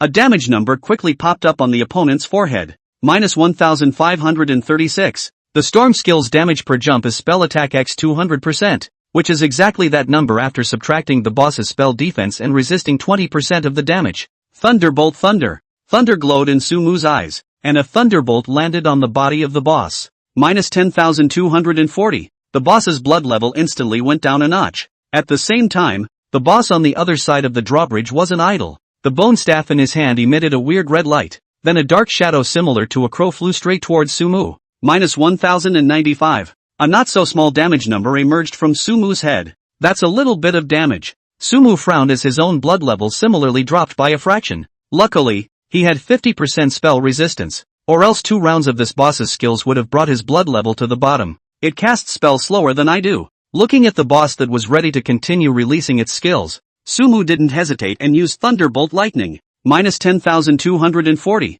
A damage number immediately popped up on the boss's head, and just then, its figure paused. The red light that had originally coalesced on the bone staff also dimmed all of a sudden. Thunderlight's passive triggered. Sumu immediately reacted. When the paralyzing effect of Thunderbolt Lightning interrupted the boss's spellcasting. Thunderbolt Thunder. Taking advantage of this opportunity, Sumu fired another shot of falling thunder. Minus 10,240. 3 rounds of lightning hit one after another, and the boss's blood level was only 20,000 left. After the brief paralysis ended, it didn't continue to unleash its skills on Sumu. but instead raised the staff in its hand and began to murmur some sort of incantation under its breath. Going to open the shield? Sumu's eyes narrowed and he quickly found the skill Mad Axe Shock. Raising the staff in his hand above his head, he vibrated it hard into the ground. In the next second, the drawbridge began to shake under a wave of vibrations, and all of the Goatman elites on it were affected, with vertigo markings appearing on their heads. The vibration extended all the way through,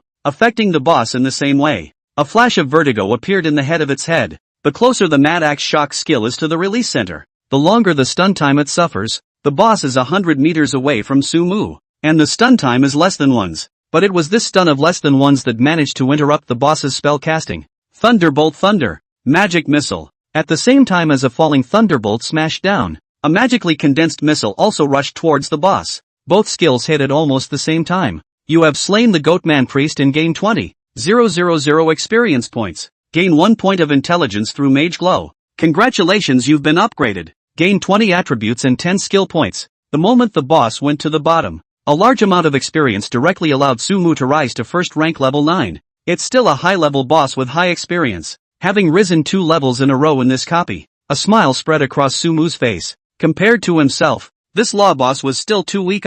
Next up is you guys. Sumu looked towards the Goatman elites on the drawbridge who were desperately rushing towards him. The boss fell to the ground, and there weren't many elite monsters left, so he didn't save his blues at all, and walked into the casting range of Fire Rain, and did an ice and fire on those elites. You have killed the Goatman Guard. Gain 100 points of experience. You have killed the Goatman Wizard. Gain 100 points of experience. Gain 1 point of intelligence through Mage Glow. You have killed the Goatman Guard. Gain 100 points of experience. Successive prompts popped up until there was no longer a single standing Goatman elite in the entire copy. I'm afraid there's no one else who can replicate this way of swiping a copy? Even if a regiment of powerful mages were to come, they wouldn't be able to reach my kind of efficiency. Other people play online games brush copy, that are teamed up one by one monster slowly push through their own now whole wave flow. Simply do not be too happy, especially the light clusters that were all over the ground. It was a dazzling sight to behold. Must have exploded a lot of goodies. Better explode all the drawings for me.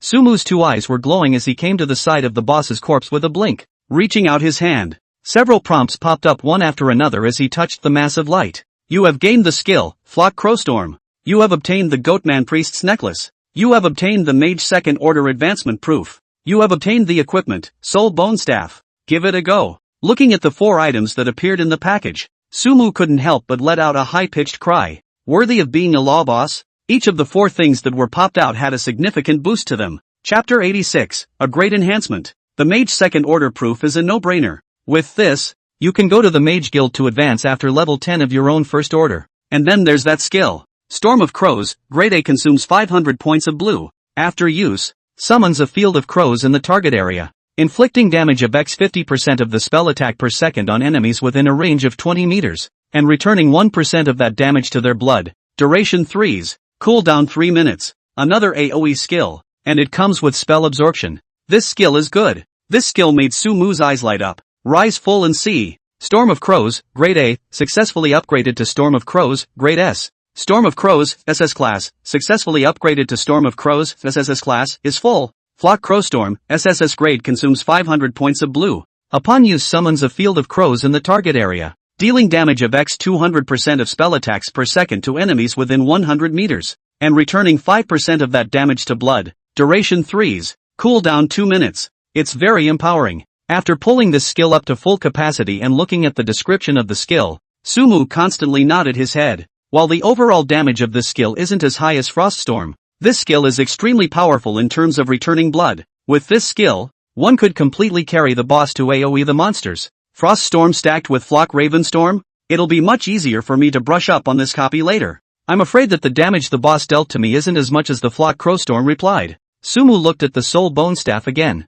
Soul Bone Staff, Grade A melee attack plus 100 intelligence plus 80 spirit plus 80 attachment skill. Shadow Crow, inflicts spell attack X 200% damage to enemies. Cooldown 10s, high intelligence plus high spirit. And it comes with a damage skill. Too bad there's no way to upgrade the skills that come with the weapon. The attributes of this staff were very good. Much better than the goblin staff in his own hand. Sumi clicked on equipment. Just at this time, a prompt suddenly popped up. Placing this staff on the Goatman's altar will trigger a special event. It's actually a quest item? Sumu's eyes widened, not continuing to choose her equipment. He looked to the necklace. Goatman Priest's necklace, Great as Spirit plus 50 intelligence plus 50 mana regeneration plus 10%. Good stuff. Necklace. This position of equipment. Sumu wore the first time to see. Directly choose to equip. Add more after you pick up. After picking up the boss's drops, Sumu began to pick up the drops of those elite monsters. You have obtained the drawing, Sheepskin Law Hat. You have earned the Warrior Second Order Advancement Certificate.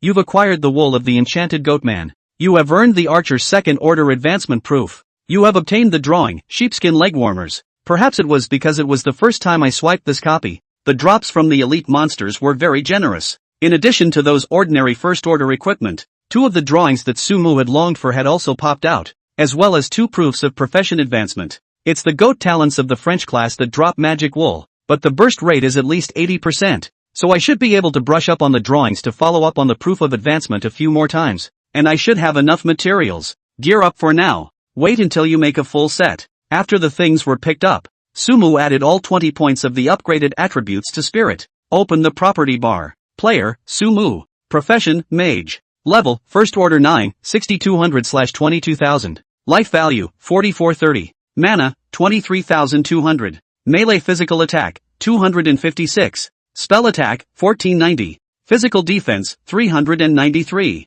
Spell defense, 580. Attributes, Strength 28. Constitution 258, plus 35. Agility 228. Spirit 370, plus 210. Intelligence 570, plus 175. Equipment, Goblin Staff. Skull Ring. Medal of Valor. Ice Wolf Gauntlets. Boots of Fury. Apostle's Gloves. Blue Mana Hat. Goblin Vestments. Goatman Priest's Necklace. The Spirit and Intelligence attributes gained a huge boost from this trip down the copy. If he had changed into that sheepskin suit, his attributes could definitely be raised another notch. The equipment on my body is average. The sheepskin sets is very powerful no matter if it's the attributes of a single piece or the set effect. I have to hurry up and get a set out of it. I guess that after the second rank, this set of equipment will be able to be worn for a while. Go look inside. There were no more monsters in the copy, and Sumu took it in stride. You have a mining mission here yourself. Coming to the center of the valley, Sumu was taken aback by the place.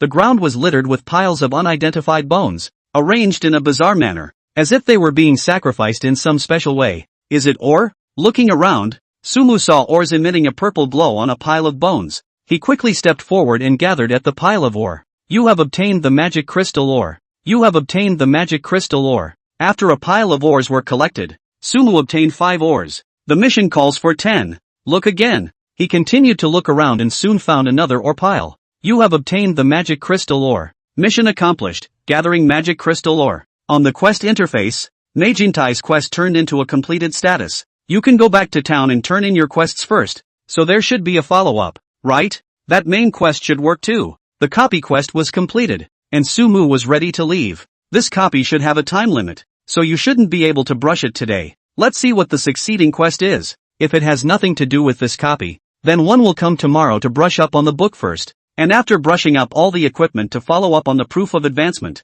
then one will go on to do the follow-up of that main quest. The place is? Just as Sumu was planning to leave, he suddenly saw a round hole in the centermost pile of bones. Judging by the shape of the round hole, that soul bone staff seems to fit just fine. What special event is triggered by placing this staff in the round hole? Sumu's face showed a strong color of curiosity, and the whole person was even more eager to try. The real world. A man is on video. Didn't I say? If there's something going on, just call. Why send me a video? The person on the other end of the video had snow-white skin and even more turquoise pupils. This is a matter of great importance, and it must come from you personally. The man's expression was serious. The person on the other end of the video pondered for a moment and spoke slowly. What do you want? The man smiled. The corners of his mouth raised 45 degrees. His tone extremely confident.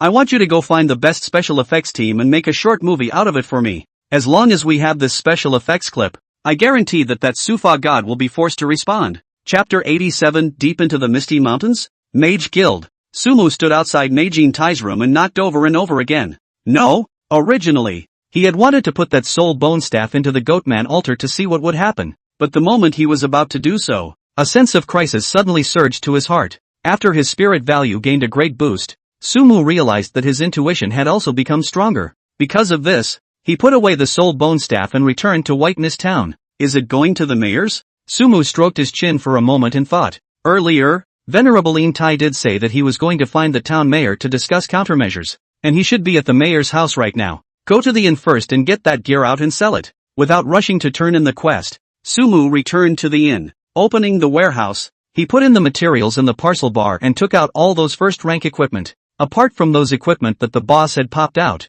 there were almost 50 other pieces of first-rank equipment. Just sell it at the previous price, and then organize these herbs with the materials in my parcel bar. Looking at the messy herbs in the parcel bar, equipment crafting materials, Sumu's head really hurts. The Misty Mountains were huge, and at this stage, there was only one player. Those herbs, ores and whatnot were all wrapped up by himself. If it wasn't for the larger stack, one would be afraid to open a second room. The auction house has started selling equipment again. Everyone grab it up. Boss said that those who grab the equipment, 10 gold coins bonus and a chance to become a member of the elite group. Everybody listen up. This is a war. Grab the equipment and we'll all eat and drink together. But if we can't, we'll all go into the factory and work together. Just as Sumu shelved his equipment, a group of people in various novice villages began to stare intently at the auction house, frantically clicking to buy. Faster than it sold before? In the inn, Sumu looked at the equipment that was sold out in less than a few minutes, with a few moments of dismay on her face. China is worthy of being a big country. There are just so many rich bosses. It was surprising that so many pieces of first-order equipment had been digested so quickly. Make some medicine to sell. With first-order equipment selling so well, Sumu organized his materials and started making potions. You have obtained a super mana potion. You've acquired the bloodlust potion. There were enough herbs, and Sumu made 100 of each, and then put them all on the auction house at a price of 5 gold each. Consignment successful. Consignment successful. These medicines are far more popular than those first-order equipment. After all, first-order equipment had to be upgraded before it could be equipped, but these medicines could be used straight away. Right now most of the groups were raiding the skeleton cave replica, and these potions could obviously greatly increase their efficiency in clearing the replica. The number of gold coins is over 100,000. After withdrawing the gold coins from the auction house and counting the gold coins in his own parcel, that number reached 108,978. If these gold coins were placed in front of the innkeeper's wife, I'm afraid that she would be able to buy the whole place. I'm already feeling a few tired, so I'll go to the mayor and turn in a quest first. While still in a state of unplayable exhaustion, Sumo headed to the mayor's residence. It was located in the center of White Mist Town, a 3-story attic with a courtyard planted with flowers outside. Sumu came outside the courtyard and rang the bell on the iron gate in front of him. Ka! In a moment, the iron door opened automatically. Magic? Sumu sked and took a step inside. A man in blue robes, whose age looked to be in his 50s, was pruning a patch of greenery in his yard. Hello, adventurer. Upon seeing Sumu's arrival, he revealed a warm smile. Hello, Mayor. Sumu replied back. Can I help you? Mayor Cinder asked as he put down the cutting scissors in his hand. I found the guards you sent in the depths of the Misty Mountains and searched for those goatmen, Sumu said while taking out those goat horns. Those goatmen actually exist. Cinder gave a surprised expression, but when he looked at those goat horns brought back by Sumu, he looked complicated and let out a long sigh. How are those guards doing? They're all dead, Sumu said bluntly. They are all valiant warriors. Cinder's tone carried a sense of regret, then stared at Sumu closely. Adventurer, you did well. This is the reward I give you. Just as his words fell, a prompt popped up in front of Sumu's eyes. Complete the quest, kill the goatman and earn the White Mist Town Warrior badge. Got it. The package bar soon had an additional badge. White Mist Warrior's badge, life value plus 2000 physical defense plus 200 spell defense plus 200. Compared to the badge from the novice village, this badge added a lot more blood and defense. Adventurer, would you be able to continue deeper into the Misty Mountains to find out more about the goatmen? Just then, Cinder spoke again. Do you accept the mission, deep into the Misty Mountains? That's definitely accepted. Sumu didn't even think about it and took the task. At the same time, he realized that the quest was actually displaying a completed status. Deeper into the Misty Mountains, find the goatman's lair and report back to Cinder on the specifics of what's inside. So that's it. However, after seeing the specific quest situation,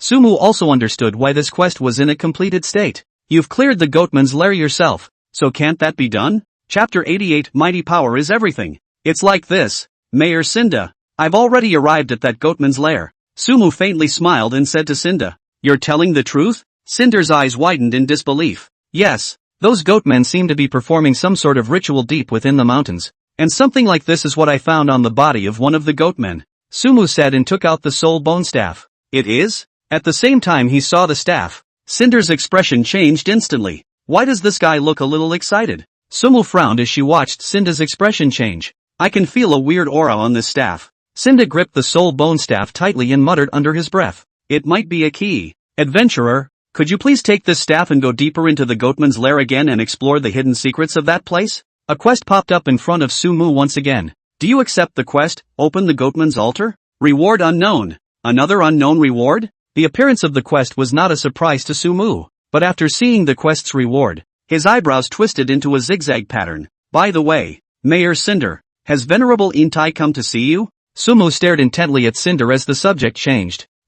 Cinder's expression visibly flashed for a moment, but he quickly adjusted and spoke. Mage Intai? Shouldn't he be in the Mage Association? This answer made Sumu's heart tremble. Intuition told himself that Venerable Intai was afraid that something had happened. It's like this. I encountered a ghoul outside of the town earlier and realized that it was colluding with a certain mage in the town. So I told Mage Intai about this information and he said that he would come to you to discuss countermeasures. You really haven't seen him? Sumo said while keeping an eye on Cinder's changing expression. There's such a thing? Cinder first showed a look of surprise, then shook his head. I haven't seen him. Perhaps there are still things left to be dealt with in the Mage Association. But I just came from the Mage Association and Mage Intai wasn't there, so I thought he must have come to you. Sumu's tone carried a wave of tentativeness, and after saying that, he even looked towards Cinder's house. Adventurer, do you mean I'm lying? I'm the mayor of White Mist Town. It's my duty to guard this place. Cinder suddenly raised his volume and looked as if he was a bit angry. If you don't believe me, go into the house and look for yourself. This answer made Sumu freeze in place. So what should we do about the ghouls? After a little thought, he glared at Cinder. He himself was still waiting to find Mage Intai to turn in his quest. Mage Intai should have found some clue and left town to investigate. Maybe he'll be back after a while. There's a more pressing matter at hand than ghouls and demons. We must first deal with the threat of those goatmen in the Misty Mountains. Cinder pondered for a moment, and once again turned the conversation back to him. Do you accept the quest, open the goatman's altar? The quest's prompt appeared on Sumu's interface once again. There's something wrong with this guy. Now, Sumu also reacted. Judging from the importance that Mage Intai placed on that ghoul, the ghoul's appearance was definitely not a small threat to the town. However, Cinder, who was now the mayor of the town, seemed to have no regard for the ghouls at all, and was preoccupied with trying to open that goatman's altar. To say that there are no ghosts in this, one would not believe it. Let's see what you guys want to do then. I know. Sumu didn't move and took the task. Adventurer, I'm counting on you for the safety of White Mist Town. Seeing Sumu take the task, a smile appeared on Cinder's face. As long as you complete your mission, I will give you a generous reward. Without saying anything more, Sumu turned around and left. Even the rewards of the mission were unknown. This big pie that Cinder had drawn for himself was just too much to eat. It'll have to wait until tomorrow. After leaving the mayor's residence, Sumu returned to the inn. The Goatman copy was a must for himself, but he wasn't going to open that altar until he had swiped all the set drawings to follow up on the proof of advancement. After changing into the suit and successfully advancing, I'm not afraid of that Cinder even if he wants to mess with me. Quit the game. With no pressure inside, Sumu returned to the real world. Mayor's mansion. As Sumu left, the expression on Cinder's face gradually became frenzied. I can't imagine that those goatmen are actually secretly sacrificing to the evil god. It's just great. He turned toward the house, muttering under his breath. An unspeakable excitement permeated those eyes. The house, except for Cinder, was empty. Even if Sumu had really gone into the house and searched just now, he wouldn't be able to find anything. With a faint smile on his lips, Cinder walked over to a full-length mirror in the hall. In the next second, he mouthed an incantation. Water rippled on the mirror at once, and Cinder went straight through it. Cinder, what the hell are you doing? An angry growl sounded. If Sumu was there, he would definitely be able to hear that this was precisely Intai's voice. At the moment, he was bound to a wall by a wave of energy, and only his face could move, in pursuit of greater power. Of course, Cinder listened to Intai's roar with an extremely disdainful expression. Could it be that you can sell out your town for the sake of so-called power? Intai's expression grew angrier and angrier when he heard this reply. In this world, great power is everything. Cinder sneered, not a trace of emotion in his icy words. Chapter 89 Videos, 3 Shifts. In the real world, Sumu was holding a glass of milk in one hand and a cell phone in the other. The online public opinion is slowly calming down, and it's true that not responding is the best response. After browsing the gaming community for a while and opening those hot apps for a long time, Sumu revealed a smile. There are millions of keyboard warriors on the internet. and it's just asking for trouble to spam against them. While these guys were banging on their keyboards looking for presents, they themselves were on the verge of rising to the second rank, and that gap is only going to get wider. I wonder who the hell is behind that trying to get me out. Of course, the keyboard warrior himself could be ignored, but those who had a heart of gold really annoyed Sumu. They used such despicable tactics for no other reason than to put themselves to death in the real world. In other words, these people are immortal enemies with themselves. Pop! A flame emerged from his palm, and the drained milk carton was instantly set ablaze and reduced to ashes. I should be able to strike silently in reality now, right? He looked out at the skyscrapers. Eagle eye. Magic perspective. A light flashed in his eyes and his perspective opened up for a moment. The building in front of you has nowhere to hide from the magical view. A humanoid energy exposed itself. Vitals are so weak, compared to the monsters in the God's Way game. The red energy emanating from these people in front of them was very weak. Under this perspective, with the skill blink, Sumu was completely able to avoid all surveillance and appear in any location within a 1-kilometer radius. Try it. After a brief moment of thought, he decided to make an attempt. The target site was placed at an unoccupied safe passage. Blink. With a thought, his entire body disappeared into the room, and in the next second came to the location of this safe passage. It worked. A look of ecstasy appeared on Sumu's face. Blink. Immediately afterward, he used blink again and returned to his house. The entire process would not be noticed by anyone, nor would it be captured by any surveillance equipment. With this hand of silent blinking, one had become a bug-like existence in the real world. Can't jump too much. If I reveal my true identity now, I'll definitely be in danger. Continuing to develop is the way to go. After taking a deep breath and calming her inner excitement, Sumu threw herself headfirst onto the bed. Early to bed too early to rise. Wake up early so you can get to your copy. In the game of God's Way, even at night, the various novice villages were still bustling with activity, because most people don't have a lot of time to play each day. A lot of people put their game time at night in order to stagger the crowds. Of course, there are many other existences with extremely strict work schedules. They plan the 24 hours of the day to the best of their ability, when they should rest and when they should play, all planned out. With the literacy of these people, their rank is naturally ahead of everyone else. Long Fei, now that you've changed into the skeleton set and other high blood and high defense equipment, we can try to fight the boss. A mage stood in front of Long Fei, his face full of anticipation. That's a head magic boss. Surely it will burst out the equipment I want, right? How's it going over there with their priest group? Long Fei's face was similarly written with anticipation, but with a bit more composure. It's all set. We bought quite a few first-order super mana potions. There's enough blue to go around. Alright then, get organized and meet at Skull Cave in half an hour. Long Fei gave the order. In the other novice villages, there were many teams that were just like them, confident in clearing the copy of the skeleton cave.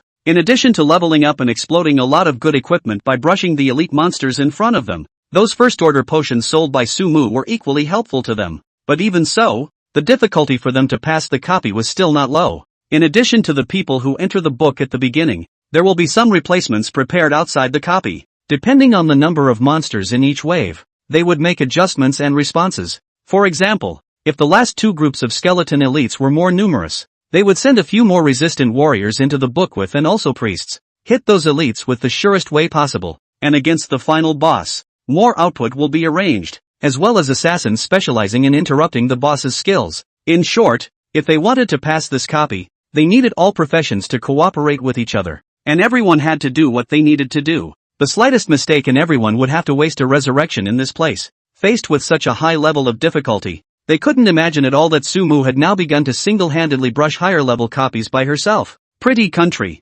Good to go to the house. This is the best place in the world to make movies. Some of the special effects are done in such a way that they are indistinguishable to the naked eye. At the moment, a group of people are working overtime to produce a movie. This movie is only about 10 seconds long, but it has to be so extreme that at first glance no one will be able to tell that it was made with special effects. A supervisor let out a shout. Take heart, all of you. This is about the future of our pretty country. At his urging, the others were busy as hell. A team of professionals is in charge of every frame of the picture, and the movie is simple. A man whose entire body was hidden under a cloak, holding a ball of fire in his hand, smashed the ball of fire in his hand into a man in an isolated alley. Chapter 90, bringing the boss along with a bell, bell, bell. The next day, early morning, Sumo awoke to a sharp ringing. The time was 6 o'clock in the morning. Hatchet. Rubbing her sleepy eyes, Sumu climbed up and took a shower. Start the fight. Start the fight. Without preparing breakfast, He went straight into the game.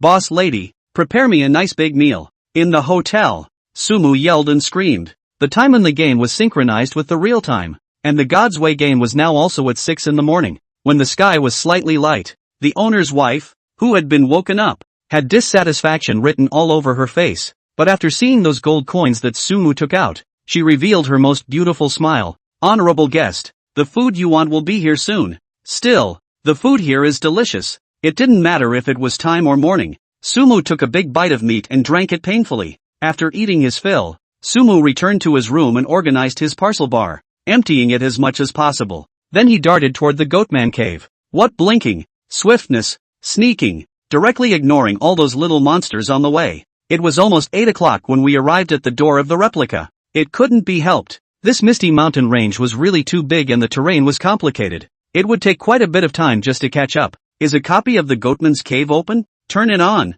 Stepping into the replica, Sumu walked to the position of the steps and directly released the skill towards the patrol squad below. After resolving the group of Goatmen, Sumu came to the drawbridge. Now that I have the skill Flock Crowstorm, I can totally just tough out the boss. Unlike yesterday's style of play, Sumu decided to switch to a simpler and rougher style of play today. Eagle Eye. Magic Perspective. After determining the location of the boss in the state where the vision skill was on, Sumu's eyes were flooded with thunderous light. Thunderbolt thunder. While the falling thunder exploded, not only did it enrage the boss, it equally angered all the elite monsters in the copy. Swift, turning on the acceleration state, Sumu ran towards the other side of the drawbridge without continuing his attack on the boss. His target was the elite monsters that were close to him on the other side of the drawbridge. Freeze spell. A power of frost rose around his body, and all those elite monsters were frozen in place. Energy awakening. Sumu immediately turned on the wake-up skill and waited for the freezing effect on the heads of these elite monsters to disappear. Madax shock. As the freeze ended, Sumu raised her staff and another ranged stun skill struck. These elites fell into a stun state at once. Almost there. The monsters in the back have arrived. The reason why Sumu did this was simple. Wait for a later wave of elite monsters to get close and then brush both waves together. Frost Storm. After adjusting the range of the storm skill, Sumu made a blink and retraced his steps to the other side of the drawbridge. You used a super mana potion. After knocking out a bottle of Big Blue, Sumu looked into the dense pile of monsters, and a wave of shadow energy steeply surfaced in his eyes. A storm of crows. In the next second, a flock of crows transformed by shadows began to wreak havoc among the monsters, devouring their blood. Minus 2780. Minus 2780. Minus 2780. Damage numbers after damage numbers came out from the tops of those Goatmen's heads, and at the same time, the plus 139 number kept popping up on Sumu's head. The duration of the skill Flock Ravenstorm is not as good as Froststorm,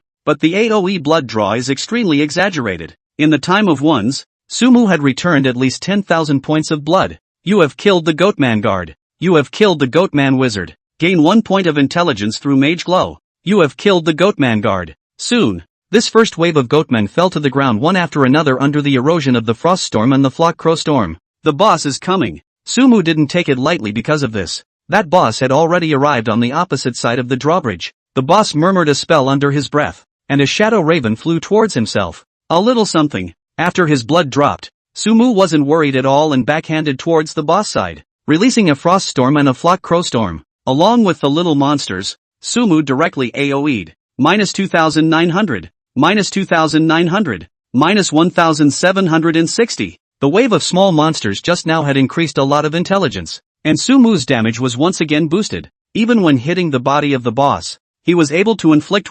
760 points of damage per jump, plus 145, plus 145, plus 88. While the storm of swarming crows dealt damage, Sumu's blood level also returned to full in an instant. Woo-ya! The boss was still murmuring incantations and attacking Sumu, but its damage wasn't as fast as Sumu's recovery. Thunderbolt Thunder. Sumu was not idle either, intermittently using the Thunder Light skill on the boss while the 2 AoE skills lasted. This also caused the boss's blood level to drop very quickly. Going to open the shield. Just as the boss's blood level was less than half, it raised its staff, obviously preparing to turn on its magic shield. Blink. Kidney Strike. Freeze spell. Blink. Sumu naturally will not give the boss the opportunity to open the shield. A set of moves flowing, interrupting the boss skills at the same time. But also most of the elite monsters are frozen in place. You have killed the Goatman guard. You have killed the Goatman wizard. Gain 1 point of intelligence through Mage Glow. You have killed the Goatman guard. You have killed the Goatman priest.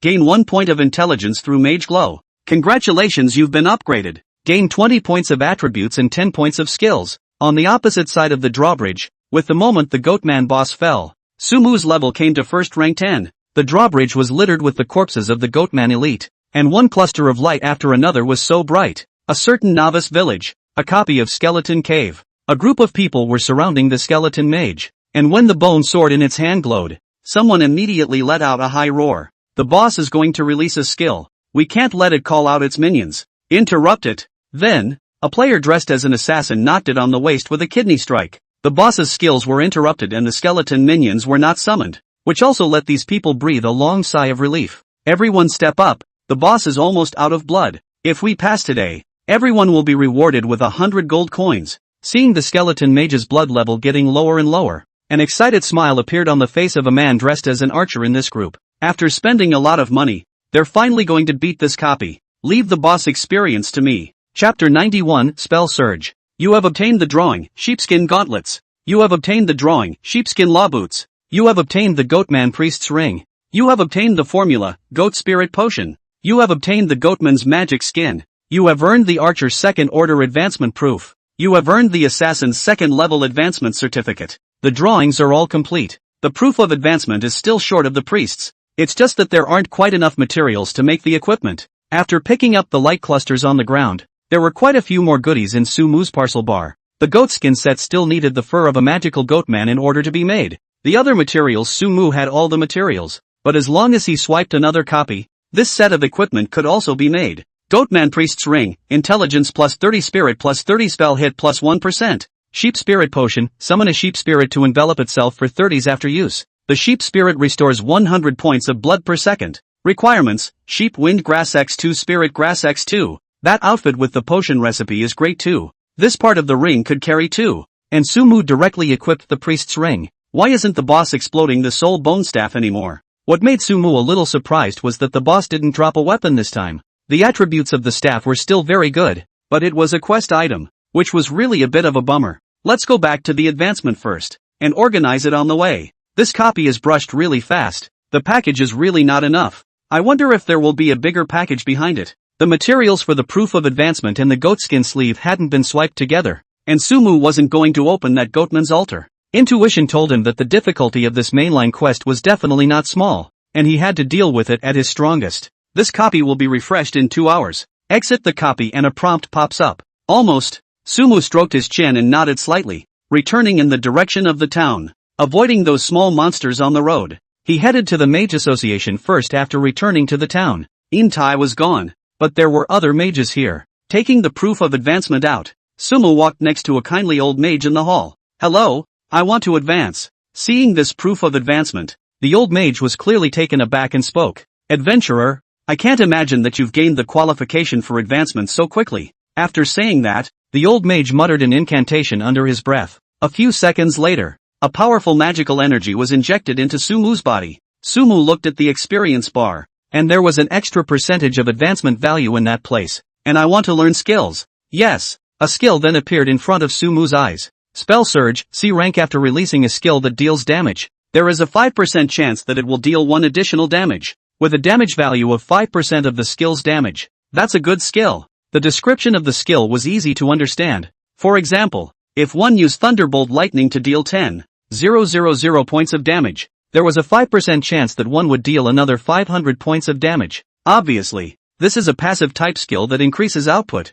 Fill it up. After learning it, Sumu didn't hesitate to raise this skill to the highest level. Spell Surge, a rank, successfully upgraded to Spell Surge, S rank, full. Spell Surge, S rank. Each time you unleash a skill that deals damage, there is a 30% chance that it will deal 1 additional damage, with a damage value of 30% of the skill's damage. The probability is prompted and the damage has reached 30%. With how often I release my skills, the output has increased quite a bit. For this skill, Sumu was still very satisfied. By the way, is Venerable Intai back yet? Just as Sumu was about to leave, he inquired to the mage in front of him. Mage Intai didn't know where he went these past 2 days and hasn't come to the Mage Association. The old mage shook his head, and his face carried a few moments of worry. Okay. Sumu pursed her lips and raised her eyebrows. Venerable Entai never showed up, so obviously something had happened. Or maybe he was already finished. What am I going to do with this mission? Sumu looked at his 2 quests that showed that they were completed and had a headache. Go ahead and advance and learn the skills.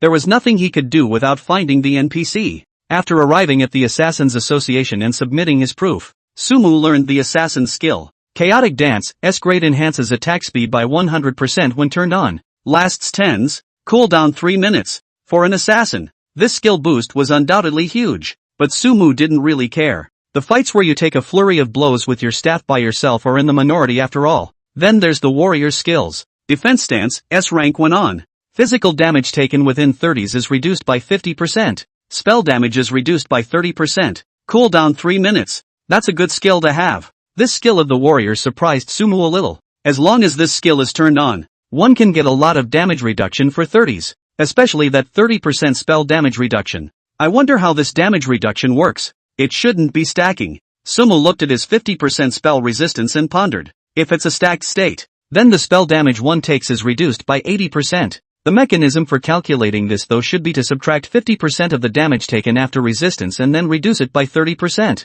Because he hadn't swiped the priest's proof of advancement. The only skills Sumu could learn were those of an archer. Stored power shot, S-rank store up power for 3s. Shoot a powerful arrow 300 meters ahead. Inflicting ranged attack x 800% damage to enemies in its path. Cooldown 1 minute. This skill is not bad. With a high damage bonus and is considered a group attack skill. After learning the skill, Sumu came to the inn. Boss lady, get me another room. Taking out 100 gold coins. Sumu was so trenchant.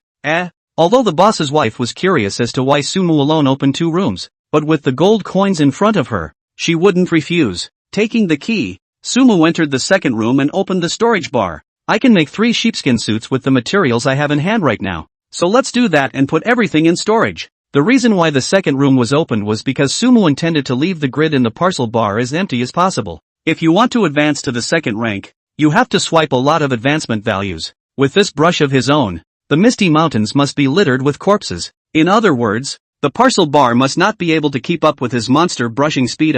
Let's hope we can expand the parcel bar in the back. Sumu really couldn't help but spit out the parcel bar. Chapter 92, something big has happened.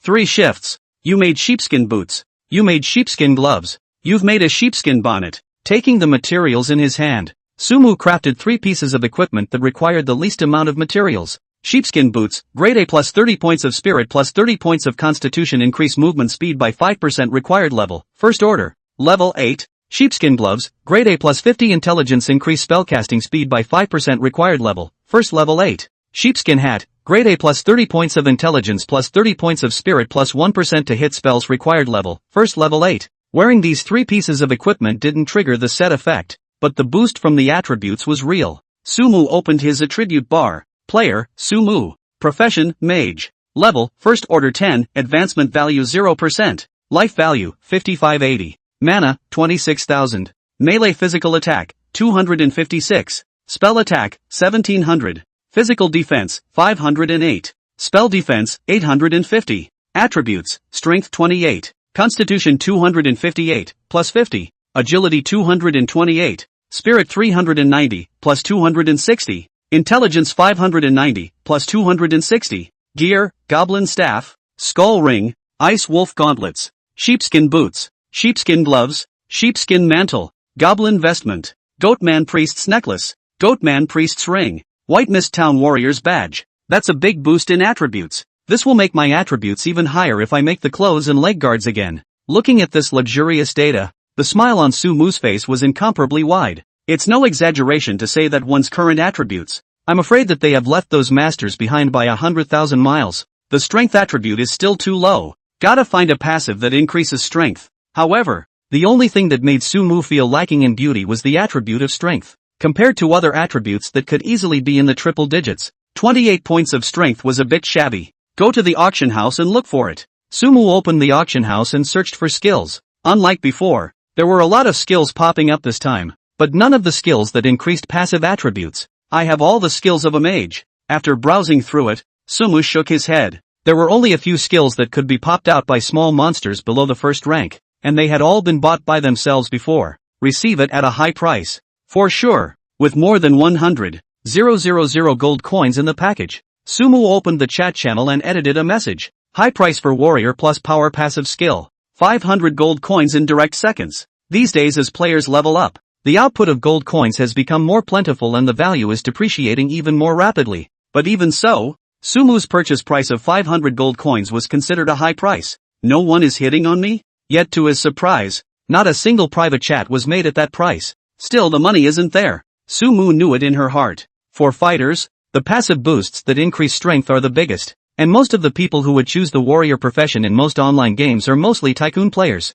Acquire the warrior's passive for boosting strength. 800 gold coins. 1 byte. While rushing towards the misty mountains, Sumu continued to shout on the chat channel. A certain novice village. Brother Fong. Someone offered 800 gold coins for the warrior passive. How much did Mr. Lu say to charge you for that power passive? A team of 5 was fighting monsters when one of them, dressed as a mage, suddenly spoke up. 800? The one called Brother Fong was also a mage. And when he heard this, he said with a frown on his face, Mr. Lu said 500 gold coins, so I guess it'll take the afternoon to get it all together. Brother Fong, in my opinion, why don't we sell it to this guy? It's 300 gold coins more, and it'll come immediately. That mage's eyes rolled around and he hemmed and hawed. This. Fong hesitated, his expression a little embarrassed. We've all agreed with Mr. Lu, it's not too good to back out at the moment, right? The mage immediately revealed a disdainful expression and raised his volume. What's wrong with that? That Mr.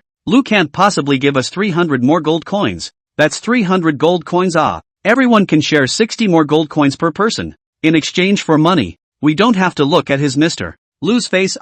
That's right, Brother Fong. That Mr. Lu hasn't got all the money. Why should we sell him cheaply? Right. These 300 gold coins. It's a waste of time not to earn them. A few of the others followed suit. Fong fell into deep thought for a while before speaking. Since everyone has said so, then sell. The outskirts of the misty mountains. Sumu started with a frost storm, killing all the small monsters in the immediate area. At his current level, these small monsters had no experience, and the law god's radiance hadn't triggered, but the advancement value had risen by 2%. Advancement value was something that could be obtained no matter what level of monster was killed. It was the difference between more and less. Sumu continued forward, only clearing the small monsters on the path in front of him, and not picking up anything other than first-order C-rank equipment. Dude, power passive, 800 gold coins. You pay the handling fee, or I'll put it on the shelf. After clearing another wave of monsters, Sumu received a private chat message. Hit the shelves, wealthy and generous.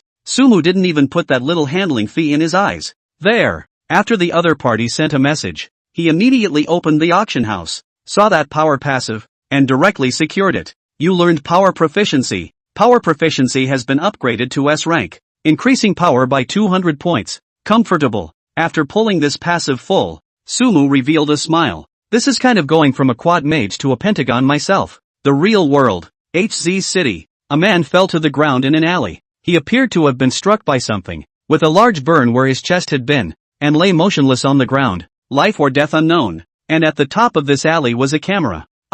Somebody. As time went on, someone came into the alley, saw the man on the ground, and let out a cry of fear. After a while, a group of agents arrived. There's no heartbeat. From the wounds, it appears to be a blast wound. After examining the body on the floor, one of the agents spoke up. Check the surveillance. There might be a clue. An agent pointed to the surveillance above the alley and spoke. Got it. Immediately, someone took action and headed to the surveillance center to retrieve the surveillance video. It is. But right after he saw what was in the surveillance video, his eyes widened violently, revealing an expression of disbelief. He hastily picked up his cell phone and dialed. What's going on? The agent on the other end inquired when he got through. He spoke shakily, his voice trembling. Out. Something big. Chapter 93, Evil God Ritual. 30% now. Outside the door of the Goatman copy, Sumu cleared the small monsters on the road and the advancement value had reached 30%. As long as you brush those monsters inside the copy, advancing is definitely not a problem. Open the copy. After using the rune stone to open the copy, Sumu played the same way as before. Clear out the outermost wave of minions first, then A with the boss. Frost Storm. Shadow Raven. 2 AoE skills were unleashed towards the monsters one after another, and this time the speed of brushing the monsters clearly increased by a lot. In addition to the efficiency from the spell attack boost, that spell surge passive is also very powerful. Both Frost Storm's damage per jump and Shadow Raven's damage per hit can be triggered independently. You have killed the Goatman guard. You have killed the Goatman Wizard. You killed the Goatman Priest. Gain 1 point of intelligence through Mage Glow. Your advancement value is full. Successful advancement. All attributes increased by 30 points. As the boss fell to the ground, a light of advancement glowed from Sumu's body, and his level came to second order level 1. It's still cool to advance. Looking at all the basic attributes that had all increased by 30 points, Sumu was in a state of bliss. The enhancement brought by advancement. That was much more than upgrading. I hope the ingredients are all there. Without hesitation, Sumu began to pick up the drops on the ground. You have obtained the Goatman's magical fur. You've earned the priest's second order advancement certificate. You have obtained the Goat Spirit Longsword. You have obtained the item, Shadow Pearl. The drops were plentiful, with a lot of first-rank equipment dropping and the priest's proof of advancement popping out. But the boss's drop this time was obviously going to be quite inferior. Sheep Spirit Longsword, attack plus 300 chance to trigger Sheep Spirit when attacking a target, returning x 10% of that attack's damage. Shadow Pearl, can be set on staff-type weapons to increase shadow spell damage by 5%. Keep it for now. That sword was definitely not going to be used by myself. That treasure bead was quite good. Sumu put her things in order and opened tailor-made. For the remaining 2 sheepskin suits, the materials had already been gathered. You made a sheepskin vestment. You made sheepskin leggings. Sheepskin robe, increases physical defense by 100, spell defense by 100, and intelligence by 50. 5% reduction in magical damage required level, first order. Level 8 set 1/5 effect, 10% increase in spell attack. Sheepskin leggings, plus 50 physique plus 50 spirit required level, first level 8. The suit is complete. Sumu immediately changed into these 2 pieces of equipment and couldn't wait to open his attribute bar. Player, Sumu. Profession, Mage. Level, second order 1/0/25,000. Life value, 5680. Mana, 26. 400. Melee physical attack, 766. Spell attack, 1958. Physical defense, 668. Spell defense, 960. Attributes, Strength 258. Constitution 288, plus 80. Agility 258. Spirit 420, plus 240. Intelligence 630, plus 260. Gear, Goblin Staff, Skull Ring, Goatskin Gauntlets, Goatskin Boots, Goatskin Gloves, Goatskin Mantle, Goatskin Vestment, Goatskin Robe, Goatman Priest's Necklace, Goatman Priest's Ring, White Mist Town Warrior's Badge. Spell attack is almost 2000. After seeing his spell attack, Sumu's eyes widened. The set effect of the sheepskin set was still powerful, boosting the spell attack by almost 180 points. With the attributes I have now, I shouldn't be weak to that cinder, right? Sumu took out the soul bone staff. It's time to find out what's going on here. In the game of God's way. Step up. The boss is almost dead. Long Fei was leading a large number of elites to surround the skeleton mage. Come on everyone. Seeing that the skeleton mage still had the last ounce of blood left, everyone was riveted. Finally, the skeleton mage fell to the ground. Great. This copy is finally over. Now that's a vacation. Cheers went up in the skeleton cave. A mage walked up next to Long Fei and spoke with a big smile. I'll use the equipment this guy popped out first. Long Fei was just about to reply when the private chat channel suddenly rang non-stop. He clicked on the private chat channel and the smile on his face came to a screeching halt when he saw what was posted there. What's going on here? The mage frowned at the sight. There was an accident in HZ City. A person died. Long Fei replied with an ugly face. The mage froze for a moment, then said, it's not our turn to care about this, is it? Originally, it was not our turn to care, but according to the surveillance of the scene, the suspect is most likely that Sue Shen. Long Fei said with a bitter smile. What? The mage subconsciously roared out when he heard this. As he roared, the others beside him all looked at him. Team Willow, is everything okay? Team Ryu, too excited after solving the boss? A few people flirted even more. The mage who was called Team Lu was not in the mood for flirting, and waved his hand back and forth, looking at Long Fei with a serious face. Are you sure? Not sure yet. There's a lot of work ahead. You'll have to lead the team for me. Long Fei shook his head and patted the mage's shoulder. Goatman Altar Center. Sumu stood in front of a pile of bones, clutching the soul bone staff in his hand. It should summon some kind of hidden boss, right? Mana shield. To be on the safe side, Sumu directly put up a shield on herself. He now possessed more than 26,000 blue points, and with the blessing of the Dharma God's bloodline, his shield value was nearly 40,000 points. Energy awakening. Without rushing to turn it on, Sumu began to return her blue. After the 1-minute duration of the energy awakening was over, he used it again, then slowly placed the soul bone staff in that round hole in the pile of bones. In the next second, black energy suddenly gushed out from the other bone piles around them and began to gather towards the center one. Seeing this, Sumu quickly backed up and pulled away a certain distance. Just then, a bright light suddenly lit up on the white Mist Town warrior badge he was equipped with. Before he could react, the light coalesced into a portal. The two figures swished through the portal and arrived here. Great! It's just as I thought. This is a sacrifice to the evil god. A maniacal voice rang out. Cinder, does that mean that you plan to sacrifice your soul to an evil god? You want to become a fallen mage? Another trembling voice followed. It's them. Sumu looked at the two people in front of him with an expression that wasn't too surprised. He had guessed that Cinder was up to something, and to his surprise, Mage Intai was still alive. Venerable Intai. This NPC was related to his own quest, and Sumu hurriedly shouted towards him. Brave adventurer, Cinder, he betrayed White Mist Town. He used magic to imprison me. You must stop him. Hearing Sumu's shout, Intai seemed to have found his savior and pulled his voice to let out a high roar. Ha! Without waiting for Sumu to respond, Cinder let out a high-pitched cold laugh. No one can stop me. Speaking of which, Cinder suddenly blinked and appeared next to the soul bone staff. Asiwadamia. He muttered unintelligible incantations under his breath, and his face had a look of morbid excitement. Oh noble evil god, I would like to be your slave. With another cry, the black energy gathered on the altar seemed to have a vent, and it surged madly into Cinder's body. In the process, half of Cinder's face began to change, becoming extremely hideous. Chapter 94, Crusading Against the Evil God's Traitors. That half of the face was in no way humanly possible. The eyes on that half of Cinder's face were even more eerily covered in black. Thunderbolt lightning. Sumu also reacted and unleashed a lightning strike at Cinder. But the moment the lightning fell, those black energies coalesced into a shield above Cinder's head. The lightning was blocked. Doesn't work? Sumu looked at the black shield and frowned. He still had plenty of blue and was perfectly capable of continuing to launch his falling thunder attack. It's just that Cinder wasn't in a red name state in his own eyes, and he couldn't see his bloodstain with his attributes. Wait and see. Resisting the urge to continue his attack, Sumu kept a close eye on Cinder's changes. Not surprisingly, this guy would be the big boss. From the aura emanating from him, he was at least a second-rank boss. Mage boss. What a wimp. Sumu's face was very calm. If this Cinder guy was a boss of another profession, he might have been a bit vain himself. Cinder, this is betrayal. Just then, Intai let out a growl.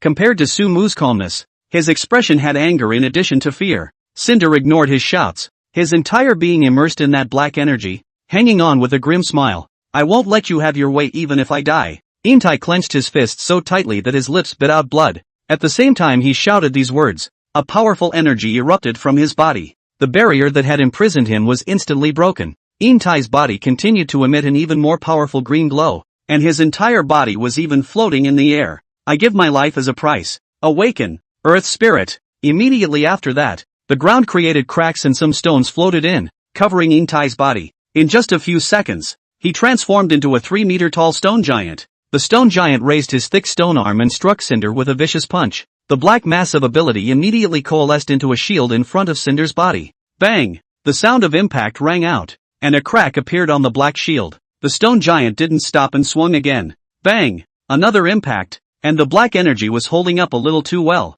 Intai, why did you stop me? Cinder couldn't hold it together either and roared hysterically. However, Intai, who had transformed into a stone giant, clearly had no way to answer and continued to launch his attacks. Thunderbolt thunder. On one side, Sumu, who was watching the show, also tentatively launched an attack. Boom! All of the black energy's attention was on the stone giant, apparently ignoring the thunderbolt. -1. Cinder was hit by the lightning and emerged with a damage that made Sumu smack his lips. What the hell? Suemu didn't know what to say. His own current spell attack multiplied by Thunderlight's skill bonus was on the verge of reaching 2W points of damage. Cinder's spell defense is never going to be 2W points, so there's no way for my attacks to damage him before he becomes hostile? Sumu quickly figured it out. The scene in front of me resembled the kind of plot in a game, where one's own intervention plays no role. On the field, the black energy was getting weaker and weaker under the stone giant's onslaught. You abomination! Cinder shouted through gritted teeth as a portal suddenly appeared behind him. In the next second, he pulled up the soul bone staff on the altar and stepped into the portal. On the goatman's altar, those black energies dissipated all at once as well. Run away? Sumu looked at the disappearing Cinder, somewhat unresponsive. This guy is too much of a wimp, isn't he? At the same time, that stone giant collapsed to the ground all of a sudden. Brave adventurers! Intai lay on the pile of stones, his tone extremely weak. Sumu quickly stepped forward and tried to help Intai up. No need. My life has come to an end. Intai revealed a faint smile, not looking like a dying man at all. Cinder is the one who colluded with the ghouls. The ceremony was interrupted by me just now. He hasn't become a true fallen mage yet. I hope you can kill him before he becomes a fallen mage. Intai opened his mouth with a pleading face. Do you accept the main quest, kill Sindel? I know. Sumu didn't hesitate and took the task at the first opportunity. With your current strength, it's not enough to deal with Cinda. Have you collected the magic crystal or that you were told to collect before? Intai spoke again. Gathered. Sumu nodded. Cough. Intai let out a violent cough, and a lot of blood gushed out from the corner of his mouth. He forced himself to speak. In the back of my office, there is a laboratory. As long as you put the magic crystal or into the alchemy container, you can get a powerful magic potion which can help you defeat Cinda. Yes, Sumu responded. Finally, before I die, impart a magic skill to you. Intai's gaze began to lax. At the same time as his words fell, a weak spell energy manifested in front of Sumu's eyes, arranging itself into a magic formula. Is the skill, gravity field, being learned? Study. Sumu decisively chose to study. And just then, Intai closed his eyes. His body slowly turned into dust and gradually dissipated. Sumu's expression was slightly complicated. This episode really took itself very much by surprise. He looked to the skill. Rise full. Gravity field successfully upgraded to SSS level, full. Gravity field, SSS grade consumes 1,000 blue points to summon gravity, immobilizing enemies within 200 meters of itself. The higher the intelligence, the higher the strength of the gravity field. Lasts for 20s. Cooldown 3 minutes. A wide-range control skill. This skill didn't do damage, but the effect surprised Sumu. A 20s control effect is very powerful, even if it's not a stun. The real world. A movie suddenly went viral in major communities. Forums. Isn't the person in this video Suefation? How dare Sufa God commit a crime in reality? They must be severely punished and not spared. Soon, a new wave of opinion was created online. This time the public opinion is different than before. With human lives at stake, public opinion has reached a point where it cannot be contained. Let Sufa God come out and respond. If he can't produce an alibi, he must pay for his life. People like this who have strength but don't follow the rules don't deserve to live. The real culprits must be brought to justice. In just a few hours, Sumu has become the real culprit that everyone has been criticizing. Even those who usually call themselves Suefation's hardcore fans didn't dare to come out and speak for Suefation at this time. The internet was lopsided. Someone even ran into the game world and brought up the tempo. Suefation the murderer, come out and confess. Sufa God, there's no way out of running away. The chat channels in China were even more dominated by such remarks. Everyone's spearheads all pointed at Sumu. But just as the chat channel was dominating, the scrolling announcement suddenly appeared. Player Sumu triggered a special event. White Mist Town has been placed in a hostile state with all players. Players in the White Mist Town area open the main quest plot, Crusade against the evil god trader. Participants will be rewarded handsomely. The dominating message on the chat channel was instantly destroyed when this announcement was made. The White Mist Town main plot? Is this the second stage of the big main storyline? We couldn't even get through the first stage of the main quest in the novice village. And this is the opening of the second stage of the main quest? A generous reward? How lucrative is it? Where is White Mist Town? Who can take me there? I suddenly realized a blind spot. Sufa God has been doing the main quest all along, right? Have that kind of free time to get his hands dirty? And stupid enough to be caught on surveillance? This announcement also caused those who didn't dare to speak for Sumu before to bubble up. After some analysis, the netizens gradually regained their sanity. Even if there are still people who think the murderer is Sufa God, the tempo is not as well led. Chapter 95, Powerful Magic Potion. The Real World. The crime scene in HZ. A tall man in a black trench coat and sunglasses was surveying the area. It was well hidden, but I still found it. The corners of his mouth curled into a smile, and his gaze was deep, not knowing what he was calculating. Shenmue game. Sumu stood at a location 1 kilometer outside of White Mist Town, with both eagle eyes and magic perspective skills on. The whole town is under control. The magical view of the town is littered with life signs shrouded in black ability. Those were the town's guards, apparently controlled by Cinder's magic. Can't see Cinder from this position. I have to get into town. White Mist Town was very large. The periphery could not observe the town mayor's residence located in the center. Sumu took a deep breath and prepared to strike. Even though this special event was a group event, where was there a single player other than himself on the boundaries of this White Mist Town? This main quest can only be completed by yourself. Just as Sumu was about to do it, a prompt popped up. The villagers of White Mist Town are innocent. They are just controlled by Cinda with evil magic. As long as you kill Cinda, the magic on them will be lifted. Please free as many villagers as possible. Okay. This prompt made Sumu, who had been planning to start treating NPCs as minion AoEs, skim his lips. An NPC manslaughter 0/20 appeared in his quest bar. The quest is a failure. Since we can't fight our way in, we'll have to sneak in. Sumu also lost the intention of a frontal strong attack. Those NPCs were not standing very densely, but if they did it themselves, a few AoE skills would go down, and 20 NPCs would be killed in minutes. Blink! With his eagle eyes and magic viewpoint turned on, Sumu found a location where there was no one else, and using ultra-long range blinking, he instantly arrived at the interior of the town. After spending so many days in White Mist Town, he was very familiar with the place. Sneak! Swift! After the two skills were turned on together, Sumu darted towards the Mage Association with large strides. White Mist Town was huge, and although NPCs were in the minority, they couldn't guard every location. Sumu only encountered 2 patrols of guards along the way. In his stealthy state, these guards didn't notice him. Is it so heavily guarded here? After successfully arriving at the Mage Association, Sumu frowned as he looked at the guards outside that were standing by and some mages whose eyes were blinded by darkness. Those mages had met themselves, and among them was the old mage who had advanced himself. None of them were weak. Although they couldn't reach the level of a boss,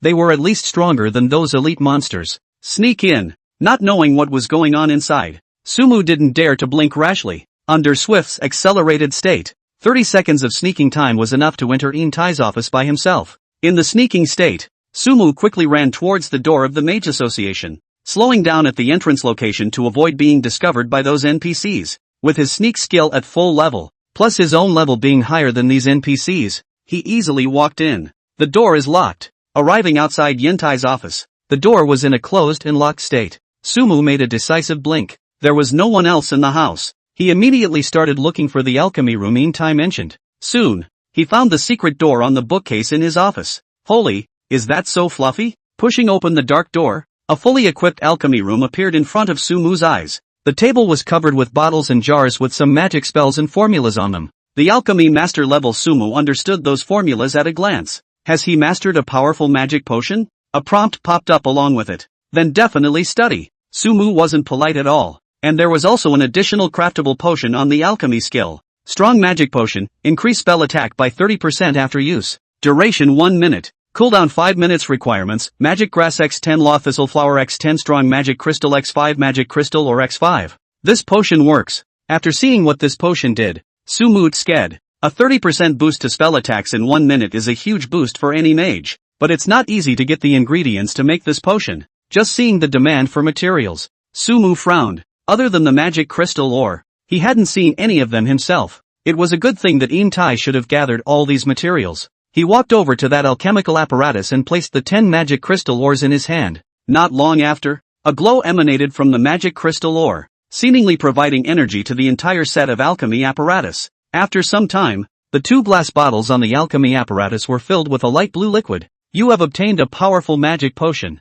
2 bottles of potions arrived, and Sumu revealed a smile. Now, one would be more certain of dealing with Cinder. Novice Village 9527. On the Western Avenue, a group of people were clearing out the small monsters of the first rank. Dozens of them surrounded a small monster, and one of them was as steady as they could be. The leader of this group was no other than Su Shiji. We must arrive before the main quest in White Mist Town is completed so we can mix up a reward. He also finally reacted after the main quest in White Mist Town appeared. Why can't they pick up the main quest in the Novice Village? That's because their main quest for this newbie village was completed.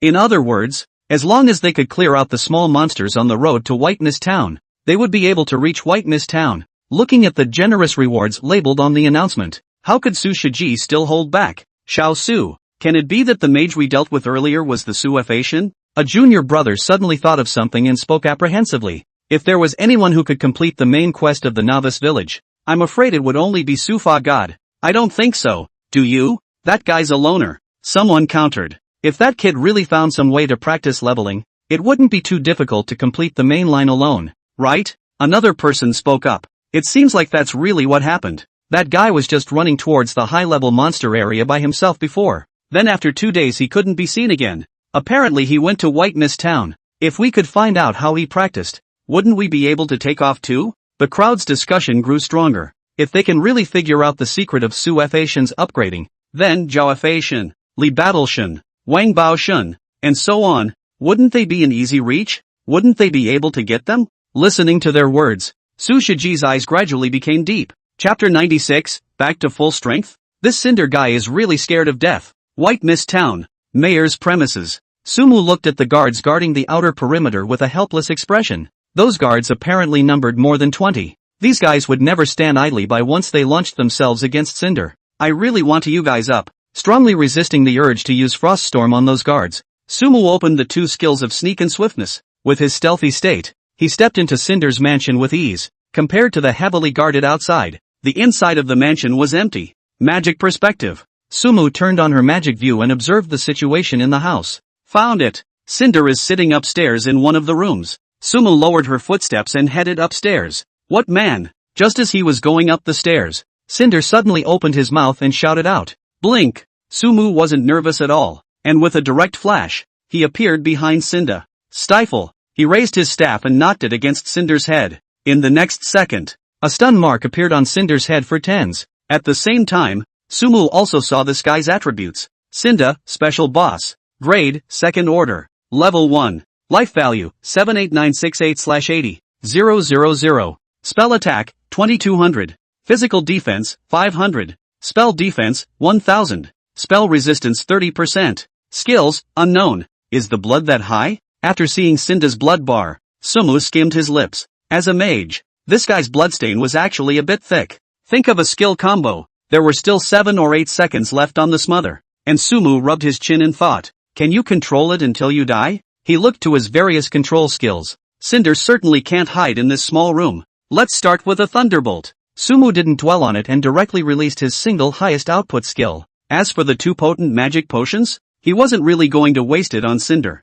Thunderbolt Thunder, minus 13,006. An extremely exaggerated damage number came out of Cinder's head, and also took him out of the stun from the smother. You despicable and shameless fellow, how dare you sneak up on me? Turning awake, Cinder yelled in exasperation, Kidney Strike, but as soon as his words left his mouth, another stun mark appeared on his head. Thunderbolt Thunder, minus 13,006. This time, the stun was short-lived, and after Cinder recovered, his face was blue, and his 2 eyes stared angrily at Sumu. Charge! Thunderbolt Thunder! Madax Shock! Thunderbolt Thunder! Sumu was not polite at all, but all the skills with control, all of them greeted towards Cinder with a brain. However, he didn't have many control skills at his disposal, and each hit on Cinder's body could only cause a 1 stun at most, and could barely articulate a thunderbolt. You'll pay for this. When the control ended, Cinder's blood was nearly half knocked out of him, and while his mouth let out harsh words, an energy flooded his body. Trying to run? This energy was very familiar to Sumu. It was the blink skill, saying that he couldn't let Cinder run away. Sumu's gaze turned to that taunt skill of the warrior. Taunt, and regardless of whether it worked or not, he used it on Cinder. In the next second, Cinder's blinking was interrupted and raised the soul bone staff in his hand, knocking it towards Sumu. -1. A damage number also emerged from Sumu's head. It's a little funny how it looks. Watching the scene of Cinder tapping herself with her staff, Sumu couldn't help but laugh. Thunderbolt Thunder. Just laughing, he didn't forget to attack while Cinder was being taunted. You guys still a mage? With the taunt time over, Cinder was also confused and let out an angry question. From the time he saw Sumu, the time he was awake was no more than 3s, and the mage-dressed adventurer in front of him completely subverted his perception of the profession. Of course I'm a mage. Sumu answered the question frankly. Cinder, however, had no intention of continuing to tussle with Sumu. His blood was dropping too fast, and if he continued to stay in this room, sooner or later he would be killed by Sumu. He used the blink skill again and disappeared into the room. Eagle Eye. Magic Perspective. Sumu hurriedly turned on his vision skill and searched for Cinder's whereabouts. Outside? Blink. With a blink, Sumu arrived outside in the courtyard. Darkness bound. Just then, a black energy suddenly flew out from Cinder's body and wrapped towards Sumu. -1720. A not-so-small damage number appeared on Sumu's head, and at the same time, those black energies even bound Sumu in place. You are imprisoned for 10s. Now this was something that Sumu hadn't expected. He himself had just controlled Cinder in the house for so long, but he couldn't imagine that he would be controlled by Cinder in the twinkling of an eye. Give it to me. Cinder let out a shout after controlling Sumu. Immediately after that, those guards on the periphery rushed up towards Sumu one by one. Gravity field. In the confinement state, Sumu could not move, but could release skills. He directly used gravity field, a large range control skill. In an instant, those guards were like being stuck in a quagmire, unable to move. Is this Ian Tai's trick? Cinda was also affected and opened his mouth with a furrowed brow. Thunderbolt thunder. The answer to him was a thunderbolt of lightning. Dark shield. Cinder raised his staff in a hurry, and a black shield appeared above his head, blocking the falling thunder. If he was hit by this blow again, he would be left with single digits of blood. Adventurer, I have to admit that your strength is beyond my imagination. Cinda's eyes completely changed as he looked at Sumu. In addition to hatred and anger, there was also a wave of fear. But you're underestimating me if you think you can defeat me with that. He suddenly laughed, and his entire body became extremely crazy. Dark sacrifice. As he let out a loud cry, each of the guards around him who were restricted by the gravity field collapsed to the ground. Immediately afterward, a ball of black energy surged out from their bodies and flew towards Cinder. Thunderbolt thunder. As Sumu watched this, his brows furrowed as he continuously attacked using thunderbolts. However, that black shield was extremely sturdy, blocking one lightning bolt after another. The black energy was also smoothly injected into Cinder's body. Back to full? Sumu clearly saw that at the same time those black energies were injected, Cinder's blood level, which had already reached the decapitation line, changed back to full status in an instant. Chapter 97, Defecting to the Evil God? Third shift. These NPCs don't count as my kills, do they? Sumu immediately looked at her quest bar. He was more concerned about the restriction of not being able to kill NPCs in the quest than the full-blooded Cinder. Phew! After seeing that manslaughter quality was still 0, he let out a long breath. Now, I'm going to make you pay. With his status back up, Cinder flashed a confident smile. He raised the soulbone staff in his hand and murmured an incantation. Defensive stance. Sumu didn't dare to be careless and turned on the damage reduction skill he had acquired earlier. Darkness erodes. A few seconds later, Cinda let out a shout, and the black shield turned into a black spear that stabbed straight at Sumu. Minus 1974. Another number came out of Sumu's head. How is this possible? Cinder's eyes widened at the sight of that number, and he had a completely dismayed look on his face. This skill was the most powerful skill he had for killing. Cinda had originally planned to use this strike to directly kill Sumu in seconds. Healing, plus 2670. On the field, Sumu didn't even have the intention of opening a mana shield, and directly milked herself with a healing spell, which also restored her blood level to the safety line. The scene once again stared at Cinder. From the course of his fight with Sumu, the adventurer in front of him had already used all the skills of all professions. Energy awakening. You used a super mana potion. Thunderbolt thunder. Sumu ignored Cinda's surprise, and thunder light struck again. Minus 13,006. After that dark shield disappeared, his attack hit Cinder with ease. Shadow arrow. Cinder was hit by the lightning and launched a counterattack as well. Minus 1,204. Compared to Sumu's 5-digit damage, the damage he dealt as a boss was less than a tenth of Sumu's. Cinder's head was now full of question marks. He really wanted to open his mouth and inquire, "Are you the damn boss? Or am I the boss?" Thunderbolt thunder. It was just that even if he asked, Sumu wouldn't answer. For Sumu, the most important thing right now was to get rid of this trouble completely before Cinda's skills cooled down. Otherwise, when he came back with another hand of dark sacrifice, his own blue level would be in a tight spot. I'll fight you. Just as Sumu thought, Cinda's skills were on cooldown and could only unleash uncooled shadow arrows at Sumu. Shadow arrow. Thunderbolt thunder. The two began a sparring pattern. Minus 13,006. A 5-digit damage appeared on Cinder's head. Minus 1,204. A 4-digit damage appeared on Sumu's head. The damage values of the two were not in the same league at all. But in terms of overall blood count, Cinder clearly had the advantage. He only needed 5 rounds of shadow arrows to finish off Sumu, and Sumu needed at least 7 thunder lights to finish him off. Powerful healing spell. Plus 11,748. But something that made Cinder despair soon happened. A strong blood-boosting skill from Sumu instantly lifted his blood level to full. How come this scene seems like I've seen it before? Cinder murmured subconsciously. Just now, he had also returned his blood level to full in a flash. This can't be true. This isn't real. Who the hell are you? Cinder kept growling. Compared to Sumu's normal blood-boosting skills, his dark sacrifice was a big move with a long cooldown, and he definitely wouldn't be able to use it. At least not until his blood level bottomed out. Please spare me. I can lead you into the arms of the evil god and you will become a fallen mage for all eternity.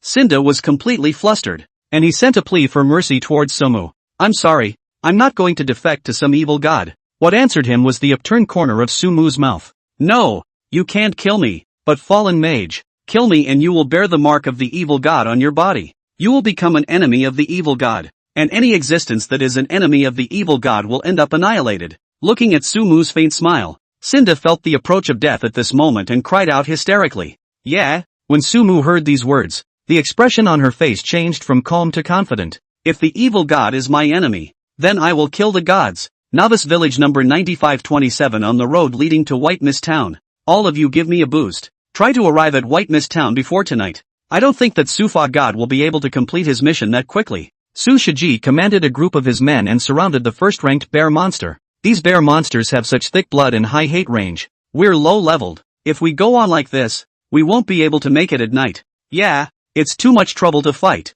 We're still low-leveled. Even dealing with a single bear monster would require more than a dozen people together. And the crowd looked at the numerous bear monsters on the road in front of them and screamed in agony. Just their mouths were shouting. But one of them was very hard-working. After all, the big reward is still waiting for them. I hope that Sufa god finishes his mission later. Don't worry, this is the main line of the second stage. How can it be so easy to complete? That's right, I estimate that this quest will take at least 2 days to complete, and we'll definitely be able to rub in the rewards. The crowd discussed the topic and the atmosphere lightened up. Everyone step up, potions for water. On the side, Su Shiji clearly didn't believe that Su Fashion could complete the second stage of the main thread in a short period of time either. He was still relatively confident about rubbing off on this reward. Wajnama, bam, pop, clink. An angry growl was accompanied by the sound of items falling and shattering. A man lifted his foot and violently kicked the desk in front of him. Boo! The desk fell to the floor, smashing the expensive floor tiles on the ground.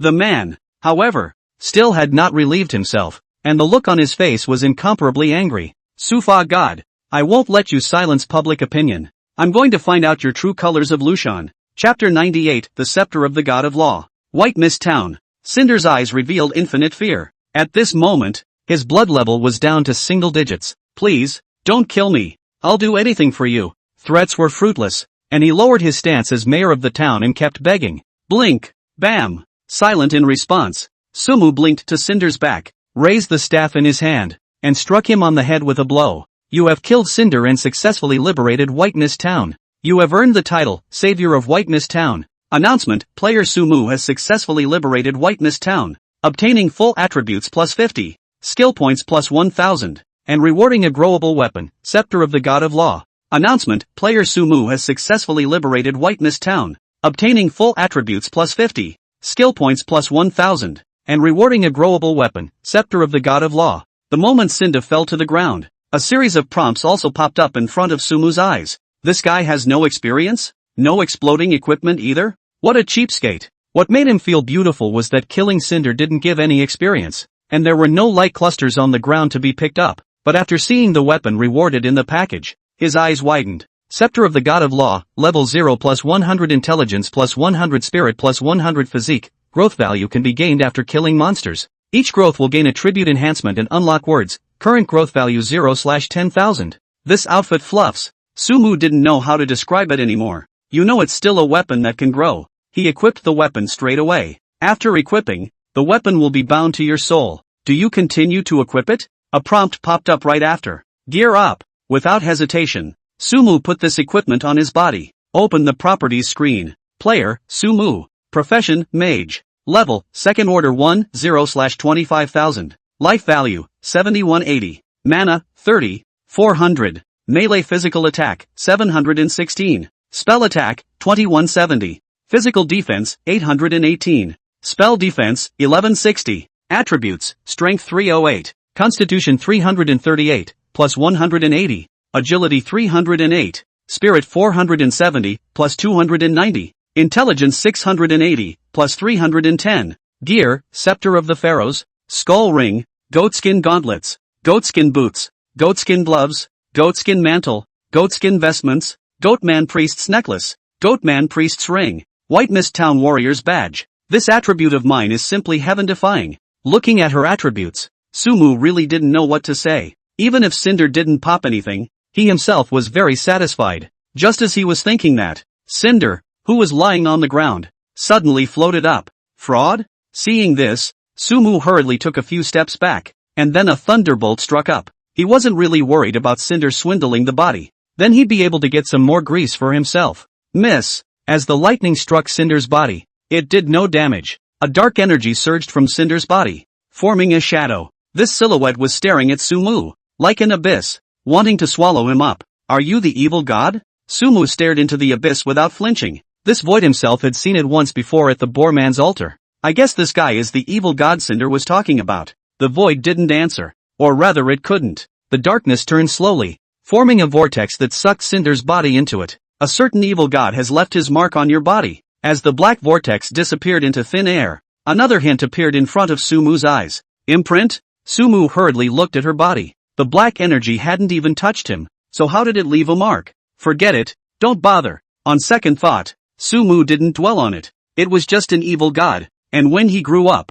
he wouldn't be weak at all. Time to go to the next place. Looking around, Sumu didn't have any attachment to this White Mist town, but it's not so good to take all those things I put in the hotel. Sumu rushed in the direction of the hotel. To say that there was something in this town that one cared about, it was obviously the materials and equipment that were kept in the inn's warehouse. 9527 Novice Village. On the way to White Mist Town, Su Shiji's group of people stood dumbfounded, each with an ugly expression. Their mouths were wide open, wanting to say something, but the words came out of their mouths. Everyone get off the line and rest. After a long time, it was Su Shiji who took the lead and broke the awkward silence.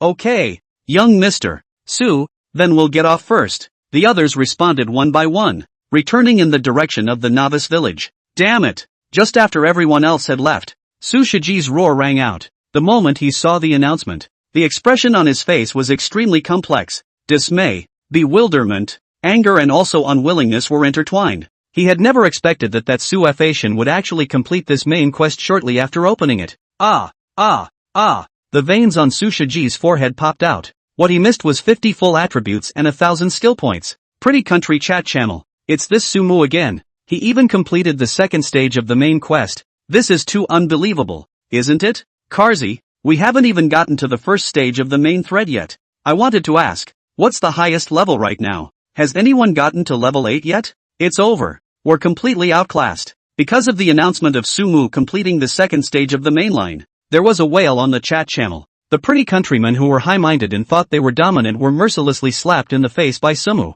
A group of people in an 8-cornered building in a pretty country held an even more urgent meeting. This enemy of Su's is just too scary. We can't just let him go on. The people we planted in China have already made a move. That movie will definitely force Su out. And by then, even if our people don't make a move, someone else will. That would be best. But in case of failure we must do both. A man slapped the tabletop hard, an incredibly serious expression on his face. Even if it exposes all the men we've planted, we have to take care of as many threats as possible. As long as it's called Sumu, all are ruled out. The moment these words came out, the others on the field all revealed shocked expressions. They knew exactly what the consequences of doing so would be, yet not a single person has come forward to refute it. Chapter 99, Do the job first, pay later. You're our hero, warrior. Thank you for saving White Mist. May the holy light bless you always. White Mist Town Inn. Sumu was surrounded by a group of people in the center. The whole scenery was boundless. Whether it was the NPCs of the Mage Association or the other associations,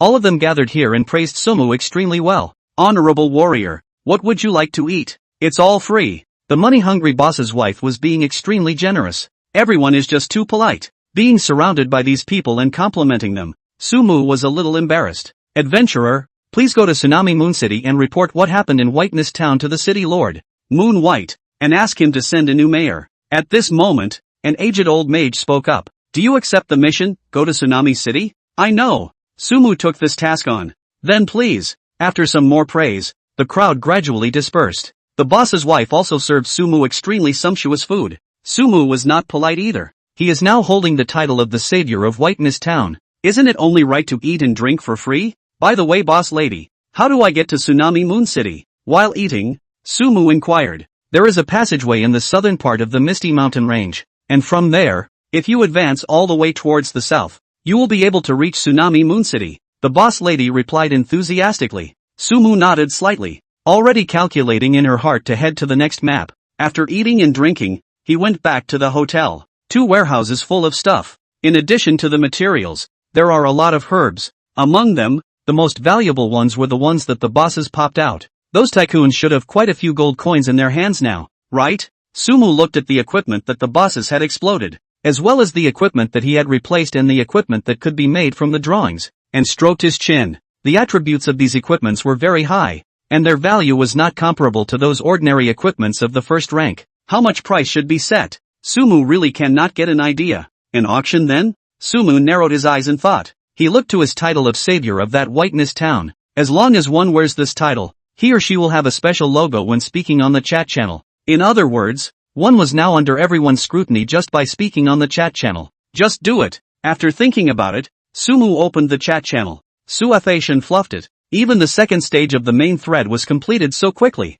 This is nigh unbelievable. Suafation's team is too unbeatable, isn't it? I'm wondering if Big Brother Shenyuan and Suafation have joined forces. How else could this mission be completed so quickly? Sumu, you murderer, you still have the face to do the mission? Sumu, come out and give an explanation. Don't think you can get off the hook by completing a mission. Various remarks were intertwined and densely packed. Watching Sumu's brows knit. All that hyperbole goes without saying, and I'm still a little happy to see it for myself. But those bad remarks are inevitably offensive. Me, a murderer? Especially in the face of that unfounded accusation. Sumu didn't even know how to spit it out. 1 hour from now, the auction house will auction off a large amount of first-order high-attribute equipment. Ignoring the curses, Sumu edited a message and sent it out. In the next second, a conspicuous logo appeared on the world channel. The savior of White Mist spoke. Asterisk asterisk asterisk asterisk the savior of White Mist? Why is this guy's speech splash screen? The savior of White Mist Town?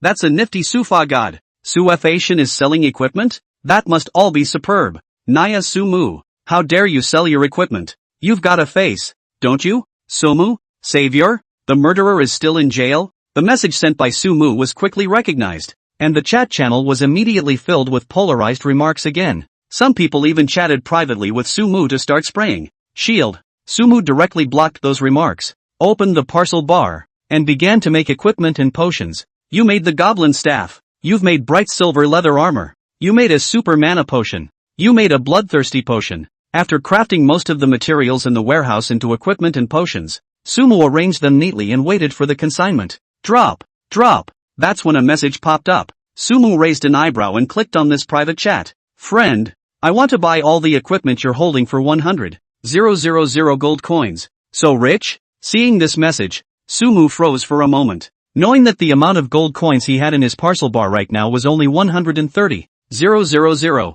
How could this person even take out 100,000 gold coins as well? Are you sure? Sumu sent a message over. I'm kidding, the head quickly replied. 3 black lines immediately appeared on Sumu's head. One sort of reacted to the fact that this person must have known that he had message blocking on, so he deliberately overpriced himself to try to get him to reply. I don't have that many gold coins, but I do have the chips you're interested in. Just as Sumu was about to pull this person into the blacklist, the other party sent another message over. Oh, Sumu came interested and edited the message. Tell me about it? There was a moment of silence on the other side, and several messages were sent in quick succession. The internet is all full of opinion against you right now, but I know it wasn't you in that video, and I know who's been using public opinion behind the scenes to set you up, and what he's doing it for. I suppose you're interested in who he is, too? Seeing this, Sumu narrowed his eyes and likewise did not rush to reply. Don't know what's going on with the murderer on the chat channel yet, but smell a conspiracy myself. Why should I believe you?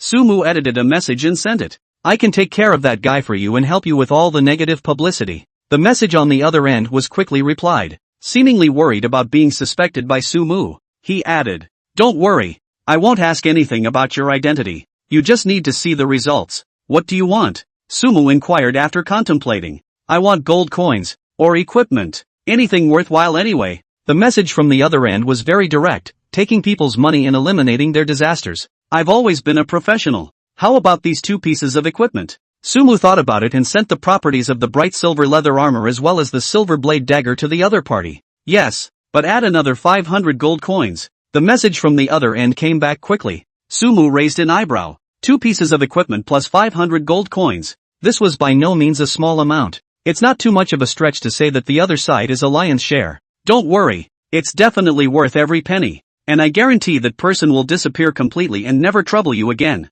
Just as Sumu hesitated, The other party sent another message over. Seeing this, Sumu took a deep breath and sent a message over. Do the job first, pay later. Deal. Chapter 100, Muddy Waters? The other party agreed so readily. Sumu was not surprised at all. His motives for approaching him would have been intriguing, possibly even a self-directed play. Whoever you are, since you want to play, then I'll play with you. With a faint smile hanging at the corner of her mouth, Sumu edited another message to the other party. Honestly, how can I be a murderer when I wasn't even in that place? These public opinions are really annoying to read. The tone of his voice was a little aggravated and mixed with a whine, giving the impression of the kind of helpless trolling. Of course, Sumu had simply ignored those online opinions from the beginning. Words may make sharp swords, but they cannot pierce their own brick walls. What made Sumu more concerned was still the other party's purpose of finding himself. He was obviously a smart man for coming to himself by doing so. Maybe he was really just doing it for the equipment and gold coins. But to say that he didn't want to pry into his true identity, Sumu definitely didn't believe it. His message, but revealed a lot of information no matter how the other side to interpret, can confuse his line of sight. That's too bad. If Suafation was in HZ City, he might have been able to watch a good show. A short while later, the other side sent a message as well. Looking at the words, Sumu smiled. The other party's words were clearly thick with temptation. I naturally want to see a good show. HZ City isn't far away. My private jet can arrive in less than an hour. But there are still some things that need to be dealt with in the guild, so I can't leave. After thinking about it, Sumu didn't mind revealing some more information about herself. Well, it really doesn't matter where you watch it. The play will definitely please you. The message came back quickly. Seeing this, Sumu wasn't going to reply. One's attitude has always been clear to those who are backstabbing. Ignored. But right now, since he was able to make those people pay, and all he had paid was just 1 or 2 pieces of equipment plus a few hundred gold coins. What's more, it's still a matter of seeing the results before paying for them, so it's not a bad deal in any way. As for the idea of the other side taking screenshots of their chats with them and using them as a threatening lever, or to steer the next round of public opinion, this was something Sumu wasn't even worried about at all. God's Way game is not one of those online games. In this game world there is no screenshot function, not to mention bringing a cell phone to take pictures. Otherwise, but if there was a player called Sumu, casually chatting with other people about any sensitive topics, there was no telling how many big pots to carry on one's body. Next time if someone tries to push my identity, we can add them all as friends and unintentionally reveal some information to stir up the water as much as possible. Continuing to manufacture medicines and equipment. The expression on Sumu's face carried a bit of cunning. No one could have imagined that Suafation, who had stirred up the storm clouds in the God's Way, was just an ordinary person in an ordinary third-tier city, somewhere in a novice village. The 4 men stood together. What did that guy say? One of the tall, short-haired, very competent-looking women asked. He promised. The man standing in the center replied. I can't believe you agreed so quickly. A few others were a bit surprised. Do the job first, pay later. The man looked at the surprised expressions of the crowd and laughed bitterly. This guy is a shrewd businessman.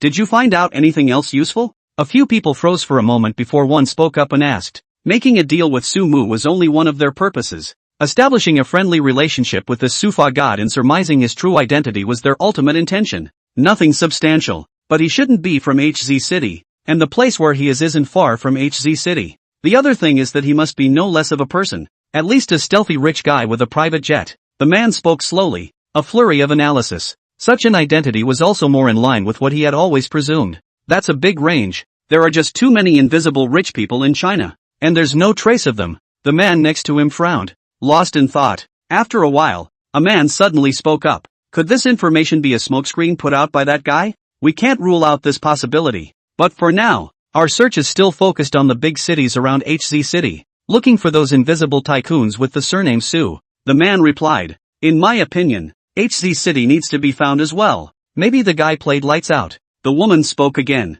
Hearing this, the man nodded. I'll go with you to deal with the public opinion side of things. For the rest, you guys make your own arrangements. Don't worry about us. The other 2 patted their chests together. You can't fall behind in your in-game practicing progress either. The man's gaze turned cold as he spoke, finding that Sufa God in reality is just as much about controlling him. This way we can rise faster in the God's Way. Shenmue game. Sumu looked at those high attribute equipment in his hand and opened the chat channel. In 10 minutes, the auction will officially begin with the following equipment for sale. While editing the message, he posted the properties of the equipment. In the next second, the entire chat channel was abuzz. Asterisk asterisk asterisk asterisk. These are all superb equipment. Has Suafation stabbed a boss nest? Where did you get so many superb equipment? That's not right. Shouldn't this equipment go to a teammate? Could it be that Suafation's teammates have extreme equipment sets per capita? Nima. This weapon's added attack is a few times higher than my current attack. Play the hell out of it. If I were given just any piece of equipment, I could rise to power, envy, jealousy, and of course some mixed with hate. But after Sumu sent the message, she didn't bother to look at the chat channel. The auction has gained momentum, and it's up to the bosses to give it a go. Chapter 101, Scrambling for the Shield. Right after Sumu's message was sent out, there were people in all the novice villages who were busy. Quickly, gather all the gold coins of everyone in the company in your hands. The boss said to shoot at least one weapon. As long as there is money in hand, a single copper coin must be turned in. Shield. That shield is simply too unbeatable. Take him and our guild will surely be able to rise. The attributes of that bow are also very strong. If I buy it, will it be able to catch up with Xian Yuan? Whether it's those who are overtly rich or the hidden bigwigs, everyone has their preferred equipment. This is a game about becoming a god. If they can have these equipments, it seems that they can be one step closer to the god position. Of course, quite a few of them have retained their sanity. The biggest use of extreme equipment was still to help them to crush monsters or copies that they otherwise couldn't beat, as a way to create higher earnings. Their primary concern is still the utility of the equipment. Among the many equipment that Sumu was selling, that shield undoubtedly attracted the majority of people's attention. Goblin shields obviously smell better than higher-level goatman gear. The second is that Medal of Valor that Sumu replaced it with. If they could get their hands on these two pieces of equipment, they would be able to raise a warrior who could resist. A warrior who can resist is the most solid presence for fighting monsters and brushing books. It's time. White Mist Town Inn. Sumu opened the auction house. There was a lot of equipment on hand, and the first thing he put on the shelf was still the goblin staff. He had saved a lot of materials for himself before, and he had made a total of 5 of these staffs. Of course, he wouldn't be foolish enough to put all 5 of these goblin staffs on the shelf together. Start shooting. Setting the price of the goblin staff to start at 500 gold, Sumu sent out a message on the chat channel. The conspicuous logo allowed his message to be captured first. It's on. Hurry up and check it out. A mage's best weapon? That intelligence and spirit are so high, and the equipment requires a low level, so it's a bird's eye view when you change it. 1,000. I'll just double it. The goblin staff piece of equipment can't be overstated in its boost to mages. Someone raised the price directly to 1,000 gold coins with the first hand. This is clearly an attempt to get a quick fix. Tough enough. Directly doubled. In that case, then I'm not polite. 2,000. Soon, another tycoon doubled the price. There was no one else bidding on this one either. Many people's eyes were on the shield, and they didn't want to consume too much gold before the final game. The time of the auction passed minute by minute, and the final price of this equipment was set at 2,000. Ha ha ha ha. After getting this staff, I'm half a Dharma god. After auctioning this piece of equipment, that mage tycoon laughed indulgently, but not a moment later, his smile came to an abrupt end. On the auction house, another identical goblin staff hit the shelves. Asterisk asterisk asterisk asterisk. What's another one? The attributes seem to be exactly the same. Wouldn't the one who just shot it be a bloody loss? I'll give you 1,500. After this staff was put on the shelf, the owner who hadn't bid on it before, directly increased the price to 15,000 in one bite. 16,000. With that 2,000 in the pocket, the others began to raise the price by 100 and 100 as well. 17,000. 18,000. Finally, the price was set at 18,000. However, just as the others were looking forward to the next piece of equipment to be auctioned off, they were all dumbfounded when they saw the lone first-rank equipment on the auction house. Or is it a kobold staff? Sufa God has stabbed the goblin's lair, hasn't he? I think the next one is still the goblin staff. 3 in a row were goblin staffs, which left many people a bit overwhelmed. Although Somu had posted a lot of equipment before, no one knew how many pieces of that equipment there actually were. The goblin equipment was quickly sold for 1,700 gold coins. Then shoot both together. White Mist Town Inn. Sumu directly put the 2 goblin staffs in his hand on the auction together. The starting prices were all set at 1,000 gold. After more than 10 minutes, the 2 weapons were successfully auctioned off at a price of 15,000 each. The 5 staffs, after deducting the handling fee, came to a total of 7,650 gold coins, more than I expected. With a smile on his face, Sumu took out his bright silver leather armor. This piece of equipment and made 5 of them myself. This dress is a must-have for assassins. What are you waiting for? 1,000 gold coins. A bit ruthless. Coming up with 1,000 gold coins? That's about right for the price. It's not as big of a weapon boost after all. In the various novice villages, there were quite a few people standing next to those tycoon bosses, discussing with each other the value of the equipment and whether to increase the price. The final price of the bright silver leather armor was set at 1,001. Not long after, another bright silver leather armor hit the auction house. Those bosses who wanted to shoot the equipment were all numb one by one. They had also reached an understanding with each other. The bright silver leather armor that followed were all sold successfully at a price of 1,000 gold coins. 5 pieces of leather armor. Total 100. After fees that's 590. Oh yeah, I forgot to give that guy one. After selling the bright silver leather armor in the parcel bar, Sumu slapped his head. I took this equipment as a reward. It doesn't matter. When the time comes,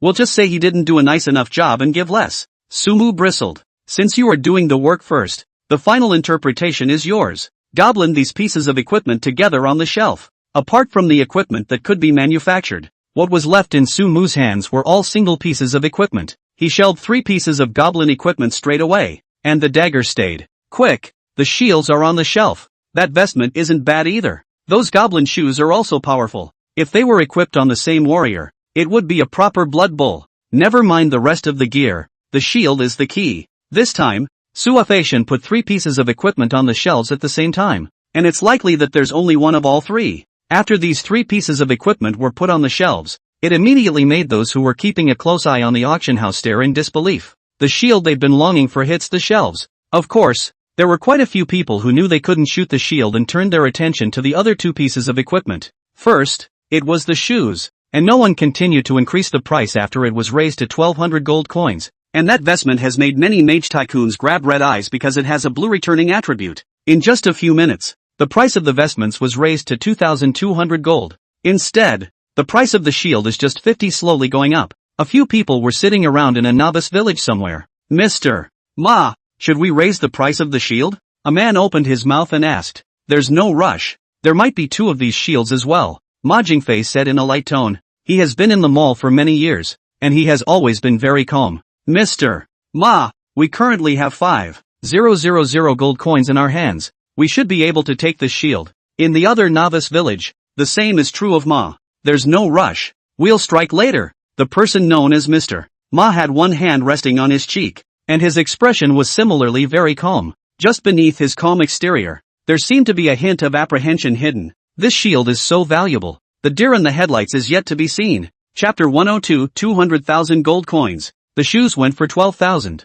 The clothes were sold for 25,000. And this shield in turn is still up for auction all the time? The prompts of successful consignment of shoes and clothes appeared one after another. And Sumu looked at the shield and raised an eyebrow. Is this thing so popular? Shoot all you want. Sumu shrugged and waited silently. He didn't realize that for other players, the most difficult thing about brushing monsters wasn't the lack of output. Those ordinary monsters were fine. The warriors with full prime plus points could still resist. But those elite monsters with skills were a different story. Not meaty enough to risk sudden death, even with a priest behind you all the time to add blood. In fact, upon careful consideration, Sumu could completely figure out the value of this shield. But as a mage who can carry more than a warrior, and every time he brushes monsters, he brushes them in groups, he has really forgotten the difficulty of this God's Way game. Mr. Ma, it's on 3,000. Are we still not bidding? Next to Ma Jingfei, one of his men was a bit sullen. Offer 3,005. After a little thought, Ma Jingfei also knew that it was time to make a move. The original 51 plus shield was instantly raised to 3,005. 500 more at once? That's a lot of gumption, isn't it? A big man has made a move. It looks like this shield can't be grabbed. Want to keep raising the price? There might be a second one for this shield. After the price was jacked up to 3,500, many of those still on the fence budged. That's not a bad price, but the great country. Hidden tigers and hidden dragons are not a few. After only tens of seconds, the price of this shield was raised by 500 again. 4,000. That price is already enough to buy 2 goblin staffs, but that's not the final price. 4,005. Still at 500 a plus. The price of this shield had come to an exaggerated figure. Just this shield. Can it be worth so much? At the White Mist Town Inn, Sumu looked at the final selling price of that shield with a somewhat dismayed expression.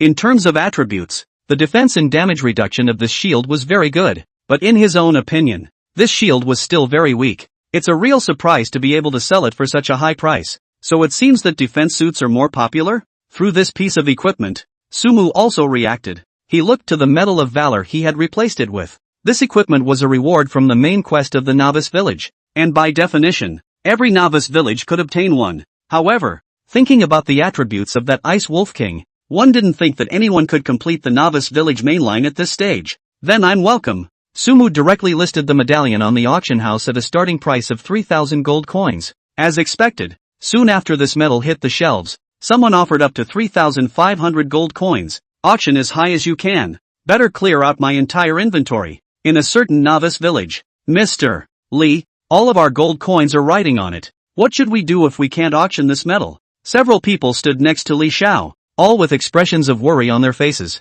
The shield just now was exactly what Li Xiao had slapped down. As the first person to clear a copy of Skeleton Cave, he knew how important the value of equipment was. And because of this, the amount of gold coins in his hand was far greater than others. Contact Mr. Ma, borrow some gold coins from him, and tell him that as long as I auction this medal, I'll give it to him directly in a few days. Li Xiao's tone was extremely serious. Mr. Li, you're not kidding, are you? Give it to him for nothing? Then won't we lose a lot of money? A few people on the side stared in disbelief. At today's prices, the medallion won't cost less than that shield. Giving away this kind of equipment of great value, their hearts were dripping with blood. With our current strength, it's impossible to get past the Ice Wolf mainline. But with this medallion along with that shield, there's a chance. Don't you guys forget that I get a medal just as much after completing the mission. Li Xiao's words were incomparably serious. Not only had he cleared the Skeleton Cave copy, but he had also received the main quest to kill the Ice Wolf King, and now he was even closer to advancing.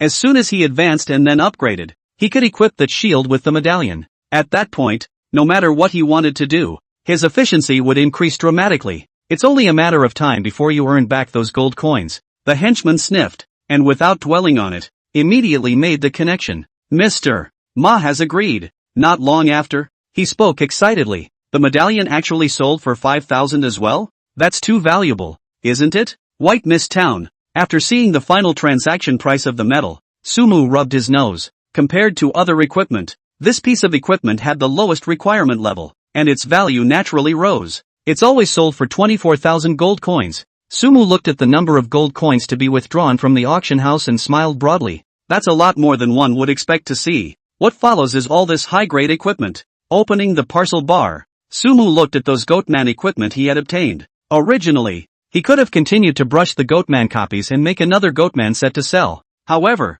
on second thought, with the value of this set's attributes, I'm afraid that no one would be able to afford the price yet. The main quest in White Mist Town had already been completed, and there were no second-rank monsters in this part of the land, so there was absolutely no need for one to stay here and waste time. Besides, if you were to go through the Goatman copies by yourself, the amount of stuff that popped up would only increase. It's enough to have the auction once, and after that, it's second-rank equipment that sold. Sumu began to put the Goatman's equipment on the shelves. These equipments demanded a high level, and he directly placed 10 or so high-attribute equipments in his hand together. The base auction price for each piece was 2,000 gold coins. After 10 minutes or so, the gear was free of first-class shots. The number of gold coins to be withdrawn from the auction house amounted to more than 50,000 gold coins, counting the ones in Sumu's parcel bar. The number of gold coins in his hand reached 200,000. If all these gold coins were taken out, they would be able to pile up a small mountain of gold in the hotel room. If Sumu took these gold coins out for consignment,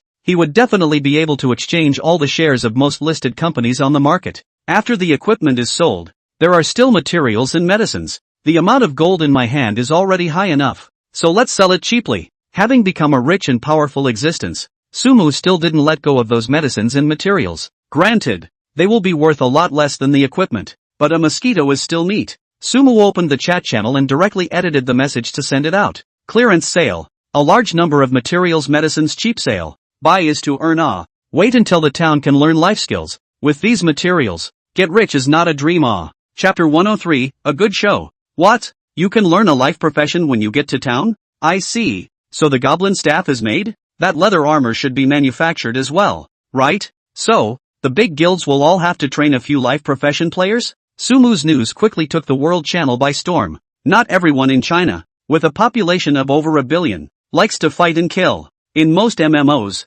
life break players are also in the minority. Unlike those games, if you are able to practice your life skills in the God's Way game, you will really not have to worry about your life for the rest of your life.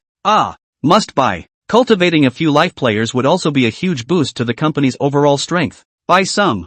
Don't leave the medicines and materials behind. Just leave some of the gold coins. That Suafation is conducting a big sale. He's obviously preparing to go to a more advanced ground. After that, even if he wants to sell something, we won't be able to use it for a short period of time. Instead, these resources are more important now. A number of people within some of the larger companies have even held emergency online meetings. Almost everyone is in agreement. Train at least one life profession player. In this way, those materials that Sumu was consigning also became in short supply. Sold out. White Mist Town Inn. After watching the materials on the auction house being swept away, Sumu smiled with satisfaction. So far, he was considered a perfect finisher in this place, and it was time to head to the next map. The others are still in the novice village thinking about how to deal with the Wolf King, right? He himself had completed the main line of White Mist Town, and there still wasn't any player arriving at White Mist Town, and this feeling of being substantially ahead of the game, that was called a top. Time to go. Tidying up the parcel bar, Sumu took out the 2 keys from the inn. Honorable adventurer, I wish you a safe journey. The boss's wife received the key and gave her heartfelt blessing. Sumu followed the direction guided by the boss lady and headed towards Tsunami Moon City, passing through the misty mountains, facing the small monsters that blocked the way. Sumu directly turned on sneak and swiftness, completely ignoring the meaning. With the help of his eagle eyes along with his magical vision, he quickly found the trail. It was a canyon-secluded path, and there were no small monsters appearing on the way forward. Upon crossing this secluded path, a boundless grassland appeared in front of Sumu's eyes. Where should I go? The unfamiliar surroundings left Sumu a bit bewildered. Dang, dang, dang, get after it, don't let it get away, hurry. Just then, a sharp sound reached Sumu's ears. Over there. Sumu immediately looked towards the direction of the sound, and at the same time opened Eagle Eye with magic view. In the next second, a group of soldiers riding horses and wearing armor appeared in his sight. The gang seemed to be chasing some kind of creature in the grass. The creature traveled under the grass, moving with great speed. Toward me? Through the dual perspective skill, Sumu clearly saw that the creature under the grass was huge and was traveling in a route that was exactly in his own direction. Here comes the mission. In the face of the unknown creature's invasion, Sumu's expression was not panicked in the slightest, a faint smile hanging on her lips. He was worried that he couldn't discern the direction, and this group appeared. What was this if not a mission? So what if you run fast? When I tell you to stop, you stop. Sumu's attention turned to the unknown creature, waiting for it to approach. As it entered the range of the skill, the energy in Sumu's eyes flickered. Gravity field. The skill gravity field has no damage, but the field of gravity is directly linked to the player's intelligence value. Sumu's current intelligence was close to 1000 points, and the force field he released was extremely powerful. It could be clearly seen under the perspective skill that the gravity field appeared at the same time as the creature's figure stumbled, as if it were a worm caught in a quagmire, unable to move. Good chance. Do it. All prepare for battle. We must take down this sand beast. Go. Not far away. The shouts of the group came again. Those people's attention was all focused on the creature's body, and they didn't notice Sumu in the distance. Can they handle this guy? Through the energy of the vital signs on this group of people, comparing it to the creature underground, Sumu narrowed his eyes. Let's wait and see what happens first, and be ready to back up at any time. After thinking about it, he decided to wait and see for a while. After using the gravity field to trap that creature, you should have triggered the quest yourself. HZ City. Somewhere in a villa. A man is on video. Is that what you call being sure? Now how is this going to end? On the other end, a white man let out an angry rebuke. The man lowered his head. His expression somber. Public opinion has not been completely suppressed. As long as we let the families of the victims come forward now, strongly condemn Suafation, and ask him to come forward to give justice, it may not be impossible to overturn the situation. I don't want to hear your bull *********. I just want to see results. The white man's tone carried a snarl. Just as the man was trying to explain, the communication suddenly cut off all at once. Not only that, but the power seems to have been cut off to the entire villa. What's the situation? Somebody, why is the power out? The man's brow furrowed as he let out a shout. He was in a high-class villa. Even if there was going to be a power outage, he would have been notified in advance. And there was no way that the power could be cut off all of a sudden. Where are the people? Where are they? But he shouted for a while, and still no one answered. ********. The man's expression grew impatient and he walked to the door, wanting to go out and see what was going on. Boo! In the next second, the door was kicked open. The door panel slammed straight into the man's face, and the powerful force was more than enough to make him fall to the ground. Are you guys looking for death? The sharp pain coming from his face caused the man to let out an angry hiss. Excuse me, are you talking to me? A slightly polite voice rang out. The man's head snapped up at those words, his eyes turning to horror. Who are you people? What are you guys doing here? Somebody, he kept shouting. Stop shouting. Those men of yours are simply too useless. Another woman's voice rang out, her tone extremely disdainful. What the hell are you guys trying to do? This is a private residence. The man sniffed and spoke with forced composure. Someone paid a lot of money to see a good show, and we count ourselves as directors. A playful voice rang out. The tall man in the room wearing a trench coat and sunglasses pulled a pair of gloves out of his pocket. A pair of white gloves. He had a faint smile on his lips, and those eyes under his sunglasses didn't show a trace of emotion. A good show is about to happen. Please, leave me alone. In no time at all. Hysterical screams rang out one after the other in the large villa. Chapter 104, Another Unknown Reward? God's Way Game World. Yukishino, heal me. Everyone else, full output. Sumu stood in a position 100 meters away, watching those NPCs fight the boss. These guys play like pros. The gang was 10 in total, and the leader was the warrior in heavy armor, who was also at the front of the pack. Two dressed like assassins followed the warrior on the left and right sides, apparently curtailing. The rest had mages who were chanting magic and archers who were shooting arrows. Underneath the ground, the boss was restricted by the gravity field, and seemed to have realized that it couldn't escape, and its huge body burrowed right out of the grass. There were no obstacles on the grassland that blocked the line of sight, and through his eagle eyes, Sumu also saw the true face of this boss. It was an insect beast with countless spiked tentacles and a body size of about 3 meters. It even had 2 jagged fangs in its jaws. Facing the approaching armored warrior, it spewed some sort of unknown acid directly from its bloody mouth. Because it was held back by the gravity field, it seemed to only be able to attack in this way only. That's not bad damage. Sumu clearly saw that after being hit by those acids, that warrior's vital signs dropped down a notch. Holy light healing. Just then, a white light fell from the sky and landed on the warrior's body. His vital signs returned instantly. The fighters also got their bearings and launched an attack on the sandworms. The 2 assassins then circled around to the back of the sandworm. The time for the gravity field is over. Sumu watched the battle and wrapped her arms around herself. The end of the gravity field, which means the sandworms are about to be unbound. As expected, the moment the gravity field disappeared, the sandworm dragged its huge body and slammed into the warrior. Clang! The warrior held a shield in his hand and resisted the blow hard and deep, while swinging the long sword in his hand and slashing at the sandworm's body. This guy is pretty needy, Sumu murmured as she watched. This team was all very strong, and their cooperation with each other was even better. Coupled with reasonable staffing, the boss's blood level dropped quickly.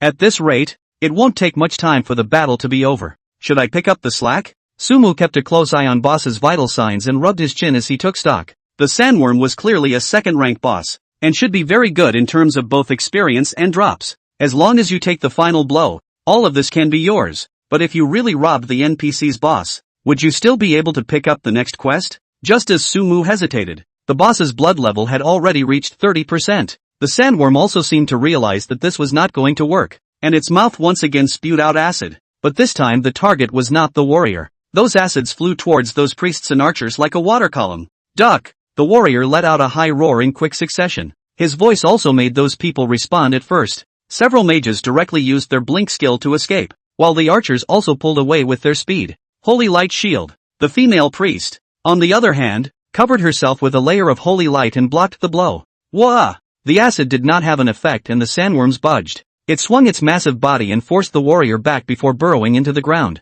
Being a sandworm, the loose soil of the grassland floor made it a fish out of water, and it fled as fast as it could. Get on your horse and chase it. We can't let it get away. The warrior saw this and immediately gave orders to the others. Toward me again, or a bloodless one. Isn't this a head-scratcher? 100 meters away. Sumu pursed her lips as she looked at the fast-wriggling sandworms underground. A bloodied boss sent to the door. If you don't accept it, it's a bit hard to say. Thunderbolt thunder. There was a clap of thunder from the flat ground, and the lightning hit the ground where the sandworm was advancing with precision. With Sumu's current spell attack, this strike instantly caused the sandworm boss's blood level to slam down, and it was already close to bottoming out. One more shot. That's not all. Another preemptive position for Sumu. After dealing the first damage, this thunderbolt triggered the second damage from Mana Surge. A direct whip. 2 prompts appeared on Sumu's interface one after another. You've killed the grassland sandworm and gained 10,000 experience points. Gain 1 point of intelligence through Mage Glow. Sumu looked towards the corpse of the sandworm. It was about 50 meters away from himself. Just as he was about to pick up his things, the men on horseback came after him. Yulin, why is this guy dead? I just sense two powerful magical energies. This should be the work of other hunters. Isn't this a pickup? Looking at the dead sandworms, several voices rang out one after another, with a tone of anger mixed in. Just as Sumu had predicted, there was no one who wouldn't be angry when a bloodied boss was picked up by others. There's a man over there. Looking at the dress, it seems to be an adventurer? Does that mean he took out this sandworm? Soon, some people noticed Sumu's presence and talked about it. The warrior in the lead pondered for a moment, rolled over and dismounted his horse, and walked towards Sumu. Hello, adventurer. He gave a salute to Sumu. Hello. Sumu returned the salute. Just now, this sandworm suddenly stopped because of you? Warrior Yulin inquired politely. That's right, that's my skill. Sumu directly admitted. I told you. Why did this guy suddenly stop? So the attack just now, was it you too? Yulin smiled and asked after him. That guy came towards me and I had no choice. Sumu had a helpless explanation. Adventurer, I don't mean to reproach you. It's just that we need the crystal core of this sandworm. I wonder if you can let us have it. Yulin didn't mean to reproach at all, but instead inquired in an embarrassed manner. At the same time he said those words, a quest popped up in front of Sumu. Do you accept the quest, Yulin's request? Reward unknown. Another quest with unknown rewards? When she saw this quest, Sumu raised an eyebrow and looked at Yulin with a few more strange eyes. Should I take this mission myself? Or not? Chapter 105 NPC's Invitation. What's wrong, adventurer? Yulin apparently also noticed Sumu's abnormality and inquired with a puzzled expression. Without waiting for Sumu to open his mouth, someone from those behind Yulin couldn't help but shout. Yulin, this sandworm was originally our prey, and was picked up by this kid, so what are we being polite to him for? Hearing this, Sumu's eyes sank. These NPCs don't look like they're any good. With their strength, they should all be at the quasi-boss level. With such a well-coordinated team, I'm sure to suffer a loss if they start a fight. Eyes scanning the crowd, Sumu had an intention. You can take the crystal cores, but the rest is mine. He opened his mouth in an unassuming manner. How dare you? You picker-upper. At these words, a mage-dressed man in the crowd shouted. Shut up. In the next second, Yulin's angry voice rang out. Mai's face stiffened a bit, disgruntled, staring intently at Sumu and falling into silence. Without your help, we won't be able to kill this sandworm, and we don't want anything but the crystal cores. Yulin smiled and spoke. Accept the mission. Sumu skimmed his lips and took on the task at hand. Successful acceptance of mission. Yulin's request, hand over the crystal core of the sandworm to Yulin. Walking over to the edge of the sandworm, Sumu reached out and touched the ball of light. You've obtained the core of a sandworm. You've acquired the sandworm wrist guard. You have obtained the formula, corrosive potion. 3 prompts popped up one after the other. Take that. Without bothering to look at the other 2 items, Sumu took out the crystal core of that sandworm. Thank you so much, adventurer. Yulin took the crystal core and nodded his thanks. This thing is supposed to be ours. What's the point? Mai seemed to be displeased with Yulin's gesture and deliberately muttered. Yulin ignored it and continued to speak to Sumu. Adventurer, are you planning to head to Tsunami Moon City? Yes. Sumu nodded and asked again. I wonder which direction Tsunami Moon City should go. The wind sand plain can be quite a distance from Tsunami Moon City. If you just walk, it would take you days. Yulin replied. How many days will it take? This was a bit surprising to Sumu. I had thought that I would be able to reach Tsunami City by crossing the canyon, but now it didn't seem like that was the case at all. If you don't mind, you can come with us. At that moment, Yulin extended an invitation to Sumu. Do you accept the quest, collect sandworm crystallized cores? Reward unknown. This guy is trying to get me to work part-time? Seeing the prompt for this quest appear, Sumu also reacted. The reason why Yulin was so polite to himself was obviously because he was looking at his own strength. Then proceed first. After a little thought, Sumu took on the task. Collect sandworm crystals, help Yulin and the others kill the sandworms on the wind and sand plains. Reward for completion, unknown. Meanwhile, the smile on Yulin's face grew wider. Adventurer, we are a hunter squad from Tsunami Moon City. We came to the wind and sand plains just to collect sandworm crystalline cores. When we finish our mission, we'll take you back to Tsunami Moon City with us. Saying that, Yulin looked at the priest girl behind him. Yukishino, you'll be with me in a while. Got it. The priest girl immediately responded. Cho Fei, you go find the prey. Yulin turned his head to a man dressed as an archer. The latter nodded and then summoned a falcon. Shoo! With a whistle, the falcon soared high into the air above. Everyone rest in place. Yulin shouted at everyone. Then, he walked to the side of the horse, took down a water bag, and handed it to Sumu. "Drink, adventurer." "No need." Sumu waved her hand. "One does not trust these NPCs. The climate of the Wind Sand Steppe is dry, so if you don't replenish your water, your stamina will drain quickly." Yulin froze for a moment and then reminded, "I've got my own." Sumu smiled faintly and took out a bottle of blue pill. Although even if you drink several bottles of blue pills in a minute, the recovery effect you can have is only once, but this stuff doesn't count as a blue return effect, and it's quite thirst-quenching to drink. "You guys drink magic potions like normal water?" But after seeing Sumu's actions, the few mages dressed as mages in the crowd were all dumbfounded. The value of magic potions was 1,000 times more expensive than ordinary water, and they couldn't afford to use them until the critical moment, let alone use them to rehydrate. "No?" Sumu looked at the surprised expressions of the crowd and took out another bottle of blue pill and drank it all in one go. There were over 200,000 gold coins sitting in the parcel bar, and the consumption of a few bottles of blue pills was something he didn't care about at all. And with his current blue cap, super mana potion wasn't really much use.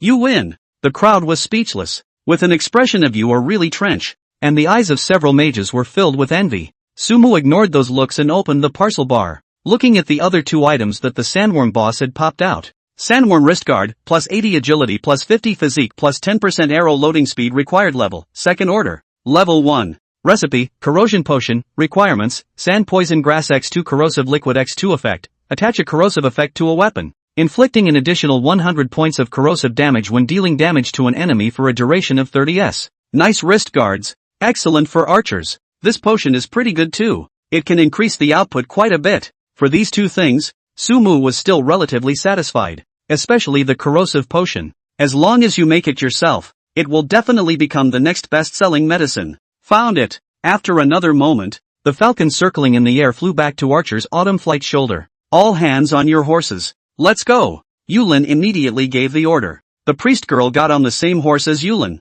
leaving her one with Sumu. Looking at the horse in front of her, Sumu raised an eyebrow. "You don't know how to ride it yourself. What's going on, adventurers?" Seeing that Sumu was still frozen in place, Yulin hurriedly asked. "Nothing." Sumu shook his head and climbed up towards the horse's back. The next second, the horse ran wildly and uncontrollably. Sumu immediately grabbed the reins. Not a moment later, a prompt appeared on his interface. "You have realized the skill, horsemanship, elementary. Skills? I'm good at this." Sumu wasn't even calling it riding a horse right now. He was completely letting the horse lead him as he hurriedly opened the skill bar. Riding skill successfully upgraded to master level. After pulling this skill to full capacity, his mind was instantly filled with all sorts of riding techniques. Hiya! Soon, Sumu became comfortable with the situation. This scene was seen by Yulin and the others, and each one of them was astonished. They couldn't figure out at all how Sumu, who had acted like a novice when he mounted his horse, had become a master rider in a matter of moments. But the crowd didn't look deeper and quickly accepted this reality. It seems that in their consciousness, the so-called adventurers are different. Hiya! After skillfully maneuvering the horse, Sumu galloped recklessly on this grassland in the direction indicated by Yulin. Yulin and the others followed closely behind, even somewhat unable to catch up with Sumu. And in their group, there were a few people who looked at Sumu's back and made eyes at each other. Their eyes all revealed the same thing. Greed. Chapter 106, Opening the Word? There. Sumu took the lead and quickly spotted the sandworm writhing in the grass. "Let me!" Yulin let out a shout, and after dismounting, a charge opened the battle. "Everyone stay in formation. Full output." He gave the order to pull the hate from the sandworm. The others attacked one after another. At close range, Sumu observed the blood level of the sandworm and narrowed his eyes. Prairie sandworm, boss. Level, 2 order 1. Life value, 74208/80. 000. Attack power, 1500. Physical defense value, 300. Spell defense value, 300. Skills, acidic venom, drilling, sweeping. Compared to the bosses he had encountered before, the attributes of this sandworm boss weren't really high, and other than having a slightly thicker blood count, the other attributes weren't even as good as some of the first-ranked bosses. The difference, however, was that there were not many sandworms of this type in this plane. Instead of a boss, it's a little stronger elite monster. Because of this, Yulin and the others didn't have much pressure against this boss. These guys don't do much damage. Sumu stood on the sidelines and watched the battle, not rushing to make a move. The attacks of Yulin's group obviously weren't high, and a round of attacks from all of them combined wasn't as good as a single thunderbolt unleashed by himself. If he had made a move, He would have scared them all silly. Rub fireballs. Sumu gave up on using Thunder Light and instead began to chant the fireball that he hadn't used in a long time. Facing these NPCs, one did not intend to reveal his full strength, but he did not mind showing some of it either. Fireball. Pretending to chant for 2 seconds, a fireball flew towards the sandworm boss. -8,388. An extremely exaggerated number emerged from the top of the sandworm boss's head. The boss's blood level went down even more. This damage simultaneously caused all of Yulin and the others to stare in disbelief. Holy, what kind of damage is this? One of your skills is worth 10 of mine? Are you really an adventurer? Especially the few mages in the team couldn't help but shout out when they saw Sumu's damage. It wasn't that they hadn't learned the fireball skill, but for this mage's most basic skill, who would learn it to full level? My fire spells have a bonus. That was my big move just now. Sumu faintly replied back. Don't even look at it. Keep attacking. At that moment, Yulin, who was carrying the boss, let out a roar. The others reacted now and continued their attack. Sumu, on the other hand, stood on the sidelines, with no intention of continuing to attack. A big move wouldn't be a big move if it could be released continuously. Yulin pulled the boss while surveying Sumu out of the corner of his eye. As the main force carrying the monsters, he knew best how the state of the sandworm was when it escaped earlier. The seemingly bloodless sandworm also had over 20,000 blood left. Now Sumu one skill can hit the sandworm nearly 8,000 damage. No wonder can pick up this leak. With this guy's help, our mission will be easier to accomplish. An excited smile appeared on Yulin's face. But what kind of reward should I give to an adventurer like him? Only Yulin's smile quickly disappeared and was replaced by a look of embarrassment. Oh yeah, I still have that thing. He suddenly thought of something, and another smile appeared on his lips. Sumu didn't notice the change in Yulin's expression. His eyes fixed on the boss's blood level. No matter what, the sandworm labeled was a boss, and the experience after killing it wasn't low, and it was a solid trigger for the FA god's radiance, so this final blow had to be his own. By the way, I haven't upgraded my staff yet. Sumu suddenly thought of the scepter of the law god in his hand. In order to hurry along this journey, he hadn't swiped any monsters himself, and the only thing he had killed was the boss just now. Scepter of the God of Law, level 0 plus 100 intelligence plus 100 spirit plus 100 physique. Growth value can be gained after killing monsters. Each growth will gain attribute enhancement and unlock words. Current growth value 5,000/10,000. A boss actually gave 5,000 growth values directly? After seeing the description of the scepter, Sumu's pupils dilated slightly. That's a huge savings. In that case, this boss in front of him was all the more reason to take the final blow himself. Sumu did not realize that while he was observing the scepter in his hand, there were a few people who were likewise sizing up the weapon in his hand. The men's eyes darted around as if they were sending some sort of message. However, in the eyes they looked at Sumu, they all clearly carried no small amount of scorn, compared to the tens of thousands of blood of the boss. The blood of them, the NPCs, was not that high, especially as a long-range profession. Thin blood was the norm. If they were hit by that fireball move, they would basically be bloodied. These NPCs don't have a second life. The battle quickly came to an end, and the sandworm boss's blood level reached the kill line. Full output. This guy wants to run, like the sandworm before it.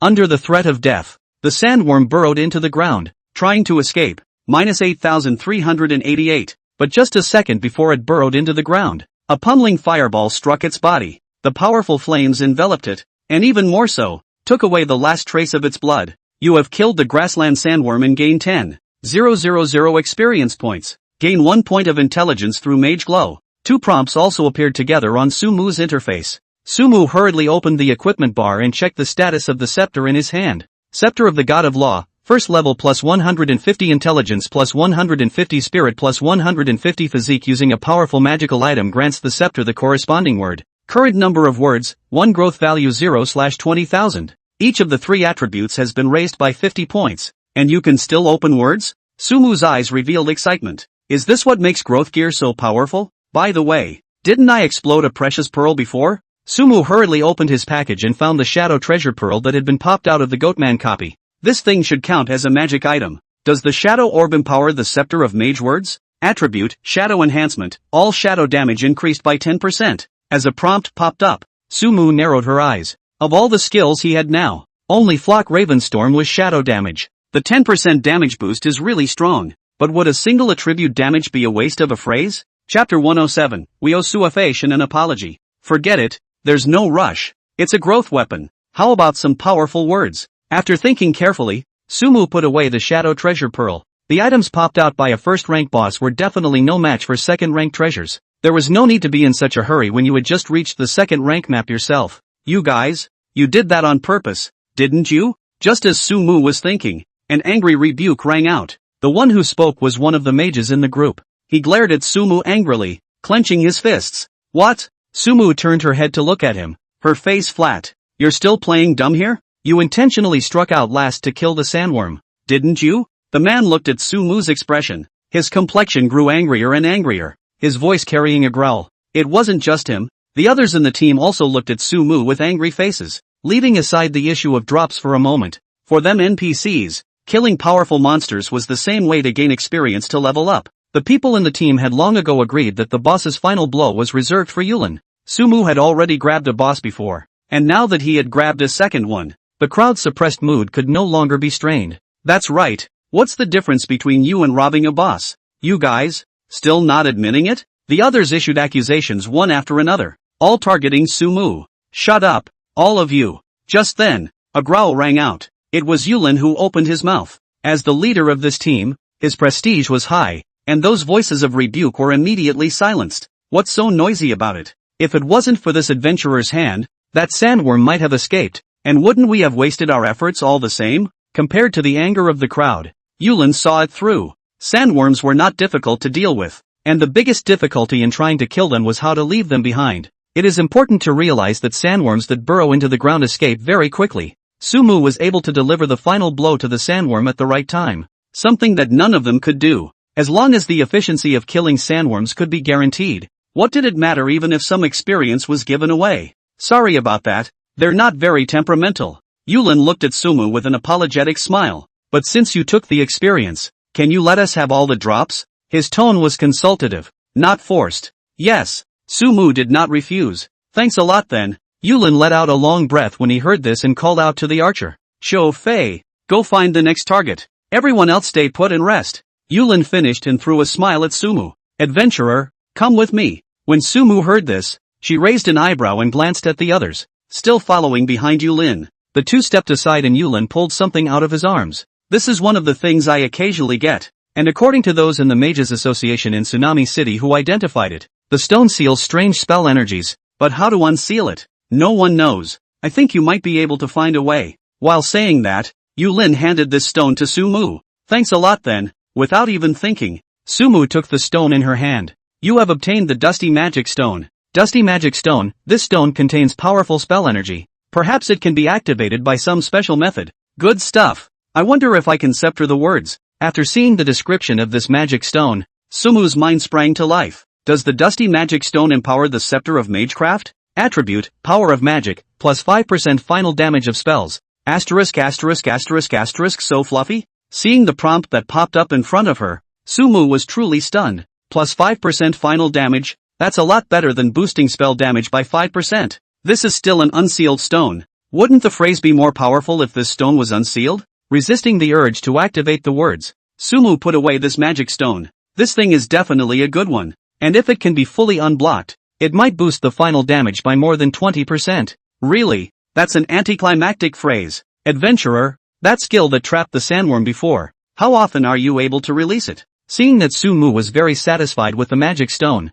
Yulin spoke again. Release it once an hour. Sumu put away his excited expression and exaggerated the cooling of the gravity field. He also now understands that these NPCs are not really different from real people, and that the quests with unknown rewards require him and the NPCs to play with each other, or fight for benefits, or even take out NPCs. Compared to quests with known rewards, the unknown is full of uncertainty, but it's kinda fun. Tell you what, if the next sandworm escapes, I want you to unleash that skill to stop it, and then I'll be the one to deal the final blow. Yulin thought for a moment and spoke. After saying that, he was afraid that Sumu would misunderstand and explained. I'm not talking about you robbing the monsters. The main reason is that the others have already had their opinions and I have to take care of their emotions. No problem. Hearing this, Sumu smiled and nodded. Since Yulin had already given himself the reward for the quest in advance, he had to help him do this quest of killing the sandworms. Phew, phew, phew. Just as the two reached a consensus, a gale suddenly blew across the grassland. A huge dust cloud of sand was lifted. Woo, woo. The horses on the field suffered a sudden fright and became restless. It's a sandstorm. Someone let out a shout. Everyone stay where they are and watch the horses. Cho Fei, keep an eye on the surrounding movements. The look on Yulin's face instantly became serious. Sumu looked at the expression of awe on everyone's faces and reacted as well. I'm afraid this dust storm is not coming from a good place. The real world. On the internet, a video quickly made the rounds. Inside was the image of a man on his knees with a miserable face and a snotty face. I got someone to make that online video of Sufa God's fireball. It was all special effects. Those statements accusing Sufa God of being a murderer were also public opinion brought about by the water army I found. It's all because I was instructed to find Suafation out. That's why I did all these stupid things. The video quickly stirred up 1,000 waves in major communities. Actually, I actually thought it looked like special effects the first time I watched that video. Suafation sorry. I just believe such words. Suafation I'm wrong. I'll never be brought up to speed again. Sufa God YYDS. Idol I will always support you. I won't believe any remarks that bring the rhythm of Suafation in the future. This is the future Fation of China. It must be protected. That's right. We can't let people with ulterior motives succeed. All of those previous remarks that rebuked Sumu sank without a trace. Countless people came forward to apologize. And countless people made posts expressing their trust in Suafation. Hot searches on various platforms are all we owe Suafation an apology. Asterisk. It's just stupid. How did I raise such a loser? Damn it. Pretty country. Looking at the debriefing in front of him, an angry growl resounded. Chapter 108, No One Can Escape? Wind and sand plains. The wind was howling, and the sky was covered with sand and dust. Sumu was in the middle of a sandstorm, only feeling that there was all wind and sand between his eyes, ears, mouth and nose. How's everyone doing? A chant rang out.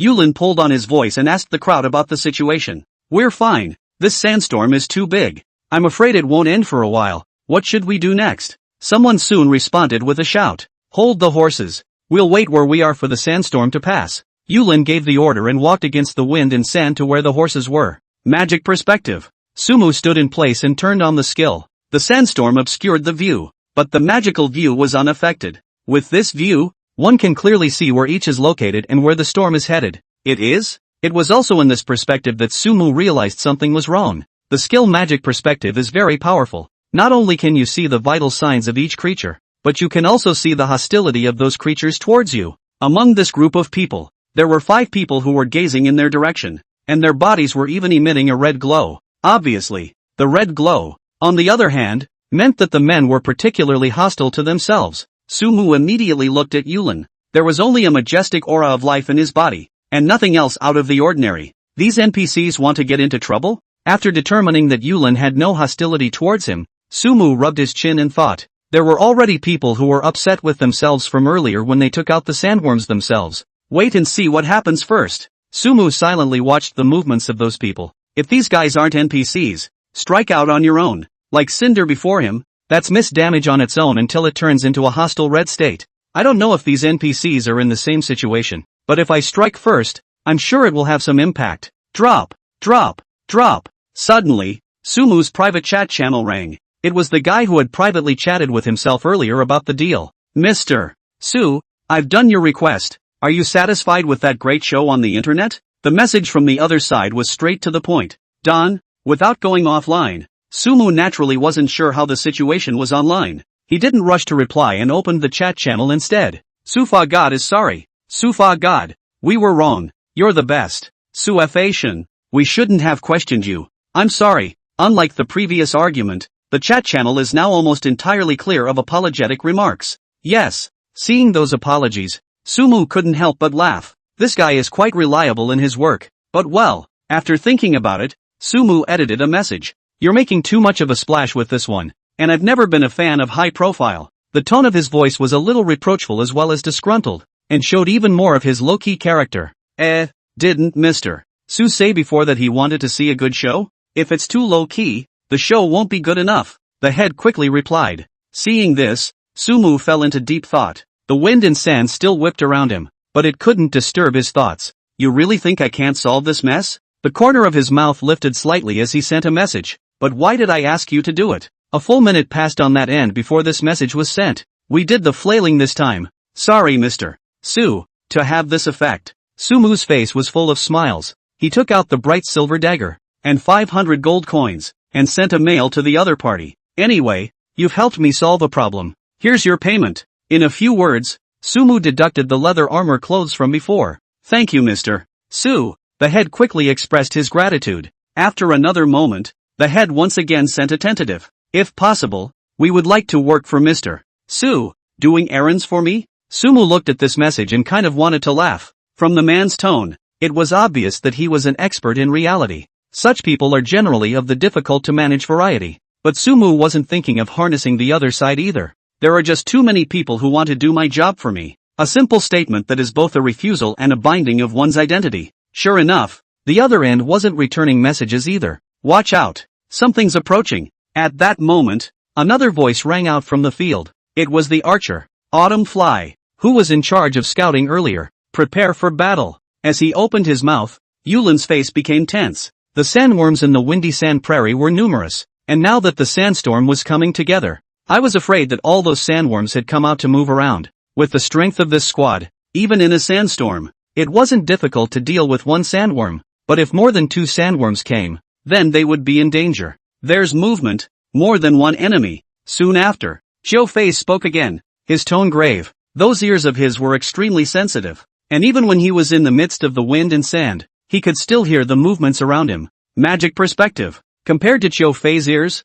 Sumu saw the surrounding situation more intuitively after opening his skill. A 3-headed sandworm? Under the magical view, there were 3 sandworms that were following the trajectory of the sandstorms traveling, approaching towards his gang. Somewhere in a novice village. That guy is quite the shrewd businessman. A man looked at what was in the mail and sneered. Compared to his previous offer, Sumu just lightly made him pay 1,000 gold less with just a few words. Did he promise? The woman next to her then asked. The man shook his head and then said, my judgment before should not be wrong. His identity is by no means ordinary. Can we find him then? The woman heard this with a worried expression. Hearing this, the expression on the man's face became incredibly confident. In this world, no one can hide from me. Chapter 109, Take a shot at me? Coming through. At least 3. In the sandstorm, Xiao Fei shouted loudly. Stay close to me and protect the priest. Yulin gripped the sword and shield in his hand and blocked the front of the crowd. Adventurer, can you use that control skill of yours? He looked over at Sumu.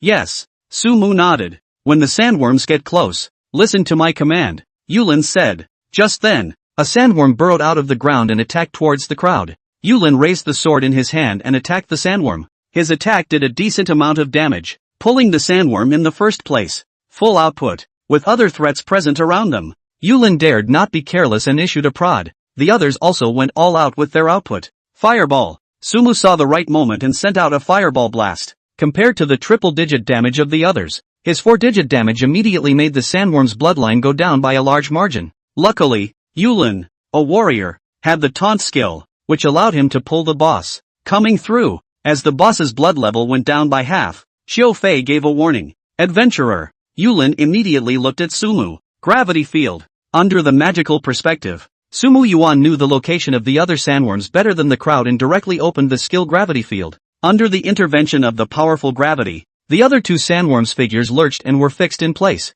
They stopped. Xiao Fei also heard it and spoke up. The others let out a long breath. If the 3 sandworms really attacked them together, the situation would be critical. Fireball. The crowd was outputting at full power, and Sumu also released an extra fireball. His 3 rounds of fireballs directly took away the boss's blood level of close to 30,000, and even took the final blow. You have killed the grassland sandworm and gain 10,000 experience points. Gain 1 point of intelligence through Mage Glow. You've been upgraded and gain 30 attribute points and 20 skill points. After killing this boss, Sumu directly ascended to 2nd stage level 2. In such a tight spot, no one cared if he grabbed a monster or not. The gravity field's time was quickly up, and 2 other sandworms darted in. Sumu saw it clearly from the magical viewpoint, but didn't move. Even without Yulin and the others around, the 2 remaining sandworms couldn't threaten themselves. That way, Xiao Fei's ears were extremely sensitive, and after a sandworm approached, he immediately pointed a direction to Yulin.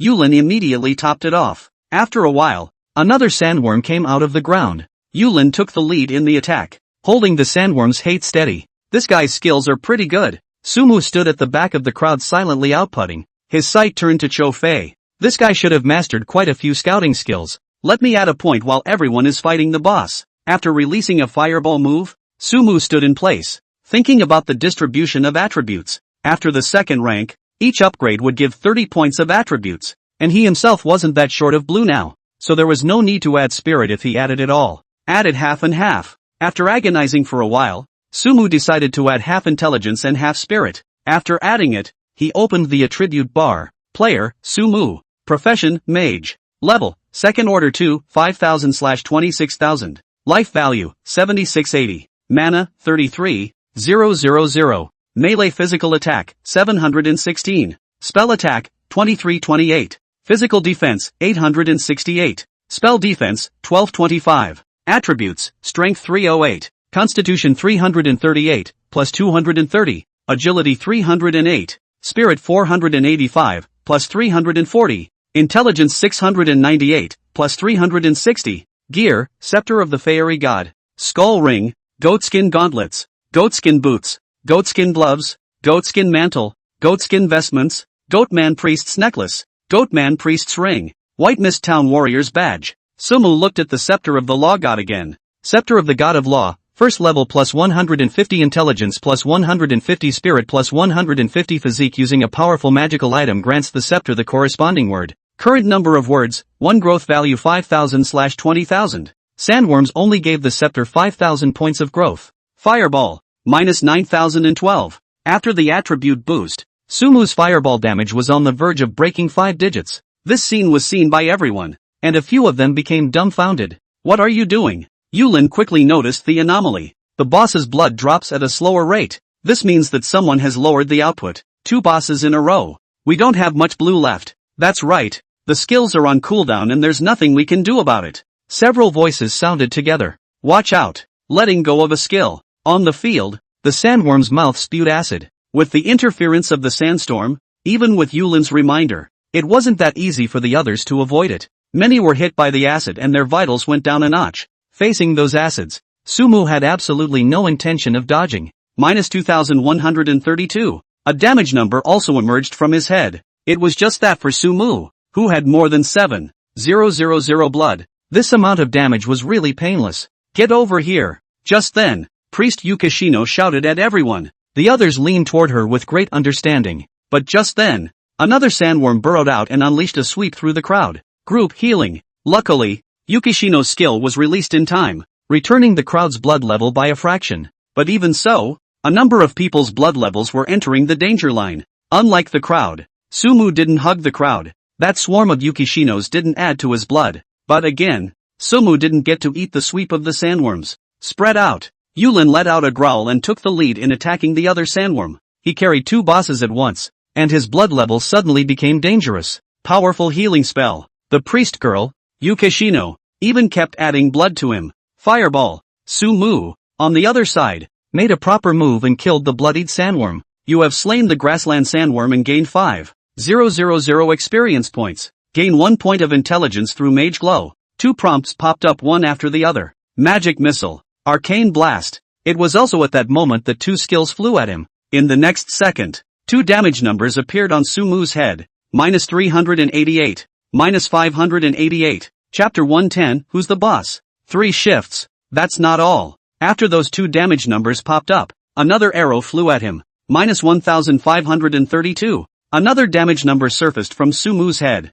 Compared to the previous 2 spell attacks, this arrow dealt significantly more damage. Mana Shield. Sumu immediately turned on her shield skill. With 50,000 shield value added to his body, Sumu didn't bother with his blood level. His eyes lowered as he looked towards the NPCs that had attacked him. At the moment, those guys had turned red in their own eyes. What are you doing? Yulin's growl rang out. He hadn't expected at all that someone would launch an attack on Sumu at this moment of crisis. This guy has robbed so many bosses. We can't swallow this breath. That's him. He killed all the bosses just now. Obviously on purpose. Complaining voices rang out as those few people ignored Yulin's angry rebuke and continued to launch their attacks towards Sumu. Several damage numbers emerged from Sumu's head one after another. But with that high shield value, that amount of damage wasn't even enough. Yukishino, give him blood. Yulin watched as Sumu was attacked by the crowd and let out a high roar towards Yukishino. Plus 2,000. A blood-boosting character immediately appeared on Sumu's head. I don't have much blue left. Yukishino shouted after adding this mouthful and followed suit. Yulin was still carrying the sandworm, and she had to keep its blood safe. You guys, what are you waiting for? Hurry up and finish this guy off. That's right. Other than that, We can't let him take those 2 boss drops. Seeing that Sumu returned a bite, the ones who took the lead were not calm, and they lobbied at the others. The men looked at Yulin and then at the corpses of the 2 sandworms, their expressions very torn. Sumu was still standing in place, with absolutely no intention of fighting back. One is still waiting and waiting for those NPCs to step up. Once they strike, they become red in their own right. What are you guys babbling about? He's our teammate. How can you take a shot at your teammate? Yulin carried the boss and angrily scolded the crowd. There's something good in this kid's body. It's definitely worth more than the crystal cores of those sandworms. As long as we finish him off, we might be able to multiply our earnings from this trip dozens of times. Greedy's voice rang out. The few people who were still hesitating suddenly dilated their pupils. It was clear in their hearts that the adventurer in front of them was by no means ordinary. Under the temptation of benefits, a few more people couldn't help themselves and attacked towards Sumu. Minus 1432.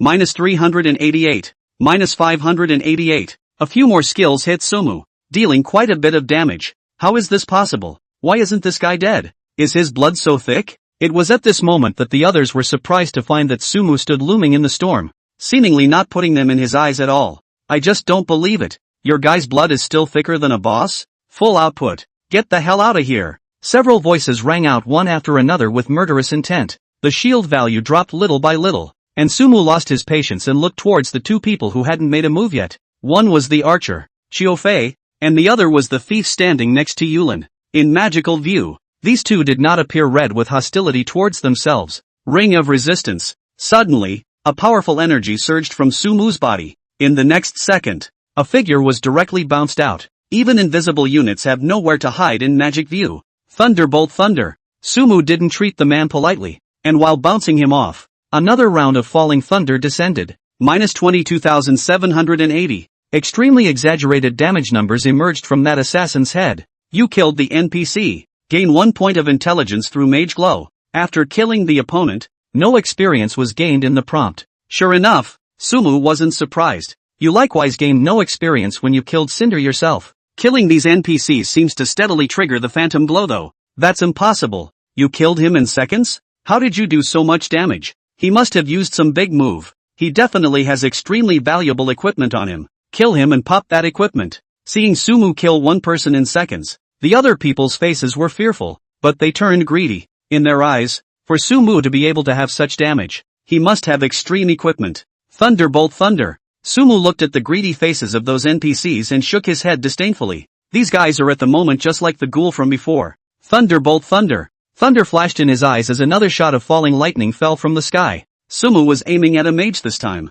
This guy had been targeting himself before, so let's send him on his way first. Minus 22,480. You killed the NPC. Gain 1 point of intelligence through Mage Glow. No doubt about the seconds. There was no way these mage NPCs would have 20,000 blood. Run. This guy is a monster. Why? Why do you guys still have seconds? On the field, as another person was killed in seconds, those NPCs completely reacted. Sumu was far more terrifying than those sandworms. A few mages directly blinked and escaped towards the sandstorm. A few archers, on the other hand, turned on their swiftness skills and fled at speed. Can you walk? Sumu stood still and let them escape. With the magic view and the eagle's eye, where could they escape to? A succession of thunderclaps rang out from the sandstorm. On the field, Yulin looked at Sumu with very complicated eyes. He wanted to ask Sumu to spare those people, but he had no way to speak. The eyes of Shuiyu and Xiufei and the other NPC looking at Sumu were filled with awe. Compared to the remaining sandworm, this adventurer was the one who was more of a boss.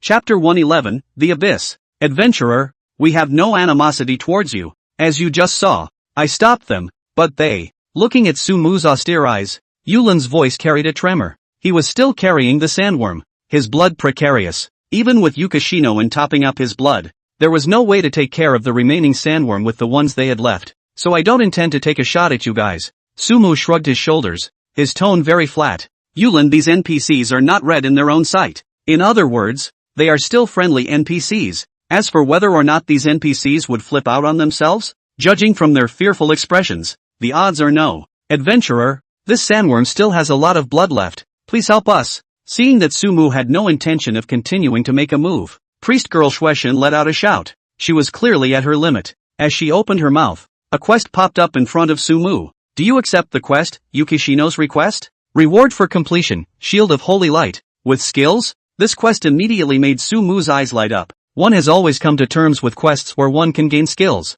Thunderbolt Thunder. While taking the quest, Sumu launched an attack towards the sandworm. The few remaining men joined in the fight. Sumu was on fire this time, and the sandworms couldn't carry his output at all. You have slain the grassland sandworm and gained 5,000 experience points. Gain 1 point of intelligence through Mage Glow. Killing 2 sandworms in a row. Sumu gained 10,000 experience points. His total experience had reached 15,000, and the growth value of the Scepter of the Dharma God had also reached 15,000 points. One more sandworm to kill and the Scepter of the God of Law will be upgraded to the first rank. Looking at the weapon in his hand, Sumu held it tightly. Thanks a lot, adventurer. As a token of appreciation. It's yours. Priest Yukishino walked over and took out a skill book. Shield of Holy Light, Grade C, consumes 100 points of blue. Summons Holy Light to form a shield around the body. Shield value is Spirit plus Intelligence, x 300%. Shield can resist physical damage and spell damage. Cooldown time 5 minutes. That's a good skill. After seeing the description of the skill, Sumu revealed a smile. His spirit and intelligence were the 2 highest attributes, and if this skill was pulled to full strength, the shield value would not be low. Shield of Holy Light has been upgraded to Shield of Holy Light, Grade S, is full. Shield of Holy Light, S rank, consumes 800 points of blue. Summons Holy Light to form a shield around the body. Shield value is Spirit plus Intelligence, x 600%. Shield can resist physical damage and spell damage. Cooldown time 3 minutes. Sumu looked at his spirit and intelligence values. It adds up to 1861. The shield value of this skill is 11,166 points. Although it wasn't as good as the mana shield under the enchantment of the bloodline of a mage god, the blue consumption of this Shield of Holy Light could be much lower. The sandstorm is starting to dissipate. On the field, the archer, Chiofei, suddenly spoke. As soon as his words fell, the storm that was whistling around him really began to dissipate. Sumu raised an eyebrow and walked over to the corpses of those few sandworms. You have obtained the sandworm crystal and core. You've gained the sandworm spike. You have obtained the drawing, spiked arrow. You've acquired sand skin glove boots. 3 boss, popped out quite a lot of things. Sumu one by one put away. Will be those sandworm crystal core out. This is yours. Yulin looked at the crystal core in Sumu's hand and froze in place for a moment before taking it in his hand. Kill the sandworms, mission accomplished. At the same time, a prompt popped up in front of Sumu's eyes. I met a powerful mage earlier. His name was Shay. He seemed to be interested in that magic stone I gave you and told me that if I had the chance, I could travel to one of the 8 main cities, Obsidian City, to look for him, and perhaps he could tell you how to unseal the magic stone. At that moment, Yulin followed suit. Obsidian City? Mage Shay? Hearing this, Sumu narrowed her eyes. He also reacted to the fact that this clue should be his reward for completing the quest. What's it going to take to get to Obsidian City? He asked, turning to Yulin. There are airships in Tsunami City, so if you spend 10 gold coins, you can buy a ticket to Obsidian City. Yulin replied. Then can we head to Tsunami Moon City now? Sumu once again inquired. We have enough sandworm crystals in our hands to complete the mission, so we can go back when the wind and sand pass. Yulin nodded. He looked at the horses and added, if the road goes well, if we rest one night tonight, we'll be there by noon tomorrow. When Sumu heard this, she didn't say anything more. When the NPCs rested for the night, it was just the right time to go offline and rest yourself. The storm continued for several more minutes, and the dust began to dissipate. Go! Yulin took the lead and mounted his horse. Taking the front seat, the group began to return in the direction of Tsunami Moon City. World of God's Way. It's a bottomless abyss. Looking downward, the endless darkness seemed capable of swallowing everything. In this darkness, there seemed to be a pair of eyes that could see through everything. Tsunami City. The city lord's mansion was located in the center of the entire city. This place covered a large area, and the entire city lord's mansion was built very luxuriously. Somewhere in the city lord's mansion, a figure appeared out of thin air. It was pitch black, like a humanoid and not. It seemed to be very familiar with the entire city lord's mansion, and familiarly arrived at a room. LOL. The door was gently pushed open. Who is it?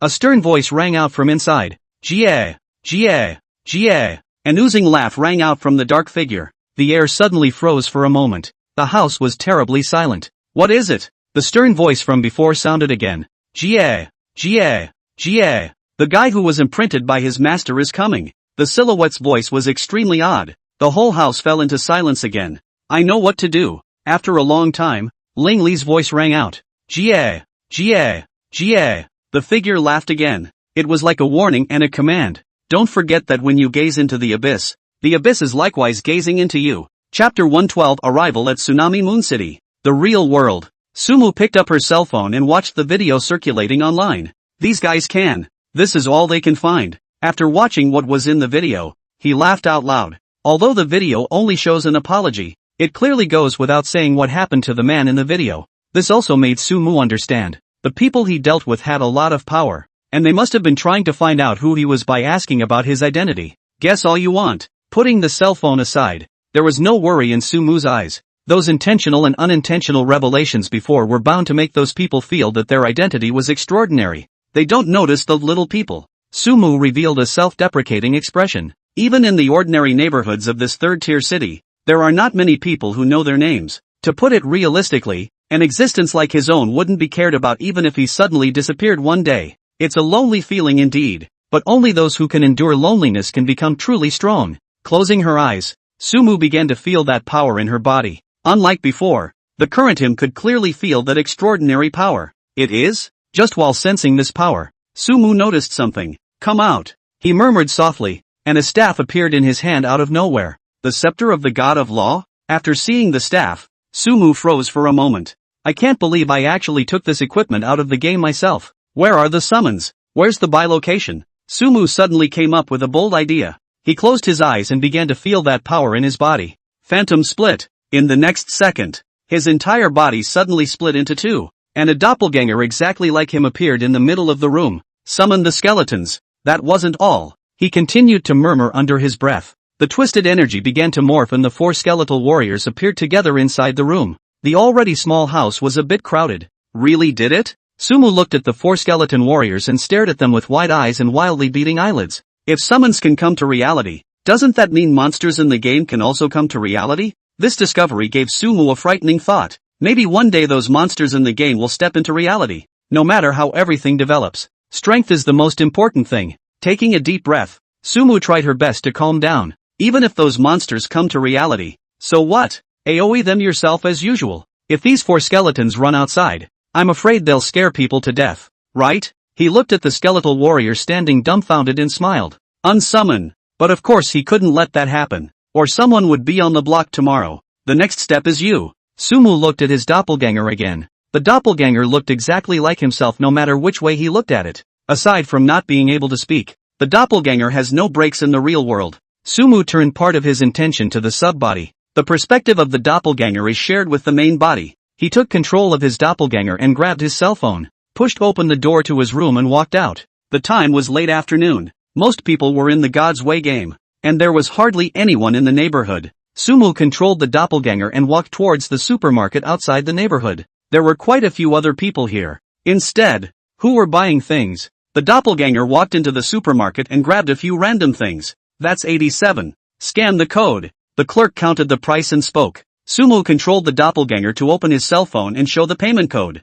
Drop. Payment successful. After paying, the doppelganger picked up his stuff and started back. Along the way, he ran into a few more people, and no one greeted the doppelganger. Everyone was already not familiar with each other. Plus after the opening of the God's Way game, everyone planned their time very tightly, and they were all in a hurry when walking on the road. The doppelganger quickly returned to the house. This skill is powerful. Sumu looked at the doppelganger in front of him, and the corner of his mouth unconsciously raised. Split doesn't disappear as long as it doesn't take lethal damage. And even if you are far away from yourself, you can still keep in touch with the main body. If those time management gurus had this skill, management would be on a whole new level. Rest first. We'll talk tomorrow when we arrive at Tsunami Moon City. The next day, it was still early in the morning when Sumu climbed out of bed. Get in the game. The scene around him changed, and he came into the plains of wind and sand. Yulin and the others were sitting around the campfire resting. After Sumu appeared, Xiu-Fei suddenly opened his eyes. He has extremely sharp ears and is a sentinel-like presence on the team. After seeing that it was Sumu, he closed his eyes again. I'm going to look around. Sumu spoke softly and left the camp. The windswept plains is a great place. Those sandworm bosses had little blood and low defense, and their experience was okay, which was why they were online so early. Magic perspective. Eagle eye. Riding his horse, Sumu turned on his dual perspective skill and searched the surrounding sand. Hiya! The horse ran as fast as it could, and it also allowed Sumu's search to become wide. There's one over there. After 10 minutes or so, he spotted a sandworm cowering in the grass, seemingly resting. Thunderbolt thunder. A few 100 meters apart, Sumu wasn't polite at all, and lightning greeted them one after another. You have slain the grassland sandworm and gained 5,000 experience points. Gain 1 point of intelligence through Mage Glow. After the kill prompt appeared, Sumu hurriedly checked up on the attributes of the scepter. Scepter of the God of Law, 2nd level plus 200 intelligence plus 200 spirit plus 200 physique. Using a powerful magical item grants the scepter the corresponding phrase. Current number of phrases, 2 growth value 0/30, 000. The scepter was successfully upgraded to a 2nd rank weapon and the word count was unlocked to 2. I'm about to upgrade too. Sumu continued to search the grasslands for the sandworms. After a long time, he killed 2 more sandworms one after another. Congratulations, you've been upgraded. You've gained 30 points of attributes and 20 points of skills. The successful upgrade prompt popped up, and the sky turned fish belly white. Sumu added all of his upgraded attribute points to spirit and returned towards Yulin and the others' location. Yulin and the others all waited at the same place, and when they saw Sumu return, they all mounted their horses. Horses' hooves sounded and dust flew. As the sun rose to its highest position, a city also appeared in Sumu's sight. Chapter 113, U-Star Ring, 3rd Shift. On the big map of the world of God's Way, the various newbie villages are the initial locations. A portion of the novice villages will arrive in the same town. Then part of the town arrives at the same city again. These last cities are then divided into the 8 main cities of the map. The area behind the 8 main cities was considered the real challenge. However, if you want to travel to the 8 main cities, you have to complete the previous main quests. It is also a test of the player's strength. In the major novice villages of China, many people were sad. Damn it, the difficulty of the main quest is too great. Even if we build up an elite group now, it's still hard to complete the quest while ensuring that most people don't die. I really don't know how that Sufa god managed to get through that second main line. His team can't all be top-tier powerhouses, can they? I was wondering if we could ask him to help us get through the main line. They're all the dirtbags who are ahead of the curve, relying on the equipment they bought from Sumo and also the medicines. Their upgrade speed increased by a large margin. However, many of them were still helpless in the face of the main quest's first-order boss. It's not that you can't fight. It's really true that at least half of them are going to lose a resurrection chance if they fight at this stage. The chance of resurrection was equivalent to their lives, and no one would joke with their lives. Asking Sufa God to help us with the main line? I'm afraid we don't have that chance. Even if he's willing, we can't afford to pay the price. I'm so envious of the players who are in the same novice village as Suafation. Being able to lie down and go to the next map. Please, let the next map I go to be White Mist Town so I can lay my way through the second round of the main line. Tsunami City. After Sumu bid farewell to Yulin's group, he wandered around the city. What a big city! Compared to White Mist Town, Tsunami Moon City was much bigger. The city is filled with guards in armor and neatly lined up. Each building is very grand. Not only that, but there are signboards on every major thoroughfare in town indicating the location of various sites. To the hotel first. Sumu followed the signs and came to the location of the hotel. It's more like a luxury inn than a hotel. It's a much grander place than the inn in White Mist. Hello, adventurer. This is the Tsunami City Inn. The daily accommodation fee is 50 gold coins. The owner was a well-dressed middle-aged man, and the price he offered made Sumu's eyes widen. With a cost of 50 gold coins a day, this really wasn't something that an average person could afford to live in. I'll stay for 10 days. Sumu took out 500 gold coins and handed them to the boss. Honored guests, this way please. When the boss saw the gold coins, his eyes were glowing and he immediately led Sumu to the door of a room. Place your hand on it. For the next 10 days, only you can enter this place. Gesturing for Sumu to place his hand on the rune at the doorway, the boss said. Sumu bristled and put her hand up. The runes lit up and the door was opened. Inside is a luxury suite. You can head to the lobby if you're dining. The owner smiled and left. Sumu walked into the room and first came to the side of that storage box. Not bad. After opening it, the bar of items that could be stored in the storage box became 200. Sumu deposited some of the things in the parcel bar. After tidying up, he left the room and headed to the location of the city lord's mansion. What man? Arriving at the entrance of the city lord's mansion, Sumu was stopped by a group of guards. I'm here from White Mist Town, and I have something to report to the city lord. Sumu voiced out his reason for coming. Wait a minute. One of the guards nodded and turned around to enter inside the city lord's mansion. After a while, the guard returned and shouted at Sumu, "Follow me." Following behind him, Sumu entered inside the city lord's mansion. This place is grand. This city owner is rich. Feet stepping on the pathway paved by jade, looking at the surrounding flowers that were competing for color. Sumu muttered in her heart. Soon, the guards led Sumu to a hall. What do you want with me, adventurer? At the top of the hall, a man with uncharacteristically white skin and extremely handsome looks was sitting on a carved chair. Lord City Master, there has been an incident in White Mist Town. Without elaborating, Sumu took out a letter. The guard took the letter and walked over to the city lord. The city lord opened the envelope and looked at the contents, his face gradually sinking. This is a great thing. After reading the letter, the city lord stood up violently. Adventurer, did you kill Cinda? He stared intently at Sumu and inquired. It's me. Sumu nodded. You've done well. The city lord's eyes radiated appreciation.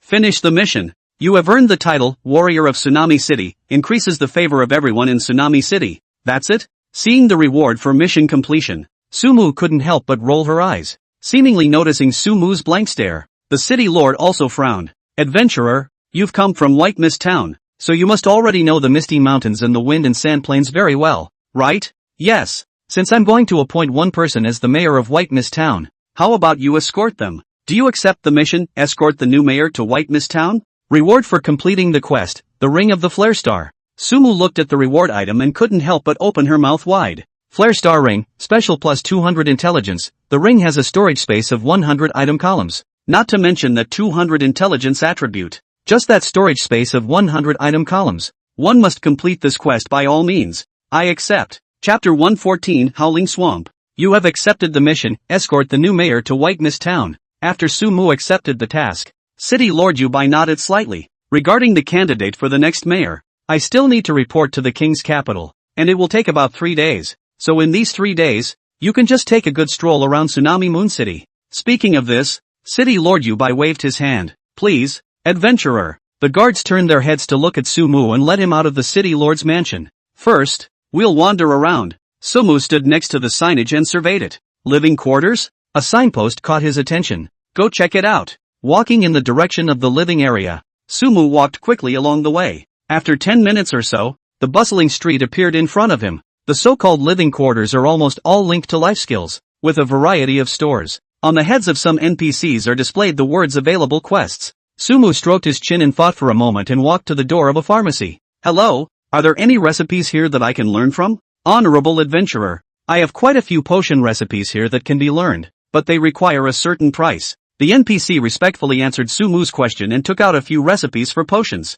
Super Vitality Potion, Vitality Grass X2 Life Vine X2. Restores 2000 blood points after use. Cooldown 1 minute. Potion of Magic Blood, Magic Grass X2 Blood of Mana X2. Plus 1000 points of blue cap after use. Lasts for 1 minute. Cooldown 3 minutes. Hardened Poison Liquid, Poison Flower Grass X2 Poisonous Snake Liquid X2. After using it, you can quench the poison for a weapon. Effective time 5 minutes. So that when it attacks, there is a probability of inflicting 50 points of damage per second on the enemy, lasting for tens. Those are some good recipes. Sumu chose to study all of them. Each recipe costs 80 gold to learn. Because of the title of Tsunami Moon City on his head, all purchases in the city were 20% off. However, these herbs can't be bought in the drugstore. Players need to collect them in the wild by themselves. And the store also has quests to collect the materials. Sumu didn't pick up the quest. For himself, a life profession master level player, collecting those materials was not as cost effective as directly making them into medicines himself.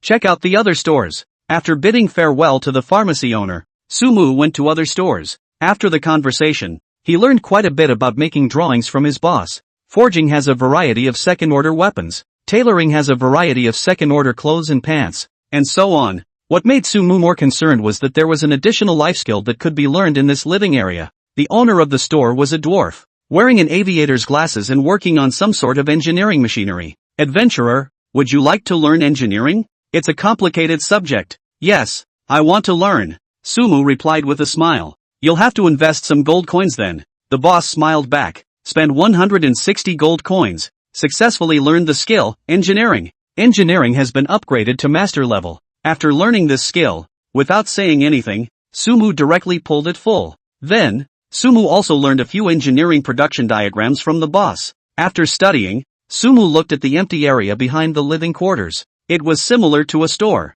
but no one was running it. Sumu quickly understood that this should be a store open to players. Although there weren't many people in this Tsunami City right now, as the number of players became larger, this kind of store would become popular. After all, that 10% tax at the auction house is no joke. Check out the quest hall. pick up a few quests, and head out of town to upgrade. There was a large amount of gold coins in the parcel bar, and Sumu had no intention of investing in these stores for the time being. Who let himself be the only player in this entire Whispering Moon City? Even if we get this store up and running, there's no traffic, but I do get to get a store here. Auction house fees are just too expensive. On the way to the mission hall, Sumu stroked his chin and thought, the city of Tsunami could take a zeppelin to the royal capital, Obsidian City, which meant that it was very easy to travel back and forth between the two places. It was perfectly fine to consign items in Tsunami City yourself every so often. Of course, until one ascends to the 3rd rank, these can be put aside completely. It's bigger than White Mist's. Coming into the quest hall,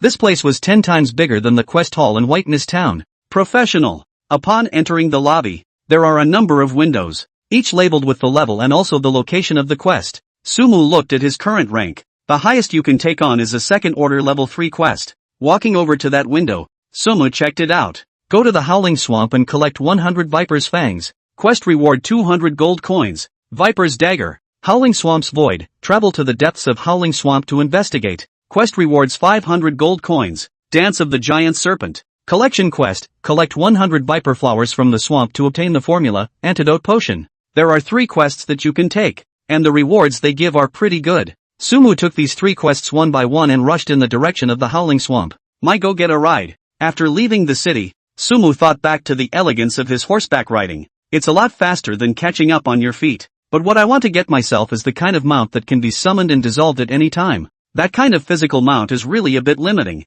Let's do the quest to upgrade first. And if there's no mount skill here, then let's go to Obsidian City and check it out. Accelerating the speed of his rush, a swamp soon appeared before Sumu's eyes. The air was misty with the smell of decay. Yikes! Yikes! A few crows let out a caw. Sumu looked towards the bubbling swamps in front of him, her brows furrowed. Magic perspective. As soon as his eyes closed and opened, the perspective in front of him changed abruptly. I can actually see it. Sumu revealed a delighted smile. Magic perspective is a powerful skill. You can even see underneath those swamps. That's weird? Sumu quickly spotted the red vitals in the swamp. All serpentine. Can Frost Storm hit it? The monsters were all underneath the swamp. And Sumu narrowed his eyes and tentatively released a skill towards that area. No damage done? To his own surprise, the Frost Storm didn't damage those monsters below the swamp. Gotta draw them all out. Sumu reacted this time as well. If you want to brush the monsters in this swamp, then you have to draw out the monsters underground. Chapter 115, 1000-1?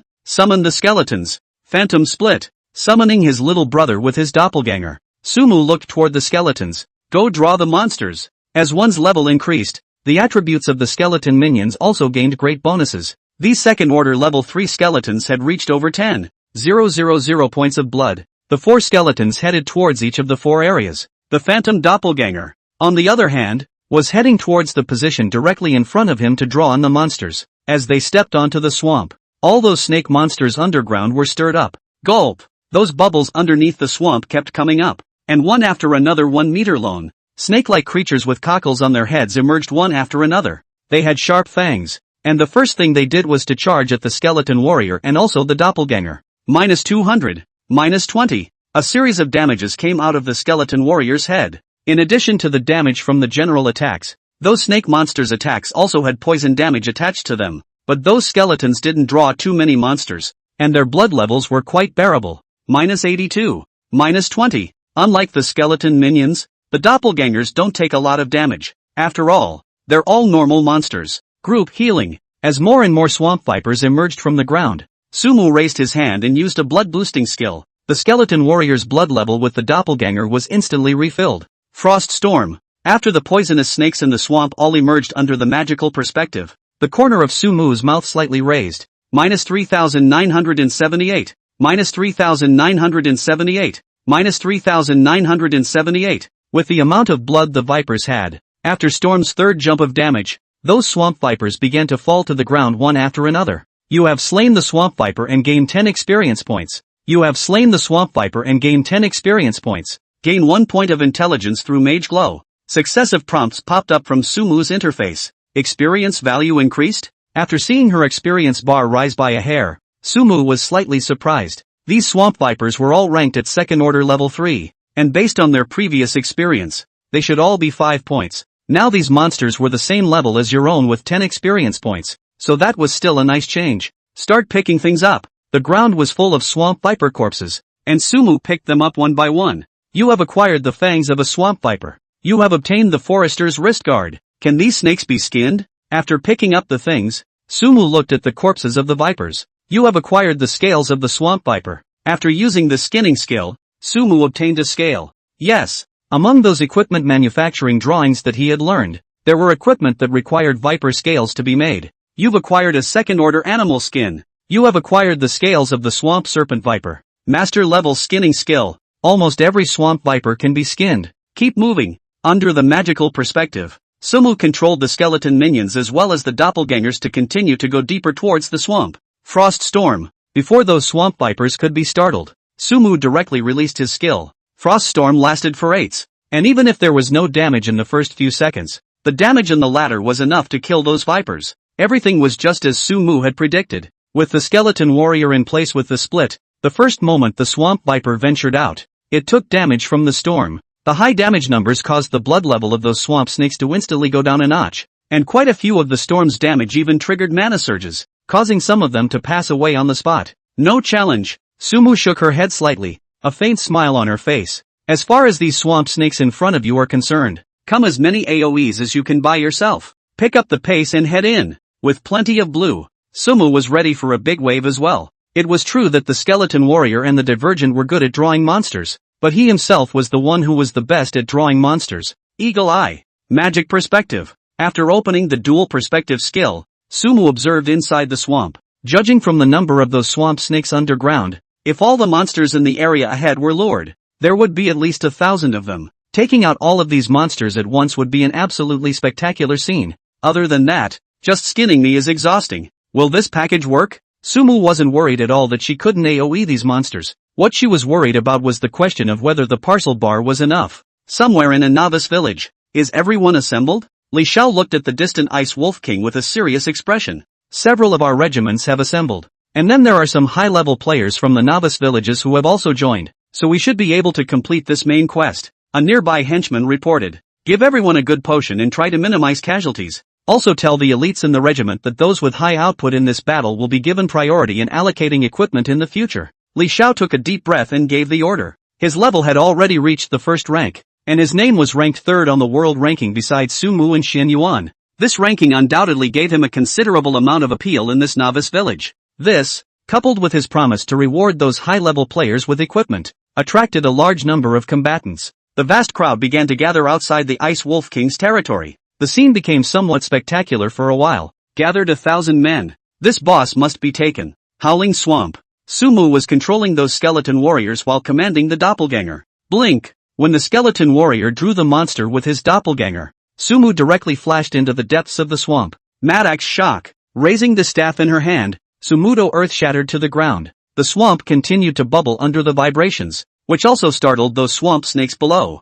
They were stunned as damage numbers popped up on their heads. Gravity field. Sumu didn't rush his output and unleashed his gravity field skill towards those swamp snakes behind him. The swamp serpent that was chasing the skeleton warrior and the doppelganger was stuck in the mud. Go over there. Sumu signaled to the skeleton warrior while controlling the doppelganger to lure more swamp serpents. In no time, all of the marsh snakes in the entire area were lured out. Densely packed poisonous snakes in groups. If there were people with intensive phobia here, they were afraid that they would be directly scared to death. Especially since those swamp snakes were already very scary looking. That's at least 12 or 300 heads. Am I considered 1 against 1,000? Sumu looked at the swamp snakes in the swamp that were gulping red letters and forced her scalp to feel numb. Begin. Frost Storm. Chapter 116, Hunter's Instincts. 1,000 or so normal monsters. How spectacular is that scene? But just seconds after the frost storm came out, those marsh snakes fell to the ground one after another. The ground was suddenly covered with densely packed corpses of swamp snakes. You have slain the swamp viper and gained 10 experience points. You have slain the swamp viper and gained 10 experience points. Gain 1 point of intelligence through Mage Glow. Continuous prompts appeared on Sumu's interface. This super efficient way of brushing monsters was simply something that other people simply didn't dare to imagine. This is nifty too. Controlling the skeleton warrior to converge with the doppelganger towards himself. Those swamp serpents they had drawn to them stepped into the storm's reach. Frost Storm. Sumu raised his hand and launched another skill, completely shrouding the area under the wind and snow. You have slain the swamp viper and gained 10 experience points. Gain 1 point of intelligence through Mage Glow. What follows is a constant stream of prompts. Sumu directly looked at his intelligence value. Intelligence 710, plus 360. This wave had directly increased his intelligence by over 30. Comfy. Sumu looked at the experience value again. It's already halfway there. Originally, with the experience mechanic in the God's Way game, the higher the level, the slower the efficiency of upgrading would be, but it didn't seem to be the case for himself. It's still these two divine skills that are powerful. As Sumu looked at his two God-level skills, he couldn't help but let out a sigh of emotion. The two skills, Dharma God Bloodline and Dharma God Radiance, complemented each other and were indispensable. I wonder when I'll get another godly skill. This also made Sumu realize the power of a God-level skill. It just seems like a long time since I've triggered a first announcement after getting multiple firsts. I wonder if there's a reward for being the first to transfer a hidden profession. Opening the parcel bar, Sumu took out the Grey Mage's gem that Intai had given himself. Even if it would be a waste of a parcel bar, the thing was always carried by itself. Fire attribute items, where should I find this? Can't the others? Sumu frowned, really wanting to roast this gem with a fireball. But on second thought, if it was really that easy, Intai would have cracked the secret of this gem long ago. Ash Mage. This profession sounds like playing with fire. We'll see about that later. Placing the gem back into the parcel bar, Sumu looked towards the fallen snakes. The 3-minute monster fight, 2-hour bag-picking ordeal is about to begin. You got triple X. You got triple X. Various second-order common equipment one after another. Decomposition is successful. You've obtained a second-order magic forging stone. Decomposition is successful. You've obtained a second-order magic cloth. For these equipments, Sumu had as much as he could decompose. You have obtained the fangs of a swamp viper. The collection quest is complete. You have obtained the drawing, rocket boots. Picking up and picking up. One thing attracted Sumu's attention. Rocket boots, gear parts X10 second order magic crystal X1 second order magic cloth X20 transmission device X1. Using it will allow you to fly in the air for 30s. But its effect isn't too stable. Be careful. It might explode. It's a drawing for an engineering outfit. From the description, it doesn't seem to be anything reliable. What attracted Sumu was the word flight. This thing looks pretty interesting. You could make one out of it sometime and have some fun. After studying this drawing, Sumu continued to pick up things. I wonder if there's one of those automatic bag-licking things. While picking up, while peeling the skin, compared to brushing monsters and whatnot, this job can be too boring. Sumu's mind sprouted up. You have gained the skill, Hunter's Instinct. Just then, a prompt wrenched his thoughts back. Out of skill? The appearance of the skill made Sumu's eyes light up. After brushing so many monsters by himself, there weren't really many skill books that popped out. Usually the probability of a skill like this ordinary monster drop was about the same as buying a lottery ticket and winning the lottery. Hunter's Instincts, Grade C. After learning this, you will master the skills of a hunter with great insight. Passive skills? After seeing the description of this skill, Sumu raised an eyebrow. It was the first time he had seen this kind of passive skill that added nothing to his attributes. But looking at the description of the skill, it should be a good one. Learned. Hunter's Instincts have been upgraded to Hunter's Instincts, Grade S. Hunter's Instinct, S rank. Your insight is greatly enhanced. After ascending to full, the description of the skill was still very simple. But Sumu found out what was not simple about this skill. Those eyes of his became deeper and deeper. Just a quick scan of the surroundings reveals a lot of different things. This skill flows. Why do I feel like Sherlock Holmes now? I'd be an absolute hoot to be a detective. This feeling made Sumu very comfortable. The parcel bar is full again. Continuing to clean up the battlefield, something happened that gave Sumu a headache. Even if not every swamp viper could pop out something, the drops from thousands of normal monsters were not something that could fit in 100 parcel bars. There's no way around it. Let's put it on the auction house first. No more garbage to pick up. No more snake skinning. After thinking about it, Sumu put quite a few second-order equipment with good attributes on the auction house, as well as some materials with a large number of stacks on it, and the item bar was just barely enough. Gotta get a big package. Who can stand it at this rate? Some newbie village. Li Zhao's men have already assembled. Have the warriors go up to the front row and take the top. Each warrior assigns at least 5 priests to add blood. Then the mages and archers output remotely, and all the assassin professions get out of the way. I'll carry the Ice Wolf King. Arrange for 50 priests to watch my blood level. Make sure you don't let me fall. Li Xiao plays a very conservative game. In addition to the Wolf King boss, those elite monsters next to the Wolf King would also have specialized fighters to carry them. Archers open the monster. Everyone else get ready. Once everyone understood their tasks, Li Xiao gave an order. This main quest in the novice village also kicked off. Chapter 117 NPC Helpers? As Sumu shelved various second-order items, The various guilds. The group's personnel stationed at the auction house soon found out. Asterisk. This nifty thing is second order? Holy, is this from the Sufa god's shelves? We can't even pop out first order equipment. And this Suefation starts selling second order ones? That's a bit of a high price. To buy or not to buy? For these second order items, these people all looked dumbfounded.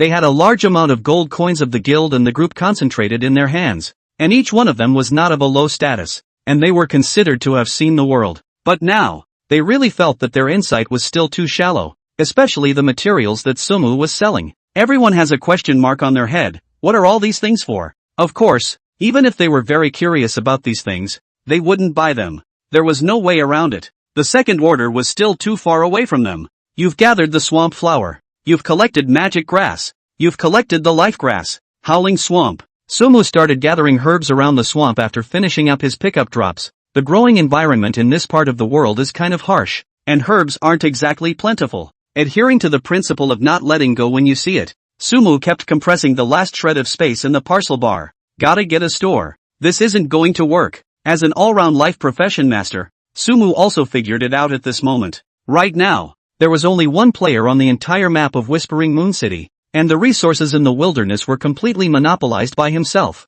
Even if the store doesn't get much traffic for a short period of time, it can still be used as a warehouse. Get back to screwing now. After sweeping this swampy area around them, the few quests picked up in the quest hall were completed. Sumu looked at the time and planned to return to Tsunami Moon City first. The package column is just too much of a mess. Sydney. But just as he was about to leave, there was a movement in the grass not far away. After gaining a boost in insight, those small movements couldn't escape Sumu's eyes at all. Magic perspective. The grass blocked the line of sight, and Sumu directly opened her skills. Is it personal? A humanoid life form appeared in his eyes. Quest NPCs? Sumu frowned and quickly ran towards that patch of grass. Ah! As Sumu approached, the figure hiding in the grass was obviously startled, and the whole person even jumped up directly. Woman? Sumu scowled at the NPC for a moment and narrowed his eyes. That's a beautiful woman. She was dressed in a white costume and even had a white hat on her head. From the way he was dressed, it looked very much like a priest. Sumu was sizing up the NPC,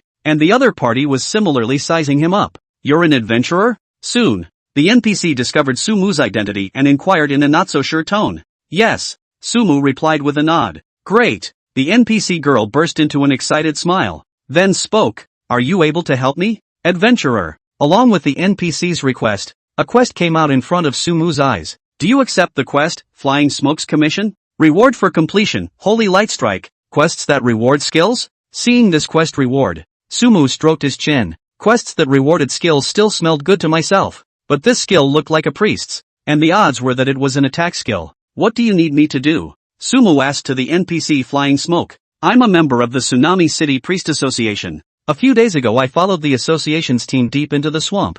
As a result, the team encountered an attack from a magical beast, and the rest of the team members all got separated. I'd like to ask you to go into the swamp and bring them out. The priest girl spoke slowly, explaining the quest. Understood. Sumu nodded. With the dual perspective skill, this kind of task of finding people wasn't that difficult for himself. I will assist you alone. Just as Sumu was about to go deeper into the swamp, the priest girl spoke again.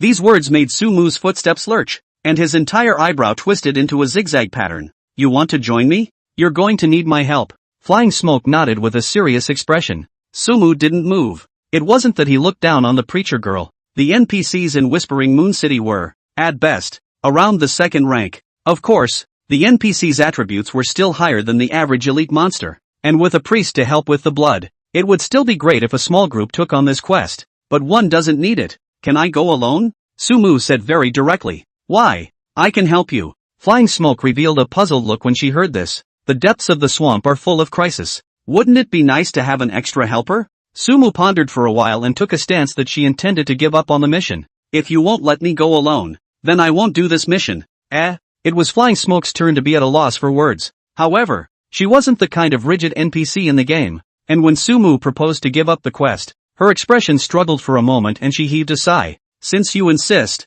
you'll go alone. Only you must be very careful. In the depths of the swamp there is an extremely cunning fellow. Hearing this, Sumu smiled. You don't have to bring this drag along yourself. Saying goodbye to Flying Smoke, Sumu moved forward in the direction she had guided him. Some newbie village. Go on, Take out this boss so we can go to the next map. Everyone, full output. Kill the elites first, then aim for the boss. The boss has resistance. The fire and ice skills have damage reduction. The archers will do the main output. Fighters pull their monsters. Shouting and shouting was heard all over the place. And other than Li Xiao, there were other people directing the battle. Under the crush of powerful numbers, the elite monsters were quickly knocked out, and everyone began to output towards the boss. With a large number of priests adding blood, Li Xiao, the main tank, always had a healthy amount of blood. But just as the Ice Wolf King's blood level gradually dropped, the boss let out a high roar. In the next second, the air around them steeply became cold. Chapter 118 Removal Program, 3 Shifts.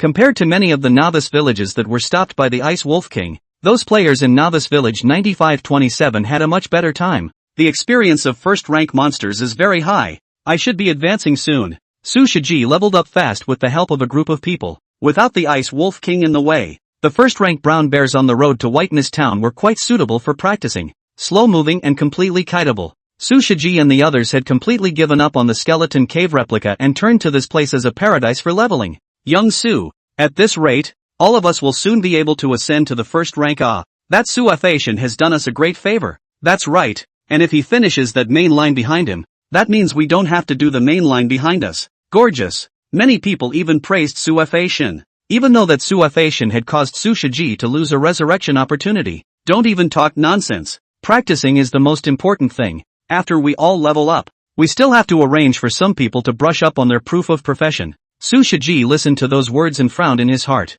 For Su Fashion, he didn't have any gratitude, and was more cynical. He was jealous of Su Mu's achievements in God's way, and also resented Su Mu for not telling him the way to be able to quickly level up. And even more so, he kept that previous account in his heart. If he had the chance, he would get this back. Of course, if he wanted to deal with that Su Fashion, his own strength would not be enough. Su Shiji looked towards the men on the field who were actively practicing, a faint smile appearing on his face. These people were his capital to dominate the God's way. Howling Swamp. After accepting the NPC's quest, Sumu didn't intend to return to Tsunami Moon City first. Let's search and brush up on the monsters while we're at it. The quest's requirement was to find someone, and Sumu was too lazy to make a big deal out of brushing up on the monsters. He controlled the skeleton warrior as well as his doppelganger all the way forward, clearing only those swamp snakes that popped up on the road in front of him. Congratulations! You've been upgraded and gained 30 attribute points and 20 skill points. When the level of the swamp serpent in front of him became higher,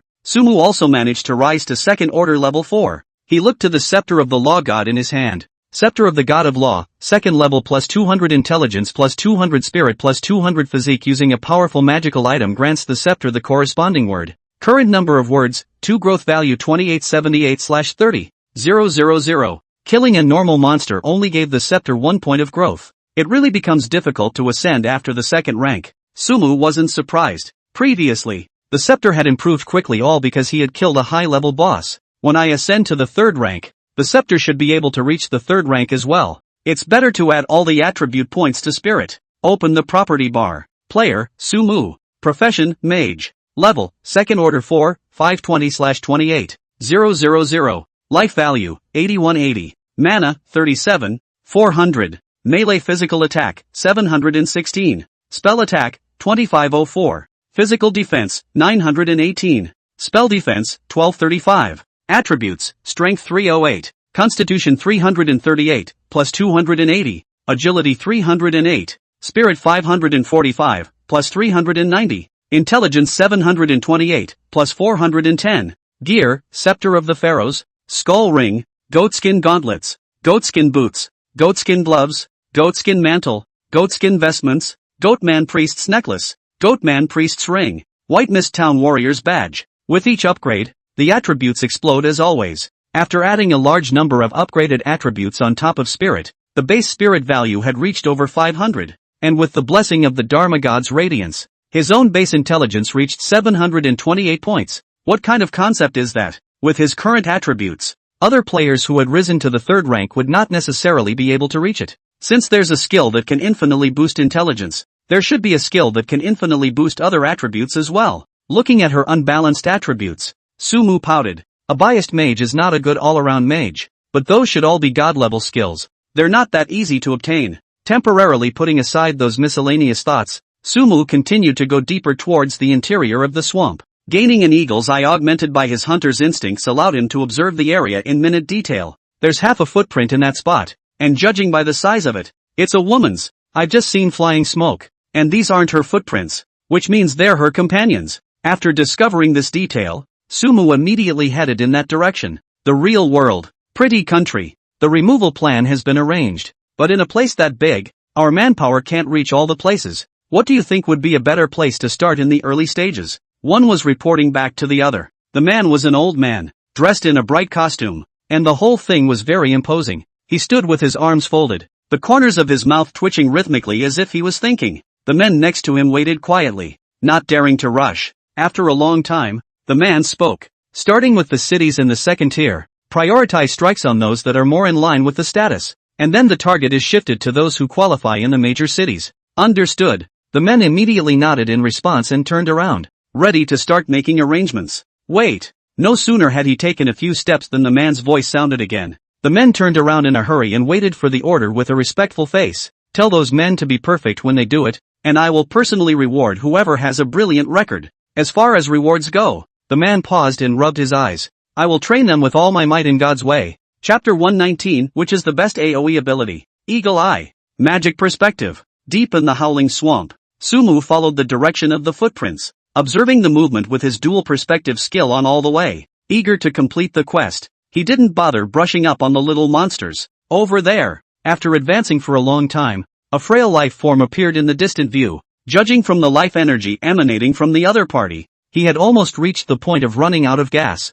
Swift, blink, without hesitation, Sumu used dash along with flash. Soon, he arrived at the place where those figures were. A sister was leaning against a large tree with her eyes closed. The holy priestly robes were covered in blood, and many of the wounds looked horrible. Powerful healing spell. Sumu raised his hand and used a blood-boosting skill, plus 15,024. An exaggerated number popped up on the opponent's forehead. That weak vital signs even instantly recovered by a large margin. The NPC slowly opened his eyes. Who are you? Upon seeing Sumu, she was obviously a bit surprised. Hello, I'm an adventurer. It's Fei Yen who asked me to find her companion. Sumu said with a smile. Did Flying Smoke ask you to come to us? When the NPC heard this, his expression became elated. Where are the others? You're the only one I've found so far. Sumu replied. The NPC froze and struggled to get up. Despite being spiked with a large mouthful of blood, her face was still very pale. We must find the others as soon as possible. The NPC's tone was firm,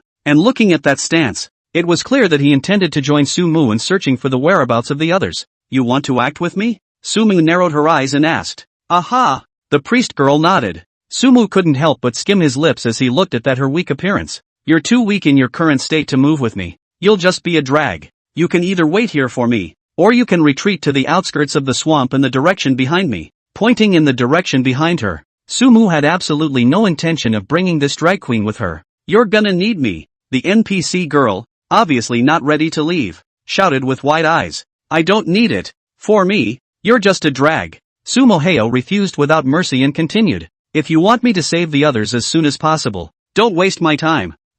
These words caused the NPC girl to fall into silence. Well then, follow this direction and you should find my companions. Advancing in the direction she pointed, Sumu twisted her head and ran. The swamp snakes on the road need to be cleared, or those NPCs won't be able to walk out. Unlike the previous way of rushing, Sumu began to clear the swamp snakes on the road ahead. The skeleton minion with the doppelganger had already cancelled the summoning when he was rushing just now, and he went directly above a swamp by himself to draw out those swamp snakes below. Fire and rain. Sumu directly used fire rain and hardened himself against the attacks of these marsh snakes to kill them. As for the swamp serpent drop, he wasn't going to look at it himself. Is that a body? Along the way, Sumu sent a humanoid creature, only she didn't have the slightest vital signs on her body. Walking over to see it, it was a girl in a priest's robe. Sumu wasn't surprised. He continued to go deeper, and after walking for about a kilometer, he stopped. Elite monsters are starting to appear. Unlike those swamp snakes in the periphery, a large number of serpentine creatures with powerful vital signs appeared in the location ahead.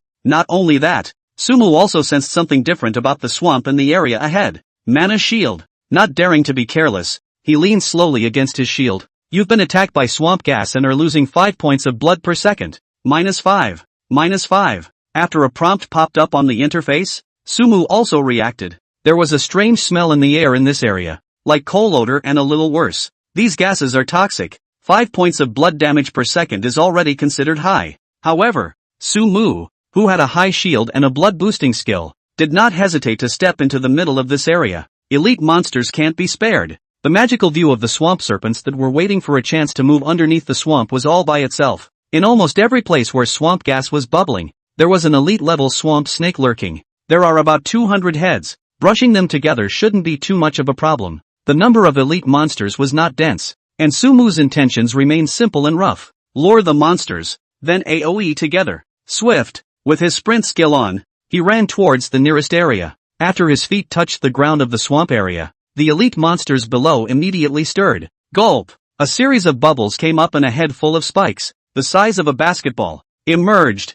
Swamp Stalker, Elite, Level, Second Order 4. Life Value, 22,000/22,000. Attack Power, 1500. Physical Defense, 500. Spell Defense, 800. Skills, Corrosive Venom Spike Attack Viper's Kiss. Hiss. The elite swamp serpent gulped red letters, its two eyes staring dead at Sumu, and launched its first attack. Blink. When its poisonous fangs were about to bite itself, Sumu made an instantaneous movement to another swamp next to it. Gulp. The swamp once again produced movement. When the snake's head emerged from below, Sumu then proceeded to the next area. Hold on. This should be the boss's big move. Carry it through and you'll be able to complete the mission. In a certain novice village, under the storming attack of the White Wolf King, the blood of the people who were in the middle of it began to drop rapidly, especially the priests. Most of theirs were spirit and intelligence counterpoints, and their blood was almost all held up by their equipment. And after taking damage from the frost storm, one by one,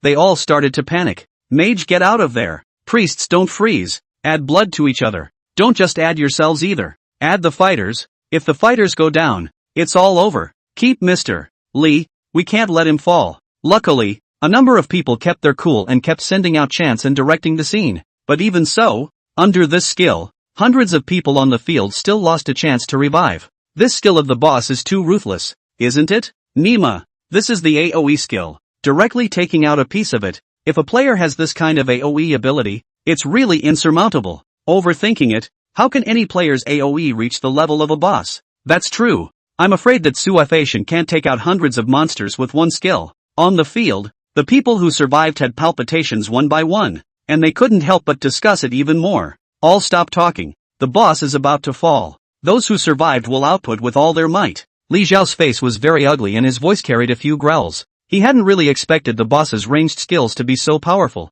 Those on the field are an elite class that he's built up. Chapter 120, Corrosive Venom. Deep in the howling swamp, Sumu was followed by about 200 elite monsters. Compared to those ordinary monsters, these elite monsters were bigger, dragging out long marks on the swamp. Each of them moved quickly, but they still couldn't catch up with the infinitely blinking Sumu. Almost more gathered, with those swamp snakes behind him basically all gathered in the same area. The corner of Sumu's mouth rose and a cold light erupted in his eyes. The air around them began to drop and a cold storm swept across the room. Gravity field. At the same time that the damage from the frost storm surfaced, Sumu directly turned on gravity, emptying all of the swamp serpent elites in place. A storm of crows. Then, another AoE skill shot from Sumu to fill in the damage. You have killed the swamp lurker and gained 300 experience points. Gain 1 point of intelligence through Mage Glow. You have killed the swamp lurker and gained 300 experience points. Congratulations, you've been upgraded. Gained 30 points of attributes and 20 points of skills. You have killed the swamp lurker and gained 200 experience points.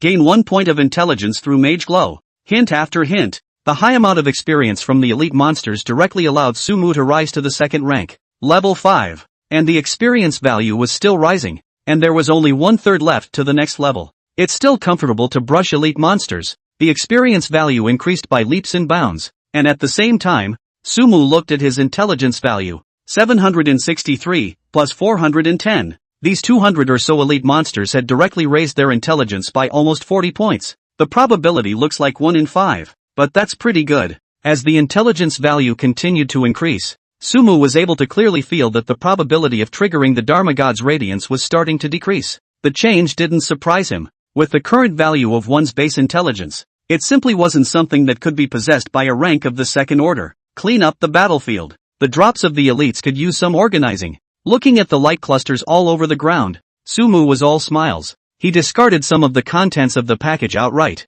leaving quite a few empty compartments. You have obtained the drawing: Tooth Dagger, Venomous Fang Dagger, Elite Snake Fang X10 Second Order Wrought Iron X50 Second Order Magic Crystal Stone X2 Attributes. Attack plus 300 Strength plus 50 Agility plus 50 attacks have a probability to inflict a poisonous attack. Inflicting Agility X 10% poison damage to the enemy. Required level, Second Order Level 3. Sumu soon gets a surprise. The drawing thing is the most comfortable for you. You can learn it straight away. You don't have to take up a grid at all. If this equipment is made, those assassin bosses will have to rush to pay for it. The attributes of the poison tooth dagger could be considered to be an extremely high quality, and the materials he needed were also very easy to obtain. The probability of those elite swamp snakes dropping snake teeth wasn't low, and second order wrought iron could be obtained by simply decomposing second order normal equipment, which Sumu had in his parcel bar in large quantities. The more troublesome one is the second order magic crystal stone, which you need to decompose A rank or above equipment, or in finding mines to get it.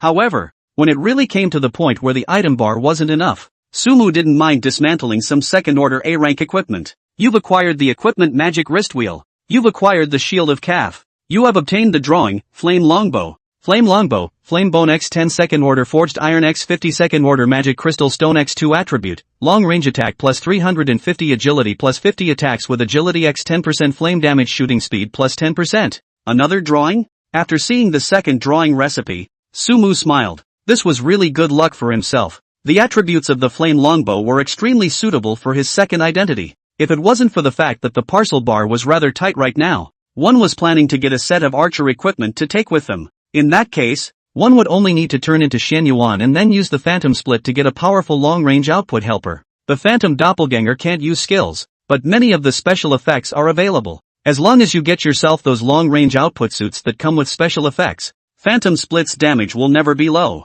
Even your own doppelganger can solo the boss. Thinking about this, Sumu felt that she was really a bit inflated. It was just a matter of soloing the boss himself, but he was actually thinking of letting his doppelganger go soloing the boss as well. What would the other players think if they knew about this? Keep it for now and do it afterward. Those second rank equipment with less powerful attributes. Decompose them all. Opening the parcel bar, Sumu began to decompose the second ranked A grade equipment. There was no shortage of second order mage equipment. Just for the 10% spell attack bonus of the goblin set, Sumu had no intention of changing it. With one's current intelligence, the boost from this set effect was huge, and the attributes of the goblin set weren't low either. You have gained the skill, Corrosive Venom. Just as Sumu was about to pick up the entire drop, another thing made his face light up. As long as it's a skill, no matter what category it is, it's a good thing. Corrosive Venom, grade B after use. You can apply venom to your weapon or other attacking props to inflict up to your own high attribute X 100% toxic damage to the enemy. Toxic damage is not subject to physical defense or spell defense mitigation.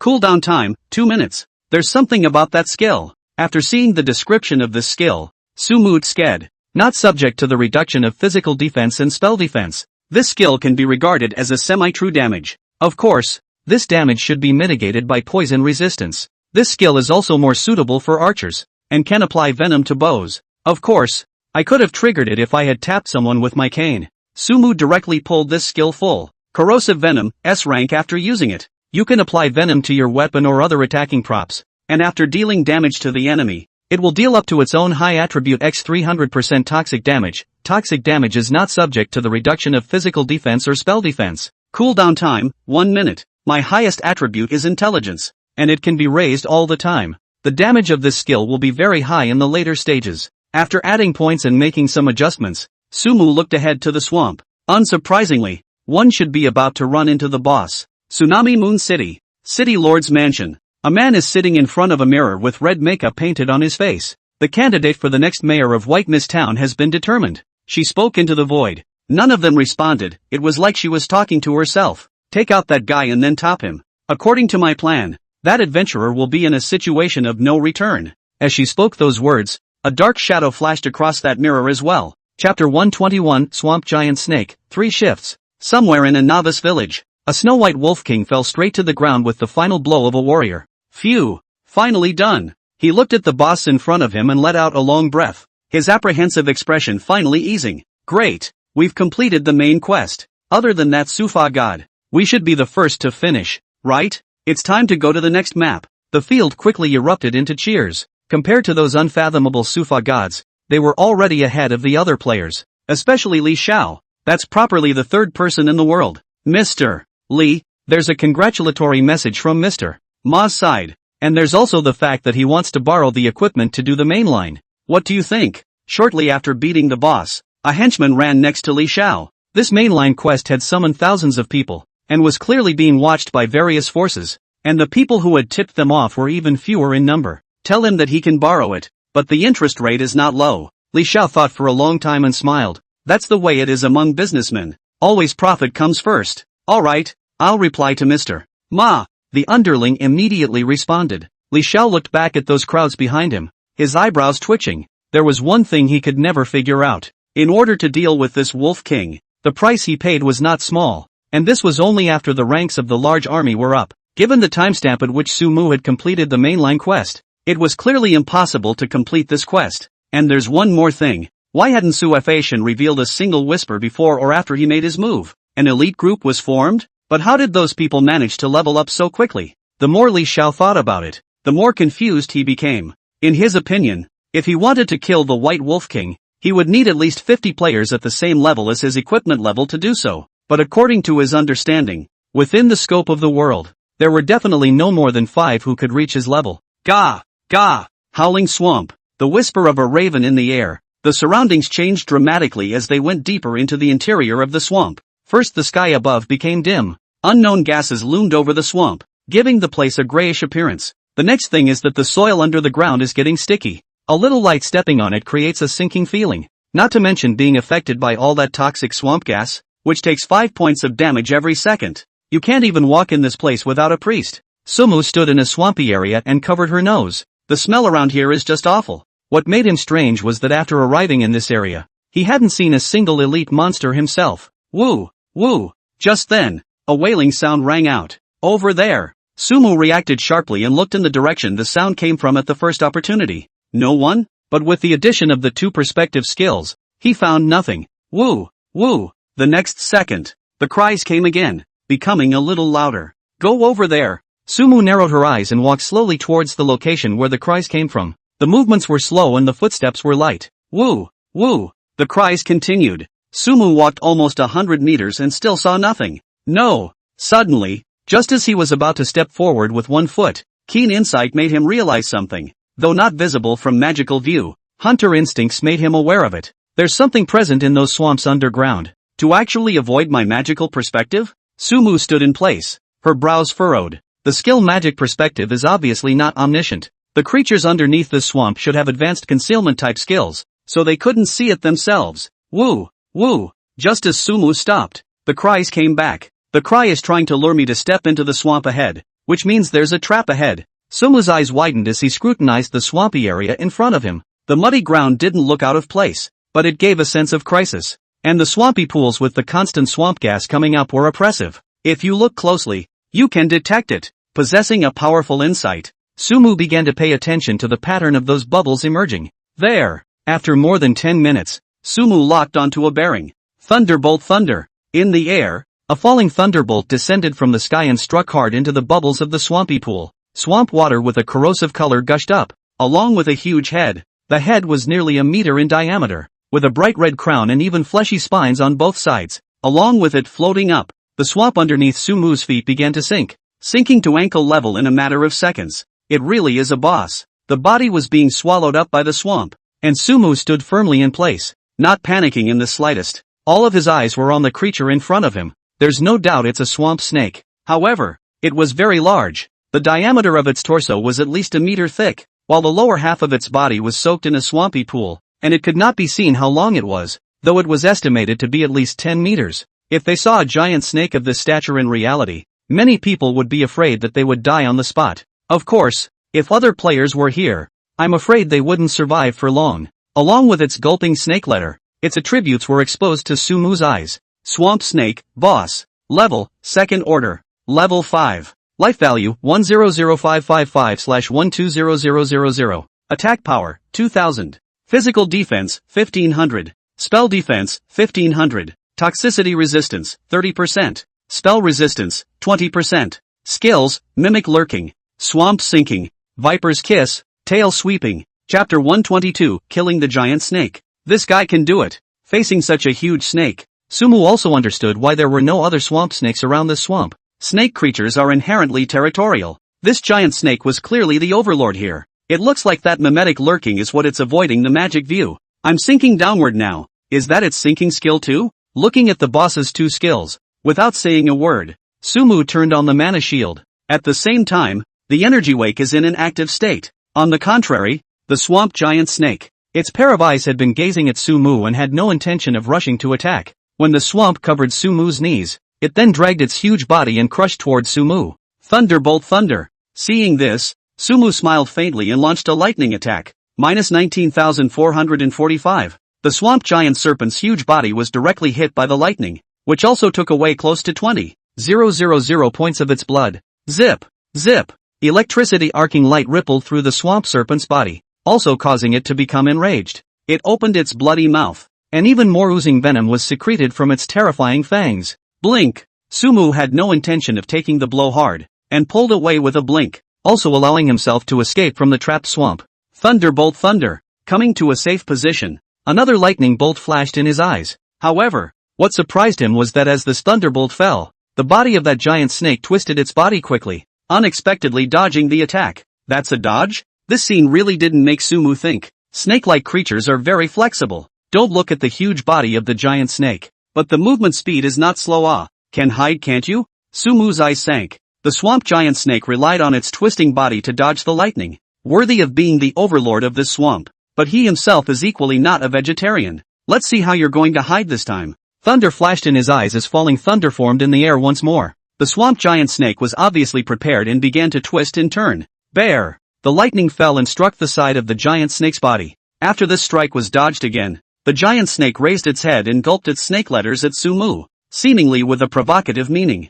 Thunderbolt! In the next second, another bolt from the blue hit the giant snake straight in the head. Its towering head drooped. Minus 19,445. The damage numbers popped up while also leaving a deep scar on its head. It was completely unexpected that the interval between Sumu's two attacks was so fast that even if it was able to dodge the first strike, it was unable to dodge the second strike. Roar! The swamp giant snake went completely crazy and lunged towards Sumu. It also realized that if it wanted to win this battle, it had to empty Sumu's blood first. Sumu stood in place, looming over him. Gravity field.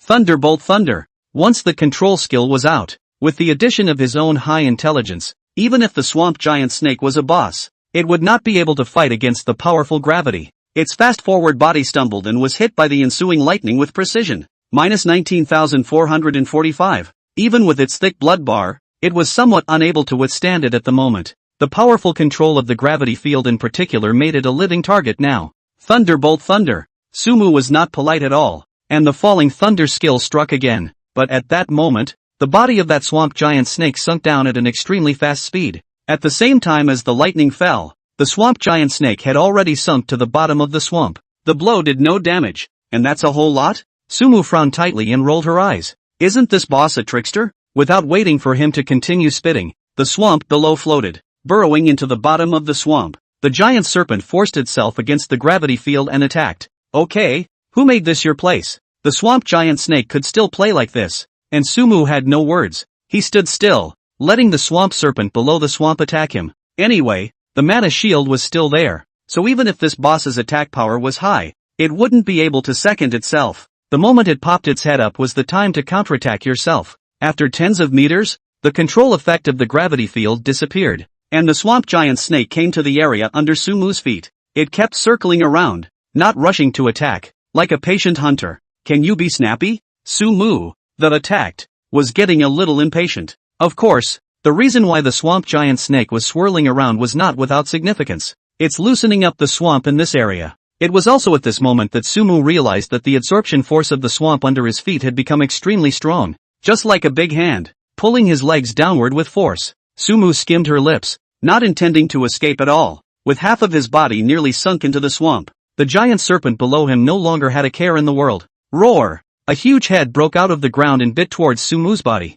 Minus 3,082. Minus 300. You have been attacked by the toxin of Viper's Kiss, losing 300 blood points per second for tens. At the same time that a damage number popped up. Another damage floated up on Sumu's head. This was the skill of the boss. Not only was the damage value high, but it also came with a toxin effect. Anyone else, faced with such an attack, wouldn't be able to hold out at all. However, to Sumu, all of this damage was counteracted by the mana shield. Stifle. At the same time the boss bit into itself, Sumu was ready to backhand it, raising his staff and hitting it on the head with a club. The huge snake's head fell into a comatose state all of a sudden. Thunderbolt Thunder. Mad-Axe Shock. Thunderbolt Thunder. Kidney Strike. Thunderbolt Thunder. What followed was a set of combos, hitting this boss without the slightest bit of power to fight back. Commonly known as, controlled to death. You have slain the swamp giant snake and gain 20,000 experience points. Gain 1 point of intelligence through Mage Glow.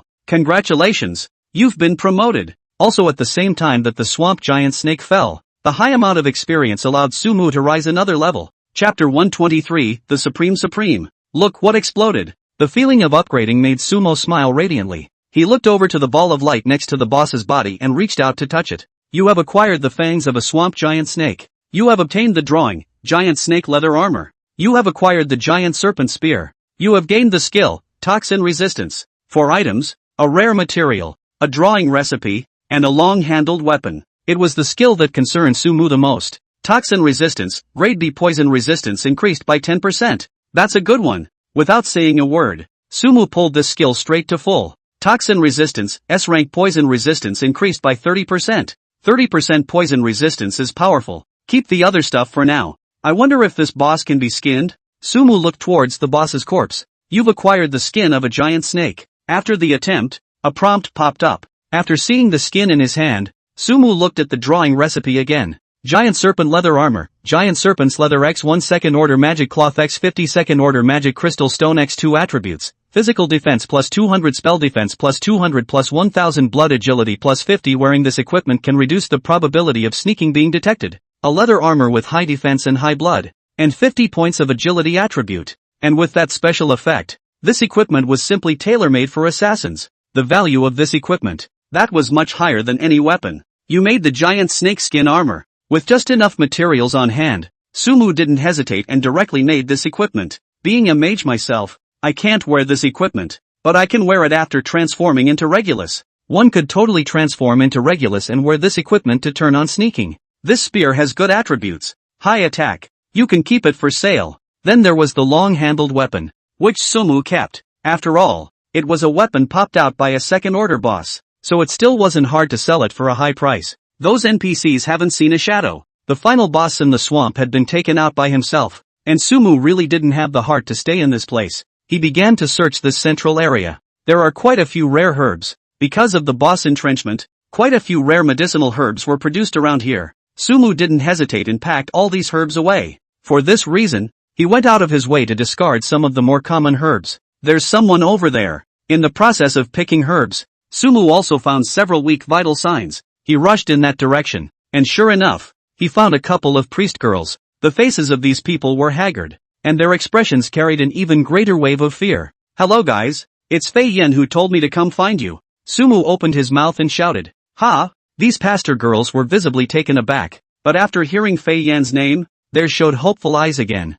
Can you get us out of here? Yes. Sumu nodded his head and said. He came here himself to take these people out. Right around this swamp, there is a cunning giant snake hidden. If we don't kill it, I'm afraid we won't be able to escape. A priest girl said apprehensively. That guy has been taken care of by me. Sumu smiled faintly and said something that caused the group of priest sisters to fall into a stupor. A few of them even looked Sumu up and down, obviously not quite believing it. How could a mere adventurer defeat the overlord of this swamp? Don't you dare lie to us. If we flee hastily, we will all be in danger of losing our lives. That priest girl spoke again. Sumu skimmed his lips and took out the fangs of the swamp giant snake. It's that guy's tooth. Now believe it? When this came out, the pastor girls all stared in disbelief. How do you do it? You slayed that cunning giant snake all by yourself? Several cries of alarm sounded even more together. World ranking chart. This leaderboard will only show the top 10 ranked players in the world. Right now 5 rankings have appeared on this list. Rank 1 Sumu, rank unknown.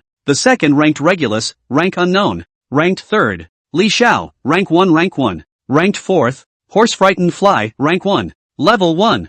5th ranked Wang Shaolin, rank 1 rank 1. The rankings at the back were all empty. But those who made it onto this list were all clear Chinese players. It had to be said that the previous double experience had greatly improved the efficiency of Chinese players practicing leveling. And this credit naturally belonged to the first-ranked Sumu. In the Sakura country, the man in the kimono looked at the world rankings with a horribly gloomy expression on his face. One step behind. And now the highest-ranked player in the entire Sakura country might be him, Jinekairokuin. Word has come from over there that the whole country will help you level up, so you don't have to worry about anything after that. Focus all your energy on leveling up and make sure to take your place on the world rankings. He looked at the message sent on the private chat channel with determined eyes. I, Jinichiro, swear that even if I fall behind now, I will reach the top in the future. Suddenly, a high roar rang out. Those eyes of Jinikairo's were dead set on the top-ranked name, not giving the people behind him a second thought. And then look at his rank. Level 9. Somewhere in the world of God's way.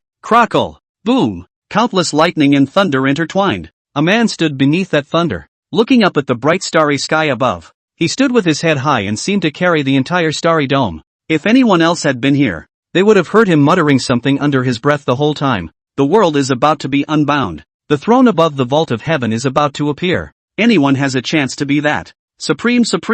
Chapter 124, Purchasing Shops, Third Shift. Great. We're finally out. Adventurer, you're just too good. From today on, you're our idol. On the outskirts of the Howling Swamp, after bringing all those priest sisters out safely, Sumu was surrounded by a group of sisters in the center, praising them one after another. This is all what I should do. Sumu smiled and suffered. Your reputation in the Priests Association of Tsunami City gains a boost. A prompt popped up. And the benefits of that? The benefits of this thing called reputation. Sumu still understood it, and her smile grew even wider. It's you guys? You got out safely? At that moment, an NPC popped up, and upon seeing the group of priest girls, he shouted out in delight. This NPC was none other than Flying Smoke, who had issued the quest. Adventurer, thank you so much. I don't know what I would have done without you. Her companion was rescued, and she sincerely thanked Sumu. Quest completed. You have obtained the skill book, Holy Light Strike. At the same time, Sumu also received a prompt that the quest was completed.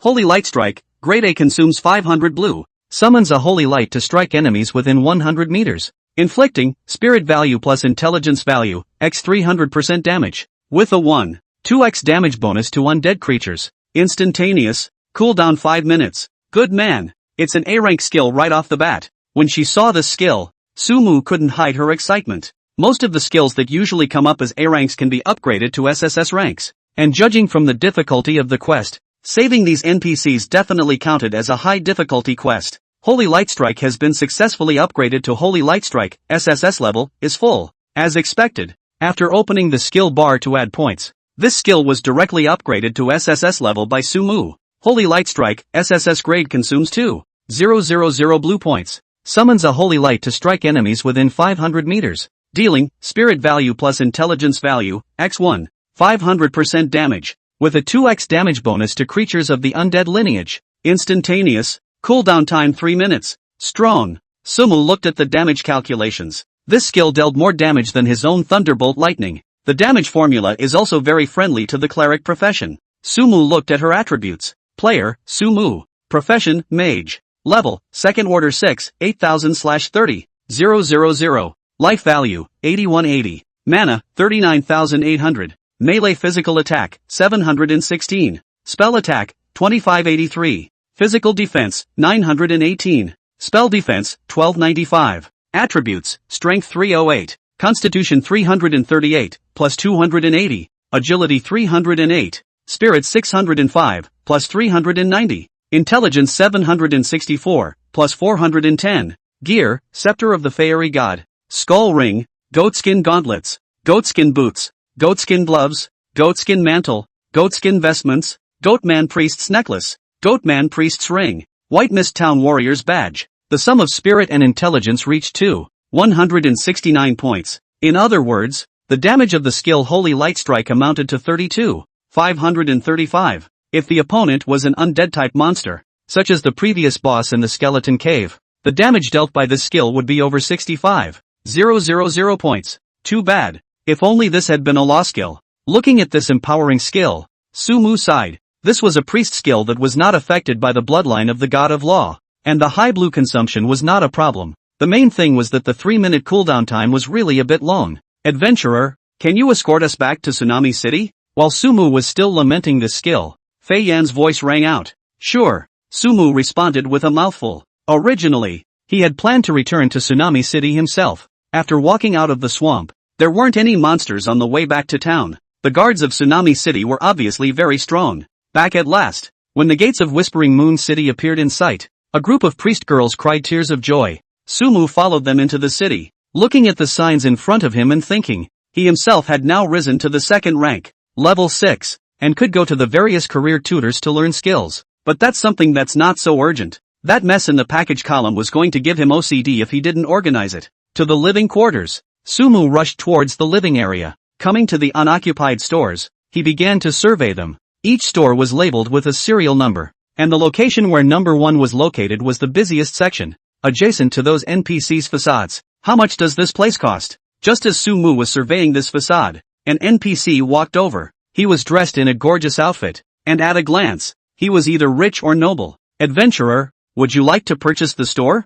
I want to purchase this store. Sumu nodded and pointed at store number 1. This is Tsunami Moon City's heavenly character no. 1 store. The price is not low. Are you sure you can come up with that kind of money? The NPC scanned Sumu up and down, with a bit of contempt in his eyes. What price? Sumu asked apprehensively. Even with a huge amount of money in his pocket, he was still a bit worried that the price of this store was beyond his affordability. 100,000 gold coins. You are a valued guest of Tsunami Moon City. You can enjoy a 20% discount, which is 80,000 gold coins. The NPC replied. 80,000 gold coins? The number made Sumu breathe a sigh of relief. He looked at the number of gold coins on the parcel bar, 267, 809. More than enough to buy the store. Buy it? There's no other place to use the money right now anyway. After a slight struggle, he made his decision. I'll take it. With great bravado, he initiated a transaction with the NPC and put in 80,000 gold coins.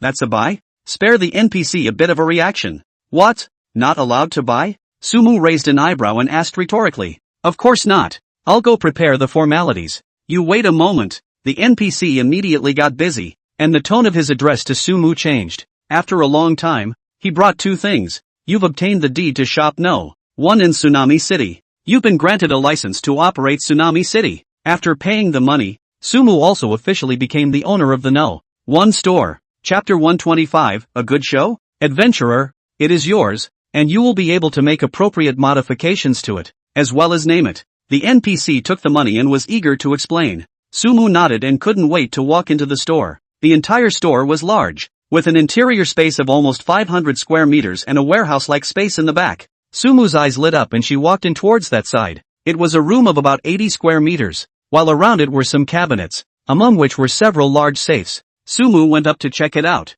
and his face was overjoyed. Each safe has 100 item fields, which means one can store most of their stuff here. In addition to that, those cabinets can have items on them. Sumu calculated that this warehouse was equivalent to at least 1,000 item bars. That's a lot more storage space than some hotel. Just put all the valuables in the safe and set the rest outside. Opening the parcel, Sumu began to organize it. He first put the land deed and the business license in the innermost safe, and then put the materials and equipment that were popped out by the second-ranked boss in there as well. After occupying more than 10 grids, Sumu looked at the 2 things in his hand. A transfer stone that relates to a hidden profession and an unsealed magic stone. The value of these 2 items cannot be overstated, but they can't really be researched in a short period of time. Better take it with you. After careful thought, Sumu still decided to bring these 2 things with her. Then there were tons of materials and herbs. Opening several life skills, he crafted all of them as long as he could. Most of them are second-order premium medicines. Unlike equipment, these second-order medicines didn't have a level of use, so as long as they were listed on the auction house, someone would definitely pay a high price for them. Put it away for now. There's no rush to sell. Sumu does not intend to sell these medicines. He planned to hoard a large amount of medicines and sell them when the players in Whispering Moon City became more numerous. This will not only increase traffic to the store, but also save a large amount of money on handling fees. Sumu continued to take down all the things he had listed on the auction house and placed them on the warehouse container. And the item bar on his body was all emptied except for the 2 gems, and all the stuff from the hotel warehouse. It's got to go over here. Returning to the hotel, Sumu worked as a porter. After a long time, all his belongings were moved to the merchant's warehouse. The room was stocked with various materials. herbs as well as medicines. The rest are all locked in a safe. Comfortable. The arrangement was fairly neat, and Sumu smiled with satisfaction. The door to the warehouse was a magical door, and after setting up the magical fingerprints, Sumu retreated to the store outside. There's no decoration except for neatly arranged containers. It's not like there's anyone in White Mist Town right now, so let's leave it for now. Sumu had no intention of decorating the store and closed the store door directly. By this point in the game, he was feeling a few moments of exhaustion. Quit the game. Tsunami City. A black shadow appeared out of thin air in the middle of a mansion. It was pitch black, like a shadow, and it was impossible to discern what kind of creature it was. Inside the room, a man of advanced years and somewhat gray hair was holding a letter of appointment, letting me go to White Mist Town to become the town's mayor. Thanks to this moon white guy for thinking of it. The man frowned, a look of resistance evident on his face. That guy didn't have the best intentions when he dumped such a mess on me. He kept murmuring under his breath, grunting coldly. Regardless, this errand, I will not accept. Putting that appointment down, he picked up a pen and paper and began to write up a resignation. He didn't notice that a dark shadow was slowly approaching behind him. When that resignation was written, he smiled. So what if you're the city lord of Tsunami Moon City? As long as I send this report to the royal capital, this town mayor will be whoever he wants to be. Just as his words fell, that black shadow had already arrived behind him. The man seemed to sense something was wrong as well and jerked his head around. Gia, Gia, Gia. A horrible laugh rang out. The black shadow was like a maggot, enveloping the man completely. In the next second, the man began to struggle continuously, and half of his body was wrapped in a strange black color. He tried to open his mouth to yell something, but one of his own hands was in a death grip. Ah! A low voice rang out, and the man was still struggling desperately, yet the eerie blackness was clearly stronger, devouring him bit by bit. After both of the man's eyes turned completely black, he revealed a wry smile. The report he had just written was also torn up by his own hand. Pieces of paper were scattered all over the place. A voice followed. The show is about to begin. The novice village leads to the outskirts of White Mist Town. A group of people were clearing the road of that pesky first-order bear monster. Congratulations to Mr. Su for being honored as the 8th in the rankings. When another bear monster fell, Su Shiji leveled up to first order level 1. Ha! Ha! Ha! Su Shiji let out a loud laugh. Getting on the rank list meant that his status in the family skyrocketed. Young Su, there's a complex over there. We should be at the next map. Great. We're probably the second batch of players to arrive at the second map, right? I'll have to get a post up later and show it off. Will there be other players in the town? Soon. Some people discovered White Mist Town, and one was excited. Su Shiji's face couldn't hide his excitement either. Go, into town. As he let out a shout, a group of people stepped into the White Mist Town in great numbers. 126. Advancement of the mandate. It's been a few days in the game. Go out and have a stroll. The real world. It was getting late in the evening. The small, third-tier city where Sumu was from didn't suffer from much pollution. The sunset haze in the sky looks beautiful. He changed into civilian clothes, grabbed his cell phone and walked out. In the past, at this time of the year, there were always a lot of pedestrians traveling on the streets, but now it seemed a bit cold. With the emergence of the Shinto game, those who love square dancing, also in the game of a second youth, Sumu walked down the street, looking at the few stores that were open. Most of them have only 1 or 2 clerks, and they are basically food-related stores. This is the current state of affairs throughout the world. Sumu strolled along with a marvelous feeling. My own vision has opened up. Many details that would not have been noticed in the past.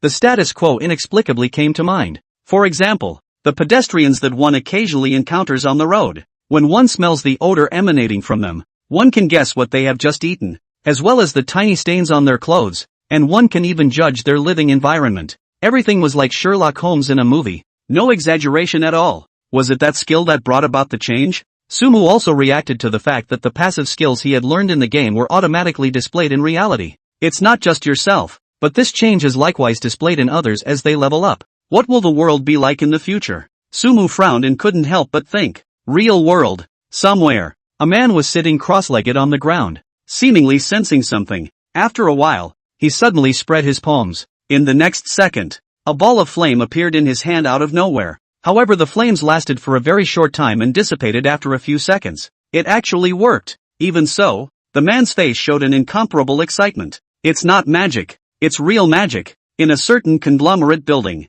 a man's fist was covered with a white bandage. In front of his eyes, it was plate after plate of iron. There were a number of people standing next to the man, watching, including one holding a camera. Begin! The man shouted. The man with the camera immediately gave an okay sign. The man took a deep breath, raised his fist, and swung it hard toward the iron plate. Boo! A fist mark appeared on the iron plate at once. That wasn't all. The man threw quick punches at other iron plates. Boom! Boom! One dent after another came out of those iron plates under the successive blows. It's incredible, Mr. Lee. I'm afraid that your current strength can't be compared to the world's greatest boxer. Is this something an old man can do? The few people watching from the side were filled with shock and emotion. The one who threw the punch was no other than Li Xiao. He was already very old, and the video just now would definitely cause an uproar if it was circulated. I can feel that my body is changing. Li Xiao's face could not hide his excitement as well, and his body involuntarily trembled. He had already reached the age where he was about to enter the earth,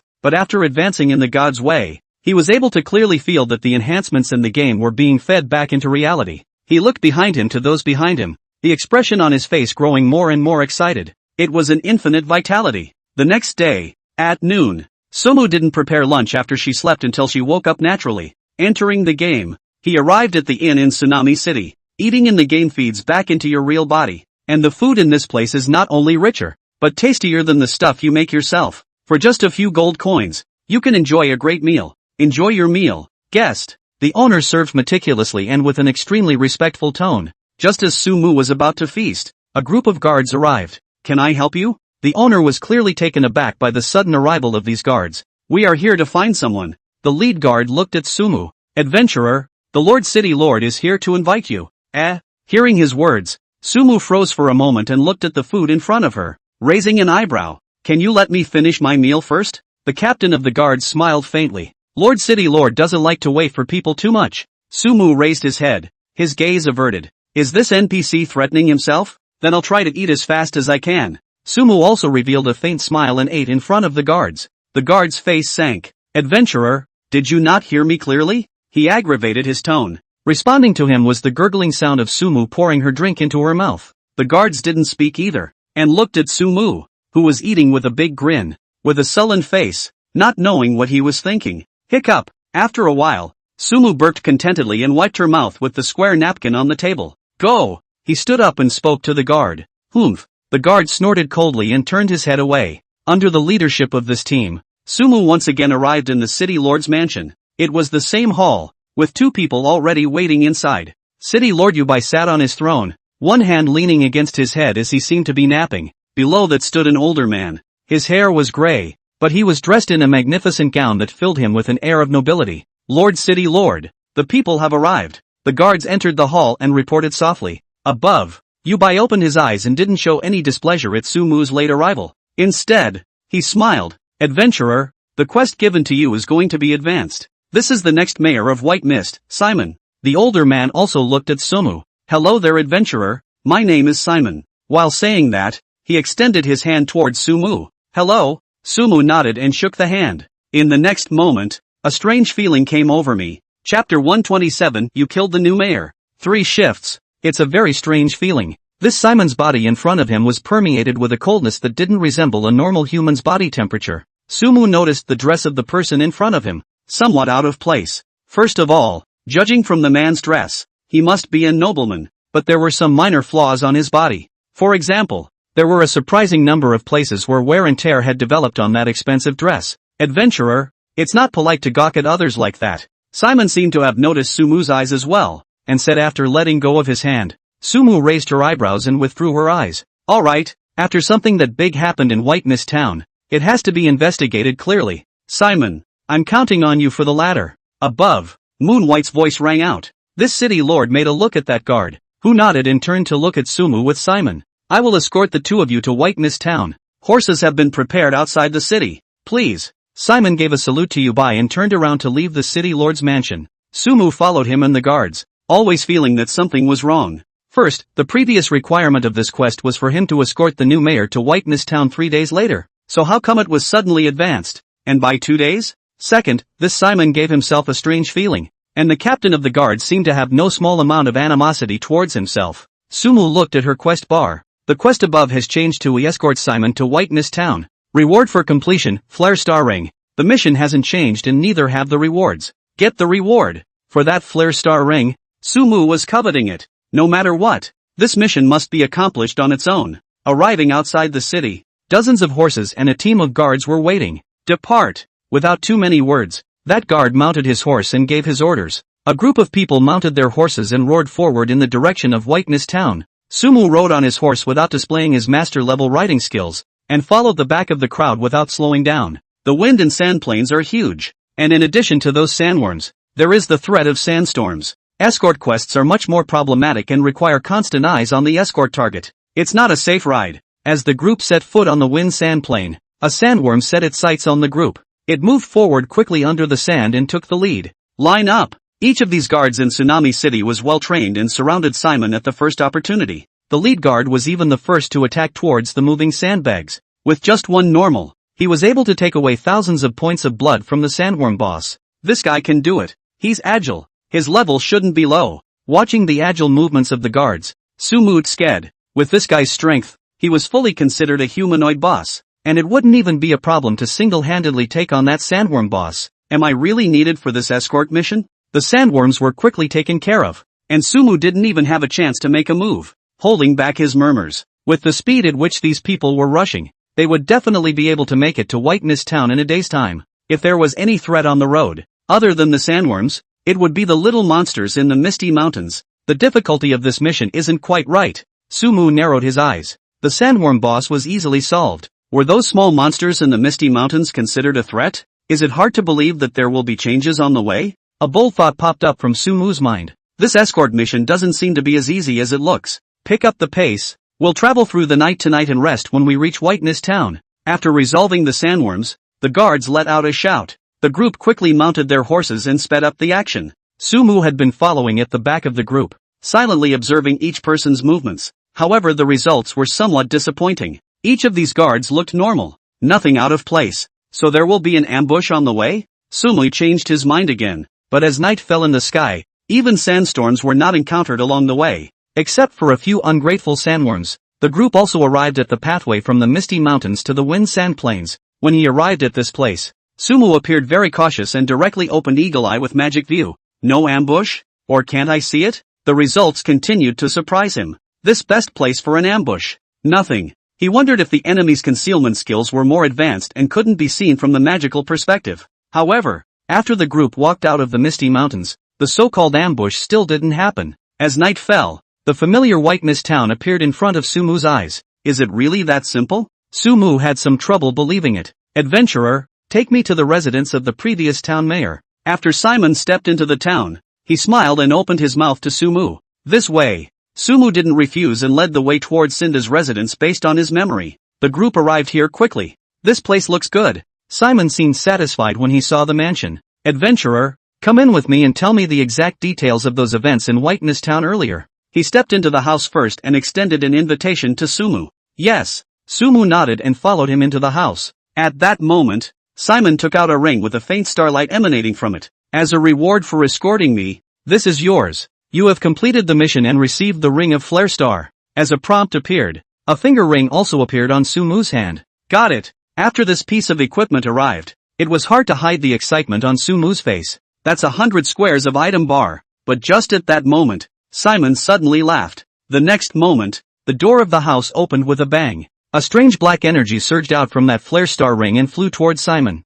Simon's entire body slammed hard into the wall behind him under the impact, and a huge damage number popped up on his head. -100. 000. At the same time, an angry growl sounded outside the door. You killed the new mayor. Chapter 128, Public Enemy of the People? It all happened so fast. So fast that the captain of the guards outside the door charged at Sumu at the same time that the shout rang out. There was a strong killing intent in his eyes, and it was clear that he intended to kill Sumu on the spot. At this moment, in Sumu's perspective, the guard captain had already turned red. Just as his charge skill was about to hit him, Sumu used a skill on the spot. Ring of Resistance. The guard captain's charge skill was instantly interrupted, and his entire body was even bounced straight out by the energy ring. At the same time, a not-so-small damage number popped up on his head. You guys have really defected to the darkness. You actually dared to strike at the guards of Sayu City. The captain of the guards, who had taken damage, let out a roar of rage and steadied himself before not continuing his attack.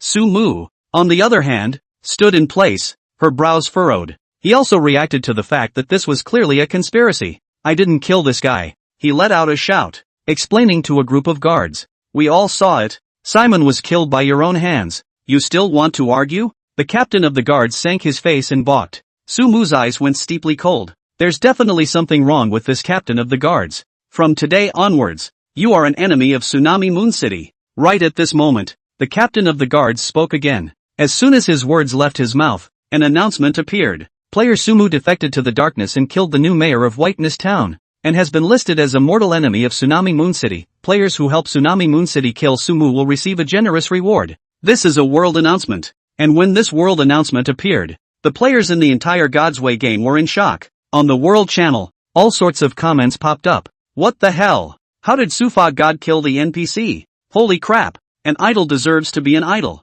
Suafation is cheating. NPCs can be killed? We'll just be seconded in front of those NPCs. Defecting to the darkness? Is this some kind of hidden quest? Is the reward great? Asterisk. Isn't this announcement branding Sufa God as a public enemy? Bountiful rewards? How generous. I want it. Is Suafation in White Mist Town right now? Or Tsunami City? Is there anyone organizing a group to go brush the Sufa God? I think the quest rewards must be pretty good. There might even be god-level skills. Some people admired Sumu, while others were incomparably curious about the mission Sumu was doing. However, more people are concerned about the great rewards. The announcement has appeared. Can this reward be any lower? Even if they were not a match for Suafation one by one, with the help of the NPCs, as long as they formed a large group, could they still wimp out on one person? These NPCs are one more ruthless than the other. Glancing back at Simon's corpse, Sumu's gaze was bitter. From the beginning, he had sensed something was wrong, but he hadn't expected these NPCs to be so good at playing.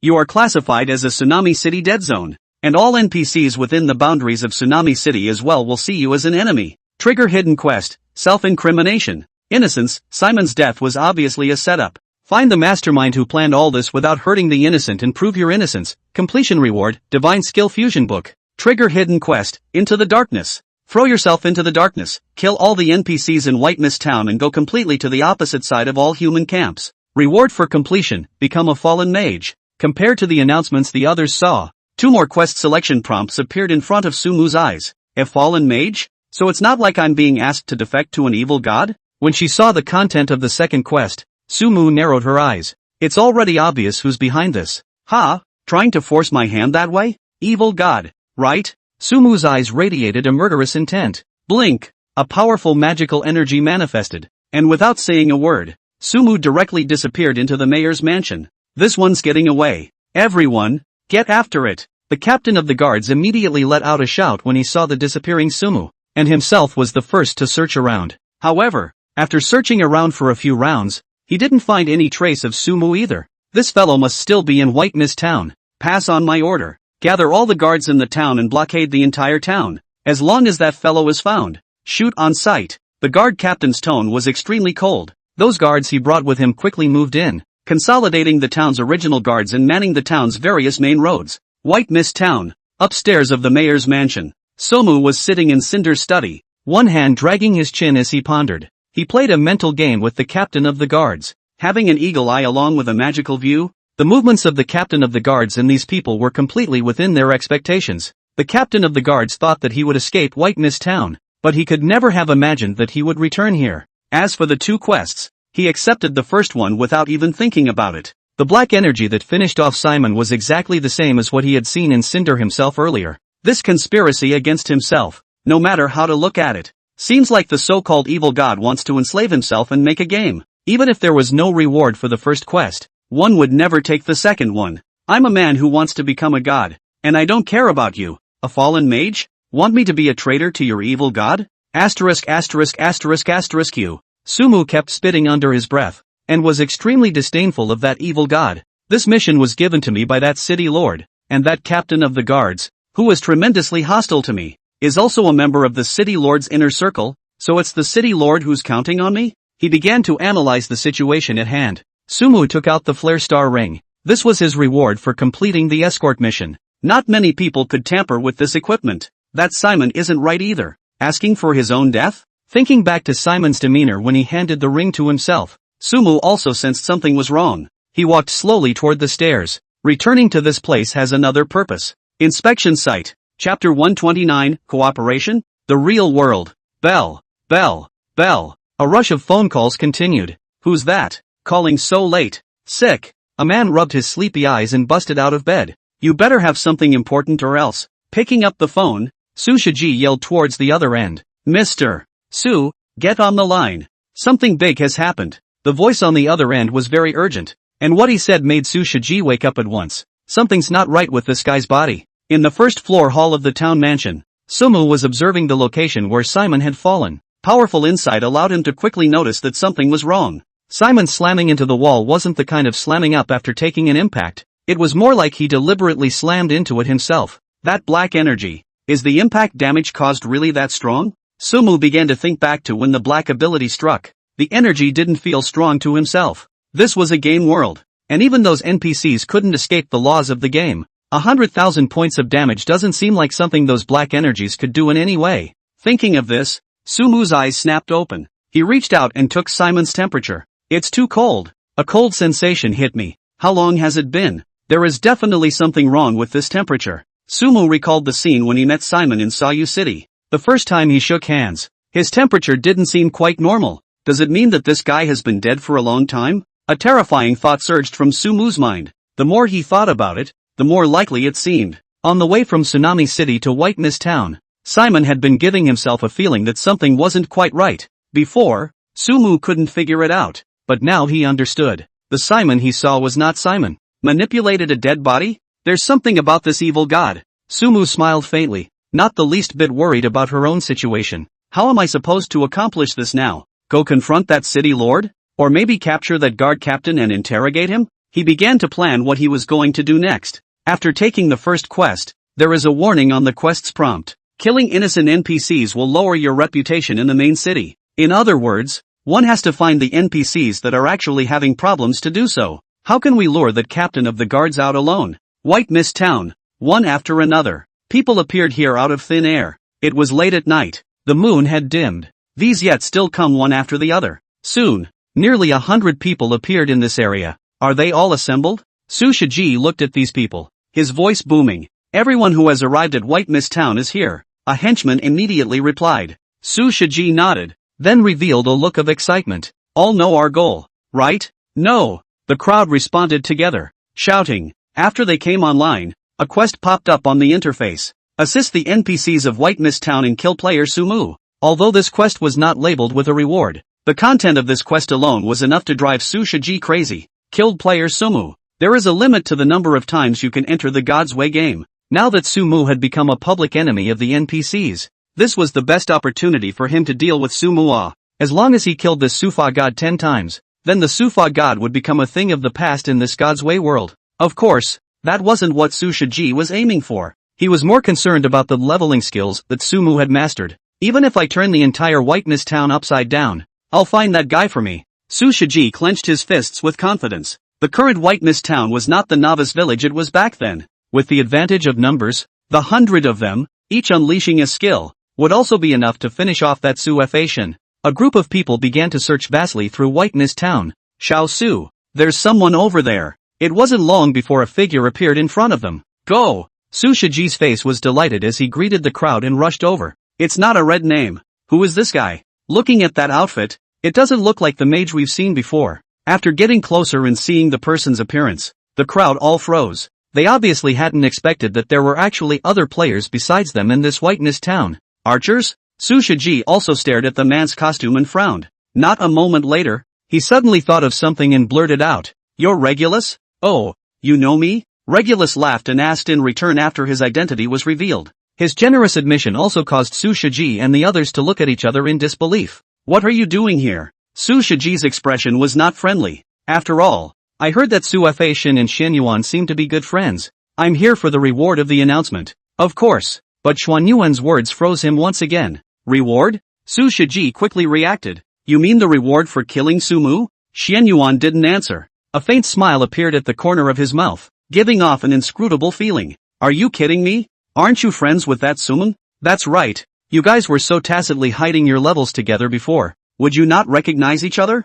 You're in the same regiment as Sumu, aren't you? Came here to spy for him, right? Several voices rang out one after another. not believing what Xian Yuan said. I don't have to explain myself to you. Xian Yuan similarly ignored these people with a very indifferent expression on his face. Wait. Just as he was about to leave, Su Shiji's voice rang out. Xuan Yuan's footsteps lurched and he twisted his head to look at Su Shiji. What? According to this announcement, it should be that every time you kill that Su Mu, you'll get a reward. He's a player with 10 resurrections. How lucrative is this reward? You should know better than me, right? Su Shiji smiled. When Xian Yuan heard this, he narrowed his eyes as if he was making some kind of decision. Seeing this, Su Shiji continued. You know that guy's strength better than we do, so we can work together. And as for those rewards, you take the lion's share. Speaking of this, the smile on Su Shiji's face grew wider. Even if Xian Yuan was friends with Su Fei Shun, what were friends in front of absolute interests? Chapter 130, Gathering NPCs Wool? 3 shifts. As expected, Su Shiji heard the most pleasant words he had heard recently. Deal. Then let's have fun working together. Su Shiji smiled broadly and extended his hand towards Xian Yuan.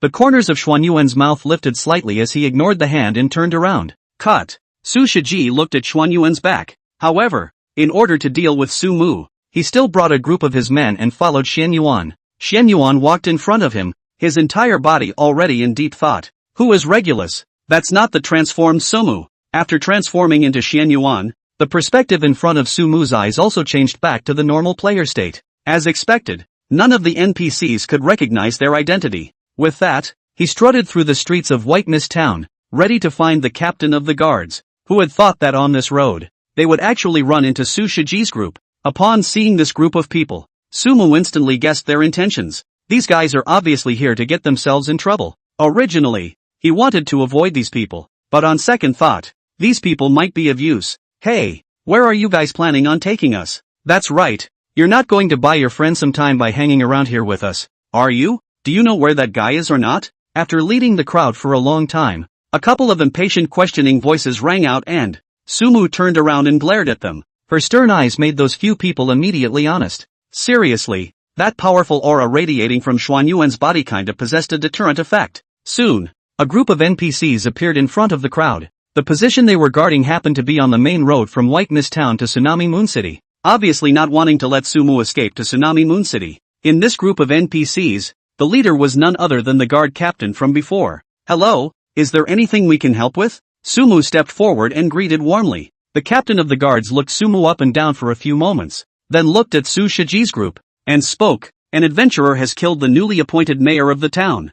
I need your assistance, and I will give you a generous reward. How bountiful. Su Mu put on a greedy look. Behind them, Su Shiji and the others had the same expression. Do you accept the mission to find the real killer? At that moment, a prompt popped up in front of Su Mu's eyes. Accepted. He didn't even think about it and took the job. Apprehend the true culprit. Help kill the mortal enemies of Tsunami City. Reward for completion, Bloodthirsty Berserker, Grade A, make it look like that. After seeing the content of the mission, Su Mu smacked his lips a little. There's something about this second identity of his own. Actually getting a mission to kill himself. It's actually an A-rank skill? This skill is strong at first glance. Is this a kill and give? On the field, other than Su Mu, everyone else picked up on the task. After seeing the rewarded A-rank skills, each one of them was a bit nonplussed. At their level, how many skill points do they have on hand? Including Su Shiji, none of them had an A-ranked skill yet. I know that you adventurers have multiple lives, and for every time you kill that guy,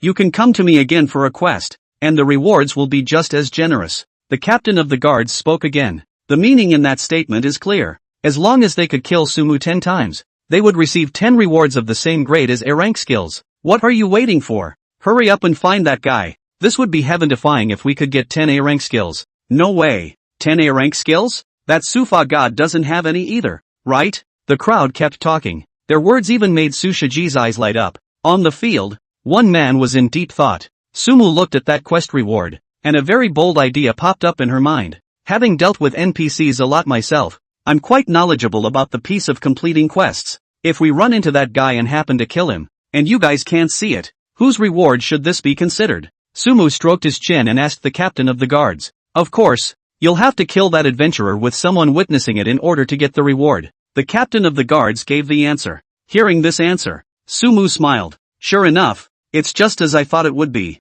As long as you let these NPCs think that you have killed Su Mu, then in their eyes, you have completed the mission. In other words, As long as these NPCs think that the person they killed is Sumu, then they will obediently hand over the rewards. As for the so-called testimonies, Sumu looked towards Su Shiji and the others. Aren't these guys the best witnesses? The reasoning is the same. As long as Su Shiji and the others think that the person they killed is Sumu, then the mission will be considered complete. I've got this wool pulled over my eyes. Sumu already had a plan in mind. He had approached the captain of the guards himself with the intention of finding a way to lure him away alone. But now he was in no hurry. What are you laughing at? Do you know where that Sumu is? On the side. Su Shiji also noticed Sumu's smile and couldn't help but ask. Of course I know. Sumu directly responded. Those words also made Su Shiji's eyes light up. It's not too late. What are you waiting for? That's right. Hurry up and take us there. How is that Sufa god going to run now? The others were even more dumbfounded. Come with me. In front of these people.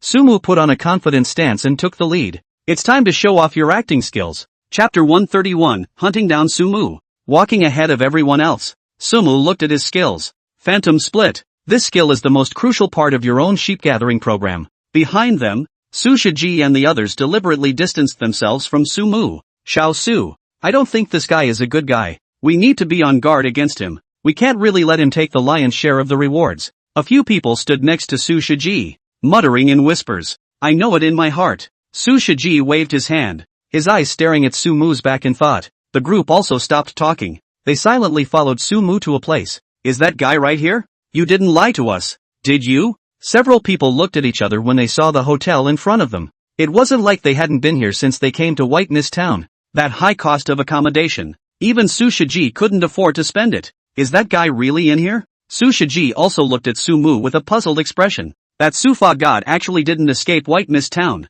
but hid in this inn instead? Isn't this waiting to be caught? I opened the inn for him, can I not know? Sumu replied with a smile. Then what are you waiting for? Charge in and finish him off. Everybody, hearing this, the crowd became dumbfounded. If that Sumujin was in here, wouldn't that A-rank skill be within reach? You guys wait outside first, that guy has a first-class escape. The terrain inside is narrow, it's easy for him to escape. I'll go lure him out. Sumu signaled the crowd not to act rashly and gestured around at the hotel door. You're not trying to tip that guy off, are you? Or do you want to take the reward all by yourself? Sumu's actions aroused the suspicion of many people. He gave a bemused smile and explained, if I really wanted to help that guy, I wouldn't have brought you guys here. Besides, I wouldn't need you guys if I could handle that guy alone. These words immediately shut the crowd up. Sumu smiled slightly and walked into the inn. The time was night, and the owner's wife had apparently rested. Sumu walked inside and changed straight back. My defense is too high to let those guys have any chance at all.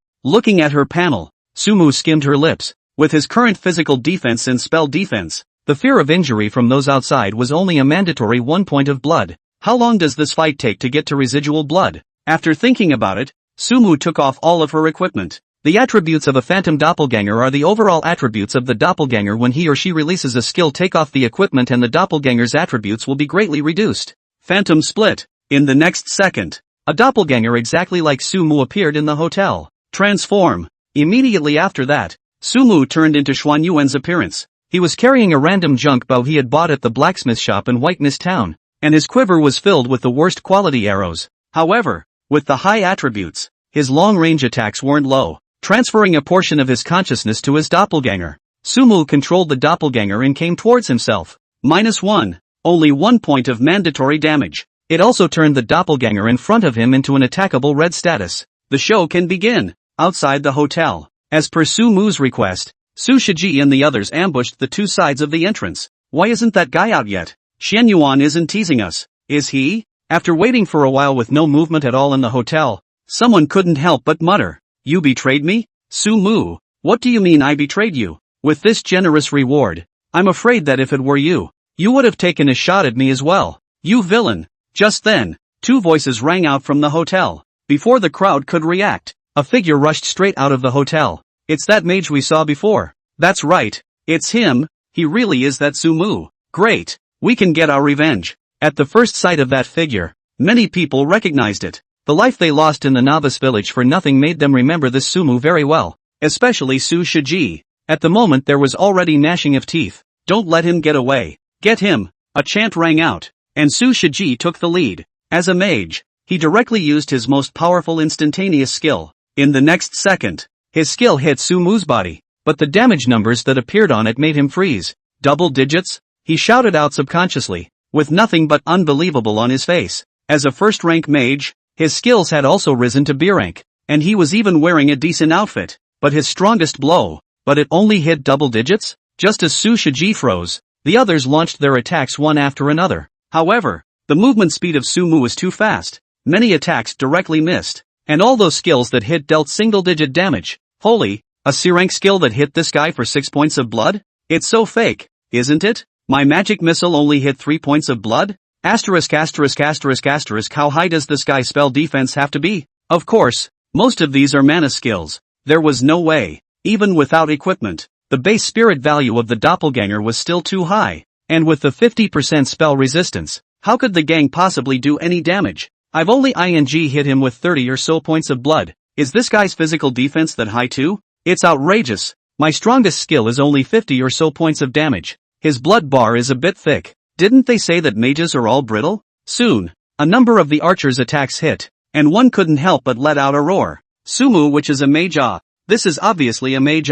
Especially that escape speed. A group of assassins were ashamed of themselves. Go after him, don't let him get away. On the field, a chant rang out. The others did not even think about it, and chased after Sumu. Hey! The man who gave this shout followed the back of the crowd with a nonchalant smile. This person was none other than Regulus. The perspective of the doppelganger is shared with the main body. Sumu kept an eye on the blood level of his doppelganger, controlling his escape in the exact direction where that guard captain was. The reason why he ran there was to take the fatal blow to Sumu in front of the captain of the guards. I need to get ready too. Grabbing the longbow in his hand, Sumu knocked an arrow onto it. That's the thing that makes archers more troublesome. Not only do they need to be equipped with a longbow, but they also need to carry a quiver of arrows on their backs. At the back of the large force, Sumu was ready to strike. The archer skills that he himself now possessed, those were all S-ranked. As long as a strike was made, the doppelganger would surely be killed in seconds. Chapter 132, Wait for me. How come this Sumu only knows how to run away and doesn't know how to fight back?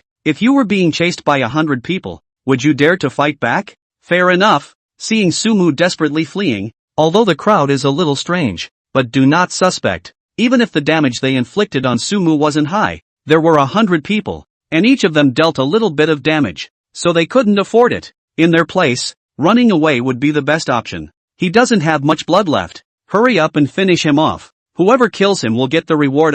In the process of escaping, Sumu was hit by many skills one after another. A group of people yelled at the top of their lungs, each one red-faced, trying to snatch this final blow. That's an A-rank skill. Although these people are all cultivated by Su Shiji, many of them have their own heart. When that guy's bloodied, don't shoot anyone, let me do it. Su Shiji also let out a shout, his voice loud and undeniable. The crowd did not realize that the direction in which Sumu fled was exactly the direction in which they had come before, and at the end of that direction, a group of guards were waiting. Captain, it's that guy. The group of guards had obviously noticed the situation over here as well. Can you not be alarmed by 100 or so people chasing one man? And in the middle of the night? Move back. Don't let him get away. The captain of the guards hurriedly ordered and did not go forward to attack Sumu. Instead, he instructed those men to pull back the encirclement. He knew that Sumu had displacement skills, and if the circle was too tight, he would probably let this guy escape again. However, without waiting for his men to act, an arrow pierced the night sky. Swish! The sound of the arrows was slight and tiny, and not all that noticeable in the shroud of night. But the power of this arrow was beyond extraordinary. The moment the arrow hit Sumu, a 4-digit damage popped right up. In the next second, a white light flashed immediately after. This scene caused everyone present to freeze, especially that guard captain, staring wide-eyed as if he couldn't believe that Sumu had been solved just like that. It worked! In the crowd, a man's expression was extremely calm. Shen Yuan looked at the quest completion prompt on his interface with a faint smile on his lips. With everyone dumbfounded, he walked towards the captain of the guards. This guy has been killed by me. Can I have the reward? The captain of the guards was still a bit stunned, and quickly responded by taking out a skill book. You have gained the skill, Bloodthirsty Berserk. Bloodthirsty Berserk, Grade A. Enter Berserk state after use. Lasts for 20s. Base melee/ranged attack power increased by 50%. Attack speed. Movement speed increased by 30%. Damage received increased by 30%. Cooldown time 5 minutes. There's something about that skill. After seeing this skill book, Sumu's eyes lit up. This skill is definitely considered a masterstroke level skill. Although the damage you will take will increase when you turn it on, The boosted output is not a little bit. The only downside is that this skill has no bonus to spell attacks. If a mage had a similar burst skill, it would be a huge boost for him or her. That's not very generous of you, my friend. Just as Sumu was about to learn this skill, Su Shiji walked over. He had already reacted from the scene where Xian Yuan killed Sumu in seconds, and his face had an unpleasant expression. The joy of killing Sumu was washed away by the thought of an A-rank skill book being given away. What? Didn't we agree before that the reward goes to me? Sumu looked at Su Shiji and smiled disdainfully. The reason for working with these people is just to make the show more realistic. I only said that the big part of the reward goes to you. I didn't say that it all goes to you. Su Shiji's tone carried a sense of coldness. The book of skills in your hand must be put up for auction, and then the gold coins from the auction. 6 for you and 4 for us. He stared at Sumu with a determined attitude. What if I don't? Sumu stared at Su Shiji just as tightly, with absolutely no intention of compromising. Then don't mind that so many of us are not polite. Su Shiji laughed angrily. After successfully killing Sumu just now, he had become disdainful of the so-called ranking experts. The first-ranked Sumu was chased by them, and in the end it was even harder to escape death, let alone this second-ranked Xian Yuan. What do you want? In the face of these threatening words, the expression on Sumu's face remained disdainful. Even if he is now the archer Regulus, it is not something that Su Shiji's gang can provoke. This isn't a novice village. If you don't agree, that Sumu will be your downfall. Su Shiji revealed a grim smile. At the same time he uttered these words, those men behind him also looked at Sumu one by one. In addition to the menacing looks, there were quite a few people who were even more than a bit more than a bit more than a bit more than a bit more than a bit more than a bit more than a bit. You guys better listen to our Mr. Su. Young man, if you don't listen to Mr. Su, you'll suffer before your eyes. You saw what happened to that Sumu. Is it hard to believe that you are more ruthless than him? Several voices sounded one after another. Su Shiji's 100 or so people did look like they had that kind of momentum. Learn the skill. Sumu skimmed his lips, completely not putting the 100 or so people in his eyes, and directly learned that skill in front of the crowd. Asterisk asterisk asterisk asterisk. Are you guys looking for death? You just learned it straight away? Can you an archer learn it too? Hearing Sumu's deliberate shouts, many people broke into tears. Su Shiji's face turned even more ironic, clenching his fists, itching to strike directly. But this is still within Whiteness Town. Players are not allowed to fight each other, and the NPCs are still watching from the side. If he really took a shot at Sumu, the NPC would definitely not stand by and do nothing. Successfully upgraded Bloodthirsty Berserker to Bloodthirsty Berserker, SSS grade. Sumu didn't pay attention to Su Shiji and the others, silently leveling up the skills that had just arrived. Bloodthirsty Berserk, SSS grade. Enter Berserk state after use. Lasts for 30s. Base melee/ranged attack power increased by 300%. Attack speed. Movement speed increased by 150%. Damage received increased by 100%. Cooldown time 5 minutes. At full level, the increase of this skill is boosted tremendously. Although it could only boost the basic melee and long-range attacks, the effect of this skill was perfect for himself. After all, he was a full-time mage himself. My friend, you are playing with fire. On the field, Su Shiji's low voice sounded again. He couldn't do it, so he had to put in a hard word. Friend? Sumu sniffed disdainfully. Who's friends with you? Su Shiji's expression grew more and more gloomy as he gritted his teeth and said, that's also true. You're a guy who can even betray his friends. You're indeed ruthless enough, but don't forget that you're only one person. Today, you can either compensate me with 10,000 gold coins, or you can wait for me. Chapter 133, very good. Ha! In the face of Su Shiji's threat, there were only 2 words in Sumu's eyes. Idiot. Very well, I'll keep this account. But unexpectedly, Su Shiji put down a harsh word and actually led a group of men to turn around and leave. Cut. Sumu looked at the group's back and skimmed her mouth in disdain. Even if there were twice as many of these rabble-rousers, they wouldn't be able to carry a frost storm of their own. Can the quest continue? Turning his head to look at the guard captain, Sumu opened his mouth. An A-rank skill would not satisfy one's appetite. After 24 hours, you can come back to me to get your assignment. The captain of the guard's answer made Sumu froze a bit. He didn't say anything more and walked towards the outside of Whiteness Town. 24 hours is exactly how long it takes for a player to re-enter the game after dying. From the way these NPCs acted, they seemed to know this. There are a lot of rules in this world that are like a game, but then there are some that don't fit the game. Walking outside Whiteness Town, Sumu frowned. After experiencing this episode of being framed by NPCs, it gave him a new perception of the world. Nothing can be treated with common sense. Do I stay in Whiteness Town now, or head to Tsunami City? Putting aside other thoughts for the time being, Sumu began to think about what she was going to do next. Even with a mount, traveling between White Mist Town and Whispering Moon City would take quite a bit of time. A 24-hour round trip is never enough. If he himself wanted to keep wool gathering the captain of the guards, he had to stay in White Mist, with 24 hours to complete a mission. It's dragging on a bit too long. Looks like we're going to have to do something about that captain of the guards sooner rather than later. Weighing the pros and cons, Sumu had a decision. Gather another reward tomorrow, then take on the captain of the guards. I believe that he should not have any defense against Regulus, who has completed 2 missions. Phew, the game's been going on for a while now, and it's kinda exhausting. Exhaling a mouthful of turbid air with great effort, Sumu exited the game. White Mist Town. Young Su, are we just going to watch that guy take the reward? Yeah, he's just one person. We're over 100 people. Can we still be afraid of him? It looks to me like that guy is heading out of town. Why don't we go get him now? A group of people gathered around Su Shiji's side, discussing endlessly. Su Shiji's face turned blue, and his eyes kept flickering. You guys saw it just now. That guy secured that Sumu with an arrow and just now got an A-rank skill. Even if we can finish him off, we'll be pulling quite a few backs. After a while, he spoke in a deep voice. If you want to deal with him, then you have to find the right opportunity. The group of men all nodded at the words. Xuanyuan's arrow that killed Sumu in seconds was too shocking. To know that Sumu's defense wasn't low. This Xuanyuan could hit 4 digits with one arrow. It could completely kill any of them in seconds. And that's Su's biggest concern. If the two sides really went to war, he would definitely be Xuanyuan's first target. Tomorrow morning, everyone get up early for me to practice leveling and wait until evening to get offline and rest. Su Shiji gave orders to the crowd. He already had a plan in mind. Xuanyuan had finished off Sumu. With that Su Fashian's status, could he swallow this? The only reason why Su Fashian chose to escape today was because the 100 or so of them had joined forces with Xuanyuan.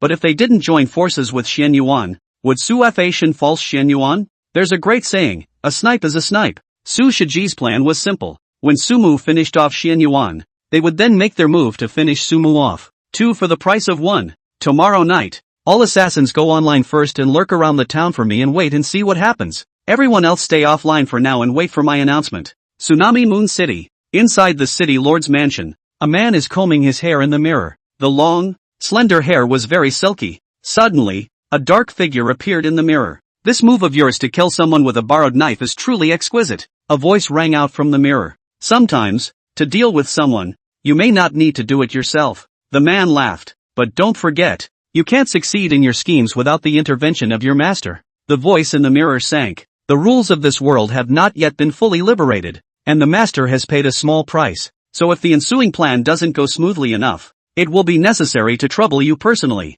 Hearing this, the man's eyes went cold. I only promised to help you guys deal with him. I didn't promise to take a shot at him. Inside the room, the air seemed to fall into a frozen, terrifying silence. Jie, Jie, Jie. Suddenly, an oozing laugh echoed through the room. You have no choice. You filthy demon. The Black Shadow's words immediately caused the man to tremble. Pop. The next second, the mirror was dropped. The real world. The sun shines on a building. The jet-lag thing has a time that is just so marvelous. Some are already in bed asleep and some are busy working overtime. Clearance program phase 1. Successfully cleared target, 37. A man with a report in his hand was making a debriefing. I know. The one sitting in the chair nodded. Only the expression on his face was not satisfied. The number was far from what he had expected. At this rate, it will take at least 5 years to clear the list of targets. The henchman continued to speak, wanting to say something. The man in the chair was silent. Change the plan. Start directly in the first-tier cities,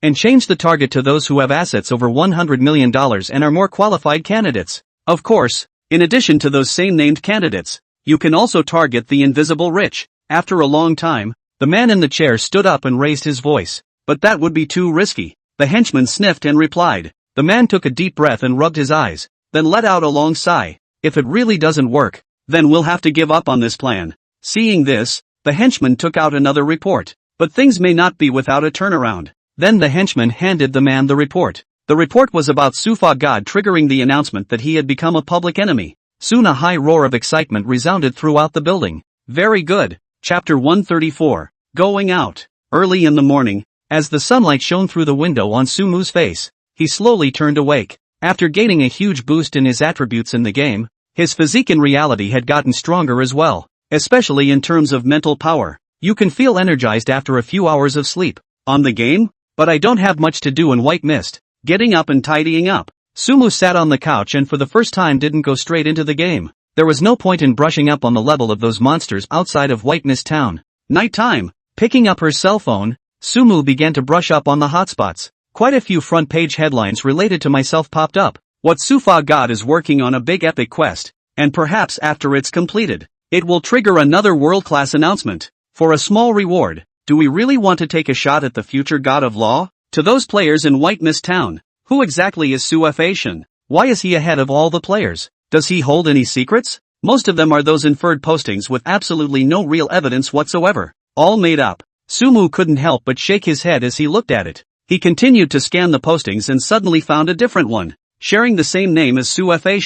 He couldn't stand the abuse and chose to live lightly. The content of this post is not much. It is about a person named Sumu, because of the same name as Sufa. Cannot withstand the pressure of public opinion, cannot think of it. There is also a picture attached inside the post. A photo of a room where a man is writing a suicide note. It was this picture that made Sumu notice that something was wrong. Possessing a keen sense of insight, even if it was just a picture, it showed him the signs. This man's suicide note was in the wrong font, and he was neatly dressed, including the distribution of various details in the house, and definitely did not look like a person who would take life lightly. This is not right. Sumu solved the case instantly like a sleuth. He read the post again. The location was in HF City. It's not close to your own city, and the high-speed train takes about 2.5 hours. Want to check it out? Intuition told Sumu that there was a problem behind this, and it also gave him the idea to find out what was going on. I haven't been out of the house in a long time either. There's nothing going on at the moment, and even if you get to HF City yourself, you can enter the game there without delay. But if you go out, you have to be careful. Of course, Sumu didn't intend to take a car to HF City straight away. Finding a black shirt and a pair of black pants from his closet, he put on a black mask. Eagle eye. Magic perspective. Once the two skills were on, Sumu took in everything around him. Blink. The next second, he appeared a kilometer away. The average third-tier city doesn't have that many cameras on the streets. Having a magical perspective, Sumu easily avoided those cameras and came to the location of the high-speed train station. Even with the prevalence of Shenmue games now, there are still a lot of travelers at the highway station. Sumu didn't buy a ticket and directly transient into a train's toilet. He picked an empty compartment with no one in it. In the past, there would hardly have been any empty compartments. But now, this has become the norm. As the train sped on, the station in HF City arrived. Under the mask, a faint smile hung on Sumu's face. To this city, one is a non-entity. There's no way to find out about someone who doesn't exist. After avoiding the various probes and crowds, he made his way to the address that the post had written. Because of what happened, the place became so obscure that people said they avoided it. Sumu used Blink and entered the house directly. Something's really wrong. The magical view of the room reveals nothing. Sumu found the mark left by the second man. Even if the guy did a good job, he couldn't hide from the magic. Specializing in people called Sumu? I can't stand this. Sumu quickly figured out the other party's motives. It's coming at you. Is it an individual act, or an organization? He rubbed his chin, his eyes cold. HF City, Hao Yun Hotel. This is considered a high-end hotel, and a deluxe suite costs more than 2,000 a night. Doug stood next to the window and looked through one of the binoculars into a room in the building across the street. I'm watching the next target. He had a Bluetooth headset with him and was in the process of connecting it. The mission has been cancelled for the time being. You inform all the people in HF City to withdraw to a safe place and wait for the order to take over. The words on the other end of the headset froze Doug's entire body. What's with the sudden cancellation?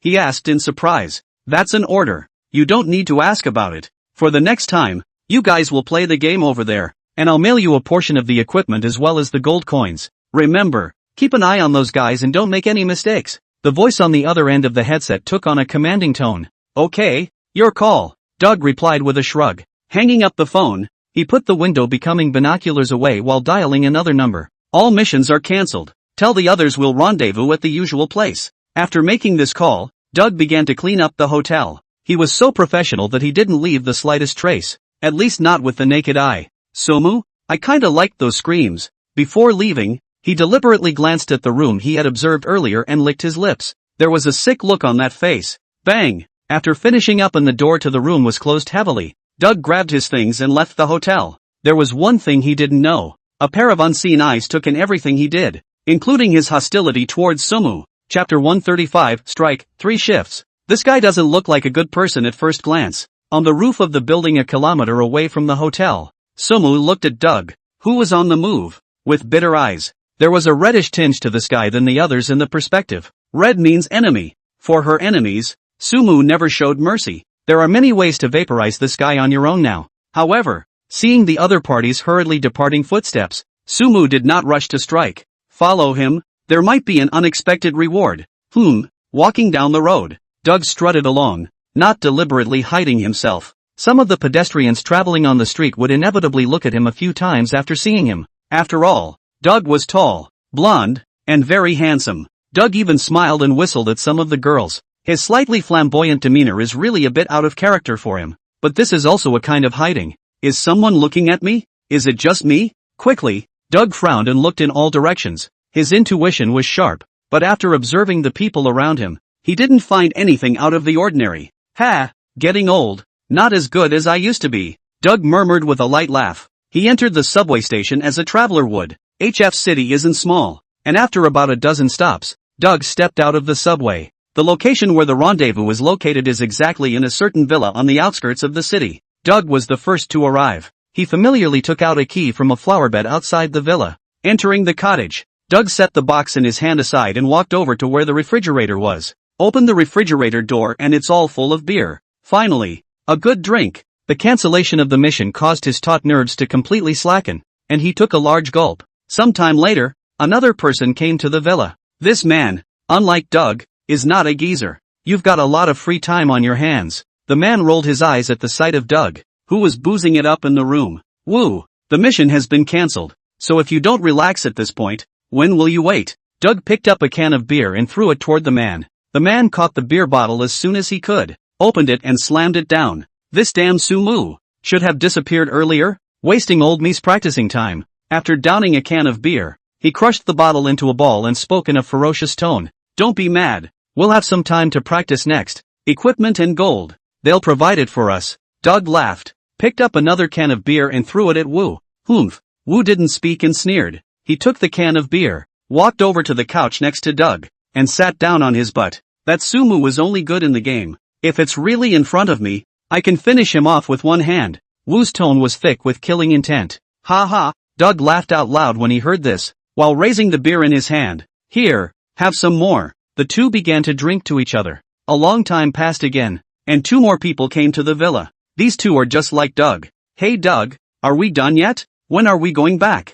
I'm really about to lose it in this place. The two men shouted at Doug as soon as they entered. Guys, take it easy. They're letting us stay for a while over there. Doug replied helplessly. It was obvious that he didn't seem to want to stay here either. I'm so fed up with those guys. If I can have it all at God's way, then I will no longer be under anyone's control. I'm also tired of living like this. Why don't we make a name for ourselves in the God's way together? Those two opened their mouths one after the other, not shying away at all. Doug heard this and threw 2 cans of beer towards the two men. The two men picked up their fruit beers and sat down on the couch. Wu, do you want to join us? Doug looked over at Wu. Wu didn't say anything, silently raising the beer in his hand. The gesture made the 3 Dougs laugh together. They're kind of old partners, otherwise they wouldn't have been assigned to the same place. Cheers! Doug let out a shout, but just as he was about to take the beer into his mouth, the expression on his face steeped in horror. It wasn't just him. The other 3 also had a look of fear on their faces. They realized with a start that they couldn't move their bodies. There was an invisible force that held them firmly in place. Not just their bodies, but even their mouths were open. That powerful force was simply not something they could fight against. It was power beyond their perception. At a place 800 meters away from the villa, Sumu revealed a faint smile. When Doug entered the villa, he waited in this place. After making sure no one else was coming, he knew it was time for him to strike. The skill that controlled the 4 Dougs was none other than gravity field. Under the control of the powerful gravity, the 4 mortals could not break free at all. Since you guys want to deal with me, I'll give you a big gift too. A flame welled up in his eyes, and Sumu was filled with killing intent. In the next second, a rain of fire appeared out of nowhere where Doug's 4 were. The 4 were instantly swept away by the flames. Those wines are even great fuel for the fire. The expressions on the 4 people's faces were extremely twisted as they tried to escape the sea of fire, but they were unable to fight against that gravity. In an instant, the large villa was ablaze with flames. Chapter 136 Accidents. Under the flames, everything ceased to exist. The fire was unstoppable. Sumu, who was 800 meters away, seemed to feel a burning heat. Consider this a warning, he murmured softly under his breath, his face expressionless. Sumu knew very well in her heart that there were too many people who wanted to put themselves to death. With his current abilities, he might be able to bring out all those people, but it would take too long, and the odds are those people are not in China. It wouldn't be too late to settle the score with those people when he was able to drift across the ocean in an instant. That's why he went straight for the jugular on Doug and the others. Even if he could have cross-examined something himself, he had no intention of acting on it next. After the good show tonight, I have to catch up with both the progress of the main quest and the leveling. There's still time to go back for dinner. Looking at the time, the corners of Sumu's mouth rose and steeply disappeared as if he had never appeared. A city, a conference room in a group building. All get pumped up. Tonight is very important. A man in a suit and tie who looked like a leader was lecturing. Nearly 100 people sat in the large conference room, all in high spirits. These people are none other than Su Shiji's men. They had gathered in this place to make it easier to get online as a group. The young leader smiled with great satisfaction as he watched the energy on the faces of those on the field. Then shouted, "Our slogan is, soon." A deafening sound rang out. "Finish off Sumu and get Xian Yuan dead. Finish off Sumu and get Xian Yuan dead." Late night, Sumu cooked a pot of noodles by himself, and after eating and drinking, he entered the game world. In terms of time, Sumu can already enter the game. In this game, death does not deduct any experience, but after 10 deaths, one can never enter the game world again. The punishment, so to speak, is far more brutal than anything that happens when you die and everything has to start all over again. How should we play this scene today? Outside White Mist Town, Sumu was in deep thought. That method, yesterday, obviously doesn't work anymore. Maybe we can kill two birds with one stone. Sumu suddenly thought of an excellent plan. Transform Regulus. After the entire person became dressed as an archer,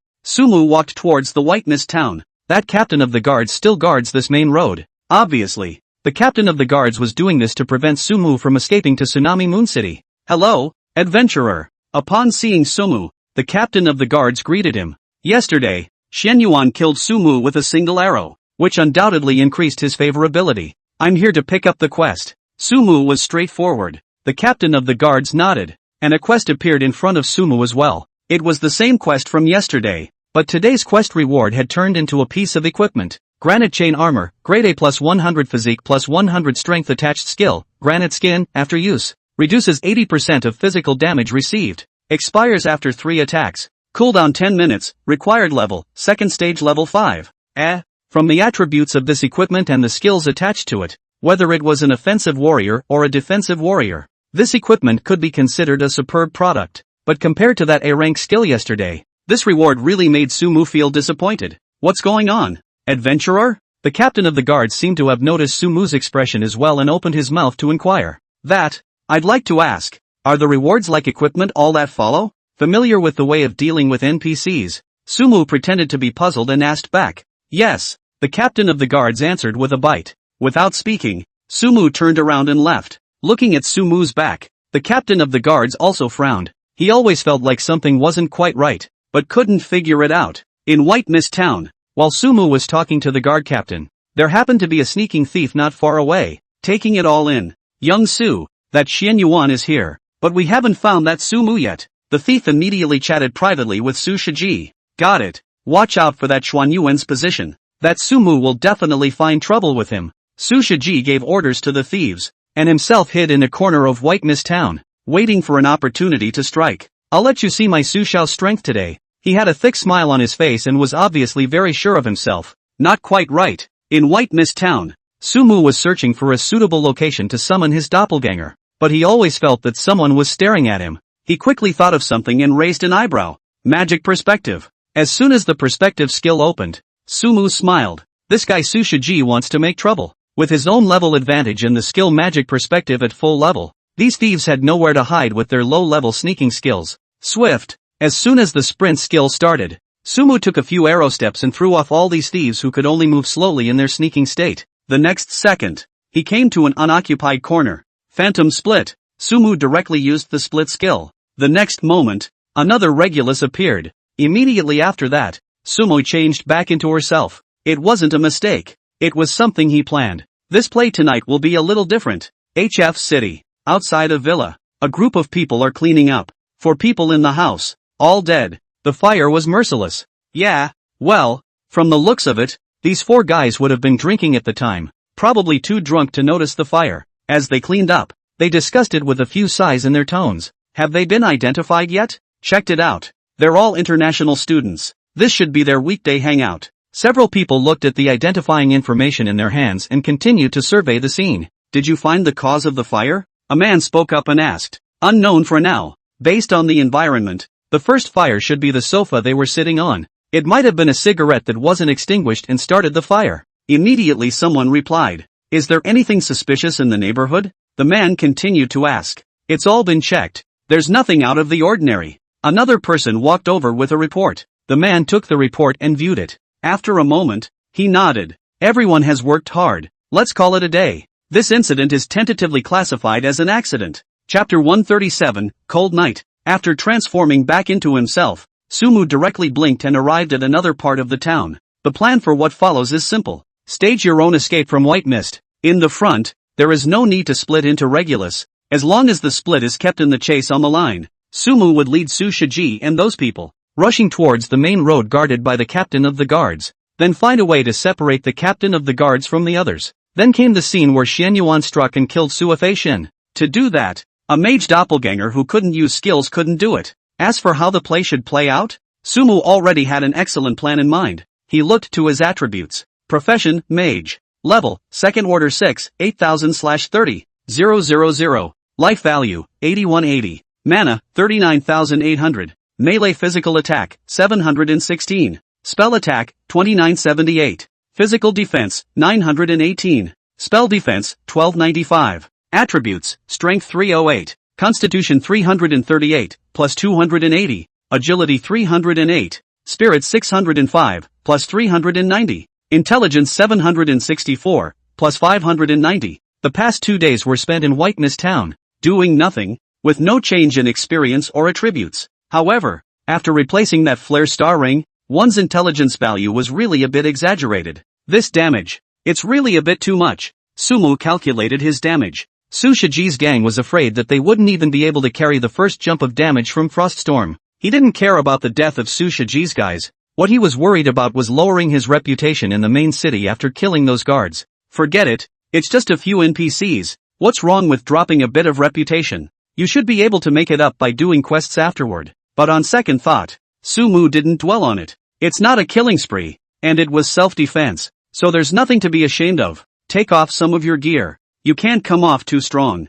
Yesterday, when he was facing Su Shiji and the others, he had taken off his equipment, and if he put it all on today, it would obviously make those people notice that something was wrong. Sumu directly took off all of the goblin suit, leaving only the basic 764 points of intelligence, and without the 10% spell attack bonus of the suit's attributes. The spell attack at this moment was 1582. For what it's worth, Froststorm does 3,056 points of damage per jump. With Su Shiji and those people's spell defense and blood quantity, 80% of them would still be directly killed by the first jump's damage. There's nothing I can do about that. The equipment that increased intelligence all went down, and the attack was still so high. Sumu smiled helplessly. Begin! He ran quickly towards the outskirts of the town, not deliberately hiding his tracks along the way. Is that the Sumu? Yes, that's him. He's really on the line. Is he planning to go to Xianyuan for revenge? As Sumu strutted through White Mist Town, he was soon discovered by those lurking assassins, only that they complied with Su Shiji's orders and didn't act rashly.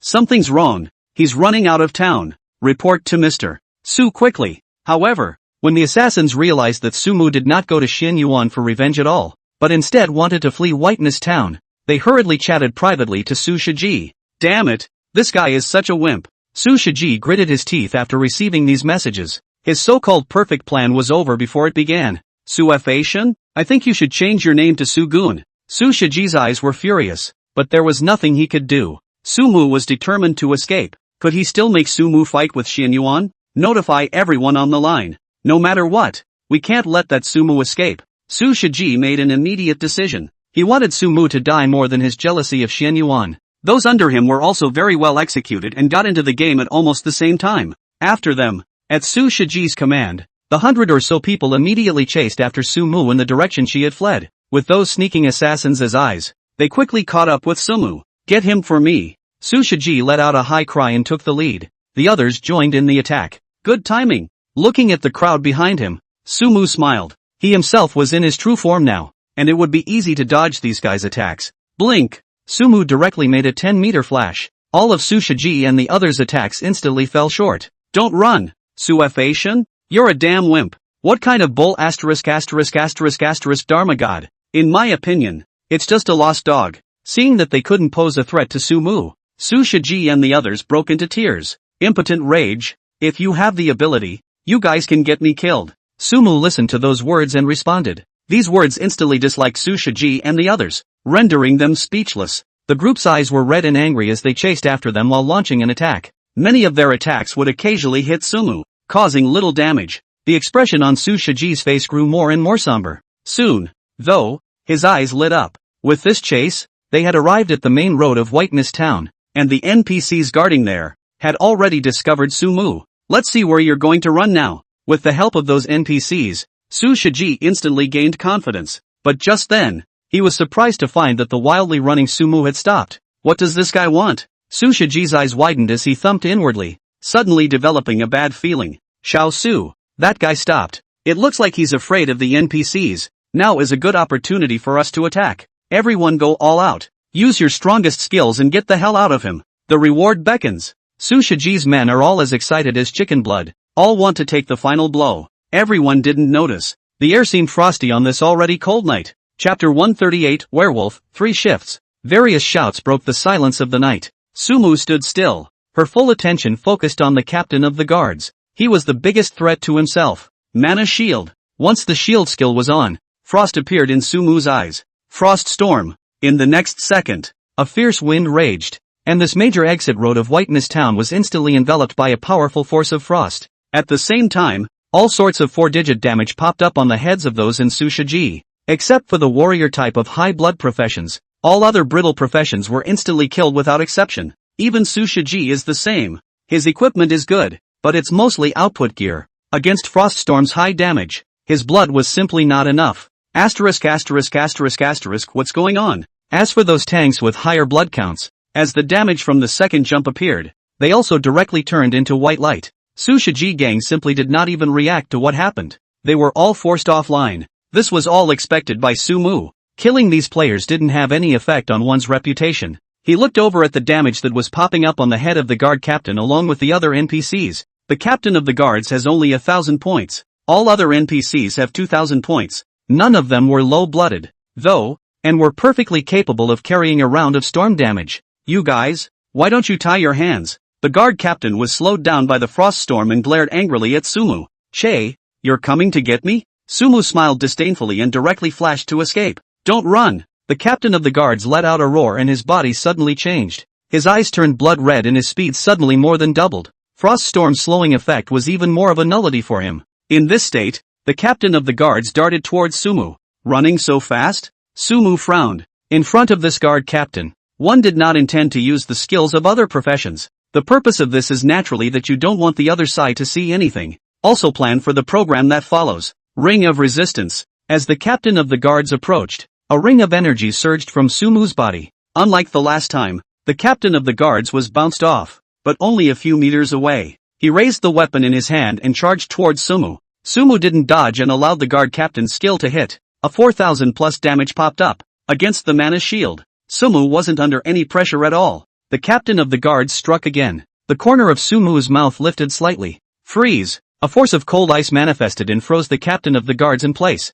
After mastering Frost Storm, this skill hadn't been used by itself for a long time. And to say that the control effect, this skill was still very strong. Provocatively gesturing at the captain of the guards, Sumu took it in stride. Damn you! The captain of the guards' expression grew angrier and angrier. He looked up into the night sky. The moon was full today, and even though it was late at night, it was still bright. Woo! The captain of the guards suddenly let out a strange cry. It is? Seeing the change that had occurred in the captain of the guards, Sumu paused for a moment. Werewolves? The original captain of the guards had completely turned into a monster covered in hair, and that face had even turned into that of a wolf. His mouth full of sharp teeth was extraordinarily oozing. The captain of the guards of Tsunami City is actually a werewolf. Suemu didn't know what to say. The situation in front of him had turned his perception upside down. Human, you made me do this. At that moment, the captain of the werewolf guards spoke up. You guy, what the hell? Sumu took a deep breath and didn't let go of this good opportunity to extract information.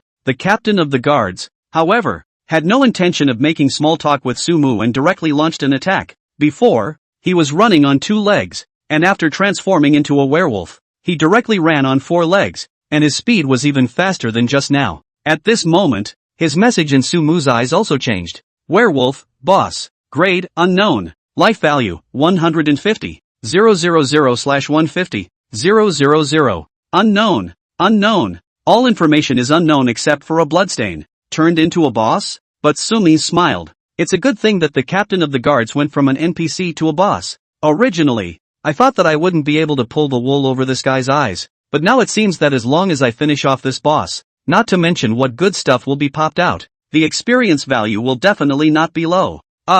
Seeing the smirk on Sumu's face, the werewolf let out a hiss. He opened his bloody mouth and bit up towards Sumu.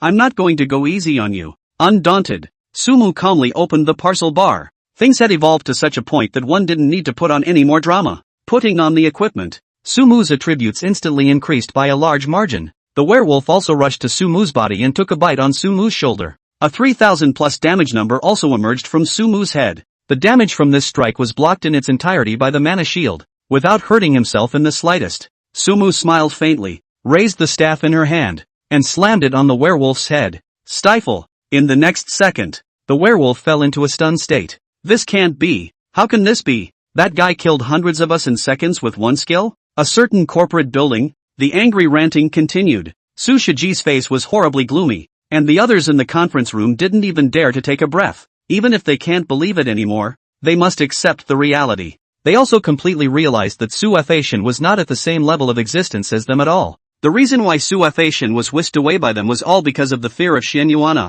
Without Xian Yuan, Su Fashion backhanded them in seconds. Young Su, why don't we make an alliance with that Xian Yuan? A henchman spoke up. Su Shiji's face was so cloudy that it was capable of dripping water. He flipped out with Xian Yuan only yesterday, and then he turned around and tried to flatter. Where does that leave his face as Mr. Su? The henchman also guessed Su Shiji's thoughts and added apprehensively. The enemy of the enemy? That's a friend. Xian Yuan and Su Mu. We have to solve one first, don't we? Su Shiji gritted his teeth and clenched his fists, his expression struggling. After a long time, he regained his composure. It's to fix one first. Chapter 139, 2 levels in a row. On the outskirts of White Mist Town, on the road from the Misty Mountains to Tsunami Moon City, Sumu looked at the werewolf who had fallen into a comatose state in front of him, and his eyes radiated a strong killing intent. Holy light strike! A white light fell from the sky and landed on the werewolf. The peaceful holy light carries a solemnity that declares judgment. The powerful force caused the werewolf to let out a heartbreaking scream. Minus 22,564. A number popped up at the same time as the werewolf's blood level plummeted by 1/6. This guy has such a high spell defense? And spell resistance? Sumu raised an eyebrow when she saw that number. His own spirit value and intelligence value totaled nearly 2,500 points, and the base damage of the holy light strike was as high as 35,000. I'll kill you. Just as Sumu was calculating, the werewolf angrily let out a growl, and a bizarre black energy flared up on those sharp claws. Obviously, this guy used some kind of skill. At this distance, with the werewolf's attack speed, it was already impossible for Sumu to avoid. With tens of thousands of shield value, am I still afraid of you? Showing a look of contempt, Sumu raised the staff in his hand and struck the werewolf's waist with a blow. Kidney strike. 2 damage numbers appeared from Sumu's and the wolfman's heads respectively. The difference was that the werewolf's head was once again stunned. Thunderbolt thunder. Falling thunder from the sky. Minus 18,746. Another 5-digit damage number on the werewolf's head. How is this possible? How can you guys do that horrible damage? The werewolf was completely confused. These 2 attacks from Sumu directly took away a third of his blood, and the damage he did to Sumu simply dwarfed it. What's impossible? Sumu replied with a smile. The staff in her hand raised once again. The werewolf's running speed was very fast, and the only way to ensure that the output was sure to hit was to control this guy. Maddox shock. The werewolf was once again in a stunned state. Even as a boss, it couldn't do anything to completely immunize itself against these highest level skills. That short stun time just gave Sumu the opportunity to output. Thunderbolt thunder. Minus 18,746. Minus 5,623. Luck. 2 damage popped up one after another, and Sumu smiled. This was triggering the mana surge effect now. Woo! The werewolf's skin was split open by the falling thunder. and his hideous face produced even more fear. He wasn't the kind of demonic creature that had no intelligence, on the contrary, he was extremely intelligent. After realizing that he wasn't a match for Sumu, he entertained the idea of escaping. As long as he was able to escape, he transformed back into his human form, so he could gather more men to surround Sumu. Trying to run? Seeing that the werewolf gave up his attack and turned to retreat, Sumu also instantly understood his intentions. Gravity field. The powerful gravity pressed down on the werewolf's body at first,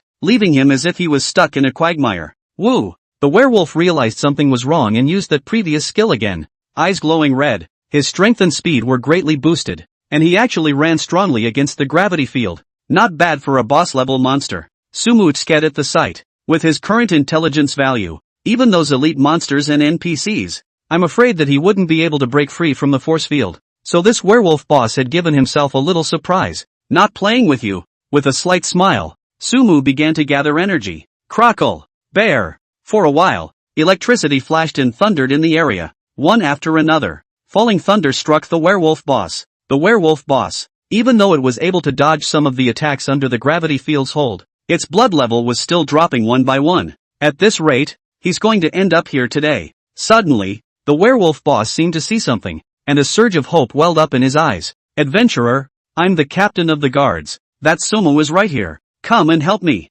He saw none other than Regulus coming after him. Ignoring his werewolf appearance at the moment, he launched himself towards Regulus for help. As long as you help me kill that Sumu, I will give you a generous reward. The captain of the guards in wolf form kept shouting. The scene where Xianyuan killed Sumu in seconds was still fresh in his mind, but he overlooked one thing. Even he couldn't kill Sumu in seconds. How did Xianyuan manage to kill him in seconds? Fear had taken the captain of the guards out of his mind. He looked blearily at Xianyuan, expecting someone to hold Sumu back so that he could escape, and everything was just as he wanted it to be. Xianyuan raised the longbow in his hand and bent it. Shoo! The arrow cut through the night sky and shot out. You! The captain of the guards widened those wolf eyes of his with a husky expression. That arrow landed impartially on his head, causing not a small amount of damage. Bear! Immediately after that, another thunderbolt fell, hitting the dumbfounded captain of the guards with precision. He looked towards Xianyuan, who was bending his bow and arrow again, as if he understood something.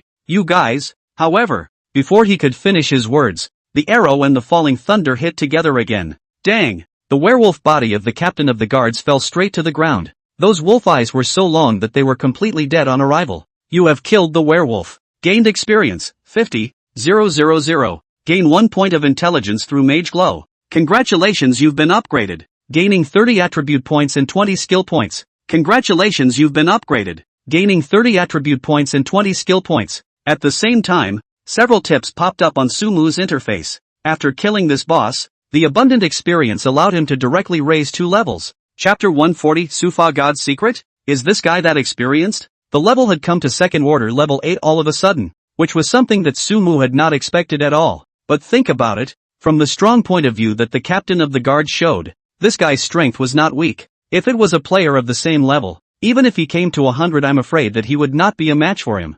Unfortunately, who let this guy run into himself? That's a rich experience to laugh at yourself. I wonder what kind of goodies this guy will explode. Looking towards the corpse on the ground, Sumu slowly walked over. You have obtained the head of the captain of the guards. This thing contains the scent of a demon. You've been given a secret order. You have obtained the granite chain armor. You've acquired the wolf blade broadsword. A total of 4 items were popped. 2 of them should be quest items, while the rest were 2 pieces of equipment. There was one piece that was a reward labeled from a previous quest, and I couldn't believe that it had exploded. The other piece is a nice weapon. Wolf Blade Broadsword, Grade A plus 150 strength plus 50 physique attacks come with a critical hit effect. Each attack has a probability of inflicting 10% additional damage to the enemy. Required level, second order level 5, two-handed weapon. This weapon paired with that suit can definitely produce a powerful warrior. Sumu just took a look at the 2 pieces of equipment and put them into the parcel bar. Unsurprisingly, if these 2 pieces of equipment were to be sold, it would be a while before they could be sold. This letter is? Sumu's attention was focused on the secret order. When it opened, it was covered with a string of unreadable symbols. What the hell? Sumu's eyebrows twisted into a zigzag pattern. Obviously, the letter was encrypted and one had to find a way to decipher its contents. Keep it for now. Someone in this world should be able to decipher what's on the envelope. Sumu took a deep breath and placed the envelope at the bottom of the package bar. This floor held the more important things, like the 2 gems. This head belongs to the captain of the guards, and the demonic aura contained on it is enough evidence for this guy's identity, which is a very important piece of evidence for me. Then there was the head, which was likewise placed at the bottom by Sumu. Intuition told him that he could prove his innocence by deciphering the contents of the envelope and bringing out the werewolf head. Sumu was incredibly curious about the role of that divine skill fusion roll. What now? With two key pieces of evidence in his hands, Sumu pondered the next course of action. With Xuan Yuan's identity, I can act normally in Tsunami City, so it's better to go back first. Quests must be done.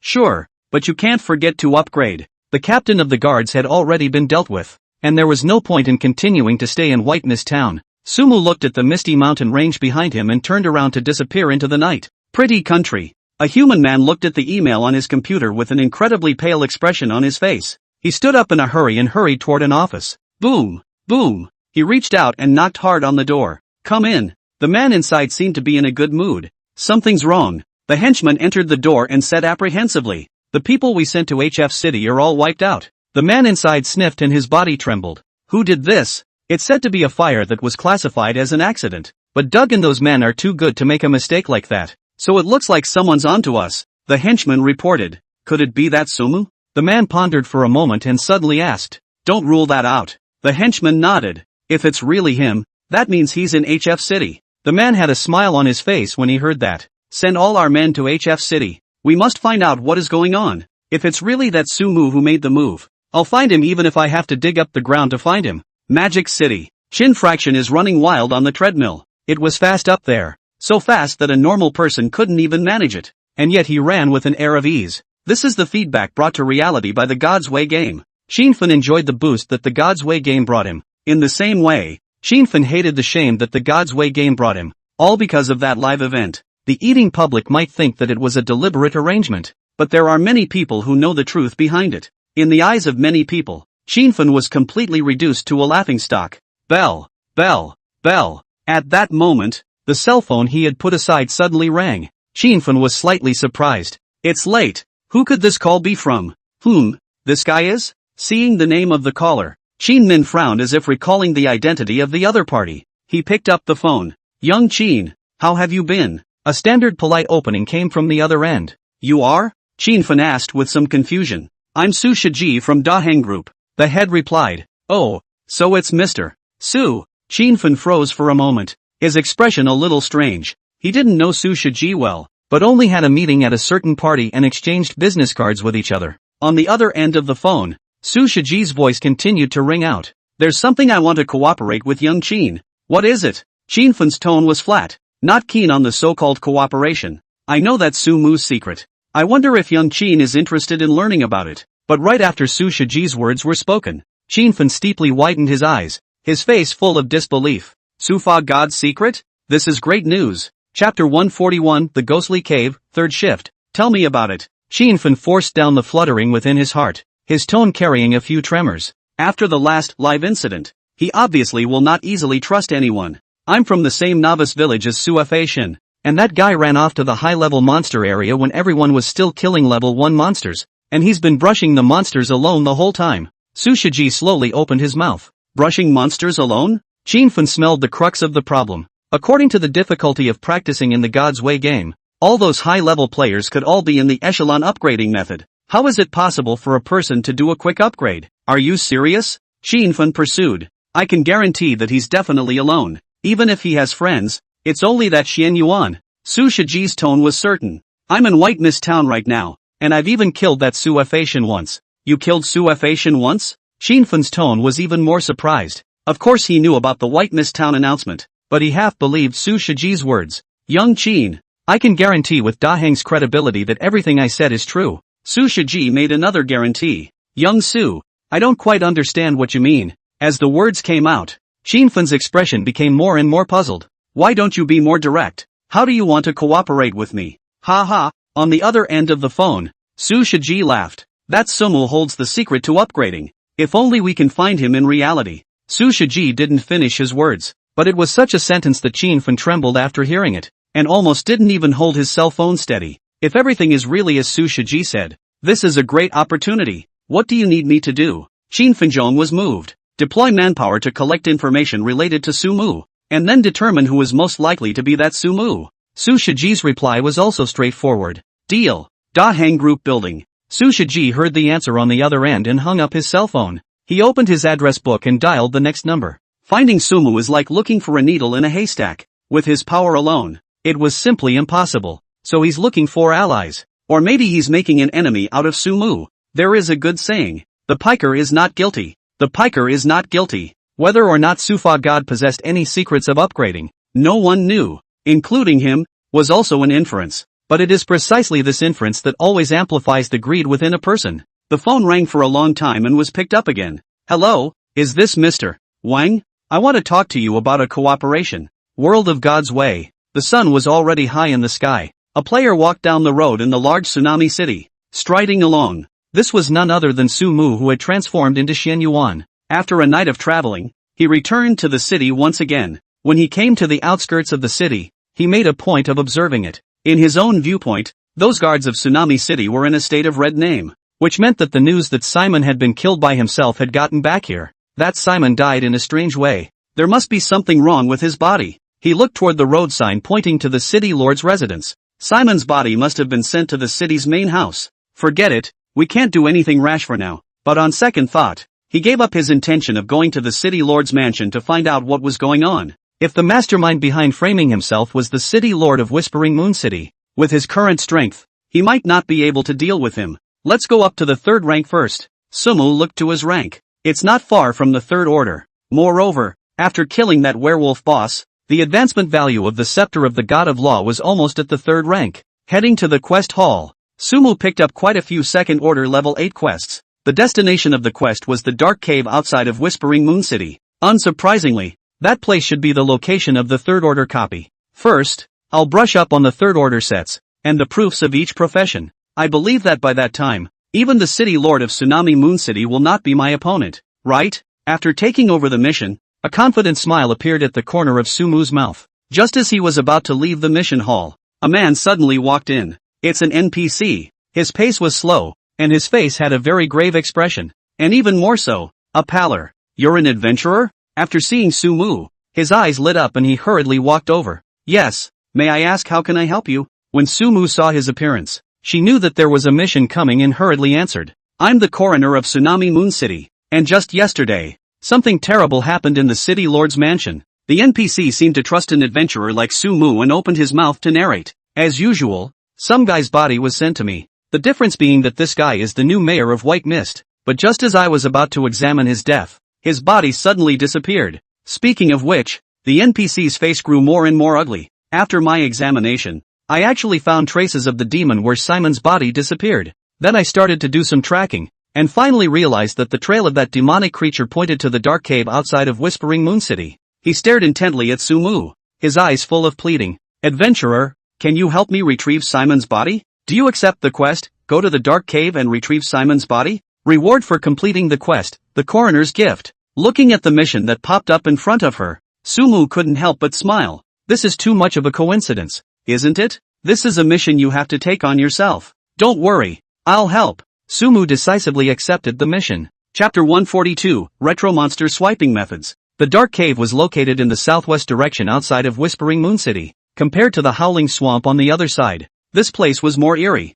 The entrance was the mouth of a huge cavern, and it was even darker inside. If you want to brush in this, you must carry a lighting tool. But for Sumu, the pitch blackness had no effect. The skill magic perspective is even more powerful than those night vision goggles. This place is a cave maze. Standing at the entrance of the cave and looking at the environment inside, Sumu raised his eyebrows. The environment of this place was clearly not friendly to mages. The cave passages were intertwined with complex terrain, and those stone walls were several meters thick. Mages in this environment, AoE class skills, can brush the monster extremely limited. How does this work? Accustomed to group brushing, Sumu was still a bit uncomfortable. Or carry the monsters and brush them? Or do you mean straight inside? With the perspective skill, one did not worry about getting lost in this cave maze at all. Go inside, and ignore the normal monsters for now. After further thought, he ignored the red dots on the periphery of the cave. Sneak, swift. Once the two skills were on, Sumu traveled quickly through the cave passage. While running,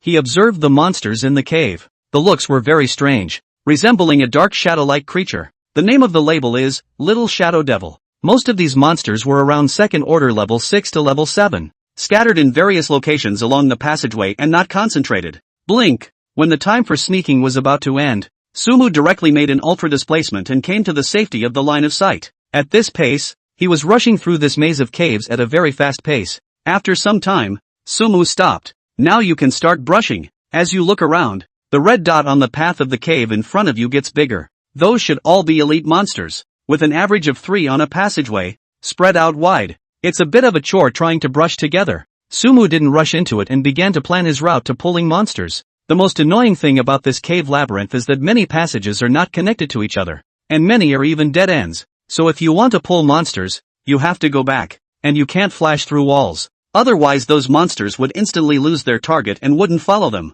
Pull it little by little. Sighing, Sumu opened her mana shield. Blink. He flashed straight to a dead end at the far end of the passage and ran back toward the outside. In the cave, those elite monsters attacked at the first opportunity after discovering Sumu. They lurk in the darkness and are shadow-type monsters themselves, making them hard to spot. In such narrow caves, their sneak attacks can be almost impossible to avoid. Of course, Sumu wasn't thinking of hiding. A shadow creature's attack hits him. At the same time, Sumu also saw the creature's attributes. Great Shadow Demon, Elite, Level, Second Order, Grade 7, Life Value, 30, 000/30, 000, Attack Power, 1800, Physical Defense, 1000, Spell Defense, 1000, Skills, Shadow Resistance Shadow Assault Soulwine. With Shadow Resistance? After seeing one of the Shadow Demon's skills, Sumu froze for a moment. Originally, in such a narrow passageway, one would have wanted to brush these monsters with Swarming Ravenstorm,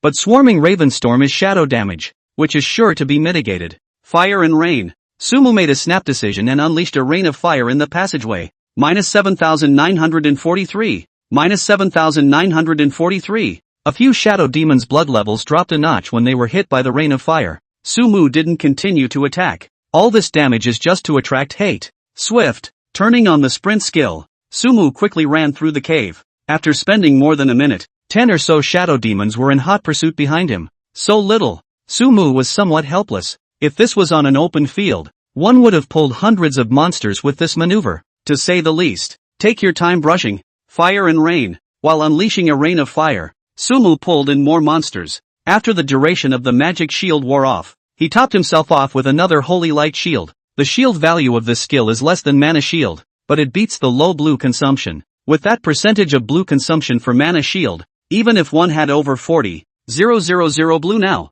it was impossible to keep it on all the time. Almost, just like this, he pulled monsters along the way, and Sumu was followed by 70 to 80 elite demons. Fire and Rain. Fire and Rain. Sumo slowed her running speed and threw a rain of fire towards the passage behind her. It's like going back to the days when I first started brushing. This kind of retro way of painting monsters makes him feel nostalgic. You have slain the Great Shadow Demon and gained 300 experience points. You have slain the Great Shadow Demon and gained 300 experience points. Gain 1 point of intelligence through Mage Glow. Under the intensive rain of fire, many demons whose blood levels had been unhealthy before began to fall, and the blood levels of other demons continued to drop. The experience they brought with them was also very satisfying to Sumu. Some novice village on the road through town. A man was carrying a dozen or so thick-skinned bear monsters, and behind him was the priest who kept adding blood to him. Then there was a group of mages, staffs held high, who were releasing skills. Rain of fire after rain fell from the sky and landed where those bear monsters were, and the intensive damage instantly caused those bear monsters to fall to the ground.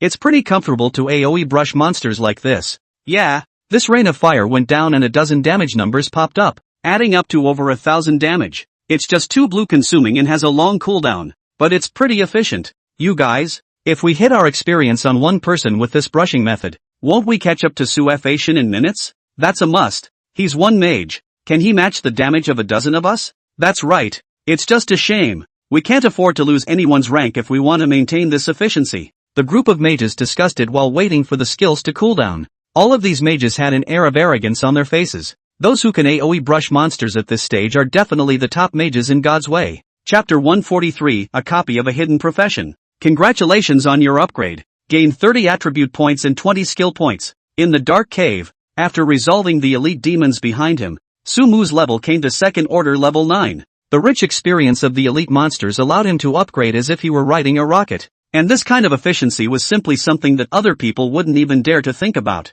If it wasn't for the fact that the numbers on the rank list were hidden, the other people would be afraid that when they saw his current rank, one by one, they would be too surprised to speak. The top players among them had only just risen to the first rank, and Sumu was moving towards the third rank? How does that make those who are still thinking about catching up feel? Of course, Sumu didn't care what those people thought at all. He walked over to the bodies of the shadow demons and started picking up the drops. The drops from the elite monsters were all very generous, and there was no shortage of some A-ranked second-tier equipment. Sumu put all these things away. After having the 100-compartment parcel bar of the Flare Star Ring, picking up things was now a lot more comfortable. You've acquired the secret shard. Among these things, Sumu was attracted to one of the puzzle-like pieces. Secret Realm Fragments. After collecting 5 fragments, you can open a certain secret realm. It was a crystal shard in an irregular shape. Secret Realm? Is it a copy? After seeing the item's description, Sumu narrowed her eyes. This secret realm. It should be a copy of some kind.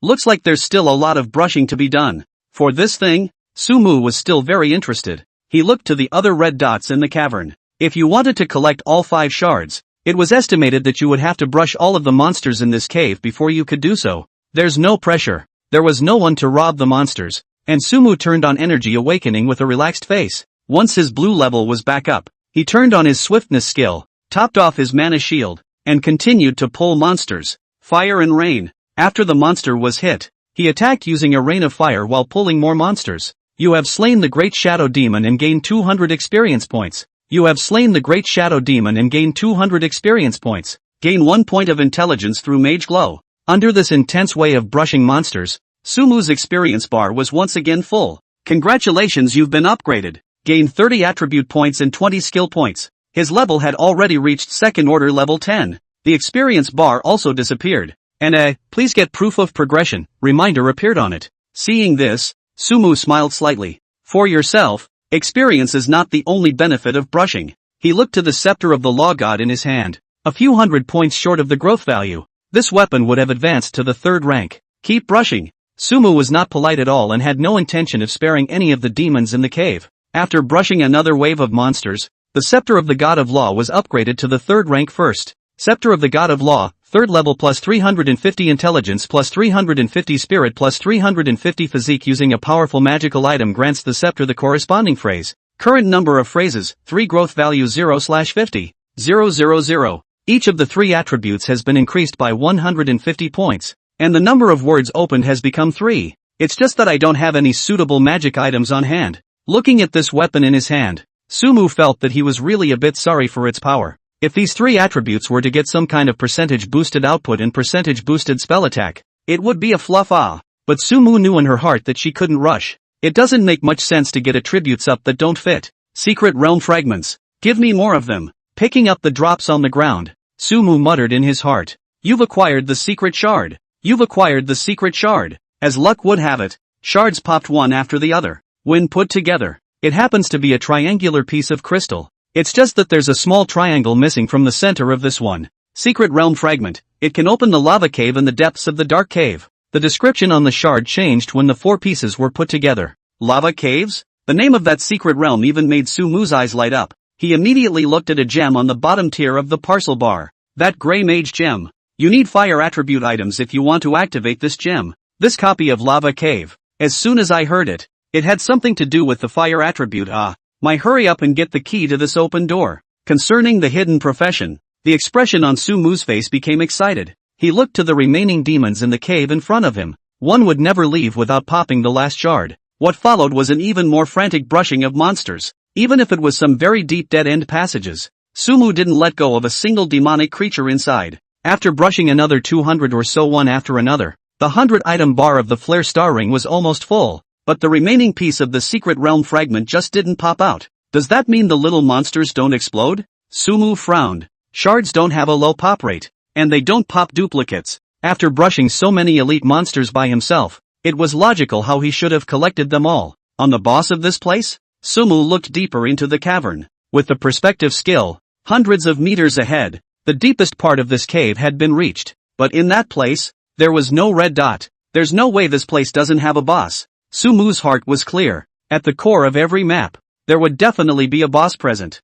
and this place would never be an exception. As for why you didn't see the red dot yourself? Apparently it was because that boss had an advanced concealment skill. Chapter 144 Evil God's Loyal Servant, Third Shift. This place is someone else's home turf. I have to be careful. Let's add the attributes first. Without a hasty glance, Sumu opened the attribute bar. After successive upgrades, one's attribute points hadn't been allocated yet. According to the previous arrangement, the base attributes for upgrading should all be added to spirit, but now one's spirit value is high. The amount of blue is also very good. Physique has a boost from the Scepter of the Law Gods and is a bit better overall. In comparison, the two attributes of strength and agility were somewhat less impressive. It's not good to say you're a full-time mage, and you're too heavily biased. Let's add it evenly to the other two attributes first. After thinking about it, Sumu divided the 60 attribute points gained from these two levels equally between strength and agility followed. The skills of the other professions that he had mastered required strength and agility.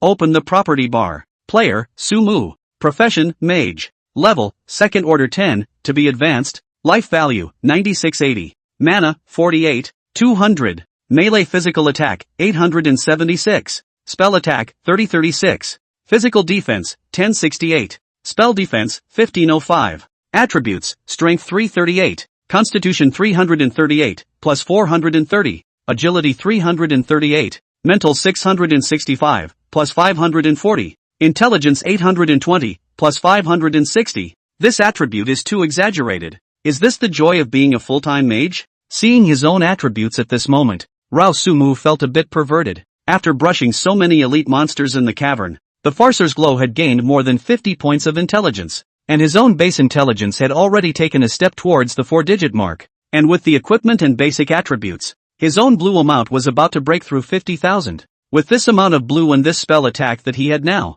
even if he was facing a 3-headed werewolf boss at the time, he would have been able to finish them all off. The blood level is almost 10,002. If I'm still in White Mist Town right now, even if I stand still and let Su Shiji's gang attack, they won't be able to kill me. Of course, to be able to achieve such attributes, one's own unlimited skill points took the lion's share of the credit. There's also the fact that even if you break the limitations of your profession, you can learn any skill you want. Does it mean that I am the chosen man of God? It wasn't as if Sumu hadn't guessed as to why he had acquired all of this, but it was just a question that clearly didn't have an answer. Deal with the boss first. Putting aside these thoughts, Sumu slowed down his pace and walked towards the deepest part of the cave. Magic perspective was a skill he kept up. It was so dark in this cave that even if you couldn't see the boss, the magical perspective allowed you to recognize the environment. There's a light? Just as the cave was about to reach the bottom, a faint ghostly light unexpectedly appeared in front of it. In this pitch-black cavern, such a glow looked indescribably eerie.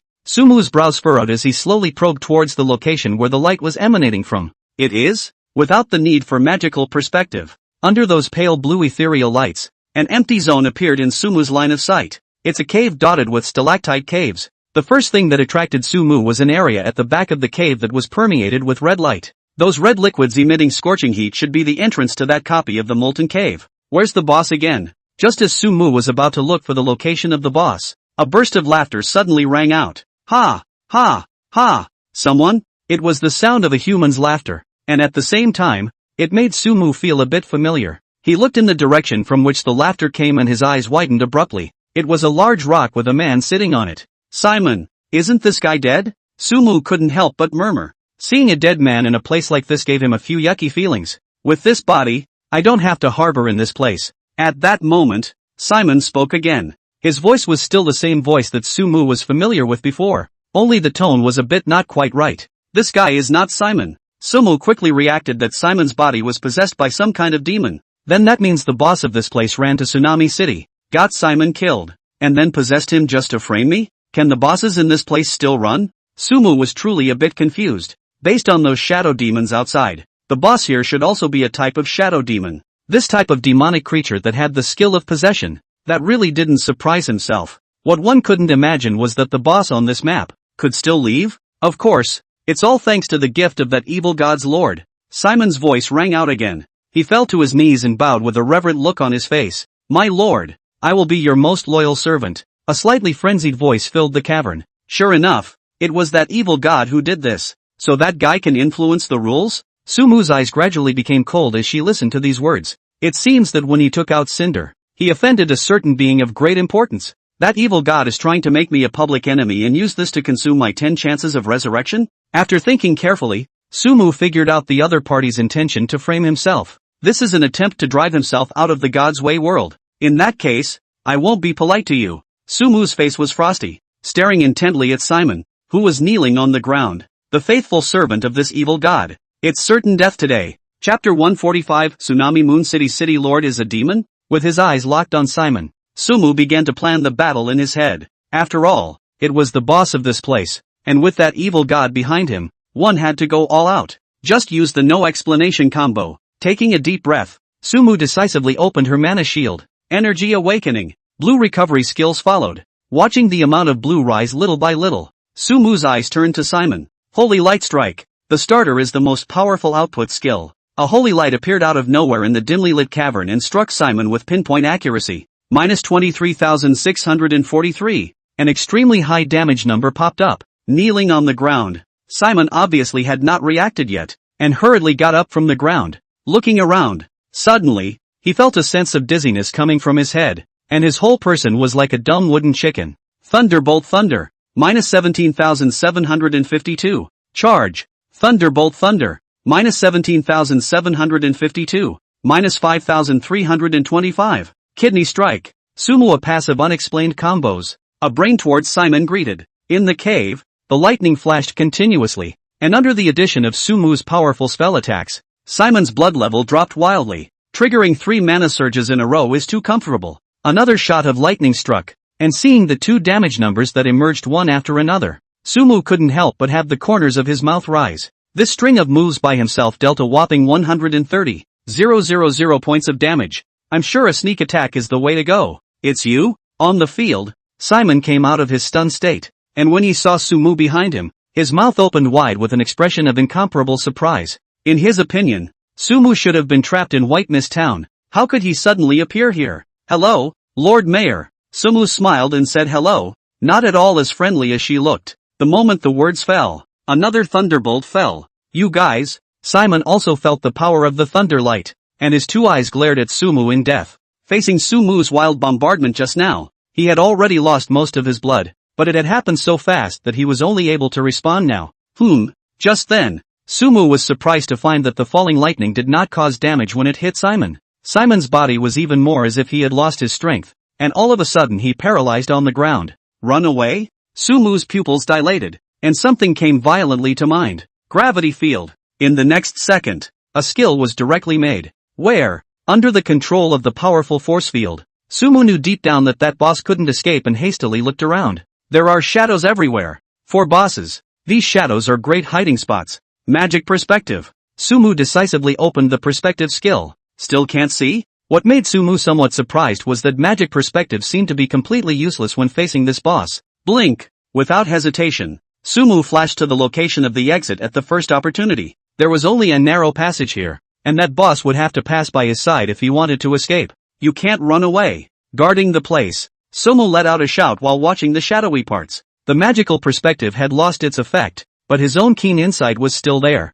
Jie! Jie! Jie! Suddenly, a terrible laugh resounded from the cave. The sound surrounded the interior of the cave, and it was impossible to tell from what direction it was coming. Frost storm. Sumu let out a cold snort, and a cold aura flashed in her eyes. Phew! Phew! A strong storm swept through the entire interior of the cave. With the range of the frost storm, there was no doubt that it wrapped around all the corners. You lowly mole! The boss in the shadows was clearly taking damage as the storm raged on, and he let out a snarling roar. He, I also said that you are a shrinking turtle. Sumu stood in place and directly disliked him. How dare you insult me? The angry voices rang out again. The boss in the shadows was clearly enraged by Sumu's words, but he didn't show up. This guy is different from those ordinary demons. He has a high level of intelligence. Was it given by that evil god? Sumu had been watching the shadows while distinguishing the direction of the sound, but there was still no sign of it. The other side seems to have completely disappeared into the shadows. In that case,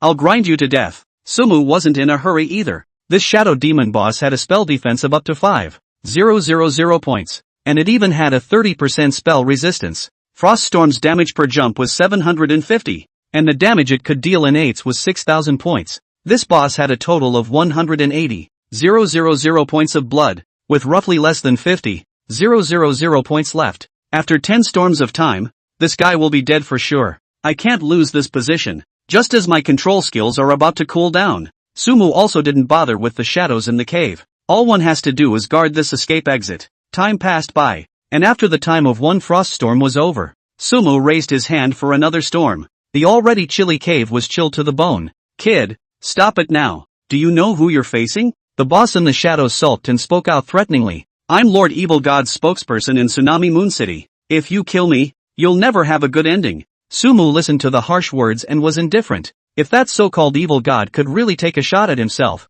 he was afraid that he would have already played it out when dealing with Cinda. Are you a guy determined to make an enemy of the evil god lord? In the cave, the encircling voice sounded once again, a note of agitation in its tone. Each jump of damage from Froststorm is in real time. If it were any other boss, it would have already attacked Sumu without any regard at this time. It happens to be the kind of being that possesses intelligence and is bound instead out of fear of death. Adventurer, let's have a talk. I can help you become a powerful fallen mage. Believe me, that's a power you can't resist. Coercion failed. Boss chose to lure. As long as you possess this power, you will become the evil god lord's most loyal slave. And you will obtain everything you want. You can even become an existence comparable to God. Seductive voice after seductive voice. Sounds pretty good. Sumu laughed and opened her mouth. Trust me, following Lord Evil God is your supreme honor. The boss thought Sumu was moved and raised the stakes. As long as you become an apostle, you will be absolved of all your sins in Tsunami Moon City. Yeah, the words in front of him Sumu directly ignored, but the words behind him he let come to be interested. Maybe one can get information about the person behind the scenes out of this boss's mouth. I want to know how you're going to get me off the hook. You know, I took out the mayor of White Mist, he asked towards the cave. The atmosphere suddenly became quiet. After a while, the boss's voice rang out. That you don't need to know. Ha! Sumu smiled disdainfully. Then in that case, ice, frost, wind. He purposely raised his volume and shouted word for word. Sure enough, such threats are very effective. I'm telling you, boss's panicked voice followed. The Lord of Tsunami City is a demonic creature. Chapter 146, The Evil God's Confrontation. What did you say? These words made Sumu's eyes widen. Incredulity written in her eyes. A city that big, and the Lord of the city is actually a demon? But after thinking about the identity of that guard captain, Sumu wasn't surprised. Are you telling the truth? He increased his tone of voice for emphasis. I swear to the evil one that what I say is true, as long as you defect to Lord Evil God. In the future you too can become a city lord or even a king. The shadow demon replied with conviction, not forgetting to continue the baiting. Being a king? Sumu bristled. Whether it's being powerful or claiming the throne, it sounds great, but alas, my goals are not so small. But all this means nothing to myself. Frost storm. A cold frosty wind blew through the cave once again. You're not a man of your word. The furious voice carried a rebuke. With a demonic creature, do you need to talk about trust? Sumu snorted. Why? By becoming a fallen mage, you can become a half-step godlike existence. How can a mortal resist such power? The blood was dwindling, and the shadow demon growled in utter disbelief. Demigods? Sumu looked indifferent. The pattern is small. Thunderbolt thunder. Along with a falling thunder, a prompt popped up in front of Sumu's eyes. You killed the shadow demon boss. Gain 1 point of intelligence through Mage Glow. Through the conversation just now, he had been judging the location of the boss. He also captured the extremely subtle movements of the piece of black shadow as the other party was on the verge of death. Of course, even without the last shot of falling thunder, it's just a matter of a few more frost storms. This guy's drop should be very generous, right? Easily solving a big boss. Sumu was all smiles as she walked towards that location. Don't look at this shadow demon boss with high defense and thick blood. Dealing with him could be even easier than the swamp serpent boss from before. Phew. Just as Sumu approached the location of the black shadow, a strong storm suddenly appeared in that piece. A black vortex was taking shape. Why is this scene somewhat familiar? Sumu frowned. I think that was the same scene when Cinder died. Holy light strike. After a short hesitation, Sumu made his strongest skill. A holy light flashed and hit the black vortex. There are no damage numbers, but the black vortex dissipated all at once. That strike from Sumu paid off. Before he could rejoice, those black energies coalesced again and actually transformed into a pair of eyes. It is. While looking into those eyes, Sumu instantly felt a palpitation. Beads of sweat began to drip from his forehead. The eyes were like a hooked death, sucking him in. Are you the evil god? Luckily, with his strong spiritual power, Sumu was not overwhelmed. He lifted his head and gazed straight into those eyes. No hint of fear on his face. Immediately after that, Sumu made a shocking move. He turned to those eyes and raised his middle finger. Just then, too, the eyes disappeared. Phew!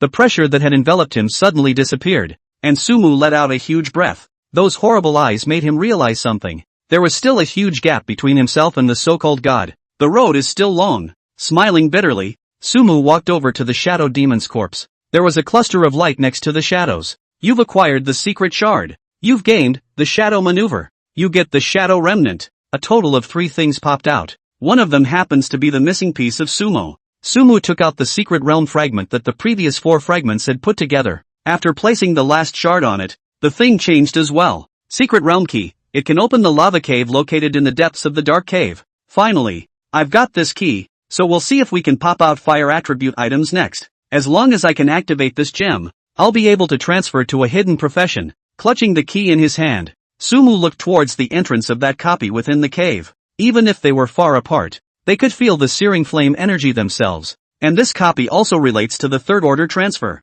You must brush yourself. Sumu looked at the second item. Shadow Escape, S rank. You can blend into the shadows after using it. The description is very simple. There is no duration and no cooldown. It seems to work wherever shadows exist. I can't even see my magic view. The stealth effect of this skill is even more powerful than sneaking. Learning this skill, Sumu directly raised it to SSS rank. The description remained the same, but it was clear that the SSS rank stealth effect was much more powerful. Try it. Walking over to the shaded position, Sumu used the skill. In the next second, his entire body completely blended into the shadows. Fluff. As long as there are shadows in place, I'm the equivalent of non-existent. Sumu shouted out in excitement. The power of this skill cannot be described in 3 words. If an assassin got this skill, under the dark night, it was definitely like a ghostly existence. The key thing is that this skill can be used in the real world. One could be the world's top assassin if one wanted to be. Suppressing that inner joy, Sumu looked at the last thing. Shadow Remnant, there's a will left in this. The presentation is also very simple and not labeled at all as to what it is for. But boss produced it, so I don't think it's going to be any crap. Keep it for now. The next step is to brush up on the book. We need to get the proof of advancement first. But my packages are a little full, so why don't I put something first? The copy was close at hand. Sumu thought about it and didn't rush to open the brush. That body of Simon still has to be brought to Tsunami City first. Just in time to free up the package myself. Tsunami City. City Lord Moon White was combing her hair in a mirror. His face was painted in a woman's costume. If anyone else in the City Lord's mansion were here, they would have been shocked. Their lord of the city was a man. However, at this moment, this City Lord was wearing bewitching red makeup, which was not at all in line with his status as a city lord. What a handsome face. What was even stranger was that the lord of the city touched his own face with a look of infatuation in his eyes. The City Lord spoke again, a note of favor in his tone. Even if threatened,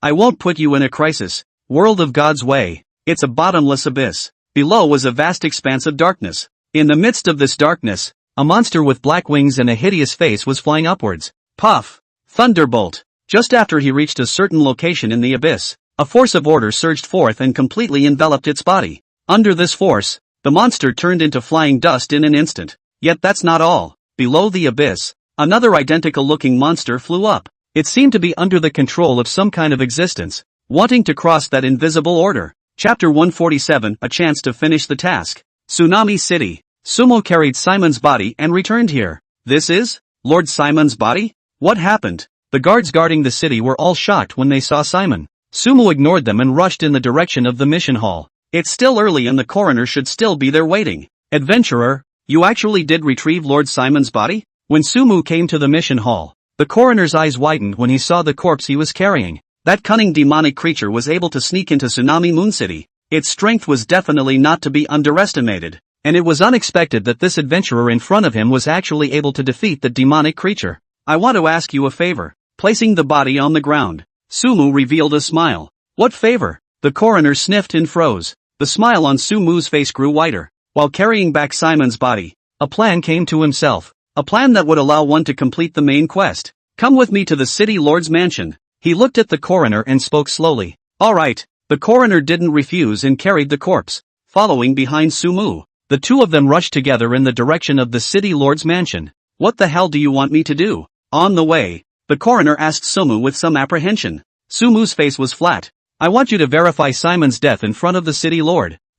The words eased the coroner's face. As far as he was concerned, verifying the cause of death would have been part of the job. Of course, there's another one. But just then, Sumu spoke again. The other guy? Who? The coroner froze for a moment. Sumu directly took out something from the package. That werewolf's head. It is? The coroner obviously knew the captain of the guards and couldn't help but let out a gasp. As an experienced coroner, he could clearly feel the demonic aura contained in this head. Is it a werewolf? Yes. Sumu nodded. Everything was just as he expected. This coroner in Tsunami City was the key NPC for him to complete the quest.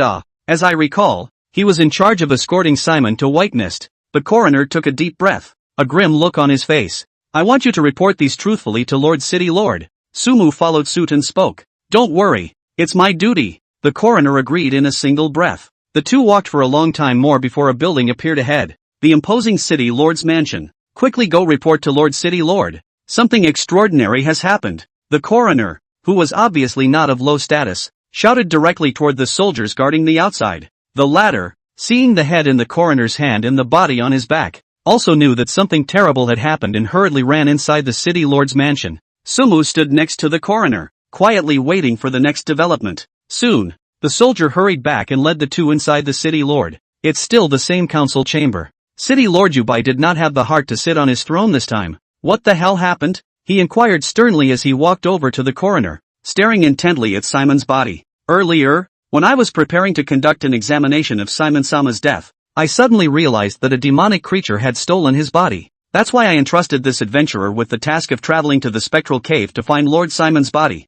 The coroner paused at that. Seeing this, Sumu followed and spoke. I arrived all the way to the depths of the dark cave, and I actually ended up finding Lord Simon. At that time, he looked a bit strange and kept mumbling something under his breath. Lord Evil God, I am your faithful servant or something like that. Saying this, Sumu paused and observed City Lord Yubai's reaction. According to that shadow demon, this guy is a demon. Evil God? The moment Sumu's words came out, not only City Lord Yubai, but everyone within the hall had a shocked expression on their faces. They seemed to know exactly what kind of existence the evil god was. Are you sure? Yubai looked at Sumu and aggravated his tone. Sumu didn't say anything and nodded heavily. I know. Yubai took a deep breath and his face turned flat. Worthy of being the lord of a city. The city is deep enough. Just a simple statement to try to squash this. Lord City Lord, there's one more thing I want to report to you. Sumu naturally wouldn't just let it go. Pointing at the werewolf head, he spoke. This guy looks familiar to you,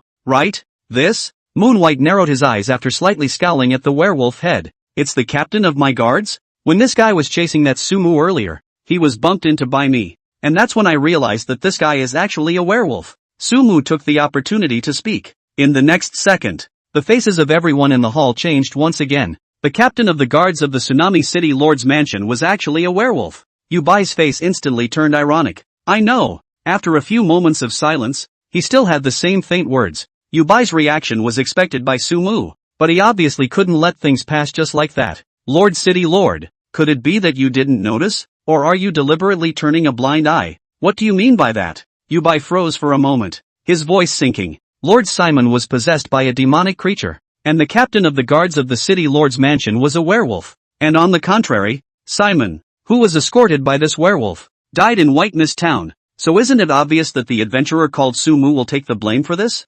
Sumu was not polite and spoke directly. Things had evolved to such a point that his own chance to finish the job had come and gone. Chapter 148, Threats? Once Sumu's words were finished, Yubai's eyes turned to him. You know that, Sumi? The tone of the words was light, yet they seemed to hold some sort of meaning. As fellow adventurers, of course we know each other. Sumu didn't avoid it either. Moonwhite was in deep thought. His eyes continuously surveyed Sumu, the expression on his face unchanged. I will find someone to investigate this matter. After a while, he spoke. If that Sumu was really innocent, I will return his innocence. Sumu sniffed and raised her eyebrows. Right now, he had already laid out all the evidence in front of Yubai's eyes, and this guy still had no intention of righting himself. Is there really something wrong with you guys? Sumu's eyes went cold. He didn't fully believe in the shadow demon's words. In addition to proving that there was nothing wrong with him just now, the words were likewise a test for City Lord Yubai. The way this guy handled it, he obviously couldn't satisfy himself. By the way, Lord City Lord, the demonic creature that controlled Simon said something else before he died. I think it's necessary to report it to you. Sumu spoke again. What did it say? The expressionless Moonwhite suddenly frowned. It's a big deal. If the others know about it. Sumi looked at the others in the hall, wanting to speak. All of you go down. Yubai waved his big hand. The other guards in the hall and the coroner walked out together. Can you say it now? Yubai stared intently at Sumu with strange eyes. It told me that you are a demonic creature. Sumu laughed and observed Moon White's reaction after he finished speaking. He himself was not worried that this city lord would suddenly rise up, and even expected him to strike directly at him. There were so many NPCs watching outside, and this city lord was going to make a move on such an innocent adventurer like himself. How was he going to explain? After all, these NPCs are aware that adventurers have multiple lives. Trying to kill someone here is obviously not doable. Yubai laughed coldly and issued a rhetorical question to Sumu. Do you believe it? Sumu also smiled and replied. Originally I didn't believe it, but the way you treated that innocent adventurer Sumu, city lord, makes me have to believe it. I don't see if I should head to the royal capital and report the situation. As soon as those words came out, intense killing intent steeply surged out of Yubai's eyes. An extremely strong aura even pressed towards Sumu. This guy is not easy. Feeling that murderous intent, Sumu stepped backward. The feeling that Moon White gave himself was different from all the bosses he had encountered before. I'm afraid that my current self is not a match for him. It was a good thing that although Yubai was up for killing, he didn't make a move. He laughed suddenly. I can lift the warrant on that Sumu, but I don't want a third person to know what you said to me today. Right after Yubai's words, he ignored Sumu and walked out of the hall. After my verification, Adventurer Sumu is not the murderer who plotted against Simon. I am lifting the wanted notice on him within the boundaries of Tsunami Moon City. Yubai gave orders towards those guards. Immediately afterward, an announcement popped up in front of Sumu's eyes. Player Sumu's warrant is lifted. After this announcement appeared, the world channel was instantly abuzz. Sure enough, I told you that Sufa God was working on some kind of mission. I didn't expect it to be completed so quickly. It can't be the third round of the main quest, can it? This is too outrageous for Sufa God, isn't it? Didn't you see the first few main quests triggering announcements? Maybe this is really the third round of mainlines. Fluff fluff fluff. Our guild just finished the first round of the mainline, and we thought we could catch up with Sufa God. Forget it, forget it. In the eyes of other players, the appearance of this announcement was tantamount to announcing that Sufa had accomplished some unimaginable task. They no longer know what to say. This newbie village hasn't even gone out yet, and people are already almost at the main city. The gap is simply insurmountable. You have completed the quest, prove yourself innocent, and receive the reward, Divine Skill Fusion Book. In the hall, after the announcement, a prompt popped up on Sumu's interface right after. In the next second, a skill book-like item appeared in his parcel bar. I can't believe it's actually finished. Sumu couldn't hide his excitement and couldn't help but let out a shout in his heart. One's own words to Moon White could well be considered a threat. I can't imagine this guy really just compromised. After giving the order, Yubai turned around and walked into the large hall. When he came to Sumu's side, he spoke softly. Remember my words, or else you and that Sumu won't be enough no matter how many lives you have. After saying that, and not caring what Sumu's reaction was, Yubai left in large strides. Threaten me? Sumu looked at this city lord's back with an indifferent expression. If there was a mission, one would definitely expose this guy without mercy. When we get to the royal capital, we might get a mission. But for now, if we're talking about now, the top priority is to get into the first rank. The wanted notice was lifted, and the identity of Sumu could safely enter Sayu City. Sumu walked towards the outside of the city lord's mansion. Adventurer, thanks for retrieving Simon's body for me. This is a treasure passed down from my family. I hope it can help you. Outside the door, where the coroner was still waiting, a bag was pulled out. Completing the mission, you've acquired the coroner's heirloom. Sumu took the bag and opened it. It contained a stone. Flare Crystal Magic Stone. This is a magic stone that contains powerful magic power, and when set on certain equipment, it can boost spell attacks. Chapter 149 New God Level Skill, 3rd Shift. Great stuff! After seeing this stone, Sumu had quite a feeling of unexpected joy. After bidding farewell to the coroner, he walked towards the outside of Tsunami City. This town was different from White Mist Town in that there were quite a few NPCs everywhere. There are especially more NPCs in the business district. If he went to the store as Xian Yuan, he might reveal that Xian Yuan and Sumu were the same person. As for a solution to this problem, arriving outside the city, Sumu used the Phantom Split. When Regulus was in his transformed state, the Phantom Doppelganger naturally looked like Regulus. Change back. Immediately after that, Sumu changed back into herself, controlling the Doppelganger. The two of them returned to Whispering Moon City together. In the eyes of those NPCs, Sumu and Xian Yuan walked side by side, and their relationship looked very good. The two arrived together in the business district. After extending his palm and verifying the runes on the store, Sumu walked in with Xian Yuan. After the store door closed, Sumu let his doppelganger stand in place and entered the warehouse in the back. The gear and stuff is still in the safe. Doesn't seem like there's been much medicine picking lately. Opening the parcel bar, Sumu began to organize it. After emptying everything, he opened the 100-item bar on his ring again. If I sell all these things, it's less than 100,000 gold coins. After finishing organizing, looking at the pile of second-order equipment, Sumu had the feeling of a landlord. When some players arrived at Tsunami City, this store of his own could open. Can this stone be attached to the scepter of Pharaoh? Sumu took out the piece of flare crystal magic stone. Does it confer a phrase? Attribute of the phrase, spell attack plus 10%. A prompt popped up. So fluffy? After seeing this tip, Sumu couldn't help but shout. It's so worth it to do this mission on your own, isn't it? Empower. There's no hesitation. A 10% boost in spell attack still smells good. Empowerment successful. The magic stone in his hand disappeared abruptly, and an additional word appeared on the scepter of mages. Sumu looked to her spell attack. 3,314 points. Unsurprisingly, the vast majority of people now don't even have those 300 points of spell attack behind themselves. I wonder if this phrase can be overwritten. Sumu looked at the scepter of the law god again. Only 2 of the 3 word holes above remain. He took out the shadow pearl from earlier. Does it give an entry?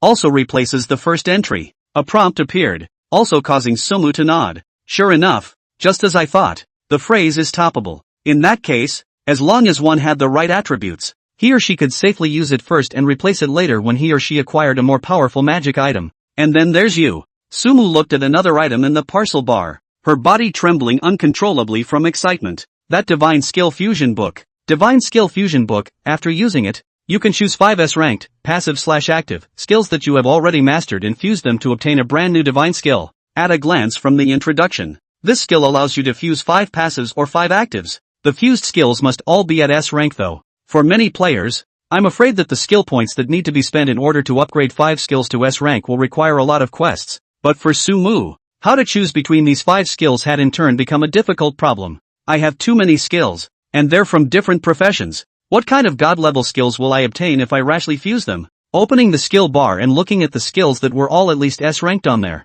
Sumu had trouble choosing. The power of a god-level skill is self-evident. One must make the choice carefully. Should we not use these passive attribute skills? After reconsidering, Sumu looked at his passive skills. A passive that increases strength, a passive that increases agility, a passive that increases spirit, a passive that increases constitution, and a passive that increases intelligence. Each of these 5 skills increased one's base attributes by 200 points. Needless to say, these 5 skills are a huge boost, and if you want to talk about types, all 5 of these skills are considered to be of the same type, fusion or after. Sumu looked at the 5 skills and was still hesitating. The risk is not absent. If the fused skill wasn't what he expected, then he would plummet his base attributes by 1,000 points. Strength will obviously be greatly reduced. There shouldn't be any problems. After all, this is a god-level skill. However, on second thought, the power of the god-tier skill book would certainly not let himself down. Come on. Taking a deep breath, Sumu clenched his fists.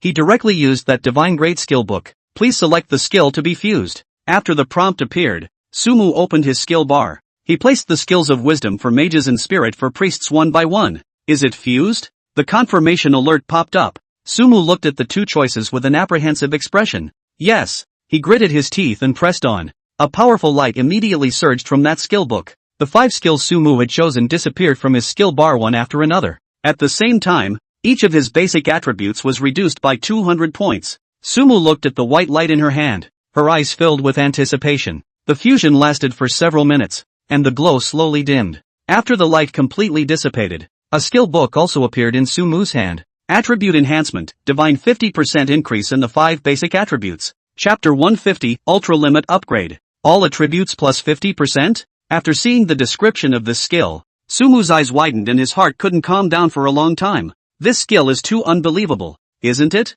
For many professions, it is definitely the fixed attributes that bring a big boost in the early stages. But once you get to the later stages, the percentage attributes bring a bonus that is absolutely incomparable. If other people were to see this skill, even if they were to exchange it with 9 lives, no one would feel that it was a loss. Because as long as you get this skill, even if you only have 1 life left, you will be able to rise in this God's way world. Do you learn skills? Yes. With an excited heart and a trembling hand, Sumu pressed the confirmation. After learning successfully, he couldn't wait to open the skill bar and continue to upgrade? What made him even more surprised was that this freshly learned god-level skill was not filled up. The amount of skill points that needed to be spent in order to raise a level of a divine skill was absolutely astronomical. Sumu, however, had no qualms about it and pressed down directly at the plus behind this skill. Ability boost successfully upgraded to Ultra Boost, Full. Super Limit Boost, Divine Level 100% increase in the 5 basic attributes. Holy! After the skill was successfully leveled up, Sumu held back from roaring out. The 5 major attributes are increased by 100%. He hastily opened his attribute bar. Player, Sumu. Profession, Mage. Level, Second Order 10, to be advanced. Life value, 90-60. Mana, 58,800. Melee physical attack, 752. Spell attack, 4324. Physical defense, 1006. Spell defense, 1770. Attributes, Strength 276. Constitution 276, plus 430. Agility 276. Spirit 930, plus 540. Intelligence 1242, plus 560. With all the base attributes reduced by 200 points, there are quite a few attributes that are lowered. But in contrast, one's spiritual and intellectual values had gained a huge boost. Not bad for an overdrive boost. Seeing those 4,000 or so spell attacks, Sumu somewhat jumped up. The damage he was doing now could be described as completely horrific. In particular, the two skills, Ultra Boost and Pharaoh's Radiance, are completely complementary to each other's existence. After the advancement, my full attributes will also receive a boost. The upgrade points added after that will be evenly distributed over the other 4 attributes. After having the Ultra Boost, Sumu also changed his previous way of adding points. This skill boosts basic attributes. In other words, without the base attribute there is no boost to this skill. Currently, the only way to gain basic attributes on your own, other than upgrading to follow up on your rank, is the Phantasmagoria Radiance skill. Split it evenly and you get the most out of it. Gotta go brush up on my proof of advancement. Sumu looked to the pending advancement behind his rank and rubbed his hands together. After swiping the proof of advancement, one still had to swipe enough advancement values to successfully reach the 3rd rank. There are still a few skills left to learn, and now that I've completed the quests, I can go to the tutors of the various professions. Walking out of the warehouse and closing the door, Sumu left the store together with his doppelganger. He headed towards the hall of the Mages Association himself, then controlled the doppelganger towards the outside of Tsunami City. In that city Lord Yubai's eyes, Sumu and Xian Yuan were very close, but he would never have guessed that Sumu and Xian Yuan were actually one and the same person. After arriving at the Mage Association unhurriedly, Sumu walked in. Hello, I would like to learn the mage skill. Seeing the amiable mage tutor, Sumu smiled and opened his mouth. May you achieve something on the path of magic. The mentor slowly spoke, and 2 skills appeared before Sumu's eyes. Spell Strike, C-rank 1% chance to cause a spell to strike, dealing double spell damage to the target. Spells that trigger a strike will consume an additional 50% of blue, insufficient blue will prevent the strike from being triggered. Fiery Firewall, Grade C consumes 300 points of blue. Forms a 1/5 firewall in the target area for 20s. Enemies entering the firewall take x 10% damage per second from spell attacks. Cooldown 2 minutes. Learned it all. Each skill required 80 gold coins, and Sumu directly learned all 2. Looks like that mage intelligence passive from before can't be learned. After learning it, Sumu skimmed his lips as he realized that there were 0 learnable skills. The skills that could be learned here by the mage tutors were all basic skills. Even if they were skills that had been missed in the novice village or white mist town before, they could be learned at any tutor's place. But Sumu wasn't surprised. Really, if he had fused the 5 passives into a god-level skill and could go back and relearn it, that would be truly a bit heaven-defying. You have to know that 1 point of your basic attributes is now equivalent to 2 points. Let's put the other professions on hold for now, and we'll learn them after we brush up on our proof of advancement. Sumu was adding points to the 2 skills that had just arrived while walking towards the outside of Tsunami Moon City. Spell Strike has been upgraded. The flames of the flames have risen. Spell Strike, S-rank 5% chance to inflict a spell strike, dealing double spell damage to the target. Spells that trigger a strike will consume an additional 50% of blue, insufficient blue will prevent the strike from being triggered. Fiery Firewall, S-rank consume 800 points of blue to form a 2x10 firewall in the target area for 30s. Enemies entering the firewall take x 50% damage from spell attacks per second. Cooldown 1 minute. After full leveling, the effects of these 2 skills made Sumu nod in satisfaction. The location of the top floor of the city lord's mansion. There's a platform here. Standing at this place, he was able to take in half of Tsunami City. Yubai stood at this place, his eyes flashing with a light blue light. His eyes imprinted 2 people. Sumo and also Regulus. Did these two guys really join forces? That's still a pain in the ass. Chapter 151, Flame Demon. The monsters are refreshed. In the dark cavern, after opening the magic viewpoint, Sumo realized that most of the monsters in the periphery had refreshed. Disengaged the diversion. He disengaged his phantom doppelganger and headed towards the cave. The Shadow Vanisher. Once the skill was turned on, he instantly transformed into a black shadow. This powerful concealment ability was undetectable even to those shadow demons. Sumo ignored the small monsters and ran wildly towards the depths of the cave. When he encountered some refreshed elite monsters on the way, he chose to ignore them as well. With his mind on that copy, with the double boost of Shadow Escape and Blink, he quickly reached the depths of the cave. There wasn't a single monster here, and the Shadow Demon boss from before didn't really look like it would refresh. Taking out the key to that secret realm fragment combination, Sumo arrived at that lava field. A burning sensation spread out at once. Does it open a copy of the secret realm, lava cave? Number of people who can enter, 50. Turn it on. An intense white light surged from that secret realm key, and a portal followed. Sumo didn't hesitate and went through the door. It's hot. In the next second, the surrounding temperature steeply increased by a dozen degrees. This place looks like a volcanic cave. Sumo hastily surveyed her surroundings and murmured softly. As far as the eye could see, the ground was filled with fissures, and between those fissures flowed magma that emitted a reddish light. Eagle eye. Sumo looked out towards the distance. Inside the cave, there are pools of lava almost all around. Many of those flame elemental-like beings then wandered back and forth in those pools of lava. Sumo's brows furrowed in thought. The periphery of the cave was fine. There were quite a few places to get a foothold,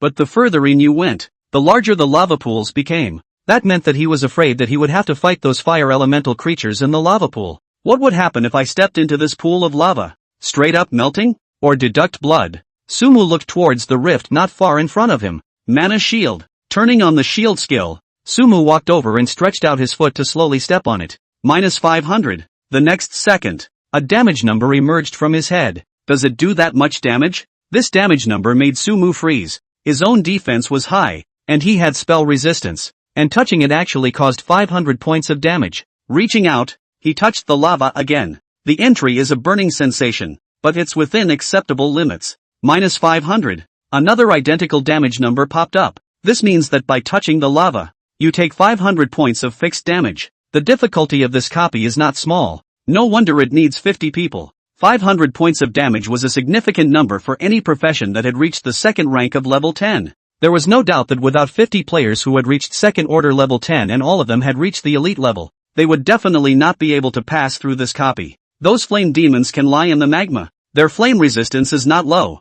I'm afraid. Froststorm rise. Sumo's target was placed on the flame elementals in a magma area. Along with the coldness in his eyes, a powerful frost began to take shape. However, just as the froststorm touched those magma, ice and fire immediately collided. The sound of water vaporizing in the air. However, with Sumo's current spell attack, the froststorm that was unleashed, even if it was mitigated by the environmental factors, still inflicted a considerable amount of damage on those fire elementals in the magma. After taking damage, those flame elements also floated up from the magma and headed towards Sumo. That's a bit of a cool look. Sumo also got a clear look at those fire elementals this time. 2 meters tall, like a burning flame, with human-like limbs that were conjured from flames. When they walked to a position roughly 100 meters or so away from Sumo, these flame elementals raised their hands, rubbing fireballs. A flaming sphere slowly took shape from their hands and flew towards Sumo. Minus 1003. A damage number quickly emerged from Sumo's head. The damage is a bit high.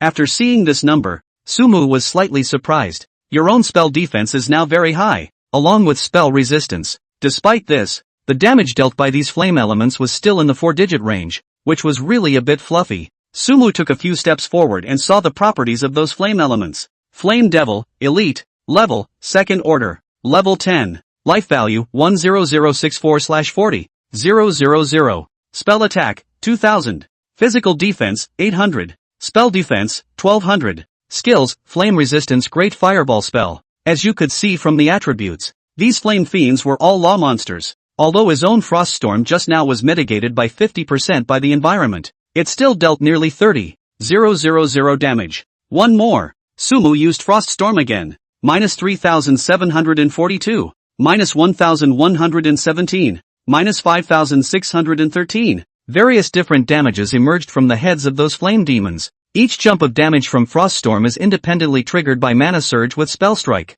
Facing more than 20 Flame Devils, the probability of a blitz was not really small. You killed the Flame Demon. Gain 1 point of intelligence through Mage Glow. As the damage from the second storm jumped a few times, the Flame Devils on the field fell to the ground one after another. Killing high-level elites is just not the same. Sumu looked at it, and the Dharma God's Radiance had triggered a total of 5 times. With the overdrive boost, he had raised his intelligence by 10 points in such a small amount of time. Chapter 152 Finding Out the Way to Sufa God? 3 shifts. This copy can't be seen with the eagle eye. The monsters inside are spread out. You can't play one wave ah. Of course, for Sumu's efficiency in brushing monsters, these 20 or so monsters, brushing really didn't feel like anything at all. Let's see what exploded first. Without dwelling on it, Sumu quickly walked towards the Flame Demon's corpse. You have obtained the Flame Magic Core. You have obtained the Flame Magic Core. You have obtained the drawing, Magic Flame Robe. Several prompts popped up one after the other, and the Flame Demon's drops weren't exactly plentiful,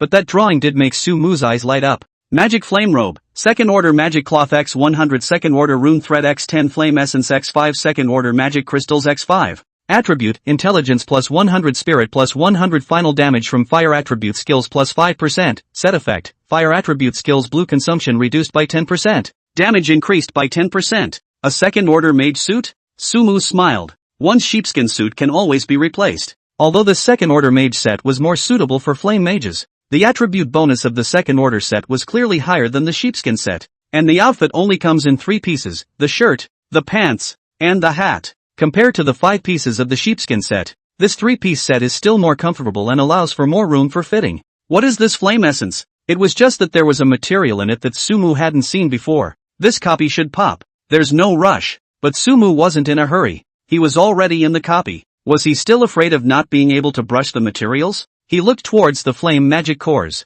Flame Magic Core, this contains powerful flame magic. The introduction was simple and rough, and it also made Sumu's eyes light up. He looked to the bottom of the parcel bar and pulled out the gem of the Grey Mage. Mage Intai said that you can activate this gem with fire-attributed items. I wonder if these magical energies will work. For this lava cave copy, what Sumu cared most about was whether or not he could activate the gems. Just how it should work. He was a little confused. There's no hint of that on the gem. Try it on top. Venerable Intai had already cooled off, and there was no one for Sumu to ask, so he could only make the attempt himself. He placed a flame magic core on the Grey Mage's gem. No reaction? The gem didn't react in any way. Opened the wrong way? Sumu frowned. Or does this flame magic core not contain enough energy? He took out another magic core and placed it on the gem. Just then, the gem suddenly flashed. There's a show. When Sumu saw this, he looked delighted. He immediately placed the jewel on the ground and then set the dozen or so flame magic cores in his hand next to it. This time,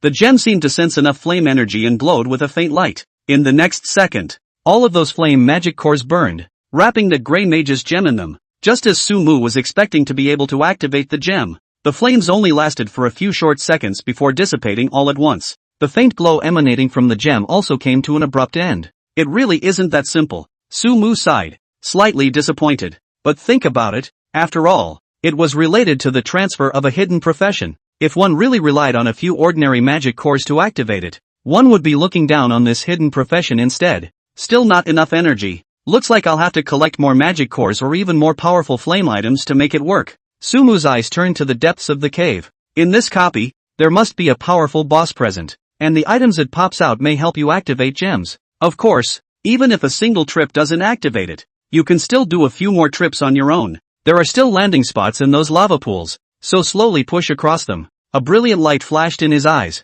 and Sumu instantly came to a rock in the lava pool. His arrival instantly gave the aimless flame devils around him a target. These were all long-range monsters, and many of them were close enough to release fireballs directly towards Sumu. Holy Light Shield. Sumu started another shield skill, not panicking in the slightest. A storm of crows, black energy manifested around the lava, transforming into one crow after another. These crows were purposeful, eroding all flame demons within range. That wasn't all. Coldness surfaced in Sumu's eyes again. Frost Storm. The two AoE skills came out in unison, and with the passive effect of Mana Surge, the boost from Spell Strike, the stack damage was simply not something that the weak flame devils could withstand. You killed the flame demon. You killed the flame demon. Gain 1 point of intelligence through Mage Glow. Sumu began to brush through this lava area with reckless abandon. In the Dahang group building, Su Shiji was checking the information in his hand. The ones on it all look, and age differently, yet they share the same name. Sumu. After gathering most of them, he gathered quite a bit of information about Sumu. That guy shouldn't be too old. Anything over 30 is ruled out. As for the rest, I have a way to get you out. Su Shiji gave a confident smile. His approach was simple. One might even say earthy. Just send someone to those places where Sumi lives and install hidden cameras. Whoever has been in the game for a long time is likely to be that Sufa god. Once the identity of Su Fashion was established, with his ability, De Xiao Su, there were 10,000 ways he could deal with Sumu. Even if Su Fashion was strong in the game, he definitely couldn't reach that kind of strength in reality. The vast majority of people, after all, can't even unleash a fireball in its entirety in reality. I'll show you what happens when you offend me. How bad will it be? Chapter 153, Flame Essence. Inside the lava cave, Sumu picked up items back and forth in the boiling lava. -500. Not insignificant damage numbers popped up from his head every few seconds. It was just that all of this damage was blocked by the thick layer of shield on his body. When the shield is turned on, even if you swim in this lava pool, you can't feel any burning sensation. On the contrary, if the shield disappears, the deduction of blood is accompanied by a burning sensation. Sumu looked at the lava pool he was in and narrowed his eyes. Everyone's pain has been drastically cut down in the midst of the Shenmue game, but it's not painless. It's like being attacked yourself with more or less mild pain. However, this feeling was almost no longer felt as one's level increased with their attributes, and with the shield on, those pains were even less at all. To say why, Sumu could probably figure it out. The shield value is equivalent to a stream of protective barriers formed against oneself, and when this barrier is not broken, those attacks do not cause direct damage to oneself. In other words, the shield skill also has a trait. It should be the rules of this world that look like a game but are close to reality. Sumu muttered, his attention returning to the light clusters to be picked up. You have obtained the flame magic core. You've acquired the flame staff. You have obtained the recipe, flame essence. The drops from the elite monsters were still abundant, with a 30% burst rate of flame magic cores, which also popped out a staff, as well as a recipe. Fiery staff, intelligence plus 150, spirit plus 50 when using fire attribute skills. The chanting time is reduced by 10% and the cooldown is reduced by 10%. Required level, second stage level 8. Flame essence, flame magic core x5. Second order magic crystal x1. The attributes of the staff were very good, but with the scepter of the god of law, this staff was only for sale. What Sumu cared about was that recipe. As a master alchemist, this kind of formula was easily mastered. You have learned the recipe, flame essence. I wonder how strong the flame energy contained in this thing is. It shouldn't be low, right? After mastering the recipe, Sumu jumped into action. There were quite a few second-order A-ranked equipment in the package, and when you disassembled it, you could obtain a second-order magic crystal. As for the flame magic cores, he himself had almost 40 to 50 of them in his own hands. Taking out a piece of equipment, Sumu directly decomposed it. If other people saw the attributes of this equipment, they would definitely let out a gush of regret. Such a god costume. But it was dismantled miserably. You've obtained a second-order magic crystal. But for Sumu, this equipment was a piece of magic crystal. Will 5 flame magic cores and 1 second-order magic crystal be pointalized into flame essence? Yes. As soon as the alchemy skill was opened, a burst of dazzling white light surfaced from Sumu's palm. Not long after, a crystal emitting a faint red light appeared in his hand. You've gained flame essence. Looking at this flame essence, Sumu was in trouble. 5 flame essences were needed to make the magic flame robe, and flame magic cores weren't a matter. The key was second-order magic crystals. 10 second-order magic crystals were needed if you wanted to create the magic flame robe. Not to mention that there are 2 other sets in the back. I don't know how many fire attribute items will be needed to activate the Grey Mage's gem, so it's better not to waste it yet. Strongly suppressing the urge to absorb the flame essence with the ash gemstone, Sumu continued to explore towards the depths of the cave. Blink! He flickered back and forth in the pool of lava, drawing the surrounding flame demons forward as he did so. Is that a rocky lot over there? Soon, through the eagle's eye with the magic perspective, Sumu discovered a cave area. Without hesitation, he brought the flame demon behind him in that direction. Picking up items in a pool of lava is still a bit of a hassle, and it would be much more comfortable if they could be brought to the surface. After a succession of flashes, a large flat area of rock appeared at his feet. In the lava pool behind them, those flame demons were still in hot pursuit. Sumu stood in place and was in no hurry to launch an attack. Once they all came to a flat position, Frost Storm struck out along with Flock Crow Storm. Under the powerful blood-sucking ability of the Storm of Crows, Sumu's shield skill was not even opened, and he stood in place to kill directly and forcefully. You killed the flame demon. Gain 1 point of intelligence through Mage Glow. After the consecutive kill prompts, Sumu looked at his intelligence value.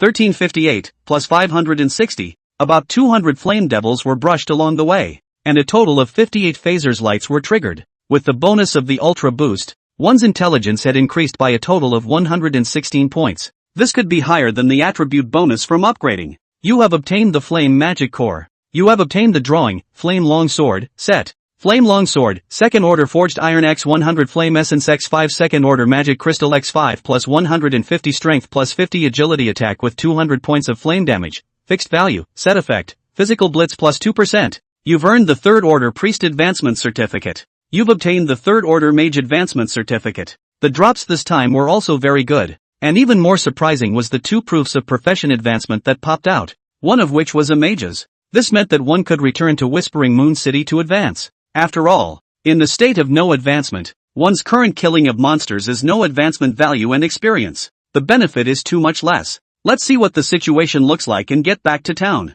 Without rushing back to the city, Sumu opened his dual perspective skill and looked at the interior of the cave in front of him. The open fields are detailed with eagle eyes. A pack of 2-headed dogs that contained powerful vital signs and were at least 2 meters in size appeared in his eyes. These 2-headed dogs were all wrapped in flames, and their styling looked very rakish. And there were 11 of them in total. One of the heads was almost a size larger than the others, about 3.5 meters in size. Through the vital signs on its body, Sumu also reacted. It's a boss. Chapter 154 Exaggerated Damage Numbers. Boss's appearance has changed Sumu's mind now. According to the progress of the replica, it would take some time to cool down before you could continue after brushing it yourself. Returning to Whispering Moon City now and then rushing over to fight the boss would be a bit too much wasted time. After thinking about it, Sumu decided to finish fighting this boss before going back to advance. Summon the skeletons. Summoning the skeleton minions, Sumu changed into a long-range agility suit. Transform Regulus. Phantom Split. Summoning the doppelganger out, Sumu changed back into her mage outfit. With all the equipment, the long-range attack of the doppelganger also reached over 2,000 points. Unfortunately, the doppelganger didn't have a way to use the skills. Otherwise, with his own long-range skills that were all S-ranked, the doppelganger's output would never be low. You can't use active skills, so you should be able to trigger passive, right? Then might go find a passive skill that boosts an archer's output. There were always more solutions than difficulties, and Sumu had previously planned to go for the passive class output skills of the archers. Nay, all the other players are now too low level to be available on the auction house. However, I still have 2 archer skills that I haven't learned, so I should have a passive class. We'll talk about these afterward. First, deal with the boss. Walking towards the location of the boss, Sumu observed the surrounding terrain. The open cave area is at least 700 or 800 meters away from the kite. Frost Storm starting kite, with the swarming Raven Storm A minions, plus the skeleton minions with the diversion to hold those little 2-headed dogs at bay. You can go all out to kill the boss yourself. Mana Shield. Energy Awakening. Starting with 2 skills, Sumu began to wait for his blue level to recover. The skill Energy Awakening was tied to 1 spirit value, and it wasn't slow to recover now, but the amount of blue one has now is truly a bit scary. If other mages saw their almost 60,000 blue amount, they would definitely cry out in shock. There is a hang-up. Frost Storm. Thunderbolt Thunder. Starting with a storm that covered the boss and all the small monsters, Sumu followed up with another thunderbolt that fell not far from each other. Sumu clearly saw the damage numbers popping up on the heads of those 2-headed dogs. The difference was that when the frost storm's frost hit their bodies, those flames enveloping their bodies almost instantly dissolved the effects of the frost. In other words, these 2-headed dogs were completely unaffected by the slowdown effect. Don't look at their huge size, but they are surprisingly fast. Led by that boss, a group of 2-headed dogs pounced on Sumu together. Don't eat deceleration? Then try this. The deceleration effect lost its effect,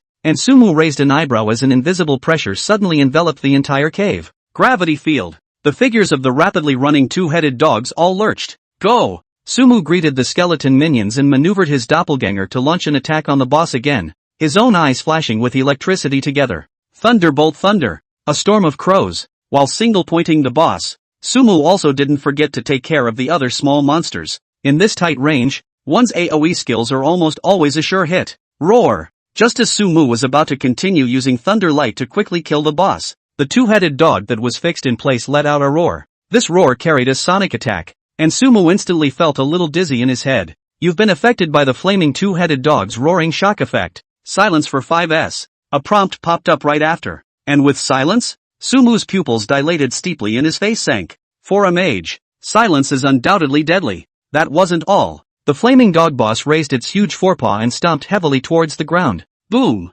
The ground cracked all of a sudden from this tremendous impact. Quite a lot of magma rushed up along these cracks, accurately hitting Sumu as well as the skeleton minions and the doppelgangers. Nearly 3,000 damage numbers emerged from Sumu's head with the doppelganger. The skeleton minion even directly deducted more than 7,000 points of blood, but the skeleton minions are still within the safe line of blood. As for Sumu himself, he was not panicking at all. With the shield in place, there was nothing the flaming dog boss could do to him. Not to mention that the Flock Crowstorm released earlier was still sucking blood. As long as the boss couldn't second him, Sumu's blood would be back to full almost instantly. The control time of the gravity field was still going on, and the flaming dog boss had apparently used up all of its long-range attacks. Against melee combat, it's still a big advantage. Sumu stood in place, silently waiting for the fives of silence to pass. Frost storm, a storm of crows, gravity field. Once the time was up, Sumu replenished her AoE output skills before turning to replenish a gravity field. He looked towards the flaming dog boss. This guy had 160,000 points of blood, but only 2,000 points of spell defense and only fire resistance. After Sumu's several rounds of attacks just now, the boss's blood was close to bottoming out. If it wasn't for that 5 silence, it would be a corpse by now. Holy Light Strike. Minus 97,640. Minus 29,292. You've killed the flaming hellhound boss. Gain 1 point of intelligence through Mage Glow. In the final blow, Sumu used the Holy Light skill that currently had the highest damage. But what he didn't expect was that this strike not only triggered Spell Strike, but also Spell Surge. After seeing those two extremely exaggerated damage numbers, Rao Sumu couldn't help but shout out. Asterisk asterisk asterisk asterisk. Chapter 155, The Flame King's Void? 3 shifts. A Holy Light Strike that dealt almost 13W of direct damage. If one were to say this out loud, I'm afraid that no one would believe it, even if one were to carry the name of Su Fashion. Of course, the reason why Holy Light Strike was able to inflict such exaggerated damage was due to the boost from Over Limit boost. His current spirit value and intelligence value were so high that when facing a boss of the same rank, even if he didn't turn on his Dharma God bloodline, he would still be able to complete a single fight. This is evident from the fact that the flaming dog boss cannot break free from his gravity field. The absolute lead in attributes is what one capitalizes against everything. You've killed the flaming hound elite. Gain 1 point of intelligence through Mage Glow. On the field, under the attacks of the skeleton warrior and the doppelganger, the remaining elite flame dogs also fell to the ground one after another. The skeleton warrior's attributes were tied to Sumu's attribute level. They are now completely on their own. If I were to release a skeleton minion to White Mist Town, Su Shiji's gang probably wouldn't be able to defeat them, right? Looking at the tall bodies of the 4 minions, Sumu sked. However, he was too busy advancing to return to White Mist Town. Walking over to the boss's corpse, Sumu rubbed his hands together. You've obtained the Flaming Fire Core. You have earned the Archer Advancement Certificate. You have acquired the Claws of the Flaming Hound. You've acquired the Flaming Boots. 4 items in all. What Sumu cared about most was still that Fire Core. Blazing Fire Core, this is an item that contains powerful flame energy. Great stuff. With this, the other 2 pieces of equipment can be left alone. Can this thing give words to the scepter of the God of Law? Sumu suddenly thought of a point. Picking up the Fire Core, he tried it. Whether or not to confer the word. Conferring the attribute, plus 10% fire damage. Yes, having quite a few fire skills of his own, this phrase could still be useful. The words can be replaced later anyway, so it's perfectly fine to go ahead and use them. Wait, but on second thought, Sumu gave up. The primary goal at the moment is still to activate the Grey Gem first. Come on, let's see the effect. Taking the Ash Gem out, Sumu placed the Fire Core on it. This time, the Ash Gem glowed once again, apparently sensing the powerful flame energy from the Fire Core. The Fire Core burned at once as it was primed by the Grey Gem. Sumu stood to the side, carefully observing the changes in the Ash Gemstone.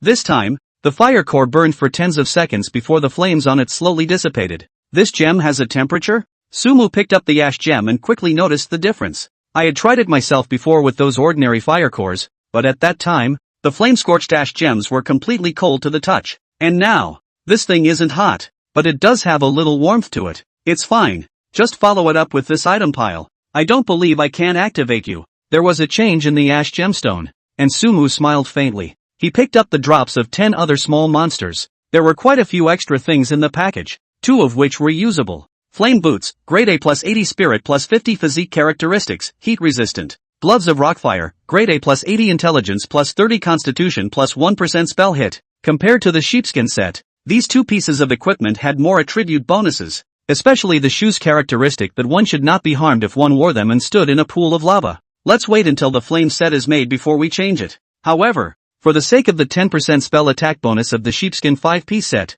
Sumu wasn't going to change his equipment for the time being. The drawing of the mage flame set has only gotten 1, and it still needs a large amount of second-order magic crystals, so it's obvious that he won't be able to brush it out without a few more copies of his own. Sumu was already planning to leave. However, he was just about to leave when he suddenly realized that a flaming rune had surfaced in the place where the flame dog boss was just guarding. What's this? Sumu raised an eyebrow and carefully walked over. Use 100 magic cores to summon the shadow of the King of Flame. Note, the King of Flame is extremely powerful and can only be summoned once in 5 days. A prompt popped up as it touched the flame rune. Hidden boss? Sumu was in deep thought. King of Flames Void? That's a pretty fluffy boss be the sound of it. Not to mention the reminder labeled on the back. The fire attribute item that this guy had exploded was definitely more powerful than that flame magic core. Originally, he had wanted to collect a large number of flame magic cores and activate the ash gemstone bit by bit. But now it seems like it would be more profitable to directly challenge this Flame King's shadow. That's it for today. Let's go back to the city to rest first. And tomorrow we'll start furiously scrubbing copies. HF City. In this off-season for travel, flights are cut back quite a bit and very few people are flying. After some of the flights arrived, a number of people disembarked and communicated with each other seemingly without crossing paths. But with headphones on, an order has been issued from above. All people called Sumu. All of them are to be lined up. One more thing. Everyone should proceed with caution. The same voice soon sounded in the headsets of these men. It's just one Sumu. Do you need to transfer us all here? It's a bit of a big deal, isn't it? That's right. I had thought that the quest was cancelled, so I could have some time to practice properly. 2 grumbling voices rang out. Y'all be careful. Doug and the others are all gone, which means you're up against some bad competition in HF City. The voice issued a warning. Shay, don't compare us to those losers from Doug. A disdainful voice rang out in a bitter tone. We'll get things done, but what we want, you better be able to deliver. Without waiting for an answer from the other end, several people in the airport removed their headphones in unison. They all held the same thing in their eyes. Confidence. Chapter 156, Pet Taming. Tsunami City Shops. Sumu was cleaning out the parcel bar. Most of the second-order equipment in the safe was taken out by him. There were almost 100 pieces of A-grade equipment. In terms of value alone, each of these pieces of equipment could be worth thousands of gold coins. Some of these high-attribute weapons can even be sold for thousands of gold coins or even tens of thousands of gold coins. It's just that right now, no one really has any use for this equipment. Successful decomposition. Second-order magic crystals obtained. Sumu picked up a piece of equipment with lower attributes and directly disassembled it. Then after breaking down quite a few more equipment, he took out some flame magic cores and began to ignite the flame essence. You made the magic flame robe. Without saving magic cores and second-order magic crystals, Sumu directly crafted a magic flame sleeve. Keep breaking it down. There was a large amount of second-order equipment, and Sumu didn't skimp on breaking it down.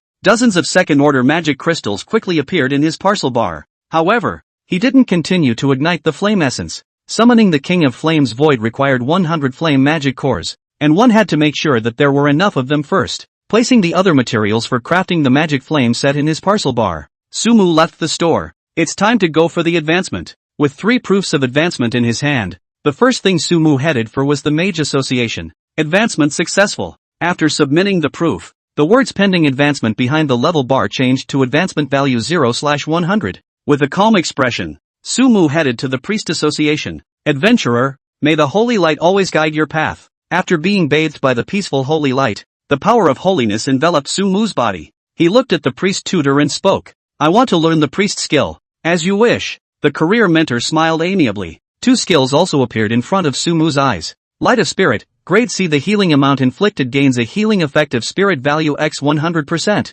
Protection of Holy Light, grade C. Consume 1,000 points of blue. Apply a protection to the target. When receiving lethal damage, gain 0.1s invincibility effect. Blessing duration 10s. Cooldown 30 minutes. The protection effect disappears after receiving lethal damage. The same person can only receive the effect of the blessing once within an hour. A divine skill. The first skill Sumu does not care. After all, adding blood is not their job. but after seeing the description of the second skill, it is really surprising. This skill, it's like giving a person a chance to be immune to death. Even though there are significant limitations to this skill, this still doesn't hide how powerful it is. Learned. Ramen. Sumu decisively learned these two skills to the fullest. Light of Spirit, S rank. The amount of healing inflicted gains the healing effect of Spirit value x 500%. Protection of Holy Light, S rank. Consume 2,000 points of blue. Apply a protection to the target. When receiving lethal damage, gain 1s invincibility effect.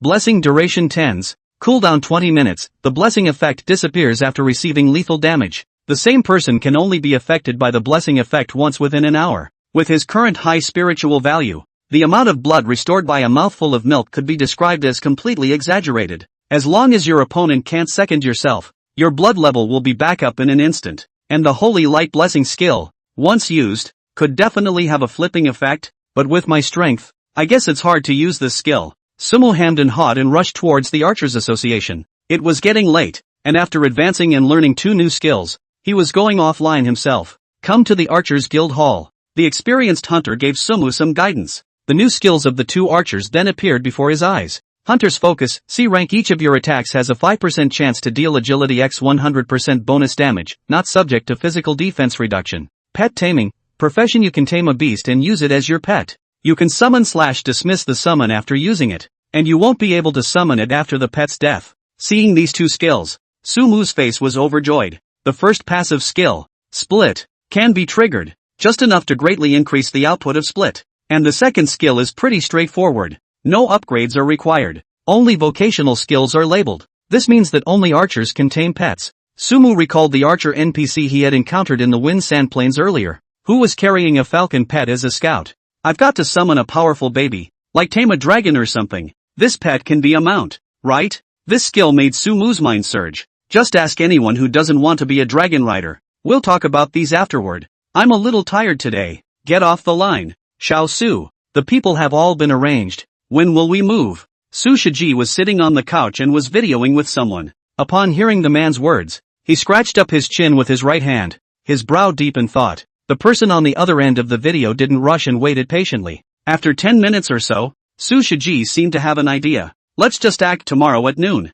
Remember, those people who arranged it mustn't scare the snakes. And if the installation fails, don't force it. It mustn't be obvious. He was very cautious and sent out repeated emphases. Don't worry. I know what to do. The person on the other end made a promise. When Su Shiji heard this, he nodded with satisfaction and continued to speak. Those 2nd and 3rd tier cities will be in your charge. Keep a close eye on me. As long as I find that Sumu, what I can have, you won't be able to have less. Thank you, Mr. Su. The person on the other end of the video revealed an excited smile, both for him and for Su Shiji. Find Sumu and get the secrets to practicing in Sufa God. It's full of great temptation. Chapter 157, Circuit Overhaul? On the cold street, Sumu was taking a walk. He walks very slowly. With his current attributes, if he showed a little bit of them, he would be a superhuman existence in the eyes of other people. Even most of the weapons of modern technology, I'm afraid there's nothing they can do to him. It wasn't just him, but everyone else in the world was subconsciously being transformed.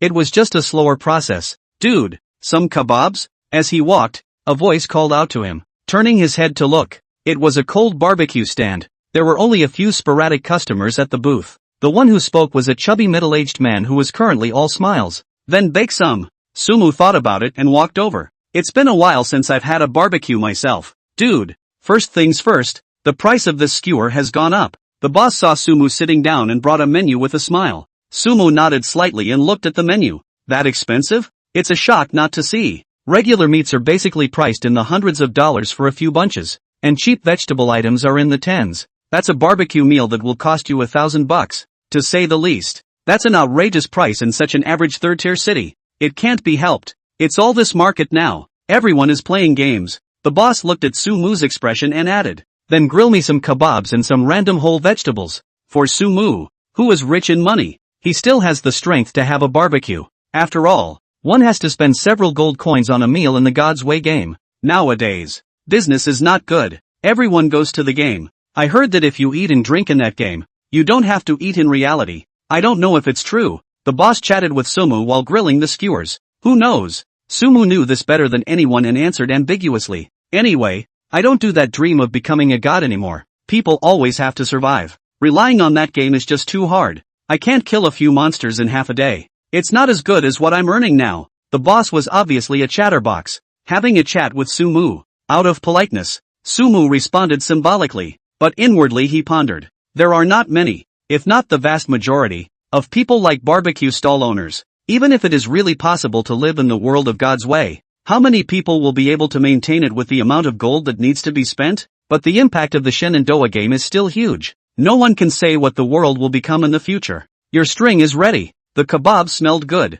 and Sumu took a big bite. These kebabs have more flavor than the food in the God's Way game. Pay the bill. After paying, Sumu walked back towards her house. A brisk wind was blowing in the streets, mixed with a chill. Some of the pedestrians on the road shrank. Sumu was under no pressure, letting the gusts of wind rage. When he got home, he took a shower, swiped his phone for a while, and began to rest. The bright moon hung high in the night sky. The moon grew deeper and deeper, and night covered the land. Time passes, the sky turns white, and a round of obsidian sun is in the sky. Hatchet! Sumu stretched and got up from the bed. Adequate sleep keeps him energized. Today's goal: brush up and explode the materials, make the demonic flame set, and then fight that Flame King's void. A brand new day and Sumu is energized. Ding dong! Just as he was about to enter the game, a doorbell rang.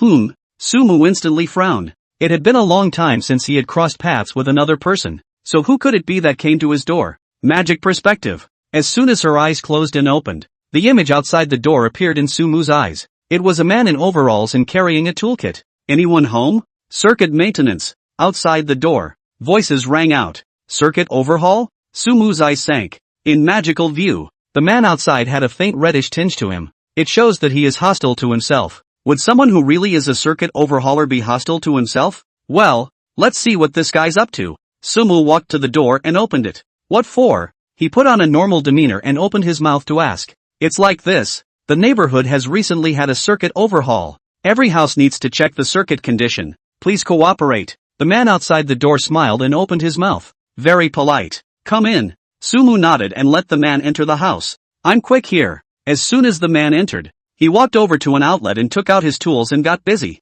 While operating, he struck up a conversation with Sumu. Dude, what's your name? My name is Sumu. Sumu replied with a faint smile. Sumu? The man sniffed and revealed a surprised expression. You're not that Suefation, are you? Sumu's face smiled even more and replied. How could Suefation live in such a tiny neighborhood like me? It just happens to have the same name. Upon hearing this reply, the man also gave a look that said it was indeed true. It is so true. After another round of work, the man pressed the socket back and got up, saying to Sumu, after checking, there's nothing wrong with this circuit of yours, so I'll leave first. It's been hard work, so I won't see you off. Sumu followed suit and spoke. The man quickly finished organizing his tools and left the room. Sumu closed the door behind her, her eyes on his back. Others may not be able to see it, but they see it clearly. This guy just installed a miniature probe in the socket location. Chapter 158, Traveling to Wadu, third shift. With the location of that probe, it should cover the entire hall.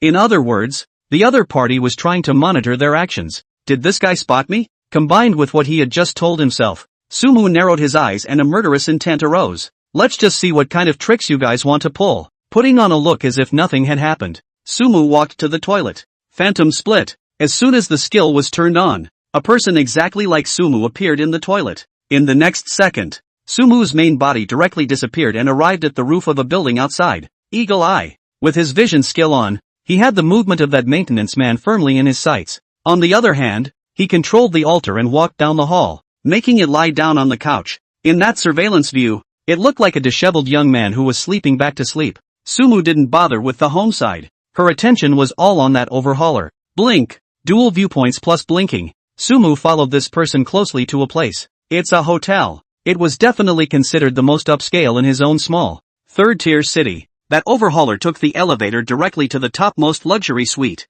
Sumu observed the situation of that room through his magic view and directly blinked in. Inside, there were two men, sitting in the suite's living room talking. So soon? A voice rang out. That guy has no defense at all. What I say goes. I think it's 80% that he's not the one we're looking for. Another voice followed close behind, that of the overhauler. I don't think so. The other voice laughed. As soon as you left, that guy just laid down on the couch and fell asleep. If you're really that F-Asian, I guess you have to soak up the game all day. Who says it isn't? But we have to keep an eye on the task handed down by Mr. Su. The inspector's voice was also helpless. Mr. Su. The conversation between the two was clearly heard by Su Mu, who was hiding in the bedroom. Should Ji Su? To say who is most likely to be that Su Xiao. You can think with your toes. That guy's casting a wide net? Su Mu quickly figured out Su Shiji's purpose for installing surveillance at his house. There are too many people with the same name as himself. And Su Shiji can't be sure who is Su Faishan. Surveillance is certainly a great tool. One's identity is not revealed now. If I take out these two guys, I'm afraid Su Shiji will be able to guess my identity. With a thought, Su Mu left this hotel. He gathered his murderous heart and spared the two men in the hotel. These two were nothing more than minions. The one he really had to deal with was Su Shiji. Since you want to find out about me, I'll deliver. Eyes flinty. Su Mu's tolerance for Su Shiji reached its limit. Da Heng Group is headquartered in Huadu. Traveling to Huadu from your own place takes 5 hours by high-speed train. The time was just too long, and Su Mu aimed for the airplane. His own third-tier city had an airport, which happened to have flights to Huadu. Without hesitation, he avoided all surveillance and headed for the airport. There are more places to hide in an airplane than in a train. Using his magical perspective to scan the entire airplane, Su Mu came directly to the rear of the cabin. It will be some time before the plane takes off, and it will take at least 3 to 4 hours to reach Huadu. Waiting for the plane to take off, Su Mu turned his other consciousness to the side of the doppelganger. There was one thing that worried him more than anything else. If one is too far away from the doppelganger, will the doppelganger suddenly disappear? For insurance purposes, Su Mu made preparations to return to the bedroom by controlling the doppelganger. The monitor can only see down the hall, not into your bedroom. Little by little, time passed and the plane began to take off. And when it reached 10,000 meters in the air, Su Mu's attention was always on the altar. The distance was getting farther and farther away, but the doppelganger showed no signs of disappearing. It seemed that as long as one's consciousness remained in the bilocation, no matter where one went, the bilocation would not disappear. Would the doppelganger still be there if I had entered the game? The time on the airplane was boring, and an idea popped into Su Mu's head. If he entered the God's Way game, would he still be able to keep in touch with his real-life doppelganger? So can one still open a split in a God's Way game? As soon as the idea popped into his head, he had an urge to try it. Never mind, we still have to cover our asses now. But in order to conceal her identity, Su Mu pressed the thought down. Trying again afterward does the same thing. The airplane was getting closer and closer to the airport in Huadu, and Su Mu controlled his doppelganger to get up from the sofa and rubbed his eyes as he walked into the bedroom. In the surveillance view, everything was normal. After the doppelganger entered the bedroom, Su Mu didn't bother. Trying to avoid all the surveillance in Huadu to reach where Su Shiji was not an easy task. One's concentration had to be focused. Of course, Su Mu could also wait until night to act. With the skill Shadow Escape, he could go anywhere silently at night. But he didn't wait. Dealing with Su Shiji was just a small thing. Painting copies was the big thing. On the other side, the two men in the hotel looked at the image on the monitor and spat. This guy is too much of a sleeper, isn't he? After sleeping on the couch, he has to go sleep in his room? Forget it. I'm not watching. You keep an eye on it. He might come out at some point. The two men stopped looking at the surveillance and each played with their cell phones. Ding, ding, ding. After another moment, a man's cell phone rang. He hastily turned on the speakerphone. How's the surveillance going on your end? A gruff voice rang out. Don't mention it. This guy is a dead geek. Not like that Sufa god at all. The inspector replied. The person on the other end of the phone wasn't surprised by the result, and casually instructed. Keep an eye on it for 2 days, and if you're sure it's not, you guys can switch to the next target. Got it, the two replied in unison. They didn't realize that the person under surveillance had arrived in Huadu, thousands of miles away. At the moment, Chapter 159, Promotion to the Third Order. This is it, isn't it? Underneath a building, Su Mu was wearing a black duck-tongued hat with a brim that just obscured his vision. But in magical view, everything in the building was clearly captured. There weren't many people in the large building. Su Shiji is not here? Su Mu scanned the entire building and didn't find Su Shiji's whereabouts. I'd forgotten about that. He bristled, and understood. At this point in time, Su Shiji should be practicing in the game. In that case, we'll have to wait until the night to act. Su Mu didn't hurry. Walking to a remote location, he used blinking to enter the building. It was a utility room and not many people would come here even on a normal day. What now? Su Shiji wasn't there, and Su Mu was in trouble. According to before, he could have just entered the God's Path game and waited until the evening to deal with Su Shiji, and there would not be any delay. But now, thousands of miles away at home, the doppelganger is still being watched. The only thing Sumu was worried about was that after he entered the game, the alter ego would disappear with him. In that case, he or she would not be able to return in a short period of time. And if he or she did not appear on camera for a long period of time, he or she would most likely be able to tell what was going on. Actually, there's no need to worry so much. After all, as long as I take out Su-Shiji, I can greatly reduce the possibility of me being suspected. After thinking carefully, Sumu had an intention. There was no way he was going to dry out in this place by himself. After the consciousness was switched to the bilocation, Sumu controlled the bilocation and walked down the hall. Under surveillance, he took control of his doppelganger and changed his clothes, brushed his teeth plus washed his face, then opened the door to the house and walked out. It wasn't long before the doppelganger returned with some food, made a bucket of instant noodles, and sat down in the hall to eat it before moving his muscles. All of this demeanor would appear to an outsider as a freshly awakened person fed and ready to get down to the business of gaming. Then the doppelganger returned to the bedroom. At the same time, Sumu, who was thousands of miles away, summoned the Divine Path Crystal. Get in the game. While sinking his consciousness into the crystal, Sumu was also maintaining the consciousness left behind in the split. A light flashed around the main body and he too entered the God's Way game. It didn't disappear? Coming into the game, Sumu was surprised to find that he was still in contact with his doppelganger. Although the connection became extremely weak, one could clearly tell that the doppelganger was still in the bedroom. There's no way to control the doppelganger. However, under some kind of blockage, even though the bilocation was still there, Sumu was unable to control the bilocation's every move here.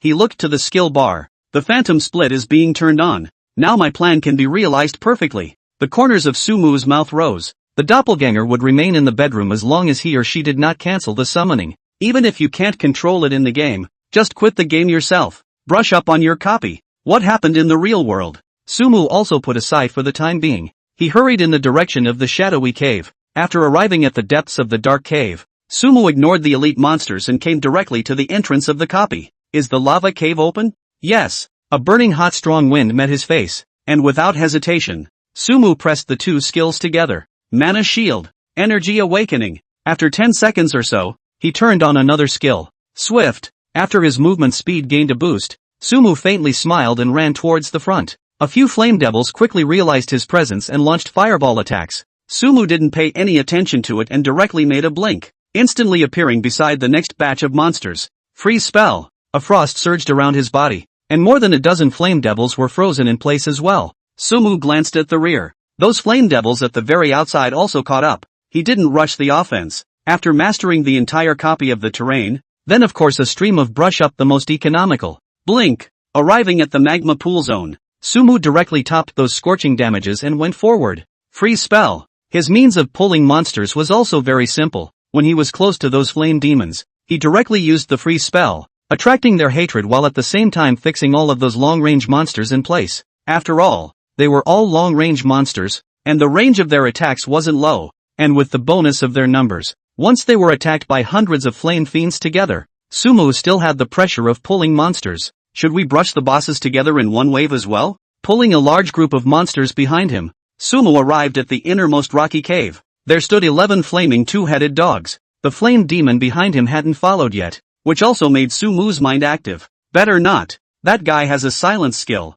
Can't take any chances. But after further consideration, Sumu still put away this idea. If the flame fiend was a melee monster, even if he was silenced by the boss, he was absolutely sure that he could take the boss with him. Remote or not, fire up the brush. Sumu's attention turned to the approaching flame demons. Froststorm paves the way and Herd Ravenstorm fills in the damage. Under the damage of these two large-range AoE skills, flame demons stepped into the path of death. One by one, they fall forward into the path of ranged damage. You killed the flame demon. You killed the flame demon. Gain 1 point of intelligence through Mage Glow. Sumu looked at his attribute bar. The advancement value brought by the high-level elite monsters was very high, and the advancement value continued to rise. And after killing 100 flame devils, the progress bar also reached 100%. Congratulations on your advancement, gaining a 40-point increase in all attributes. Chapter 160, Become the Flame King's Servant? As a boost popped up, the second rank on Sumu's rank bar instantly turned into a third rank.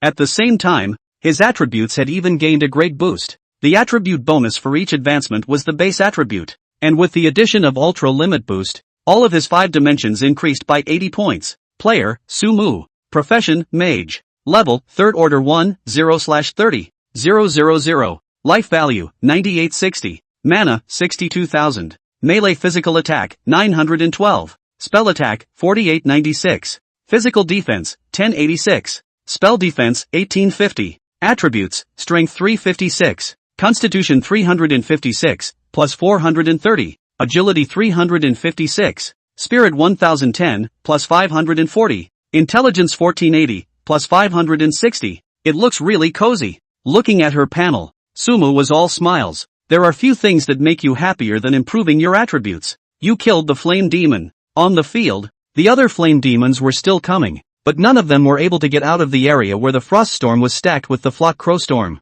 For them, the front where Sumu is. Prohibition of traffic. It didn't trigger the Dharma god's light? After all the flame demons had fallen, Sumu took another look at his intelligence value. The values did not change. It was reasonable to say that the trigger probability of killing an elite monster could not be this low. Is it because I've been promoted to the 3rd rank? Sumu narrowed her eyes and thought of a possibility. The probability of phazon blow becomes progressively lower as one's level gets higher. Of course, these were only his personal guesses. Pick up first. The ground was full of flame demon corpses, and Sumo started picking up the drops. You have obtained the flame magic core. You have obtained the drawing, magic flame gloves. You've acquired the iron wall gloves. The drops were still plentiful. More than 200 flame devils popped out more than 10 pieces of second order equipment. And the drawings of the mage's magic flame sets also popped out glove parts. Sort of in hand. 100 flame magic cores are already enough. Sumu looked at the magic core that was placed in the first compartment of the item bar. The number on it is 115.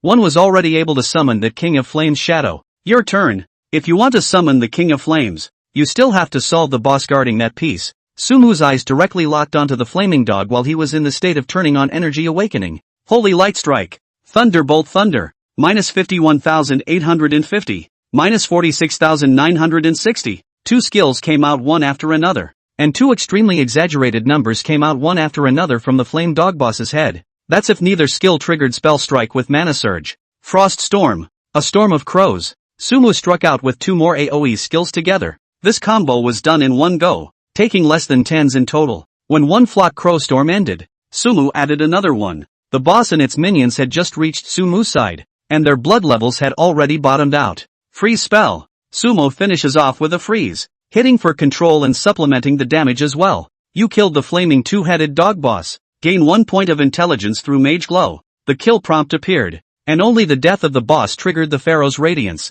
and the boss didn't bring any experience to Sumu. So, the third stage is a big change. Sumu murmured softly. He didn't dwell on the issue of experience, and turned to the scepter of magecraft in his hand. The growth value above is 0. This staff had reached the 3rd rank before himself, but after he had killed a large number of 2nd rank monsters, the staff hadn't even gained a single bit of growth value, which also made Sumu's heart grow fonder. You've obtained the Flaming Fire Core. You've earned the Warrior Advancement Certificate. You have obtained the drawing, Hat of Magic Flame. You've earned the Assassin's Advancement Certificate. After picking up and dropping, all the things Sumu needed burst out, with the materials in his parcel. If he didn't summon the King of Flames, the Magic Flame set could be made directly, and with 2 proofs of advancement, all 5 professions can complete their advancement as well. He himself could have returned to Tsunami Moon City right now and waited for the time when the copies were refreshed. The current copy will be refreshed in 5 hours, but after glancing at the refresh time of the copy, Sumu frowned.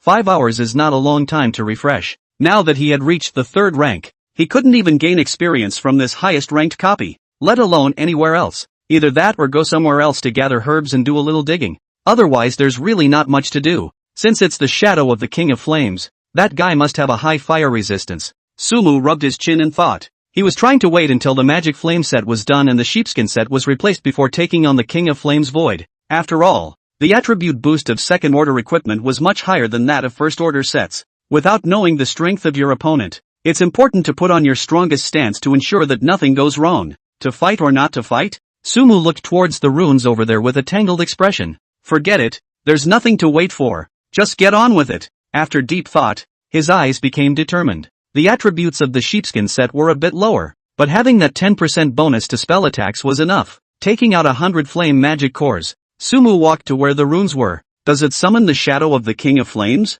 Note, the King of Flame is extremely powerful. Please be careful. Looking at the prompt in front of him, Sumu decisively chose OK. The runes on the stone wall lit up at once. The 100 flame magic cores followed suit and burned. Dozens of seconds later, a massive silhouette emerged from the flames. Who was it? That awakened me? A voice followed. At the same time, an option popped up in front of Sumu's eyes. The shadow of the King of Flames is summoned for the first time, and the player triggers a hidden quest. Servant of the King of Flame, receive the gift of the King of Flame and bear his mark to gain the power of the mighty flame. Chapter 161, Jumping Out by Yourself? 3 shifts. The power of flame? The appearance of the hidden quest caused Sumu's brows to furrow. After experiencing the incident with the evil god, he didn't have the slightest bit of goodwill towards the so-called servants, especially the word branded. It doesn't look good in any way. What more do I need the power of flame when I have that grey gem? Sumu quickly made a choice. At that moment, the voice of that shadowy figure sounded once again.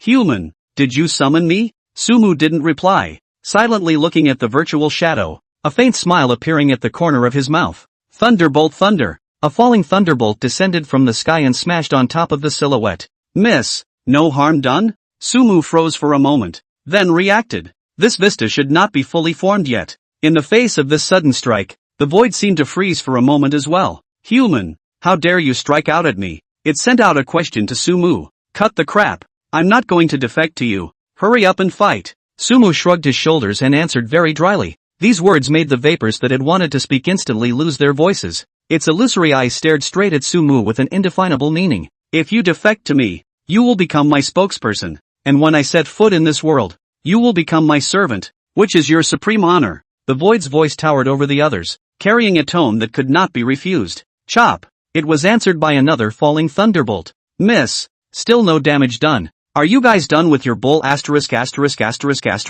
Hurry up and start fighting. Sumu still had that impatient tone. You humble mole cricket. The silhouette was clearly enraged by Sumu's words. It let out a roar. Feel the wrath of the flames. In the next second, that shadowy figure began to change, slowly becoming clearer. After more than 10 seconds, Sumu saw its attributes. Shadow of the King of Flames, Special Boss. Life value 300000/300000. Spell attack power, 4000. Physical defense, 4000. Spell defense, 4000. Spell resistance 50%. Flame resistance 80%. Skills, Flaming Fire. Inferno Explosion. Sea of Hellfire. Fluff. Rao Sumu, who had seen many bosses, couldn't help but shout out when he saw the attributes of the void. I'm afraid that this guy's attributes wouldn't be able to reach the level of some low-level 3rd rank bosses. Even if there were 50 elite players here at this moment, facing this boss, they would only be sent to their deaths. Unless all 50 of these players were equipped with a full set of 2nd rank equipment and at least one S-rank output skill,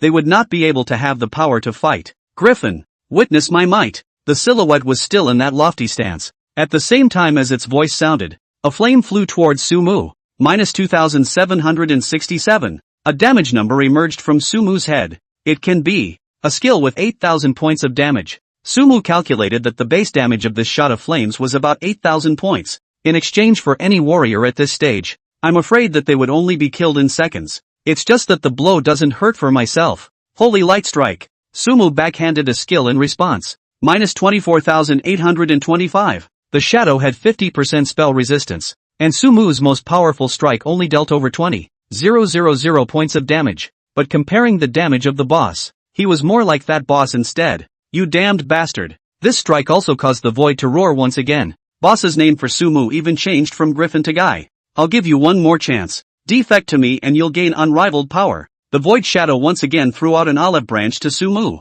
Thunderbolt thunder. Thunder and lightning made a noise, and thunder and lightning descended. -44,980. This time, another damage number popped up. 20,000 higher than Holy Light Strike. Blast off. When Sumu saw this, her face was delighted. If this could keep storming, I'm afraid that this King of Flames wouldn't even be able to break his mana shield before he finished him off. This is your own death. This strike also caused the void to burst into a rage. Its disembodied hands joined together. A powerful flame energy began to converge. A few seconds later, a large flaming sphere took shape in his hands. Apparently, the boss is planning to unleash a big move. Defensive stance. Without hesitation, Sumu opened his defense skill.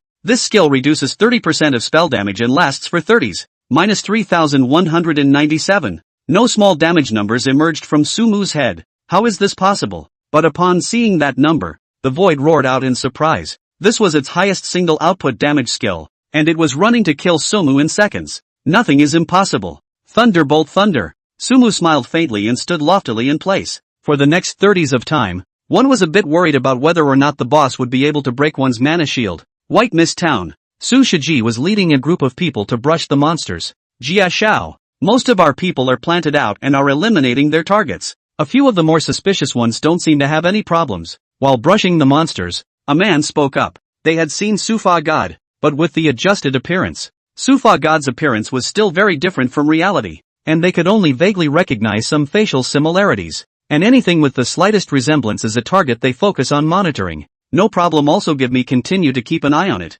That guy is not simple. He might have realized that the surveillance is acting. Su Shiji smiled, seemingly in no hurry. As his attack struck, a first-order monster fell. Su Shiji, who had gotten the experience, looked satisfied. I'm just going to put pressure on that guy to jump out on his own. Chapter 162. Feel the wrath of the flames. You humble stinker. An angry growl sounded from the depths of the lava cave. The King of Flames silhouette held a huge fireball and flew towards Sumu's head. Minus 3,197. It's the same damage number as before. With a 30s defense stance, Sumu was the most meaty player in the entire God's Path. Thunderbolt thunder. With sufficient shield value, Sumu cast a lightning attack without slowing down. Under the powerful output firepower, the Flame Void's blood level was dropping rapidly. Human, you are defying me. The pressure on the blood was increasing, and the King of Flames roared on and on. But even with all his anger, his strongest strike could only knock out more than 3,000 points of Sumu's blood.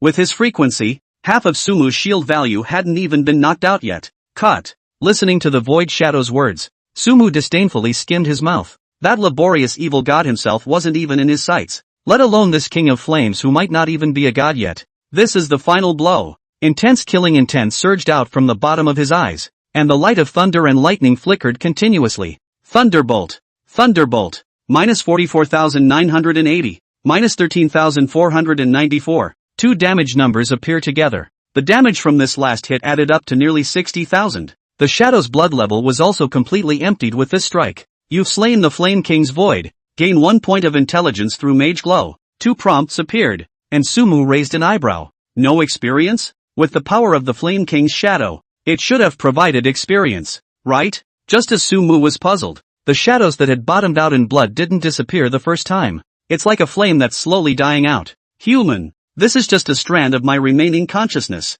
Not even 1/10,000th of my strength. Even if it's only 1,000th of my strength, pinching you to death would be as simple as pinching an ant to death. The void made a sound again. You can still talk? Sumu scared at the sight. On the day of my descent, I will definitely let you know what happens when you confront me. The silhouette left a sentence behind, and the flames on its body began to waver until they dissipated. A crystal in the shape of burning fell to the ground with it. Sumu's face was delighted as he quickly stepped forward and picked up the crystal. Heart of Flame, this is a crystal with extremely strong flame power and has a wide range of uses. Such a powerful boss. And only one thing popped out? To Sumu's surprise, apart from this crystal, nothing else from that virtual shadow had exploded. He was a little lost for words. Taking the Heart of Flame in his hand, he tried to give the Scepter of Magecraft new words. Does it confer words? Attribute, fire damage increased by 30%. That good? Seeing that phrase, Sumu's eyes widened. A 30% increase is definitely considered an exaggeration. This was enough to show how powerful the crystal was. It's a bit of a giveaway. Sumu's expression became tangled. He had quite a few fire skills himself, and if he empowered this phrase, the output of fire skill damage would be increased by a large margin. But if you feed this to the Grey Gem, it's still unknown if you can activate it. What to choose? Player Sumu reaches the milestone, and God's Way Games will open the first universal event. Player Sumu reaches the milestone, and God's Way Games will open the first universal event. Just as Sumu was in a difficult situation, a scrolling announcements appeared. This announcement is very bright. As long as the players in the game of God's Way, the first time will be attracted by this announcement. At the same time, every player who was in the game had a prompt pop up in front of their eyes along with it. Whether to participate in this event? Note, there is no penalty for death in the event, and the rewards are great. After reading the prompts carefully, everyone's choices were the same. Accepted. No penalties, great rewards. That's a sure thing. There's even more discussion on the chat channels, one after the other.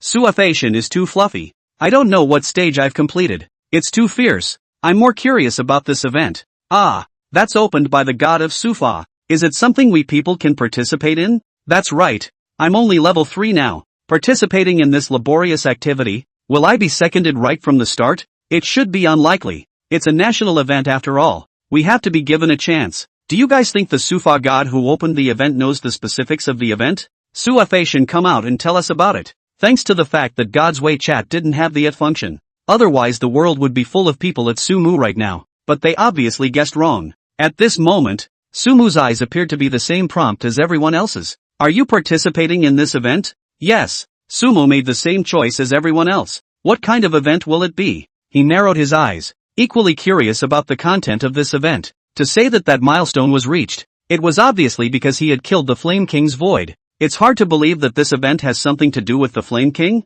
Sumu analyzed. It would be a good thing if this event really had something to do with the shadow of the King of Flames. At the very least, one would be able to obtain more fire attribute items. Better activate the Grey Gem first. Thinking of this, Sumu took out the Grey Gemstone, placing the flame heart in his hand on the ground along with the Ash Gemstone. Sumu stood by the side, patiently waiting. Guided by the Ash Gem, the heart of flame quickly burned. Flames wrapped around the Grey Gem, and unlike the previous times, the flames were significantly more brilliant this time. It was also under this intense fire that a glow rose from the Grey Gem. Chapter 163. Unlike the previous flash of light that went out, the Grey Gem flickered this time from darkness to bloom. It's going to be activated? This change made Sumu's eyes glaze over, and his heart was ecstatic. Is he himself going to transfer into a hidden profession? Sumu couldn't help but look forward to it. Under his gaze, the light on the Grey Gemstone grew brighter and brighter. Suddenly, a fiery flame surged from the gem. Immediately afterward, a scene appeared before Sumu's eyes. It was a world engulfed in flames. In the midst of this world, everything was enveloped in flames and turned to ashes. Sumu seemed to see some people. These men stood amidst the flames, waving the staffs they held. That world-destroying blaze was set off by none other than these people. Soon the image flashed by. The flames on that ash gem also dissipated in the blink of an eye. But the scene just now was a scene that Sumu could not forget for a long time. Is this the Grey Mage? With the power to burn everything to the ground? He murmured under his breath, mesmerized by the powerful flame power. A career like this, it really isn't that easy. Sumu sighed and picked up the ash gem on the ground. There was a higher temperature on the stone than before, but it wasn't in a state of complete activation. Sumu wasn't discouraged either. For now, even without the hidden profession of transmutation, one's strength was still strong enough. An item of this level like the flame heart didn't activate you. There's no need to waste those flame magic cores. Let's make the equipment first. After tidying up the package, Sumu had no intention of taking the flame magic core and continuing to feed it to the ash gem for a short time. Either that or wait another 5 days for the King of Flames' shadow to be able to resummon and kill him once more. Either that or head straight to the royal capital, Obsidian City. Beyond that king's capital, there would surely be more advanced copies of the flame. Go back to Whispering Moon City, organize yourself, then wait for the copies to refresh, and do it again. Sumu left the copy and returned towards Sayu City. He wasn't in as much of a hurry as he had been on his way here, and the whole thing went at a leisurely pace. There's really not much to do to pick up the slack. Pick your herbs, dig your mines. Sumu started picking up medicine in the dark cave. You've gained spectral moss. You have obtained the magic crystal ore. With plenty of time, Sumu turned on his master level skill and walked through every corner of the cave with the help of shadow escape. But wherever a herb, and regardless of whether it can be used or not, Sumu all packed away. After emptying the spectral cave, Sumu ran out of the howling swamp again, while killing those swamp snakes to collect materials and gathering herbs unique to this place. More than 3 hours had passed after the 200 frame item bar was full. Sumu returned inside Sayu City. After crafting the herbs in his hand into corresponding potions, he continued to break down the second order equipment and then crafted some more drawing equipment. After crafting most of the herbs and materials into potions and equipment, he looked at the container full of medicines and equipment and nodded in satisfaction. I hope this event will make the other players level up faster so I can open my store. These things Sumu basically cannot use. That can be counted on to sell. Closing the door to the store, he took the proof of his profession and headed for the Warriors Guild. As a warrior, you must go forward, adventurer, and I hope you never back down. The warrior mentor's words were encouraging. The advancement was successful, and Sumu also learned the other 2 warrior skills, raising them to S rank. Bile breaking roar. S rank emits a roar that shocks the enemy, causing a 5's bile breaking effect. In bile breaking state, the opponent falls into fear. Cooldown time 1 minute. Warrior stance. S rank when turned on, enters an offensive stance, dealing 50% more physical damage,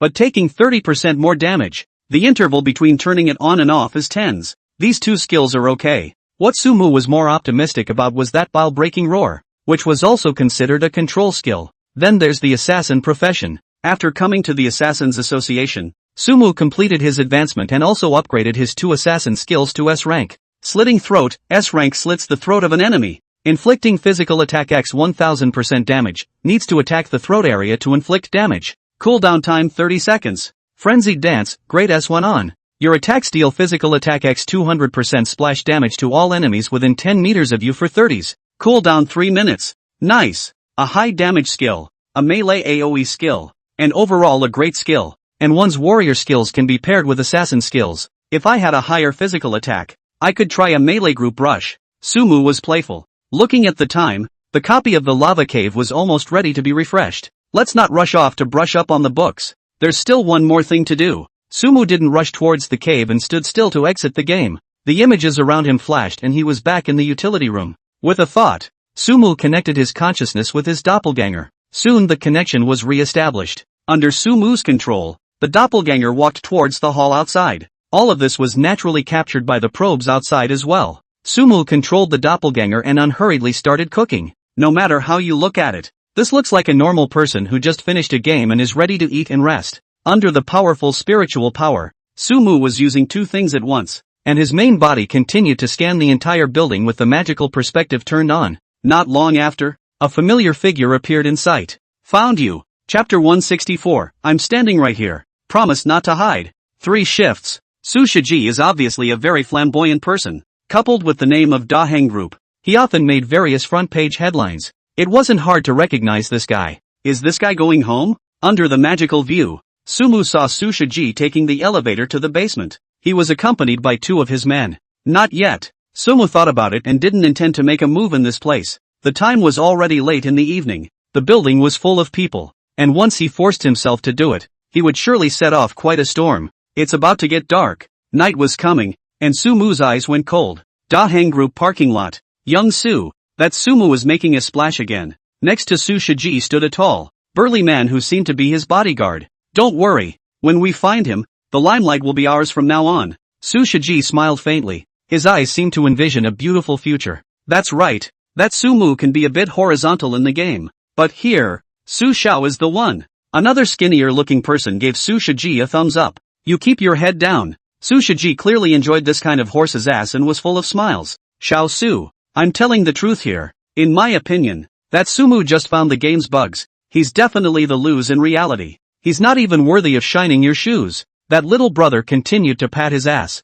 Ha, ha, ha. This comment made Su Shiji stifle a laugh. The 3 soon came to a car. It was a luxurious business car, and there was a small gold man on the front of the car. The little brother quickly ran to the back seat and helped Su Shiji open the car door. Su Shiji strutted his head, got in the car and made a direct trip. The junior closed the door and went to the driver's seat while the bodyguard sat in the passenger seat. Xiao Su, are we going straight back today? Or are we going for dinner? The junior brother opened his mouth to ask after igniting the fire to start. I'm not too hungry. Let's go back first and wait for them to give me a report later. It's best to be able to find that Sumu for me before that event opens. Su Shiji rubbed his eyes and lay down in the back row when he finished. Prolonged periods of playing God's Way were draining, and his face just looked tired. On the way, the little brother drove steadily and sent Su Shiji to his residence. This is a very upscale neighborhood. Come pick me up at 9 tomorrow. You guys go back first. Su Shiji got out of the car and spoke to his little brother and bodyguard. The 2 nodded and drove off.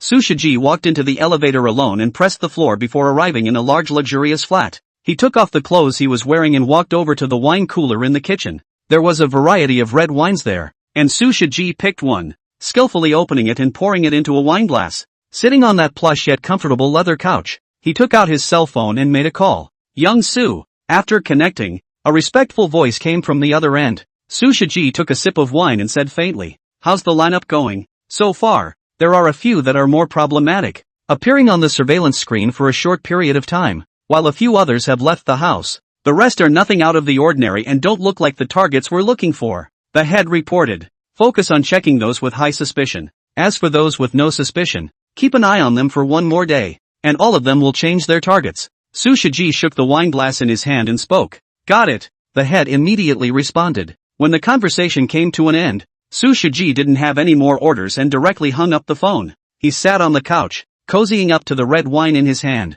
Phew! Phew! Just then a gust of wind came in. Su Shiji raised an eyebrow and winced. Impatiently, he put down his glass and stood up, heading toward the window. Wasn't this window closed a moment ago? He was a little puzzled to see the open window door. Hello? Just as he was about to close the door behind him, a voice rang out from behind him. Who? Su Shiji's eyes widened violently and he quickly turned around, letting out a gasp. Surprise was written all over his face when he saw the man sitting on the couch. How did you get in here? If you want to come in, come in. The man on the couch smiled and spoke, his gaze unexpectedly turning to the glass of red wine sitting on the coffee table. What do you want? Su Shiji looked flustered, staring closely at the man, moving in one direction step by step. The man ignored him, picked up the bottle of red wine, and walked to the kitchen as if he hadn't been there, picking up a bowl at random. Tightly, the man poured the red wine into a bowl and took a sip. Put. The next second, red wine was spit on the floor. Su Shiji looked at this scene with a blank expression, even a little confused. I can't really appreciate the taste of you rich people. The man spoke again. Su Shiji stared intently at the man and suddenly thought of something and blurted out. You're Sumu? Hasn't Mr. Su been looking for me? Sumu had a faint smile on her face as she put down the bowl in her hand. For Su Shiji, there were many ways he could quietly solve him, but he didn't want to let him die so easily. You've got some nerve, daring to find me here. Su Shiji's flustered expression calmed down quite a bit, and while moving his feet, he opened his mouth. Sumu watched his little action and smiled without saying anything. Under the magic perspective, Su Shiji knew exactly what was going on in his mind. In a drawer next to him was a gun. Actually, I admire you and have always wanted to work with you. How about we join forces? Su Shiji continued to speak, trying to divert Sumu's attention. The remaining light from the corner of his eyes was always on that drawer. As long as he was allowed to get what was inside, he wouldn't be afraid of a bare-handed Sumu. But just then, he heard a sentence that shocked him beyond belief. Ah Shao Su, be direct. Take out the contents of that drawer. I'll stand right here and promise not to hide. Chapter 165. What do you mean? Su Shiji subconsciously blurted out. His mind was a bit unspun. How did Sumi know there was something in the drawer? It's not scientific, but he acted quickly, walking quickly to the drawer and taking out the gun that was inside. Opening the safety, he aimed at Sumu, his eyes biting. Do you really think I wouldn't dare to kill you? With a gun in his hand, Su Shiji's face had a little more confidence. Can a mere mortal carry a bullet? But what surprised Su Shiji was that Sumu, who was being pointed at by a gun, did not have the slightest bit of fear on his face. It's like he's holding a toy gun. Su Shiji couldn't help but weigh the gun in his hand. It's not lightweight. It's definitely real. Honestly, there's no need for us to be enemies. If you're willing to join forces with me, we'll be the masters of the future. He opened his mouth again. That undertone weakened quite a bit. Sumu listened to these words with the same faint smile. Wanting to take out Su Shiji was actually quite simple, and there was another reason why he had delayed making his move. Trying to stiffen a bullet myself. Mana shield. With a silent sentence in his heart, Sumu used this skill for the first time in reality. In the next moment, a very amazing feeling came over him. It was as if his body was wrapped in some kind of power. This power formed a barrier, or perhaps a protective layer, around his own body. Hey, say something. When Su Shiji saw Sumu standing still, his brows furrowed and he let out an urge. Cut the crap, Su Shao. Shoot. Only then did Sumu look at Su Shiji and speak out. What did you say? Su Shiji's eyes widened in disbelief at what he was hearing. Anyone else would be more or less fearful when confronted at gunpoint, but he really didn't see Sumu's fear. Do you really think I wouldn't dare? Su Shiji clenched the gun in his hand and shouted through clenched teeth. Being a Cockney, he had been to a number of shooting clubs and practiced shooting, but this was the first time he had ever pointed a gun at a person. It undoubtedly takes a great deal of courage to fire a gun. You wouldn't dare. Sumu also saw Su Shiji's hesitation and smiled as she spoke out to stimulate him. You seek death. Su Shiji was clearly enraged, his eyes steeply becoming fierce. Bang! A gunshot pierced the night sky. Just when Su Shiji thought that this shot would be able to finish off Sumu, a scene that he would never forget appeared. The bullet stopped hard in front of Sumu's body. The bullet was still spinning, but it could never break through the invisible barrier. How is this possible? Su Shiji let out a growl. What was in front of him completely overturned his perception. Sumu's performance of ignoring bullets could no longer be described as common sense. Bang! Bang! He pulled the trigger again. Several bullets came one after another, but coincidentally stopped in front of Sumu. Bam! Having lost its impulse, the bullet fell to the ground with a crisp sound. It's not. Su Shiji's expression was incomparably fearful, and just as he wanted to say something, he realized that he couldn't move his mouth. It wasn't just his mouth. He couldn't move his body either. There was an invisible force that held him firmly in place. Those eyes of his looked dead at Sumu, as if asking, "What on earth have you done?" What responded to him was Sumu's evil smile. Immediately afterward, under Su Shiji's gaze, a ball of flame surged out of Sumu's hand. Su Shiji's expression grew more and more terrified. His eyes kept rolling as he desperately tried to struggle, but he couldn't escape against the powerful gravity field. "Thank you for helping me validate something." Sumu's voice rang out. Su Shiji knew very well in his heart that that seemingly friendly tone was a death knell that urged death. "Goodbye, Mr. Su." Da Heng Group. In an office, a man who looked somewhat similar to Su Shiji but was considerably older had a sad face. He was none other than the heir to the Da Heng Group, Su Shiji's elder brother, Su Shixiang. As for the reason for his sad face, it was also because of Su Shiji. The Da Heng Group had transferred all of their assets into the Divine Path, and each of their brothers held a portion of the financial power, and whoever could achieve a higher level of success in the Divine Path would be the next head of the Su family. Previously, he was indeed way ahead of Su Shiji all the way, but who knew that this younger brother of his would complete the surpassing? The status of the family head was not guaranteed, and Su Shixiang was naturally unwilling to do so. Bell, bell, bell. That's when his cell phone rang. Su Shixiang looked at the caller ID person and raised his eyebrows. This man he knew was one of Su Shiji's men. Just what was this guy doing calling him out of the blue? Su Shixiang impatiently picked up the phone. "Young master, it's bad. Something happened to the second young master." The next second, there was an urgent voice on the other end that sounded as if it was on the verge of tears. Su Shixiang's face followed suit and he hurriedly inquired, "What happened?" "The second young master's house is on fire. Although the fire has been extinguished, but the second young master The voice on the other end was still a voice with a sobbing tone. The opposite party did not finish their words, but Su Shixiang understood them. His expression became mournful. Su Shiji is his own brother after all. Seconds later, however, a small smile appeared on his face again. What does Su Shiji's death mean? This meant that there would no longer be anyone to compete with him for the position of the Su family's head, eldest young master. It's too strange that the second young master died. I suspect it was that Sumu who did it. Just then, the voice on the other end of the phone rang again. "Are you sure?" These words scared Su Shixiang to death. He was naturally aware of Su Shiji's fanfare in search of Sumu. When his men said that, he couldn't help but shiver. If all this is really the work of that Sumu, will he be the next target? Su Shixiang looked around the office as a powerful sense of fear gripped him. After a moment, he made a decision. Call back all those people who are looking for Sumu. This matter ends here. Chapter 166 Upgrading Equipment. Real men never look back at explosions. Sumu strolled through the streets of Huadu, the rushing fire reflected behind her. There was quite a crowd around them running in that direction, as if they wanted to see what was going on. Compared to their hurried footsteps, Sumu walked slowly and seemed a bit out of place, but he didn't care. Su Shiji, this trouble has been solved, even if someone may suspect Sumu, but how can not target on their own body? After all, no matter what the perspective, he is the Sumu who has never left the house. This matter is closed for now. Sumu rushed in the direction of the airport, wanting to go back to his small, third-tier city.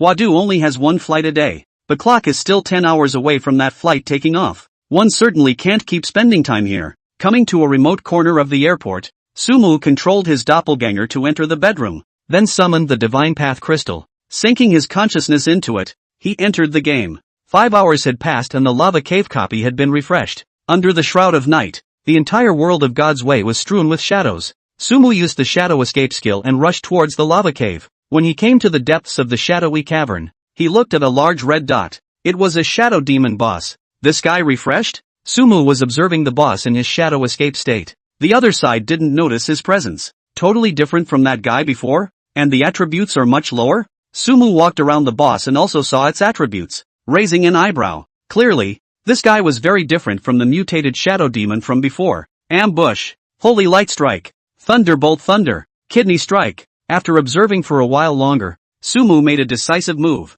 Under a flurry of unexplained combos, this shadow demon didn't even see what Sumu looked like before it directly fell to the ground. After checking the drops, apart from a few pieces of second-rank equipment, there was one thing that surprised Sumu more. Shadow Potion, Dark Mushroom X2 Magic Grass X2 Shadow Damage increased by 10% for 10 minutes after use. Cooldown 30 minutes. Potions that increase damage. Basically that's a steal. And first-level copies of Golem will also pop the Shadow Damage skill. The market for this potion would never be low when most people came to Tsunami City. Brush up. After learning the recipe, Sumu opened the lava copy. His choice was still a wave play, pulling all the flame devils to the innermost part of the cave to brush them together. Take the boss with you this time, eh? Unlike last time, Sumu had experience this time, and it was called an art. Even if the boss had a silent skill, he planned to bring along to brush it. Holy Light Shield. Without directly opening a mana shield, Sumu topped it off with a Holy Light Shield. When pulling monsters, you will inevitably be hit by Flame Demon's attacks,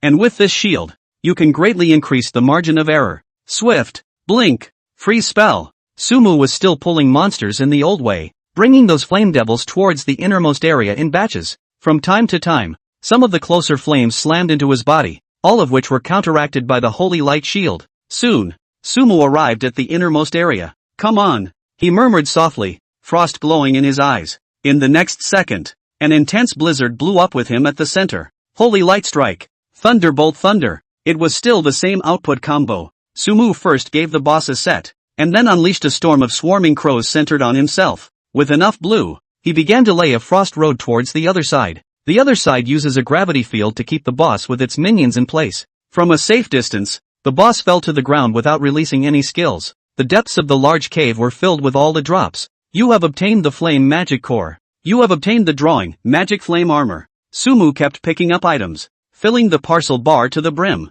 You've lighted the essence of the flame. You've lighted the essence of the flame. You made the Magic Flame Robe. You made the Hat of Magic Flame. It's finally all done. Having made a set of Magic Flame set all together, Sumu replaced the sheepskin set with the one he had prepared. Magic Flame Robe, Intelligence plus 100 Spirit plus 100 Final Damage from Fire Attribute Skills plus 5%, Set Effect, Fire Attribute Skill Blue Consumption reduced by 10%, Damage increased by 10%, Magic Flame Gators, Spirit plus 80, Constitution plus 30, Mana Regeneration Speed plus 10%, Hat of Magic Flame, Intelligence plus 80 Spirit plus 30 Spell Hit plus 1%, Flame Boots, Grade A plus 80 Spirit plus 50 Physique Characteristics, Heat Resistant. Gloves of Rockfire, Grade A plus 80 Intelligence plus 30 Constitution plus 1% Spell Hit. After replacing these 5 pieces of equipment, Sumu's attributes once again received a great boost. Player, Sumu. Profession, Mage. Level, 3rd Order 1, 0/30. 000. Life value, 10160. Mana, 69,200. Melee physical attack, 912. Spell attack, 4776. Physical defense, 1016. Spell defense, 1930. Attributes, Strength 356. Constitution 356, plus 460. Agility 356. Spirit 1010, plus 720. Intelligence 1481, plus 690. How much should I sell the sheepskin cover? Sumu looked at the 5 pieces of sheepskin sets he had eliminated. The value of this set of equipment is definitely considered to be godly at this stage. Chapter 167, A Universal Activity. 3 shifts. To say that a single piece is taken out and sold, the price is basically 3 or 4,000 gold coins. But if these 5 pieces were packaged together and sold, I'm afraid that 50,000 gold coins would be willing. Can those guys get that kind of money? Sumu looked at her parcel bar. Brushing monsters would also explode gold coins,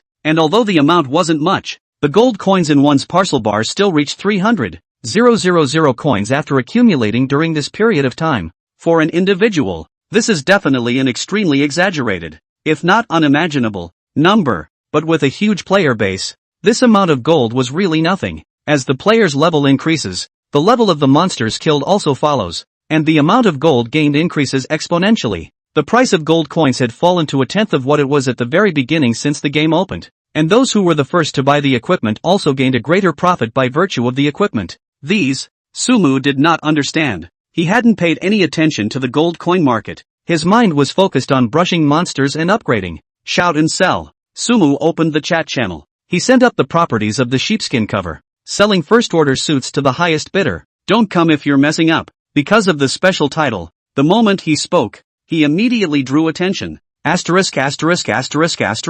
A first-order set? This equipment is a bit fluffy. Holy, this is a godly outfit, isn't it? 10% bonus to spell attacks? You're selling this equipment? As expected of Su Shin, he must have changed to a more fluffy set. That's why he took this one out to sell. I'm 10,000 seconds out of this outfit. 10,000?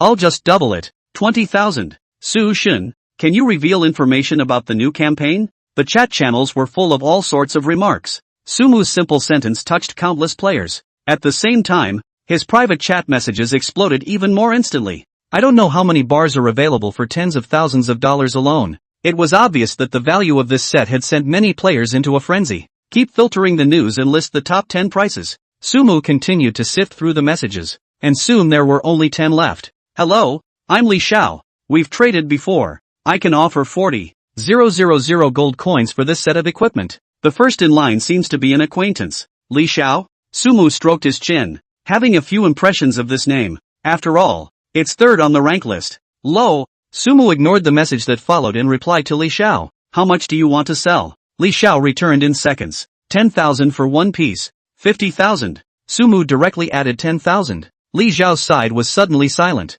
Sumu wasn't in a hurry and waited patiently. As the third on the rank list, Li Xiao's financial resources were not unimaginable. Deal. But you have to wait for me for a while. I have to collect all the gold coins. A few minutes later, Li Xiao replied. No problem. Sumu was also very quick. There's something I want to ask for advice. After another moment, Li Xiao sent a message. Sumu pondered slightly and also understood what the other party wanted to ask. I don't know anything about the event like you guys. I'm just an opener. He was the first to reply with a message. Got it. Li Xiao was also dry. While waiting for Li Xiao to raise gold coins, Sumu used Shadow Escape to collect herbs in the dark cave with the help of the night. Dozens of minutes later, Li Xiao directly sent over 50,000 gold coins. Wealthy. With 50,000 gold coins in hand, Sumu froze for a moment. The other party is really not afraid of reneging on his debt. Without hesitation, Sumu sent the sheepskin cover to Li Xiao. By the way, you should have quite a few high-level potions there, right? Can you sell me some? The price is all negotiable. The transaction was completed, and Li Xiao once again inquired. There are potions, but they are all kept in the warehouse, buying and selling at the door. Of course Sumu would not refuse. Then add a friend and wait for you to contact me? Li Xiao took the opportunity to send out a friend request. Sumu chose to accept it and didn't continue to reply. Under the night, the shadowed state allowed him to gather resources very comfortably. After collecting the ones on the spectral cavern side, he ran to the howling swamp to collect another wave, instantly slaughtering the refreshed swamp giant serpent boss there in passing. Back in Whispering Moon City, Sumu crafted some more medicines before sending a private chat to Li Xiao. Sending the medicines in his hand one by one, Li Xiao ended up spending 400 gold coins and purchased quite a few 200 bottles of potions. Sumu set the price at 30 gold coins a bottle and gave Li Xiao a 10% discount. After doing so, Su exited the game. Late at night, the airport was very cold. Sumu found a remote corner and closed her eyes to rest.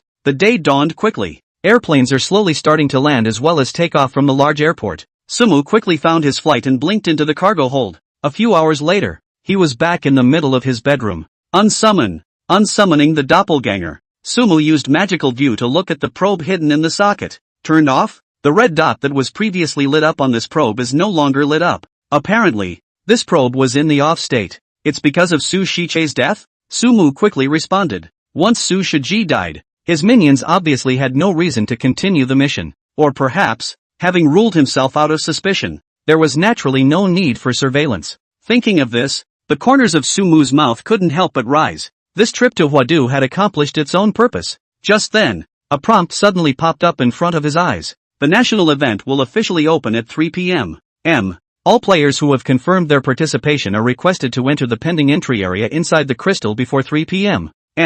Attention! Players who have not entered the crystal's internal pending entry zone at 3 o'clock will not be able to participate in this event. Chapter 168. After the prompt appeared, Sumu's first reaction was surprise. This isn't in a God's Way game. But this tip just came out of nowhere. Must we enter the space inside the crystal and wait? He summoned the Divine Path crystal and murmured as he pondered. Intuition tells me that I'm afraid this event isn't that simple. 3 o'clock? Looking at the time, it wasn't far to 3 o'clock. Sumu had wanted to make one more trip to brush the copy of the lava cave and then head directly to Obsidian City. Now it looks like it will have to wait until after the event. He picked up his cell phone and swiped through the top stories. Almost most of the heat has to do with myself. What Sufa God, as the opener of the event, should already know the specifics of the event. And what's more, this universal event was actually planned by Sufa God. Seeing the way those people were talking like a big deal, Sumu really wanted to reply with a sentence, I won't take the blame for this. Continuing to browse, Sumu saw a news item. Su Shiji, Deputy General Manager of Da Heng Group, died in a fire. He smiled slightly and clicked in. What it says is that Sushiji drank a large amount of alcohol last night, resulting in drunkenness, yet a cigarette accidentally ignited the carpet, thus causing the fire. Covered up? This was a bit of a surprise to Sumu. When he did it himself, he didn't fake the scene of any accident, so it's only logical that this shouldn't be the result. The people in Daheng group who handled this matter are quite smart. Sumu quickly figured it out. There shouldn't be any trouble coming your way for some time to follow. He continued to brush up on the hot news as he waited for 3 o'clock to arrive. SZ City, Bay 1 neighborhood. In SZ City, a place where every inch of land is valuable, the Bay 1 neighborhood is a standout. Just stand on the building and look out over the ocean in the distance. On the top floor of one of the buildings, some people were having an open-air pool party. Sushiji died in his house yesterday. It was rumored to be an accident. A man stood at the edge of the pool and spoke towards the man below who was playing in the water with a few beautiful women. Accident? The man in the water stopped frolicking and smiled disdainfully. Sushiji makes a big deal about finding that Sumu 1 foot. And then there's an accident? This whole thing is too much of a coincidence, isn't it? His brow furrowed. Now it seems that Sushiji can't fulfill what he promised us. What should we do next? The man at the poolside issued an inquiry. If Sushiji is gone, then we'll just have to find him ourselves. He must have found out something and that's why he's in trouble. The eyes of the man in the water sank. But if we take over, will we? The poolside man's expression carried a wave of concern. The man in the water laughed, his tone light-hearted. We can find allies. As far as I know, the pretty country sent quite a few people. That's not good, is it? The man at the pool heard this and his eyes widened. The man in the water gave a meaningful look. That sumo isn't that easy to deal with. The mantis catches the cicada. The yellow sparrow is behind it. The clock is ticking. People in different parts of the world are keeping a close eye on the hands of the clock as it turns. This part of the continent where China is located. Even though there is a time difference in some places, the time of opening the event is the same. It's almost 3. Sumu looked at the numbers on the timetable and summoned the Divine Path Crystal. With a flash of white light, he arrived in the space inside the crystal without continuing into the game. It's a few minutes to 3 o'clock. Everyone involved in this event is waiting anxiously. Finally, the second hand made its last turn. This event is open. The specific rules of the event please all participants to cross the portal. With an announcement appearing, a portal appeared in the space inside the God's Way crystal. Sumu looked at the door and raised an eyebrow. The artist was bold, and he strided through the portal. In the next second, a crumbling ruin appeared around them. Here, he surveyed his surroundings and revealed a look of surprise. It doesn't look like a game world here. I'm going? What is this place? This looks like some kind of city. Holy crap. This place is too modern, right? Look at that building in the distance. It's got at least 100 floors, right? That's right. What kind of event is this? How come it's completely different from the God's Way game? Just as Sumu was wondering, noisy voices rang out one after another. A large number of players appeared one after another in this area where he was. Within seconds, at least 10,000 people had come to this crumbling ruin. The picture is not right. Is it a mistake? Where the hell is this place? And what is this event about? Who knows? Wait for the announcement. The discussion continues. Almost everyone wondered if they were on the wrong set. This modernized scene in front of me is not at all different from reality. Eagle eye. Sumu stood in the crowd and silently turned on the perspective skill. Is this a big, modern city with lots of technology? Kind of like Mordor, but different. After observing for a while, Sumu narrowed his eyes. No matter how you look at it, this place is out of place with the Shenandoah games. Just as everyone was filled with doubt, an announcement appeared. This event is, all swipe. In the city you are in, there are monsters of all levels all over the place, and killing them will earn you points as well as a lot of experience and drops. The duration of this event is 3 days, during which the promotion qualifying tournament will be opened at regular intervals. No resurrection opportunities will be deducted for deaths in the event area, but after each death, there must be a 3-hour interval before re-entering the event area. At the end of the event, the top 10 players in the World Points rankings will receive generous rewards. Chapter 169, Compare who brushes faster? Universal brush? Points ranking? Promotion qualifying? This event sounds kind of fun. Once the specifics of the event were enacted, the chatter in the arena resumed. Judging from the rules of the announcement, this event isn't that difficult, and the rewards and whatnot sound generous right off the bat. This event is a bit. But Sumu's brows twisted into a zigzag pattern after seeing the specifics of this activity. That's when another announcement appeared. The monsters in the current activity area are level 1 to 5, and after 5 hours or when the number of monsters brushed reaches 50,000, the players with the top 100 points ranking will be able to go to a higher level activity area. At the same time, Sumu also saw the red dots all over the outside of the ruins. It was just that the light on those red dots was extremely weak, and their threat value to themselves was close to zero. It was good that there was a mechanism for promotion, and Sumu was slightly relieved. If these 3 days were filled with these low-level monsters, then one would want to just quit. The event is opening, isn't it? I can't hold my big knife down any longer. Charge. Go out and brush the monsters. Don't be in a hurry. Everyone, in my opinion, it's better to divide the area. Don't crowd in the same place in a swarm. Yeah, divide and conquer. The 10,000 men in the ruins were dumbfounded, and a number of them roared at the top of their voices.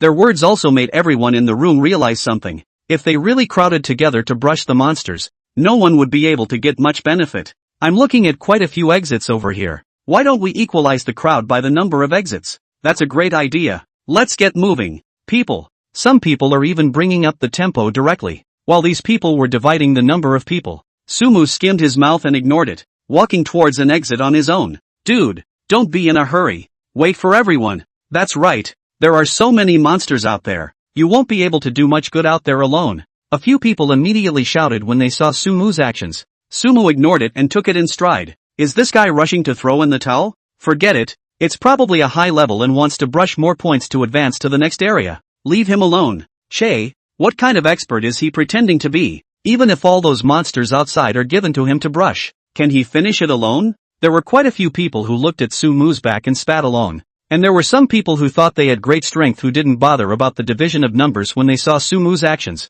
and directly ran towards the nearest exit. After all, there was a promotion mechanism in place, and those with high ranks were naturally unwilling to lag behind. The scene became chaotic all of a sudden. Swift, Sumu looked at the crowd behind him and without hesitation, the soles of his feet became windy. Holy, that guy's fast. He looks like a mage by the way he's dressed. How come he runs faster than my assassin? That guy couldn't be Sufa God. Could he? No way. That guy looks mediocre. The crowd looked at Sumu who ran out of sight in a puff of smoke, and one couldn't help but speculate. If we were to say what kind of mage could possess such speed, it would definitely be none other than Sufa Shana. Idle. Wait for me. Sign me up. Everyone charge. Capture Sufa Shan alive. Many people even let out shouts, and the looks on their faces were far more excited than the opening of the event. They all made all sorts of the fastest speeds and ran more than wildly in the direction of the exit side. After passing through a passageway of several hundred meters, the fastest group of people also arrived at the periphery of this ruin.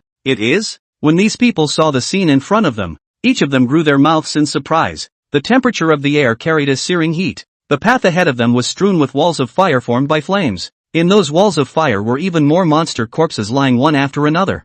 I'm not mistaken, am I? Is this wall of fire that mage's skill? I'm wondering how we're going to get over there. The group looked at the hot wall of fire with awe. I'll give it a try. One player, who seemed to be of a not so low level, boldly walked up to the firewall. Asterisk asterisk asterisk asterisk. When he touched the flames, his blood instantly bottomed out, and his entire body hastily retreated. My Nima, this guy must be a Sufa god. This piece doesn't have our share. The man didn't hesitate, turned his head and ran back. Not to mention that he couldn't even carry the damage of this firewall. Even if he could, how many monsters would he be able to grab? As he did, the others followed him back up. Those who had spat on Sumu before were even more embarrassed to the point of blushing at this moment. Some people are even more gutted. Not far from the crowd, Sumu was laying down a wall of fire in all directions. You've killed the crypt worm and gained 1 point. You have killed the flying locust, and gained 2 points. Q after Q after Q. Wall of fire's damage per jump is low, but that wins out because it lasts a long time. And let's not even talk about dealing with these low-level monsters. As soon as the takedown monster steps into the range of the firewall, it is instantly melted. There's no point in picking things up. As for the light clusters popped out by those monsters in the wall of fire, Sumu really wasn't interested at all. The only thing in his eyes were the points, and the number of kills accumulated in that current area. In the Pretty Country event area, a mage, surrounded by a group of people, was rushing towards the outside area. All fighters go to resist the monsters. Priests keep an eye on the blood, and mages use fire rain to output. The mage commanded the others as he walked. When the monster's blood level is down to the last point, everyone stop. This time, Ront. Nader must get the number 1 world points ranking. Chapter 170, Inner Scrolls, 3 shifts. Lunt. Nader is by no means the only one who wants to take the top spot in the world points standings. This time, the event is about who can brush monsters faster. In this way, strength in numbers will be decisive. A number of people in various regions of activity around the world are ambitious. In an active area of Sakura Nation. Hello, I'm Jinichiro. You should all know my name. And here today, I want you to help me get to the top of the points. Jinichiro let out a shout. There are quite a few of his men in this area of activity. If you are willing to help Mr. Shinichiro, he will surely pay you handsomely. Those people followed suit and shouted. Soon, Jinichiro gathered a number of high-level players. A confident smile appeared on his face as he looked at these people. A promotion mechanism? I hope I can run into those masters from China. In that case, thinking of this, his eyes sank, and an extremely strong cynicism surged up. Better run into that sumo. Of course, Jinichiro was not blindly confident. He opened the chat channel and sent private chats to some people. Organize manpower, pull in the top 100 ranked players in each active region at all costs, and gather the most helpers. Jinichiro believed that with such a promotion mechanism, his team would grow stronger and stronger. At that time, even if they are Dharma gods, so what? Even as a mole cricket, if there are enough of them, they can still take down an elephant. Jinichiro is not alone, there are plenty of people who think like him. These people were actively pulling in high-level players in the active area. There were even some hostile forces that even shook hands and temporarily formed an alliance at this juncture. Because China had turned on double experience once, most people treated Chinese players as imaginary enemies, especially Su Fei-shun, who was ranked first in rank. All of them carried a strong sense of hostility.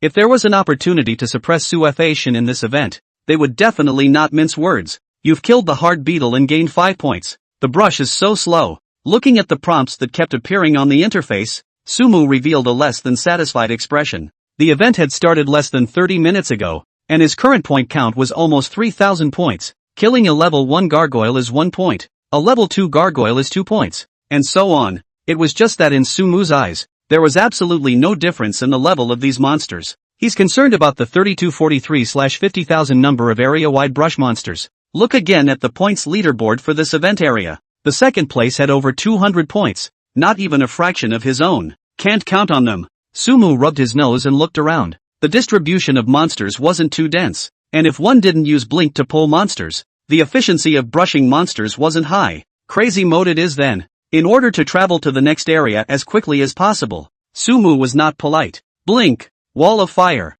blink, wall of fire, constantly blinking through this active area. Sumu's brush is simple and straightforward. 2 walls of fire were laid down in each area, enveloping most of the monsters. The amount of blue was depleting rapidly, and Sumu also used the blue pill after a long time, drinking the thing as if it was water. And as time went on, his points increased. That number soared from a few thousand to 10,000, and then it continued to grow. Holy, Su Fei-shun swiped crazy. His points are almost 30,000. That's too ruthless, isn't it? You guys, look at the number of brushes. Su Fei-shun is trying to speed up the game. Nima, Sufa God, please give the rest of us a chance to live. In the same activity area, the others looked at Sumu's points value, and one by one, they pinched up the middle of the human body, desperately in need of an oxygen tank. After an area was occupied by Sumu, those remaining areas were densely populated and the monster-grabbing behavior was so severe that many of them didn't even grab a single monster.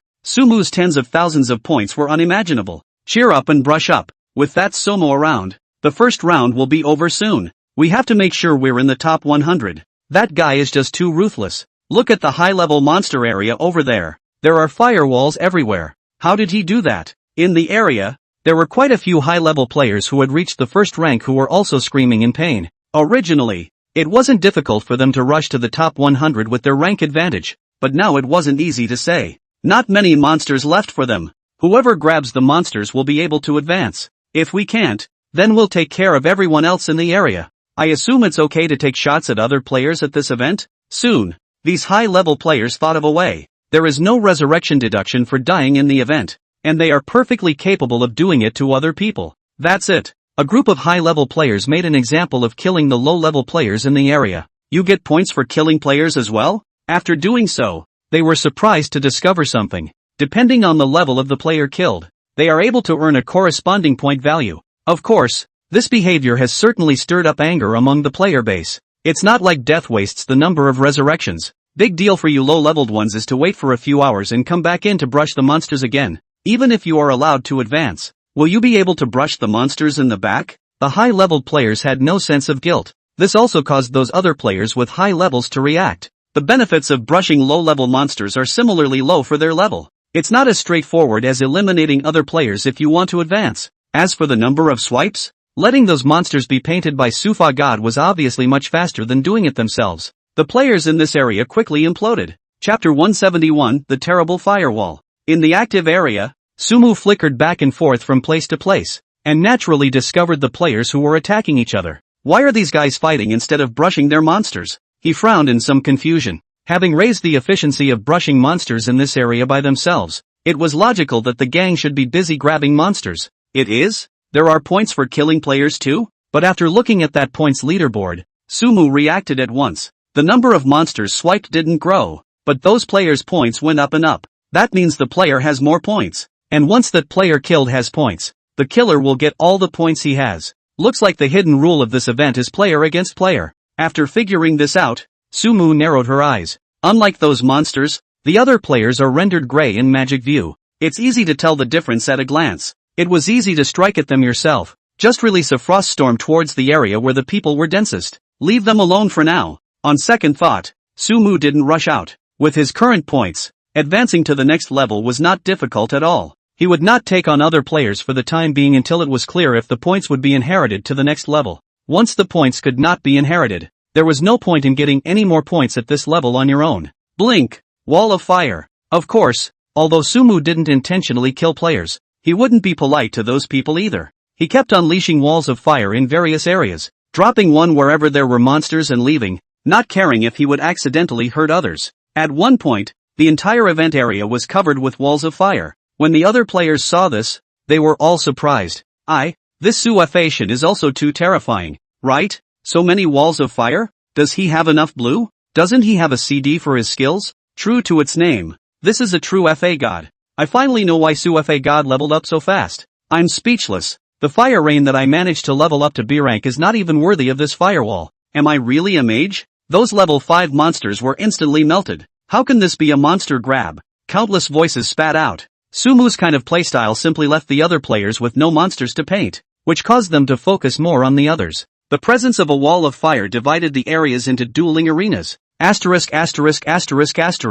I'm a first order meat shield full of equipment. This firewall burns for a few seconds to hang. What kind of damage is this? Kid, there's a wall of fire in front of you. Let's see where you're going to run. I'll fight you. Ha, I'm rank 1 rank 3. How many levels are you? Fight me? What? Your first rank? I'd rather fight you to the death than touch that firewall. In these dueling zones, all kinds of forced duels are constantly taking place. Everyone realized one thing, they couldn't get out of range of the wall of fire. But anyone who tried to run through the wall of fire and run away went straight to game over within a few steps of going in. Even Sumu did not expect that his action would inspire the bloodiness of the majority of people. In a corner of the same activity area, a person dressed as an assassin thrust the dagger in his hand into a player's body, who directly turned into a white light. Done. He flashed a grin and turned his head to look at a few other people standing not far away. A mage, 2 assassins as well as a priest. Apparently, it was a squad of 5. Their eyes were on a wall of fire tens of meters behind them.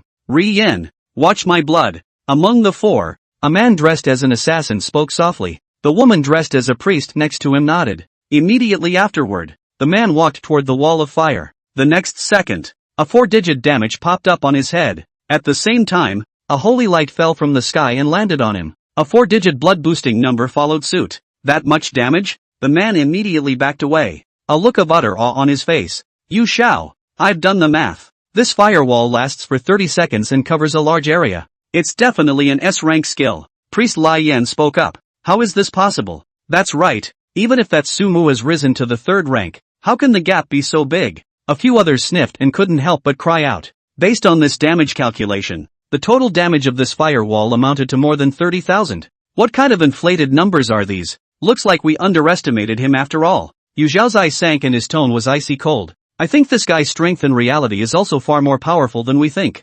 Ri-yan's voice sounded again. That's unlikely, right? Even the boss is still unable to make a complete skill. I can only barely form even the most common fireball. This Sumu, even if he can release a complete fireball, can it compare to those hot weapons? That mage opened his mouth. A look of disbelief on his face. The atmosphere became silent for a moment. The 5 of them stood in place while the remaining 4 looked at Yu Zhao together. While his spell attacks are certainly high, other attributes may not be. Mages are ultimately a profession with a brittle body. If we can control him, we might have a chance to kill him in seconds. A minute later, Yui Zhao's voice rang out. Of course, in the game, we should never take a shot at that guy unless we have a foolproof certainty. He added. What about in reality? After searching for so long with no clues, should we take the opportunity to get closer to him this time since we're sharing the same activity area as him? The mage followed and asked. Yu Xiao pondered for a moment and smiled. Like you said, even if he has some of his powers in reality, he's certainly still no match for a hot weapon. This one is the perfect opportunity for us to inquire about his identity. Chapter 172, Help me? In the active area, Sumu was still efficiently brushing the monsters. At the moment, his greatest enemy was still himself. In this state of releasing skills at such a high frequency, even if he had nearly 70,000 points of blue, it would soon not be enough. It was a good thing that his spirit value was high enough that the state of energy awakening had a very fast blue recovery. As soon as his blue level was back to full, Sumu would continue to turn on a high frequency of brushing. The number of brushed monsters in the region reaches 50,000, and a passing boss appears in the region. Killing the boss will earn a large amount of points, and at the same time, a portal to the next region will be opened, and the players with the top 100 points in the region will be able to pass through the portal. When that swipe number reached 50,000, a message popped up in front of all the players in the active area. Not only that, the location where the boss was located was also marked. It was under a skyscraper in the ruins of this city. Any more bosses? Sumu looked at the marked directions and skimmed his lips. I thought I could just advance, but I didn't realize I had to contribute. Swift, turning on sprint, Sumu rushed in that direction without using blink. By the time you run yourself to that spot, your blue level will be back up. Soon, Sumu saw quite a few other players on the road. Idle. Wait for me. Suefation. I'm a big fan of yours. Give me an autograph. Big brother Su. Luan wants to marry you. I guarantee that I'm as beautiful in person as I am in the game. Dharma God, please take me. I'm willing to be your most loyal little brother. Those people were crazier than one after seeing Sumu. Many people shouted loudly and excitedly, and there were even many female players who threw away their reserve and shouted like crazy. In their eyes, the rewarding boss is not even close to Sumu. If this was looked upon by Suefation, it would be one person under a billion. That crazy? Sumu looked at those pugilists, and the various types of beautiful women who didn't know their true colors. Her scalp was a little numb. Wall of fire. Releasing a wall of fire towards the path in front of him, Sumu directly flashed through. Honey, wait for me. Idle. Don't run away. We're not going to eat you. Damn it. This damn wall of fire. Worthy of my husband, this wall of fire has stoked the fire in me. The group was stopped by the wall of fire, not daring to take half a step forward. To be able to hold out in this area until now, most of these people had high levels, and their strength wasn't too weak, and they had teams with each other. However, despite this, a wall of fire was like a heavenly moat to them. But just then, a man suddenly rushed into the wall of fire. Who's this? Is he that brave? Asterisk. Isn't he just sending people to their deaths? You don't have to chase stars like this. Be sensible. The others outside the wall of fire couldn't help but murmur when they saw this. But just when the crowd thought he would be melted by the wall of fire, two blood-boosting numbers appeared one after another on the man's head. He was fast and managed to get through the wall of fire after resisting its damage for a few seconds. It actually passed? This guy is a bit brave. And fast enough. A firewall that a mage couldn't even get through with blinking. A melee actually got through. Who is this man? Seeing the man go through the wall of fire, the chatter in the arena got louder. For them, as long as they could pass through this wall of fire, they were definitely experts. On the other side of the wall of fire, Sumu's footsteps did not stop. 30 seconds was more than enough time to distance himself from the others. Suefation. Wait. Suddenly, a voice came from behind him. Sumu glanced back and raised an eyebrow. The opponent was wearing a leather armor and holding a dagger in his hand. At first glance, he was an assassin. Although the firewall was not wide, with his own spell attack, the fact that an assassin was able to pass through it was enough to show that he was strong. Of course, this strong is compared to other players. In front of Sumu, this guy could only be killed in seconds. Sumu ignored his shouts and turned her head to continue running wildly. Suefation. I'm the one who traded with you before, and the one who hacked you online was the one who I resolved. At this time, the other party's voice rang out again. It's you? Sumu stopped and added another wall of fire towards the back of the assassin. Suefation still remembers me. What an honor. The assassin looked at Sumu with a tone of admiration. Introduce yourself. My name is Yu Xiao. Sumu nodded. Her tone light. Is there something wrong? Yu Xiao took a deep breath and spoke quickly. I have a few other teammates. Their strength is very good. We would like to team up with you. After all, under this promotion mechanism, having more helpers won't do you any harm. In his opinion, Suathation should not refuse such an offer. I refuse. But to his surprise, Sumu didn't even think about it and directly opened her mouth to reject it. Why? Our levels are all very high. We won't drag our feet, and we can even help you deal with the boss, said Yuisha with a surprised expression and said in a loud voice. Help me? Sumu sniffed and revealed a contemptuous smile. Blink. In the next second, Sumu directly made an ultra-long distance instantaneous transfer and disappeared straight in front of Yu Zhao's eyes. You fellow, how dare you look down on me? Yu Zhao's eyes sank. He clenched his fists, and a strong anger filled his eyes. It was the anger of being belittled. As a strong man, the thing he couldn't stand the most was being belittled. And he hadn't been slighted in years, even if you are a Dharma god. So what? Under the same level. You may not be my opponent. I'm going to make you pay for this. Chapter 173, Diamond Treasure Chest, Third Shift. Sumu didn't know that her behavior had angered Yu Xiao. Even if he knew, he wouldn't care. After the flash, he had arrived at the bottom of the building where the boss had labeled his location. What appeared in that place was a tall bug beast that looked like it should be a level 5 boss. Upon seeing Sumu approaching, it took the lead in attacking. Charge! The boss swung the sharp-pointed horn of its front jaw and violently rushed towards Sumu. Sumu didn't stop his steps. Instead, he similarly rushed towards the boss at an extremely fast speed. As the two sides were about to approach, a ring of energy surged out from Sumu's body. Ring of resistance. You've killed the guarding boss and gained 10,000 points. With just one skill, Sumu directly killed this boss in seconds. At the same time as the prompt popped up, a portal appeared at the location on the ground floor of the building. Without hesitation, Sumu rushed into the door with an arrow step. In the next second, he returned to the space inside the God's Way crystal.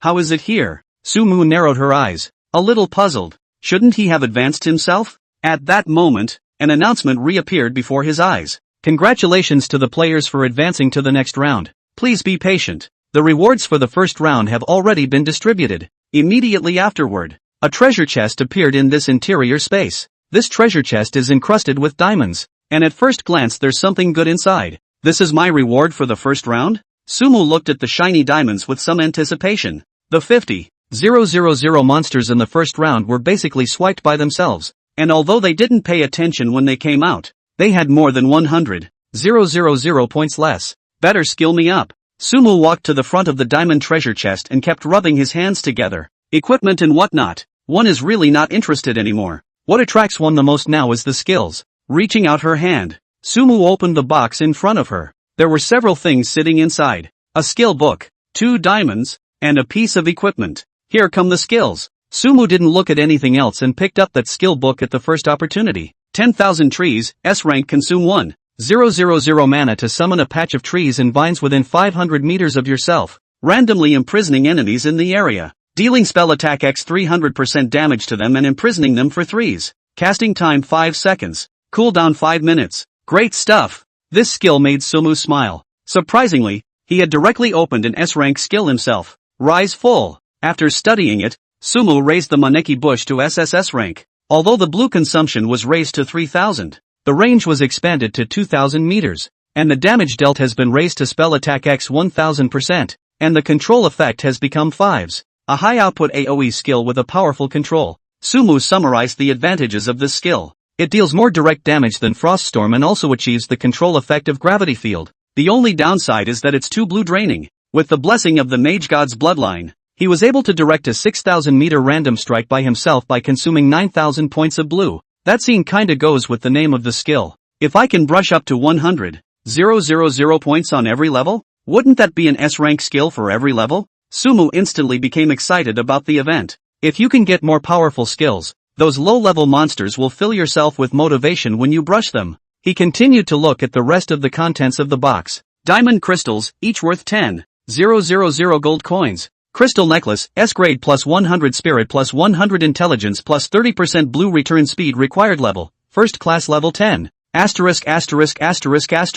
This equipment can be. 20,000 gold coins were not important to Sumu, but that piece of equipment made him very satisfied. Although it was only a first-order equipment, its attributes exceeded the vast majority of second-order equipment. That blue return speed in particular is a huge boost to yourself. Change. Sumu traded this equipment for the Goatman Priest's necklace. What's next? The next round opens in 2 hours. Players are free to move about. Be sure to return to this space before it opens. The announcement seemed to have heard Sumu's question and gave an answer. Sumu froze for a moment and couldn't help but think. This one is obviously not taking place in a God's Way game. The ruins of the city he had just reached might represent something. Could it be that that city is a real world? Sumu suddenly thought of a possibility. This one is a reminder. I'm afraid the monsters that littered that city might actually come to the reality they were in one day. At that point, wouldn't your own world be reduced to ruins just like that city? So to travel to other worlds, you have to use this space as a springboard? Thinking carefully, the more Sumu thought about it,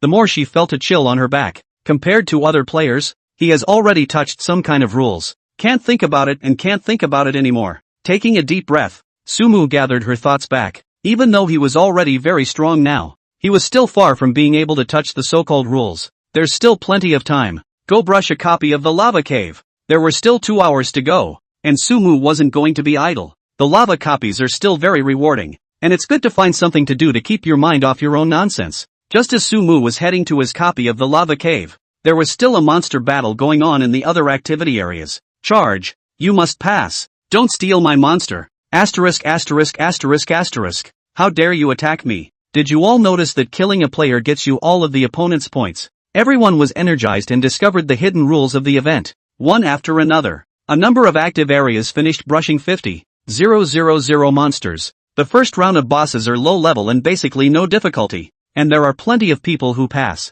But with the experience of the first round, it was clear that the second round would be even more competitive than the first. Chapter 174, Stargazer Scene? Somewhere in the event area. Runt. Nader waved the staff in his hand. A few seconds later, a fireball shot out and hit the bug beast boss not far away. Ha! Ha! Ha! As the boss fell, Runt. Nader laughed out loud. With the help of the others, he is firmly in first place in the current active region in terms of points. Who else in this world can swipe these 30,000 plus points besides me? Runt. Nader is the most powerful mage in the world. He looked at the number and a wave of mesmerizing confidence washed over him. It was a small price to pay for so many points. Let's see how great the reward is. Runt. Nader didn't bother with his men and couldn't wait to go through the portal to the inner space of the God's Way crystal. Then, a golden treasure chest appeared in front of his eyes. So beautiful. His eyes were glowing and his face was flushed as he walked over to the golden treasure chest. In his eyes, the gold case was far more beautiful than those model superstars. An A-rank skill? It's actually an A-rank skill. Opening the treasure chest, there was only one thing placed inside, but after getting such a thing, Runt. Nade was instantly nonplussed. He kept shouting and even jumped up and down with his hands in the air. There's just something funny about how he dances. This is a divine skill. Runt. After Nade learned this skill, his mouth kept chanting, and that face was red with some abnormalities. Of course, the significance of an A-rank skill cannot be overstated. If anyone else saw this A-rank skill, I'm afraid they would be even more excited than him. With this skill, I can compete with that Sufa god, right? And it's this skill that Runt. Nader's mesmerizing confidence grew even stronger. At this moment, he was the king of understanding who was proudly looking down on the world. Tsunami City. Sumu was cleaning out her backpack at the warehouse inside the store. 2 hours might not be enough time for others to do much, but it was enough time to make a trip to the lava cave on your own. And those drops weren't easy to clean up. After this event, the levels of other players will surely increase drastically, so I can open this store earlier too. Looking at the large number of items placed on the cargo container, Sumu faintly smiled. How the situation was over at the royal capital. One was still unclear at the moment, but if one wanted to gain a firm foothold there, with these gold coins in one's hand, it was clearly not enough. Must accumulate more gold coins for that. The second round of activities will be open soon. After another moment, an announcement appeared before Sumu's eyes. The corners of his mouth lifted slightly as he exited the game. After 10 minutes or so, a portal reappeared in the space inside the crystal. Where will it be this time? Sumu walked to that door with a little more anticipation inside. The white light flashed, and he was in a completely new environment. The first thing Sumu did was to look around towards the surroundings. It looked like a gladiatorial arena from ancient times. The surrounding stands were empty and very dilapidated. The ground in the gladiatorial arena was littered with worn weapons. All indications are that there was a fierce battle at this location. What's with the change of scene again? This looks like a coliseum. This isn't going to make us duel, is it? All be careful. There might be monsters popping out of nowhere. Not long after, a number of people appeared in the large gladiatorial arena. In terms of numbers, it's around 3,000. Upon arriving, all of these people distanced themselves from the other players at the first opportunity. The 3,000 or so people are even divided into various teams, large and small. Sumu also saw Yushao in this group of people who wanted to cooperate with him before. The second round of the event is about to start. After 8 hours or the number of monsters reached 100,000. The players with the top 100 points will enter the next area. Friendly reminder, the experience value of monsters in this area is increased. As an announcement appeared, the players in the gladiatorial arena all froze. Many of them even squinted in thought. The level of the monsters in the second round would definitely not be low. And with the increased experience value, their gains from brushing the monsters would obviously be greater than those in the first round. In this way, there seems to be no need for confrontation between players. Or maybe that wasn't necessary when the second round was just starting. Everyone, as you can see, I suggest that we all might as well brush the monsters peacefully this round. On the field, someone let out a shout. He was followed by 70 to 80 people, counting as the largest group out of 3,000. And his words naturally carried a lot of weight. This buddy is right. The activity as well. It's not only the points that are rewarded. The rewards given by brushing the monsters aren't low. There's no need for everyone to fight and kill. Another person in a team of more than 50 people followed suit and opened his mouth. That's it then. Peaceful development for all. I agree. I'm fine with that. Soon, one after another, the field rang out in agreement. The original defenses between the players were dropping little by little. At least no one will stand up against it until the promotion spots are decided. Sumu stood alone, not taking those people's words to heart. Peaceful development? One doesn't have that much time to develop peacefully with these people. I've got something to say. Just then, another voice rang out. He shouted with an extremely loud voice, which also caused all the other people's eyes to turn over. However, that person's eyes were staring straight at Sumu. If we want to brush the monsters peacefully, we still have to see if this Suafation agrees. This person smiled and opened his mouth, his tone clearly carrying an eerie tone. Sufa god? Are you saying this guy is a Sufa god? No way. I actually met my idol? Is it really Sufa god? I can't believe I can see Sufa god in my lifetime. I'm so happy. Idol. Sign me up. On the field, when the others heard this, they all looked at Sumu, their eyes filled with fervor. There were even quite a few players who lost their minds and surged straight towards Sumu. It no longer mattered what the man said. The only thing left in most people's eyes was Sumu. Anyone who can join Suafation's team is enough to make them soar. Suafation, I heard you built a guild. Are you still accepting people? Idol, I'm going to follow you. What you say is always the truth. Sumu, YYDS. From now on, if Sushin tells me to go east, I will never go west. A good event has heatedly become a scene of frenzied stargazing. Chapter 175, Godslayer? I'm yet. Looking at the surging crowd, Sumu frowned. One can finally understand what it means to be a rabid fan. Blink. Before the group could get close, he made a flash and made his way to the stands above the gladiatorial arena. Idol, don't run away. We just want an autograph. Suafation, please take me. As long as I can join your guild, I can agree to any request. Brother Su, people want to explore the truth with you. The all-night kind of thing. Suafation, some say I'm a prosperous husband. Marry me and you'll definitely be stronger. The height of the grandstand fence reached more than 10 meters. And other than Sumu, other mages couldn't flash up even if they had learned the blinking skill. All these people could do was keep sending out chants from the bottom of the stands in an attempt to retain their idol. Sumu ignored it and walked towards the edge of the stands on his own. The height down from this position is less than 30 meters. But this height was stress-free for Sumu. He scanned back toward the gladiatorial arena below, then jumped straight down. Idol, wait for us. Brush up on the monsters. I'm aiming for my idol's autograph. I don't think you can sign autographs in this game. Can you? How do you want it? What do you know? All the idol has to do is to compare his name with his hand on my back and I'm satisfied. Seeing this, a group of fervent fans were the first to run towards the exit in Sumu's direction. Of course, there were still quite a few people within the gladiatorial arena who retained their sanity. Mostly larger teams, but also smaller teams with smaller numbers. In one of the 5-man squads, a man had a gloomy expression. This person was none other than Yu Shao. He was also the one who opened his mouth with something to say just now. His original intention was to publicize what Sumu had done in the first round, knocking Suafation to the opposite side of everyone. Even if Suafation is no matter how powerful he is, can he defeat 3,000 people? One skill per person is enough to kill hundreds of Sufa gods in seconds, right? However, what Yu Shao did not expect was that Suafation's influence was simply too great. A mere name put paid to his plans, especially the glance Sumu glanced at him before she left. Everyone,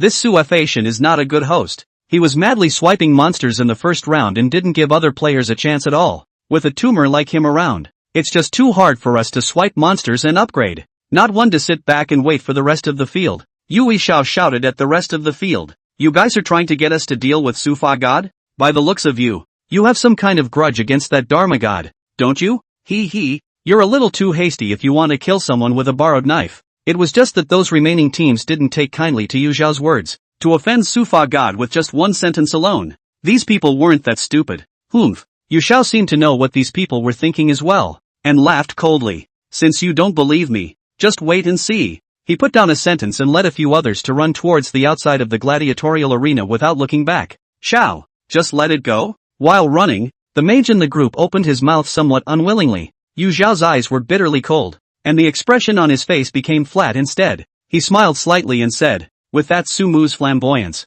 he'll definitely go on a rampage to swipe the monsters without giving the others a chance. When that time comes, he will naturally commit mass anger. Yu Zhao's smile was a bit evil. Let's brush the monsters now while figuring out that guy's route to unleash the firewall. There's definitely going to be a time when he bottoms out on blue with that brush. When that time comes, as long as we unite with the others, we will surely be able to get him out. After his words, Pastor Ri Yan's eyebrows raised. Xiao, is it really good to offend that guy so early? The soft voice carried a wave of worry. The others sniffed. Their expressions more or less permeated with a bit of apprehension. They weren't the type of powerful team that wanted to make an enemy of Suefation, and they were clearly making a bit of a fool of themselves. That guy looks like a lone wolf. Someone like that won't work with us. Those who don't cooperate with us are enemies. Yu Zhao's tone was cold and left no room for error. Outside the gladiatorial arena, Sumu was sizing up his surroundings. It's a crumbling city of an ancient civilization? Through the crumbling buildings, he was able to roughly restore the original appearance of the place. Is this place real too? This place is more shocking than the first round of modern metropolises. A different dimension? Or a different timeline? Sumi narrowed her eyes in thought. Except that no matter how much he thought about it, he couldn't come up with an answer. Wall of fire. Sumu suppressed his inner curiosity and focused all of his attention on swiping points. The lowest level monsters in the second round are all level 5. That's 5 points for one monster. In Eagle Eye with Magic View, the highest level monsters are then at level 10. Unlike the bug monsters from before, the monsters here were all hideous-faced corpse monsters. It looked as if some kind of terrible plague had broken out in the city of this ancient civilization. You killed the little ghoul. You killed the little ghoul. It's just that these monsters look scary and are defenseless against the wall of fire. Those hideous corpses were burned away by the flames, and it also made Sumu's points grow. Each level is supposed to give more rewards the more points you have, and there's no point in holding back. Sumu's perspective enveloped most of the area and acted even more efficiently than in the first round. Pull on a wave of monsters, leave a wall of fire straight away, then blink to the next area and repeat the maneuver. With such efficiency in brushing monsters, his points grew at an extremely exaggerated rate. According to this brush, hundreds of thousands of points is nothing difficult. Sumu revealed a confident smile. Naya, why is there another wall of fire here? I threw up. Why isn't there a single monster around here? Did that Sufa god do this? Sumu's fanfare also reduced many players to the point where they had no monsters to brush. There is no shortage of large core members. These people advanced in groups, naturally wanting to continue advancing in the second round. You know the rewards for advancement are not low. I now understand what that guy just said. This Suefation is also too rampant, isn't he? This is not putting us other players in his eyes. He must be made to stop swiping like that. Many people pointed their fingers at Sumu. Let's talk about it first. And if we can't come to an agreement, then we'll join forces with the other players and get this Fation out of the game first. The group was so excited that those bosses who led the group also took a stand. It's fine for Sufaga to eat meat, but how can we let them have some soup? If they don't even give them a mouthful of soup, then they will have to kill the gods. Chapter 176 Rest? Thanks to Yi Ling, who likes Dragonfall Wood, for sending me the Great Spirit. Sumu was standing in the deeper range of the active area. This area was basically filled with level 10 monsters, and the distribution was relatively spread out. A frost storm obviously had no way to clear out all those monsters. Sumu looked towards the latest skill he had acquired, 10,000 woods. An abundance of life emerged in his eyes. The range of this skill was expanded by a full 3 times under the blessing of the Dharma god bloodline. In this crumbling city, vibrant life springs up on the ground. On the walls, countless branches and vines sprang up. They grow sharp spikes and head for the closest target at the first opportunity. You have killed the Walker Demon and gained 10 points. You have killed the Walker Demon and gained 10 points. The vines dealt high damage while locking those monsters firmly in place. Even that third-ranked normal monster couldn't block this blow from Sumu. Those vines began an indiscriminate attack. In an instant, all of the thousands of level 10 monsters in this area were killed in seconds. Comfy. Looking at the points that had risen by 30,000 points at once, Sumu was all smiles. The skill Maneki Bush is a high blue consuming skill, but the AoE effect is really strong. One wonders how many frost storms one would have to put up to cover such a large area. There aren't many high-level monsters left. Rest for a while and wait for a refresh. Go to those low-level monster areas first. After emptying this piece, Sumu didn't even look at the corpse on the ground. It would have been a waste of time to actually pick up the bag. The point is that the crappy gear isn't worth much either. Now that those high-end players at the top had basically reached the first rank, there was no demand for equipment below the first rank. And those players with low levels didn't have a few gold coins on them, let alone buying these equipments. Blink. With a blink, Sumu traveled to the outer level 5 monster area. The refresh rate of the monsters in the active area wasn't fast, but the active area was relatively large, and Sumu was able to maintain efficiency by brushing them piece by piece. Of course, the way he brushes it off, the others don't fare so well. Sumu didn't have to do anything at all. He only needed to leave a wall of fire. The others didn't even have a chance to grab the monsters. There's no way. The damage of the firewall is just too horrible. The monster stepping into the fire is a second death. There's nothing left? Arriving at an area where monsters had just been refreshed, Sumu looked around and raised an eyebrow. Previously, these low-level monster areas were basically filled with people, and the competition was very fierce. But now that the monsters were refreshed, there was no one in turn. It's a bit unusual. Sharp insight made Sumu feel something strange. He pulled monsters while capturing the surroundings with his 2 perspective skills. In the distance, there were vaguely scattered teams brushing up on monsters. Whatever. Sumu skimmed his lips and continued to brush his points. For those monsters on the periphery, he basically left a wall of fire and left. It brushes most of the monsters, but for some casual teams, they are still able to pick up the slack.